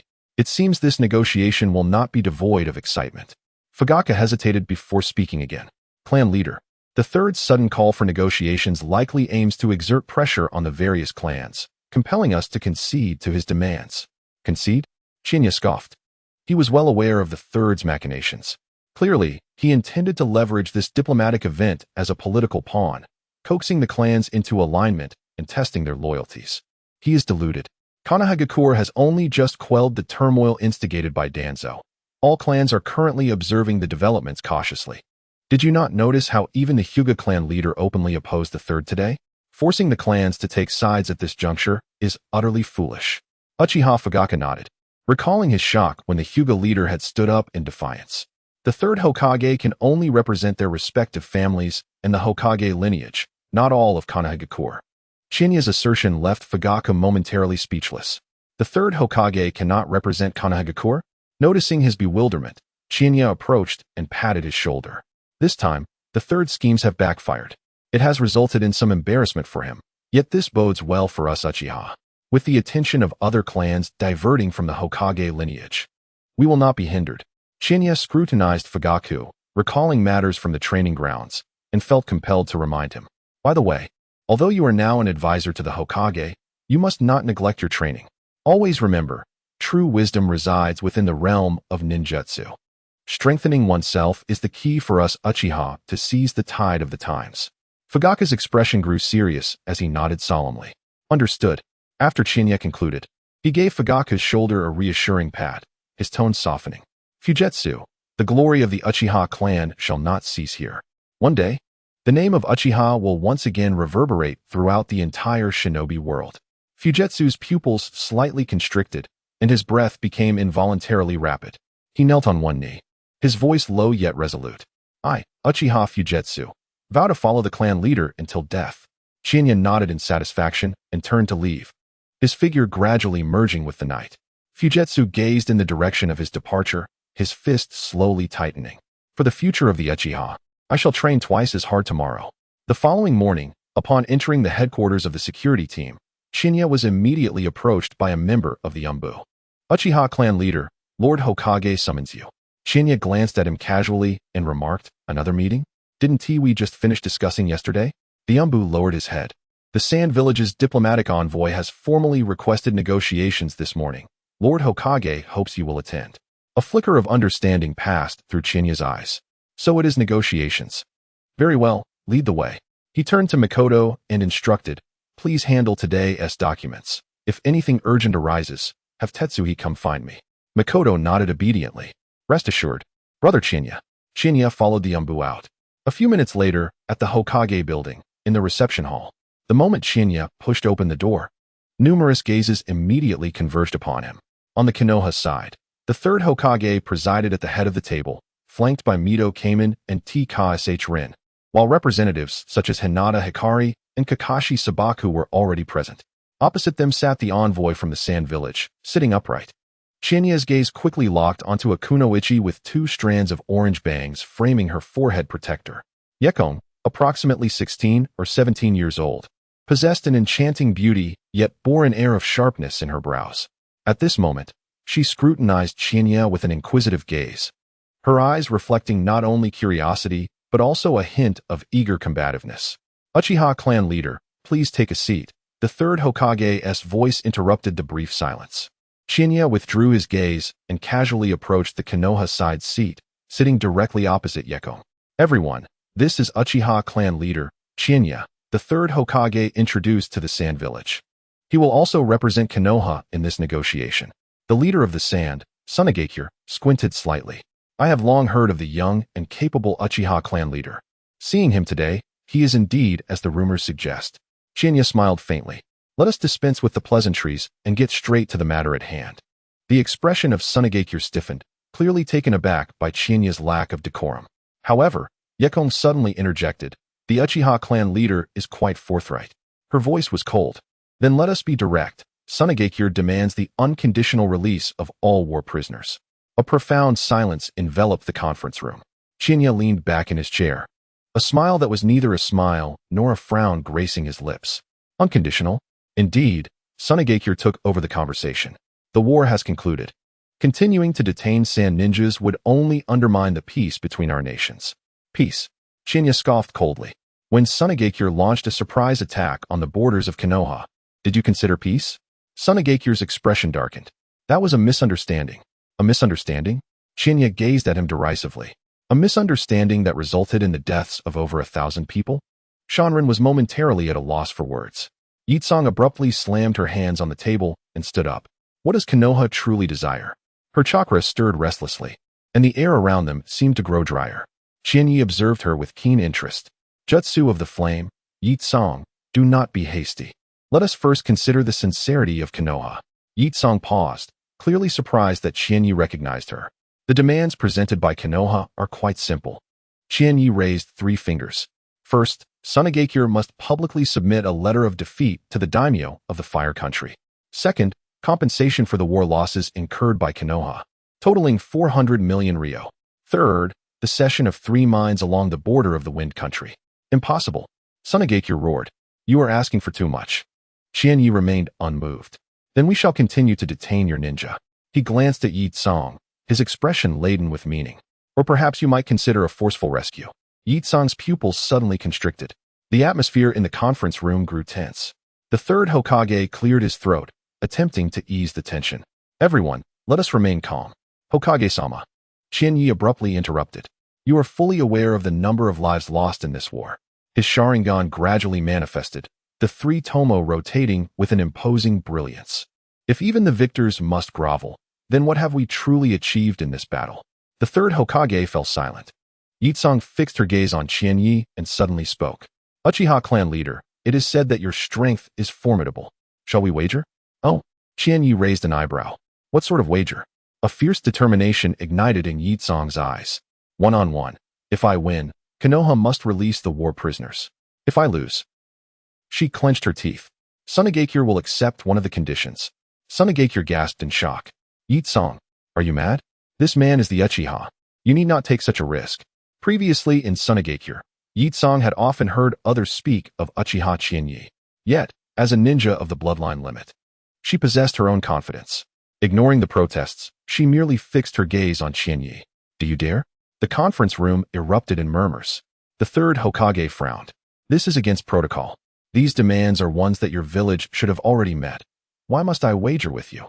Qianye sat there unwavering, unaffected by the commotion. Are you afraid, or do you fear losing?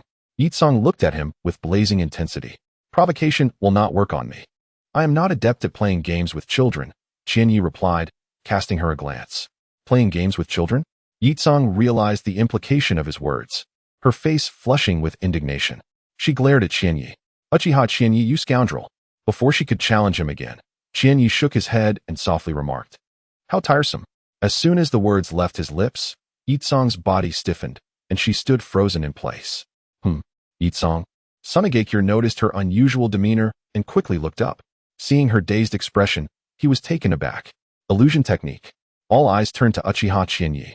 Chapter 109. The dignity of Konoha shall not be trampled. Diplomacy is ultimately an extension of war. The atmosphere in the reception room suddenly grew tense. Yakura stood frozen in place, his eyes vacant, as if his very soul had been extracted. Sheisu's expression changed dramatically, and he hastily gestured for the 2 illusion ninjas behind him to step forward and dispel the Jinjutsu.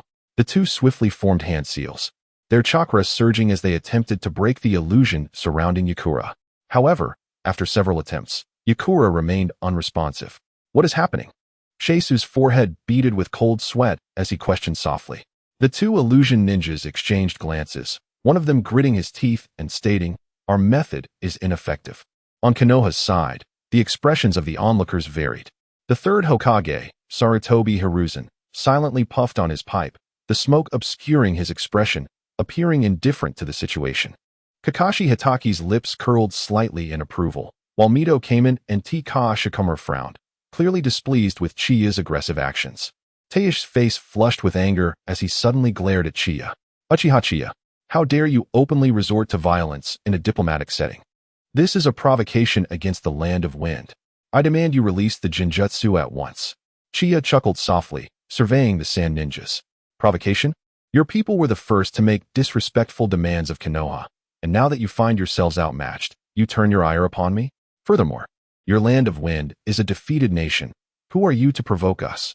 Do you possess the capability to wage war once more? Your bluster holds no weight against our land of fire. His voice, though not loud, carried an undeniable authority. The sand ninjas were left speechless. Taish, enraged by Chiya's disdainful words, lost his composure. I command you to immediately dispel the Jinjutsu. Otherwise, the sand village shall not let this matter rest lightly. A command? Chiya's gaze turned icy. Who do you think you are to issue commands to me? Before his words faded, his Sharingan subtly shifted, and the two illusion ninjas, caught off guard, suddenly found their vision enveloped in darkness, plunging into the realm of Jinjutsu. They stood frozen, their expressions mirroring Yakura's. Taish looked at Chiya, a flicker of fear crossing his eyes, as his body seemed to betray him. His mouth opened, yet no words emerged. He felt as though he were pierced by an illusory wedge, completely immobilized. The remaining sand ninja, witnessing this, turned pale, their earlier bravado dissipating. They finally realized that this young leader of the Uchiha clan was even more formidable than he had appeared on the battlefield. Such power could easily annihilate those present, far beyond their expectations. Chiya slowly rose, his gaze sweeping over the sand ninjas. Now, we can discuss terms properly. Shaso, suppressing his fear, gritted his teeth and asked, what do you truly desire? Chiya returned to his seat, his tone calm. As a defeated nation, you must accept the consequences of your defeat. If your land of wind wishes to continue this conflict, we of the land of fire are more than willing to oblige. However, once the war is unleashed, the conditions for the redemption of prisoners of war or the cessation of hostilities between our two nations will no longer be as they stand today. Although we may have reached a truce, your wind country has yet to officially acknowledge your defeat, correct? If you refuse to concede, then let us continue the fight. Shizuka wished to argue further, but upon witnessing the dazed expressions of his comrades, he ultimately bowed his head in resignation. This matter cannot be decided by us. We must consult Lord Kazekage. Very well, Chiyo nodded. But I shall grant you merely 1 day. If by this time tomorrow there is still no response. These captives, he deliberately paused, a cold smile curling at the corners of his mouth, will remain in Konohagakure forever. Shizuka shivered at the thought, too fearful to utter another word. He signaled for the sand village guards outside to escort their entranced companions away. The group departed the reception room in a state of disarray. Once the shinobi from the sand village had left, the room fell into a profound silence. The third Hokage, Sarutobi Hiruzen, finally cleared his throat, his gaze settling on Chiyo. Before finally speaking, Chiyo, your methods have been rather extreme. Chiyo looked at Sarutobi with a composed expression. Hokage-sama, the sand village tends to bully the weak and fears the strong. If we do not take a firm stance, they will only press further. The dignity of Konoha must not be trampled upon. Kakashi Hatake chuckled softly. Chiyo-san speaks the truth. In the shinobi world, strength is paramount. Since the sand village has dared to make unreasonable demands, they must be prepared for a counterattack. Mito gaped and frowned. Yet, will this not escalate tensions? What if the sand village acts recklessly? They would not dare. Chiyo interrupted. The sand village has just suffered a crushing defeat and is in a weakened state. Should they choose to wage war again, they would only hasten their own demise. If they were truly prepared for battle, they would not have sent an envoy. The third Hokage regarded Chiyo with a deep gaze before finally sighing. Very well, let us proceed as Chiyo has suggested. Mito Gate N and Tsumuji Kamachi exchanged astonished glances, incredulous at Sarutobi's change in stance. The situation had diverged significantly from their previous expectations. The following day, the delegation from the Sand Village returned to the Hokage building. Shizuka's countenance was even more grim than the day prior, yet he dared not display any sign of disrespect. Lord Kazekage has consented to Konoha's terms, he stated with difficulty. The declaration of defeat will be submitted within a week, reparations will be paid over 3 years, and the transfer of the mines will be overseen by designated personnel. Chiyo smiled slightly. Would it not have been better to have done this earlier? Shizuka kept his gaze lowered, fists clenched, but he dared not retort. Yakura and the others, ensnared in Jinjutsu, did not awaken until late into the night. When they encountered Uchiha Qianye again today, their eyes still reflected a hint of trepidation. Yakura, standing nearby, momentarily lost in thought as she regarded Chiya. Fresh from her training, she had dominated the sand village with her blazing prowess, catching the attention of the strongest Kazekage of the Wind Country. She had never imagined her defeat would be so complete, leaving her without even a chance to fight back. Had this been on the battlefield, she would have perished long ago. Chiya approached Yakura, fixing her gaze upon her. Yakura, you still have a long way to go. Return and diligently hone your skills. I hope that when we meet again, you will pique my interest. Yi Tsong, regaining her composure, bit her lip, a flash of unwillingness flickering in her eyes. Gazing at Qianye's handsome profile, she felt an insatiable determination swelling within her. Cursed illusion. Once I return to the village and discover a way to counter you, next time, I shall surely defeat you. She cast a lingering glance at Qianye before turning to follow the others from Tsunade. Such a stubborn little girl. Qianye chuckled to himself as he watched the departing sand shinobi. In the distance, Hatake Tsukumo approached with a smile, commenting, "This negotiation has truly brought great satisfaction." Qianye, gazing into the distance, replied calmly, "This is merely the beginning. The rules of the shinobi world will ultimately be inscribed by strength." Hatake Tsukumo nodded in agreement, stating, "Diplomacy is ultimately an extension of warfare. At its core, it is still about power. Let us go. It is rare for us to gather. I bought some fish, and we shall enjoy a drink together tonight." Qianye graciously accepted Hatake Tsukumo's invitation with a smile. "All right, but I must bring someone along." "No problem." The two conversed as they left the Hokage building. Time passed swiftly, and news spread rapidly. The concession from Tsunade once again elevated Konoha's standing. The attitudes of the various clans towards Qianye subtly shifted, particularly the Hyuga clan, with Hyuga Hayashi openly expressing admiration for the Uchiha. Consequently, Qianye's name circulated once more throughout the shinobi world. That evening, in Hatake Tsukumo's home, the living room bore witness to an unusual standoff. Uchiha Obito and Kakashi sat opposite each other, their eyes locked in a silent battle. Their last encounter at the training grounds had already ignited a rivalry, and now, face to face once more, they found themselves in mutual disdain. The room fell silent save for their intense gazes, creating an oddly tense atmosphere. At that moment, Uchiha Qianye emerged from the kitchen, tossing a piece of fried shrimp prepared by Hatake Tsukumo into his mouth. Upon entering the living room and observing the two engaged in their silent duel, he approached and delivered a light punch to each of their heads. "Behave yourselves and go help me in the kitchen." As night deepened, the moonlight cascaded over the Uchiha training grounds, casting a silvery hue. After leaving Hatake Tsukumo's home, Qianye led Uchiha Obito towards the training grounds. Along the way, Obito's face was alight with excitement and curiosity, frequently glancing at Qianye, hesitating to speak. "Where are we headed, esteemed leader?" Obito finally could no longer contain his curiosity. "To the training grounds," Qianye replied nonchalantly. "I wish to show you what the Uchiha night looks like." Obito blinked, somewhat puzzled. In his mind, the training grounds at night should be deserted, as most people had long since returned home to rest. However, the moment they stepped onto the training grounds, Obito was left utterly astonished. The scene before him was a stark contrast to his expectations. The Uchiha training grounds were bustling with activity, the brilliance of ninjutsu illuminating the night, and the sound of shuriken slicing through the air resonated all around them. The Uchiha ninjas were either practicing fire techniques, honing their taijutsu, or studying Jinjutsu, each one wholly absorbed in their endeavors, with sweat soaking their garments. At that moment, Obito's eyes widened in astonishment. Chiya offered a faint smile, surveying the clan members on the training ground, a glimmer of satisfaction flickering in his eyes. His previous words, that stirring speech, had not been in vain. The Uchiha clan could not rest on their laurels. Although a brief peace had descended, it would ultimately come to an end. Turning to Obito, Chiya remarked, "Do you see? This is the Uchiha at night." Obito nodded vacantly, his heart profoundly moved. He had never imagined that the veterans of the guard would train so diligently in the dead of night. Compared to their earlier warm-up exercises, this effort was nothing short of remarkable.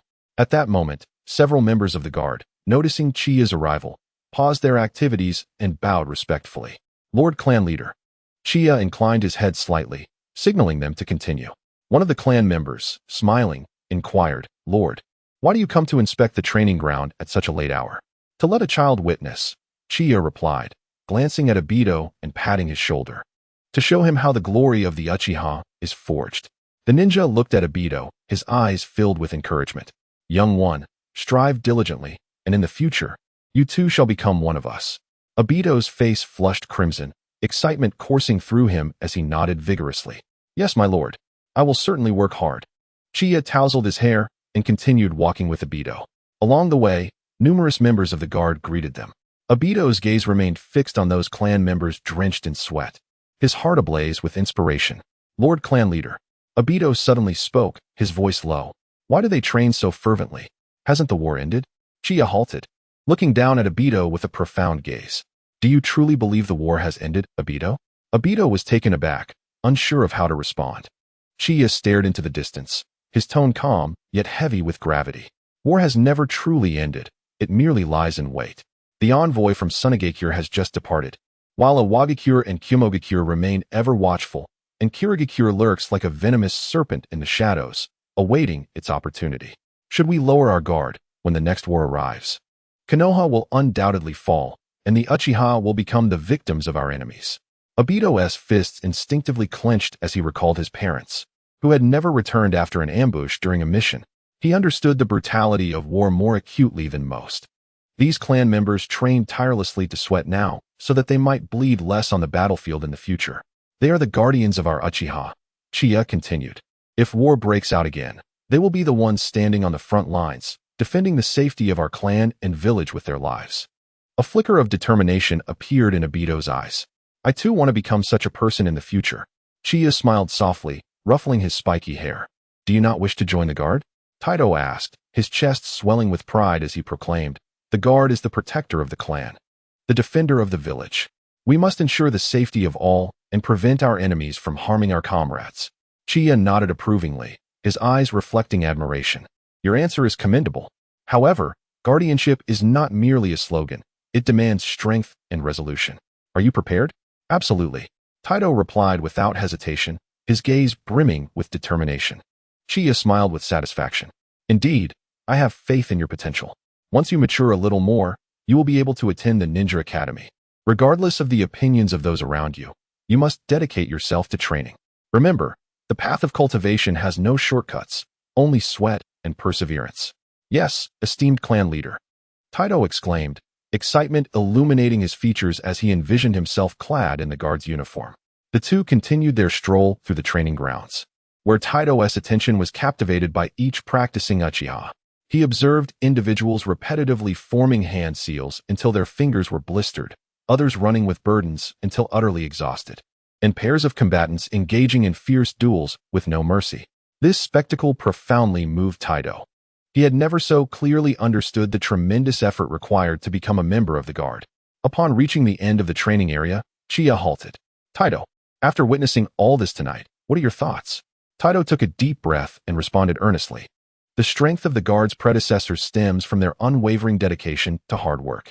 I, too, will strive tirelessly like them, contributing my strength to the clan in the future." Chiya's gaze softened. "Excellent. Remember what you have seen today, and do not tarnish the Uchiha name." "Yes," Taito nodded emphatically. Chiya watched this scene with a sense of satisfaction, knowing that tonight's experience had indelibly etched itself into Taito's heart, serving as a vital impetus for his future growth. While he was still young, his worldview could still be reshaped, and Chiya pondered how he might assist in this endeavor. As the night deepened, the number of individuals on the training grounds only increased. Having accomplished his objective for the day, Chiya contemplated leaving. At Taito's young age, it was crucial to establish his direction first. "Time is getting late. We should return," Chiya advised. Taito felt a pang of reluctance, but nodded in agreement. "Yes, esteemed clan leader." On their way home, Taito remained silent. Chiya glanced at him and inquired, "What occupies your thoughts?" Taito lifted his head, his eyes resolute. "Esteemed clan leader, I have made my decision. Starting tomorrow, I will double my efforts in training. And when I grow up, I will become a member of the guard." Chiya smiled gently. "Very well, I look forward to that day. However, you are still young. Let us begin your studies with the theoretical aspects of training. The journey must be taken step by step. Do not be hasty." "Yes, esteemed clan leader." Under the moonlight, the silhouettes of the elder and the youth gradually faded into the distance. The training grounds of the Uchiha clan have regained their serenity. Yet the events of today have stirred ripples within the heart of Obito. Chapter 111. The Transformation of the Konoha Orphanage. We are family. The following morning, Chiya walked alone towards the Konoha orphanage. A gentle breeze caressed him, bringing a hint of coolness. In the distance, the outline of the orphanage gradually became clearer. Unlike the dilapidated building of his memories, the orphanage had been renovated, its exterior now adorned with a warm beige hue, the windows gleaming brightly, and a few small trees planted in the courtyard, exuding vitality. The laughter of children echoed from within the grounds, crisp and melodious. As he approached the entrance, an older woman greeted him, dressed in a simple gray kimono. Her hair was neatly tied back, and a kind smile graced her face. "Excuse me, sir? May I ask who you are?" she inquired respectfully, her gaze appraising Chiya, as if he seemed somewhat familiar. "I am Uchiha Qianye, here to see your director, Yakushi-no-yo," he replied. The woman's eyes widened in surprise upon hearing his name. The clan leader of the Uchiha recognized the new director? Remembering the previous assistance the Uchiha had provided to the orphanage, including the donations of money and supplies, she quickly understood and bowed her head even more respectfully. "Please, wait a moment. I will inform the director," she said. "There's no need for that." Chiya waved his hand dismissively. "Just take me directly to her." The woman nodded in understanding and stepped aside to clear a path. "Please follow me." Chiya followed her into the orphanage, traversing a newly painted corridor. The air still carried a faint scent of fresh paint, mingling with the children's laughter, creating a warm atmosphere. On either side of the corridor, the walls were adorned with the children's artwork, vibrant and full of innocence. These were created after the director arrived. As she encourages the children to express their emotions through art, the woman explained proudly, noticing Chiya's gaze lingering on the paintings. Chiya nodded slightly, his eyes sweeping over the artworks, appreciating Nanoyu's dedication. Soon, the woman halted before a door marked with the sign of the director's office. She gently knocked, and a soft voice from within responded, "Come in." The woman opened the door and respectfully announced, "Director, the Uchiha clan leader has arrived." Nanoyu, who had been bent over her desk, pen in hand, seemed momentarily taken aback by the announcement. She lifted her gaze, her eyes locking onto Chiya. The woman, recognizing the moment, discreetly exited and closed the door behind her. Nanoyu's golden hair cascaded gently over her shoulders, but there was a noticeable weariness in her expression, albeit accompanied by a smile of contentment. Upon seeing Chiya, her eyes sparkled with surprise and delight, causing her pen to clatter onto the desk. "Yakushi-no-yo, Chiya," she exclaimed instinctively, rising swiftly and hurriedly circling the desk to leap into his embrace. Chiya opened his arms, catching her securely, feeling the warmth of her body, which softened his heart. He gently caressed her back and whispered, "Have you missed me?" Naoyu nodded in his embrace, her voice muffled. "Yes, very much." Chiya held Naoyu close, his gaze landing on her desk. It was cluttered with files, children's records, supply lists, and renovation plans, each meticulously organized. Yet the sheer volume was enough to induce a sense of overwhelm. "Have you been busy lately?" Chiya inquired softly, his fingers tenderly weaving through her golden hair. Naoyu lifted her head from his chest, her eyes reflecting both fatigue and excitement. "Yes, but I'm very happy. Chiya, there is so much I want to share with you." Chiya smiled and led her to the nearby sofa to sit together. "No rush, take your time." Naoyu settled beside him, her hands gripping his tightly as though fearing he might disappear. She took a deep breath and began to speak animatedly. "After I took office, the first thing I did was renovate the orphanage. The roof used to leak, the walls were cracked, and the children often caught colds in winter. Now, everything has been repainted, and new heating systems have been installed.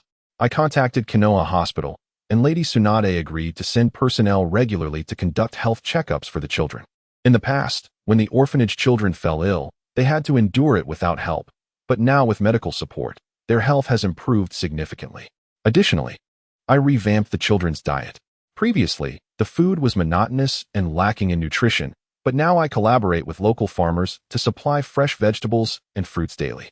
Look, don't the children seem more spirited than before?" Her enthusiasm grew as she spoke, her eyes sparkling with fervor, as if she had an endless stream of words.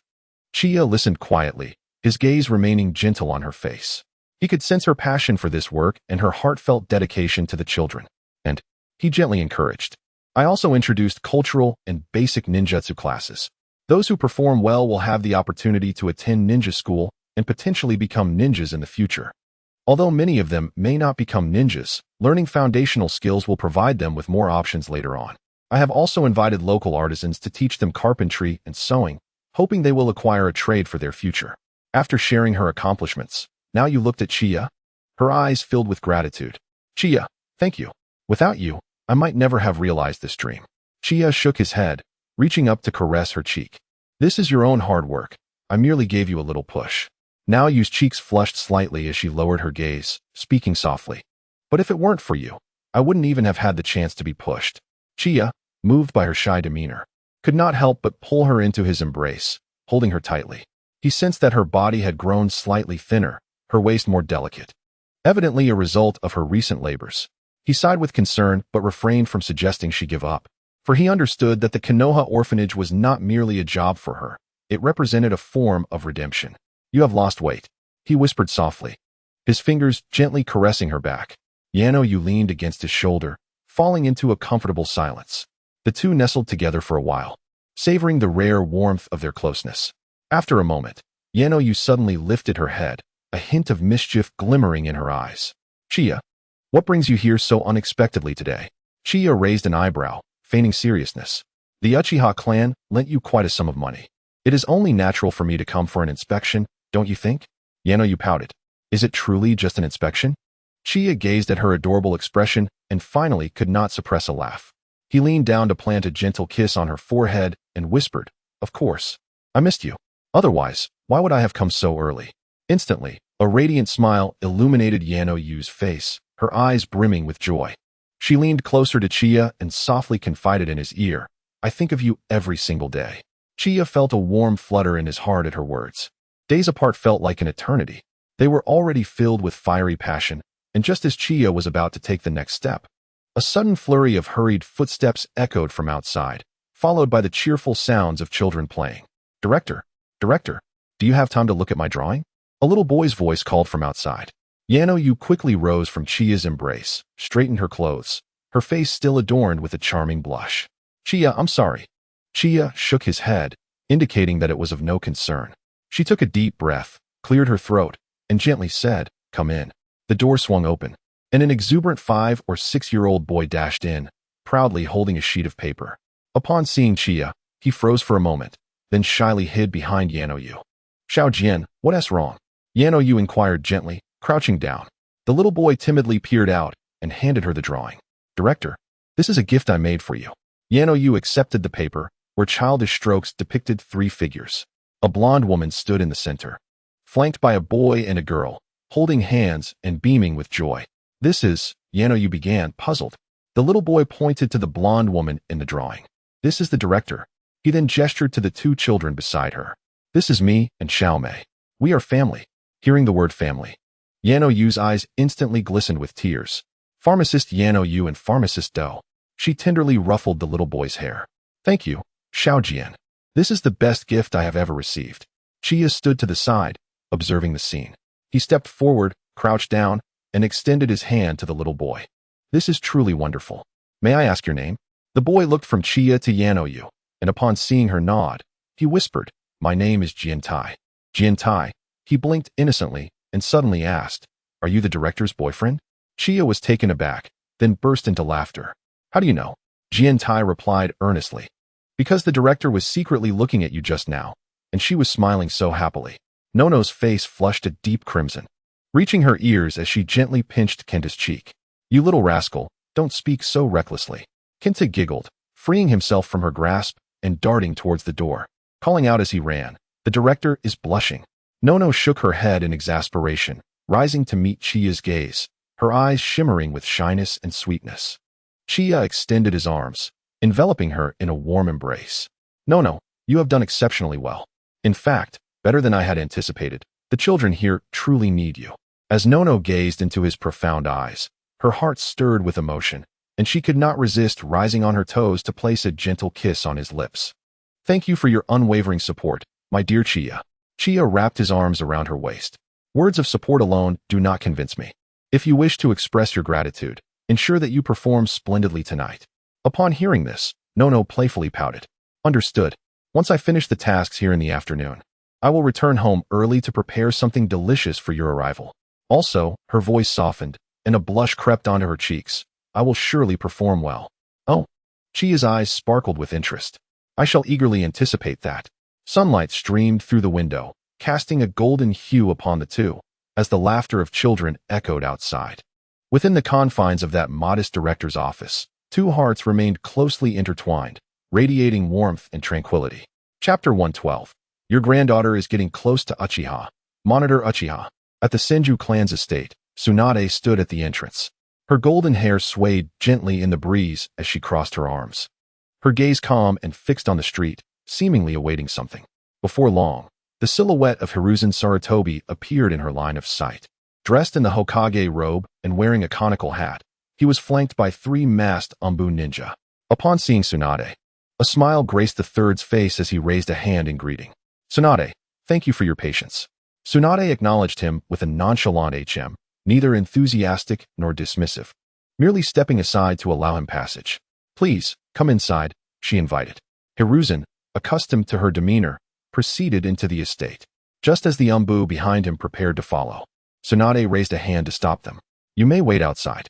The 3 Umbu halted, their eyes shifting towards the third. Hiruzen waved them off, signaling them to remain in place, and then followed Tsunade through the corridor into the depths of the courtyard. In the courtyard, sunlight filtered through the leaves, casting dappled shadows on the ground. Uzumaki Mido sat in a wicker chair beneath the shade, her kind gaze fixed upon the center of the courtyard where Uzumaki Kushina was fully engrossed in hand seals. Her crimson hair swayed slightly with her movements, surrounded by a faint glimmer of chakra. Mido-sama, Hiruzen approached respectfully, bowing slightly. Uzumaki Mido turned to see the third, a gentle smile illuminating her face. Hiruzen, you have arrived. I apologize for the intrusion, he replied, lowering his head slightly, his tone imbued with respect for his elder. Not at all, she reassured him. With a smile, Uzumaki Mizuho waved his hand and promptly instructed a nearby maid to prepare some refreshments. Kushina, you should return with Tsunade and rest for a while. Yes, Kushina replied respectfully to Mizuho, then turned to face Sarutobi Hiruzen. Greetings, Lord Hokage. Hiruzen nodded in acknowledgement. After Kushina and Tsunade departed, he turned his attention back to Uzumaki Mizuho. There is no need for concern. I merely came to check on your recent health. Mizuho responded with a slight hum, signaling those around to leave before continuing. The seal of the 9 tails has remained stable since its recent resealing, so there is no need for worry. The third Hokage sighed in relief, recalling the earlier presence of Uzumaki Kushina. Has Kushina begun studying sealing techniques? Indeed, she possesses considerable talent. Her foundation has been sufficiently established. It is time for her to learn sealing techniques. Upon hearing this, Sarutobi Hiruzen felt a stir within him, realizing Mizuho's intentions. It was evident that she aimed to have Kushina as her successor. Hiruzen maintained a composed expression and replied with a warm smile, with your personal guidance, Kushina will undoubtedly shine brightly in the world of shinobi. Uzumaki Mizuho offered a slight smile, inviting him to sit. Since you are here, let us engage in conversation. Hiruzen did not decline and took a seat in another wicker chair. They exchanged pleasantries, and then the third Hokage subtly broached past events, his tone laced with nostalgia. The wood release of the first Hokage was truly a force that quelled the chaos of the times. And the second Hokage, his governance enabled Konoha's rapid rise. Uzumaki Mizuho listened quietly, a glimmer of reminiscence in her eyes. Indeed, Hashirama and Tobirama sacrificed much for the village. The third Hokage remarked, seizing the moment.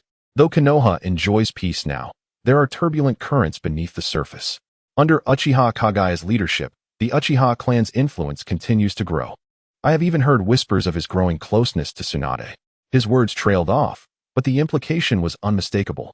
Uzumaki Mizuho's gaze momentarily flickered before returning to tranquility. She lifted her teacup, gently sipping before speaking softly. Hiruzen, Tsunade has grown up. I shall not interfere excessively in her matters. Hiruzen chuckled awkwardly. I merely worry about the Uchiha clan's intentions. Let the youth handle their own affairs, she interjected, setting down her teacup, her tone warm yet resolute. Moreover, I have met Kagaya on several occasions. He is a responsible young man. The third Hokage discerned the refusal in her words, recognizing that further discussion would be futile, and tactfully shifted the topic. You are correct.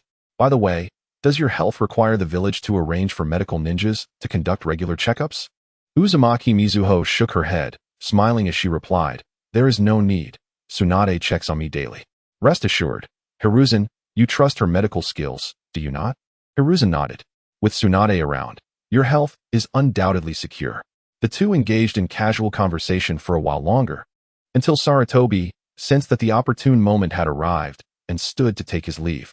Lord Mito, I have matters to attend to, so I shall not trouble you any further. Please take good care of your health. Mito Uchiha nodded slightly. Go on, do remember to rest and not overexert yourself. Sarutobi respectfully bowed, then turned to depart. Tsunade stood at the door, watching their figures fade from view before returning to the estate and sitting beside her grandmother. With a furrowed brow, she inquired, Grandmother, what brought Sarutobi here? Mito Uchiha gently stroked Tsunade's hair, her eyes filled with affection. He merely came to ascertain the situation regarding the Nine Tails and, in passing, to gauge my stance. Stance? Tsunade raised an eyebrow. What stance? Mito Uchiha smiled softly, her gaze profound. Regarding matters between you and Chiya. Tsunade's cheeks flushed slightly. He's being far too meddlesome. Mito Uchiha let out a soft sigh, her tone tinged with nostalgia.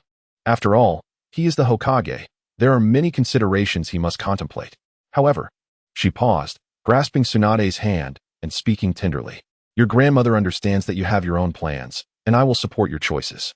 Tsunade was momentarily taken aback, a flicker of emotion sparkling in her eyes. Grandmother. Mito Uchiha patted the back of her hand, smiling. My granddaughter has grown, with her own thoughts. How could I ever stand in your way? As long as you find happiness in the future. Tsunade bit her lip, a warm tide rising within her. She leaned against her grandmother's shoulder and whispered, Thank you. Mito Uchiha gently embraced her, yet her gaze drifted far into the distance, as if transcending time to witness her former self. After a moment, Tsunade straightened, a newfound determination gleaming in her eyes. Sarutobi's visit today was likely not so simple. I must speak with Chiya. Mito Uchiha nodded. Tsunade rose and swiftly exited the estate. As she stepped outside, her gaze swept over the Umbu ninja still stationed at the door, a cold smile curling her lips. Old man, what exactly are you scheming? Meanwhile, in the Hokage's office, Sarutobi Hiruzen stood by the window, gazing at the distant Hokage rock, his brow furrowed. Mito Kageyama entered quietly and asked, How did it go? Sarutobi shook his head. Lord Mito's stance is clear. She will not interfere with Tsunade's choices. Mito Kageyama frowned. If that is the case, the relationship between Uchiha Chiya and Tsunade will likely deepen. Sarutobi fell silent for a moment before slowly speaking. The Uchiha clan is already formidable if they gain Tsunade's support. He did not finish his sentence, but Mito Kageyama understood his concern. Should we? Mito Kageyama lowered his voice and made a subtle gesture. Sarutobi's expression darkened as he shook his head. No, taking action now will only escalate tensions. Moreover, neither Tsunade nor Uchiha Chiya are easily dealt with. Mito Kageyama sighed. Should we simply watch? Sarutobi turned, his gaze deep. For now, let us observe the developments. Additionally, we must intensify our surveillance of the Uchiha, particularly regarding Chiya's movements. Mito Kageyama nodded. Understood. The third Hokage gazed out the window, murmuring softly to himself. What, I wonder, does Uchiha Chiya truly desire? Chapter 113. Surveillance leads to capture. Retribution in kind within the dimly lit interrogation room. A sense of oppression hung palpably in the air. Uchiha Aoki found himself bound to a chair, beads of perspiration forming on his forehead. He averted his gaze, unable to meet the eyes of Kakashi Hitaki, who stood before him. At that moment, Aoki's spirits plummeted to an all-time low. He had just accepted the Hokage's commission to initiate surveillance on the Uchiha clan, and specifically on Uchiha Chiya. Yet, within a mere week, his covert activities had drawn the attention of Kakashi's Umbu operatives. Under Kakashi's orders, 3 elite ninjas had ambushed him, rendering him unconscious and transporting him to this interrogation chamber. Previously, due to a reconfiguration of power structures, the third Hokage had intentionally allowed for a slight overlap of authority between the Uchiha clan and Kakashi's Umbu, believing this would sow discord over time. However, Chiya had seen through this stratagem. Later, during a dinner at Kakashi's residence, The two had forged an unexpected alliance, which not only prevented a rift between the Uchiha and the Umbu, but instead fostered greater camaraderie. The area where Aoki operated was precisely where their powers intersected, belonging to the Uchiha yet under the jurisdiction of the Umbu. Everything had unfolded in a manner entirely contrary to Aoki's expectations, as it seemed all calculations had gone awry. Kakashi's subordinates, many of whom were elites from various clans, captured the elusive Uchiha Aoki with relative ease. Standing before him, Kakashi's expression was one of cold severity. In his hand, he held a report that meticulously documented Aoki's recent surveillance activities. After a brief pause, he closed the report, his voice calm, yet imbued with an undeniable authority. Uchiha Aoki, explain yourself. Aoki swallowed hard. Lord Kakashi, I was merely executing the orders of Lord Hokage. Orders? Kakashi interjected, his gaze piercing. Is this your choice, to surveil your own kin? After a moment of silence, Aoki finally raised his head, a flicker of internal conflict crossing his eyes. Lord Kakashi, I merely wish to contribute to the village. Kakashi scrutinized him intently before turning to the Umbu ninja beside him. Go inform clan leader Uchiha Chiya that he is needed here. Yes. The Umbu ninja promptly departed. At the time Chiya received the message, he was at the headquarters of the guard, attending to official documents. Mikoto stood nearby, and upon seeing him set aside the scroll, she softly inquired, Brother Chiya? What is the matter? Chiya smiled faintly, his tone nonchalant. It is nothing, merely that someone has grown restless. He rose, adjusting his attire, and called out, Summon Uchiha Masaki to me. Yes, clan leader. A member of the guard swiftly exited. Before long, Uchiha Masaki arrived at the entrance of the guard headquarters. I shall visit the Umbu and return shortly, Chiya remarked, playfully tapping Mikoto's smooth forehead with a smile. Mikoto nodded, her eyes reflecting a hint of concern. Yet she refrained from further inquiries.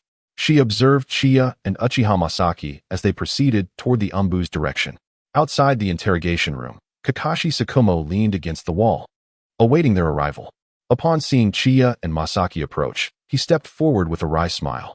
Chiya, this incident is truly disheartening. Chiya lightly patted his shoulder, his tone calm. It was to be expected. You have witnessed the third's methods before. Tsukumo sighed, speaking softly. Aoki is, after all, a member of the Uchiha clan. I cannot handle this directly, hence my request for your presence. Chiya nodded. I understand. The two entered the interrogation room side by side, while Masaki trailed behind, his head bowed, disappointment evident in his gaze.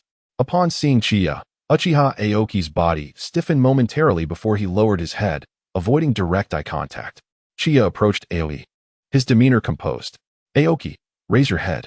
Slowly, Aoki lifted his gaze, a myriad of emotions swirling within his eyes.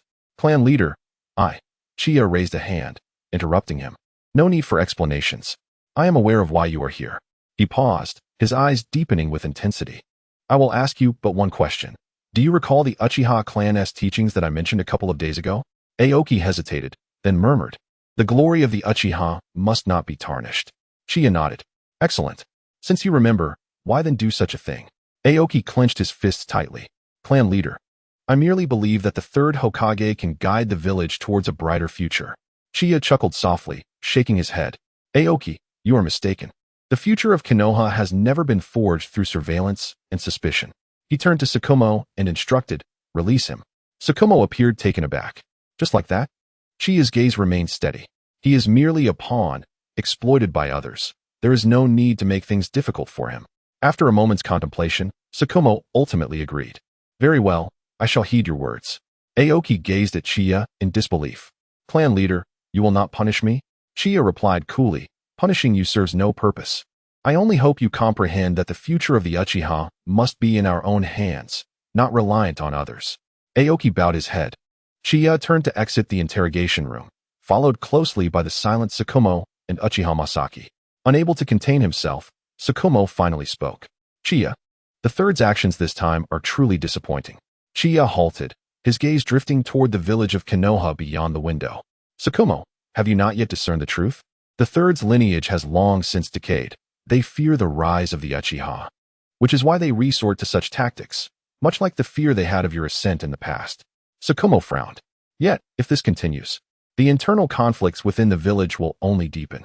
Chiya smiled subtly, his tone laced with profound implications. When contradictions accumulate to a certain extent, they will inevitably erupt. Only then will true change occur. Tsukumo pondered this. Are you implying a future conflict? Chiya did not respond directly, merely stating, Konoha requires a transformation, and perhaps this transformation will necessitate external impetus. Hikaku Shumo fell into a moment of silence before finally nodding in agreement. I comprehend. After departing from the Umbu, Chiya was followed by two individuals, Uchiha Aoki and Uchiha Masaki. He deliberately slowed his pace, casting his gaze over the surrounding shadows. He was aware that hidden within the darkness, the Umbu's watchful eyes remained vigilant. Suddenly, Chiya halted, stepping before Uchiha Aoki and placing a reassuring hand on his shoulder. Speaking earnestly, Aoki, our Uchiha clan has persevered through turmoil to seek nothing more than stability. You have witnessed the recent events unfold. Do you have no words to share with me? Observing the fluctuating emotions on Aoki's face, Chiya chose not to say more. It is often futile to advise a stubborn spirit. His gaze shifted to Uchiha Masaki. Masaki, let us depart. A subtle smile graced Chiya's lips. The third generation returns the favor in kind. Do you grasp the weight of that phrase? Chiya did not press Aoki to return to the Uchiha clan. He merely sought to sow seeds of doubt within him, knowing that in the future, it would inevitably create discord before the third generation. A piece removed from the board. Can it still be considered a piece? Uchiha Masaki cast a complex glance at Uchiha Aoki before following Chiya. Aoki remained stationary. The echoes of his experiences since aligning with the third generation reverberating in his mind, causing his convictions to waver. Ultimately, he paused, gazing towards Chiya and murmuring, perhaps I have indeed been mistaken? Chapter 114. I once diverged from the clan's stance. The trio reassembles for training. Chiya departed from the Umbu, making his way toward the Uchiha security headquarters. The warm hues of the setting sun enveloped him, casting a long shadow behind. His steps were steady, and his gaze profound, as if he were deeply engrossed in contemplation. Uchiha Masaki followed closely, his expression a tapestry of complexity, hesitating several times to voice his thoughts. At last, as they passed the vacant training grounds, Masaki could no longer restrain himself. He abruptly stepped forward, dropping to one knee before Chiya with a thud, his voice low yet resolute. Lord Clan Leader. Chiya regarded the kneeling Masaki with a calm demeanor. Masaki, what are you doing? Masaki lifted his gaze, his eyes shimmering with remorse and determination. Lord Clan Leader, I was wrong. My mind was consumed with thoughts of the village, with the so-called will of fire, while I neglected the very foundation of our clan.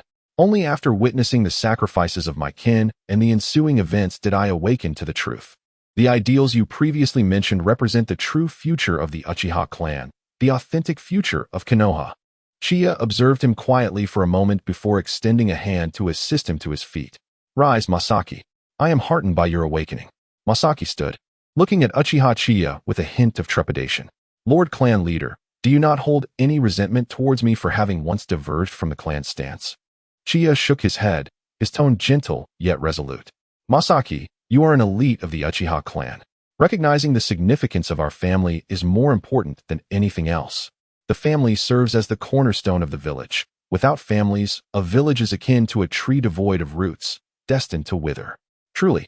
Zhenshu gazed at Qianye with a newfound understanding, as if grasping the essence of his words for the very first time.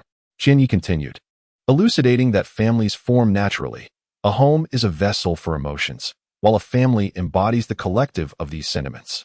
The village, in turn, exists as a union of families united in their shared guardianship. Absent families, the village loses its significance.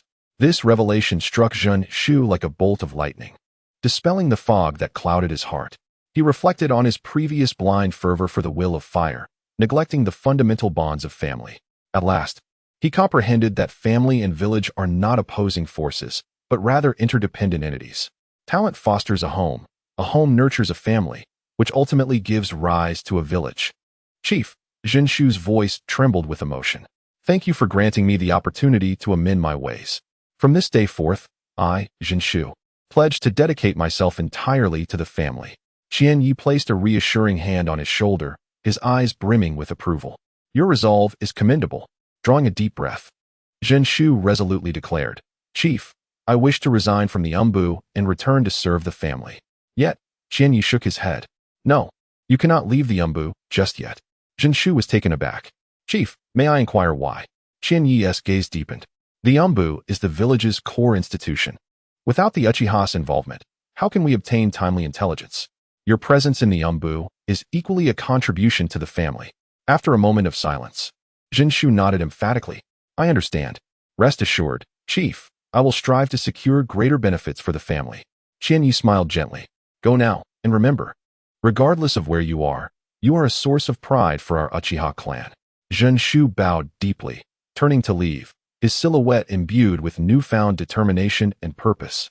Qianye watched him depart, a smile playing at the corners of his lips. Jinshu had returned, having fulfilled his purpose of introducing him to Qingmu. Henceforth, he would also contribute to the family's intelligence network, joining Uchiha Fugaku, the Hokage advisor, and Uchiha Hakadai of the Umbu, as yet another Uchiha Jinshu. The twilight sun cast a golden hue upon the grass, and Qianye, satisfied, made his way towards the Uchiha guard team. As he reached the ground floor, hurried footsteps approached. Brother Qianye. Mei-Chin rushed from the headquarters, concern etched across her face. Are you all right? Qianye gently ruffled her hair, his tone tender. Do not worry. I merely attended to some minor matters. Mei-Chin breathed a sigh of relief, though her eyes still reflected concern. That is good. I was afraid they might pose a threat to you. Qianye chuckled. A threat? They lack the capability for that now. He glanced at the sky, shifting the topic. It is getting late. Let us head to the training grounds.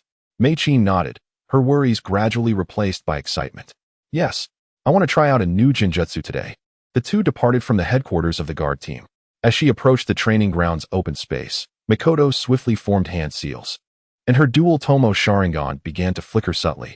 Her movements had become significantly more fluid compared to a month prior, and her chakra control was markedly more precise.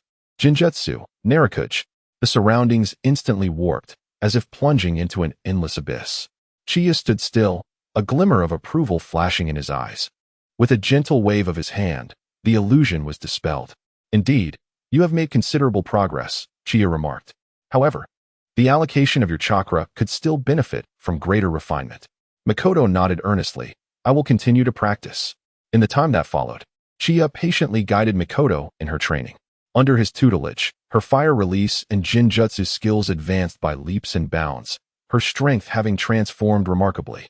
As the sun gradually sank in the west, only the silhouettes of the two remained on the training field. Just as Chiya prepared to conclude the day's session, a rustling sound emerged from behind a large tree. Both turned their heads simultaneously to see a head with fiery red hair peering from behind the trunk. Kushina Uzumaki, Mikoto exclaimed in surprise. Kushina bounced out from behind the tree, her face adorned with a radiant smile. Hey, did I scare you?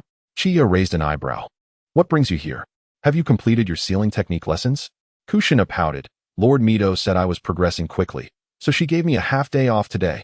She sidled up to Mikoto, grasping her arm with a warm familiarity, and cheerily exclaimed, Mikoto-ne, it's been so long. I've missed you terribly. Mikoto reciprocated with a smile. Indeed. You haven't come to play with us lately. Kushina scratched her head, slightly embarrassed. I couldn't help it. Lord Mito's classes are quite rigorous. Suddenly, her eyes lit up as she turned to Chiya. Chiya and I heard you've been quite impressive lately, even scaring off the envoy from the Sand Village. Chiya chuckled. Who told you that? Kushina proudly lifted her chin. I heard it from Lady Tsunade. Chiya shook his head, opting not to elaborate further. However, Kushina was eagerly leaning closer. Chiya and could you spar with me? I want to become stronger too. Mikoto interjected with a laugh. Kushina, aren't you supposed to be studying sealing techniques? Kushina waved her hand dismissively. I need to learn sealing, but I can't neglect practical combat skills either. Observing her hopeful expression, Chiya sighed with a smile. All right then. Today I shall make an exception for a simulated spar. Kushina immediately rejoiced. That's wonderful. I've learned so many sealing techniques. Don't hold back. Okay, Chiya and I will definitely defeat you one day. I look forward to that. But remember, mere words won't win you the fight. Under the setting sun, the three figures traversed the training ground, their bond unblemished by the brief separation. The distance between their hearts had only grown closer. Chapter 115. The new generation enters. A father and son igniting their youthful spirits. Time in their tranquil lives flew swiftly, and more than half a year passed unnoticed. Once again, it is the month of April, and in Konoha, cherry blossoms dance in the air. On the morning streets, Chiya walks alongside Uchiha Obito. making their way towards the Ninja Academy. Today marks the day of enrollment for new students. Obito, clad in a brand new blue short-sleeve shirt and wearing the goggles gifted by Chiya, gazes around with excitement, occasionally bouncing like a lively little creature. Chieftain, will the teachers at the Ninja Academy truly teach us ninjutsu? Obito looks up, his eyes sparkling with anticipation. Chiya smiles gently, ruffling his spiky hair. Of course. But the prerequisite is that you must study diligently. I will become the best student. Obito declares, clenching his fist with determination. Then I will join the guard team and protect the Uchiha, just like you. Chiya nods, feeling a sense of pride. He enrolled Obito in the Ninja Academy instead of opting for close training, hoping that he would interact with peers and cultivate a richer emotional landscape. A ninja who only knows how to fight cannot truly comprehend the future of the village and clan. The Uchiha's strength lies in the Sharingan, which can only awaken through a series of emotional entanglements. A broader spectrum of emotions undoubtedly serves as the finest nourishment for unlocking the eyes. As the two turn the corner, they encounter a familiar father-son duo approaching, Hatake Tsukumo and Hatake Kakashi. Kakashi, still wearing his mask, lazily surveys his surroundings with his deadpan gaze, appearing utterly disinterested. Chiya, what a coincidence, Tsukumo greets with a smile. Tsukumo, are you also accompanying Kakashi for enrollment? Yes. I worry he might struggle to integrate into the group at school. Chiya observes the two. Upon seeing Kakashi, Obito immediately rushes forward with excitement. Kakashi, shall we enter the school together? Kakashi glances at him, giving a nonchalant as a response. Noticing this, Tsukumo chuckles and pats Obito on the shoulder. Obito, please take good care of Kakashi at school. Upon hearing this, Obito proudly puffs out his chest and thumps his heart. Rest assured, Uncle Tsukumo, I will look after Kakashi. From now on, I will protect him at school. Kakashi rolls his eyes, dismissively countering, with you? Who knows who will be looking out for whom? Obito bristles in response. Hey, Kakashi, don't underestimate me. I'm going to be a ninja in the guard team. Kakashi snorts, guard team? Let us see you defeat me first. The two stand at odds, neither willing to yield. Tsukumo can't help but feel a headache coming on, just as they reach a stalemate. A booming voice calls out from behind. Guy, get energized. The group turns to see two figures clad in green spandex, with thick eyebrows and bright eyes, striding towards them with vigor. They are none other than Might Guy and his father, Might Dai, radiating vitality with every step. Dai spots Uchiha Chiya, and his eyes light up as he greets him. Chieftain Chiya, are you taking the children of the clan to school? Chiya smiles and nods. Dai, it has been a long time. Kakashi Hatake gazed at the two familiar figures and greeted them with a smile. Hello, it's a pleasure to meet you. I am Kakashi Hatake, and I hope my son will be well taken care of at school. Beside him, Kakashi's father looked on in surprise, struggling to find the right words. Please ensure you treat him kindly, Kakashi's father said earnestly. Might Guy turned his gaze toward Kakashi, but shook his head. I'm afraid I cannot promise that. Kakashi's father was momentarily taken aback. Why is that? With a resigned sigh, Kakashi explained, Dad. He didn't pass the entrance exam for the Ninja Academy. Kakashi glanced at Might Guy, pondering how this individual, who was so eager to enter the academy, lacked any ninjutsu abilities. Hey, Kakashi, don't be too harsh. Obito suddenly interjected, casting a glare at Kakashi. Seeing Obito stand up for Might Guy made Kakashi realize his previous words were perhaps too severe, and he chose not to dwell on the matter. Never mind. It's getting late. We'll be late if we don't leave now, Dad. Kakashi announced as he headed toward the ninja school. Oh dear. Kakashi's father scratched his head. I apologize, but we must take our leave. He nodded apologetically to Might Guy before accompanying Kakashi toward the academy. Might Guy watched Kakashi depart, and soon a confident smile crept across his face. As they walked a few steps, Might Guy called out from behind. You must be Kakashi Hatake, right? Kakashi paused, turning to look at Might Guy, who was beaming with confidence and giving him a thumbs up. Kakashi, thank you for your support. Kakashi stared at him, momentarily taken aback. Kakashi's father then added with a serious tone, Kakashi, making friends is a wonderful thing. Do not always wear such a cold expression. And if you do get into the Ninja Academy, do not let it go to your head. Kakashi smirked. Sure, at this rate, that kid might surpass you. Kakashi's father's gaze fell upon Might Guy's calloused hands and feet, a testament to years of training. He observed the boy, who was now standing before him with a goofy smile and raised thumb. Kakashi regarded him with skepticism. Kakashi's father shook his head, his tone growing more serious. The supplementary list has yet to be announced. The school won't make the mistake of overlooking him. Remember his name. Kakashi fell silent for a moment, his expression growing more dubious. Kakashi's father ruffled his son's hair. He will prove to be a worthy rival. Kakashi Hitaki then turned to Might Guy and called out, "Hey kid, what is your name?" Might Guy struck a pose and shouted his name with enthusiasm. "Might Guy. I will become stronger than anyone else." Meanwhile, Obito curiously approached Might Guy. "You really don't know any ninjutsu?" Might Guy nodded firmly. "That is correct. But I believe that with hard work, taijutsu can become the strongest power." Obito was inspired by his passion and patted him on the shoulder. "Keep it up. I believe in you." Might Guy beamed with a radiant smile. "Thank you. What is your name?" "I am Uchiha Obito." "Obito, we shall be friends from now on." The two exchanged smiles, as if they had discovered kindred spirits in one another. Chiya observed this scene, a slight smile gracing her lips. Obito's early kindness and enthusiasm were indeed his most treasured qualities. "Come, Obito, it is time to head to school," Chiya gently reminded him. Obito nodded, waving goodbye to Might Guy. "Guy, I believe you will excel. See you at school." Might Guy responded with exuberance. "See you at school, Obito. Thank you for your support." Soon, they arrived at the entrance of the Ninja Academy. The campus was bustling with numerous new students and parents, creating a lively atmosphere. Obito looked around, his curiosity piqued by everything he saw. Chiya crouched down to meet Obito's gaze, her tone earnest. "Obito, remember, school is not merely a place to learn ninjutsu. It is also where you will forge friendships. As you grow, the Ninja Academy will become a cherished memory." Obito nodded emphatically. "I will not disappoint you, esteemed leader." Chiya affectionately ruffled his hair, speaking softly. "Go now, and truly relish your school life." Obito's face lit up with a brilliant smile as he turned and dashed into the school. At that moment, Kakashi Hitaki approached, standing beside Chiya, spreading his hands in a gesture of reflection. "That kid, Obito, has a splendid character. Much better than our Kakashi," he lamented. Chapter 116, The Little Hinata. The future genius of Uchiha. After sending Obito into the Ninja Academy, Chiya turned to leave. Cherry blossoms danced in the air as newly enrolled children frolicked in groups, the atmosphere imbued with youthful exuberance. Just as he stepped outside the school gates, his peripheral vision caught sight of a small figure standing alone beneath a cherry blossom tree, isolated from the surrounding merriment. It was a little girl, approximately 4 or 5 years old, adorned in a delicate kimono, her long black hair cascading over her slender shoulders, embellished with tiny sakura hair ornaments. Her porcelain skin and cherubic cheeks framed a pair of large, ruby-red eyes that sparkled like transparent gems, yet were now filled with unease and distress.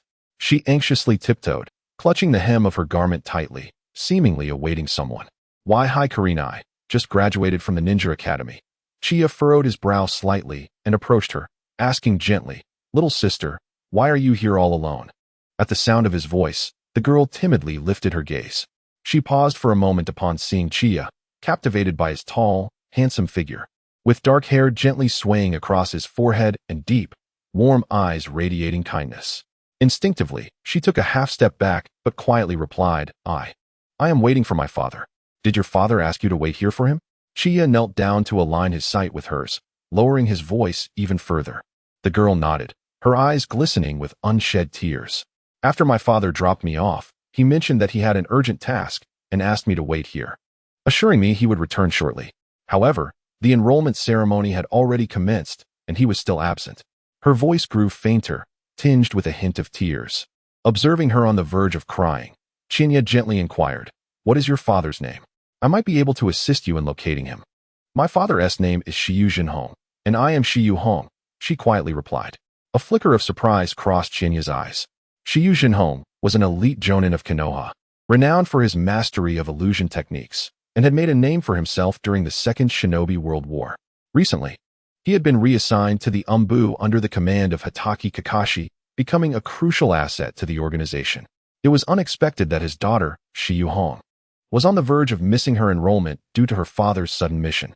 Chinya smiled softly. "Hong, your father may indeed have pressing matters to attend to. How about I accompany you inside for your registration in the meantime?" Shiyu Hong blinked her large eyes, hesitating. "But my father told me to wait for him. If I am late, I might miss my class assignment." Chinya feigned a look of concern. "Moreover, your father would be much happier to know that you have successfully enrolled. You wouldn't want any mishaps during your class assignment, would you?" Hong bit her lip, seemingly deep in thought. She stole a glance at Qianye, her cheeks slightly flushed, and eventually nodded gently. All right. Thank you, big brother. Qianye straightened up and turned to walk slowly. Then let us proceed. I will guide you inside. Hong hesitated briefly but then followed him with small steps. As they entered the school, the surrounding children cast curious glances their way. Feeling shy, Hong lowered her head, unconsciously inching closer to Qianye. Do not be anxious. Qianye noticed her discomfort and softly reassured her. Enrolling is quite simple. You merely need to fill out a form and collect your student ID. Hong nodded and timidly asked, Big brother, are you also a ninja? Yes, I am a ninja. Hong's eyes widened in astonishment. Then she bashfully lowered her gaze. Oh, I'm sorry, I didn't know. Qianye chuckled lightly. There is no need to apologize. Hong's face turned slightly red, and she fell silent, but continued to sneak glances at Qianye. Before long, they arrived at the designated area, where Qianye assisted Hong with her enrollment procedures. A teacher responsible for registration approached upon noticing that Qianye was personally accompanying Hong, displaying an exceptionally warm demeanor. Clan leader Qianye. I am Lon, a teacher at the Ninja Academy. And who might this be? This is Shiyu Hong, daughter of Jonin Shiyujin Hong. Her father had an urgent matter, and I happened to encounter her, so I brought her along. The teacher understood immediately and turned to Hong with a welcoming smile. Ah, I see. Welcome to the academy. Hong politely bowed. Thank you, teacher. Just as the formalities were completed, a sudden commotion erupted at the school entrance, accompanied by hurried footsteps. Hong. A tall man rushed in, clad in umbu attire, evidently having just returned from a mission. His anxious gaze scanned the surroundings until it landed on Hong, who stood safely beside Qianye, and he finally breathed a sigh of relief. Father. With a glimmer in her crimson eyes, she dashed forward. Sunset Akihiko quickly crouched down to embrace his daughter, his tone laced with remorse. I am sorry, my mission delayed me. Your father has come late. Sunset Akihiko shook her head and softly replied, It's all right. This kind brother brought me in. Only then did Sunset Akihiko notice the figure of Chiya standing nearby, a flicker of surprise crossing her eyes. Rising to her feet, she performed a formal bow. Chiya clan leader, thank you for taking care of my little girl. Chiya waved his hand dismissively, smiling. It was merely a small effort. Akihiko is very well behaved, and her enrollment process went smoothly. Gratefully, Sunset Akihiko nodded and then looked down at Akihiko, saying, Akihiko, quickly thank Lord Chiya. Akihiko obediently bowed. Thank you, Lord Chiya. Chiya responded with a gentle smile. Go on. Study well. Akihiko nodded earnestly and followed her father toward the classroom. Before departing, she turned back to glance at Chiya, a sweet smile gracing her face. Chiya returned her smile, feeling quite moved. No wonder some in her past life referred to her as the flower of Konoha village. She had been stunning since childhood, a quintessential beauty that lasted until the end. After leaving the school, Chiya made his way straight back to the Uchiha clan's territory. Upon reaching his doorstep, he spotted Uchiha Te standing outside, seemingly having waited for quite some time. Clan leader, Te greeted respectfully. Chiya nodded. Come in. Once inside, Chiya took a seat, and Te reported, Clan leader, Masaru's nephew was born today. Oh, Masaru's brother has had a child? Yes, it's a boy named. Te hesitated, cautiously revealing the name. Uchiha Qianye. Uchiha Qianye. Chiya's gaze sharpened, and he stood abruptly. Uchiha Qianye, the future genius of the Uchiha clan. I never anticipated his birth at this moment. Taking a deep breath, Chiya quelled the tumult within him and asked in a serious tone, Are both mother and child safe? Te nodded. Both mother and child are well. Masaru mentioned that when the child turns 1 month old, he wishes to invite the clan leader for blessings. A smile crept onto Chiya's lips. Of course. This is the future of our Uchiha clan. He walked to the window, gazing into the distant sky, his thoughts swirling. Uchiha Qianye, his talent is remarkable. With proper nurturing, he could become my right-hand man. He is different from Obito. Obito, having been raised by his grandmother, lacks familial bonds and requires emotional enrichment. However, Qianye has grown up in a complete family, rendering such efforts unnecessary. In the original tale, he was perceptive from a young age. If that is the case, should I consider nurturing him from an early age? Uchiha Qianye, young, task triggered. Accept Uchiha Qianye as a disciple. Reward, a random special physique, including physical bloodline limits. The long-awaited notification suddenly chimed. This reward, it greatly intrigued Chiya. A special physique. Just as the Uchiha clan's long-standing rivals, the Senju clan, possess a unique chakra affinity. The clan possesses a remarkable ability to adeptly and delicately control their chakra, achieving a conversion rate that surpasses that of others. Much like the explosive chakra unleashed by Hashirama Senju and Tobirama Senju, this prowess is reliant on their formidable physical constitution harmonized with chakra manipulation. In the original narrative, the powerful gusts generated by chakra eruptions effortlessly shatter walls. The unique physique of the Uzumaki clan is particularly evident in their vitality and adaptability. Additionally, their distinctive advantage lies in their sealing techniques. Otherwise, the Uzumaki clan would not have become the Jinchuriki of Konoha. Then there is Nagato.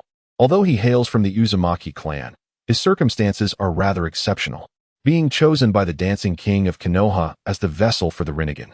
He embodies not only the bloodline of the Uzumaki, but also the heritage of the Senju clan. Beyond these two clans, other family lineages possess their own unique traits. Take the Kirigakure clan, for instance. While the water transformation technique is not a Kekkai Genkai, it too is a secret art rooted in physical constitution, not to mention the bloodline limits associated with physical prowess. Chiya's expression grew serious as he turned and commanded, "Immediately notify them. I shall visit shortly." Chapter 117. Let us engage in a spirited battle tonight. As a teacher, I shall not allow you to face a tragic fate akin to that of the original tale. Chiya, holding a finely crafted gift box, strolled through the streets of the Uchiha district. The twilight sun cast a warm glow upon him, elongating his shadow. Within the gift box lay a carefully prepared token of celebration, a charm engraved with the Uchiha clan emblem and a pair of delicate silver bells, symbolizing peace and growth. The residence of Uchiha is situated at the edge of the clan's territory, characterized by its simple yet elegant traditional architecture. Upon reaching the entrance, Chiya heard the sound of a baby crying within the courtyard, clear and robust. He smiled gently and rapped softly on the door. "Who is it?" came a tender voice from within. "Uchiha Chiya," he replied calmly.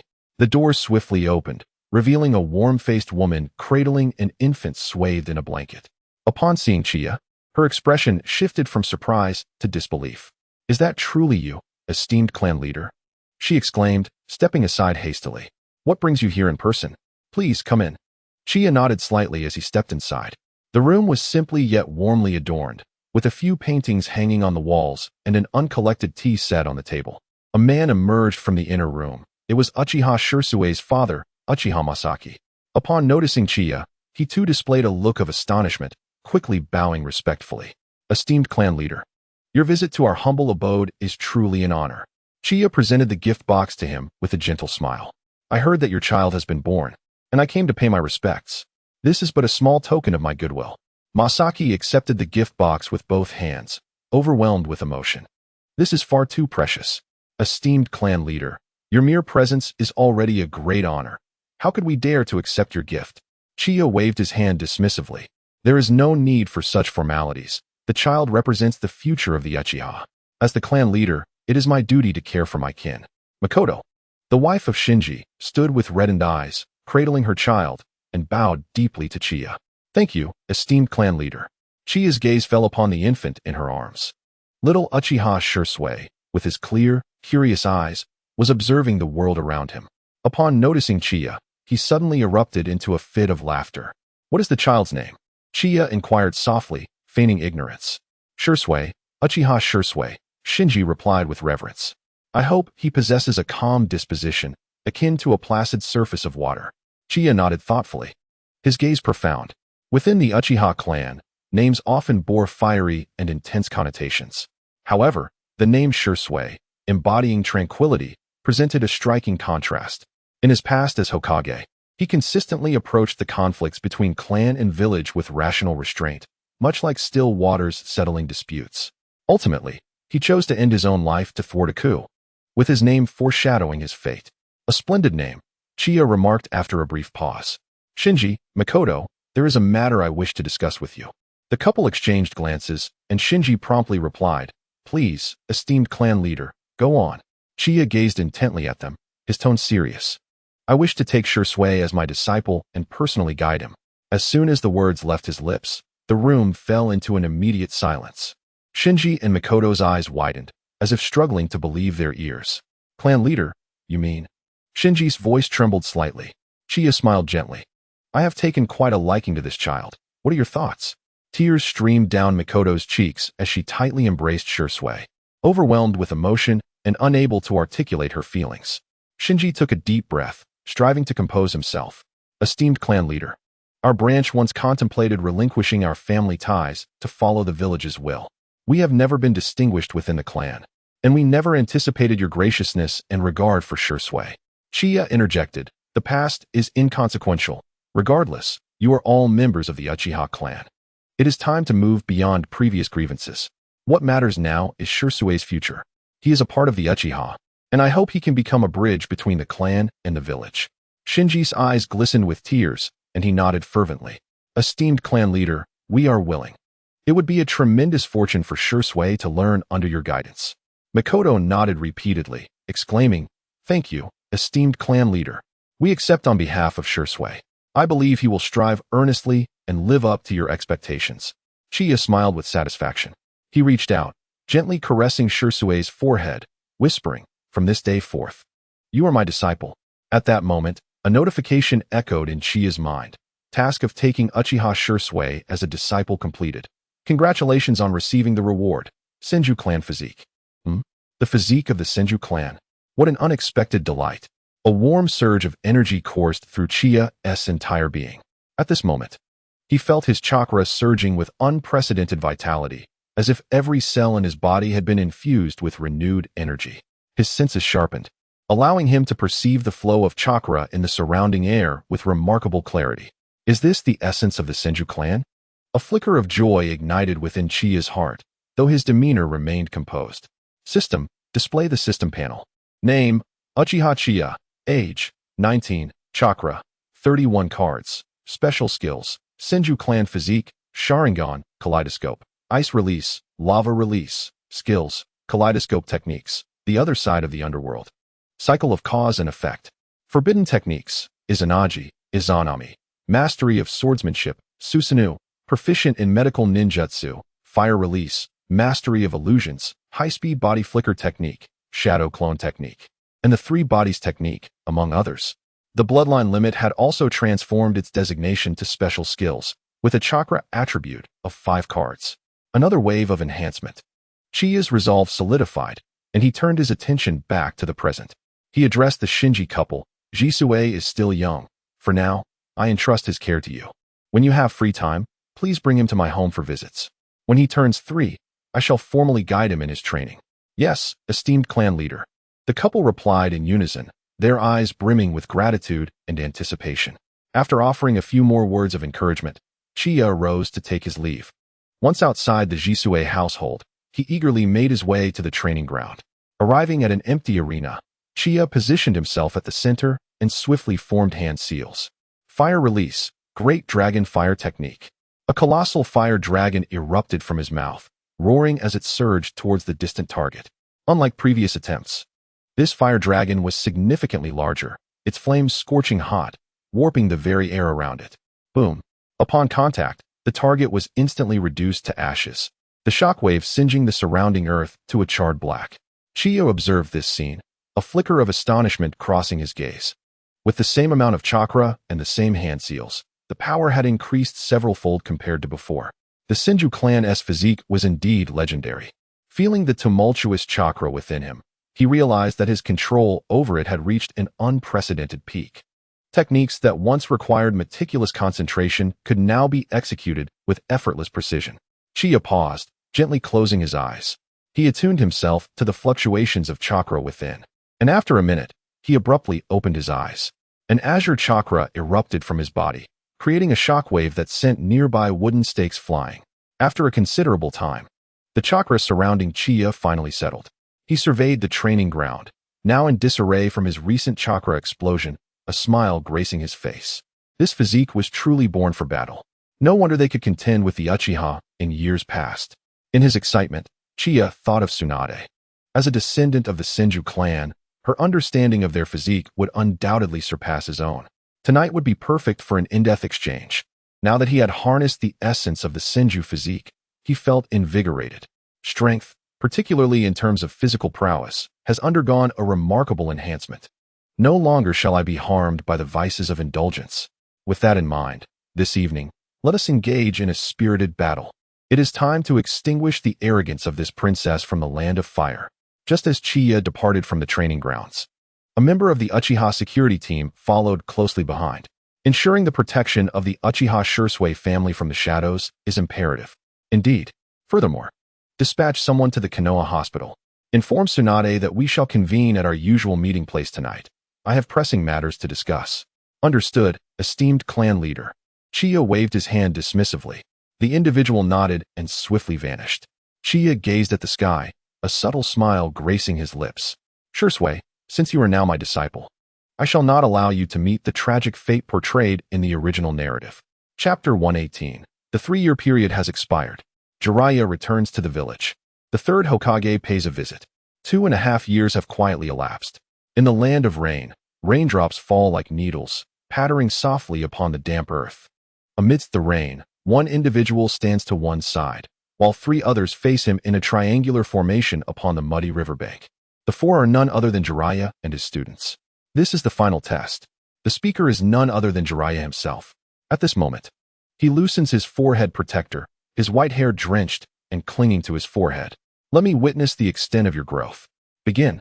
His hand seals accelerate suddenly, and 3 shadow clones explosively materialize around his true form, fanning out to encircle his disciples. Yahiko's pupils constrict slightly. He notices that his teacher has not initiated with the usual summoning technique, but has instead adopted a stance for close combat, indicating that the assessment will be more rigorous than anticipated. Water style, water chaos wave. Yahiko swiftly retreats, narrowly evading Jiraiya's melee attack. His hair, drenched by the rain, sticks to his forehead, yet his gaze is more resolute than ever. He forms hand seals and shouts. A torrent of water erupts from his mouth, transforming into a surging current that rushes toward Jiraiya. Simultaneously, Nagato joins his hands together, chakra of wind coalescing in his palms before he thrusts them outward. Wind style, gale palm. A fierce gust sweeps forth, merging with the water technique to create a colossal water vortex, exponentially amplifying its power. Konan, perched above, delicately gestures with her slender fingers, causing countless paper shuriken to burst forth from her sleeves, raining down like a downpour.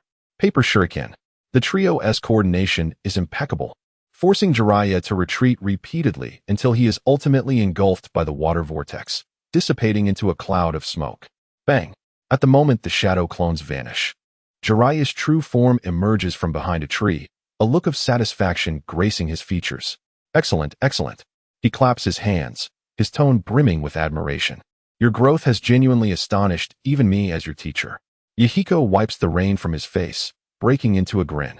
Nagato remains silent, a complex expression flickering in his Rinnegan. Unlike Yahiko's more carefree demeanor, he has keenly sensed the shift in atmosphere. As Konan stood quietly to the side, she slowly withdrew a piece of paper into her sleeve, also gazing at Jiraiya. Jiraiya, with his arms crossed, looked at the 3 before him with a sense of satisfaction. The passage of 3 years had been sufficient for the once Navi children to mature into capable ninjas. Reflecting on the news from Konoha that had reached him yesterday, the third Hokage's request for his return to the village surfaced in his mind.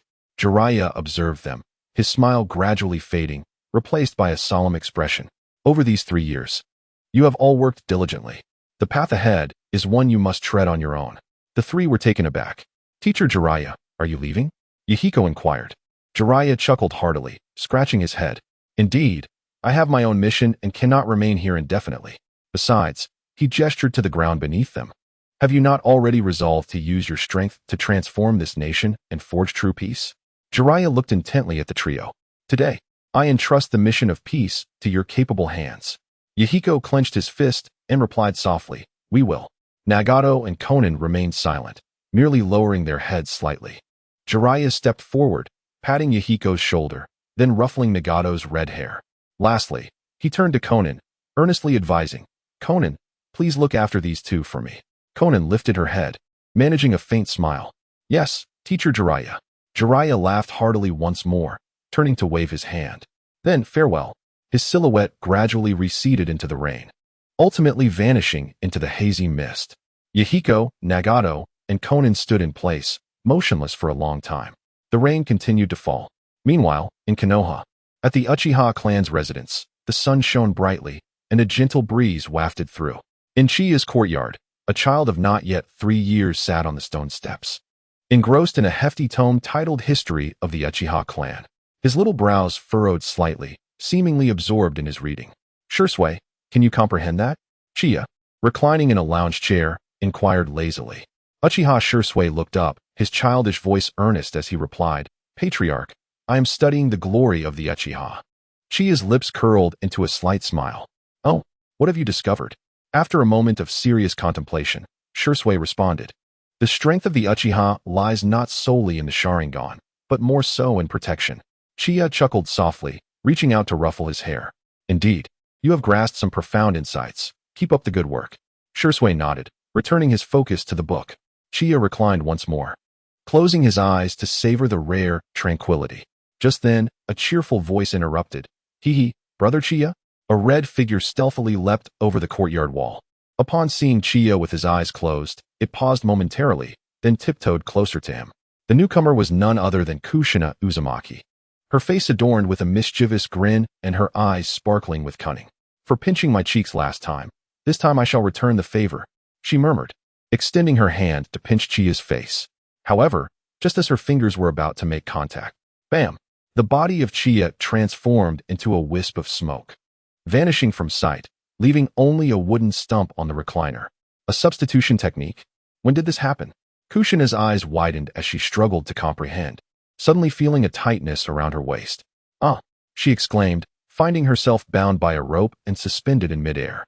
"Chiya, you must have done this on purpose," she protested, squirming in irritation, her crimson hair cascading down like a frizzy little cat. Chiya emerged from behind a tree, a playful smile adorning his face as he observed her. "Kushina, your ambush skills still leave much to be desired." With fists raised, Kushina glared at him, her expression defiant. At that moment, the door to the room swung open, revealing Mikoto Uchiha, who emerged with a tray of tea. Upon seeing Kushina hanging upside down, she sighed in exasperation. "Kushina, not again." With a pitiful gaze, Kushina implored, "Mikoto-ne, please save me." Mikoto placed her hand on her forehead, shaking her head. "You always fall for Chiya's tricks. When will you learn?" Kushina pouted. "I just wanted to surprise him." Chiya smirked, flicking his wrist to loosen the rope. With a thud, Kushina fell to the ground, clutching her backside. "Chiya, you're too much." He merely shrugged in response. "Who's to blame for your constant ambushes?" Fuming, Kushina clambered to her feet, ready to retort, when suddenly, a faint sound of footsteps was heard from outside the courtyard. The three turned their heads in unison. Chiya clan leader, a figure donned in a Hokage straw hat appeared, slender in stature, bearing a gentle smile, accompanied by 3 ENBU members. It was none other than Sarutobi Hiruzen. Chapter 119. I no longer fear, having found the vessel to fill. The will of fire manifested. Sarutobi followed Chiya into the living room, feeling a sense of nostalgia. It had been some time since his last visit to the Uchiha clan, which coincided with the day Chiya was appointed as clan leader. The architecture of the Uchiha compound remained solemn and majestic, yet it thrived more than during his previous visit.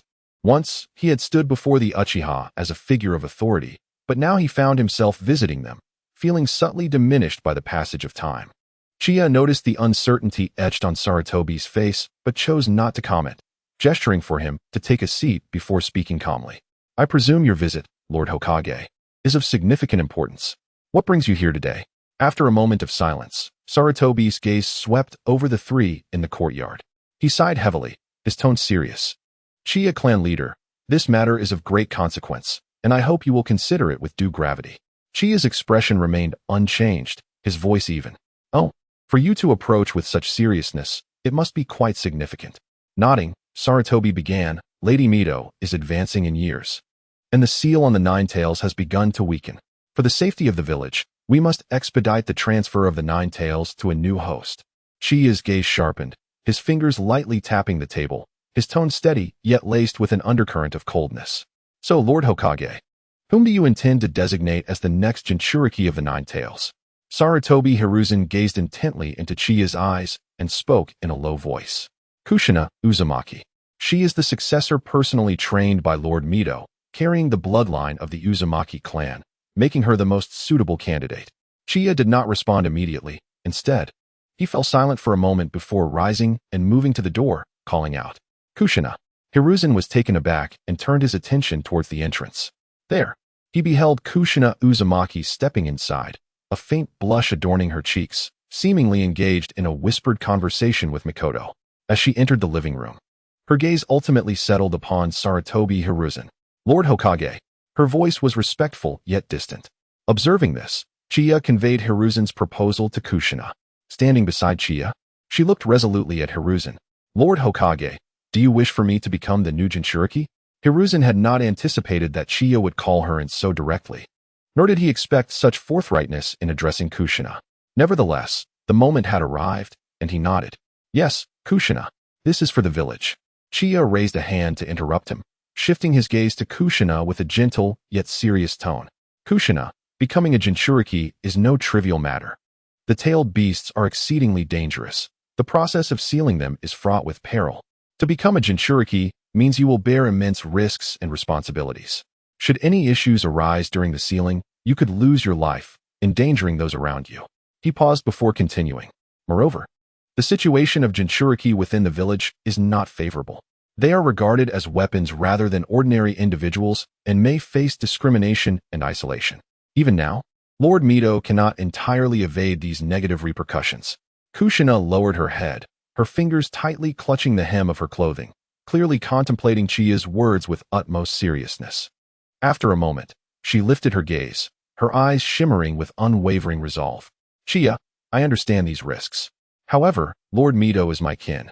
She has sacrificed so much for the village, and now she needs someone to take on this responsibility. I do not wish to disappoint her." Chiya regarded her with intensity.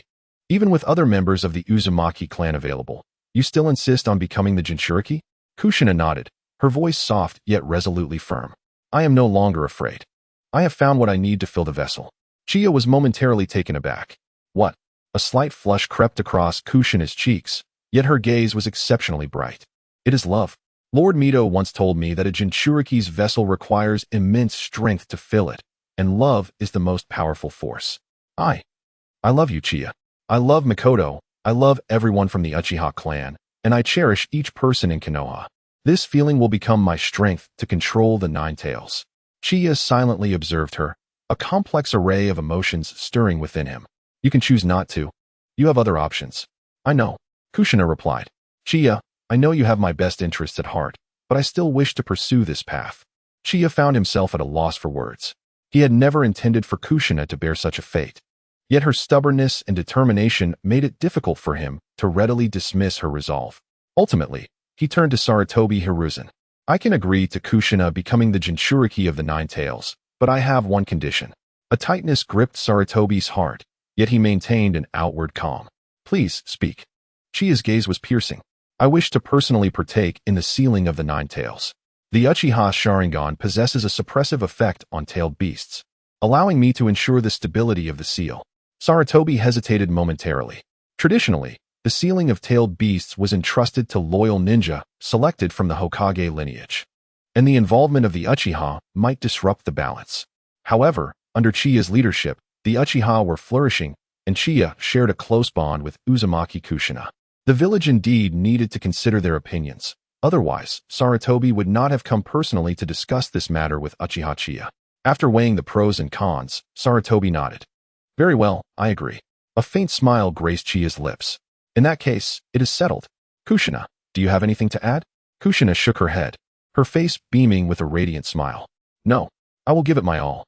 Although the path was somewhat convoluted, the ultimate outcome was one that Sarutobi acknowledged. Kushina was the successor personally trained by Uzumaki Mito, and her inheritance of the Nine Tails would ensure a more stable seal. Moreover, the Uchiha's involvement would guarantee the safety of the ritual. He rose to his feet. "Chiya clan head, the sealing ceremony will take place in 3 days. I will send someone to notify you." Chiya nodded. "I will be there on time." Once Sarutobi left, the room fell into a momentary silence. Mikoto approached Kushina, gently grasping her hand, her eyes filled with concern. "Kushina, have you truly made up your mind?" Kushina reciprocated the grip, her smile unwavering. "Mikoto-ne, don't worry. I aspire to become a great ninja, just like Lord Mito." Chiya observed her smile and stepped forward, affectionately ruffling Kushina's hair, his tone unexpectedly tender. Since you have chosen this path, I will do everything in my power to protect you. Remember, no matter what happens, we will always stand by your side. Kushina's eyes glistened with unshed tears as she nodded earnestly.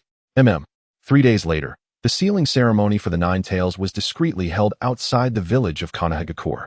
Uzumaki Mido sat weakly at the center, flanked by the anxious Kushina. Chiya and Sarutobi stood on either side, accompanied by several Umbu ninjas on guard. Mido held Kushina's hand. Speaking softly, "Kushina, do not fear. Remember, love is your greatest strength." Kushina nodded. "I understand, Lord Mido." Soon, a crimson chakra flickered around Mido, her pale hair gently swaying with the chakra's fluctuations. Her countenance was serene yet weary, her eyes resolute.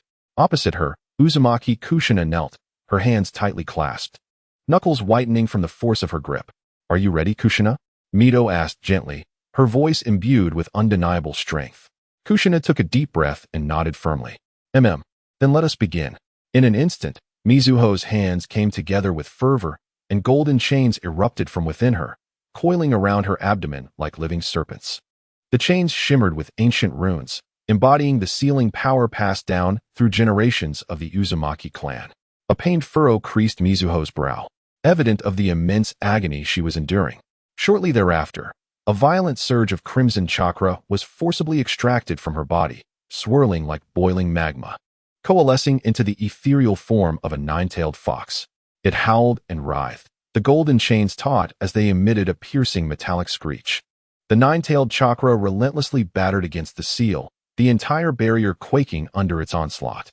Sarutobi Hiruzen, beads of cold sweat dotting his forehead, shouted, "Steady! The sealing barrier must not falter." Yet, the nine-tails' resistance proved more ferocious than anticipated. Cracks began to mar the golden chains, and Kushina's body was rocked back by the ferocious chakra, her complexion paling instantaneously. At this critical juncture, a disdainful huff escaped Chiya's lips as the crimson kaleidoscope Sharingan spun into action. An invisible force enveloped the nine-tails chakra, causing the once rampant crimson energy to freeze in place. The phantom of the nine tails was instantaneously dispelled, allowing the golden chains to tighten their grip, ensnaring the chakra securely. "Now," Mizuho whispered urgently, thrusting her hands forward. The golden chains slithered around Kushina's form like ethereal serpents, drawing the nine-tails chakra into her body through the seal on her abdomen. Kushina tilted her head back in pain, her red hair dancing wildly under the chakra's force, yet she gritted her teeth, refusing to yield. Chiya's gaze sharpened as the power of the kaleidoscope surged once more, forcibly subduing the nine-tails' final struggles. As the last remnants of the nine-tailed chakra fully integrated into Kushina's abdomen, the sealing technique instantaneously closed, etching swirling patterns upon her skin. The sealing was complete. The oppressive atmosphere dissipated, and a collective sigh of relief escaped everyone present. Mizuho slowly withdrew her hands, a hint of a smile gracing her lips. But her body swayed slightly, unable to withstand the exertion, and she began to fall backward. "Mizuho-sama!" Kushina exclaimed, rushing to support her. Mizuho gently grasped her hand, her voice weak yet tender. "From this day forth, you shall be the Jinchuriki of the Nine Tails. Remember, do not let hatred consume you. Fill the vessel with love." Tears welled in Kushina's eyes as she nodded earnestly. "I will." Chiya stepped forward, placing a reassuring hand on Kushina's shoulder, his gaze profound. "Rest assured, with me here, the Nine Tails shall not rise against us." Sarutobi Hiruzen observed the unfolding scene with a complex heart. Initially wary of the Uchiha's involvement, he now had to concede that without Chiya's kaleidoscope Sharingan, the sealing would not have proceeded so smoothly. He let out a long breath, solemnly stating, "The sealing was successful. Thank you all for your efforts." Kushina gazed down at the sealing patterns on her abdomen, her resolve unwavering. Ultimately, the sealing had been successfully completed, and the Uzumaki clan's intricate designs slowly faded from view. Mido peacefully closed her eyes, a smile of contentment gracing her lips. After the conclusion of the tailed beast transfer ceremony, Sarutobi Hiruzen observed the weary yet resolute Kushina, his wariness towards the Uchiha clan somewhat alleviated. Sarutobi's gaze lingered on Chiya's retreating figure, and he realized that perhaps Chiya's presence could indeed usher in a new equilibrium for the village. Given the day's events, Chiya could have easily leveraged the situation to advocate for the Uchiha's influence, Yet he remained wholly invested in the future of the village, asking for nothing in return. Had he perhaps misjudged the Uchiha clan? Ultimately, the Uchiha were a part of Konoha, members of the Leaf Village. Could it be that the Uchiha, under Chiya's leadership, might genuinely transform Konoha, rendering it even more formidable? If so, might this not represent a different manifestation of the will of fire? Not long after Sarutobi left the sealing site, a tall man with white hair emerged from the forest. Sensei, he greeted. Chapter 120. Sensei, are you worried about the Uchiha? Eat, eat, eat. What a ridiculous notion. Jiraiya's long white hair swayed slightly, and a familiar languid smile adorned his face. He waved his hand nonchalantly, his tone relaxed. Sarutobi turned to see his disciple and nodded slightly. Jiraiya, with arms crossed and head tilted, Jiraiya inquired, how did it go? Was the sealing successful?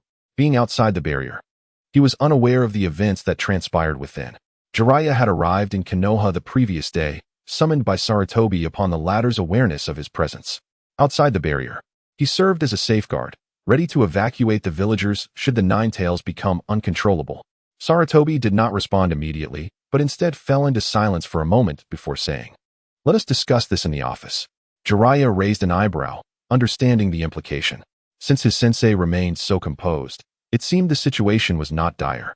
The two traversed the streets of Konoha in silence, eventually arriving at the Hokage's office. Sarutobi approached the window, gazing at the portraits of past Hokages hanging on the wall. His expression pensive. The sealing of the Nine Tails has been completed. He spoke slowly, his voice low. Leaning against the desk with his hands tucked into his sleeves, Jiraiya smiled. Isn't this good for the village? Lord Mito has suffered under the Nine Tails for so long, she can finally rest. Indeed, Sarutobi sighed. Yet this sealing nearly encountered a mishap. Jiraiya's smile faltered slightly. Oh, the Nine Tails resisted more fiercely than anticipated, nearly causing the sealing technique to collapse.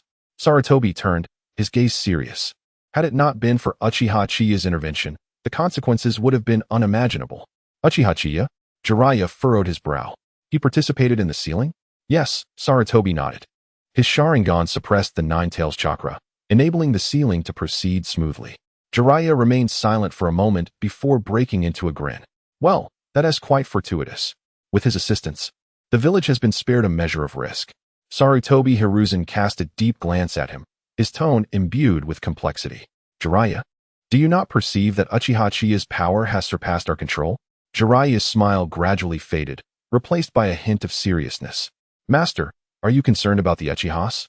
It is not merely Uchiha Qiye as an individual, but the entirety of the Uchiha clan, Sarutobi Hiruzen replied in a solemn voice. Their reputation is rising, even influencing the balance of power within the village. If this continues, Jiraiya sighed, interrupting him. Master, I am aware of only one thing. Uchiha Qiye, and indeed the Uchiha clan, have not committed any acts detrimental to the village thus far. Sarutobi Hiruzen was taken aback. Jiraiya met his gaze with unwavering certainty.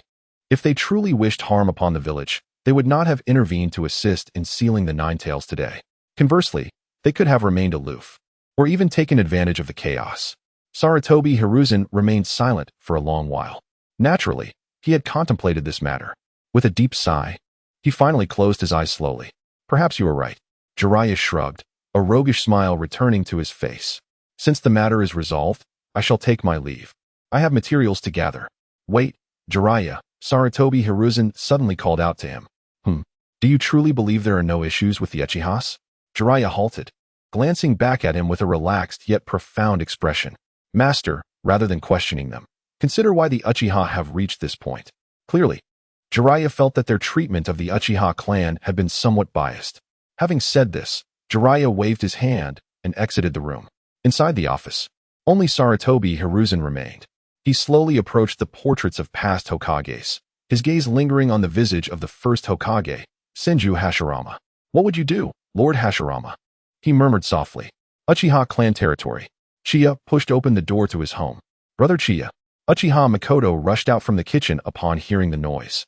The warm light within the house illuminated her face, revealing her undeniable worry. Makoto, how is Kushina? Is she all right? Chiya smiled gently, ruffling her hair.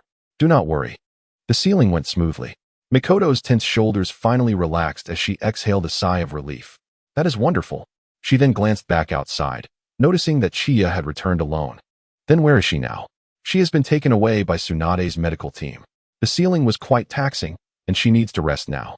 Upon hearing this, Mikoto's anxious heart finally settled. Subsequently, she took Chiya's hand and led him to the living room. Let us eat first. You must be tired. As Chiya sat down, his gaze fell upon the meal laid out on the table, a steaming bowl of noodles accompanied by a delicately crafted small cake. Uchiha Mikoto, he paused for a moment. What is this?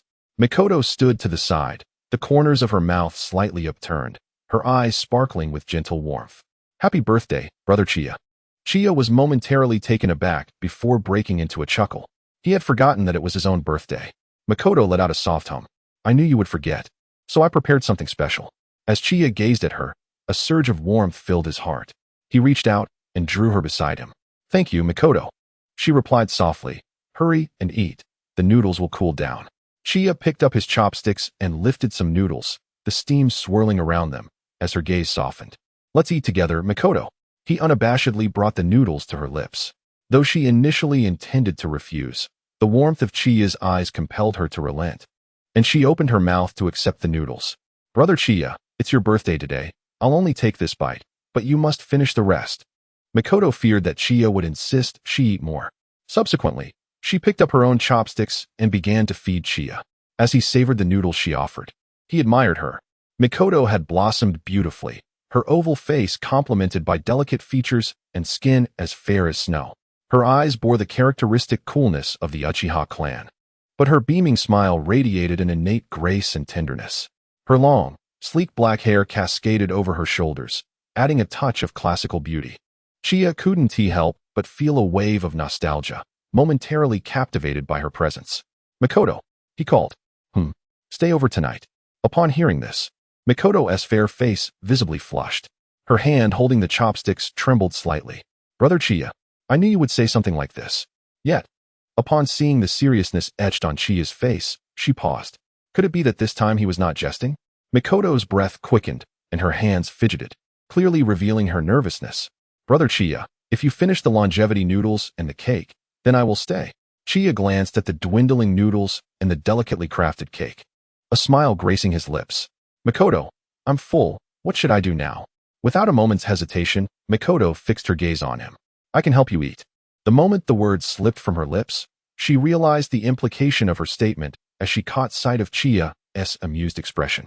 A blush crept from her cheeks to the nape of her neck. Brother Chiya, how mischievous you are? Covering her face, Mikoto fled to the kitchen. Chiya watched her shy retreat, setting down his chopsticks and following her. At this juncture, he thought, why continue eating? It was time to indulge in something else. Chapter 121. A dream fulfilled. The next morning, sunlight filtered through the window, bathing the room in warmth. Chiya remained immersed in slumber until he felt a gentle poke on his cheek. Brother Chiya, it's time to get up. The tender voice beside him was laced with a hint of sweet coaxing. Chinya slightly opened his eyes and beheld Uchiha Mikoto kneeling beside the bed, cradling a neatly folded set of clothes in her hands, her eyes sparkling with warmth as she gazed at him. Breakfast was ready. If he did not rise soon, the miso soup would surely cool. Chinya lazily stretched, a faint smile gracing his lips. So early? Did I not ask you to sleep in a little longer last night? Mikoto's cheeks flushed as she replied softly, I wanted to ensure that Brother Chinya had a warm breakfast. A gentle chuckle escaped Chinya as he reached out to tousle her hair, then sat up. Upon seeing this, Mikoto promptly picked up the clothes, carefully assisting him in dressing. Her movements tender as if handling a precious treasure. Her fingertips occasionally brushed against his skin, bringing a subtle warmth, her gaze filled with affection. You've worked hard. Chinya regarded her earnest expression and could not help but pinch her cheek playfully. Mikoto bit her lip, a hint of shyness flickering in her eyes. Yet she quickly regained her gentle smile. It's not hard. Taking care of Brother Chinya brings me joy. Watching her, Chinya's heart softened, and he suddenly wrapped his arms around her waist, drawing her into his embrace. Mikoto gasped softly, finding herself seated on his lap, her cheeks instantly flushed. Be Brother Chinya? Let me hold you for a moment, he murmured with a light laugh, resting his chin on her shoulder, inhaling the faint, refreshing scent of her hair. Mikoto's heart raced, but she did not resist or struggle. She simply nestled against him, savoring the fleeting warmth and tranquility, until she softly reminded, Brother Chinya, it's about time. If we don't eat soon, the food will really get cold. Only then did Chinya release her. All right, I'll heed your words. He grasped Makoto's delicate hand, pulling her along with him. In the living room, a modest yet nourishing breakfast awaited on the table. Steaming miso soup, plump and adorable rice balls. Perfectly pan-fried fish fillet and ham, accompanied by 2 golden fried eggs with slightly crisp edges, clearly a labor of love. As Chinya sat down, Makoto immediately served the meal before him, attentively offering chopsticks. Give it a try. I added a new seasoning to the miso soup today, she said, her eyes gleaming with anticipation. Chinya wasted no time, taking a sip. The rich and savory flavor spread across his palate, and he nodded in satisfaction. Delicious. Even better than before. Makoto's eyes sparkled, her lips curving into a smile. Really? That is wonderful. Chinya admired her satisfied expression, suddenly grasping her wrist and gently tugging her closer. Ah, Makoto exclaimed as she was pulled to sit beside him. Don't just stand there, let us eat together. His tone left no room for refusal. Makoto blinked, hesitating slightly. But, there are no buts, Chinya interjected, directly offering a piece of fish fillet to her mouth. Open up. Makoto's face flushed crimson, yet she obediently parted her lips, delicately chewing in a manner reminiscent of a well-behaved kitten. Chinya watched her with an amused smile. Is it good?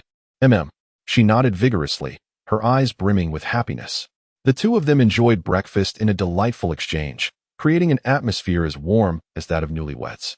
After the meal, Chinya reclined in a rocking chair in the courtyard, basking in the gentle morning sunlight, his eyes half closed, lost in contemplation.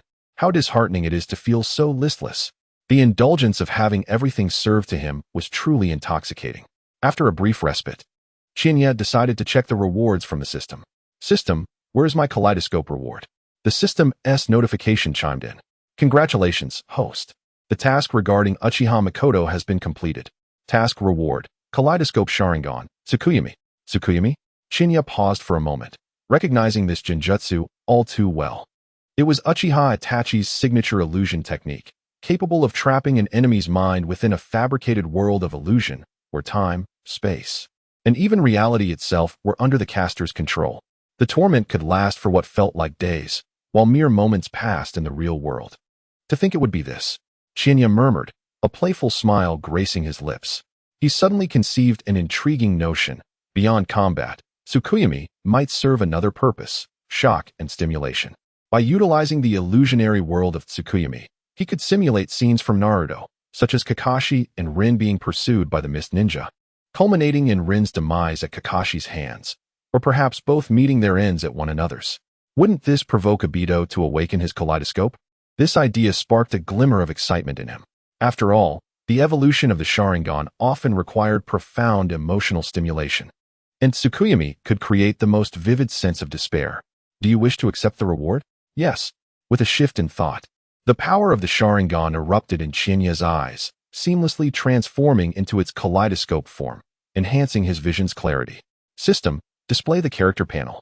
Name, Uchiha Qianye. Age, 22. Chakra, 39 points. Special skills, Senju Bloodline, Sharingan, Kaleidoscope. Ice Release, Melt Release. Skills, Kaleidoscope Jinjutsu. Yomi Shore, Cycle of Cause and Effect, Tsukuyami. Forbidden Techniques, Izanagi, Izanami. Mastery in Swordsmanship, Susanoo. Proficient Medical Ninjutsu, Proficient Fire Release. Mastery in Jinjutsu, Proficient in Blades, High-Speed Body Flicker Technique, Shadow Clone Technique, and the 3-Body Technique, etc. Indeed, a bountiful harvest, with an increase of 5 chakra points. It seems that in the future, there will be opportunities to experiment with this. Just as Chinya pondered how to maximize the effects of Tsukuyami, Uchiha Tetsuharu hurriedly approached, respectfully presenting a document. Patriarch, this is a recent report on the activities within our clan. Chinya accepted the document, casually flipping through a few pages filled mostly with trivial clan matters until his gaze landed on a particular entry. Uchiha Fugaku has been frequently associating with the clan's young lady, Uchiha Rinmei, suggesting a close relationship. Uchiha Fugaku. Chinya raised an eyebrow, a flicker of surprise flashing in his eyes. Unexpectedly, this fellow has finally come to his senses? In Chinya's recollection, his cousin was typically composed, verging on somewhat dull-witted. The dossier bore annotations regarding Uchiha Rinmei, who was but 16 years of age, younger than Makoto. She was the granddaughter of a family elder, possessing commendable talent and a serene disposition. Qianye couldn't help but chuckle. He closed the dossier and addressed Makoto. I shall step out for a moment. Makoto nodded obediently. Qianye rose and made his way directly to the residence of Uchiha Fugaku. At this hour, Fugaku should still be unoccupied by his duties at the Hokage building. After all, as a Hokage advisor, his responsibilities were considerably less demanding than those of the Umbu. Cousin, I hear you have some news? Qianye teased as he pushed open Fugaku's door. Inside, Uchiha Fugaku, mid-sip of tea, nearly spilled his cup in surprise. Qianye clan leader, what brings you here so suddenly?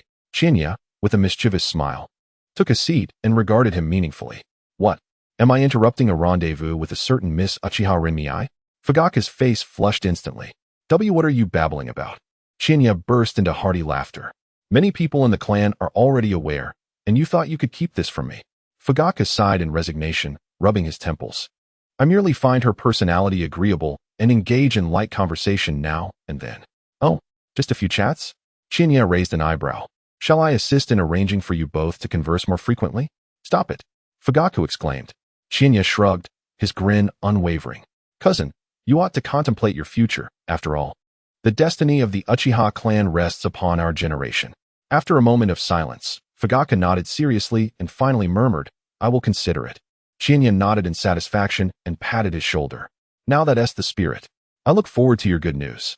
Chapter 122. The Uchiha must prepare for alliance. Having departed from Fugaku's residence, Qianye returned directly to the Konoha guard headquarters. Upon entering his office, he discovered a small figure quietly seated in the guest area, engrossed in a tome entitled Fundamentals of Chakra Theory. Shirzue?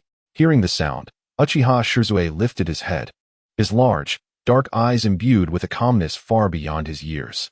Most children at this age would be playfully seeking attention from their parents, making Shirzue's demeanor remarkably rare. Even Kakashi, at this age, had not exhibited such composure and maturity. He closed the book, stood up, and respectfully bowed. Teacher. Qianye smiled, retrieving a key from his pocket and tossing it to him casually. This is the key to the study. Take what you wish to read today. Shirzue caught it deftly and nodded, saying, Thank you, teacher. He turned to leave, but Qianye suddenly called out to him. Wait. Shirzue looked back, puzzled. From today onwards, you need not go to the study in the afternoons anymore. Qianye approached him, ruffling his hair affectionately. I will take you to the training grounds. We shall commence your training officially. The eyes of Shirzue widened slightly, revealing an uncommon excitement. This was precisely the expression one would expect from a child. Chiya smiled as he observed him. Noticing the change in Chiya's gaze, Shirzue quickly realized, and a hint of embarrassment flickered across his small face. He promptly composed himself and spoke earnestly. Yes. Go ahead. After Shirzue departed, Chiya approached his desk and picked up a newly delivered scroll. Upon unfurling it, he discovered intelligence relayed by Kakashi from the borders. Recently, Chiya and Kakashi had been frequently exchanging information. Having access to first-hand intelligence was crucial for the village and the clan. The border patrol team had encountered a small group of rock ninjas. After a brief skirmish, both sides retreated without casualties. Chiya's expression darkened. Indeed, the friction had begun. He set the scroll down, his fingers lightly tapping the tabletop.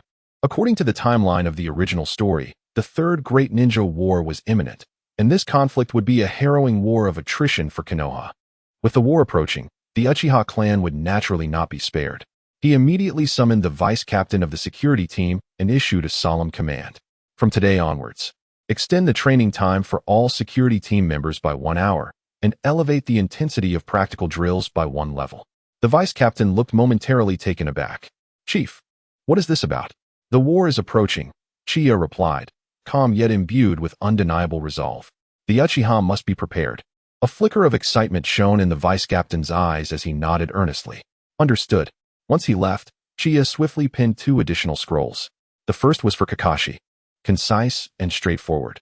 The situation at the borders was tense, and both the Umbu and security team needed to enhance intelligence sharing, with joint operations if necessary. The second was an invitation to Tsunade. After completing the writings, he summoned 2 trusted aides to dispatch the scrolls. Next, he cast a glance at the mountain of clan affairs piled on his desk, mostly trivial matters, who had caused a ruckus after drinking, who had gotten into a fight, disputes among shops. With a swift motion, Chiya swept all the documents into the trash bin. There was no time for such trivialities now. He walked to the window, gazing out at the sprawling view of Konoha village. The ominous clouds of war were quietly encroaching. Other villages were undoubtedly gearing up, particularly those warmongers from the Cloud Village. However, Chiya felt no fear. Rather, he saw an opportunity, a chance for the Uchiha to regain their former glory. As the morning slipped away, Chiya instructed someone to fetch Swordsmen from the study, leading him away from the security team headquarters towards Konoha's most popular barbecue restaurant. Swordsmen followed closely behind, his small figure stepping confidently, curiosity sparkling in his eyes. "Teacher, where are we going?" Chiya smiled. "I'm taking you out for a treat." Swordsmen blinked. Though he did not fully grasp the reason, he refrained from asking further questions. Soon, they arrived at the barbecue restaurant. Upon opening the door to their private room, a rich aroma of grilled meat wafted towards them. Inside the room, a familiar figure sat there, confidently laying slices of meat onto the grill. With golden locks, a statuesque figure, and the iconic white coat of a medical ninja, it was Tsunade. Chiya greeted her with a smile. Tsunade looked up, spotting Chiya and Swordsmen, and raised an eyebrow. "Oh, you've brought a little one along?" Swordsmen immediately bowed. "Lady Tsunade." She waved her hand dismissively. "No need for such formality, take a seat." Chiya, along with Swordsmen, settled down and picked up tongs to turn the beef on the grill. "Have you been waiting long?" "Just arrived," Tsunade replied with a hum. "You're seeking me out suddenly. It must be for something significant." Chiya chuckled, placing the cooked meat onto their plates. "Let's eat first, and we can chat while we do." Tsunade wasted no time and began to eat. Swordsmen cautiously took a bite, and his eyes instantly lit up. "Is it good?" Chiya inquired. Swordsmen nodded vigorously. "Yes." Tsunade observed Swordsmen and suddenly asked, "Is this little brat your disciple?" "Indeed, Uchiha Swordsmen," Chiya affirmed. "He has considerable talent, but is far too mature for his age." Tsunade scoffed. "Must have learned that from you." Chiya shrugged, non-committal. As the drinks flowed and the meat was nearly finished, Chiya finally broached the main topic. "Tsunade, you must have received the intelligence regarding the border situation, correct?" Her expression shifted to one of seriousness. "Yes, the activities from Awagakure are becoming increasingly frequent. War is imminent." Chiya locked eyes with her. This time, the Uchiha will not remain passive. Tsunade paused for a moment, then quietly asked, "What do you intend to do?" "Cooperate." Chiya replied firmly. "The medical unit and the guard team, along with the Umbu, need to coordinate and restructure all aspects, particularly personnel, to prepare for the impending conflict." Tsunade scrutinized him for several seconds before breaking into a smile. "You're quite straightforward." Chiya smiled back. "With you, there's no need for subterfuge." Tsunade raised her glass, downing its contents in one gulp before placing it down with a thud. "All right, I agree." Chiya clinked his cup against hers. "To a fruitful collaboration." Swordsmen sat quietly beside them, observing the exchange with a glimmer of contemplation in his eyes. As they left the barbecue establishment, Swordsmen followed closely behind Chiya and suddenly spoke up. "Sensei, will war truly come?" Chiya glanced down at him and replied softly, "Yes." Swordsmen clenched his small fists. "What can I do?" Chiya halted, crouching to meet his gaze. "Become stronger. Strong enough to protect those you wish to safeguard." Swordsmen's eyes were resolute as he nodded firmly. "Uchiha Swordsmen, I understand." Chiya ruffled his hair, stood up, and gazed towards the distant Hokage rock. The clouds of war were gathering, but Chiya had already begun his preparations. This time, he would take control of the Uchiha and Konoha. Chapter 123, The Talented and Diligent Genius, Enlightenment of the Spiral Ramen by Jiraiya. In the afternoon, at the training ground of the Konoha Guard. In the center of the training ground stood Chiya, arms crossed, her gaze fixed upon the diminutive figure before her. Uchiha Swordsmen stood upright. Although his height barely reached her waist, his eyes shimmered with an intensity that surpassed that of his peers. "Swordsmen, today marks the beginning of your formal ninjutsu training," Chiya declared. "Let us commence with the most fundamental technique, fire release." Swordsmen nodded, anticipation flickering in his eyes. "Yes, sensei." Chiya raised her hands, bringing them together as she commenced the intricate hand seals with precision. Fire release, great fireball technique. A torrent of searing flames erupted from her mouth, transforming into a colossal fireball that thunderously struck the distant target, instantly reducing it to ashes. As the flames dissipated, the air remained thick with scorching heat. Swordsmen's eyes widened, his pupils constricting slightly, clearly awed by the sheer power displayed. He had previously witnessed other Uchiha practicing the great fireball technique at this very training ground. Yet he could distinctly sense that Chiya's execution was far more vigorous and formidable. Did you observe that clearly? Chiya inquired. Shui took a deep breath and nodded. I saw it clearly. Very well, now it is your turn. Without hesitation, Shui emulated Chiya's movements, forming the hand seals. Though his fingers retained a hint of youthfulness, his execution was remarkably precise. Fire release, great fireball technique. A small fireball, merely the size of a fist, sputtered forth from his mouth, dissipating after barely a second. A hint of disappointment crossed Shui's face, yet Chiya smiled warmly. Excellent. To perform a ninjutsu on your first attempt is commendable. Shui looked up, but the fireball is too small. The quantity and control of chakra require time to develop. There is no need to rush. Chiya reassured him, patting his shoulder. Next, I shall teach you how to adjust your chakra more effectively. Over the ensuing period, Chiya elaborated on the chakra flow for fire release, covering everything from breathing rhythms to meridian control, and even delving into the subtle nuances of tongue movements. Shui listened intently, nodding occasionally. Now let us try again. Shui nodded and formed the seals once more. Fire release, great fireball technique. This time, the flames surged larger than before, although it still paled in comparison to Chiya's. A distinct fireball shape was beginning to emerge. Chiya nodded in satisfaction. Well done, you are progressing swiftly. Shui exhaled, eyes alight with excitement. However, as the training intensified, Chiya noticed Shui's breathing becoming increasingly rapid, his small face beginning to pale. Have you exhausted your chakra? Chiya queried. Shui gritted his teeth and nodded. I can still continue. Chiya shook her head. Insufficient chakra is a fundamental flaw. Pushing beyond your limits will only jeopardize your foundation. After a moment of contemplation, she suddenly proposed. Let us shift to physical training. Physical training? Shui queried, somewhat perplexed. Indeed, Chiya affirmed, flexing her wrists. The body is the essence of all. Moreover, a true ninja must not possess any weaknesses. With that, she broke into a run. Keep up. Without further question, Shui swiftly took off after her. At the outset, he could barely keep pace with Chiya, yet as time progressed, his steps grew increasingly labored, his breathing heavier. Sweat soaked his garments, cascading onto the training ground's earth, leaving behind dark imprints. Chiya did not slow his pace, merely casting occasional glances back to ensure that Shizuka was persisting.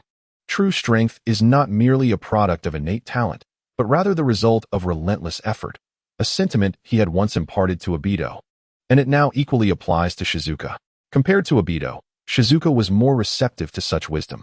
As time ebbed away and the sun dipped toward the horizon, only two figures remained on the training field, one composed and unhurried, the other unsteady yet resolute. Finally, Chiya came to a halt. That's enough, let us rest.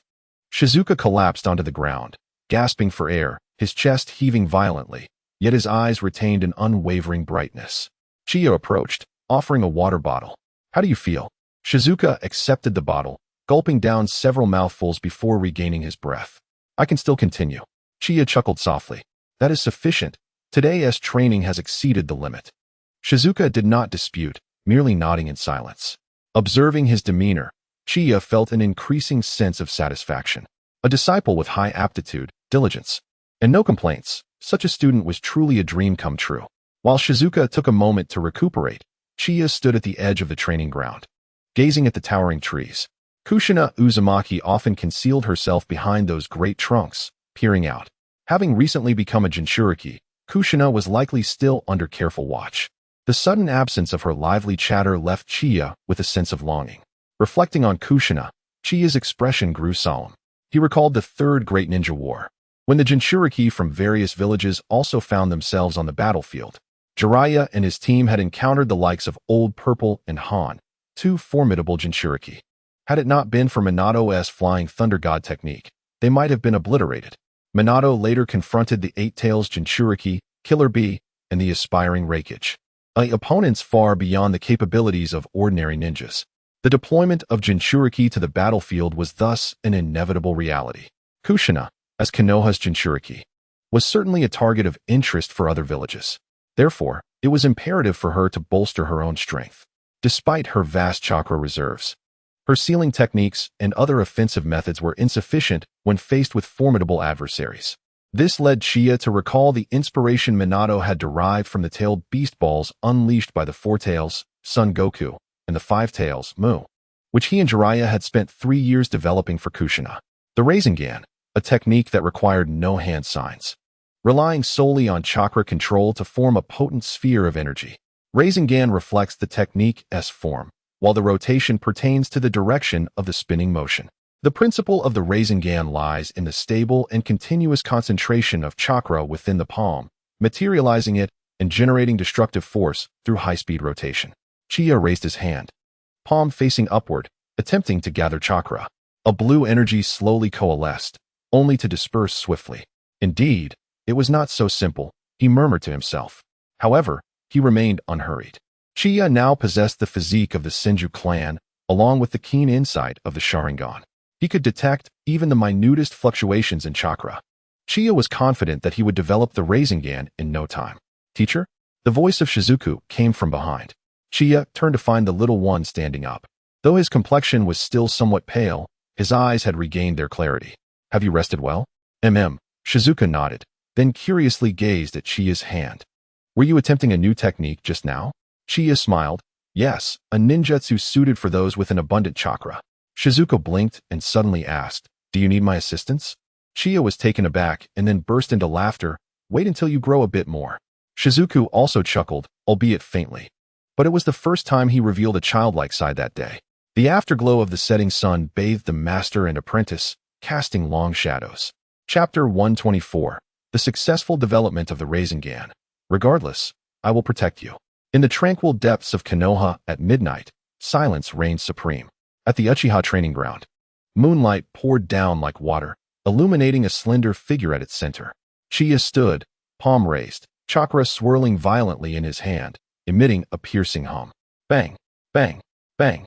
30 shadow clones dissipated in succession, memories and experiences flooding back to his original form. Chiya's gaze sharpened as the chakra in his palm compressed abruptly. The chakra sphere finally stabilized, its brilliant azure glow standing out against the night. The Rasengan had finally succeeded. He exhaled gently, a satisfied smile gracing his lips. In the original narrative, Minato and Jiraiya spent 3 years to create it. This ninjutsu, once its principles are understood, need not consume such a lengthy duration to master. Regardless, Chiya had grasped the essence of the Rasengan, achieving a crucial balance. Just as he was about to test its potency, he suddenly sensed a gentle gaze. Turning, he beheld a slender figure standing quietly beneath the cherry blossom tree at the edge of the training ground. Mikoto was draped in a light-colored haori, the night breeze tousling her hair, causing a few strands to dance lightly. Her hands were clasped in front of her, fingertips slightly reddened from the coolness of the night dew. Upon meeting Chiya's gaze, her water-like eyes sparkled with delight, quickly tinted with a tinge of sorrow. Mikoto? Chiya's chakra dissipated, and he appeared before her in an instant, his broad palm gently caressing her icy cheek.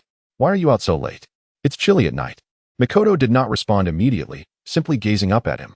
The moonlight cast a gentle shadow upon her delicate features, with her long eyelashes creating a small fan-shaped shade beneath her eyes. Her gaze meticulously traced the contours of Qianye's face, and upon noticing the faint dark circles beneath his eyes, her brows instinctively furrowed. Her voice was as soft as if she feared to disturb the tranquility of the night. I noticed you haven't returned. It was then that Qianye realized her shoulders were damp with night dew, clearly indicating she had been standing there for quite some time. A wave of warmth surged within him as he removed his coat and draped it over her shoulders, drawing her into his embrace. You silly girl. Didn't I say this afternoon when I left the guard station that you needn't wait for me? Nestled in his warm embrace, Mei-chin finally relaxed, her fingers gently clutching the fabric of Qianye's shirt, the familiar scent enveloping her senses. Yet, her voice was muffled against his chest. I can't sleep without you at home. This confession sent a tremor through Qianye's heart. He tightened his grip, resting his chin softly atop her head. The slender figure in his arms evoked a profound sense of tenderness. I'm sorry for worrying you. Mei-chin shook her head, her hair brushing against his chin, sending a delightful tickle through him. She slightly withdrew, retrieving a food box carefully wrapped in a handkerchief from within her cloak. You must be hungry, right? I made rice balls. Upon opening the box, It revealed an orderly arrangement of 5 or 6 petite rice balls, each molded into charming triangular shapes, adorned with pickled plums and seaweed. Most notably, one rice ball was crafted into a heart shape, its edges slightly uneven, clearly the result of numerous attempts. Qianye reached for the heart-shaped rice ball. This is Mei Qin's face instantly flushed a rosy hue, her fingers unconsciously twisting the hem of her garment. It's my first time making this shape, so it's not very pretty. It's quite lovely. Qianye smiled as he took a bite. Just like you. Mei Qin's ears turned a deep crimson, yet she could not conceal the sweet curve of her lips. Qianye led her to a bench by the street outside the training ground. The dim, amber glow of the street lamp enveloped them, casting their intertwined shadows upon the ground. As Qianye savored the rice balls, he also relished the warmth radiating from the person beside him. A gentle night breeze swept by, causing Mei Qin to instinctively lean closer to him. Are you cold? Not at all, she replied, shaking her head, though she inadvertently sneezed softly. Qianye chuckled helplessly, pulling her even closer. Mei Qin nestled against his shoulder, the faint fragrance of her hair lingering in the air. Did your new ninjutsu succeed? She inquired softly. Yes. It went very smoothly. Qianye freed one hand to showcase a minuscule spiral sphere in his palm before quickly concealing it once more. But more than this, he turned his head and placed a gentle kiss on her forehead. I am far happier to be able to taste the rice balls you made. Mei Qin's eyes sparkled with glistening moisture in the moonlight as she mustered her courage, swiftly kissing Qianye on the cheek before shyly bowing her head like a startled fawn. Shall we head home? She suggested softly, her fingers discreetly hooking onto the corner of his garment. Qianye smiled as he took her cool hand in his, their fingers interlocking. All right, let us go home. As the night breeze caressed them, their silhouettes gradually melded into the moonlight. Amidst the training ground, only a few scattered cherry blossoms remained, bearing witness to this tranquil warmth. The following day, Chiya arrived at the residence of Kushina Uzumaki. As the newly appointed Jinchuriki of the Nine Tails, Kushina's abode was heavily guarded. Umbu ninjas concealed themselves in the treetops, rooftops, and shadows, with at least a dozen elite members taking turns to ensure her safety. Chiya sensed the chakra of these Umbu, noting their formidable strength. Evidently, the third Hokage held this matter in utmost regard. However, it still seemed insufficient. A few more members should be allocated to provide covert protection. He mused as he approached the door. The Umbu recognized him as the Uchiha clan leader and did not impede his entrance. Knock, knock. Chiya gently rapped on the door. Who is it? Came Kushina's melodious voice from within, followed by the sound of hurried footsteps. As the door swung open, a familiar figure rushed forth. Chiya, Kushina exclaimed, throwing herself into his embrace, her arms tightly wrapping around his waist as her cheek nuzzled against his chest. You finally came to see me. Chiya chuckled softly, ruffling her hair. What did you miss me? Kushina looked up, her cheeks flushed as she glared at him. It's been so long since the sealing ended, and you only just arrived. Have you forgotten about me? How could I? Chiya replied, playfully pinching her cheek. I've been engrossed in researching new jutsu and mentoring Shursui. I've been a bit busy. Humph. Kushina pouted, evidently dissatisfied with his explanation. Observing her reaction, Chiya leaned in closer, whispering in her ear. This jutsu is specially crafted for you. Kushina's ears perked up, instantly intrigued, her eyes sparkling with curiosity. What jutsu? With a mysterious smile, Chiya opened his palm. Watch closely. Chakra began to coalesce in his hand, spinning rapidly until it transformed into a brilliant blue energy sphere. What is this? She inquired. Rasengan, Chiya explained. It requires no hand seals. It relies purely on chakra manipulation to compress energy to its utmost limits. Kushina's eyes widened in awe, and she reached out to touch it, hesitating for fear of injury. Can I learn it? She asked cautiously. Of course, Chiya affirmed with a nod. This technique is most suited for those with immense chakra. Like you, he paused, a smile breaking across his face. It is perfectly tailored. Kushina became ecstatic, wrapping her arms around Chiya's. Teach me now. Chiya stumbled slightly as she pulled him, exasperated yet amused. All right, but I must admit, I'm a bit parched from my journey. Kushina playfully nudged him.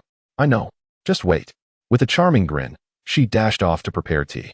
As Chiya watched her retreating figure, a gentle warmth flickered in his eyes. Kushina, no matter what, I will always protect you. Chapter 125. Let it serve as our shield. The third Hokage will understand our heartfelt intentions. As night deepened, The lights of the Uchiha clan flickered in the evening breeze. With the addition of Kushina Uzumaki, the number of practitioners had increased, and Chiya's time had been perfectly divided over the past month. In the morning, Chiya instructed Kushina in the art of the Rasengan, while in the afternoon, he guided Uchiha Shursui in comprehensive enhancement.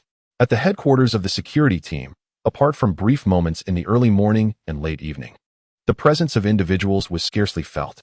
The duties of the security team primarily consisted of trivial matters, all entrusted to Secretary Mikoto. After concluding a day of training, Chiya sat in the courtyard, savoring tea, when he suddenly sensed a familiar chakra approaching. Who could it be at this hour? He set down his teacup and raised his gaze towards the gate. Moments later, a silver-haired figure emerged into view. Hatake Tsukumo, clad in his umbu uniform, bore a look of gravity upon his brow. Tsukumo? Chiya raised an eyebrow. Given the tense situation at the borders, what brings you here, captain of the umbu? Tsukumo offered a wry smile. It is precisely due to the border matters. Mikoto, hearing the commotion, stepped out from the inner room. Upon recognizing the visitor, she discreetly prepared refreshments. She quietly arranged the tea set, giving a slight nod to Tsukumo before gracefully retreating to the kitchen. Chiya poured a cup of tea for his old friend. The previous collaborative proposal has been finalized. What warrants your personal visit? Tsukumo hesitated before producing a scroll from his pocket and unfurling it. Chiya glanced at it and recognized it as a map of the Land of Rain, densely marked with the distribution of various factions. Not that matter, but rather the Land of Rain. Since Hanzo's demise, the Land of Rain has descended into chaos. Tsukumo traced a finger across the map. I dispatched individuals to investigate. The intelligence received today indicates that spies from Awagakure, Tsunade, Humogakure, and even Kirigakure are active here. The recent border tensions are linked to them. Chiya's gaze sharpened. The Land of Rain, serving as a buffer zone among the 5 great nations, holds undeniable strategic significance. The main battleground of the Second Shinobi World War lay there, and it seems history may repeat itself. What do you mean? I wish to hear your perspective on the Land of Rain. Tsukumo met Chiya's eyes directly. The courtyard fell silent, with only the aroma of tea lingering in the night air. Chiya caressed the teacup, his thoughts racing swiftly. Rather than allowing the Land of Rain to become a battleground devoid of distinction between friend and foe, Chiya began slowly. It would be prudent to arrange matters in advance, transforming it into our shield. Tsukumo's pupils contracted slightly. You mean to say, yes, indeed, we must gain control over the Land of Rain. Chiya's finger pressed firmly on the location of Amigakure. We shall support a regime favorable to Konoha and convert it into our forward base. This audacious proposal left Tsukumo gasping in surprise. In such situations, Konoha would typically send ninjas to undertake espionage missions to monitor the surrounding movements. The proposal now presented is exceedingly bold. He instinctively glanced around, lowering his voice. This amounts to interference in the internal affairs of another nation. If discovered by other great powers, not at all, Chiya shook his head. We act for the peace and stability of the Land of Rain, offering mutual assistance as friendly neighbors. Upon hearing this explanation, Tsukumo was momentarily taken aback. How could Qianye articulate such thoughts? What specific reasons should be sought for mutual assistance? Qianye chuckled lightly. Isn't that quite straightforward? Reasons can be found quite easily, can't they? One could simply state that several wandering ninjas from the Land of Rain infiltrated the Land of Fire and caused numerous casualties. Alternatively, one could cite the incident where a high-ranking ninja from the Rain Village was slain on the border of the Land of Fire by ninjas from the Rock Village. As a friendly neighboring nation, the Land of Rain cannot remain indifferent to such events. Fabricating a pretext for covert action while shaping public opinion could also serve as an opportunity to advance our own agenda. Kikuki Tsukumo fell into deep contemplation. Having served as a captain of the umbu for many years, he understood better than anyone the significance of the Land of Rain. Despite its relatively small size, its geopolitical importance is anything but trivial. Should control be established there, Konoha could gain a decisive advantage in future conflicts. However, the current situation in the Land of Rain is exceedingly intricate.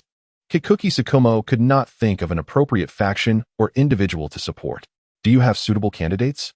That remains to be seen. We shall have to investigate further. Qianye's mind flickered with thoughts of Konan, Yahiko, and Nagato. According to the timeline, they should be striving for the peace they envision, correct? Are you intending to go in person? Kikuki Tsukumo's gaze flickered with surprise as he looked at Qianye. Indeed, The affairs of the Land of Rain should not be underestimated. Given the current tensions, Konoha may have but a few years left. Kikuki Tsukumo nodded earnestly. After a moment of deliberation, he remarked, "The approach you've suggested is commendable. However, if we truly reach that stage, will our assistance in unifying the Land of Rain not lead them to break free from Konoha's grasp? If they were to align themselves with other nations, our efforts would be in vain, assisting the Land of Rain in their unification, only for them to eventually expel Konoha, is not an impossibility." A hint of mockery danced in Qianye's eyes. "I never claimed we would assist in their unification." Upon hearing this, Kikuki Tsukumo instantly tensed, a thought emerging in his mind. After Hanzo's demise, the Land of Rain undoubtedly requires a new leader. Yet, who decrees that the Land of Rain must have a singular leader? Kikuki Tsukumo's expression grew serious. He could not help but admire Qianye's plan. A well-integrated Land of Rain is not what they desire. What is the specific course of action? We shall proceed in 3 phases. Qianye dipped his finger into the tea and sketched a diagram on the table.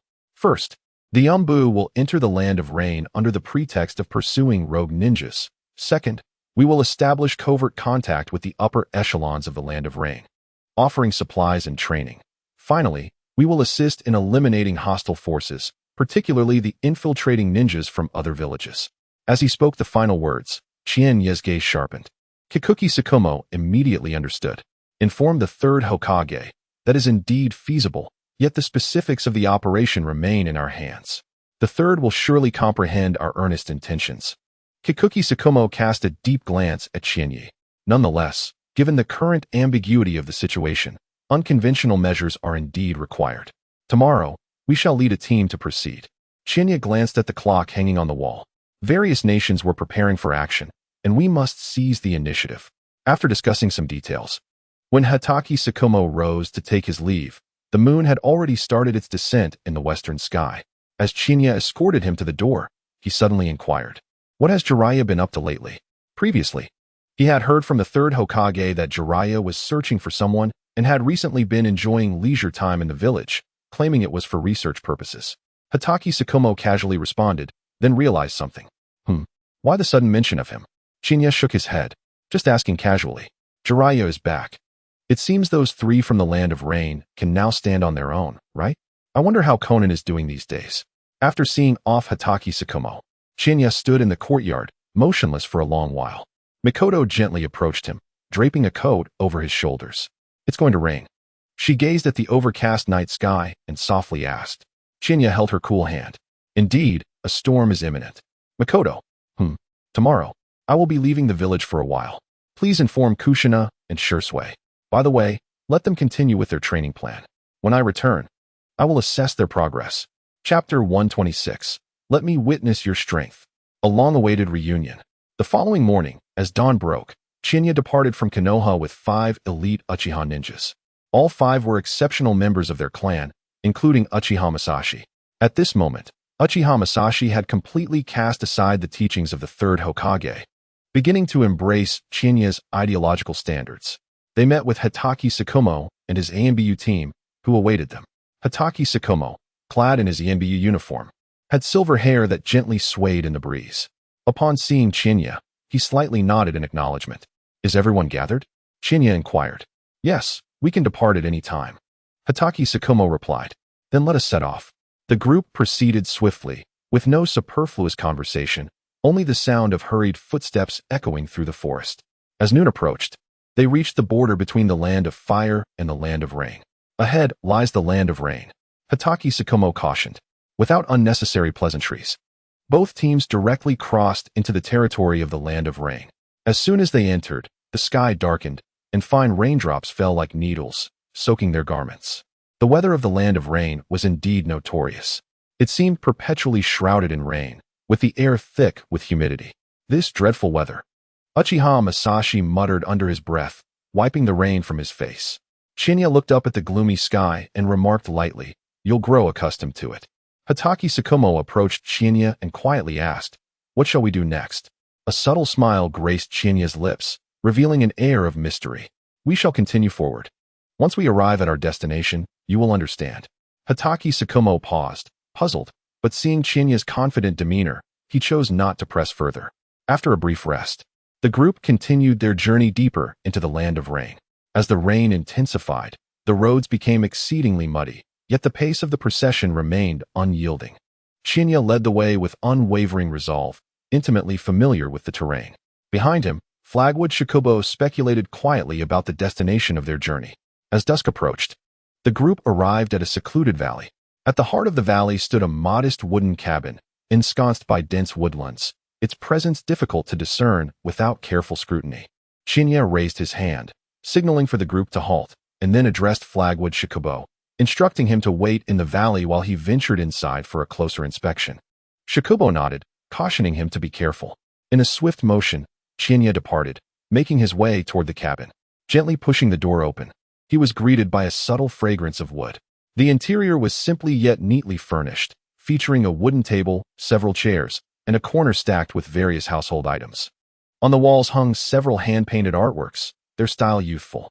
Chiya's gaze swept through the room, landing on a half-finished cup of tea on the table, beside which lay an open book.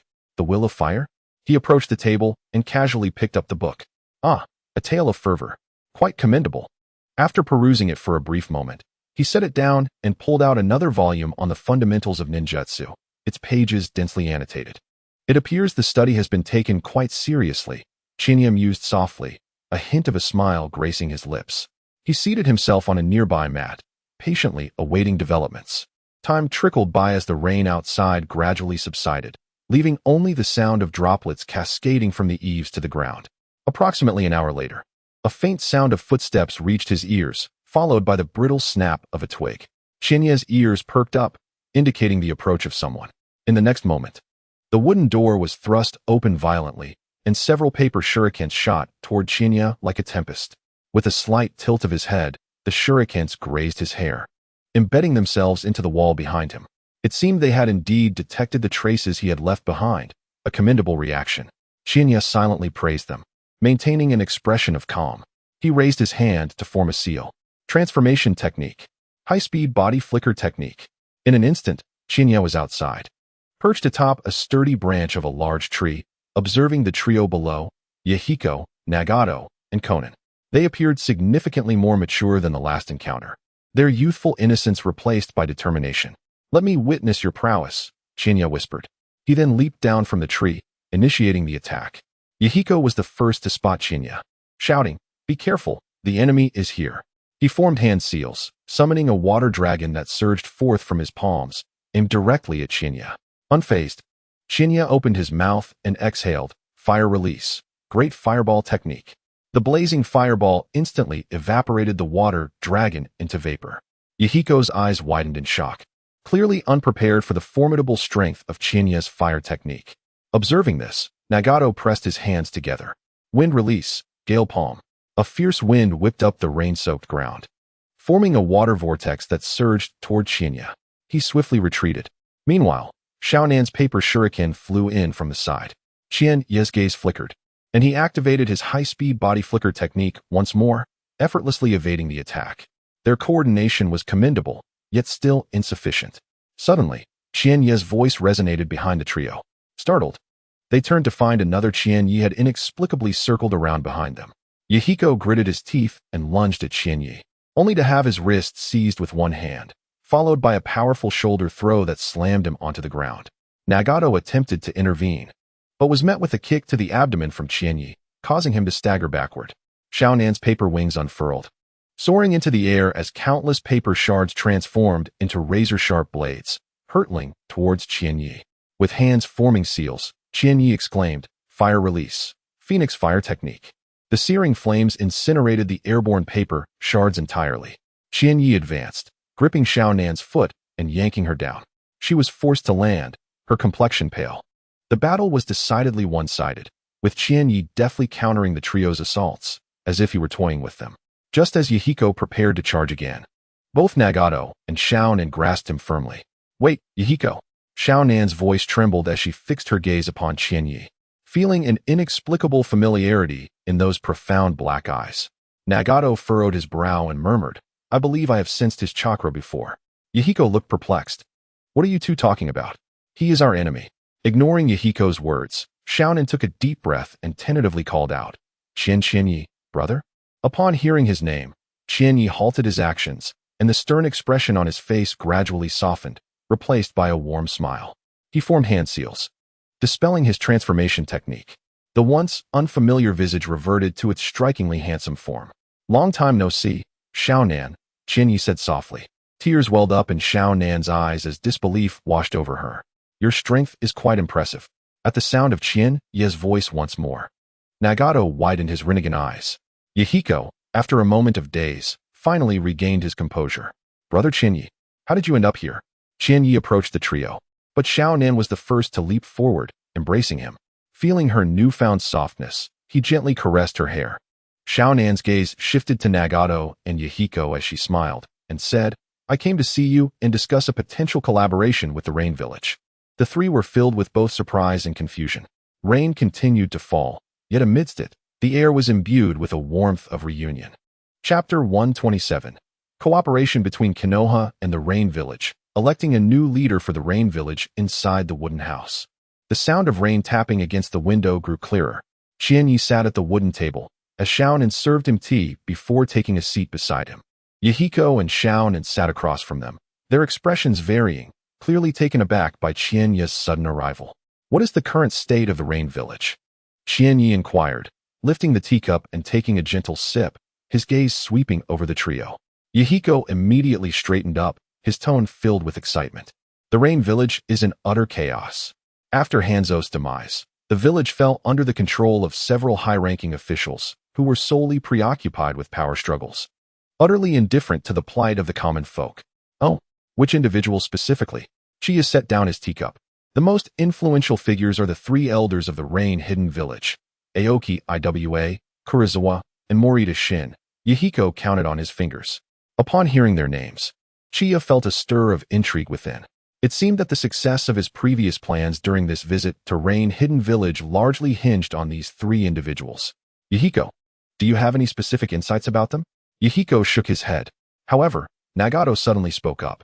Aoki Iwa and Kurizawa are both hardliners, harboring animosity towards the land of fire and Konoha, believing that the Rain Hidden Village should ally with other great nations to oppose the land of fire.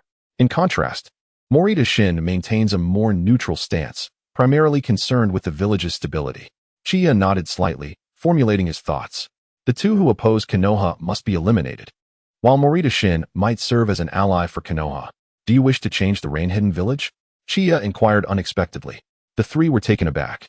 And then Yahiko nodded without hesitation. Of course, we wish to bring peace to the Rain Hidden Village, ensuring it is no longer ravaged by war in the future. Chiya found this notion somewhat naive.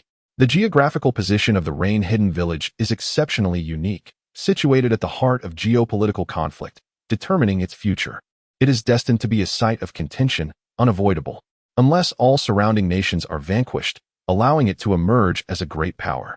However, this would essentially mean declaring war on neighboring countries, and the small Rain Hidden Village could scarcely withstand such a colossal conflict.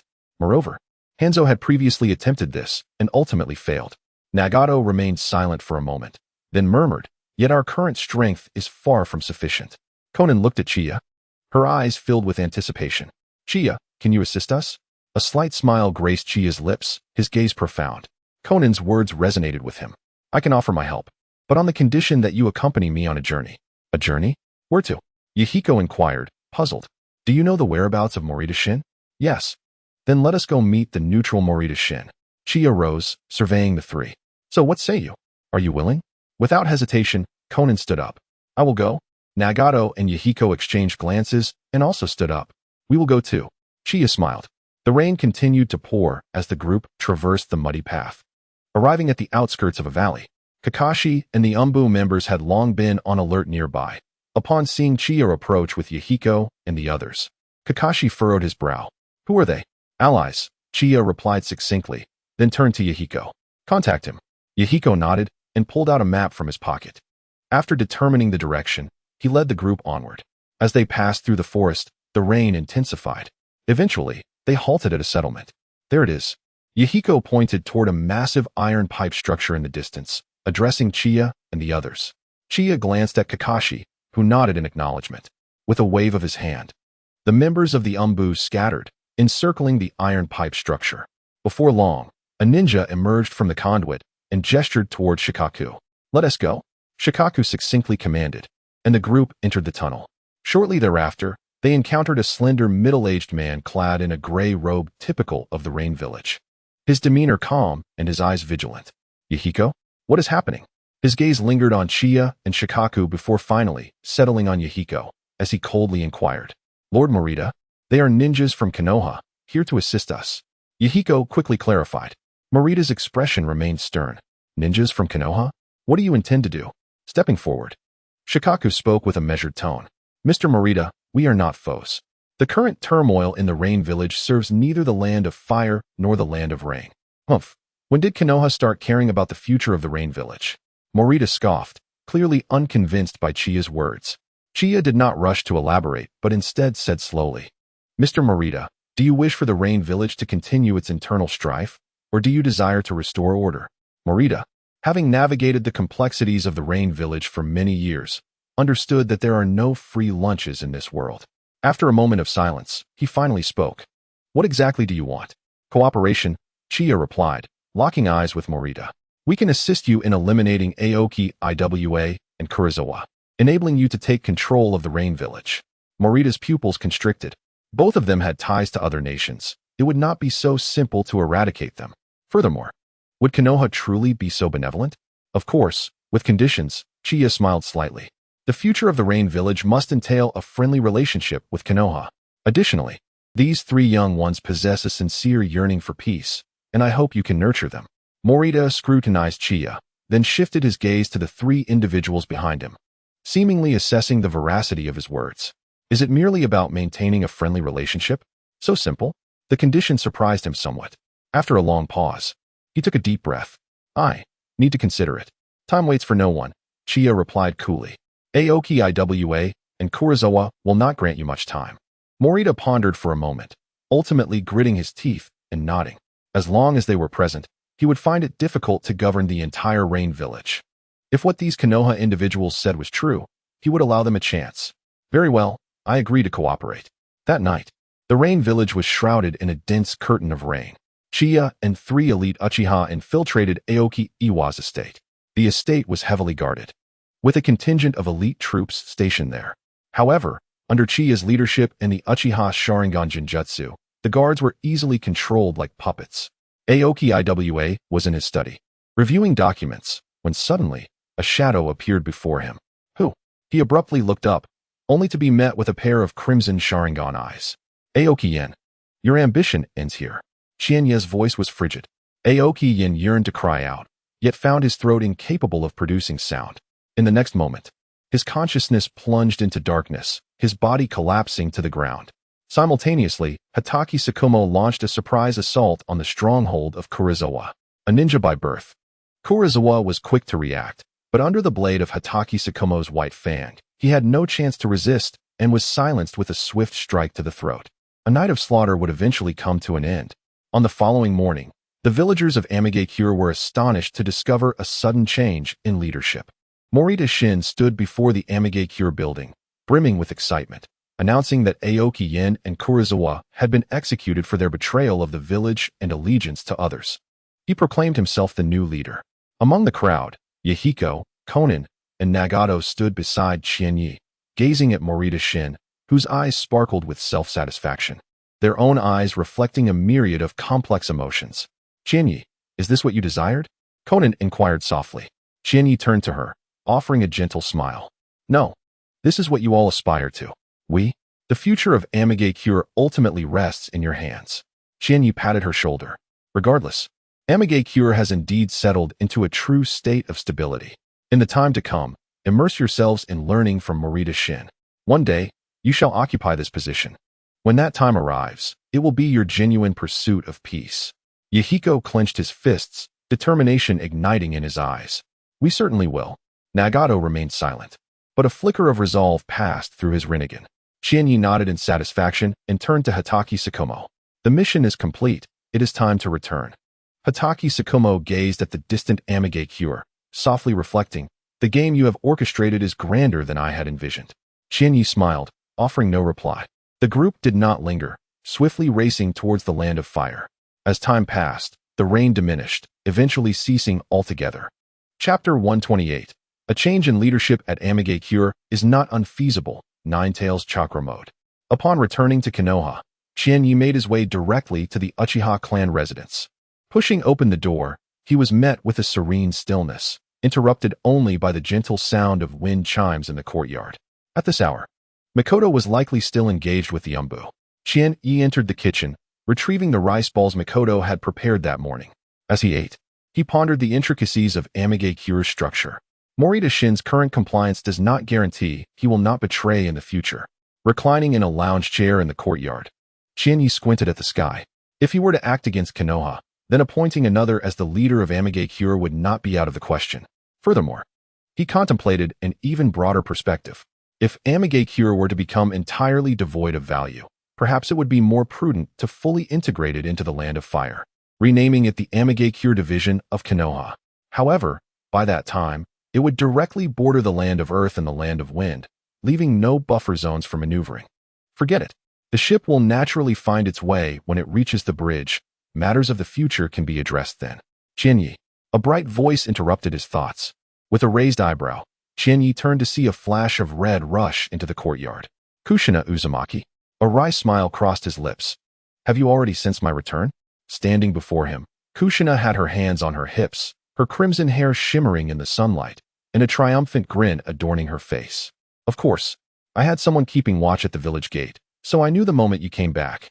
Observing her proud demeanor, Qianye initially intended to scold her for her impulsiveness, but the words transformed into a tender sigh of affection. He reached out and grasped her wrist, giving it a gentle tug, causing Kushina to stumble into his embrace.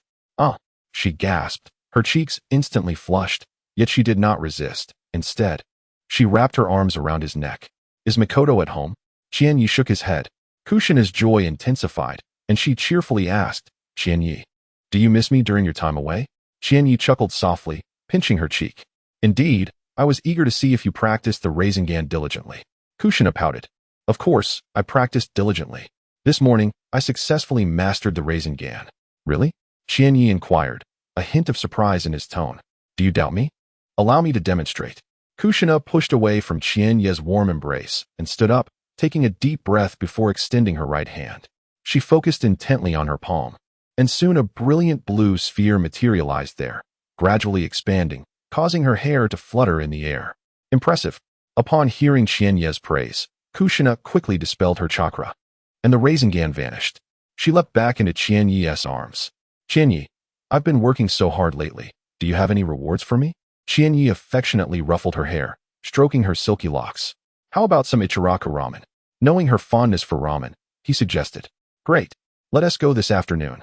After sharing a tender moment, Kushina leaned closer to Qianye's ear, hesitating slightly before speaking. "Lately, I've been sensing the Ninetales chakra flowing out. Can you help me investigate?" "Qianye, the Ninetales chakra?" Qianye's expression grew serious as he nodded.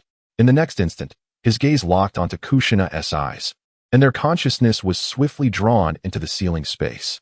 In the darkened realm, behind massive iron bars, the colossal form of the Ninetales lay curled up, its crimson eyes glinting in the shadows. Its claws rested against the seal, sharp nails scraping against the iron bars, producing a jarring sound. "Humph, you again, Uchiha brat." The Ninetales' voice was low and laced with malice, its golden slit pupils fixed intently on Qianye. "What? Come to witness the old fool's misfortune." Qianye ignored its taunts and surveyed the surroundings, assessing the stability of the seal. The Ninetales had just been relocated, and the seal was indeed secure. Yet its chakra continued to erode the edges slowly. "Qianye, it has been particularly irritable lately," Kushina whispered beside him. Qianye gently stroked her head, his gaze returning to the Ninetales. "Kushina, do you wish to wield the chakra of the Ninetales as Lord Mito once did?" "The chakra of the Ninetales?" Kushina's eyes sparkled with intrigue. "Is it the same power that Lord Mito once commanded?" "Indeed," Qianye affirmed with a nod. "If you can achieve it, your strength will increase significantly." A sudden roar erupted from the Ninetales, its enormous claws striking fiercely against the seal, sending tremors through the entire space. "You Uchiha brat! How dare you plot against my power in my presence?" The Ninetales' furious roar was deafening, its chaotic chakra sweeping forth like a tempest. Chinya furrowed his brow, activating his Sharingan, the kaleidoscopic patterns radiating a crimson force that pressed down upon the Nine Tails. Be still. The cold command, accompanied by the power of the Sharingan, momentarily halted the Nine Tails' actions, as if an invisible hand had seized its throat. Its pupils constricted, the ferocity in its eyes forcibly suppressed, emitting a reluctant growl from its throat. The Nine Tails gritted its teeth, yet ultimately could not resist the dominion of the Sharingan. Chinya shifted his gaze back to Kushina, his tone earnest. So, what do you say? Would you like to give it a try? Kushina bit her lip, a flicker of hesitation crossing her features, but it was swiftly replaced by resolve. I want to. I refuse to be dominated by it any longer. I wish to master its power. Chinya smiled with satisfaction. Very well, let us proceed. He turned his cold gaze toward the Nine Tails. Did you hear that? Cooperate a little. It will be beneficial for all. The Nine Tails scoffed. Cooperate? Why should I comply with you? For this reason. Chinya raised his hand, the patterns of the Sharingan slowly spinning. If you refuse to cooperate, I would not hesitate to employ Jinjutsu to silence you for a while. The Nine Tails' pupils narrowed. It was well aware of the terrifying nature of the Sharingan, particularly the Jinjutsu of the Manjiki Sharingan, capable of ensnaring it in endless illusions. Ultimately, the Nine Tails let out a cold huff, turning its head away in tacit agreement. Chinya ceased his banter and directly addressed Kushina. Place your hand upon the seal and attempt to connect with the Nine Tails' power. Remember, do not resist. Instead, guide it. Kushina took a deep breath, extending her hand to gently press against the iron bars of the seal. In an instant, crimson chakra surged forth like a tidal wave, coiling around her arm. Her body trembled slightly, yet her gaze remained resolute, showing no sign of retreat. Excellent. Take your time. Chinya stood behind her, ready to intervene at any moment. The Nine Tails chakra was wild and filled with malice, and any misstep could engulf Kushina in negative emotions. However, Chinya had underestimated Kushina's Uzumaki lineage. Golden chains erupted from her being, binding portions of the Nine Tails chakra. Red chakra from the Nine Tails flowed into the vortex that was Kushina, adhering to her like a second skin. To his astonishment, the power of the Nine Tails was indeed being guided by her. Chinya felt a certainty within. Gradually, her hair began to move as if caught in an unseen wind, and a strange crimson light flickered in her eyes. I did it. She looked at Chiya with surprise. Chiya nodded, yet remained vigilant. This was merely a preliminary contact, a fleeting ability to harness a portion of the Nine Tails chakra. Mastering it entirely would require an extensive period of adaptation. The Nine Tails observed them coldly, a flicker of shadow passing through its eyes. Yet it ultimately refrained from any violent outburst. Once consciousness returned to her body, Kushina lifted her hand, admiring the layer of Nine Tails chakra enveloping her, and leaped with excitement. Chiya, I can truly feel the power of the Nine Tails. Chiya chuckled, ruffling her hair. Don't celebrate too soon. This is just the beginning. You must practice daily until you can control it with ease. Kushina nodded vigorously, the crimson Nine Tails chakra gradually receding. Yes, I will surely work hard. Suddenly, she leaned in and planted a kiss on his cheek, her face flushing as she dashed away. This is a token of gratitude. Chiya was momentarily taken aback, then burst into laughter. Watching her retreating figure, his gaze deepened. If Kushina could fully master the Nine Tails chakra mode, Konoha would gain a formidable trump card in future conflicts. He reclined back in his chair, closing his eyes to rest. A gentle breeze swept through the courtyard, and the wind chimed melodiously. However, that Nine Tails creature would undoubtedly not cooperate willingly, considering they were extracting its chakra. Moving forward, assisting Kushina in enhancing her strength and thoroughly taming the Nine Tails was the true path.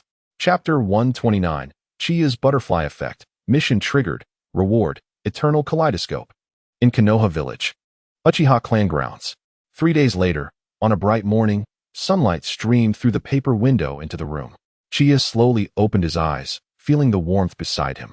Mikoto had already awakened, lying on her side and gazing at him with tender affection. Upon noticing he was awake, she smiled gently and said, "Good morning, Chiya. Chiya wrapped his arms around her and placed a soft kiss on her forehead. "Good morning, Mikoto." Mikoto's fair cheeks flushed again as she lightly nudged him. "We should get up. I'll go prepare breakfast." Just as she was about to rise, Chiya pulled her back. "Let us lie here a little longer." His voice was languid, his fingers gently caressing her hair. Mikoto smiled helplessly but did not resist, nestling obediently against him. Do you have any plans for today, Chiya and I? Today was a day off for the both of them. If there were no missions, he intended to spend quality time with Mikoto.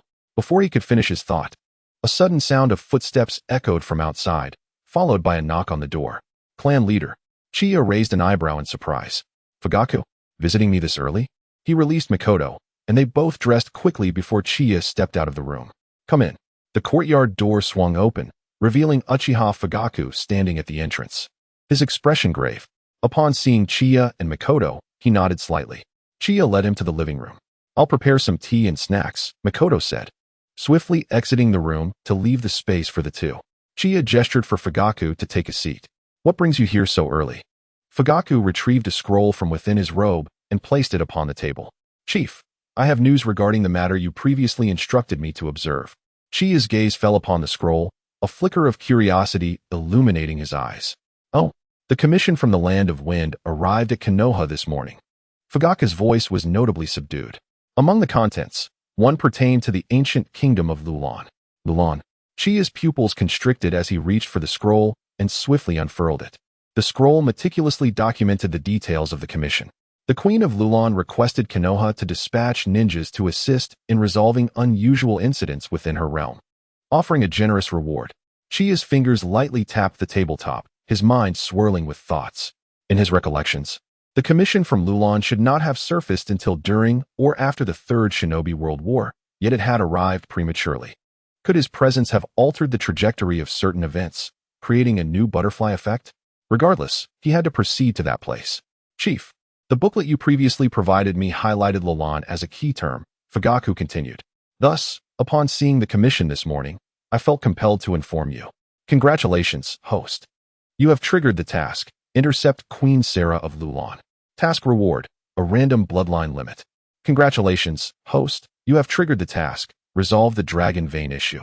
Task reward, a one-time upgrade card for the Eternal Kaleidoscope Sharingan. Tasks triggered? Chiya's heart raced. Bloodline limit. And the Eternal Kaleidoscope. His breath quickened slightly. It seemed this venture to Lulon was imperative. Chiya tucked the scroll away, a subtle smile gracing his lips as he patted Fugaku's shoulder. Well done, Fugaku. I shall personally undertake this commission. Fugaku nodded. I have already registered the commission in your name. Here are the detailed materials. He produced a small booklet from his robe and handed it to Chiya. Chiya accepted the booklet and perused its contents, which detailed the fundamental information about Lulon and the specific requirements of the commission. A few minutes later, he closed the booklet, his gaze profound. Lulon. Fugaku observed Chiya, sensing his reaction was somewhat exaggerated. After a moment's hesitation, he ventured to inquire. Chief, is there something particularly significant about this commission? Chiya chuckled softly. I merely feel it has arrived sooner than expected. Sooner? Fugaku looked perplexed. In previous negotiations, Tsunade agreed to repay Konoha over 3 years. After 1 year of repayment, the village's finances became strained, compounded by the repercussions of war, making it impossible to fulfill the repayment within 3 years. Consequently, the higher-ups of Tsunade decided to temporarily allocate the bounty commissions received by the village to Konoha for 5 years. Essentially, all commissions undertaken by Tsunade within 5 years have been transferred to the Land of Fire, meaning Konoha would receive the compensation initially promised for the 2 years. Unexpectedly, through a twist of fate, Konoha had received a commission from the ancient kingdom of Lulon. Chiya rose and approached the window. Although Lulon is remote, it remains within the borders of the Land of Wind. Currently, during our mission assignment, an agreement has been reached with the Land of Wind. They have entrusted us with a commission, signifying an increase in their trust towards us. Fujitaka appeared contemplative. Indeed, since we assumed the majority of the commissions from the Land of Wind, the relationship between our two nations has significantly improved. Chiya turned to Fujitaka. Nonetheless, we cannot lower our guard against the Sand Shinobi village. Fujitaka nodded in understanding.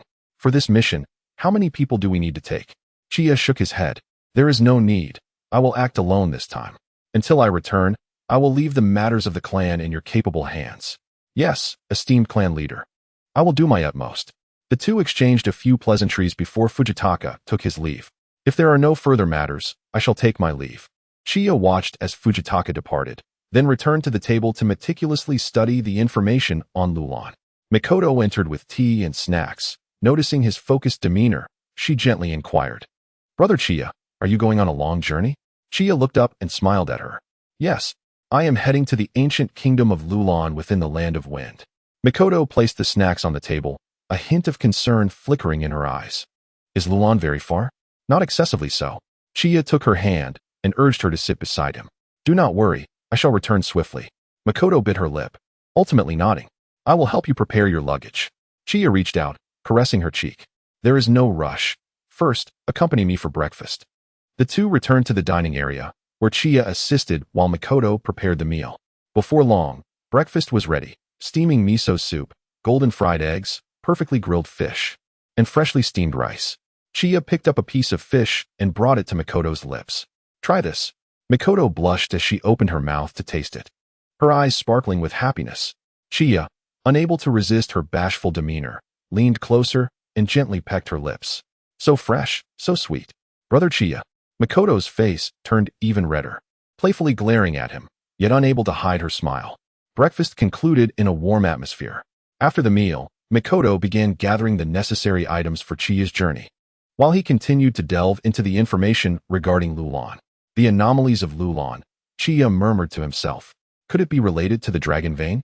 He recalled that in the original story, Lulon's dragon vein possessed the power to traverse time and space, though the specific details had become somewhat hazy. If it truly involves the dragon vein, this mission may prove to be more complex than anticipated. Mikoto neatly packed the clothes into the bag, along with some provisions and medicine. "Brother Chiya, this should be sufficient." Chiya put away the documents and retrieved several sealing scrolls sent by Kushina. He then approached Mikoto from behind, enveloping her in an embrace. "Thank you for your hard work." Mikoto leaned against him, whispering, "Please be careful." "Yes, while I am away. I entrust the matters of the guard to you." Chiya leaned down and kissed the top of her head. "Wait for my return." After preparing himself, Chiya donned his travel attire and slung his satchel over his shoulder. Mikoto accompanied him to the door, her eyes brimming with reluctance. "It's time for you to head back." Chiya gently ruffled her hair.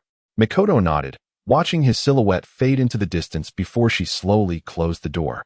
Having left the Uchiha clan's territory, Chiya made his way directly towards the gates of Konoha. Along the route, he contemplated his plans for the journey to Lulon. If his suspicions were correct, and the anomalies in Lulon were related to the dragon veins, this mission could present unforeseen circumstances. He pondered which future character he might encounter. If it were Naruto, perhaps he could glean some valuable insights. Upon reaching the gates of Konoha, the guarding ninja saluted him. Chiya acknowledged with a nod and stepped beyond the village's confines. He proceeded along the main road, gradually quickening his pace until he became a fleeting shadow, vanishing into the distant forest. Meanwhile, in the Hokage's office, Sarutobi Hiruzen stood by the window, gazing in the direction Chiya had departed, his brow furrowed in contemplation. He muttered softly to himself, "Uchiha Chiya, what are you truly scheming?" An Umbu ninja beside him inquired, "Hokage-sama, should we dispatch someone to follow him?" After a moment of reflection, Sarutobi shook his head. "There is no need. Since he has left the village under the guise of a mission, we have no grounds to interfere." He turned back to his desk, continued to monitor the developments in the Land of Wind. "Understood." Sarutobi took a deep draw from his pipe, his gaze lingering on the village's entrance, a myriad of thoughts swirling within him. Chiya pressed onward, traversing dense forests and vast plains with remarkable speed, nearing the border of the Land of Wind well before noon. He paused atop a high ridge, surveying the desert ahead. Beneath the sun's rays, the sea of sand shimmered as if ablaze, stretching endlessly before him. The windswept sands of the Land of Wind were indeed formidable. Spreading out a map, Chiya confirmed his direction. A moment's respite is in order. It's far too hot to advance. He sought shelter from the wind and consumed some provisions until the sun began to set. As the night breeze swept in, dissipating much of the heat, Chiya rose to gaze at the star-studded sky, his thoughts wandering. If he could indeed tap into the power of the dragon veins, a flicker of excitement danced in his eyes. Perhaps he could glimpse fragments of the future, or even discover the key to altering certain events. With these thoughts, he instinctively clenched his fists. Since arriving in this world, he had strived to reshape the destiny of the Uchiha and the future of Konoha. Now, the mission in Lulon might present a new opportunity. As the night deepened and tranquility enveloped the surroundings, Chiya closed his eyes to rest, yet remained vigilant. The desert night was fraught with danger, as wild beasts or foes could emerge at any moment. Suddenly, a faint rustling sound caught his attention. In an instant, his three-tomo Sharingan activated. "Who goes there?" he demanded in a hushed tone. From the darkness, a figure wielding a kunai stepped forth. She possessed a slender figure and exquisite features, her hair styled in a sharp and efficient manner. Under the moonlight, she appeared as if draped in a delicate veil, both beautiful and fierce. As she moved, the graceful lines of her back were exposed to the cool air. Yitsong and Qianye exchanged glances, momentarily taken aback. "What are you doing here?" Chapter 130. Encountering an old acquaintance at the border, the 7 ninja swordsmen of the mist appear. The night was as dark as ink, and the cold wind of the desert stirred up fine sand, producing a soft rustling sound. Qianye's three-tomo Sharingan glowed a deep crimson in the darkness, fixating intently on the figure that suddenly appeared ahead. The other party was clearly taken aback by the unexpected encounter. After a brief moment of hesitation, she turned to flee. "Yitsong?" Qianye raised an eyebrow. Thinking of running away? A smirk played at the corners of his mouth as he activated his high-speed body flicker technique. Appearing like a wraith behind her, he raised his hand and struck her smooth, delicate back. The sensation was cool and silky. "Ah!" Yitsong stumbled, nearly collapsing onto the sandy ground. She quickly regained her balance and turned to glare at Qianye, flames of fury igniting in her eyes. "Uchiha Qianye, are you seeking death?" Qianye crossed his arms, calmly observing her enraged demeanor. "A scorching ninja from the land of wind, sneaking around the borders of our nations. I am curious, what are you up to?" Yitsong snorted, forcing down her panic and attempting to maintain her composure. "The land of wind and the land of fire have a non-aggression pact. Where I appear is my own freedom. If it weren't for that, I would have already struck you." With that, she brandished the kunai in her hand, attempting to threaten Qianye. Qianye was unfazed by her threat. He activated his body flicker technique once more, reappearing behind her in an instant, and struck her back again. This time, he deliberately increased the force, yet remained careful not to inflict harm. Yitsong stumbled again, falling onto the sandy ground. Her legs supported her weight, her posture becoming quite embarrassing. Her face flushed crimson with anger. Once again, she had been ambushed by Qianye. She quickly adjusted her position, and while turning, she did not forget to lunge at Qianye with her kunai. Her movements appeared particularly sluggish under the scrutiny of the Sharingan. Qianye easily sidestepped her attack, gripping her wrist and pulling her closer. "Don't be hasty." Qianye's voice was low and teasing. "I am merely curious as to why you are here. A mission from Tsunade or something personal?" Yitsong struggled a few times, realizing she could not break free, so she finally resigned to her fate, glaring at him. "What business is it of yours? Let me go?" Qianye did not relinquish his hold. Instead, he leaned closer to her ear. "If you refuse to speak, I shall hold on to you indefinitely. The nights in the desert are long, and we have ample time." His warm breath brushed against her ear, causing her earlobes to flush a deep red, yet she gritted her teeth in defiance. "My patience is limited. If you do not disclose the truth, I shall resort to my Sharingan to uncover it." At the mention of the Sharingan, her heart raced. She had already experienced Uchiha Qianye's Jinjutsu. Yitsong felt a wave of anxiety wash over her. If it came to Jinjutsu, she seemed to have no advantage.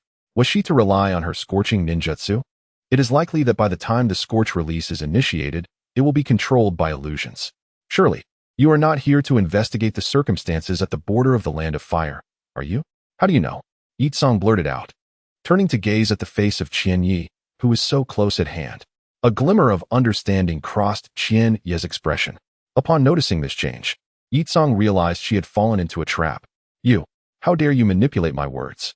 Release me at once." Currently, our wind country and the land of fire coexist peacefully, with mutual non-aggression. "Ah, so you are aware of the principle of peaceful coexistence and non-aggression." Qianye promptly interrupted her. "Then why did Miss Yitsong from the Sand Village come to investigate the situation in the land of fire in the dead of night? Are you attempting to incite discord between my Konoha village and Sand Village, reigniting the flames of war?" Yitsong felt dizzy from the weight of such an accusation. After a brief pause, she looked at Qianye and said, "Do not speak recklessly. I merely came to ascertain whether there was any activity from the Mist Ninjas. I had no intention of causing offense." A flicker of surprise crossed Qianye's eyes as she released her grip. "So it pertains to the Mist Ninjas. However, isn't that hidden Mist Village currently embroiled in internal strife, turning against itself? Why would they venture out to cause trouble? Yitsong flexed her wrist, intending to check her back for injuries, but halted her movement with Qianye so near. Taking a deep breath, she spoke earnestly. The Hidden Mist Village has recently been deploying ninjas frequently, actively operating along the borders of our two nations. Just yesterday, 10 ninjas went missing along the border. By the time the village dispatched personnel to search, only cold corpses remained. Based on the intelligence we've gathered, it is highly probable that those comrades fell victim to a specific type of ninja tool. A specific blade? Qianye inquired, intrigued, urging her to elaborate. Yitsong shot Qianye an annoyed glare before continuing her explanation. Each individual's chest appeared to have been pierced as if by 1,000 blades, and their limbs were severed with surgical precision. Pierced by 1,000 blades? Could it be the long blade needle? Qianye expressed surprise, casting a scrutinizing gaze over Yitsong. No wonder the Sand Village sent you here. It seems the higher-ups are aware that an upheaval may be imminent. Your Scorch release would indeed provide a significant advantage against the 7 ninja swordsmen, who are adept in physical combat. Feeling somewhat uncomfortable under Qianye's scrutiny, Yitsong subtly turned to the side. Do you know who is responsible? Qianye nodded. If your account is accurate, that specific blade is indeed the long blade needle from the Hidden Mist Village. Are you implying it is the 7 ninja swordsmen? The elite of the elite from the Hidden Mist Village? Yitsong's face filled with astonishment. The 7 ninja swordsmen are renowned for their formidable achievements. Not long ago, they collectively conquered a small nation in a single night. I must report this immediately. In a rush, Yitsong prepared to depart. As she was leaving, she instinctively glanced at Qianye, recalling that her previous attempt to flee had prompted Qianye to launch a surprise attack. I shall take my leave now, and I extend my gratitude for the information. I shall remember it. Observing that Chiya remained still, Yakura felt a twinge of unease, turning back every few steps. Only when she confirmed that Chiya was no longer watching did her anxious heart finally find solace. After running a considerable distance, she turned back to shout at Chiya. Chiya, wait for me. Next time, I shall show you what I am capable of. Chiya stood motionless, listening to the distant echoes of her voice, unable to suppress a smile as he shook his head. Next time, it seems our paths will cross on the battlefield. However, contemplating Yakura's fate, becoming a hero only to be betrayed by her village and meeting a tragic end at the hands of the Mist Ninjas, he felt a pang of pity. Should he seize this opportunity to bring her to Konoha and make her one of his own? Triggering task, intercept Yakura, task reward, a random bloodline limit. Chiya was taken aback. Another task? System, have you become a workaholic recently? He raised his hand to brush off the sand clinging to his clothes, forming a seal. As the smoke cleared, Chiya transformed into a dark-haired ninja adorned with the headband of the Sand Village. His gaze once more fell upon the direction Yakura had departed. If the opportunity arises in the future, I shall lend you a hand. Chapter 131, A Meeting Across Time and Space. Why is it a duo? Chiya journeyed through the night, traversing the vast desert, and at last, in the faint light of dawn, he beheld a towering spire piercing the clouds. The golden morning light draped over the tower's pinnacle, casting a magnificent glow. He paused, retrieving a scroll to reconfirm. Indeed, he had arrived at the ancient kingdom of Lulon. Finally here, Chiya dispelled his transformation technique, reverting to his original appearance. He raised his eyes to the city before him, a flicker of astonishment passing through his gaze. The architectural style of Lulon was strikingly distinct from that of the ninja world. The towering structures, composed of metal and glass, shimmered with an otherworldly brilliance under the sun. The streets were sparsely populated, yet in the distance, he could faintly discern mechanical puppets patrolling. Their movements were precise and devoid of warmth, resembling lifeless soldiers. What an incredible place, Chiya murmured to himself. He stood still, closing his eyes to sense the flow of chakra around him. Aside from the faint energy of the puppets, he detected a vast and ancient chakra emanating from deep within the city. That must be the legendary dragon vein. Just as he prepared to delve deeper, a gentle melody wafted through the breeze. A whirlwind of emotions surged within him. The dragon vein he must protect, the tumult of sand and storm. The resplendent sun competing for glory. Flowers danced in vibrant rivalry. The legacy of crimson eyes. The song was ethereal and melancholic, as if narrating an unspeakable solitude. Chiya furrowed his brow and activated the body flicker technique, following the enchanting sound. At the edge of an abandoned high platform, he spotted the singing maiden. She had her back to him, her long crimson hair tied back, dressed in a cherry blossom pink long-sleeve top, paired with dark shorts and black knee-high socks. She exuded a simple yet elegant charm. She gazed up at the sky, her lavender eyes reflecting the dawn, yet brimming with tears. Sarah. As Chiya approached, his footsteps startled her. The girl abruptly turned around, startled by the sudden appearance of a stranger. A flicker of panic crossed her eyes, but she quickly regained her composure. "Who are you?" she inquired cautiously, her voice clear yet tinged with a slight tremor. Qianye smiled softly, raising his hands in a gesture of peace. "I am Uchiha Qianye, a ninja of Konoha, sent here at the behest of Queen Lulon to address an unusual incident."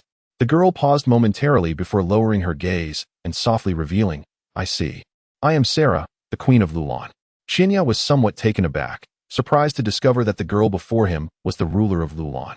He scrutinized her closely, noting that although her features were youthful, there was an air of determination and maturity about her. "Your song was beautiful, yet it seemed steeped in sorrow," Qianye remarked gently.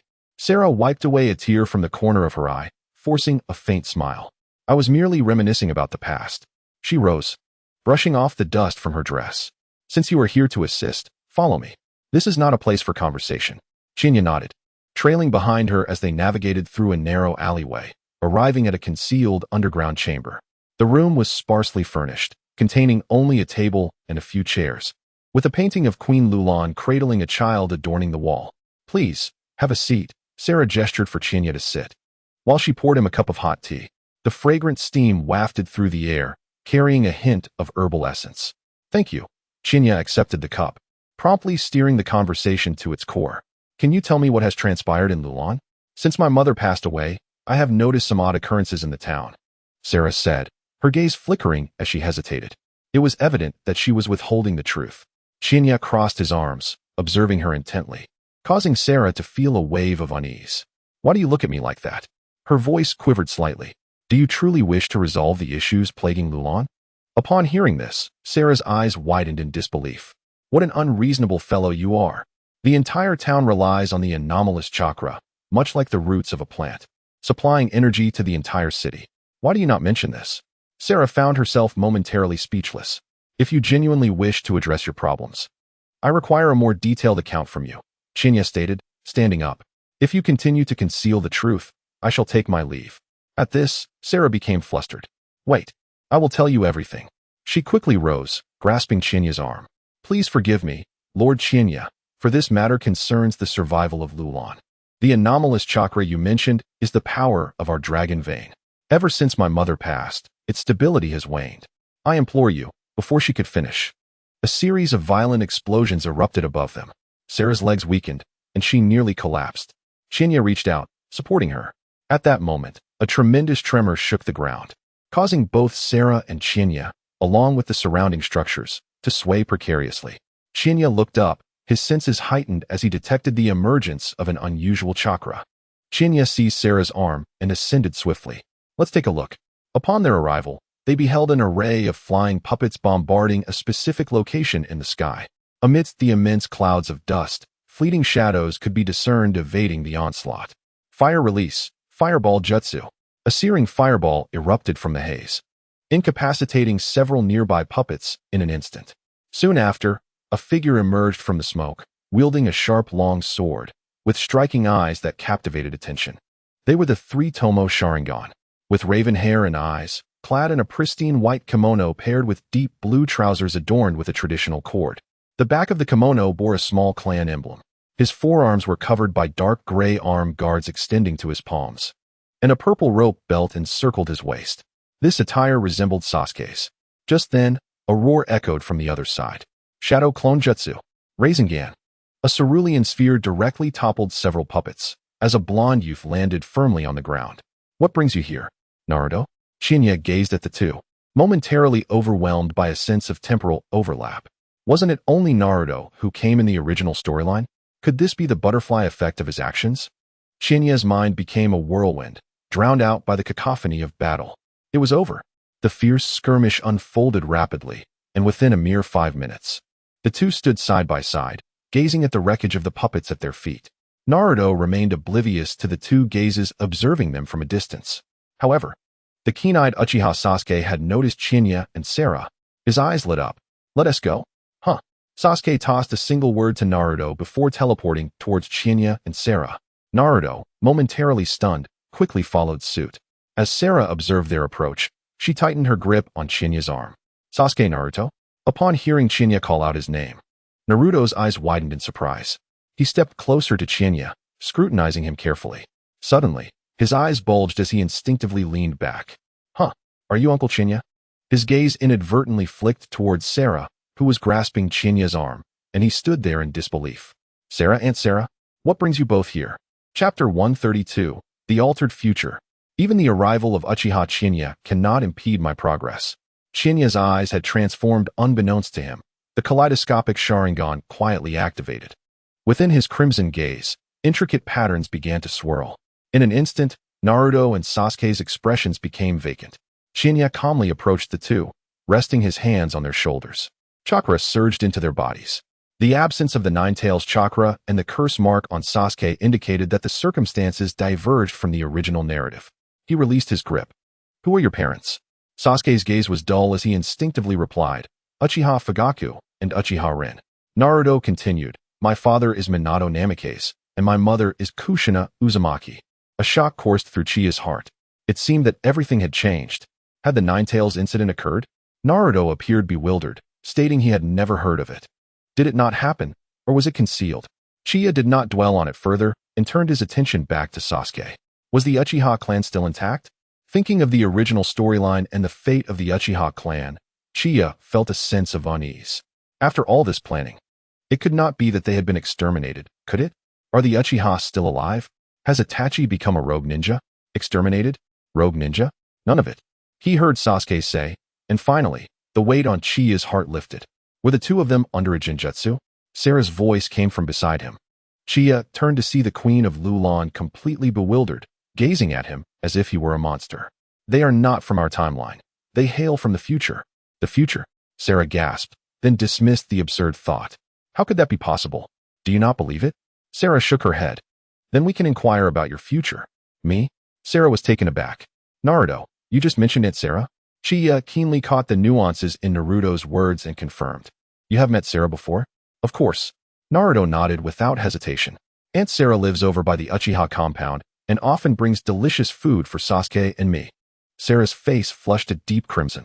She stole a glance at Uchiha Chiya beside her, her heart racing uncontrollably. This ninja was indeed a member of the Uchiha clan.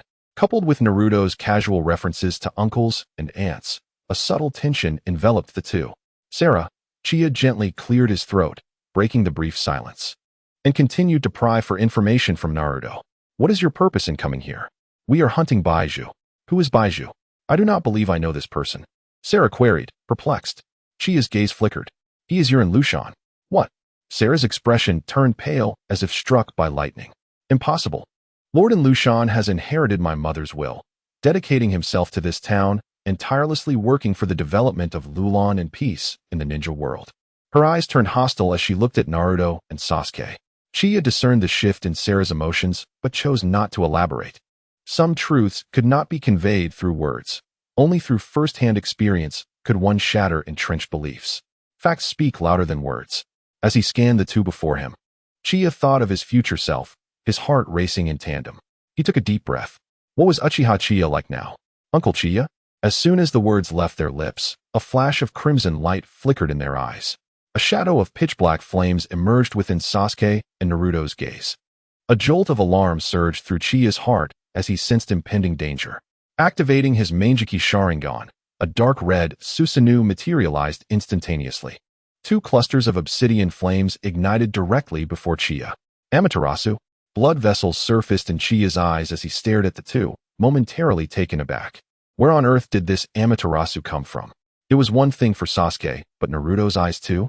Chiya glanced back at Sarah, who lay weakly on the ground. Her expression filled with dread. Sarah, it's all right. I will protect you. Chiya reassured her as he helped her to her feet. He retrieved a sealing scroll from his robe and sealed away the Amaterasu flames within. Once the danger had passed, the Susanoo was finally dispelled. At that moment, the two across from him, Naruto and Sasuke, regained their clarity as the illusion was forcibly broken. Naruto shook his head, looking bewildered. Huh, what just happened?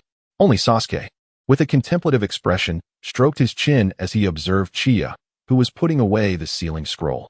Did I just fall under an illusion? Uncle Chiya, what are you doing? Naruto, oblivious to the changes in Chiya, asked out of curiosity. Chiya smiled faintly. I know you are here to capture the 100-legged beast.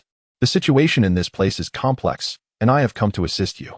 Upon hearing this, Sarah's expression turned even more pallid. She abruptly released Chiya's arm and turned to flee. I must go find Lord and Lushan to clarify this. Chiya, swift as lightning, intercepted her with a body flicker. With his Sharingan activated, Sarah's gaze became dazed and she collapsed limply.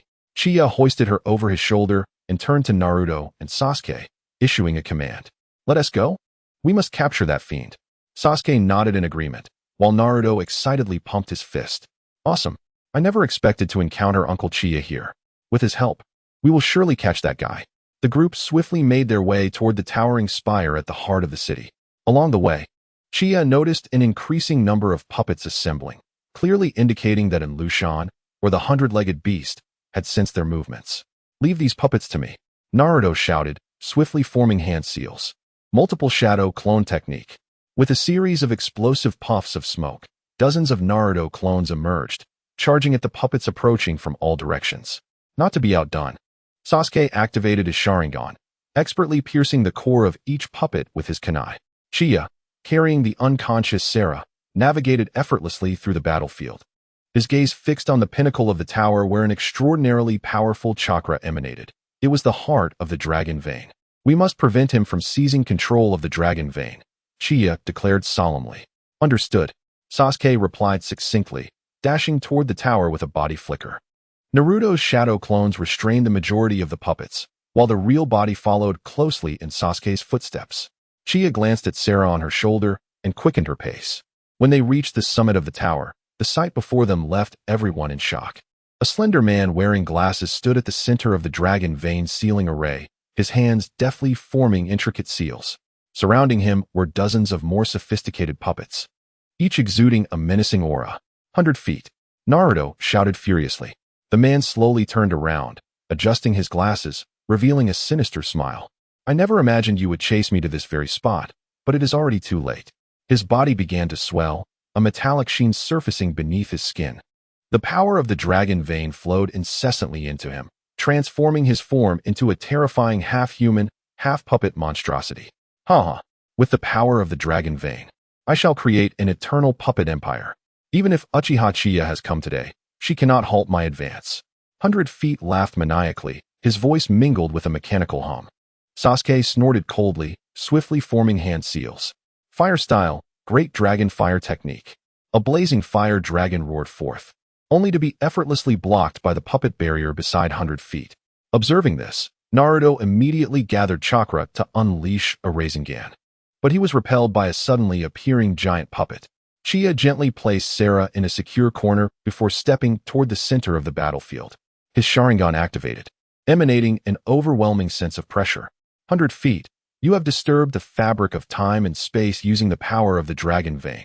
Your sins are unforgivable. Chiya's voice was cold as ice. Now, it is time to end this. 100 Feet laughed arrogantly, but when he caught sight of Chiya's face, his laughter abruptly ceased. The mechanical glint in his eyes flickered, as if he beheld something terrifying. The Mangeki Sharingan. You are Uchiha Qianye. Chapter 133. Speak to my molten blade. Has Uncle Chiya vanished? 100 Feet gazed at Uchiha Qianye. His formerly mechanical voice suddenly became sharp and piercing, the eyes embedded behind the metal mask flickering violently. He staggered back 2 steps, the protective barrier formed by the dragon vein energy rippling with instability.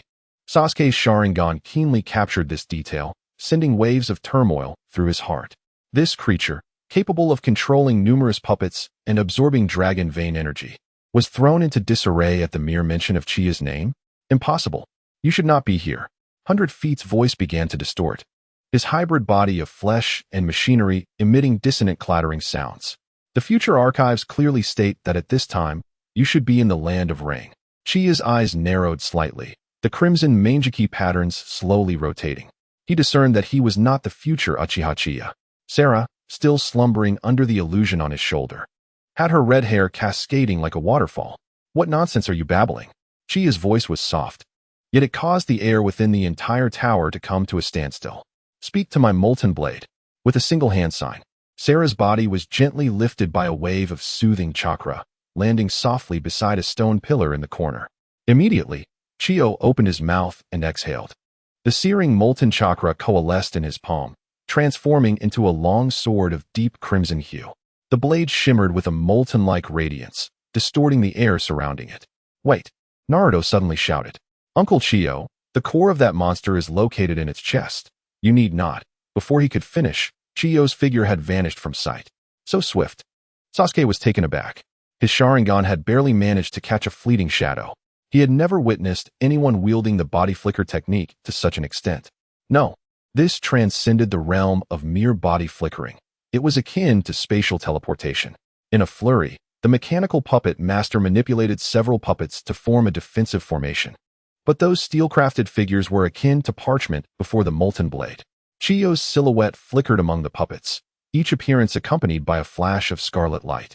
Where the lava-like blade passed, the puppets were either cleaved in two or vaporized entirely, their severed edges bearing the marks of extreme heat. Swish! The molten blade, forged from chakra, sliced through its targets with the ease of cutting tofu. Suddenly, Chiyo halted directly before the mechanical behemoth, the molten blade in his hand beginning to swell ominously. Sasuke and Naruto widened their eyes as the once normal sword instantaneously elongated, the fiery blade sweeping forth like a volcanic eruption. The mechanical structure at the beast's chest was precisely cleaved open, revealing a core device pulsating with a green glow. Crack! The sound of the core splitting in twain was crisp and melodious. In disbelief, the creature, Baizu, looked down at its bisected form, mechanical joints emitting a dying hum. Silence enveloped the tower, interrupted only by the sizzling of molten droplets striking the ground. Is it resolved? Naruto stammered, his jaw nearly dropping to the floor. The foe that he and Sasuke had struggled against for so long had been instantaneously vanquished by Uncle Chiyo. Sasuke's Sharingan whirled frantically, attempting to analyze the trajectory of that fateful strike. Yet, the more he scrutinized, the more cold sweat beaded upon his brow. That strike was not merely a matter of power and speed. What was truly terrifying was the unparalleled mastery over chakra transformation. Compressing molten chakra into a solid blade was no small feat. Yet Chiyo had managed to extend it 40 meters without disintegration in the blink of an eye, a control that was utterly unfathomable. No, something is amiss.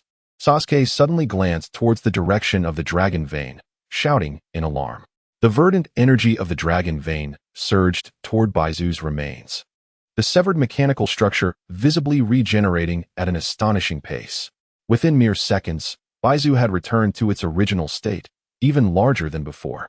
The metallic exterior bore the unique patterns of the dragon vein, emanating an oppressive aura that was suffocating. Useless. Baizu's voice, tinged with a metallic resonance due to its mechanical enhancements, gazed upon its puppet form, momentarily filled with euphoric delight. Before the might of the dragon vein, I am indomitable. Even the incessant clamor of Uchiha Qianye cannot deter me. Before the words could fully escape my lips, Uchiha Qianye sprang into action. The molten blade surged with renewed intensity, striking once more. This time, Chiya altered the angle, the blade sweeping diagonally from the upper right to the lower left, severing the recently restored centipede in twain once again. The momentum of the lava blade did not wane, leaving a shocking, charred fissure upon the towering wall. Hey, Uncle Chiya, it will regenerate. Don't waste your chakra, Naruto exclaimed, glancing anxiously at Uchiha Qianye.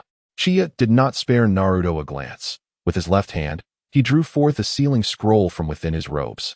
Biting into his right thumb, blood traced intricate patterns upon the scroll. The runes sprang to life like tadpoles, rapidly crawling over the severed body of the centipede. Seal. With Chiya forming the last hand sign, the runes erupted in a green luminescence, manifesting countless delicate chains that plunged into the centipede's form. A chilling sound of tearing echoed, as the chains seemed to grasp something within the centipede, pulling with great ferocity.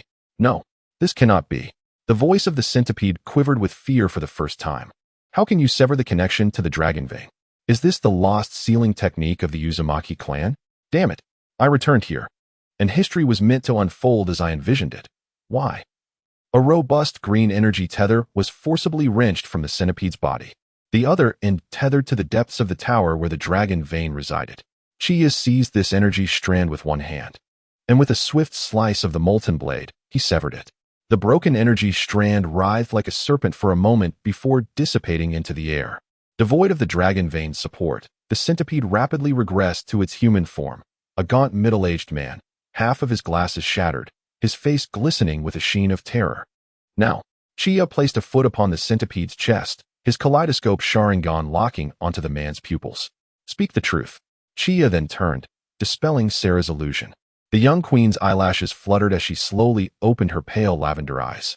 At first, she surveyed her surroundings in confusion, but upon spotting in Lushan beneath Chiya's foot, her expression drained of color. Lord and Lushan? What has happened? Sarah struggled to rise, her long stockings dust-laden, yet she remained oblivious. Her gaze flitted between Chiya, Naruto, and Sasuke, finally fixating on the familiar, yet unfamiliar figure. Why are you Sarah? Chiya's voice softened unusually. Please listen closely to this man's confession. Under the control of the Sharingan, the centipede spoke, its voice mechanical, as though a marionette on strings. I am the ninja centipede from 20 years hence, brought here by the power of the dragon vein, masquerading as an Lushan to infiltrate Lulon, with the intent of siphoning the power of the dragon vein. She listened as the centipede recounted in a mechanical tone how it had murdered the former queen, exploited her trust, and planned to indirectly manipulate the dragon vein through her control. Each word pierced her heart like a dagger, her nails digging deep into her palm, blood seeping through her fingers. Sarah stumbled backward, her back colliding with the cold stone pillar. The voice of Mother Sarah shattered into fragments. That day, you mentioned that Mother had succumbed to an unexpected illness, but the truth was far more harrowing.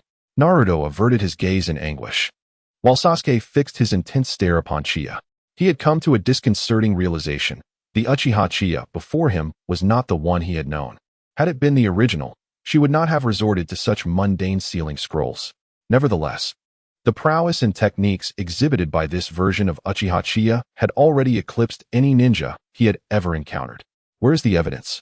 Sarah suddenly lifted her head, tears tracing glistening paths down her cheeks. I demand to see the evidence. Chiya relinquished her grip on Baizu, retrieving a metallic device from his grasp and tossing it to Sarah. It was an intricate projector, which upon activation displayed images recorded by Baizu. The former queen sprawled in a pool of blood, with An Lushan standing nearby, smirking coldly, cradling the projector in her hands. Sarah collapsed to her knees, overwhelmed with sobs. Chiya stepped beside her, hesitating for a moment before gently resting a hand on her trembling shoulder. Your mother must have imparted to you some invaluable lessons, she said softly. Sarah looked up, her tear-filled eyes searching Chiya's. If that is the case, then reflect upon what your mother held dear. In doing so, you will discern what you ought to do now. The Queen of Lulon, each one carries her own mission. You must clarify what it is you wish to achieve. As Sarah absorbed these words, her sobs began to quiet, the sorrow in her gaze slowly receding as she rose resolutely to her feet. I know what I must do, she declared, setting forth towards the direction of the dragon vein. Yet, before she could reach her destination, the power of the dragon vein surged violently, a formidable energy erupting forth, shattering several supporting pillars around them. Is the dragon vein about to go berserk? A sheen of cold sweat beaded on Sasuke's forehead. His Sharingan discerned a massive accumulation of energy converging towards them. Chiya furrowed her brow. The chaotic might of the dragon vein was beyond Sarah's control. It appeared that she would have to intervene herself. Sarah was knocked down by the force, but as she regained her footing, she sprinted towards the sealing entrance of the dragon vein, still intent on sealing it. Meanwhile, the energy of the dragon vein, now free from Baizu's restraint, began to swell uncontrollably, a green beam of light piercing through the tower's apex, sending tremors throughout the entire Lulon. Chiya positioned herself in front of Sarah. You cannot control the dragon vein now. Allow me to handle this. She grasped Sarah's shoulders firmly, casting her aside. Chiya then produced several sealing scrolls, biting her finger to inscribe them. Before she could complete the seals, the dragon vein's power surged forward, enveloping her entirely. In response, Chiya's kaleidoscopic Sharingan flared with icy intensity. The dark crimson Susanoo enveloped her, taking on a skeletal form to shield her. The energy from the dragon vein continued to swell, ultimately transforming into a colossal energy dragon that emitted a blinding radiance. In an instant, the three individuals outside were captivated by the brilliant light, unable to open their eyes. When they finally regained their sight, the dragon vein had settled into tranquility. With a resounding bang, the shadow clone of Chiya dissipated. Uncle Chiya has vanished? Naruto rubbed his eyes, bewildered as he confirmed that he could not see the figure of Uchiha Qianye. Sasuke furrowed his brow and swiftly approached the spot where Uchiha Qianye had stood, gazing downwards with flickering eyes. Could this be the work of the dragon vein again? Chapter 134. Where on earth am I? Is this still the ninja world? As Chiya opened his eyes once more, the blinding sunlight instinctively prompted him to raise his hand to shield his face. Tiny motes of dust danced in the beams of light filtering through his fingers, and the fresh scent of earth and foliage filled his nostrils. This was certainly not the scent one would expect within the Dragon Vein Tower.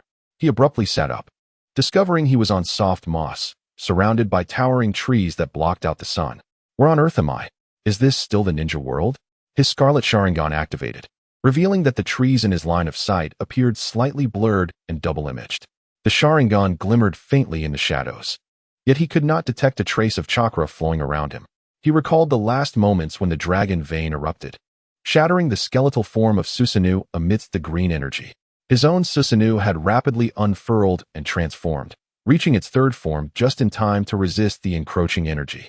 Once the dragon vein's energy dissipated, he found himself in this strange place. The gentle sound of flowing water reached his ears from the left. Chiya brushed aside the drooping vines and discovered a crystal-clear stream meandering through the forest.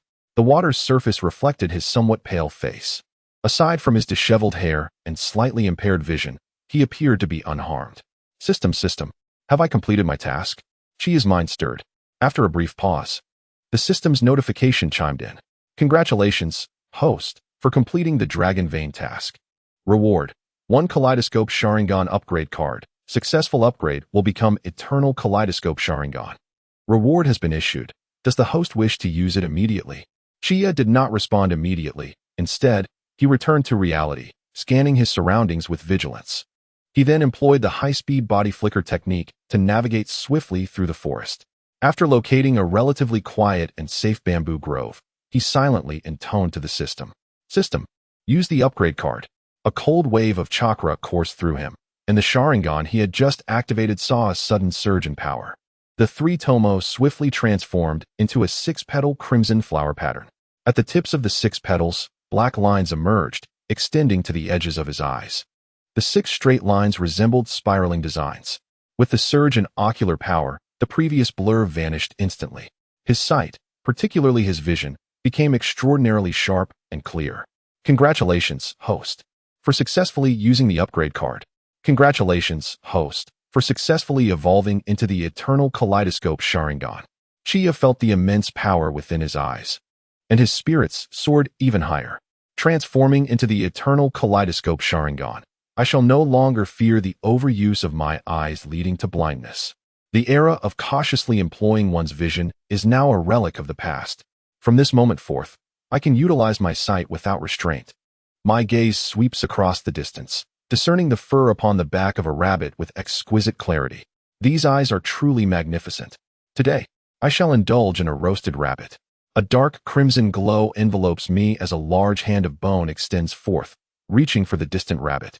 I observe as the hand, conjured by Susanoo, grasps the unconscious rabbit. Drawing forth my kunai, I begin my task. System, display my character panel. Name, Uchiha Qianye. Age, 22. Chakra, 49 cards. Special skills: Senju Clan Physique, Sharingan, Eternal Kaleidoscope, Ice Release, Lava Release. Skills: Kaleidoscope Dojutsu, Yomi's Shore, Causal Reincarnation, Tsukuyami. Forbidden Techniques: Izanagi, Izanami. Mastery of Sword Techniques: Susanoo. Proficient in Medical Ninjutsu, Fire Release, Jinjutsu. Proficient in Bladed Weapons, High-Speed Body Flicker Technique, Shadow Clone Technique, and the 3-Body Technique, among others. A pause in my actions brings a smile to my face, for my chakra has indeed increased by 10 cards. This endeavor has proven remarkably fruitful. Swiftly, I bind the rabbit to a nearby stick, constructing a makeshift roasting rack. Soon, the rabbit is consumed, providing a modest fill to my stomach. Rising, I follow the stream downstream, where the foliage gradually thins. As I draw closer, a modest village comes into view. The earthen walls, compacted to less than the height of 2 men, surround a few farmers clad in coarse burlap, diligently tilling the soil with bone tools. Upon my arrival at the village entrance, an elderly farmer, the first to notice my presence, emits a terrified scream. An attack. It's a spy from the land of wings. Instantly, the sound of drums reverberates throughout the village. Over 20 able-bodied men emerge, armed with sickles and hoes, encircling me. Their sun-kissed skin, calloused hands, and alert, beast-like gazes reveal their readiness for confrontation. I am merely passing through, I declare, but a toothless youth suddenly shouts, "You are surely their spy, come to invade our land." The crowd stirs restlessly. Seeing the front line of villagers raise their hoes, I quietly close my eyes. As the shouts of violence intensify, I abruptly open my eyes. The intricate patterns of my kaleidoscope Sharingan manifest before them, releasing a chilling and formidable aura from my being. The dark red Susanoo blinks into existence, coalescing through its initial state, first form, second form, and culminating in the third form, the Tengu armor, halting time itself. The icy, overwhelming presence sends tremors through the advancing farmers, causing the nearest to be toppled by the force of my aura. In an instant, the entire village falls silent. The elder's wooden staff fell to the ground, producing a crisp sound. Immediately, everyone knelt in unison, their foreheads pressed against the earth, murmuring incomprehensible prayers. "Great Amaterasu, revered deity, please forgive our transgressions." Chiya observed the trembling crowd and gently shook his head. He had intended to gather intelligence, yet now he was mistaken for a divine being. The elder crawled over, cradling a string of beast teeth necklaces and lifting them high above his head. "Noble deity, please accept our humble offerings.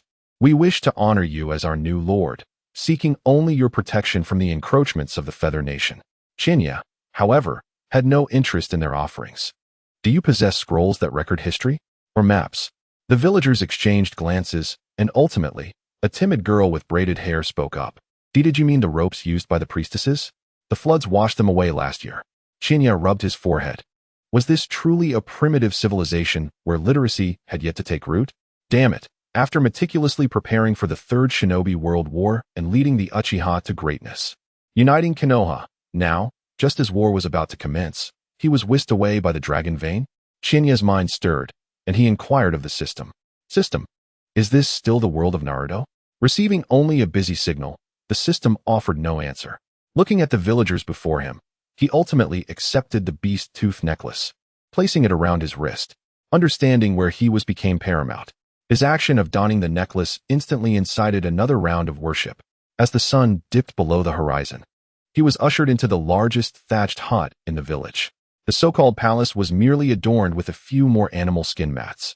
As night fell, Chiya stood on the watchtower at the village's edge, gazing into the distance. The world devoid of chakra was hauntingly tranquil, and the starry sky shone exceptionally bright. Suddenly, a streak of white light, like a shooting star, traversed the northern horizon, and the fleeting chakra disturbance sent a tremor through Chiya's being. Chakra? Could this still be the world of Naruto? Without hesitation, he leaped from the high platform and dashed towards the direction where the light had vanished. The villagers gasped and pursued him, but all they could see was the fleeting silhouette disappearing into the mountains under the moonlight. The bamboo forest rustled in the night breeze. Chiya slowed his pace, his Sharingan capturing the residual chakra trail in the air, pure and devoid of any attribute, yet vast enough to instill dread. As he parted the final bamboo leaf, he froze as if struck by lightning. In the moonlit clearing, a silver-haired maiden was gently caressing a wilting wildflower. Clad in a pure white feathered garment, her hem flowed without wind, and the 2 dots of vermilion on her forehead glowed fiercely under the moonlight. Most astonishing were her eyes, pure white without pupils, yet shimmering with the brilliance of stars.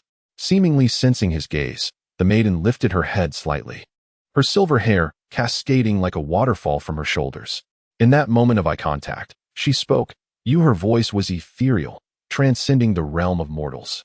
"There is something familiar about you." Chapter 135. My name is Kagaya, guardian of the divine tree. The bamboo leaves rustled gently as Chiya gazed at the silver-haired, white-eyed maiden before him, his pupils quivering in astonishment. This figure was none other than Kagaya Otsutsuki. In her early days, She was revered as the goddess of the moon and the progenitor of chakra, the ultimate being within the realm of Hokage. Regrettably, upon her arrival in this world, fortune did not favor her. Betrayed by her husband and ultimately sealed upon the moon by her dutiful son, the one who orchestrated her rescue was, in the end, a small dark entity that she had carelessly cast aside before her confinement.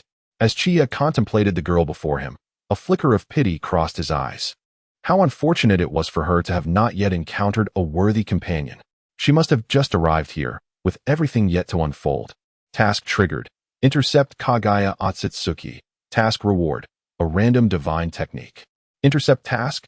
Chiya was momentarily taken aback. Had the system become akin to a parasite within him? It seemed that whatever he pondered manifested into reality. But what would happen if he successfully intercepted Kagaya? Would he not ascend to the status of the progenitor of chakra? In that case, upon encountering the small dark entity that sought to rescue its mother, should he not demand to be addressed as father? However, the allure of the task's reward lingered in his thoughts. Divine technique? He silently mused about the implications.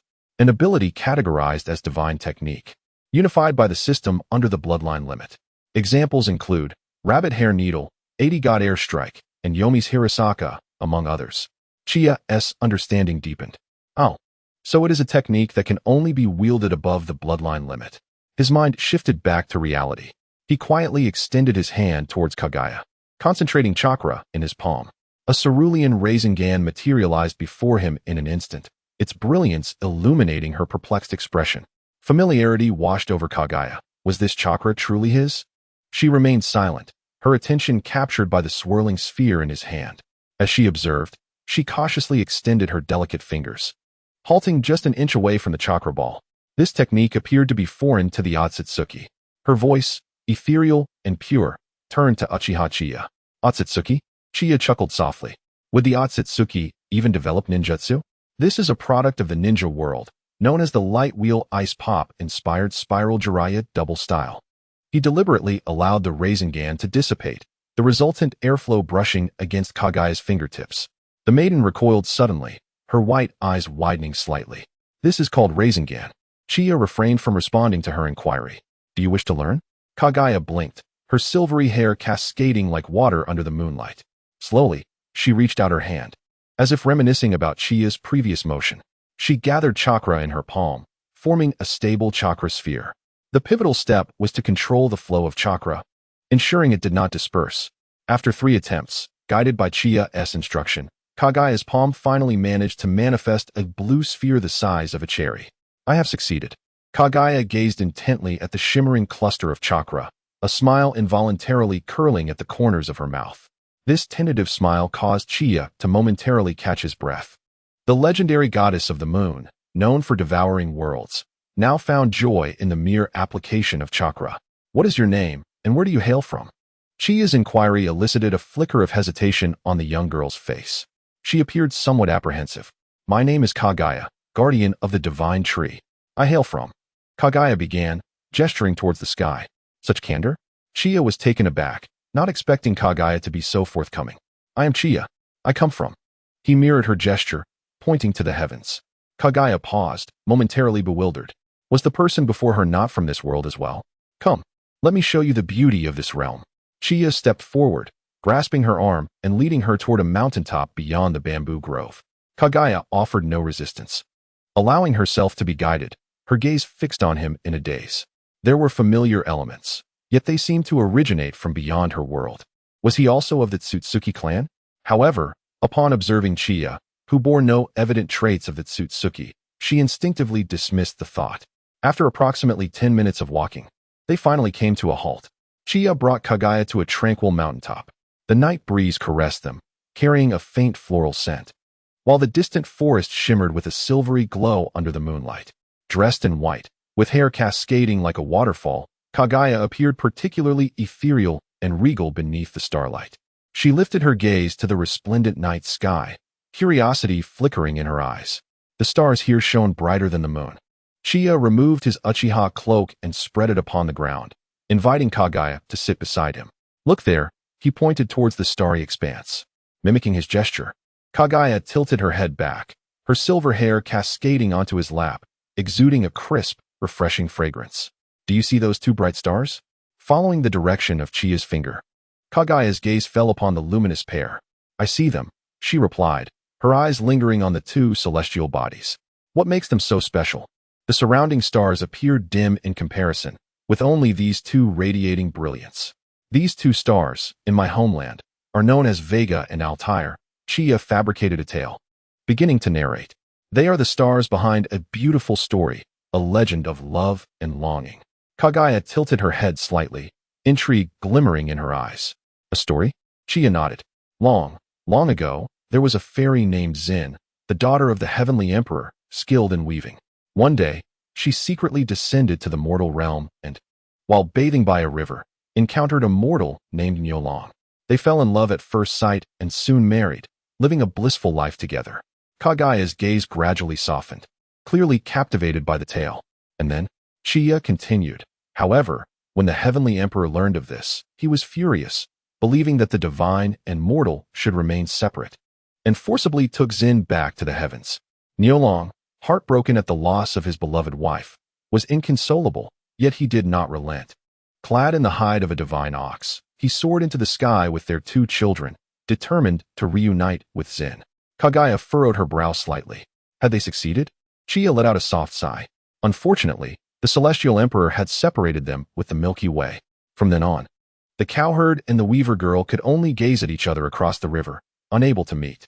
A hint of sorrow flickered in Kagaya's eyes. Were they to be forever parted?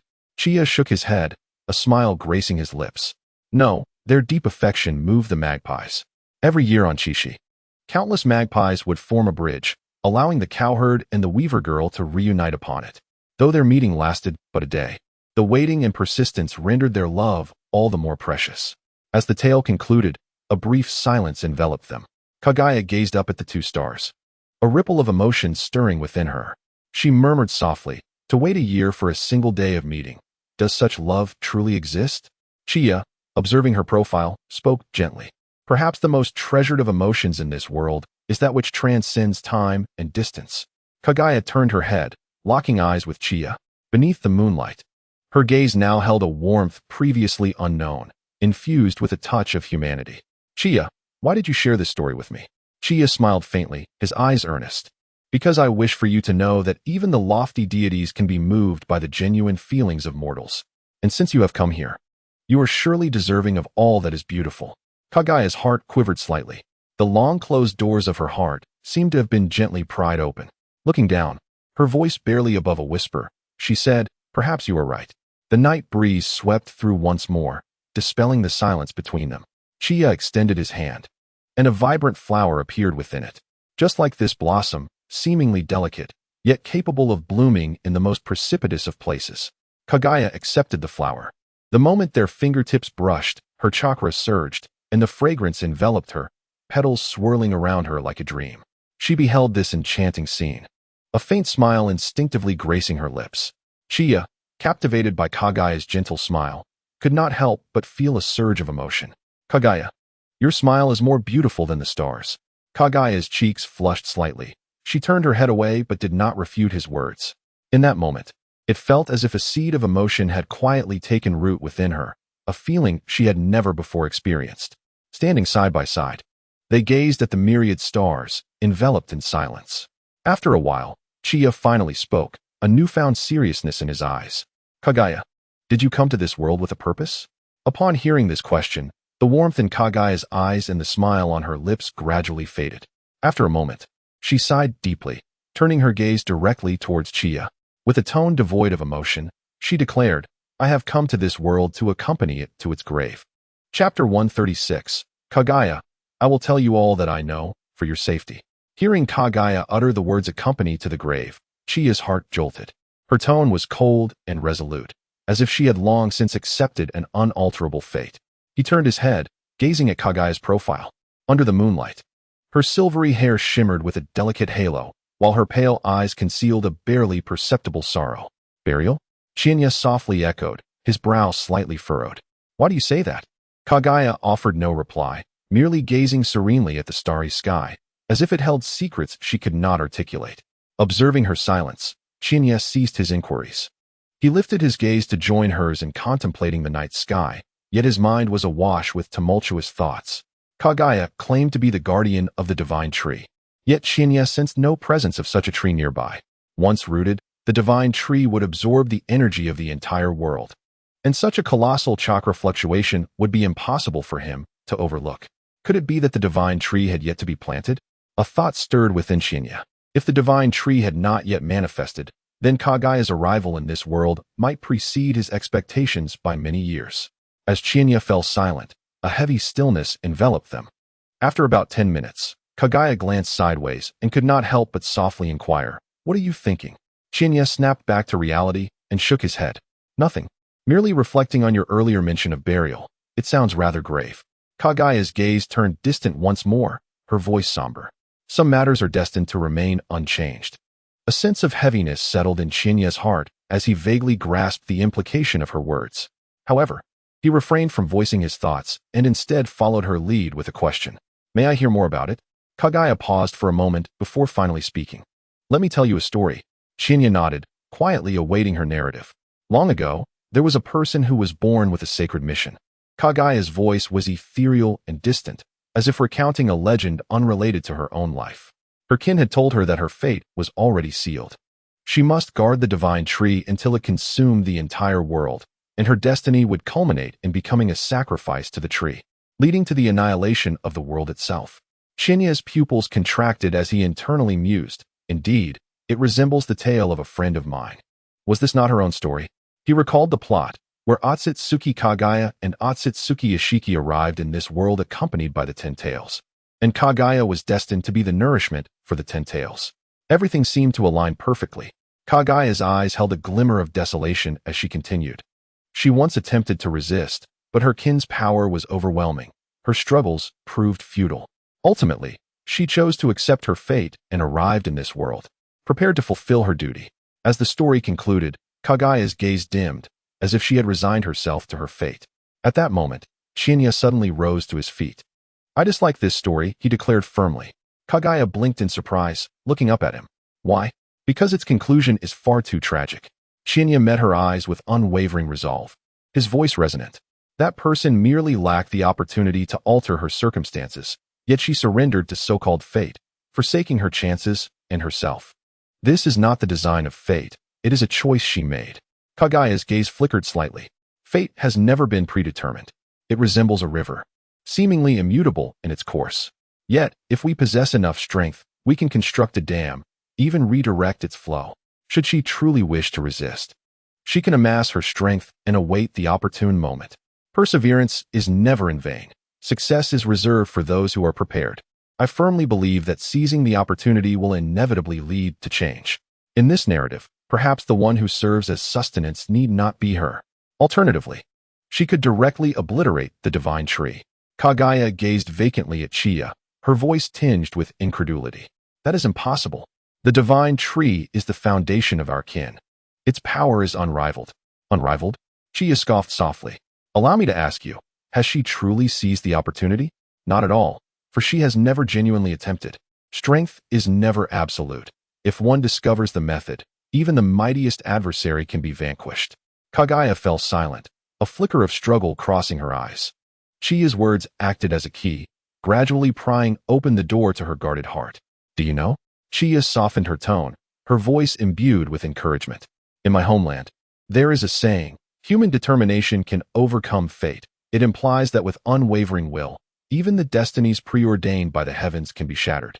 Just as I recounted the tale of the cowherd and the weaver girl, should the weaver girl be taken away, must the cowherd simply acquiesce? He would never again see her. Thus, we must learn to resist. If the character in your story lacks even the courage to attempt, that is the true failure. Kagaya's gaze gradually brightened, as if she had glimpsed a sliver of dawn amidst darkness. She murmured softly, human determination can overcome fate. Chiya seized the moment, stating, if you are willing, I can assist you. Together, we shall find a way to alter the conclusion of this tale. Kagaya lifted her head, a newfound resolve and seriousness illuminating her white eyes. She regarded Chiya, as if for the first time truly perceiving him. Why do you wish to help me? Chiya smiled gently, his gaze sincere. Because I cannot bear to witness you journey towards such a fate. You deserve a brighter future. Kagaya's heart fluttered intensely. He had indeed discerned the essence of what she had just shared, her own story. An unfamiliar warmth began to spread within her chest. Slowly, Kagaya nodded. Very well. I am willing to try. Chiya's eyes glimmered with relief. He recognized that Kagaya's heart had begun to waver, and this was the key to transformation. However, we must devise a plan. Chiya rose, extending his hand towards her. First, we need to ascertain when your kin will arrive and the specifics regarding the divine tree. Kagaya hesitated briefly, but ultimately placed her hand in his palm. Chiya gently pulled her up from the ground. The distance between them instantly diminished, and Kagaya could even feel the warmth of his breath. Her cheeks flushed slightly, yet she did not shy away. I will share with you all that I know. Chiya affirmed with a nod. Let us commence our endeavors from tomorrow. For tonight, let us indulge in a well-deserved rest. Huasia responded with a soft acknowledgement, her gaze inadvertently lingering on Qianye's visage. She suddenly realized that this man from another realm seemed to radiate brilliance surpassing even that of the starry sky. The evening breeze swept through, dissipating the last remnants of silence. Qianye gazed into the distance, his eyes shimmering with a myriad of hues. He understood that altering Huasia's fate was a pivotal step towards fostering their bond. Huasia, a woman of formidable strength yet possessing an innocent mind. There is but one such individual in the entire shinobi world. Qianye could not afford to let this opportunity slip away. However, in the face of a high-ranking figure like Otsutsuki Ishiki, Qianye's current prowess was still lacking. Nevertheless, he was not without his fighting spirit. After all, the reward for this interception mission was a divine technique. Huasia, for your safety, I, Qianye, must intercept you. Surely, you do not wish for both of us to meet our demise at the hands of Ishiki, do you? Chapter 137. The scheme begins. I do not wish to lose you. The following morning, sunlight cascaded over the mountaintops, a gentle breeze carrying a hint of coolness. Qianye treaded upon the morning dew, making his way to the spot where he had encountered Huasia the day prior. In the distance, he spotted her silvery silhouette standing quietly at the cliff's edge, gazing up at the heavens. Her long hair danced in the wind, glimmering softly in the morning light, as if she were one with the universe. Huasia, Qianye approached, greeting her with a smile. Huasia slowly turned her head, her white eyes reflecting his form, and softly replied, You have arrived. Have you been waiting long? Qianye stood beside her, following her gaze towards the sky, which was devoid of anything but a few drifting clouds. Not long. Huasia's voice remained calm, yet a hint of complexity flickered in her gaze. In nearly 2 years, Ishiki will descend upon this world. Upon hearing this, Qianye's expression remained unchanged as he chuckled softly. 2 years, there is ample time. Huasia glanced at him, seemingly taken aback by his composure. Are you not worried? Is worrying of any use? Qianye shrugged, his gaze resolute. Rather than fret, it is more prudent to contemplate how to confront him. Huasia fell silent for a moment before quietly stating, Ishiki is exceedingly powerful. I am not his match in my current state. Qianye looked at her and, half-jokingly, remarked, When we have dealt with Ishiki, I hope the face you lift your gaze to is mine, not the sky. Huasia was momentarily taken aback, an unusual glimmer passing through her white eyes. The fear that had arisen within her began to wane. Unconsciously, her thoughts drifted to the tale of the cowherd and the weaver girl that Qianye had mentioned earlier, a smile involuntarily gracing her lips. Yet, she quickly regained her composure, offering no response to his words, only gently suggesting, Let us sit and converse. The two found a clean rock upon which to sit, Qianye suppressing his smile, and earnestly stated, First, we must understand Ishiki's abilities. The more detailed, the better. Huasia nodded and began to speak slowly. Ishiki is an elite of the Otsutsuki clan, and his abilities primarily include, as Huasia elaborated, the hazy memories in Qianye's mind gradually sharpened, and he listened intently, simultaneously analyzing the information within his thoughts. However, the knowledge possessed by Kagaya is relatively limited. In particular, the aspect that Chiya is aware of, the lesser-known technique of Pigu, resembles a form of reduction. It can diminish oneself or an object to the microscopic level, even allowing one to slip into an alternate space, making it exceedingly difficult to capture. Yet, it is understandable. After all, it is a secret weapon. Who would expose it unless absolutely necessary? It is quite normal for Kagaya to remain unaware of this. That said, the peculiar abilities of the Tsutsuki clan are indeed formidable. What about you? Chiya turned his gaze towards Kagaya. At this moment, do you feel capable of confronting him? Kagaya gently shook her head. My strength pales in comparison to his. I believe my only advantage lies in Yomi no Saka. Yomi no Saka? Chiya's eyes brightened. Is that the spatial movement you mentioned yesterday? Yes, it is feasible, albeit with significant energy expenditure, making frequent use impractical, Kagaya replied softly. Chiya pondered for a moment before breaking into a smile. In truth, we may not be without a chance. Kagaya gazed at him in confusion. Firstly, the weakness of Ishiki lies in the resurrection mechanism you just mentioned. He must implant a kunai in advance to revive. If we can strike him down with swift and decisive force the moment he arrives, preventing him from planting the kunai, we can eliminate him completely. A glimmer of surprise flashed in Kagaya's eyes, but she quickly grasped the crux of the matter. Yet his abilities are far from limited. I do not yet understand him thoroughly. If he possesses other abilities, how shall we proceed? Thus, we must catch him off guard, ensuring a single lethal strike. Chiya's gaze sharpened. Your Yomi no Saka is pivotal. We could lay a trap in advance, allowing him to let his guard down, and ultimately use the spatial movement ability to launch a surprise attack. Kagaya contemplated this thoughtfully. It seems feasible. Furthermore, you need to enhance your combat experience. Chiya stood up and extended his hand toward her. From this moment forward, I shall accompany you in training, striving to maximize your potential. Kagaya looked at his hand, hesitated briefly, but ultimately placed hers upon it. Chiya smiled gently. Trust me, 2 years will be ample time for us to prepare a flawless counterattack. Kagaya nodded softly, a newfound determination gleaming in her eyes. In the days that followed, Chiya devoted himself to enhancing Kagaya's strength. He utilized his combat experience to create shadow clones that simulated Ishiki's fighting style, engaging Kagaya in practical training. Although Kagaya possessed immense power, her combat experience was nearly non-existent. Thus, Chiya began with the fundamentals of physical techniques and chakra manipulation. The application of chakra, for Kagaya, became an intuitive endeavor. Her talent surprised Chiya. She was like a parched sponge, eagerly absorbing every drop of knowledge. Combat is not merely a contest of strength, but also a battle of strategy. Chiya stood on the training ground, observing Kagaya. Every technique has its imperfections, with corresponding advantages and disadvantages. As long as we can identify the advantageous aspects and execute effective attacks, we shall prevail. By that time, our chances of victory will surely expand. Kagaya attempted to concentrate her chakra, unleashing a wide-ranging shockwave, yet the outcome was less than satisfactory. Chiya patiently guided her to adjust the flow of chakra, making the attack more precise. While the energy was formidable, it necessitated a corresponding mastery of control to harness it effectively. Only then could one transcend the mere power of the energy itself. One more time, Chiya encouraged. Kagaya took a deep breath, pressed her palms together, and gathered chakra within her hands before releasing it with sudden force. Boom! A massive wave of energy surged forth, accurately obliterating the distant rock, while the surrounding area remained unscathed. Excellent. Chiya nodded in satisfaction. Next, let us try combining it with the yellow springs of Hiriazaka. Kagaya closed her eyes, attuning to the fluctuations of space, and with a flash, she appeared behind Chiya. As Chiya reacted and blocked with his hand, their chakras collided, generating a gust of wind.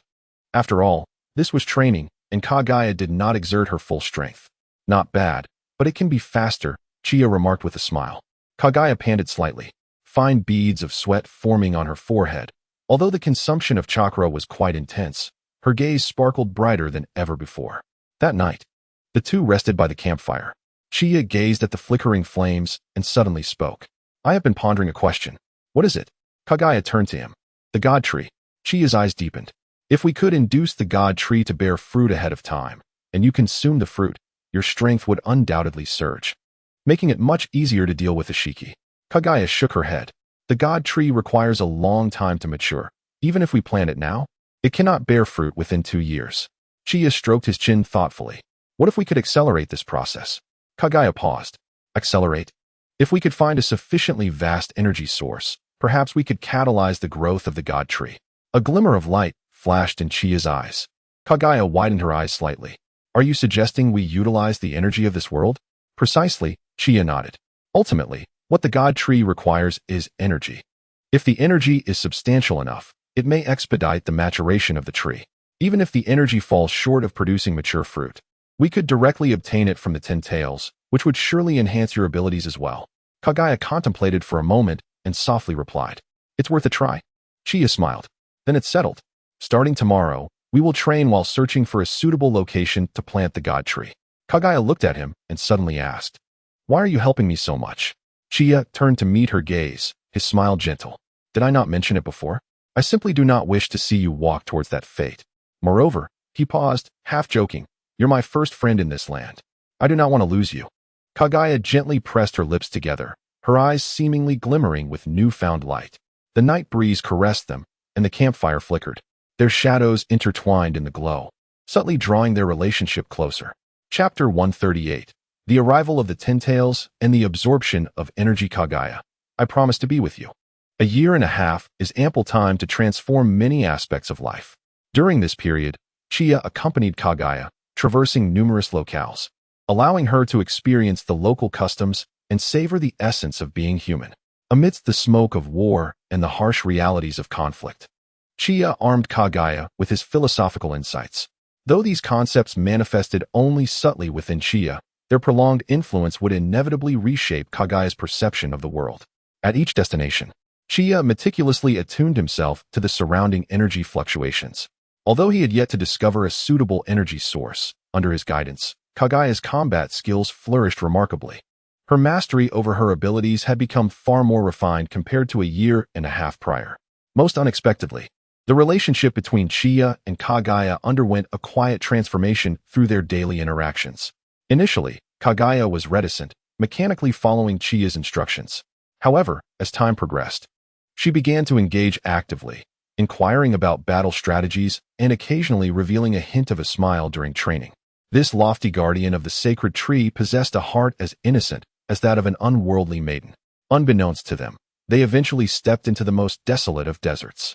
The scorching sun scorched the earth, and heat waves distorted their vision.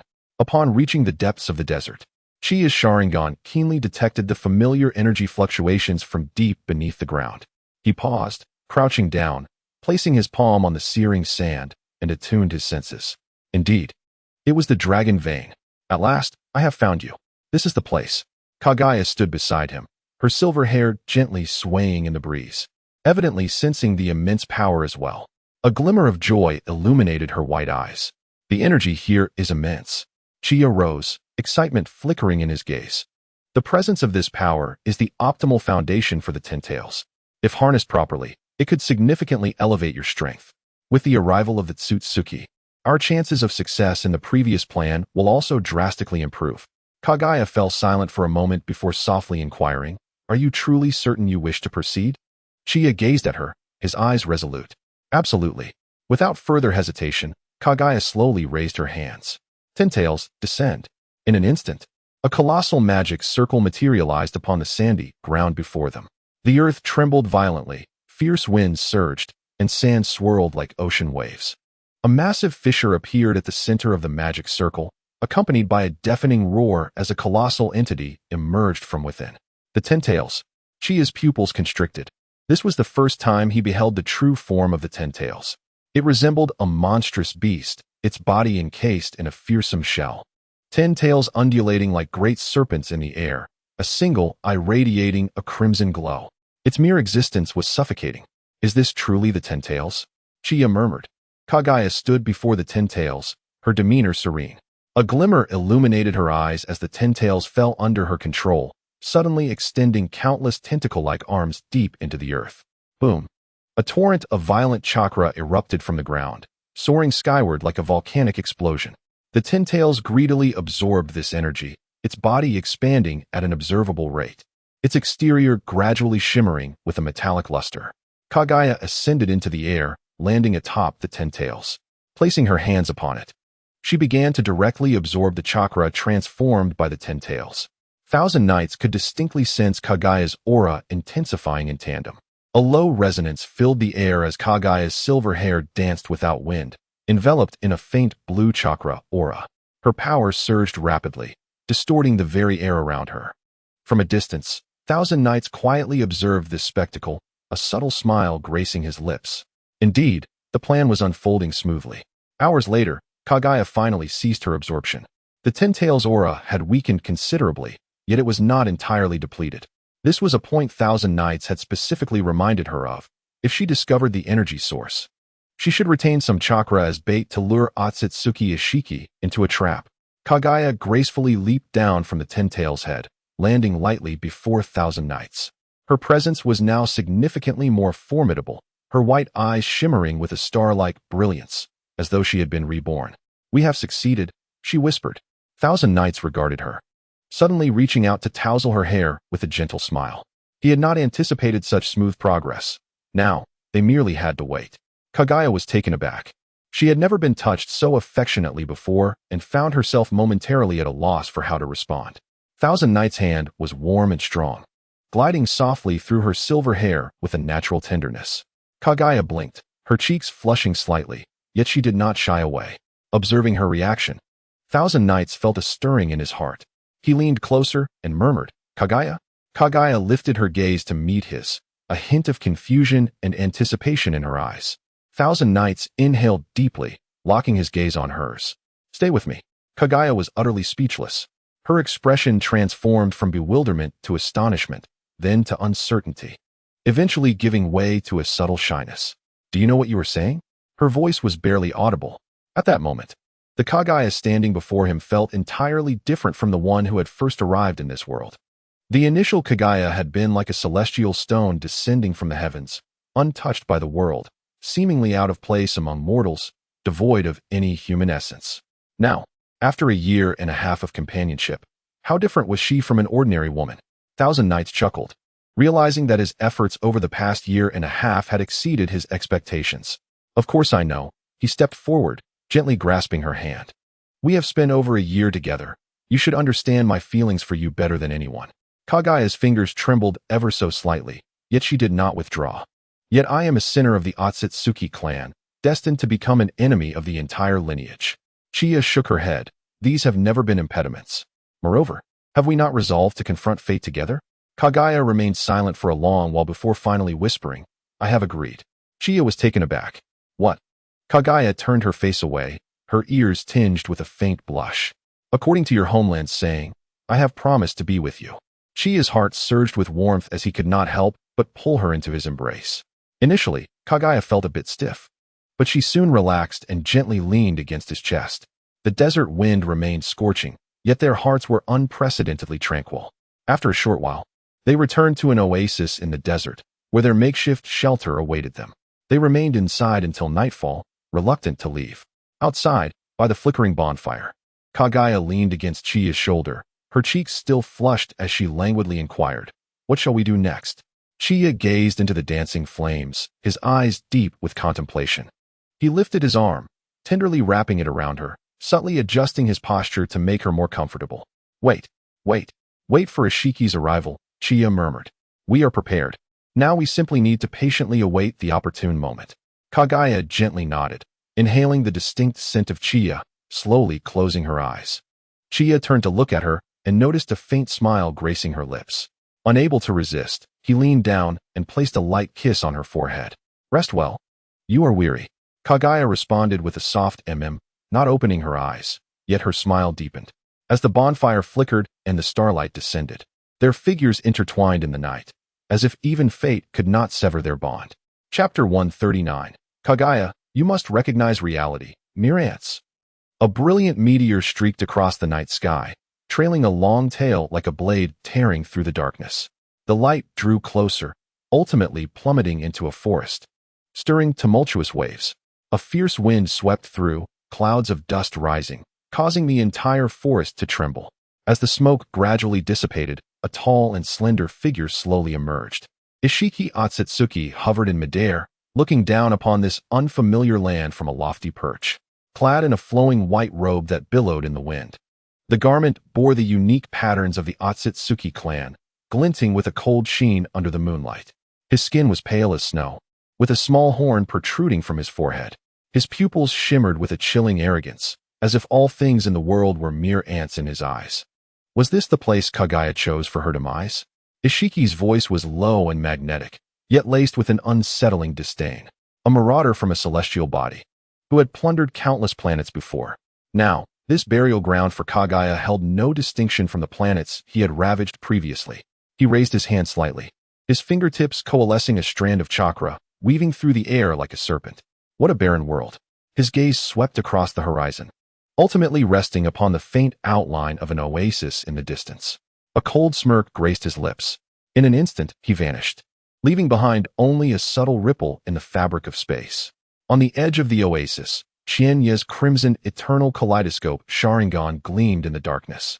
He turned to Kagaya beside him and whispered, "Has he arrived?" Kagaya nodded, a flicker of seriousness crossing her white irises. "Yes, he has come, and his strength surpasses what it was before. We must proceed as planned." Kagaya nodded in agreement. Their eyes met for a brief moment before Kagaya swiftly turned, her silver hair cascading like a waterfall. A trace of concern for Qianye shimmered in her eyes. However, the current situation necessitated a choice to be made. They had been preparing for this plan for quite some time. The two parted ways in silent understanding. Kagaya eventually reached the pinnacle of a cliff, her cold white gaze fixed ahead. Before long, a swirling black vortex materialized, from which Otsutsuki-Ishiki emerged. With his hands clasped behind his back, he floated in midair, his eyes locked onto Kagaya, a mocking smile curling at the corners of his mouth. "Kagaya, it's been a while. You've certainly learned to conceal yourself." Ishiki surveyed the surroundings. "The energy here is quite vibrant." Kagaya remained expressionless, her voice calm and devoid of any tremor. Before the one possessing the unique perception abilities of the Otsutsuki clan, any chakra would inevitably capture his attention. "Ishiki, you should not be here." "Should not?" Ishiki chuckled softly. "You unlawfully seized the power of the divine tree and still dare to hope for escape from retribution? How naive. Now that I am here, you must understand your fate." The desert night wind stirred the fine sands under the moonlight as Otsutsuki-Ishiki hovered in the air, his pupils glimmering with a dangerous light. Observing Kagaya's silence, he snorted disdainfully.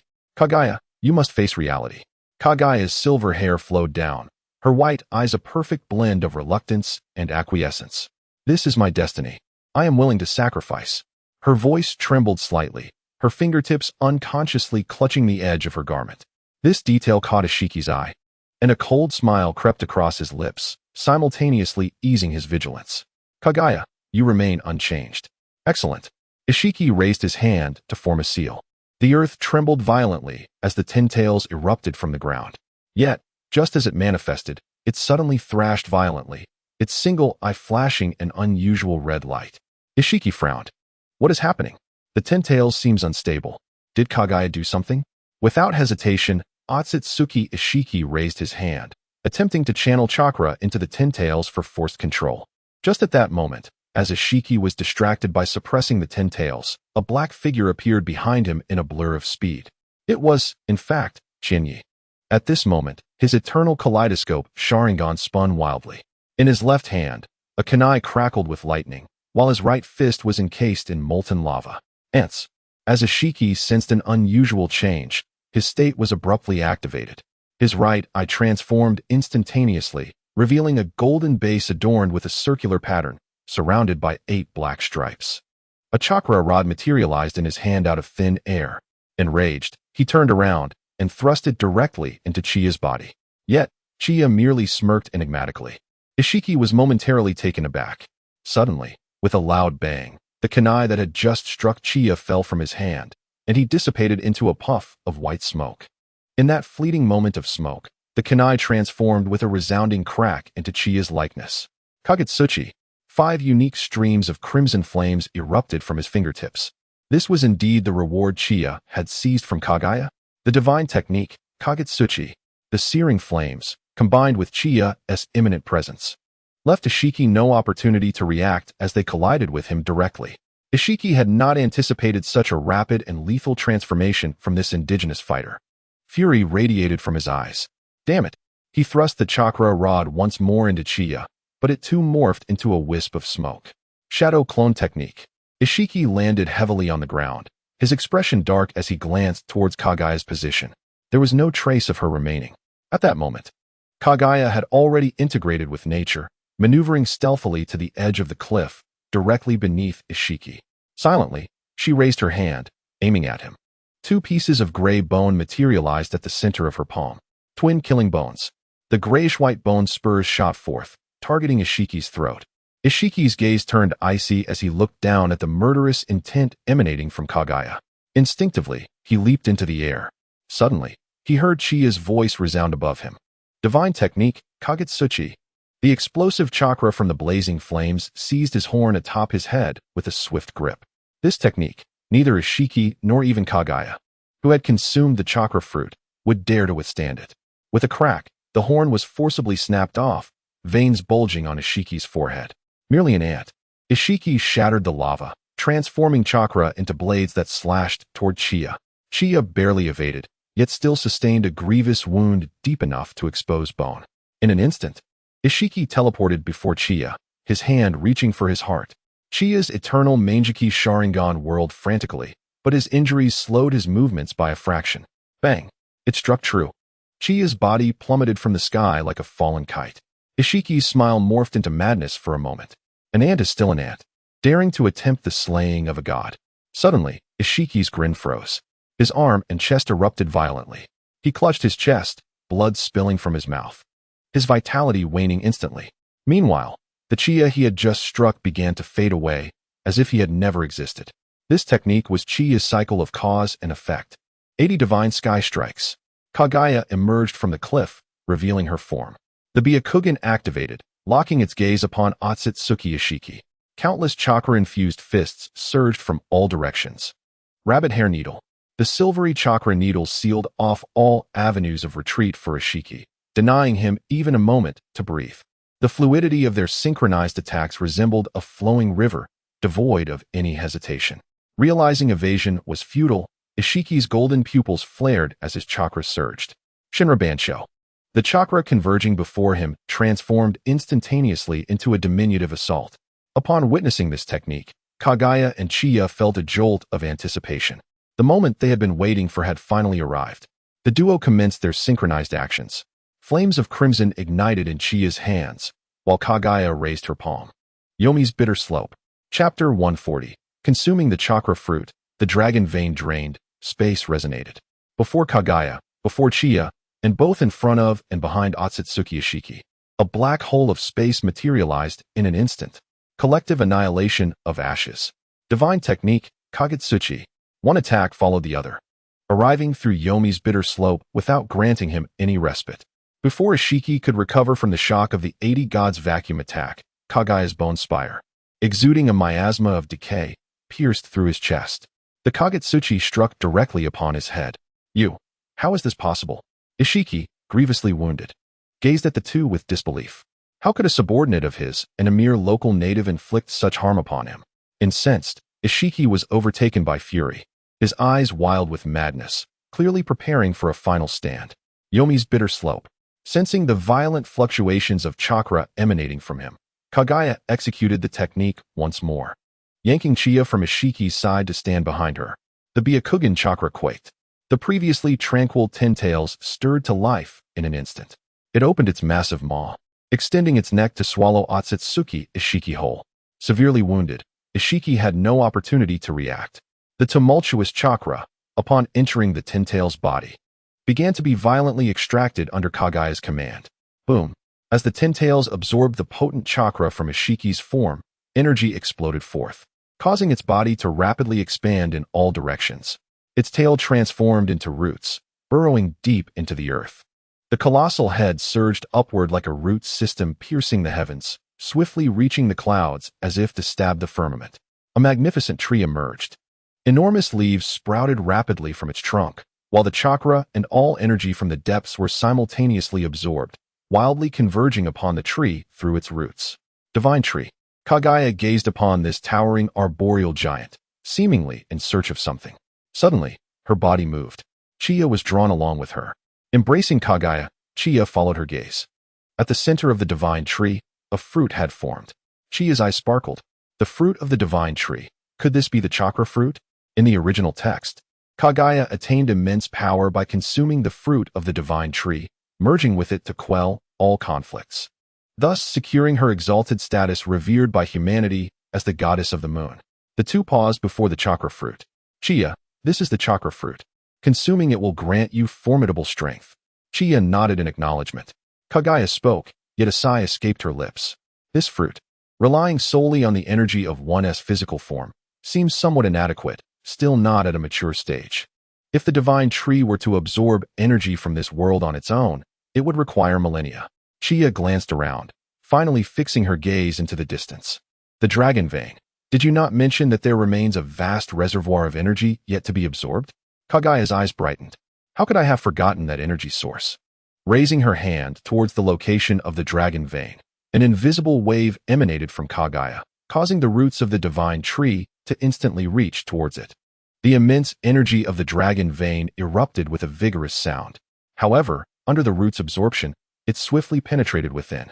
A shimmering white light coursed through the roots, cascading onto the divine tree, causing the chakra fruit to mature further, transforming from its initial raw state. Indeed, it bears fruit. A surge of excitement welled up in Kagaya's eyes. The chakra fruit. Securing it would bestow supreme power, enabling her to protect herself and those dear to her, even against the relentless pursuit of the Otsutsuki clan. Having absorbed the energy of the dragon vein, she believed it would suffice.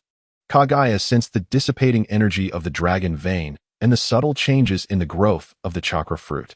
Once the dragon vein's power was completely absorbed, the chakra fruit glimmered with a radiant fullness, clearly ripe.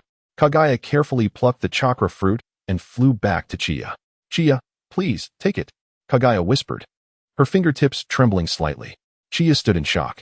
This fruit symbolized ultimate power and was a manifestation of Kagaya's deepest desires. Was she truly offering it to her? Gazing at the sincerity etched on Kagaya's face, Chiya realized she was not jesting. No, you should consume this fruit. Chiya shook her head, firmly declining.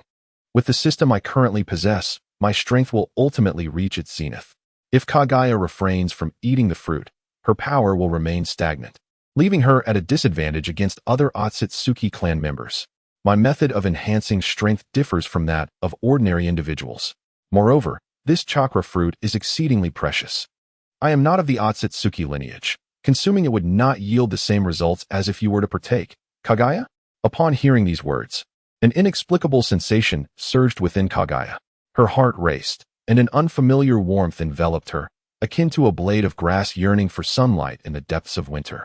Finally greeted by the sun, Kagaya steadied her emotions, nodding earnestly, though a trace of concern lingered in her white eyes. Though the Otsutsuki clan has met its demise, they will not rest until they uncover this place. Chiya grasped her hand, his gaze resolute. Then let them come. I shall stand as a bulwark against their advance. As long as I am here, none shall harm you. Kagaya looked at him, her icy demeanor finally softening into a gentle smile. She leaned lightly against his shoulder, whispering, "Thank you, Chiya." After a moment of tenderness, Kagaya seized the chakra fruit and took a bite. The fruit was crisp, reminiscent of biting into an apple. In no time, she had consumed it entirely. Kagaya's aura then surged dramatically, the residual chakra waves knocking Chiya off his feet. Her nails and hair began to grow rapidly, and two horns sprouted from her head. A red light flickered between her forehead, revealing a single Sharingan eye. Her attire transformed under the chakra's influence, becoming a white garment adorned with black patterns. Her entire presence underwent a profound metamorphosis. At that moment, a brilliant white light surged from the direction of the dragon vein, reaching towards the sky. To Chiya's astonishment, his own body began to emanate a white glow as well. What is happening? He pondered, staring at his hands, which seemed to grow increasingly transparent. What on earth? System, what is the meaning of this? Chiya was filled with questions. Responding to host, detection reveals that the chakra energy of the dragon vein has been depleted, causing a convergence of spatial energy within the dragon vein, resulting in resonance. Due to the host's previous contact with the dragon vein and his current proximity, resonance is occurring. Resonance? Dragon vein? What in the world does this mean? Chiya's lower body was gradually becoming transparent, as if an invisible hand were erasing him bit by bit. System, simplify it. The host may be drawn back to the original starting point by the spatial energy.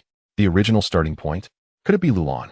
Sensing the anomaly on Chiya's side, Kagaya, whose chakra was still unstable, immediately used the yellow springs to appear before him. Gazing at Chiya, she reached out to grasp his hand. However, to her astonishment, her hand passed right through him. Chiya, Kagaya frantically channeled her chakra, the veins surrounding her Byakugan becoming visible. She reached out again, but once more grasped nothing but air. Chiya, Kagaya was clearly panicking, her voice thick with emotion. Tears flowed freely from her Byakugan. Looking at Kagaya, who was so close yet so far, Chiya forced down his agitation and took a deep breath, offering her a radiant smile. It's all right. I must return for a time. Did I not mention this before? I have come from another timeline, so I cannot say when I will leave again. Kagaya, please do not cry. This is merely a temporary separation. We shall meet again in the future. In the final moment before the white light engulfed his vision, Kagaya, overwhelmed with sorrow, fell to the ground in tears. Chapter 141. I thought you would never return. The disappearance of the ancient Lulon when Chiya opened his eyes once more. The blinding sunlight made him squint slightly. He stood in the central square of the ancient kingdom of Lulon, surrounded by towering metal spires shimmering with a cold brilliance under the sun. A gentle breeze stirred, lifting fine grains of sand, while the faint sounds of mechanical puppets whirred in the distance. Is this truly Lulon? Qianye swiftly surveyed his surroundings, as he beheld the familiar scene and confirmed that he was indeed in the ancient kingdom of Lulon. A wave of nostalgia washed over him. By the heavens, I have truly returned. After lamenting, Qianye's thoughts turned to Kagaya. Upon returning to his original place, did the significant events involving Otsutsuki Kagaya still exist? With this thought, a surge of anticipation welled up in his heart. System, open my character panel. Name, Uchiha Qianye. Age, 24. Chakra, 51 cards. Special abilities, Senju Clan Physique, Eternal Mangeki Sharingan. Ice Release, Lava Release. Skills, Divine Technique, Keiketsu, Mangeki Techniques, Yomi no Kawa, Karma Cycle, Tsuki no Mi. Forbidden Techniques, Izanagi, Izanami. Mastery of Swordsmanship, Susanoo. Proficient in Medical Ninjutsu, Proficient in Fire Release, Proficient in Illusions, Mastery of Blades, High-Speed Body Flicker Technique, Shadow Clone Technique, and the Three Bodies Technique, etc. The divine techniques remain. My age persists. It appears that all of this is indeed real. A tremulous voice echoed from behind him. Qianye turned around to see Sarah standing on the steps of a high platform, adorned in an exquisite queen's robe, her golden crown glinting in the sunlight. Her eyes were red-rimmed, and her lips quivered slightly, as though she had witnessed something incomprehensible. Sarah? Upon hearing Qianye's voice, her pupils constricted, and tears cascaded down her cheeks. She staggered forward a step, then froze as if fearing to shatter the illusion. Her hands clutched her skirt tightly, her knuckles whitening from the force. Is it truly you? Her voice trembled, nearly breaking. Qianye furrowed his brow and strode forward. What has happened? Unable to contain herself any longer, Sarah suddenly threw herself into his embrace. Her hands gripped his clothing fiercely, and tears instantly soaked his chest. Her body quaked violently, akin to a drowning person finally grasping a piece of driftwood, terrified that if she let go, he would vanish once more. It has been 2 whole years. I thought you would never return. She choked on her words, her voice laced with long-suppressed despair. In Sarah's heart, Qianye had once helped and enlightened her during her darkest moments, guiding her on what she should do. The last time, due to the turmoil of the dragon vein, Qianye had knowingly rushed into danger to save her, only to be consumed by the dragon vein himself. From that moment on, Sarah's heart belonged to Qianye. Time had swiftly passed over 2 years. The feelings that had accumulated only intensified, and upon seeing Qianye today, her usual poise could no longer be maintained. 2 years? Qianye's heart jolted, instinctively steadying her shoulders. Had 2 years passed on this side as well?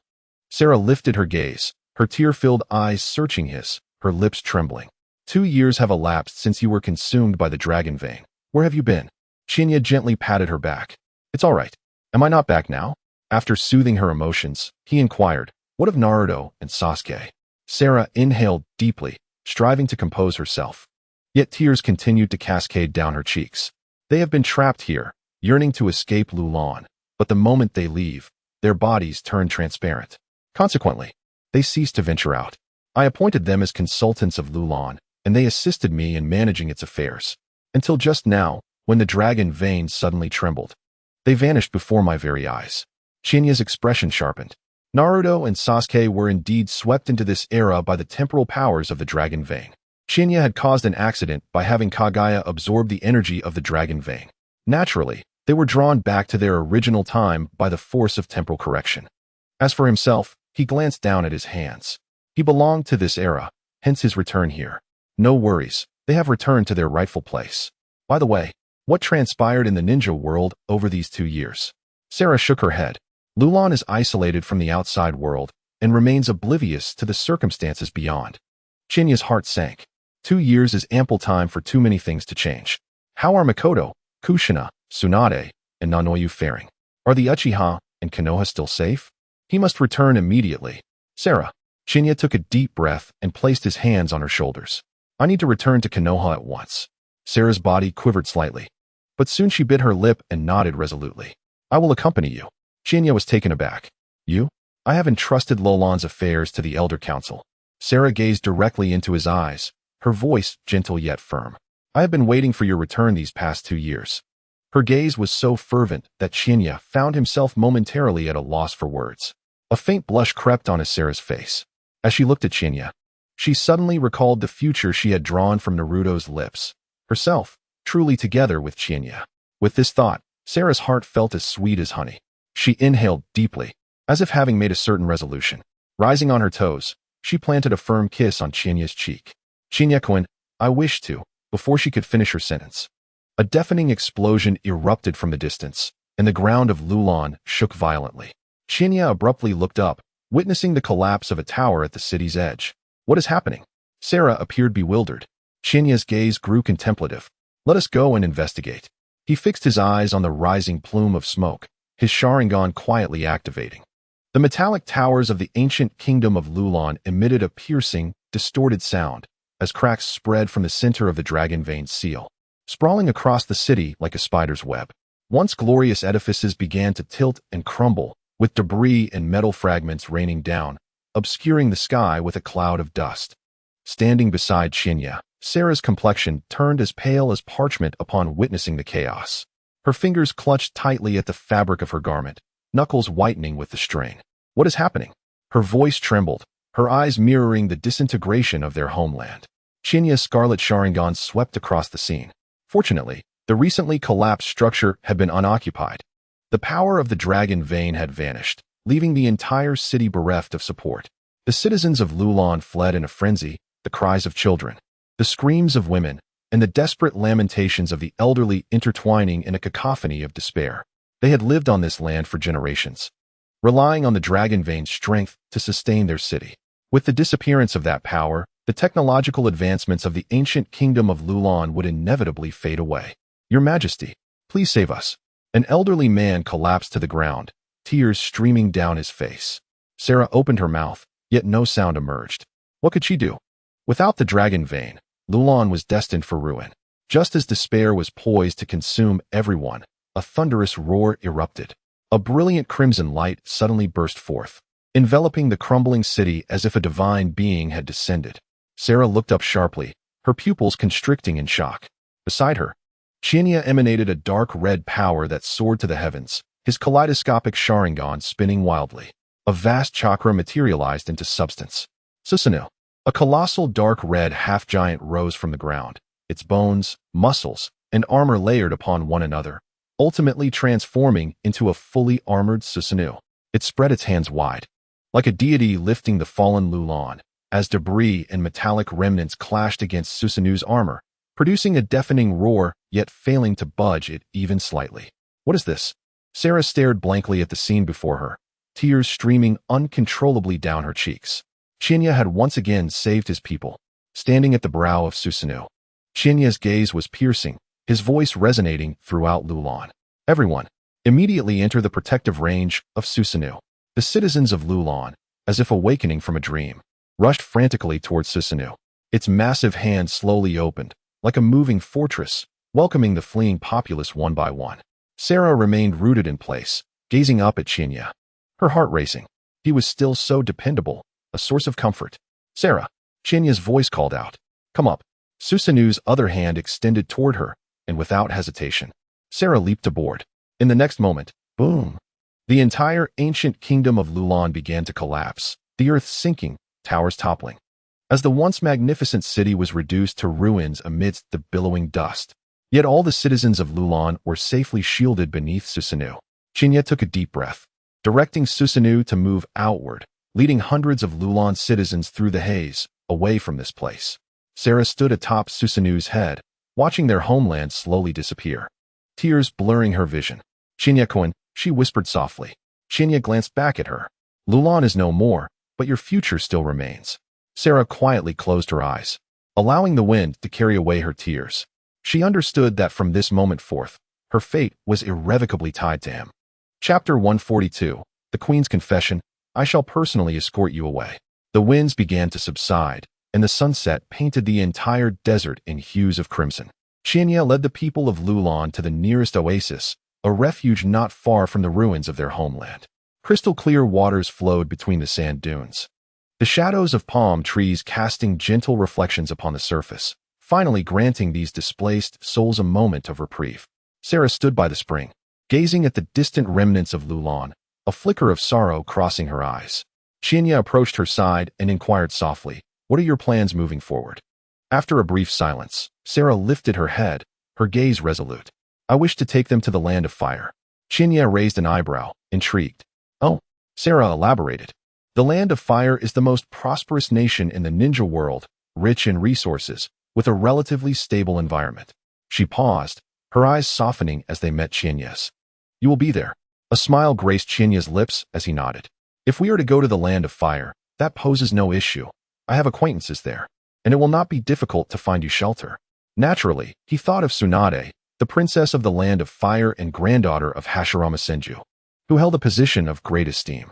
With her involvement, matters would be resolved with ease. Yet, should the higher-ups of the land of fire dare to refuse, they would have to be taught a lesson by Susanoo. Chinya retrieved a summoning scroll from his ninja tool pouch, swiftly inscribing a few lines before forming a hand seal. Summoning technique. With a poof, white smoke dissipated, revealing a Konoha ninja hawk that soared into the air, its keen eyes scanning the crowd before settling on Chinya. He secured the scroll to its leg and instructed quietly, "Deliver this to Konoha." The hawk let out a piercing cry and ascended into the sky, rapidly vanishing beyond the horizon. "Rest well. When the time is right, we shall depart the land of wind together. I have already notified Konoha to send someone to the border." Chinya stowed the scroll, his gaze sweeping over the weary citizens of Lulon. Some were seated or reclined, while others tended to their injured kin or wept silently. "This comforting task shall fall to you, my queen." Upon hearing the title, Sarah froze momentarily. After a pause, it seemed she had made a decision. She suddenly stood before Chinya, her eyes ablaze with intensity. "My lord." "Yes, I want you to be my king," Sarah stammered, her face growing increasingly flushed, yet her eyes remained earnest and unwavering. "Is that possible?" Chinya regarded her, noting the apprehension etched across her features. "Is this what a queen's confession looks like?" He chuckled softly, reaching out to ruffle her hair. "It is my utmost honor." A radiant joy slowly blossomed on Sarah's face. "Thank you." With that, she leaped into Chinya's embrace, tears of excitement streaming down her cheeks. "Chinya, I have finally waited for you. Once I have settled the people of Lulon, I will come to find you in Konoha." Indeed. However, at that moment, a faint rustling sound of footsteps echoed from all directions, and Chinya's expression sharpened. Gently, she released Sarah. "What is it?" Sarah sensed Chiya's movement and likewise loosened her grip on him. Following Chiya's gaze into the distance, her heart tightened. Was there something amiss? Suddenly, dozens of figures leaped from behind the sand dunes, surrounding the oasis in a tight formation. They wore sand village headbands and held shurikens, their expressions vigilant and icy. The patrol team from the sand village? Chiya narrowed his eyes, scanning the lead ninja, a stern-looking middle-aged man with a scar on his forehead, clearly a battle-hardened elite. "Who are you?" The captain of the sand village barked. "This is the land of wind. How did you enter?" The citizens of Lulon huddled together in panic. Sarah swallowed hard, a hint of anxiety etching her face. Were they friend or foe? Without answering, Chiya stepped forward, standing before the crowd, coldly staring down the sand ninjas. A few of them snorted disdainfully and advanced rapidly toward him. Chiya regarded them, and in that moment, his chakra erupted. A powerful cyclone surged forth, instantly toppling the sand ninjas before him. The remaining sand ninjas instinctively took a half-step back, cold sweat trickling down their brows. "This guy is formidable." The captain gritted his teeth, forcing himself to maintain composure as he surveyed his team, raising a hand to signal. In an instant, all the sand ninjas scattered.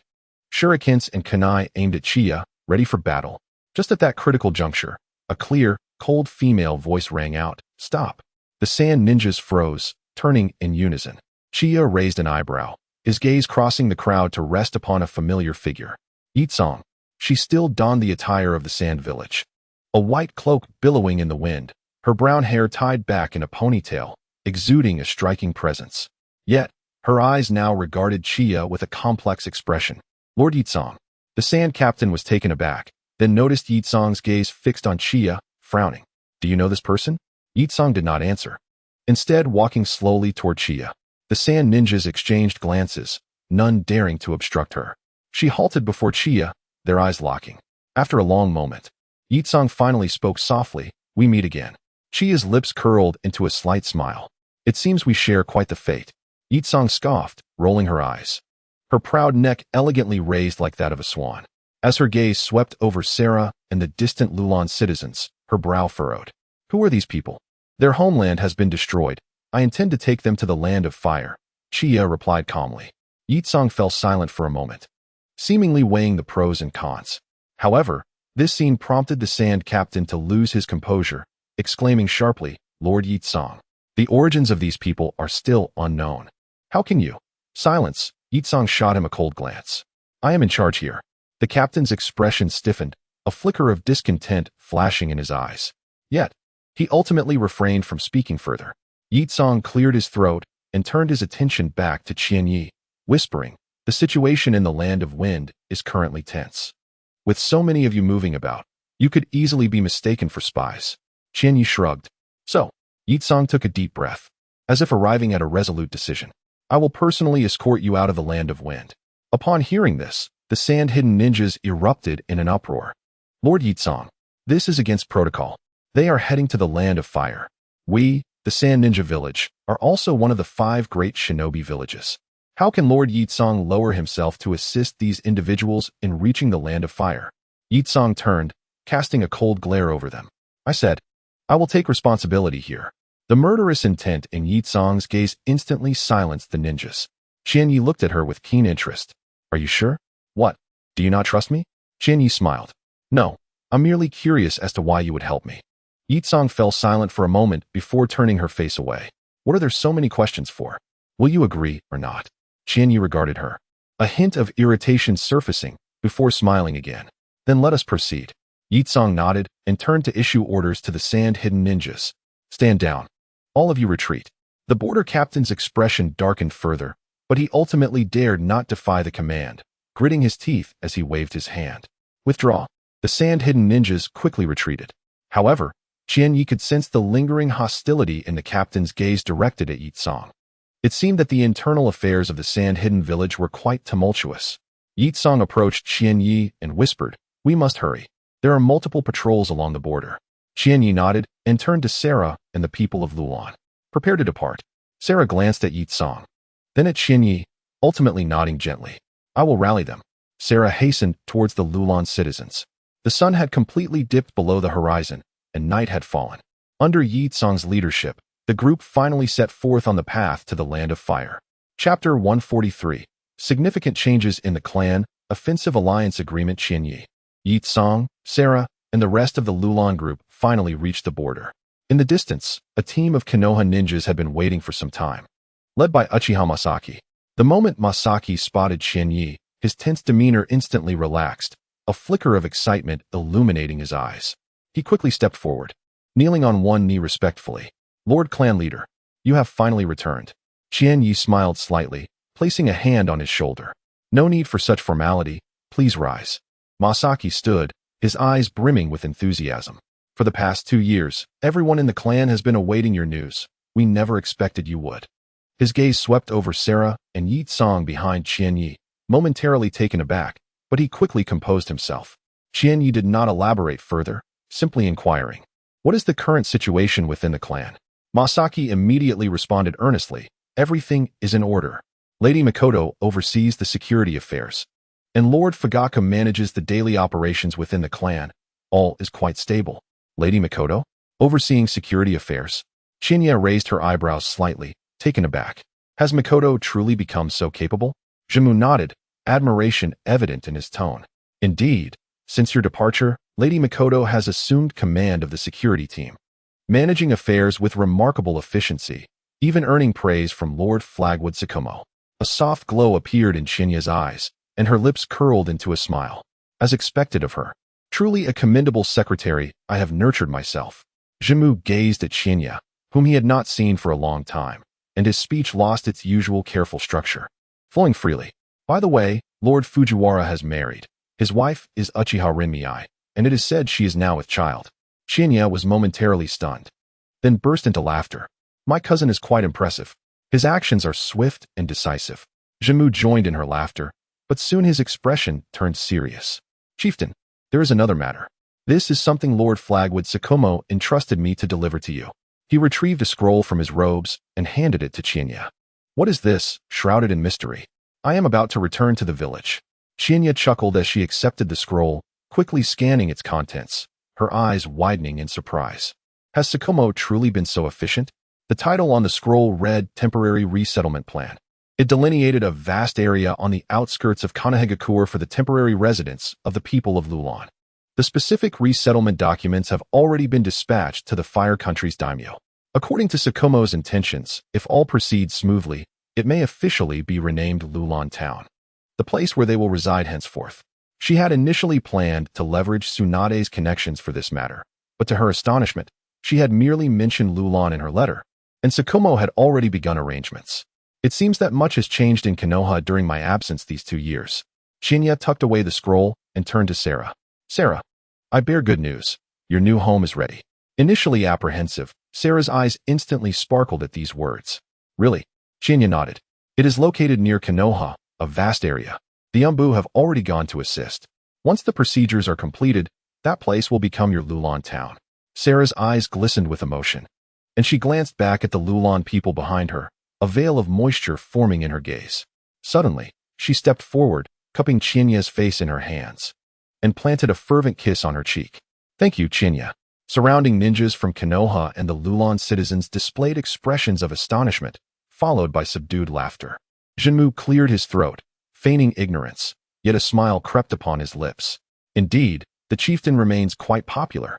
Chinya, exasperated, ruffled Sarah's hair. No more antics.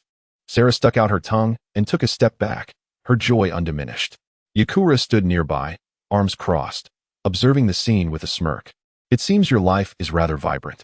Chinya shot her a glance, prompting Yakura to turn away, humming in disinterest. Boring.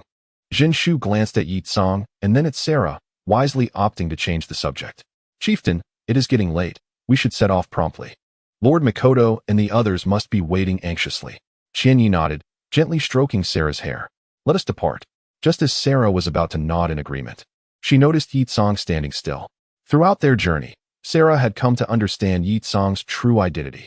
The smooth passage had been solely due to her presence. Sister Yitsong, we are leaving. The complexities of female emotions can be quite perplexing. One moment they may be at odds, and the next, they embrace each other like sisters. Sarah approached Yitsong and bowed earnestly. Yitsong smiled and waved her hand dismissively, seemingly unconcerned. Off we go, Sister Sarah. Without waiting for a response, she immediately activated her body flicker technique and vanished from sight. Qianye watched Yitsong's departing figure, momentarily lost in thought. Let us commence our journey, everyone. The group, having gathered themselves, advanced toward Konoha. As the sun dipped below the horizon, its golden rays cast long shadows on their backs. In the land of wind, Tsunade, the atmosphere around the Kazekage building was fraught with tension. Over 100 elite Umbu operatives were meticulously arranged in 3 concentric circles. The outermost layer comprised Tsunade's puppet troops. The middle layer consisted of sensory-type ninjas forming a vigilant net, while the innermost circle was composed of the 3rd Kazekage's personal guards. Each ninja maintained the highest state of alert, ensuring that not even a desert lizard could approach unnoticed. Inside the conference room, the 3rd Kazekage occupied the central seat, his fingers rhythmically tapping on the iron sand table. This ninja, hailed as the strongest Kazekage in history, wore a furrowed brow, his sharp gaze sweeping across the representatives present. Esteemed guests from afar, I trust you comprehend the significance of this meeting. The Kazekage's voice resonated, deep and commanding. The expansion of the Land of Fire has begun to threaten the interests of us all. The representative from Awagakure scoffed. Kazekage, your Tsunade previously signed a peace agreement with Konoha. Now you wish to. That was merely a temporary measure to buy time. Chiyo, an elder of Tsunade, interjected abruptly, tightening the puppet strings in her hands unconsciously. Given Konoha's growing power, do you Wagakure not fear for your own safety? The air in the conference room became palpably tense. The previously silent representative from Kumagakure narrowed his eyes, his fingers absently rubbing the Reikage seal. Let us get to the point. What does Tsunade desire? The third Kazekage rose slowly. A comprehensive plan to dismantle the Land of Fire. As his words hung in the air, the Kazekage signaled to his bodyguard, who produced several documents from his robe and distributed them to the attendees. Upon reviewing the content, a heated debate erupted. Absurd. The Wagakure shall never act as your vanguard. Then prepare to be picked off one by Konoha, Chiyo replied ominously. Tsunade's finest. It was rumored that Konoha's Jinchuriki had gained control over the power of the tailed beasts. In addition to the formidable Konoha White Fang, the legendary Sannin, and the troublesome Uchiha and Hyuga clans, how could we, as individual factions, possibly impede the relentless expansion of Konoha? This statement caused a palpable shift in the expressions of all present. I trust that everyone comprehends the gravity of this situation. Who among us wishes to witness the continued growth of the Hidden Leaf Village? Esteemed colleagues, our adversary is Konoha. The words of the third Kazekage resonated with authority, plunging the representatives into deep contemplation. Ultimately, around 7 in the evening, a reluctant and compromise-laden accord was reached. The 4 great ninja villages agreed to launch an offensive in 6 months, with Tsunade initiating border skirmishes as a signal to declare war on Konoha. As the representatives were escorted away in succession, Chiyo stood beside the Kazekage and whispered, "They all harbor ulterior motives."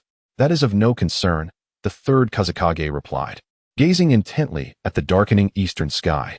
"As long as we vanquish Konoha, Tsunade shall have the opportunity to emerge from our predicament, reborn from the ashes." Chapter 144. You are their linchpin. A cozy gathering in the afternoon, Chiya and her companions arrived at a small town situated 20 miles outside Konoha. As indicated by the scroll, Chiya surveyed her surroundings and nodded slightly. The area was replete with wooden houses, evidently left behind by previous inhabitants. However, these would suffice to accommodate the people of Lulon. The Umbu ninjas, led by Uchiha Masaki, began to assist Lulon's citizens in settling in and reinforcing the tilting wooden structures. Chiya observed Sarah, who was busily orchestrating the organization of supplies. Though weary, her gaze remained resolute. Yet, whenever her eyes fell upon Chiya, a glimmer of reluctance would flash across her expression. Approaching her gently, Chiya spoke softly. "I must return to Konoha."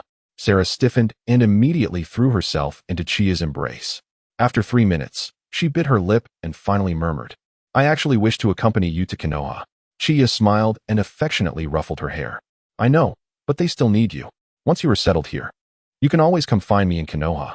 Sarah's eyes brightened momentarily, only to dim once more. "All right, I will heed your words." Chiya found her conflicted demeanor endearing and couldn't help but pinch her cheek.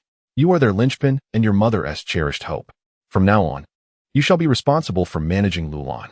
Taking a deep breath, Sarah suddenly stood on her tiptoes and gently kissed Chiya on the lips before retreating. Her cheeks flushed with embarrassment. Chiya chuckled softly. "Lady Clan Leader." Noticing Sarah's departure, Uchiha Masaki approached. "We have nearly completed our tasks here. Shall we return to Konoha?" Chiya nodded. "Leave 10 here, and the rest shall return with me." "Understood, Lady Clan Leader." Uchiha Masaki replied, promptly issuing orders. Once everything was arranged, Chiya finally departed. In the evening, as Chiya stood at the village entrance, gazing at the familiar streets, her heart swelled with myriad emotions. 2 years have passed, here. It seems that nothing has changed, yet everything feels transformed. He had taken only a few steps when, suddenly, 3 figures rushed towards him from different directions. Chiyakuen. The first to reach him was Kushina, her fiery red hair ablaze in the setting sun. Her exquisite face was alight with excitement, tears glistening in her eyes. Without a moment's hesitation, she threw herself into Chiya's embrace. "You scoundrel! Disappearing for 2 years without a word. Do you have any idea how worried we were?" She scolded him while fiercely clinging to his neck, greedily inhaling his scent, her voice thick with emotion. Chiya, feeling helpless, gently patted her back, offering comfort. There. I'm back now, aren't I?" Soon after, a graceful figure approached, Uchiha Mikoto. She appeared more mature than 2 years prior, her black hair cascading like a waterfall. her eyes serene yet weary. Though her lips bore a gentle smile, the exhaustion in her gaze was unmistakable. Everything was conveyed without words. Seeing this, Chiya extended his hand, and Mikoto glanced at Kushina, who was clinging to him like an octopus, a flicker of resignation crossing her face. Nevertheless, under Chiya's gaze, she obediently leaned into his embrace. With one arm around each of them, Chiya felt a profound sense of happiness. "You've worked hard, Mikoto." Upon hearing his words, a soft smile graced Mikoto's face as she quietly closed her eyes, as if finally shedding a heavy burden. Lastly, remaining at a distance was the current head of the Konoha orphanage, Yakushi Naniu. Her gaze was fixed on Chiya, a serene smile playing on her lips. Though her eyes were slightly reddened, Chiya naturally noticed her attention and smiled back at her. Nanoyu murmured softly, "Chiya-kun, it's so wonderful that you've returned safely." Chiya looked at her, feeling a wave of emotion, and reached out with one hand to ruffle her hair. Nanoyu's cheeks flushed as she adjusted her glasses and muttered, "I am no longer a child." At that moment, Kushina finally extricated herself from Chiya's embrace. "Chiya-kun, why don't you come over for dinner tonight? I've learned many new dishes from Mikoto-ne, and I can prepare a feast for you to welcome you back." Chiya glanced at the three of them. "Is this really appropriate?" Just as he was about to decline, Mikoto gently nodded. "That sounds great. I just bought some fresh ingredients." Nanoyu smiled in agreement, saying, "I can help too." Chiya raised an eyebrow. "Are we really going to my house? Why is no one asking for my opinion?" Before he could voice his concerns, Kushina seized his arm and began dragging him toward the market. "Let us go. If we don't hurry, the market will close. I'll cover the cost of the ingredients. Stop being so stingy." Chiya rolled his eyes. This girl, always in such a rush. Is this really about the money? Mikoto and Nanoyu exchanged knowing smiles, seamlessly following along. As night fell, they arrived at Chiya's home. In the kitchen, Nanoyu skillfully diced vegetables while Mikoto prepared soup. And Kushina was busy creating mischief. She held up a wriggling fish, splashing water everywhere. Chiya sighed and approached to take the fish from her. "Allow me. You go set the table." Kushina pouted. "Humph, don't underestimate me." Yet she obediently complied. Mikoto observed this scene with a slight smile, and Nanoyu joined in with a laugh. "Chiya-kun, let me handle the fish." Chiya turned to look at her, affectionately tapping her forehead with a finger. "I am not Kushina. I can manage this task." He then turned to the sink, handling the fish while stealing glances at the three of them, feeling an inexplicable warmth in his heart. In less than an hour, the dining table was adorned with all the dishes. The richness of miso soup, the fragrant grilled fish, the crisp vegetable tempura, and a pot of freshly cooked rice. Simple yet sumptuous. Chiya sat at the head of the table, flanked by Mikoto and Kushina, with Nanoyu seated across from him. The light illuminated their faces, creating a warm ambience. However, the table was rather quiet. "Chiya and I try this." Kushina broke the silence first, picking up a piece of grilled fish and offering it to Chiya's mouth, her eyes sparkling. Chiya chuckled helplessly and opened his mouth to eat. Not bad, perfectly cooked." Kushina proudly raised her chin. "Of course. I was watching it closely." Mikoto smiled gently, scooping a spoonful of miso soup, blowing on it before presenting it to Chiya. "Chiya and I have some soup to warm your stomach." Just as Chiya was about to take it, Kushina's eyes widened. "Hey, Mikoto-ne, hasn't he finished my fish yet?" Mikoto blinked, her tone soft yet firm. "The soup will lose its flavor if it cools down." Nanoyu couldn't help but chuckle at this scene, then placed a piece of tempura into Chiya's bowl. "Chiya-kun, I fried this. You should try it." Chiya sighed with relief, grateful he didn't have to choose between them, and nodded eagerly. "All right, I'll give it a taste." Kushina and Mikoto simultaneously turned their gaze toward Nanoyu, their expressions subtly charged. Nanoyu adjusted her glasses, feigning innocence. "What's wrong?" The atmosphere suddenly felt somewhat tense. Chiya cleared his throat, hastily changing the subject. "By the way, how have you all been progressing with your work and training over the past 2 years?" Mikoto withdrew her gaze, speaking earnestly. "There are more matters for the guard than before, though they are mostly trivial tasks." Kushina pouted. "I've been cooped up in the village, not even allowed to take on missions." Nanoyu smiled. "But Kushina, your sealing techniques have improved significantly. Even Lady Tsunade praised you." Upon hearing this, Kushina immediately beamed with pride. "Of course, I can now completely suppress the 9 tails." Chiya raised an eyebrow. "Oh, it seems that during my absence, you all have grown considerably." Mikoto looked at him gently. "But we all miss you." A simple statement that softened the atmosphere at the table in an instant. Kushina, surprisingly, refrained from retorting, merely lowering her head to take a bite of her meal while murmuring softly, "Indeed, disappearing so suddenly made us worry." Yano nodded gently in agreement. Chiya observed them with a faint smile, assuring, "I have returned and will no longer vanish unexpectedly." Kushina huffed in response, "If you dare to disappear again, I shall bind you with the adamantine sealing chains." Mikoto stifled a laugh behind her hand. "I can assist," Yano added, adjusting her glasses. Her cheeks flushed as she quietly chimed in, "I can concoct the medicine." Chiya, puzzled, inquired, "Is this a threat?" Chapter 145, Embracing atop Hokage Rock. Rest assured, my eyes are now without weakness. The night breeze gently caressed the eaves of the Uchiha clan's dwellings as Chiya slowly opened his eyes. The rhythmic sound of Mikoto's breathing echoed clearly in the stillness of the bedroom, her curled-up form resembling a docile black cat nestled in his arms. Chiya carefully withdrew his somewhat numb arm, his fingertips lingering for a moment on Mikoto's smooth back before reluctantly tucking her in. At the very moment he rose, Mikoto's eyelashes fluttered slightly, yet she did not awaken. Before departing, Chiya bent down to place a soft kiss upon her forehead, then employed the body flicker technique, vanishing into the shadows of the room. In the courtyard, moonlight cascaded like water. A tall silhouette stood with her back to him beneath the cherry blossom tree, her golden ponytail swaying gently in the night breeze. Even from behind, her innate grace and charisma were captivating. "Have you finally mustered the courage to come out?"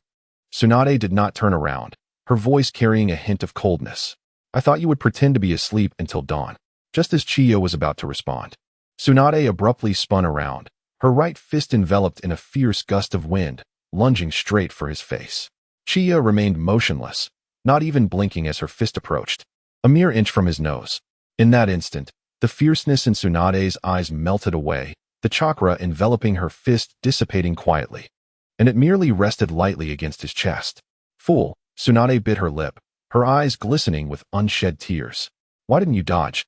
Chiya gazed at her, illuminated by the radiant moonlight, her fair skin glowing as if illuminated from within, the glimmer of tears rendering her even more endearing. He enveloped her in his arms, the familiar scent filling his senses. He felt her body stiffen instantly. Tsunade's hand hovered in the air, uncertain of where to place it. This formidable Sannin, who instilled fear in her enemies on the battlefield, appeared as a flustered girl in Chiya's presence.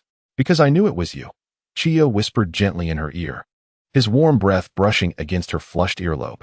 Tsunade suddenly pushed him away, her golden ponytail sweeping gracefully through the air as she turned. "Come, follow me." With that, she leaped onto the rooftop, vanishing into the night in a matter of moments. Chiya watched her retreating figure, pondering if they were headed to an izakaya, before chuckling softly and swiftly following her with the body flicker technique. Two figures traversed under the moonlight, ultimately halting atop the statues of the Hokage, the esteemed leaders of the Hidden Leaf Village. From this vantage point, the entire village lay beneath them, a tranquil haven illuminated by scattered lights resembling dispersed stars. The distant sign of Ichiraku Ramen radiated a warm, orange glow. Occasionally, patrolling ninjas passed through the streets, while lanterns swayed gently under the eaves, casting a comforting halo of light. The Ichiraku Ramen stall had yet to close, with the proprietor diligently wiping down tables and chairs, preparing to conclude a day's labor. Further away, the Uchiha clan's territory glimmered with sparse lights, and members of the guard continued their vigilant duty, safeguarding the village's peace.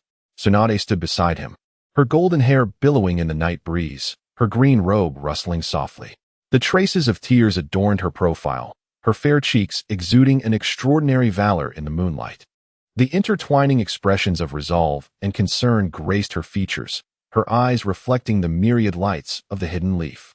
"Where have you been these past 2 years?" She finally spoke, her voice low and restrained. She drew forth 2 flasks, tossing one to him. Chiya did not respond immediately. He merely tilted his head back and took a swig from the flask, the fiery liquid coursing down his throat with a burning sensation. "Lulon," he replied succinctly. "The power of the dragon veins in Lulon spiraled out of control, and I was swept away to another place. By the time I returned, 2 years had elapsed." Tsunade's fingers tightened slightly, the flask creaking softly in her grasp. "Do you know how much I've worried during these 2 years? I feared you would." Her voice trembled with suppressed anger. Suddenly, she took a large gulp of the drink, swallowing her words. Chiya turned to her, and in the moonlight, a single tear shimmered at the corner of her eye. He reached out, gently brushing his fingers against her cheek. "I'm sorry," he whispered. Tsunade abruptly swatted his hand away, glaring at him. "Spare me this. Do you think a simple apology will suffice?" Before she could finish, Chiya leaned in, pressing a soft kiss upon her lips. Tsunade froze. Moments later, she stumbled back, her cheeks flushed with a mix of embarrassment and anger. "You." Chiya, however, smiled. His eyes filled with tenderness. "Tsunade, I have returned, and I shall ensure that you need not worry any longer." Tsunade gritted her teeth, ultimately letting out a cold huff as she turned her face away. "You fool." The two fell into silence once more, the only sound being the howling wind brushing against the Hokage rock. After a long pause, Tsunade spoke again, her tone grave and serious. "It seems that war may once again loom over the hidden leaf." Chiya's gaze sharpened as he looked into the distance. "Yes, I am aware." Tsunade's grip on the flask tightened. Lately, skirmishes along the border have become increasingly frequent. Tsunade-cure, Iwagakure, Humogakure, and even Kirigakure are all stirring restlessly. The hospital has seen a growing number of injured. Just yesterday, 3 Nin were brought in, 2 of whom could not be saved. Her voice quivered slightly, clearly suppressing immense frustration and helplessness. Chiya listened quietly, his expression contemplative. The Land of Fire, as the most prosperous nation in the ninja world, boasted the most favorable climate, the most fertile lands, and the most abundant resources. How could such a place possibly escape the covetous gaze of others? The wars within the ninja world, at their core, are merely contests over resources and interests. The first Great Ninja War, the second Great Ninja War, and the impending third, essentially, they are indistinguishable. Qianye. Tsunade suddenly turned her head, her gaze burning intensely upon him. "If war truly erupts, I do not wish for you to come to harm." Her voice, rarely tinged with such earnestness, conveyed a plea. "And do take care not to overexert your eyes." Qianye was momentarily taken aback, but soon smiled. He reached out to ruffle her hair, softly assuring her, "Fear not. My eyes have no vulnerabilities left." As he spoke, his eyes transformed dramatically. The crimson kaleidoscope of the Sharingan manifested, intricate patterns slowly swirling. Tsunade blinked in surprise, her eyes widening. "Have they changed?" Qianye closed his eyes and opened them once more, the kaleidoscope reverting to his ordinary black irises. "In these past 2 years, I have not been idle." Tsunade scrutinized him, seemingly searching for something in his expression. Ultimately, she sighed and leaned against his shoulder. "Promise me you won't die," she murmured. Qianye wrapped his arm around her shoulders, chuckling lightly. "Rest assured, with you by my side, I have no intention of leaving this world." Tsunade huffed softly, but offered no further retort. The night breeze continued to flow, and the lights of Konoha remained aglow. In this tranquil night, the two sat side by side, silence enveloping them, yet some vows required no utterance. Chapter 146. This war has yet to truly commence. Qianye, have you ever considered becoming Hokage? The following morning, sunlight streamed through the curtains into the room. Qianye gradually opened his eyes. Beside him, Mei-chin had already departed, and a faint aroma of breakfast wafted through the air. He stretched lazily, donned his attire, and exited the bedroom. Reflecting on the previous night spent with Tsunade atop Hokage Rock, he felt a pang of regret. Why venture there in the dead of night? That place, under the cover of darkness, with the faces of 3 adults beneath his feet, was particularly unsettling. After the wind had ceased, by the time they returned, dawn was nearly upon them. Fortunately, Mei-chin slept soundly, unaware of his sudden absence. As Mei-chin brought breakfast to the table, she smiled warmly upon seeing him. "Brother Qianye, breakfast is ready." Qianye took a seat at the table, gazing at the exquisite dishes laid out before him, unable to suppress his admiration. "Mei-chin, your culinary skills have improved remarkably." Her cheeks flushed slightly as she replied softly, "Please eat. We still have to head to the security team soon." The two quietly enjoyed their breakfast, and afterward, they set out together for the Uchiha security team headquarters. Along the way, Mei-chin reported on various matters concerning the security team. As Qianye listened to her clear and concise narration, he nodded inwardly. Although gentle in demeanor, Mei-chin was resolute in her management, exhibiting an attention to detail that even surpassed his own in the past. Qianye could not help but marvel at how his little secretary had grown capable of standing on her own. Upon reaching headquarters, Qianye plunged into his office, where his desk was cluttered with a mountain of documentation accumulated over the past 2 years. He casually picked up a document and began to peruse it meticulously. These records detailed the movements of various prominent clans in Konoha, the execution of missions, and incidents concerning the village's security. Qianye's gaze swiftly traversed the text, capturing crucial information within. The Hyuga clan has indeed been quite active lately, he murmured to himself. The documents indicated that the Hyuga clan had accomplished several high-difficulty missions in the past 6 months. Particularly during border skirmishes, their Byakugan reconnaissance capabilities had proven invaluable, providing early warnings of infiltrating enemy ninjas, thereby preventing significant losses for Konoha. Additionally, the Hyuga clan had taken the initiative to participate in village security patrols, collaborating even more closely with the Uchiha Guard than before. It seems the Hyuga are seeking to gain more influence within the village, Chiya thought, a slight smile gracing his lips, unconcerned. The Hyuga's activity is beneficial for Konoha as a whole. As long as they do not overstep their bounds, he welcomed their endeavors. Time passed swiftly, and when Chiya set down the last document, the sunlight outside had grown glaring. He rubbed his stiff neck, only just realizing that the entire morning had slipped away. Just then, a knock resonated at the door. "Come in." The door opened gently, revealing a visitor with a serious expression. Clan leader. Chiya recognized the familiar voice, surprise flickering in his eyes. "Fugaku, what brings you here? Shouldn't you be at the Hokage building at this hour?" "This morning, we received intelligence from the border outpost," Fugaku said after closing the door, lowering his voice significantly. "The puppet forces of Tsunade are gathering at the border of the Land of Rivers." Chiya unfurled the scroll, scanning its hurriedly scrawled characters that conveyed unsettling news. Tsunade's elite Jounin forces were being frequently mobilized, with border patrols increasing threefold. And there were even sightings of the third Kazekage appearing at the front lines. "It seems they are preparing to take action," Chiya remarked, his fingers lightly tapping the desk. Fugaku, with a grave expression, asked, "Clan leader, if a conflict truly arises, shall we intervene?" Upon hearing this, Chiya regarded him thoughtfully. "Do you wish for the Uchiha to engage in battle?" Fugaku fell silent, his furrowed brow deepening. "This is war, not a child's play. Life is singular. Matters concerning the clan cannot be decided so recklessly. This war has not genuinely begun." "What do you mean it has not truly begun?" Fugaku queried, puzzled. "The intelligence is now on the table. The troops are mobilizing. The provocations from the Wind Country are imminent. How can it not have truly started yet?" Observing Chiya's unwavering certainty, Fugaku's heart settled. Could it be that the clan leader already has a plan in mind? He pondered. "Yes, I understand." Without further inquiry, Fugaku turned and departed. Chiya rose and approached the window, gazing down at the streets of Konoha. The Kazekage aims to instigate war, diverting domestic conflicts. However, it's a pity. He likely has only a few days left to live. Just then, Mikoto entered, holding a bento box, and gently spoke, "Ni-san, it is time for lunch." Only then did Chiya realize the emptiness in his stomach. He turned and smiled as he accepted the bento. "You've worked hard, Mikoto." Upon opening the box, he was greeted by a meticulously prepared meal, rich in flavor and color.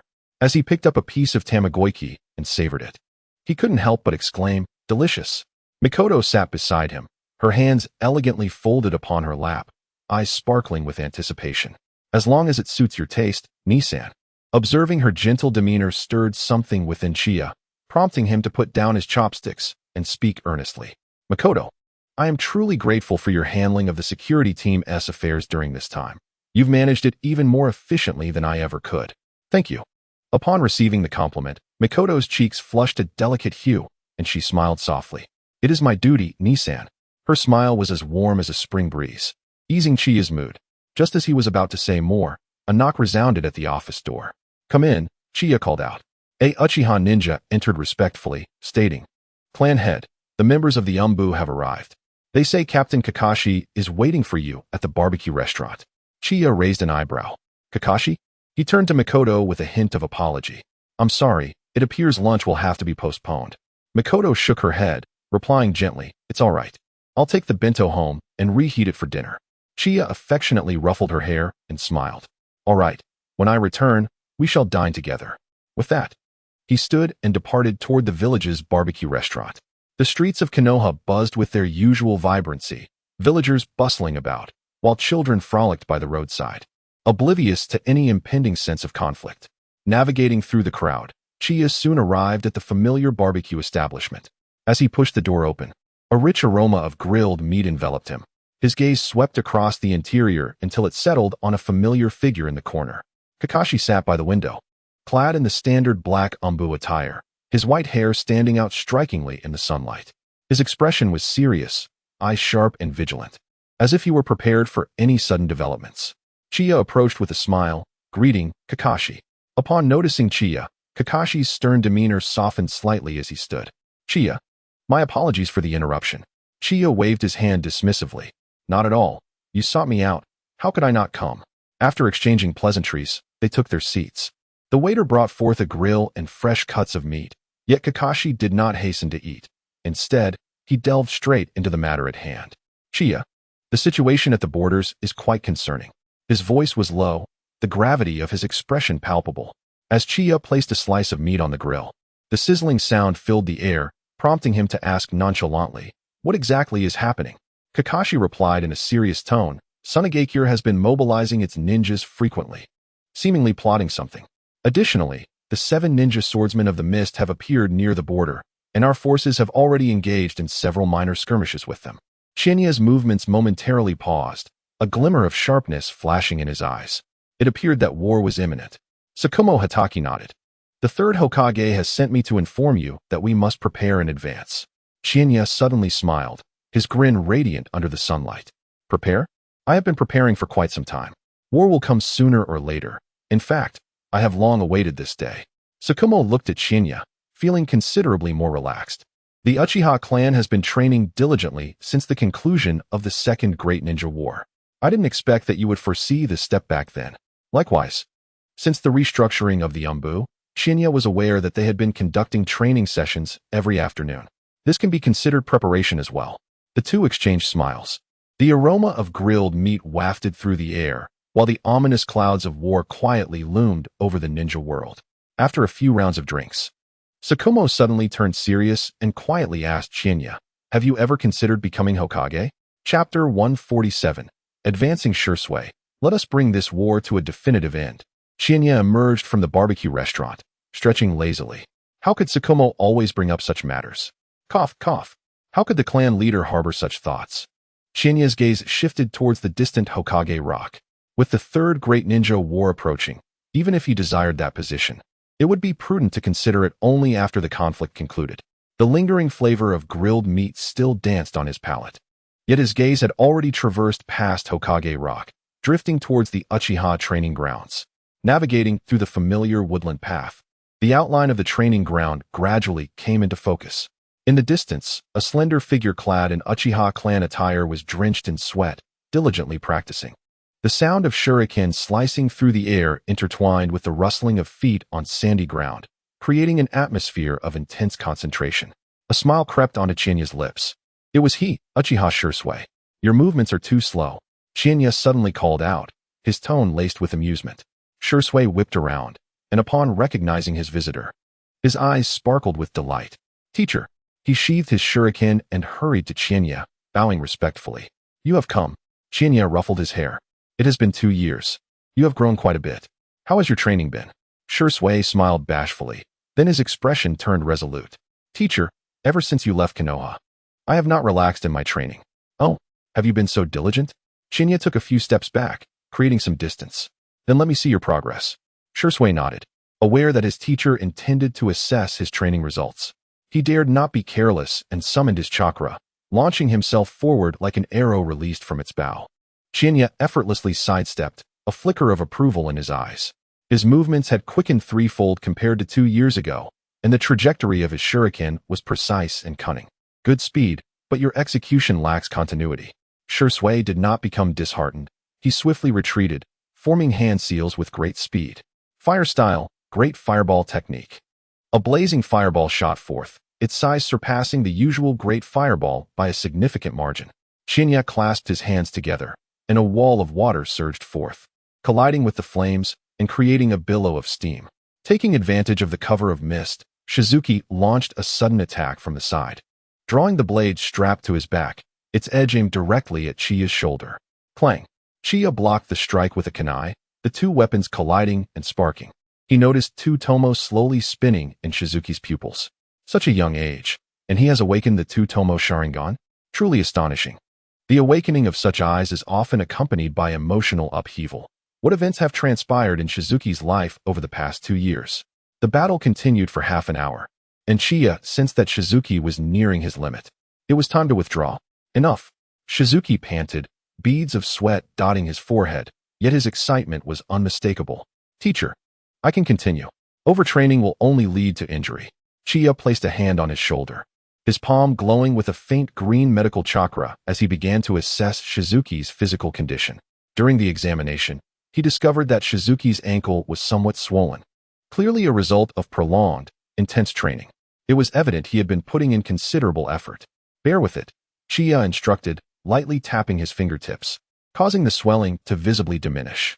Thank you, teacher. Shizuki flexed his ankle, his gaze burning with intensity. When will I be as strong as you? Chiya chuckled softly. Becoming strong is not the ultimate goal. What truly matters is the reason behind that strength. He found a clean patch of shade and sat cross-legged, beckoning Shizuki to join him. Tell me, what is a village? And what is a clan? Shizuki paused, carefully contemplating before responding. Family forms a clan, and a clan forms a village. Without a clan, a village is like a tree without roots. Without a village, a clan would lose its protection. Chiya nodded approvingly. Indeed, over these 2 years, your thoughts have matured. What if one day, a conflict arises between the clan and the village? What would you do? This question plunged Shizuki into deep contemplation. His Sharingan flickered as fragments of memories surged within his mind. He recalled the accounts from the clan's texts, recounting the times when Chiya had not yet assumed the role of clan leader. The elders' grievances against the village, the villagers' distance from the Uchiha, the growing estrangement from other clans. Suddenly, as he raised his head, the tomo in his eyes split dramatically, the third tomo quietly forming. The 3 tomo? Chiya was taken aback. He observed Shizuki's gaze become clear and resolute. I will engage in dialogue, seek to mediate. The clan and the village are inherently one. Their discord is merely temporary. If the clan falls, the village will lose its true essence. If the village ceases to exist, the clan will wither, ultimately losing its roots. Chiya remained silent for a moment before slowly rising to his feet. He grasped Shizuki's shoulder, his tone more serious than ever.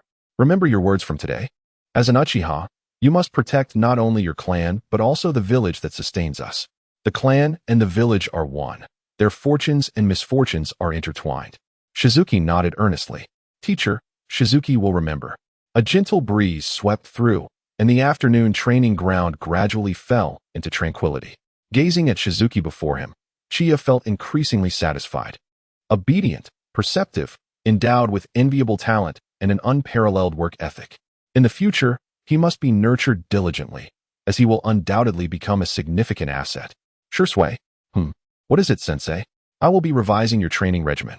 Upon hearing this, Shursui's eyes widened in surprise. What, are you dissatisfied? Realizing his mistake, Shursui quickly shook his head. The fact that the teacher would specifically adjust his training plan filled him with immense joy. Looking at his youthful face, brimming with sincerity, one might wonder if he had been possessed by another spirit. How could such a young child be so perceptive? Other members of the Uchiha clan, upon awakening their Sharingan, often underwent drastic personality changes. Yet this boy, upon unlocking his eyes, seemed to exhibit even greater maturity. It is often said that children in the world of ninjas mature quickly, and Shursui appears to be exceedingly so. At his age, others are still playing pranks at the ninja academy and pursuing young girls. Chiya reached out to ruffle his hair. Work hard in your training. Yes. Uchiha Shursui bowed respectfully and made his way toward the training grounds. Observing Shursui's earnest demeanor during practice, Chiya couldn't help but smile softly. If only everyone were as obedient as Shursui, not only Konoha but the entire ninja world would be at peace. Alas, this world does not entertain what-ifs. In the Tsunade, the third Kazekage, cloaked in a dark robe, traversed the central plaza of the village, heading directly toward the residence of Advisor Chiyo. His expression was grave, and in his hand, he held a scroll containing the latest reports from the front lines. Konoha's defenses were proving to be more formidable than anticipated. We must adjust our tactics, he murmured to himself. Inside Chiyo's chamber, the lights shone brightly as she diligently studied a tactical map. Hearing a knock at the door, she replied without looking up, "Come in." The third Kazekage entered, his voice low and somber. "Advisor Chiyo, we need to discuss matters." Only then did Chiyo lift her gaze. Kazekage-sama, what is the situation at the front? The third Kazekage handed her the scroll. Within Konoha's flag-bearer team, there are many from the Hyuga clan. Once they catch sight of us, they will swiftly retreat and will not engage in battle. Damn it, if this continues, we won't be able to instigate this war. At that moment, in the shadows outside the room, a slender red-haired boy stood quietly. This was Chiyo's grandson, the prodigious puppeteer, Sasori. He held 2 puppets in his hands, his parents whom he had meticulously modified himself. He had originally come to visit his grandmother, but had inadvertently overheard their conversation. War, once again war. Sasori's fingers gently caressed the face of the puppet, his gaze tender, yet laced with an icy chill. He recalled the last words his parents had spoken to him before their departure. Sasori, wait for us to return. Yet they never did. And now, the third Kazekage was conspiring to incite another war? Father, mother. Sasori's pupils suddenly constricted as his fingers tightened into a fist, the puppet crashing to the ground with a loud snap as its joints shattered. Both Chiyo and the third Kazekage turned in unison, but Sasori had already turned away, leaving behind a barely audible murmur.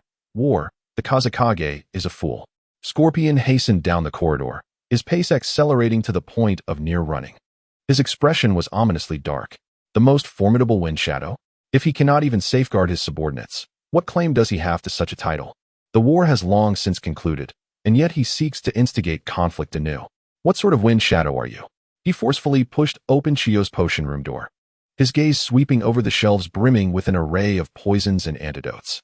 He was acutely aware that his grandmother excelled not only in crafting antidotes, but also in the art of poisoning. Within this chamber lay recipes potent enough to kill. A cold smile played at the corners of Scorpion's mouth. Since you relish war so much, let us bring this conflict to a definitive end. Chapter 148.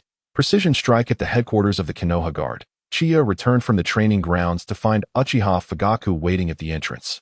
His demeanor grim and his brows furrowed deeply. His fingers unconsciously caressed the scroll at his waist, and his gaze sharpened the moment Chiya appeared. Fugaku's expression clearly indicated that he bore urgent news. What has transpired? Chiya inquired calmly as Fugaku approached. Fugaku did not respond immediately, but instead murmured, Captain, let us discuss this in the office. Chiya nodded, and the two entered the office in succession. Once the door was shut, Fugaku retrieved a scroll from his robes and handed it over. This is the intelligence that has just arrived, he stated gravely. The contents of the scroll pertained to a matter that Chiya had instructed Fugaku to monitor closely.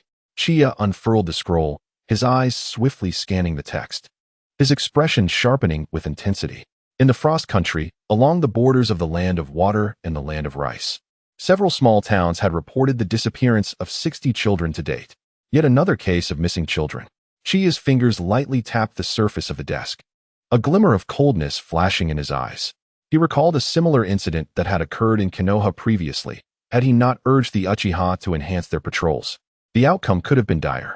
Now, after years of silence, with tensions at the borders escalating, this unsettling phenomenon had resurfaced, and on a larger scale. What is Tuanzang up to lately?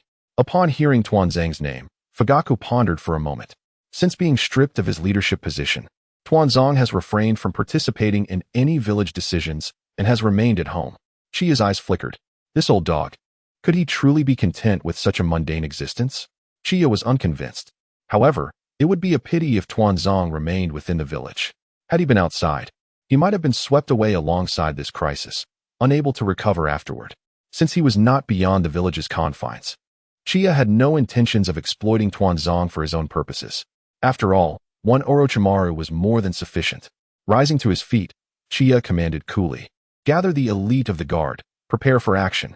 Fugaku contemplated for a moment before speaking. Should we inform Lord Hokage? No need, Chiya replied, shaking his head. This matter may involve Orochimaru, and the third Hokage's stance on him has always been ambiguous. We cannot rely on him. After a moment of contemplation, he produced a new scroll and swiftly inscribed his plan, passing it to Fugaku. Dispatch someone to deliver this to Kakashi Hatake, requesting assistance from the Umbu. Fugaku received the scroll, a hint of confusion crossing his features. Captain, do you intend for Kakashi's Umbu, most of whom are the elite from various clans still honing their skills, to serve as witnesses for this incident? A smile flickered in Chiya's eyes. If such inhumane human experiments were indeed orchestrated by those of the Hokage lineage, their reputation would undoubtedly suffer a significant decline.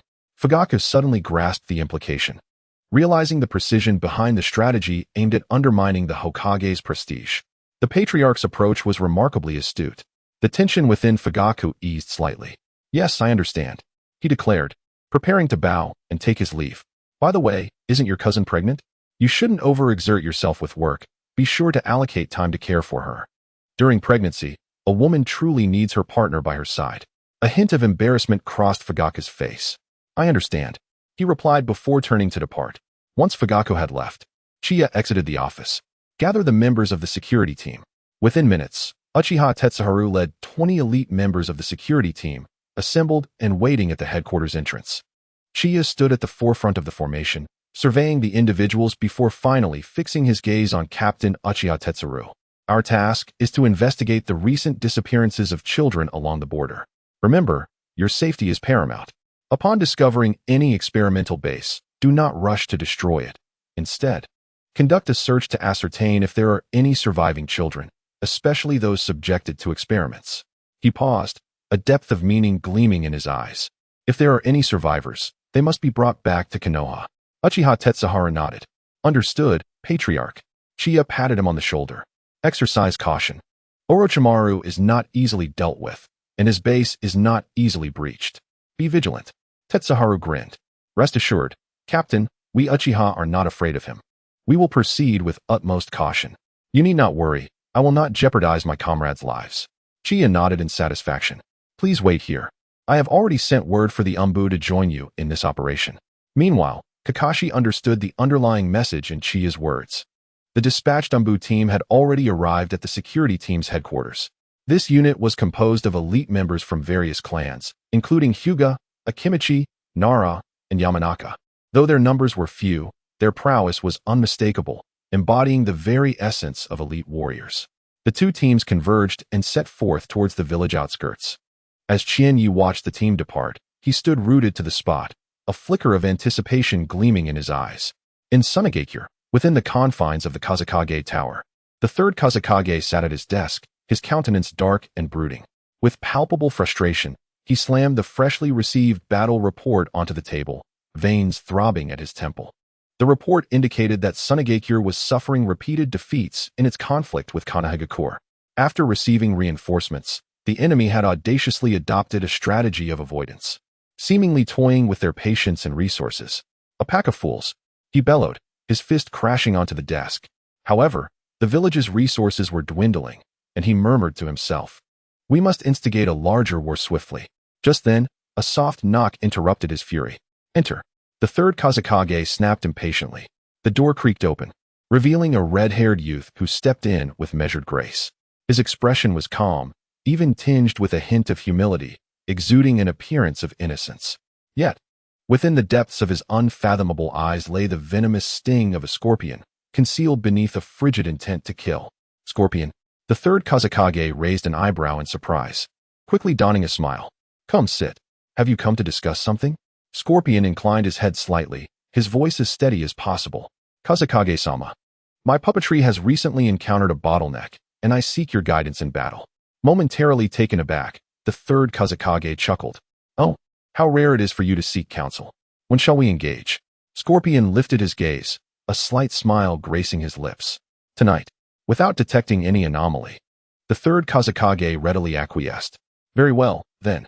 Tonight it is." Scorpion bowed slightly before turning to leave. Once outside the Kazekage Tower, a chilling glint of murderous intent finally surfaced in Scorpion's eyes. "Kazekage-sama, I wonder if you will become stronger as my puppet." With this thought, his eyes brimmed with resentment. Clenching his fists, his nails dug deeply into his palms.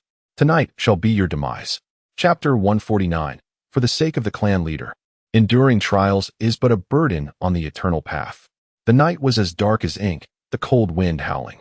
Uchiha Tetsuhiko led an elite guard unit, while Konoha's Shikamaru dispatched a covert team, racing along the border, their movements light and swift, as if they were phantoms merging with the shadows. On the surface, the exact location of Orochimaru's laboratory remained unconfirmed. However, the Hyuga clan, leveraging their Byakugan, had already pinpointed the target. It must be said, the Byakugan is indeed quite useful at times. They approached an abandoned fortress, concealed deep within the dense forest, surrounded by masked ninjas. These wandering ninjas appeared somewhat familiar. Uchiha Tetsuhiko smirked coldly. These must be the backup that the clan leader mentioned, prepared by Danzo for Orochimaru. I didn't expect such a multitude of ninjas. His crimson Sharingan flickered with a chilling light in the darkness. Move out. He gestured with his hand, without a trace of hesitation. In an instant, shadows darted from all directions, shuriken and kunai slicing through the night sky, targeting the sentinels guarding the fortress. The root ninjas clearly did not anticipate that the leaf ninjas would locate this place with such precision. One of them swiftly formed hand seals, intending to perform a summoning technique to relay a message. However, fire style, great fireball technique. The searing flames instantly engulfed the root ninja, and before his screams could escape, Uchiha Toka had already arrived, delivering a decisive blow that severed his head. Blood sprayed forth, and the battle erupted in full force. Inside the laboratory, the alarm blared sharply. An enemy attack. It's from the village. A root ninja rushed into the experimental area, his voice urgent.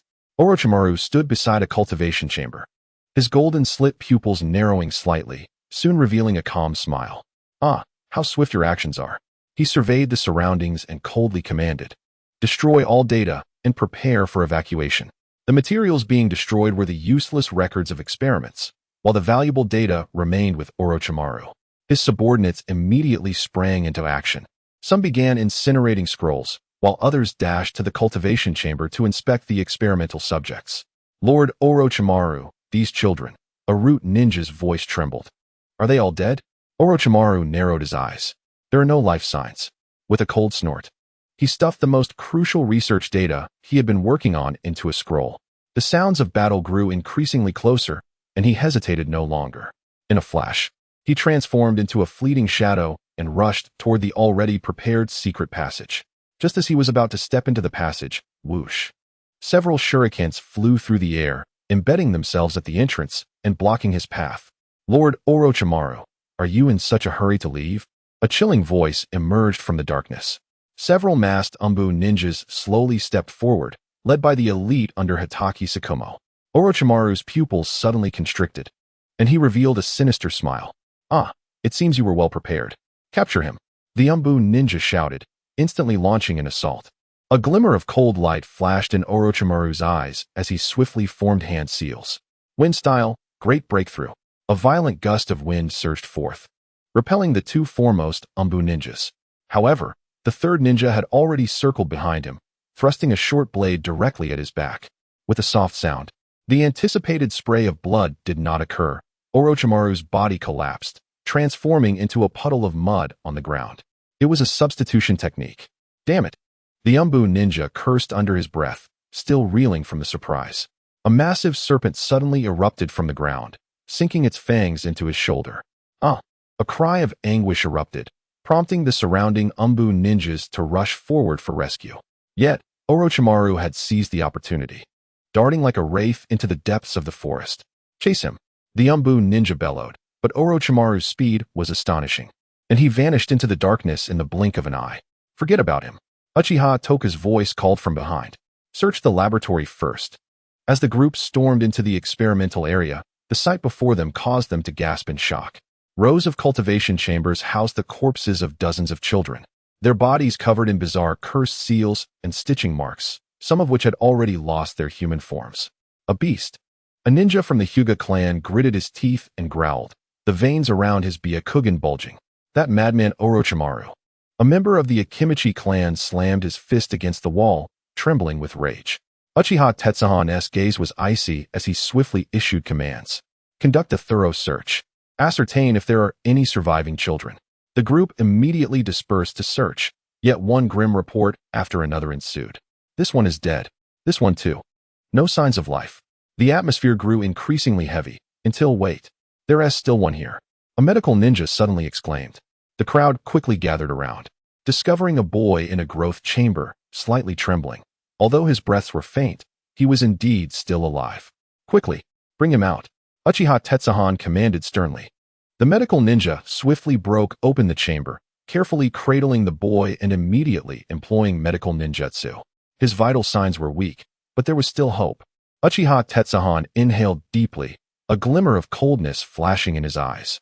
Hurry and administer treatment. Yes. Several medical ninjas promptly stepped forward to conduct a thorough examination. Uchiha Tetsuhan regarded the Umbu members, a cold smile curling at the corners of his mouth. Anger? That is precisely as it should be. It seems our objective has been achieved. He surveyed the room, gazing at the Umbu ninjas, and slowly declared, "Everyone, ensure that all evidence is brought back to Konoha. Orochimaru is openly defying us, having slain our comrades. How is this any different from a rogue ninja? We must bring our fallen companions back and demand an explanation from the Hokage." Yes. As the crowd exited the laboratory, the night remained profoundly dark. Uchiha Tetsuhan walked at the forefront of the group, a faint smile playing on his lips. Once the various clans of the Umbu witness Orochimaru's crimes firsthand. Upon their return, even the third Hokage will be unable to suppress their discontent. The prestige of the Hokage lineage will undoubtedly be challenged. This third Hokage is truly growing old. Recently, it seems nothing he does satisfies anyone. Even the prized disciple he painstakingly nurtured has turned traitor and killed comrades. The position of Hokage should rightfully belong to the capable. It's time to yield it to our clan leader, whether in vision or capability. Our clan leader surpasses those of the Hokage lineage by far. With this thought, a fervor ignited in Uchiha Tetsuhan's eyes. I, Uchiha Tetsuhan, shall strive to become Hokage in service to our clan leader, even if it means traversing perilous paths. Meanwhile, far within the depths of the forest, Orochimaru stood upon a branch of a giant tree, his golden slit pupils gazing into the distance.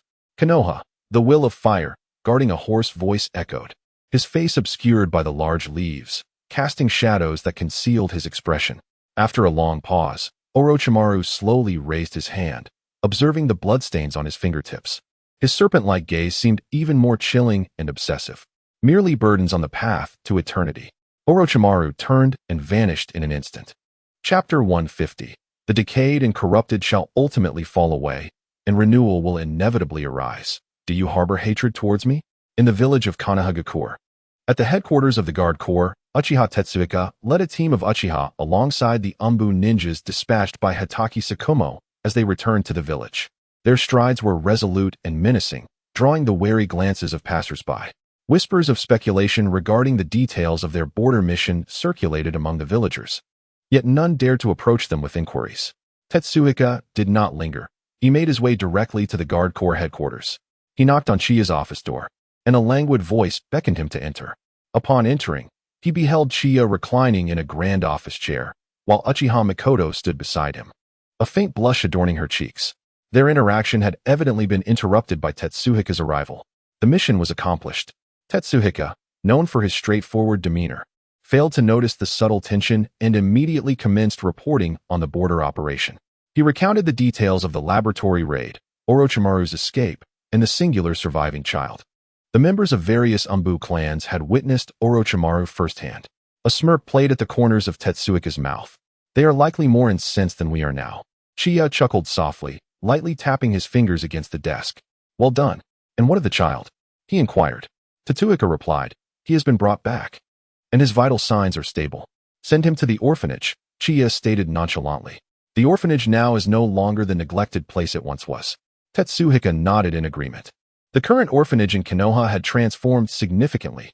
Two elite ninjas stood guard at the entrance, one from the Uchiha clan and the other from the Umbu. Coupled with the vigilance of the Guard Corps and the Umbu's patrols, this arrangement was a deliberate measure orchestrated by Chiya, serving both as protection and a silent deterrent. No one would dare to harm these children under the watchful eyes of the Uchiha and the Umbu. Understood, Tetsuhika acknowledged, departing with his orders. Inside the office, Chiya leaned back in his chair, his gaze drifting through the window toward the Hokage building. The various clans must be in an uproar by now. He mused quietly to himself. Uchiha Mikoto gently poured him a cup of tea, her delicate fingers resting on his shoulder, applying just the right amount of pressure in a soothing need. What are you plotting, brother Chiya? She inquired softly. Chiya closed his eyes, savoring her ministrations, a knowing smile curling at the corners of his lips. It is not I who is plotting, but rather, how they will choose. Meanwhile, within the Hokage's office, the atmosphere was thick with tension, nearly suffocating. The third Hokage, Sarutobi Hiruzen, sat at his desk, his extinguished pipe absent-mindedly rubbed between his fingers, his brow furrowed in deep concentration. The table was cluttered with scrolls of demands submitted by the various clans. The Hyuga, Akimichi, Nara, Yamanaka, and even the typically neutral Yamanaka clan had sent representatives to voice their discontent. Orochimaru has truly overstepped this time, Tsunade spoke solemnly. Mito gaped and pushed up his glasses, his tone frigid. Human experimentation, the suffering of children, and even the assassination of fellow villagers have transcended the bounds of research. The third Hokage remained silent for a prolonged moment before finally releasing a deep sigh. What do you think I should do? The two advisors exchanged glances. And Tsunade Koha whispered, Lord Hokage, this matter can no longer be contained. Mito Minen added, the stances of the prominent clans are unequivocal. If Orochimaru is not dealt with, the dissatisfaction among the families of Konoha will only escalate. The third's fingers trembled slightly. After all, he had cherished this disciple dearly. Ultimately, he picked up a pen and slowly inscribed a few words on a document before him. Orochimaru, confirmed as a rogue ninja, is to be immediately apprehended. The moment the pen touched the paper, both Tsunade Koha and Mito Minen's pupils constricted in surprise, clearly unprepared for the third's decisive action that day. This signified the complete abandonment of Orochimaru. News of Orochimaru's defection swiftly spread throughout Konoha. Orochimaru has become a rogue ninja. It was indeed his doing. Those missing children. This time the Hokage has not sheltered him. The streets buzzed with chatter. Some were furious, others shocked, and some secretly relieved. In the Uchiha clan's territory, Chiya listened to the reports from his clansmen, a hint of derision flickering in his eyes. The third is indeed resolute. Uchiha Makoto softly inquired, what comes next? Chiya raised his teacup, taking a sip before responding nonchalantly, what comes next? Just wait and see. Orochimaru will not simply vanish. And the prestige of the Hokage lineage has already been irreparably fractured. In the stillness of the night, Chiya stood alone atop the headquarters of the guards. Overlooking all of Konoha, he slowly raised his hand, gathering a sphere of ethereal blue chakra that illuminated his stern visage. Konoha resembled a great tree.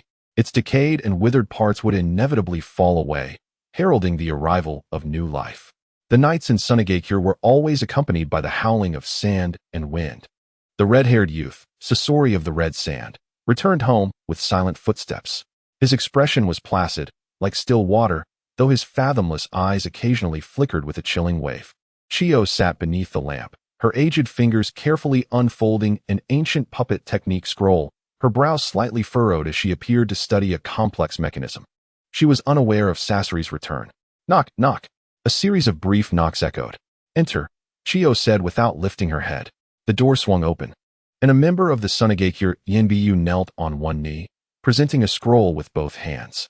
Lady Chiyo, Lord Kazekage has commanded me to deliver urgent intelligence. At this hour? Chiyo expressed her surprise. She quickly unfurled the scroll, which bore only a brief line. Tonight, I shall duel with Sasori, with every strike. He seeks my life. Chiyo's fingers clenched tightly, crumpling the scroll. What was Sasori planning? She abruptly stood, not even bothering to don her outer robe, and swiftly made her way to Sasori's room. The flickering candlelight in the corridor cast her shadow in lengths and shapes, mirroring the restlessness of her heart. Arriving at Sasori's door, she gently pushed it open and peered through the crack inside. The scene before her caused her to widen her eyes, frozen in place. Scorpion sat quietly in the center of the room, flanked by two eerily lifelike puppets. They were his parents. Chiyo's breath nearly ceased. The puppets' appearances had been restored to near perfection. Even the creases in their garments were replicated with meticulous precision. They slowly raised their arms, stiff yet tender, embracing Scorpion from either side. With his eyes closed and a faint smile at the corners of his mouth, it seemed he was relishing this embrace. Chiyo felt her throat tighten, her eyes growing warm. She parted her lips, yet no words emerged. Scorpion gradually opened his eyes, his gaze traversing the shoulders of the puppets to meet Chiyo's. Grandma, do you need something? His voice was disturbingly calm. Chiyo's fingers trembled slightly, and ultimately, she merely shook her head. It's nothing, remember to rest early.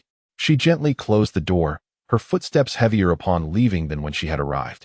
Now troubled, Chiyo sat alone in the courtyard. The night breeze caressed her white hair, imbued with the unique dryness and bitterness of Tsunade. She gazed at the core component of the puppet in her hand, a toy crafted by Scorpion in his childhood, rough yet brimming with innocence. Now, he had mastered the art of perfect puppet restoration. She recalled Scorpion's expression earlier, savoring the embrace of his parents as though it were his sole source of solace. Did he harbor resentment towards me? Towards this village? Towards our failure to protect his parents? Chiyo remained silent for a long while, letting out a deep sigh. She clenched the puppet component tightly in her palm until the sharp edges pierced her skin, drawing forth blood. Inside the room, Scorpion gently caressed the cheeks of the puppet parents, his fingertips gliding over the intricate seams.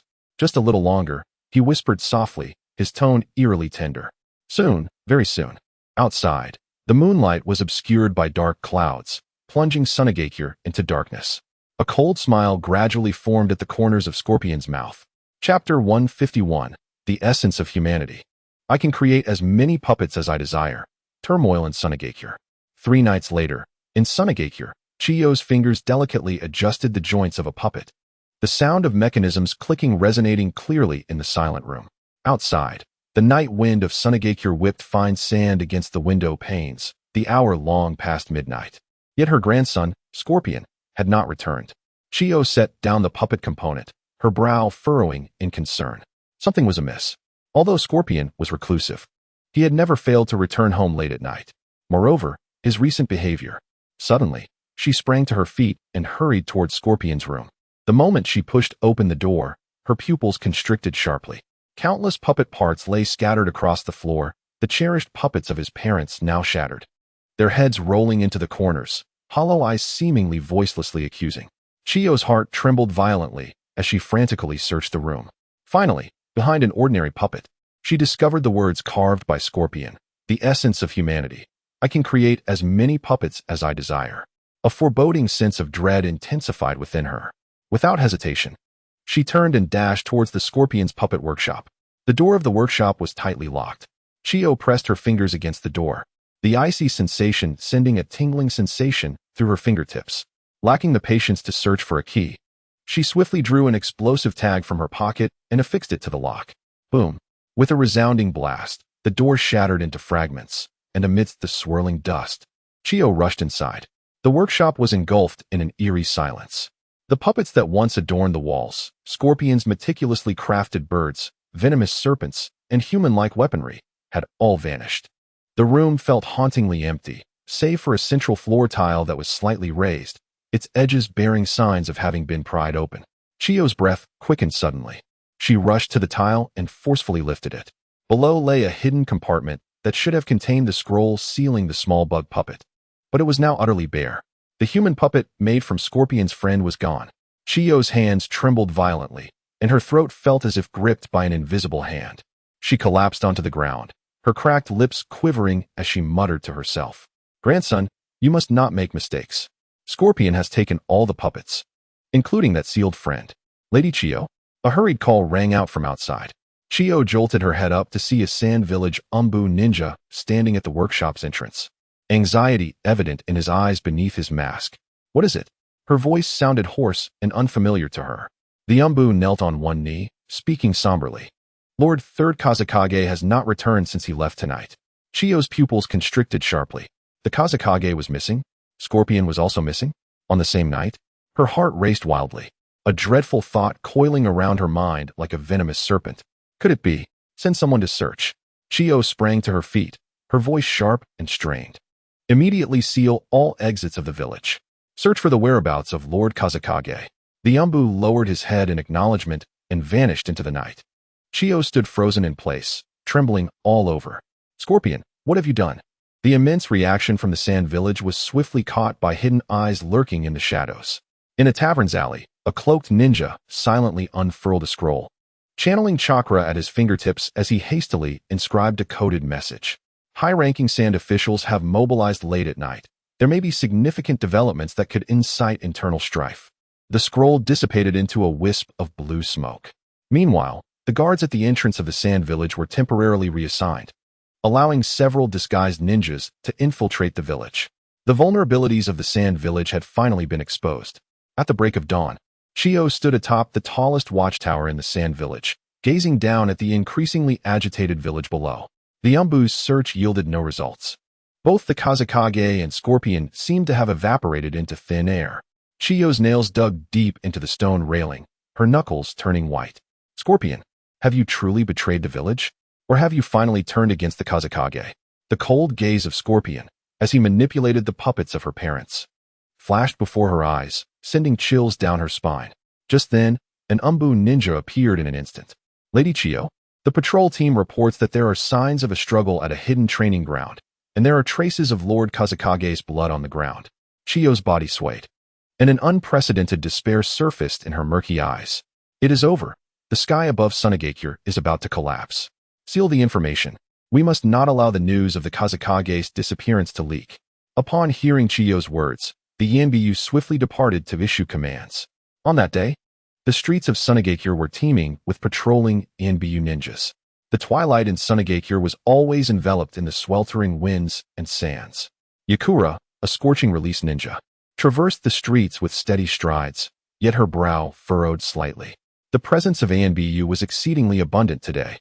Since dawn, she had noticed a significant increase in the number of patrolling ninjas in the village. Especially near the Kazekage Tower, there was nearly an Yanbyu member stationed every 10 steps. Their demeanor was more tense than usual, fingers poised on their ninja tool pouches, as if ready to respond to any unforeseen circumstances. What is happening? A sense of unease nestled within Yakura as her steps unconsciously turned toward the Kazekage Tower. As a bloodline limit ninja valued by the third Kazekage, she possessed the privilege to meet with him directly. However, as she approached the main entrance of the tower, 2 Yanbyu ninjas suddenly blocked her path. Lady Yakura, please halt. One of them said coldly. I have matters to report to the Kazekage. Yakura's gaze sharpened. The Kazekage is occupied with urgent affairs and will not meet with guests today. The Yanbyu's tone brooked no argument. Yakura narrowed her eyes. These Yanbyu had always treated her with respect, yet today their demeanor was rigid, even tinged with wariness. Something is amiss. After a moment of silence, she ultimately chose not to force her way in. As she turned to leave, her peripheral vision caught a glimpse of a hunched figure flitting past the curtains on the 3rd floor of the Kazekage Tower. Was that Chiyo? As night deepened, Yakura polished her kunai at home, yet her thoughts remained turbulent. What is the Kazekage plotting? Or has he encountered trouble? While she pondered, a sudden, urgent knock echoed from outside her door. Lady Yakura, urgent meeting, please proceed to the Kazekage Tower immediately, an Yanbyu's voice called through the door. Yakura sprang to her feet, swiftly fastening her forehead protector in place. She followed the Yanbyu at a brisk pace, and the crowd outside the tower silently parted, creating a path. The moment she stepped into the building, her nerves tensed. The corridors were lined with heavily armed Yanbyu, and the air was thick with oppressive chakra fluctuations. This atmosphere felt akin to guarding against an enemy invasion. The door to the conference room slammed shut behind her. Yakura scanned the room and found that all the high-ranking officials of Tsunade were present. Chiyo, Raza, and the commanders of various divisions, even the long-absent elders. Every face was as grim as a stormy sea. Everyone is here. Chiyo's hoarse voice resonated. She raised her hand to weave a seal, and several Yanbyu immediately activated barrier techniques in the corners of the room, a pale violet light swiftly enveloping the entire space. A soundproof barrier. Yakura's pupils constricted. What sort of intelligence necessitates such stringent protection? Chiyo, what on earth has transpired? And why is the Kazekage absent from this meeting? Raza respectfully stood up and inquired. Chiyo slowly rose, her frail fingers pressing against the table, her voice hushed. The 3rd Kazekage has gone missing. A sudden silence enveloped the conference room. What? An elder abruptly slammed his hands on the table. He left last night and has not returned since. Chiyo's gaze swept across the assembly. The patrol team discovered signs of a struggle, along with traces of his blood. Yakura's breath hitched, recalling the unusual activities of the Umbu earlier that day. So it is an assassination? Or a defection? Has a body been found? Someone demanded harshly. Chiyo paused, then abruptly turned her attention to Yakura. Yakura, did you attempt to meet with the Kazekage today? All eyes instantly converged upon Yakura. A chill ran down Yakura's spine, yet he straightened his back to respond. Yes, but I was intercepted by the Umbu. Why seek him out? Chiyo's gaze was as sharp as a blade. Because today's Umbu operations were irregular. Yakura stood his ground. I wanted to ascertain whether something had transpired in the village. It seems my instincts were correct. Chiyo regarded her intently. The two most promising young ninjas favored by the third Kazekage were Raza and Yakura. However, it was precisely because of Yakura that Chiyo felt compelled to remain vigilant. At the border, this promising junior had previously openly assisted the Uchiha of Konoha. Chiyo finally averted her gaze, dejectedly sinking into her chair. On the night he vanished. Besides the third Kazekage, there was also Sasori. Chiyo's voice carried a suppressed anguish. Sasori. The conference room erupted once more. This individual, besides being Chiyo's grandson, was also the most renowned puppeteer of Tsunade. Yet Yakura noticed that as Chiyo uttered this name, her fingers unconsciously caressed an old puppet part. The immediate priority is to seal off this information. An elder stepped forward, raising his voice. The bloodline limit possessed by the third Kazekage, along with his formidable strength, is the strongest among all Kazekage. I refuse to believe he has been assassinated in Tsunade. Our first task is to prevent news of the Kazekage's disappearance from leaking, and discreetly locate him. Upon hearing this, the crowd pondered. It seemed a plausible course of action. After all, without a body, it could not be confirmed that he was truly dead. Before the words had settled, a rapid knocking sounded from beyond the barrier. An Umbu burst in, his voice trembling. It's bad. A significant number of spies have been detected at the village entrance. Chiyo's complexion turned ashen. Indeed, the claws of foreign nations have already reached in. Chiyo produced her contingency plan, distributing it among them, her tone resolute. Everyone, with the Kazekage absent, the stability of Tsunade must take precedence above all else. I hereby declare the Elder Council to temporarily assume the Kazekage's authority. All external operations are to be suspended. We must first stabilize our internal situation before considering further actions. Chapter 152, Seeking the Limelight? Let him shine. I, Chiya, shall forge a pinnacle of strength for Konoha. Konoha Guard Headquarters, evening. Within the headquarters of the Uchiha clan's security team, the members were diligently engaged in their daily tasks. Suddenly, a commotion erupted at the entrance. Is it Lord Shikamaru? The leader of the Umbu has come in person? The crowd murmured in astonishment, their gazes drawn to the imposing figure with silver hair. Shikamaru appeared visibly excited as he swiftly traversed the hall, heading directly to Chiya's office. Inside the office, Chiya was perusing the recent training results of the clan. Upon hearing a knock, he looked up to see Shikamaru entering. Shikamaru, what a rare visitor, Chiya remarked with a slight smile, setting aside the scroll in his hand. Without engaging in pleasantries, Shikamaru handed over a piece of intelligence. The ninja at the border of the sand village have suddenly withdrawn a significant portion of their forces, shifting from an offensive posture to a defensive one. The reconnaissance team at the front lines has confirmed this development. Chiya accepted the intelligence, glancing over it. A subtle smile gracing his lips. It appears that Sasori has taken action. However, he refrained from revealing this, merely stating, "It seems there are some internal issues within the sand village." Shikamaru furrowed his brow. What do you think prompted their sudden withdrawal? Logically, the sand village has been testing our defenses, seeking to instigate war. Their abrupt retreat seems illogical. Could there be a hidden scheme? Chiya shook his head, his tone calm. It may be due to internal adjustments or perhaps a lack of resources. Regardless, he raised his gaze, his eyes deep. This is merely a brief respite. We must not let our guard down. Shikamaru scrutinized Chiya, keenly sensing that he seemed to possess some knowledge. After a moment of contemplation, he nodded. You are right. I will ensure the Umbu maintain their training intensity. Chiya smiled in satisfaction. War could erupt at any moment. Any lapse in vigilance would provide our enemies with an opportunity. The entire shinobi world is currently unstable. Mikoto, please prepare tea for Captain Shikamaru. Chiya called out to the outside. In a short while, Mikoto entered with 2 cups of steaming tea. Shikamaru graciously accepted, well aware of the relationship between Mikoto and Chiya, thus he treated her with the utmost respect. After Mikoto departed, Shikamaru took a seat, lifting his teacup, his gaze pensive, brow slightly furrowed. Recently, the Hyuga clan has gained too much prominence, frequently emphasizing the significance of their Byakugan in high-level meetings, even volunteering to oversee border reconnaissance. Chiya chuckled softly, a glimmer of amusement in his eyes. Isn't this splendid? Shikamaru was momentarily taken aback. Splendid? Indeed. Chiya reclined in his chair, his tone leisurely. The situation within the shinobi world is intricate. Who knows if war may dawn upon us tomorrow? The Byakugan of the Hyuga clan can offer significant advantages. Since they are so eager to showcase their prowess, let them. He paused. At the front lines, having eyes is crucial to avert many of the enemy's ambushes. The Byakugan of the Hyuga is perfectly suited to keep a watchful eye on the enemy's movements. In an instant, Shikamaru grasped Chiya's intention, a faint smile curving his lips. Are you suggesting that they take the lead? Chiya shook his head. Their penetrating gaze possesses a remarkable advantage in reconnaissance, which can only be fully utilized on the front lines. Given their eagerness, it is only fitting that they undertake more perilous missions, he remarked with a meaningful expression. However, on the battlefield, the most conspicuous targets are often the first to be attacked by the enemy.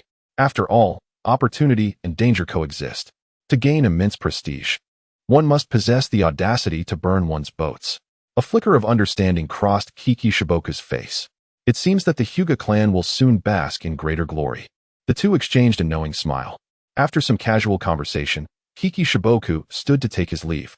Just before departing, he glanced back at Chiya and suddenly inquired, Chiya, do you know anything about the situation in Tsunade? Chiya's expression remained unchanged. I simply see further than most. Kiki Shiboku regarded him intently for a moment before refraining from further inquiries and turning to depart. Outside the office, Chiya handed the intelligence report to Uchiha Mikoto. Upon opening it, Mikoto's eyes widened in astonishment.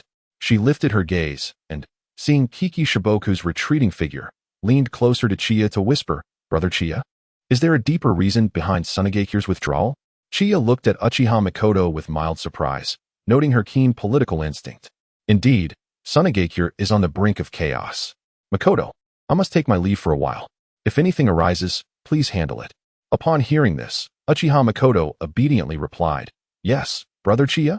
Watching Mikoto, Chiya gently ruffled her hair before vanishing from the headquarters in an instant. As Uchiha Mikoto watched him depart, her gaze flickered. Is he headed towards the Konoha orphanage to meet Sister Nanao?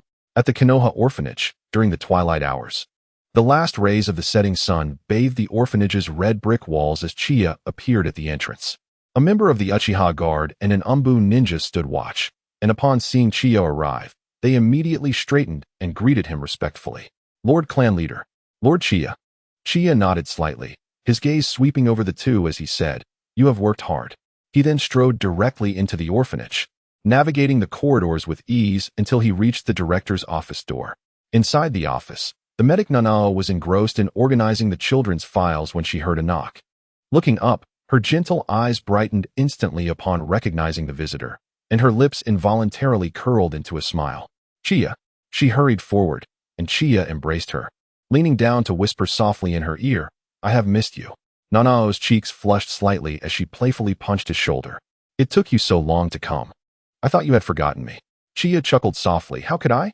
I've just been overwhelmed with matters lately. After sharing a tender moment, Nanao pulled him to sit and poured him a cup of tea. Now, tell me, aside from visiting me, what brings you here? She blinked at him mischievously. Without beating around the bush, Chiya directly asked, How is that child? Yanoyu was momentarily taken aback, then playfully pouted. I knew you must have a purpose for coming here. Qianye smiled silently, pinching her cheek. Yanoyu shot him a glance and swatted his hand away. Come, let me show you. Yanoyu led Qianye to the dining hall of the orphanage, then pointed to a boy quietly eating in the corner. That's him. Qianye's gaze fell upon Yamato, who had brown hair, a frail physique, and a somewhat vacant expression. Yet, his demeanor was composed. He appeared exceptionally quiet compared to the other children. Yamato, Qianye observed for a moment before speaking softly. How is his physical condition? Yanoyu sighed. He was somewhat weak when he first arrived, but he has recovered quite a bit. However, she paused, lowering her voice. He seems to possess some unusual traits, occasionally causing saplings to grow unconsciously. A glimmer of satisfaction flickered in Qianye's eyes. Indeed, the potential for wood release still resided within him. Qianye retrieved several scrolls from his robe and handed them to Yanoyu. These are foundational chakra control training methods, along with some basic theories on wood release. Please give them to him when the time is right. Yanoyu accepted the scrolls, her brow furrowing. Wood release scrolls? Impressive that you could obtain these. But what does this mean? Does the child truly possess wood release? Yanoyu's eyes widened. Qianye nodded. Yes. He is a child cultivated from Hashirama's cells by Orochimaru, the sole survivor among many. As for how he acquired the wood release scrolls, Qianye chose to remain silent.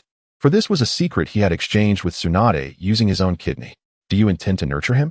With the ability of wood release, He could potentially become a significant asset for Konoha in the future. Yanoyu regarded him deeply before finally sighing. I understand. I will train him as you wish. Qianye gently caressed her cheek, speaking softly. I appreciate your efforts. Yanoyu grasped his hand and replied tenderly, as long as you come to see me often. This little hardship is nothing. Qianye chuckled softly and leaned down to plant a light kiss on her cheek. Rest assured I will. By the way, he still lacks a name. A name? Then let's call him Yamato. Yamato? Yao sure, Yanoyu murmured. It's getting late. I should head back. Remember to leave the door open for me when I come by later. As he departed from the orphanage, the sun had completely dipped below the horizon. Qianye stood at the entrance, casting a glance back at the orphanage with a confident smile. Whether it was Yamato or Uchiha Qianye, they were both talents of Konoha. Given such promising conditions, it was imperative to nurture these talents. I, Qianye, shall forge a pinnacle of strength for Konoha. Chapter 153. Strength. This aspect does not qualify as the strongest Hokage of all time. His name is Itachi, Uchiha Itachi. In the orphanage of Konoha village, Yaoshi Yanoyu sat alone in her office. The scrolls left by Qianye sprawled across her desk. Her fingertips gently traced the records regarding wood release. Her brow furrowed in contemplation. Wood release. The significance of the wood release ninja to Konoha is profound. As a former elite of the roots, she is acutely aware of its importance. Contemplating this, her brow unfurled, and a glimmer of pride illuminated her eyes. It was unexpected that the wood release ninja, so fervently sought after by the roots, would be acquired by Lord Chiya. Yanoyu whispered softly, then closed the scroll and rose toward the window. Sunlight cascaded upon her face, instilling her with a newfound determination. Lord Chiya, fear not.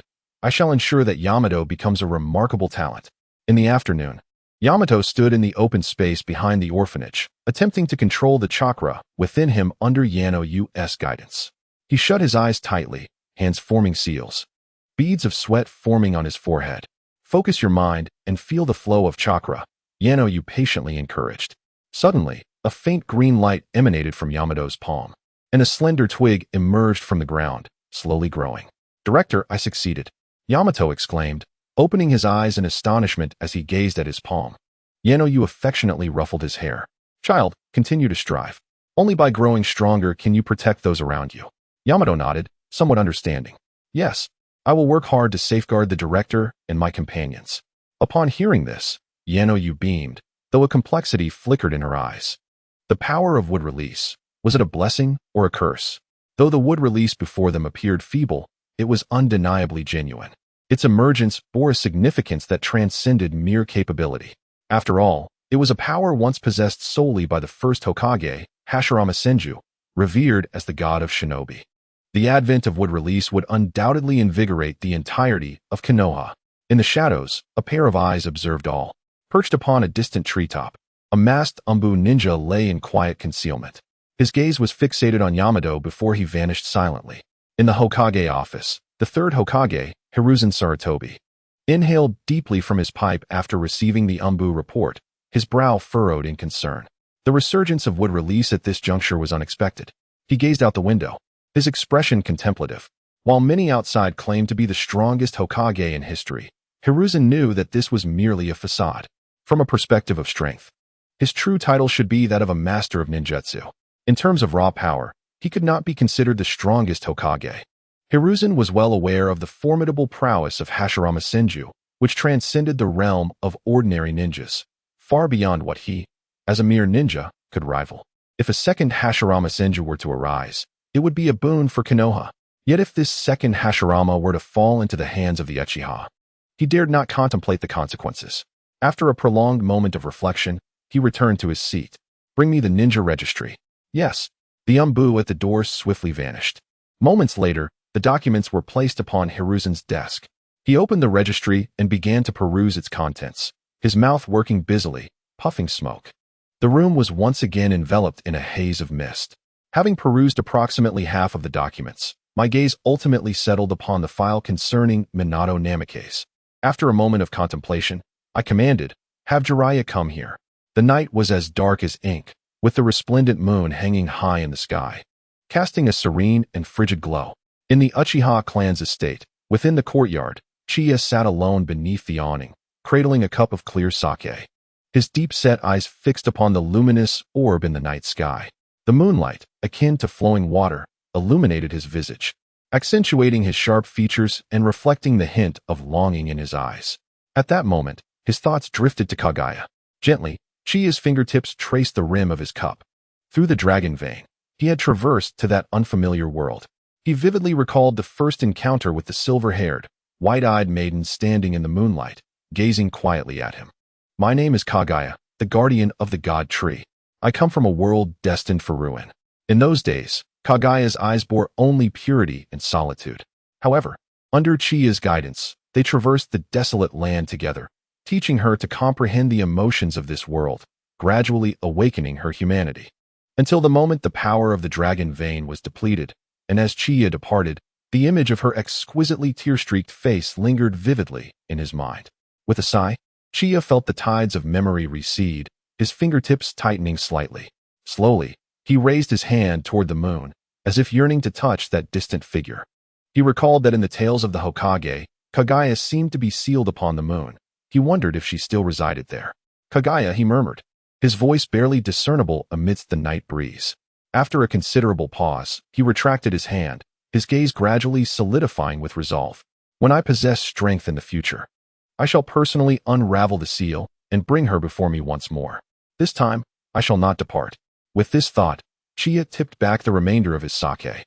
Feeling the liquid slide down his throat, its burning warmth eclipsed by the fervent determination igniting within him. His yearning for strength intensified further. Power, indeed. It was all about power. At that moment, Fugaku approached in haste, speaking in hushed tones, clan leader. Today the Hokage's guard passed by the orphanage and seems to have taken notice of Yamato. The Hokage's guard, while part of the Umbu, was distinct from the organization led by Kakashi Hatake. This team was directly under the third Hokage.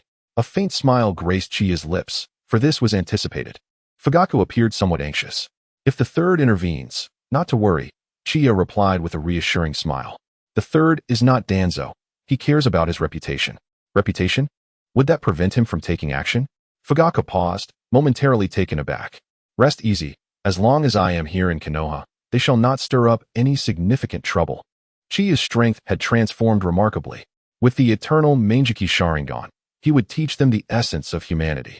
Even sealing techniques like the Shiki F gene could be countered with a mere glance of causal rebirth.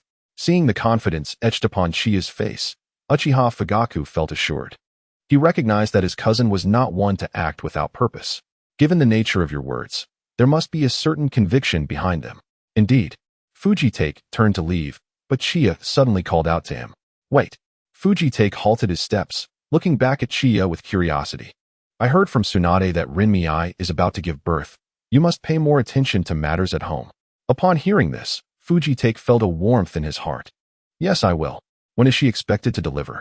What did the doctor say? Fujitake pondered for a moment. It should be within the next few days. Chiya paused, regarding Fujitake with a strange expression. You're still such a workaholic. Focus on your tasks, and leave the family matters for now. Yes. By the way, have you named the child? The doctor mentioned it's a boy, so I thought of a name. Itachi. Uchiha Itachi. Chapter 154. For the future of Konoha. This investment is worthwhile. It will become Uchiha's new pride within the Hokage's office. Smoke swirled languidly. The third Hokage, Hiruzen Sarutobi, took a deep puff from his pipe, his gaze piercing through the curling smoke to rest upon the white-haired man seated across from him. Jiraiya lounged casually on the sofa, one foot propped up on the coffee table, idly flipping through a copy of Aika Paradise. Jiraiya, Hiruzen Sarutobi began slowly. What is your perspective on the current situation in Konoha? Without looking up, Jiraiya replied nonchalantly. What do you expect me to say? Just sitting here and watching. Speak plainly. You know I detest riddles. Hiruzen smiled wryly, gently tapping his pipe against the ashtray. The various clans within Konoha are restless under Chiya's leadership. The Uchiha clan is growing increasingly formidable, while the Hyuga clan seeks greater influence. As I age, I find myself increasingly overwhelmed.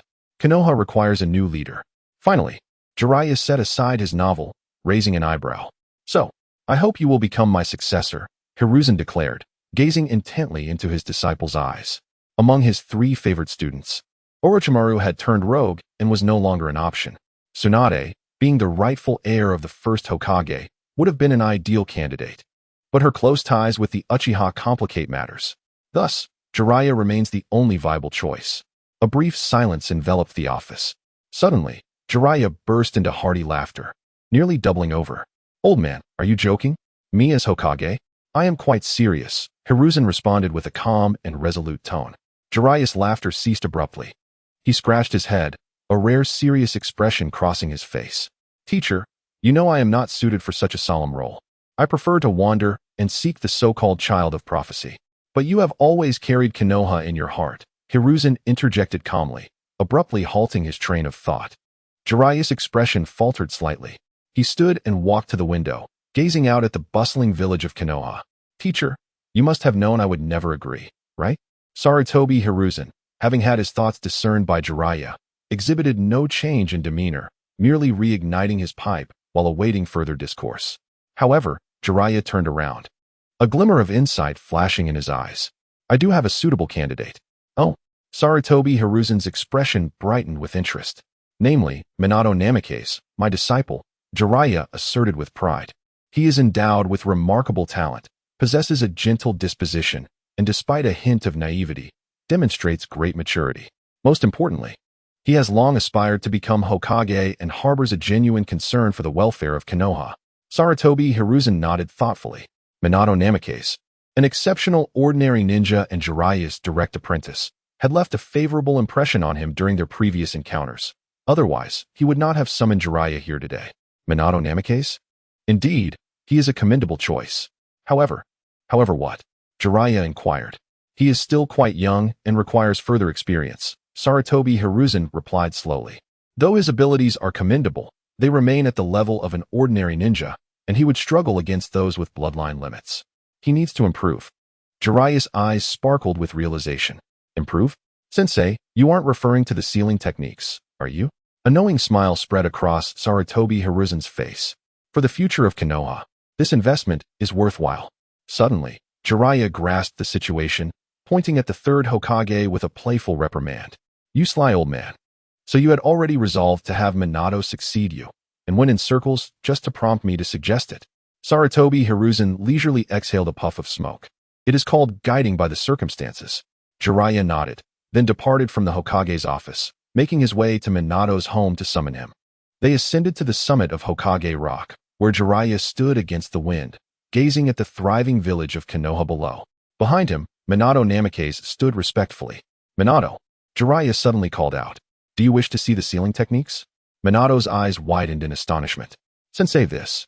Jiraiya laughed heartily, patting his disciple's shoulder.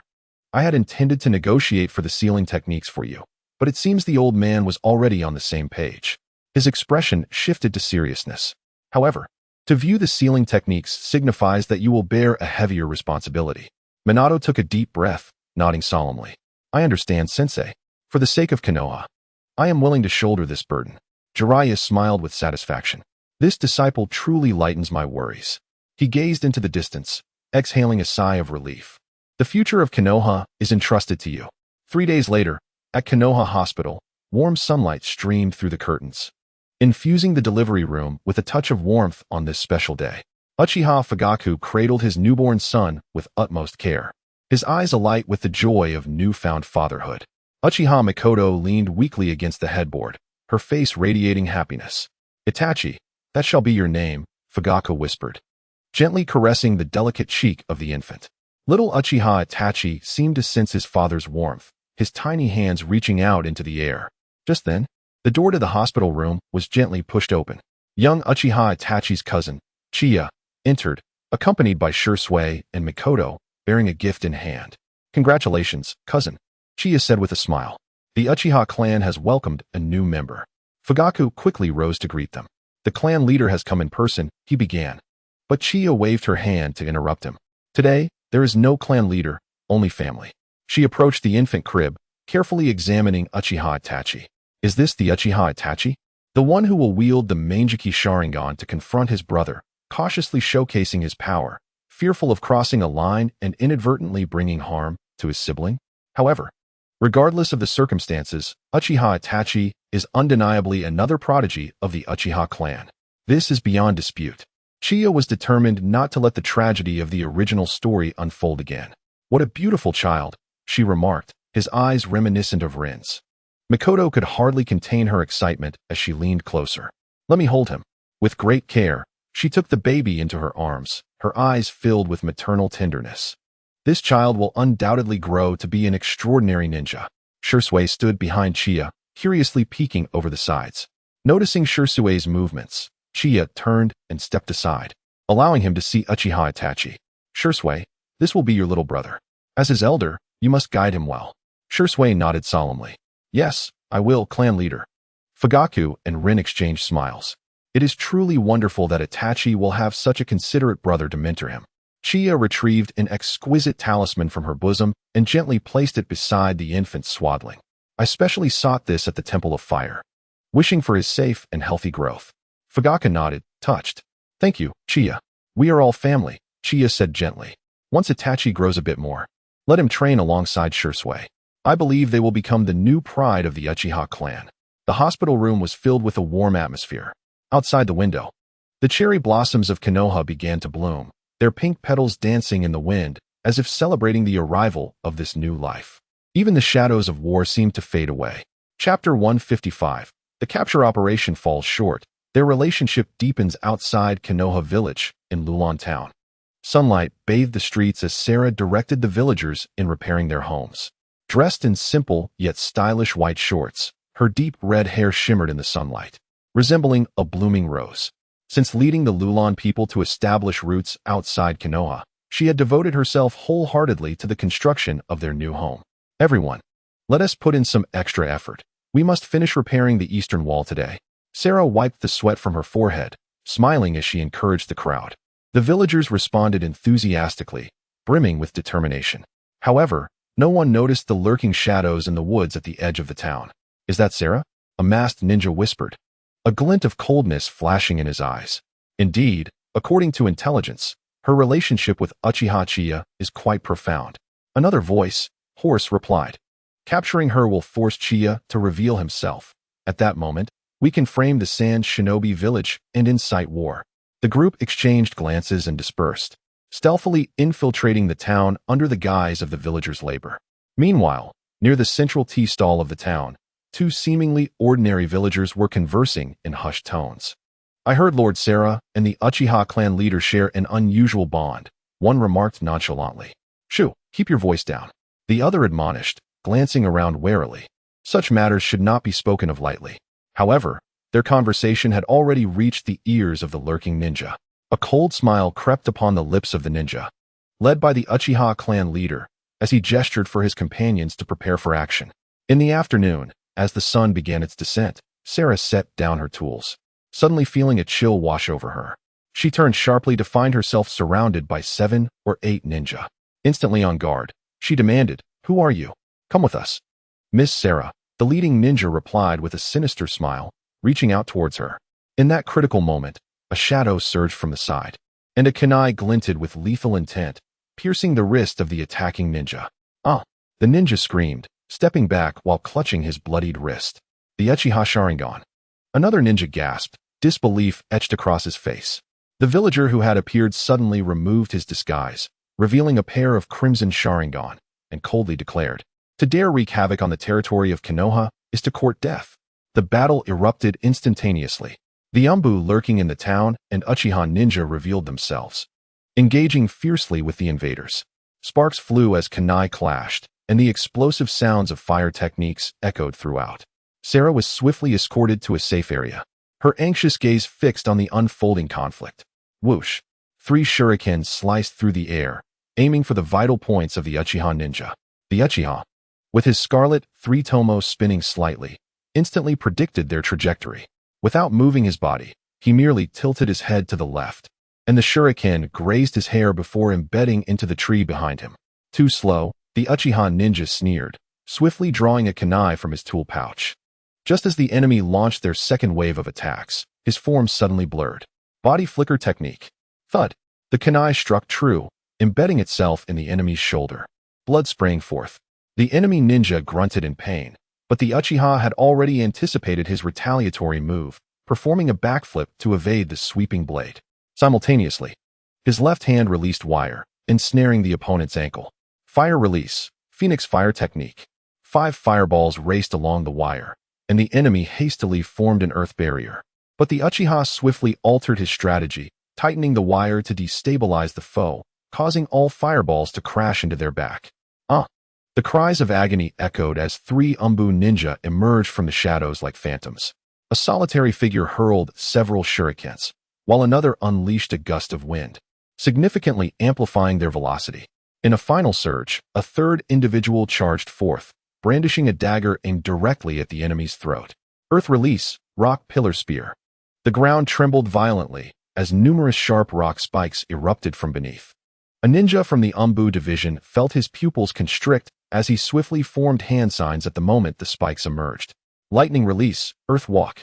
He leapt backward, completing his seals, and the ferocious lightning collided with the rock spikes, instantly shattering them into fragments. Amidst the flickering lightning, the 3 Umbu members had cornered the remaining 2 adversaries into a dead end. Water release, water barrier. Lightning release, lightning wave. The Umbu's coordinated ninjutsu executed flawlessly, with the electrified water paralyzing the 2 enemies. A look of horror crossed their faces as they turned to flee, only to be pierced in the thigh by a blade from an Umbu member who had suddenly emerged from the ground. It was over. The kunai of the Uchiha ninja pressed against his throat, reflecting the terrified visage of his foe in the Sharingan. In the distance, the last enemy collapsed. A charred body from fire release, the acrid scent of burnt flesh permeating the air. The battle lasted precisely 13 minutes, resulting in the immediate death of 5 ninjas, while 3 others were severely wounded and captured. Upon receiving the news, Chiya led the Uchiha guard to Lulon town. As he entered the town, he was met with a scene of devastation, the villagers' faces still etched with fear. Chiya. Sarah spotted him from afar, her eyes instantly reddening. She rushed over and threw herself into his embrace, her voice choked with emotion. You finally arrived. Chiya gently patted her back, speaking softly. It's all right. I'm here. He scanned the surroundings, his gaze landing on the captured ninjas, his expression suddenly turning icy. Approaching one of the gravely injured ninjas, he activated his Sharingan, its gaze penetrating. Who sent you? The ninja gritted his teeth in silence, his eyes filled with defiance. Chiya let out a cold laugh, and the illusion of his Sharingan invaded the enemy's mind. The ninja trembled, his expression gradually becoming vacant. It was an order from the higher-ups of a Wagakure, he replied numbly. We disguised ourselves as sand ninjas to abduct Sarah, coaxing you into revealing yourself and provoke a war. A glint of cold light flashed in Chiya's eyes. Are there any accomplices? Yes, he is mingling among the villagers. He has a mole on his forehead. Chiya released the illusion, and the ninja slumped to the ground. Rising, he scanned the crowd, ultimately focusing on an apparently ordinary villager. With a mole on his forehead, it must be you. The man sensed Chiya's gaze, his complexion shifting dramatically as he turned to flee. Humph, Chiya scoffed, instantly appearing before him. The Sharingan activated once more. The man froze, standing rigid like a puppet. At that moment, the Umbu support team arrived. Chiya pointed toward the hypnotized spy and stated calmly, he is a spy from a Wagakure and should possess valuable intelligence. Take him back for thorough interrogation and ensure he does not perish. The Umbu members respectfully acknowledged his command and escorted the spy away. Chiya turned his attention back to Sarah, his tone softening. The town has suffered considerable damage. I will have people assist in the repairs. Sarah nodded, her eyes brimming with reliance. Chiya gestured for the members of the security team to spring into action, and they promptly dispersed to assist the villagers in repairing their homes and clearing the debris. As night descended, the restoration efforts in the town reached a temporary halt. Chiya intended to take his leave, yet Sarah grasped the sleeve of his garment. Stay with me a little longer, will you? She softly implored, a hint of unease flickering in her gaze. Observing her weary yet resolute expression, Chiya's heart softened, and he consented with a nod. The duo made their way to the tranquil banks of a deserted river beyond the town. The moonlight danced upon the water's surface while a gentle breeze stirred, creating shimmering ripples. Sarah sat upon the grass, gazing silently at the flowing water. Are you still afraid? Chiya inquired softly as he settled beside her. Sarah shook her head, only to suddenly turn and plunge into his embrace once more, her voice muffled. I simply cannot bear to lose someone important to me again. Chiya was momentarily taken aback, but he soon tenderly stroked her long hair. I will ensure your safety. Sarah lifted her gaze, and under the moonlight, her eyes sparkled with clarity akin to water. As she beheld Chiya's profile, the emotions within her could no longer be contained. She abruptly rose, pushing Chiya down onto the grass, gripping the fabric of his chest tightly. Chiya, Her voice trembled slightly, her cheeks flushed. Chiya regarded her, a flicker of surprise crossing his features. Yet it ultimately transformed into gentleness. He reached out, caressing her cheek, and murmured, Sarah, are you certain? Sarah did not respond with words, but instead leaned in to kiss him. Action spoke louder than words. Thus, their figures intertwined beneath the moonlight, the river babbling softly as if bearing witness to this moment. The night breeze caressed them, whisking away the tensions and fatigue of the day, leaving only two hearts gradually drawing closer.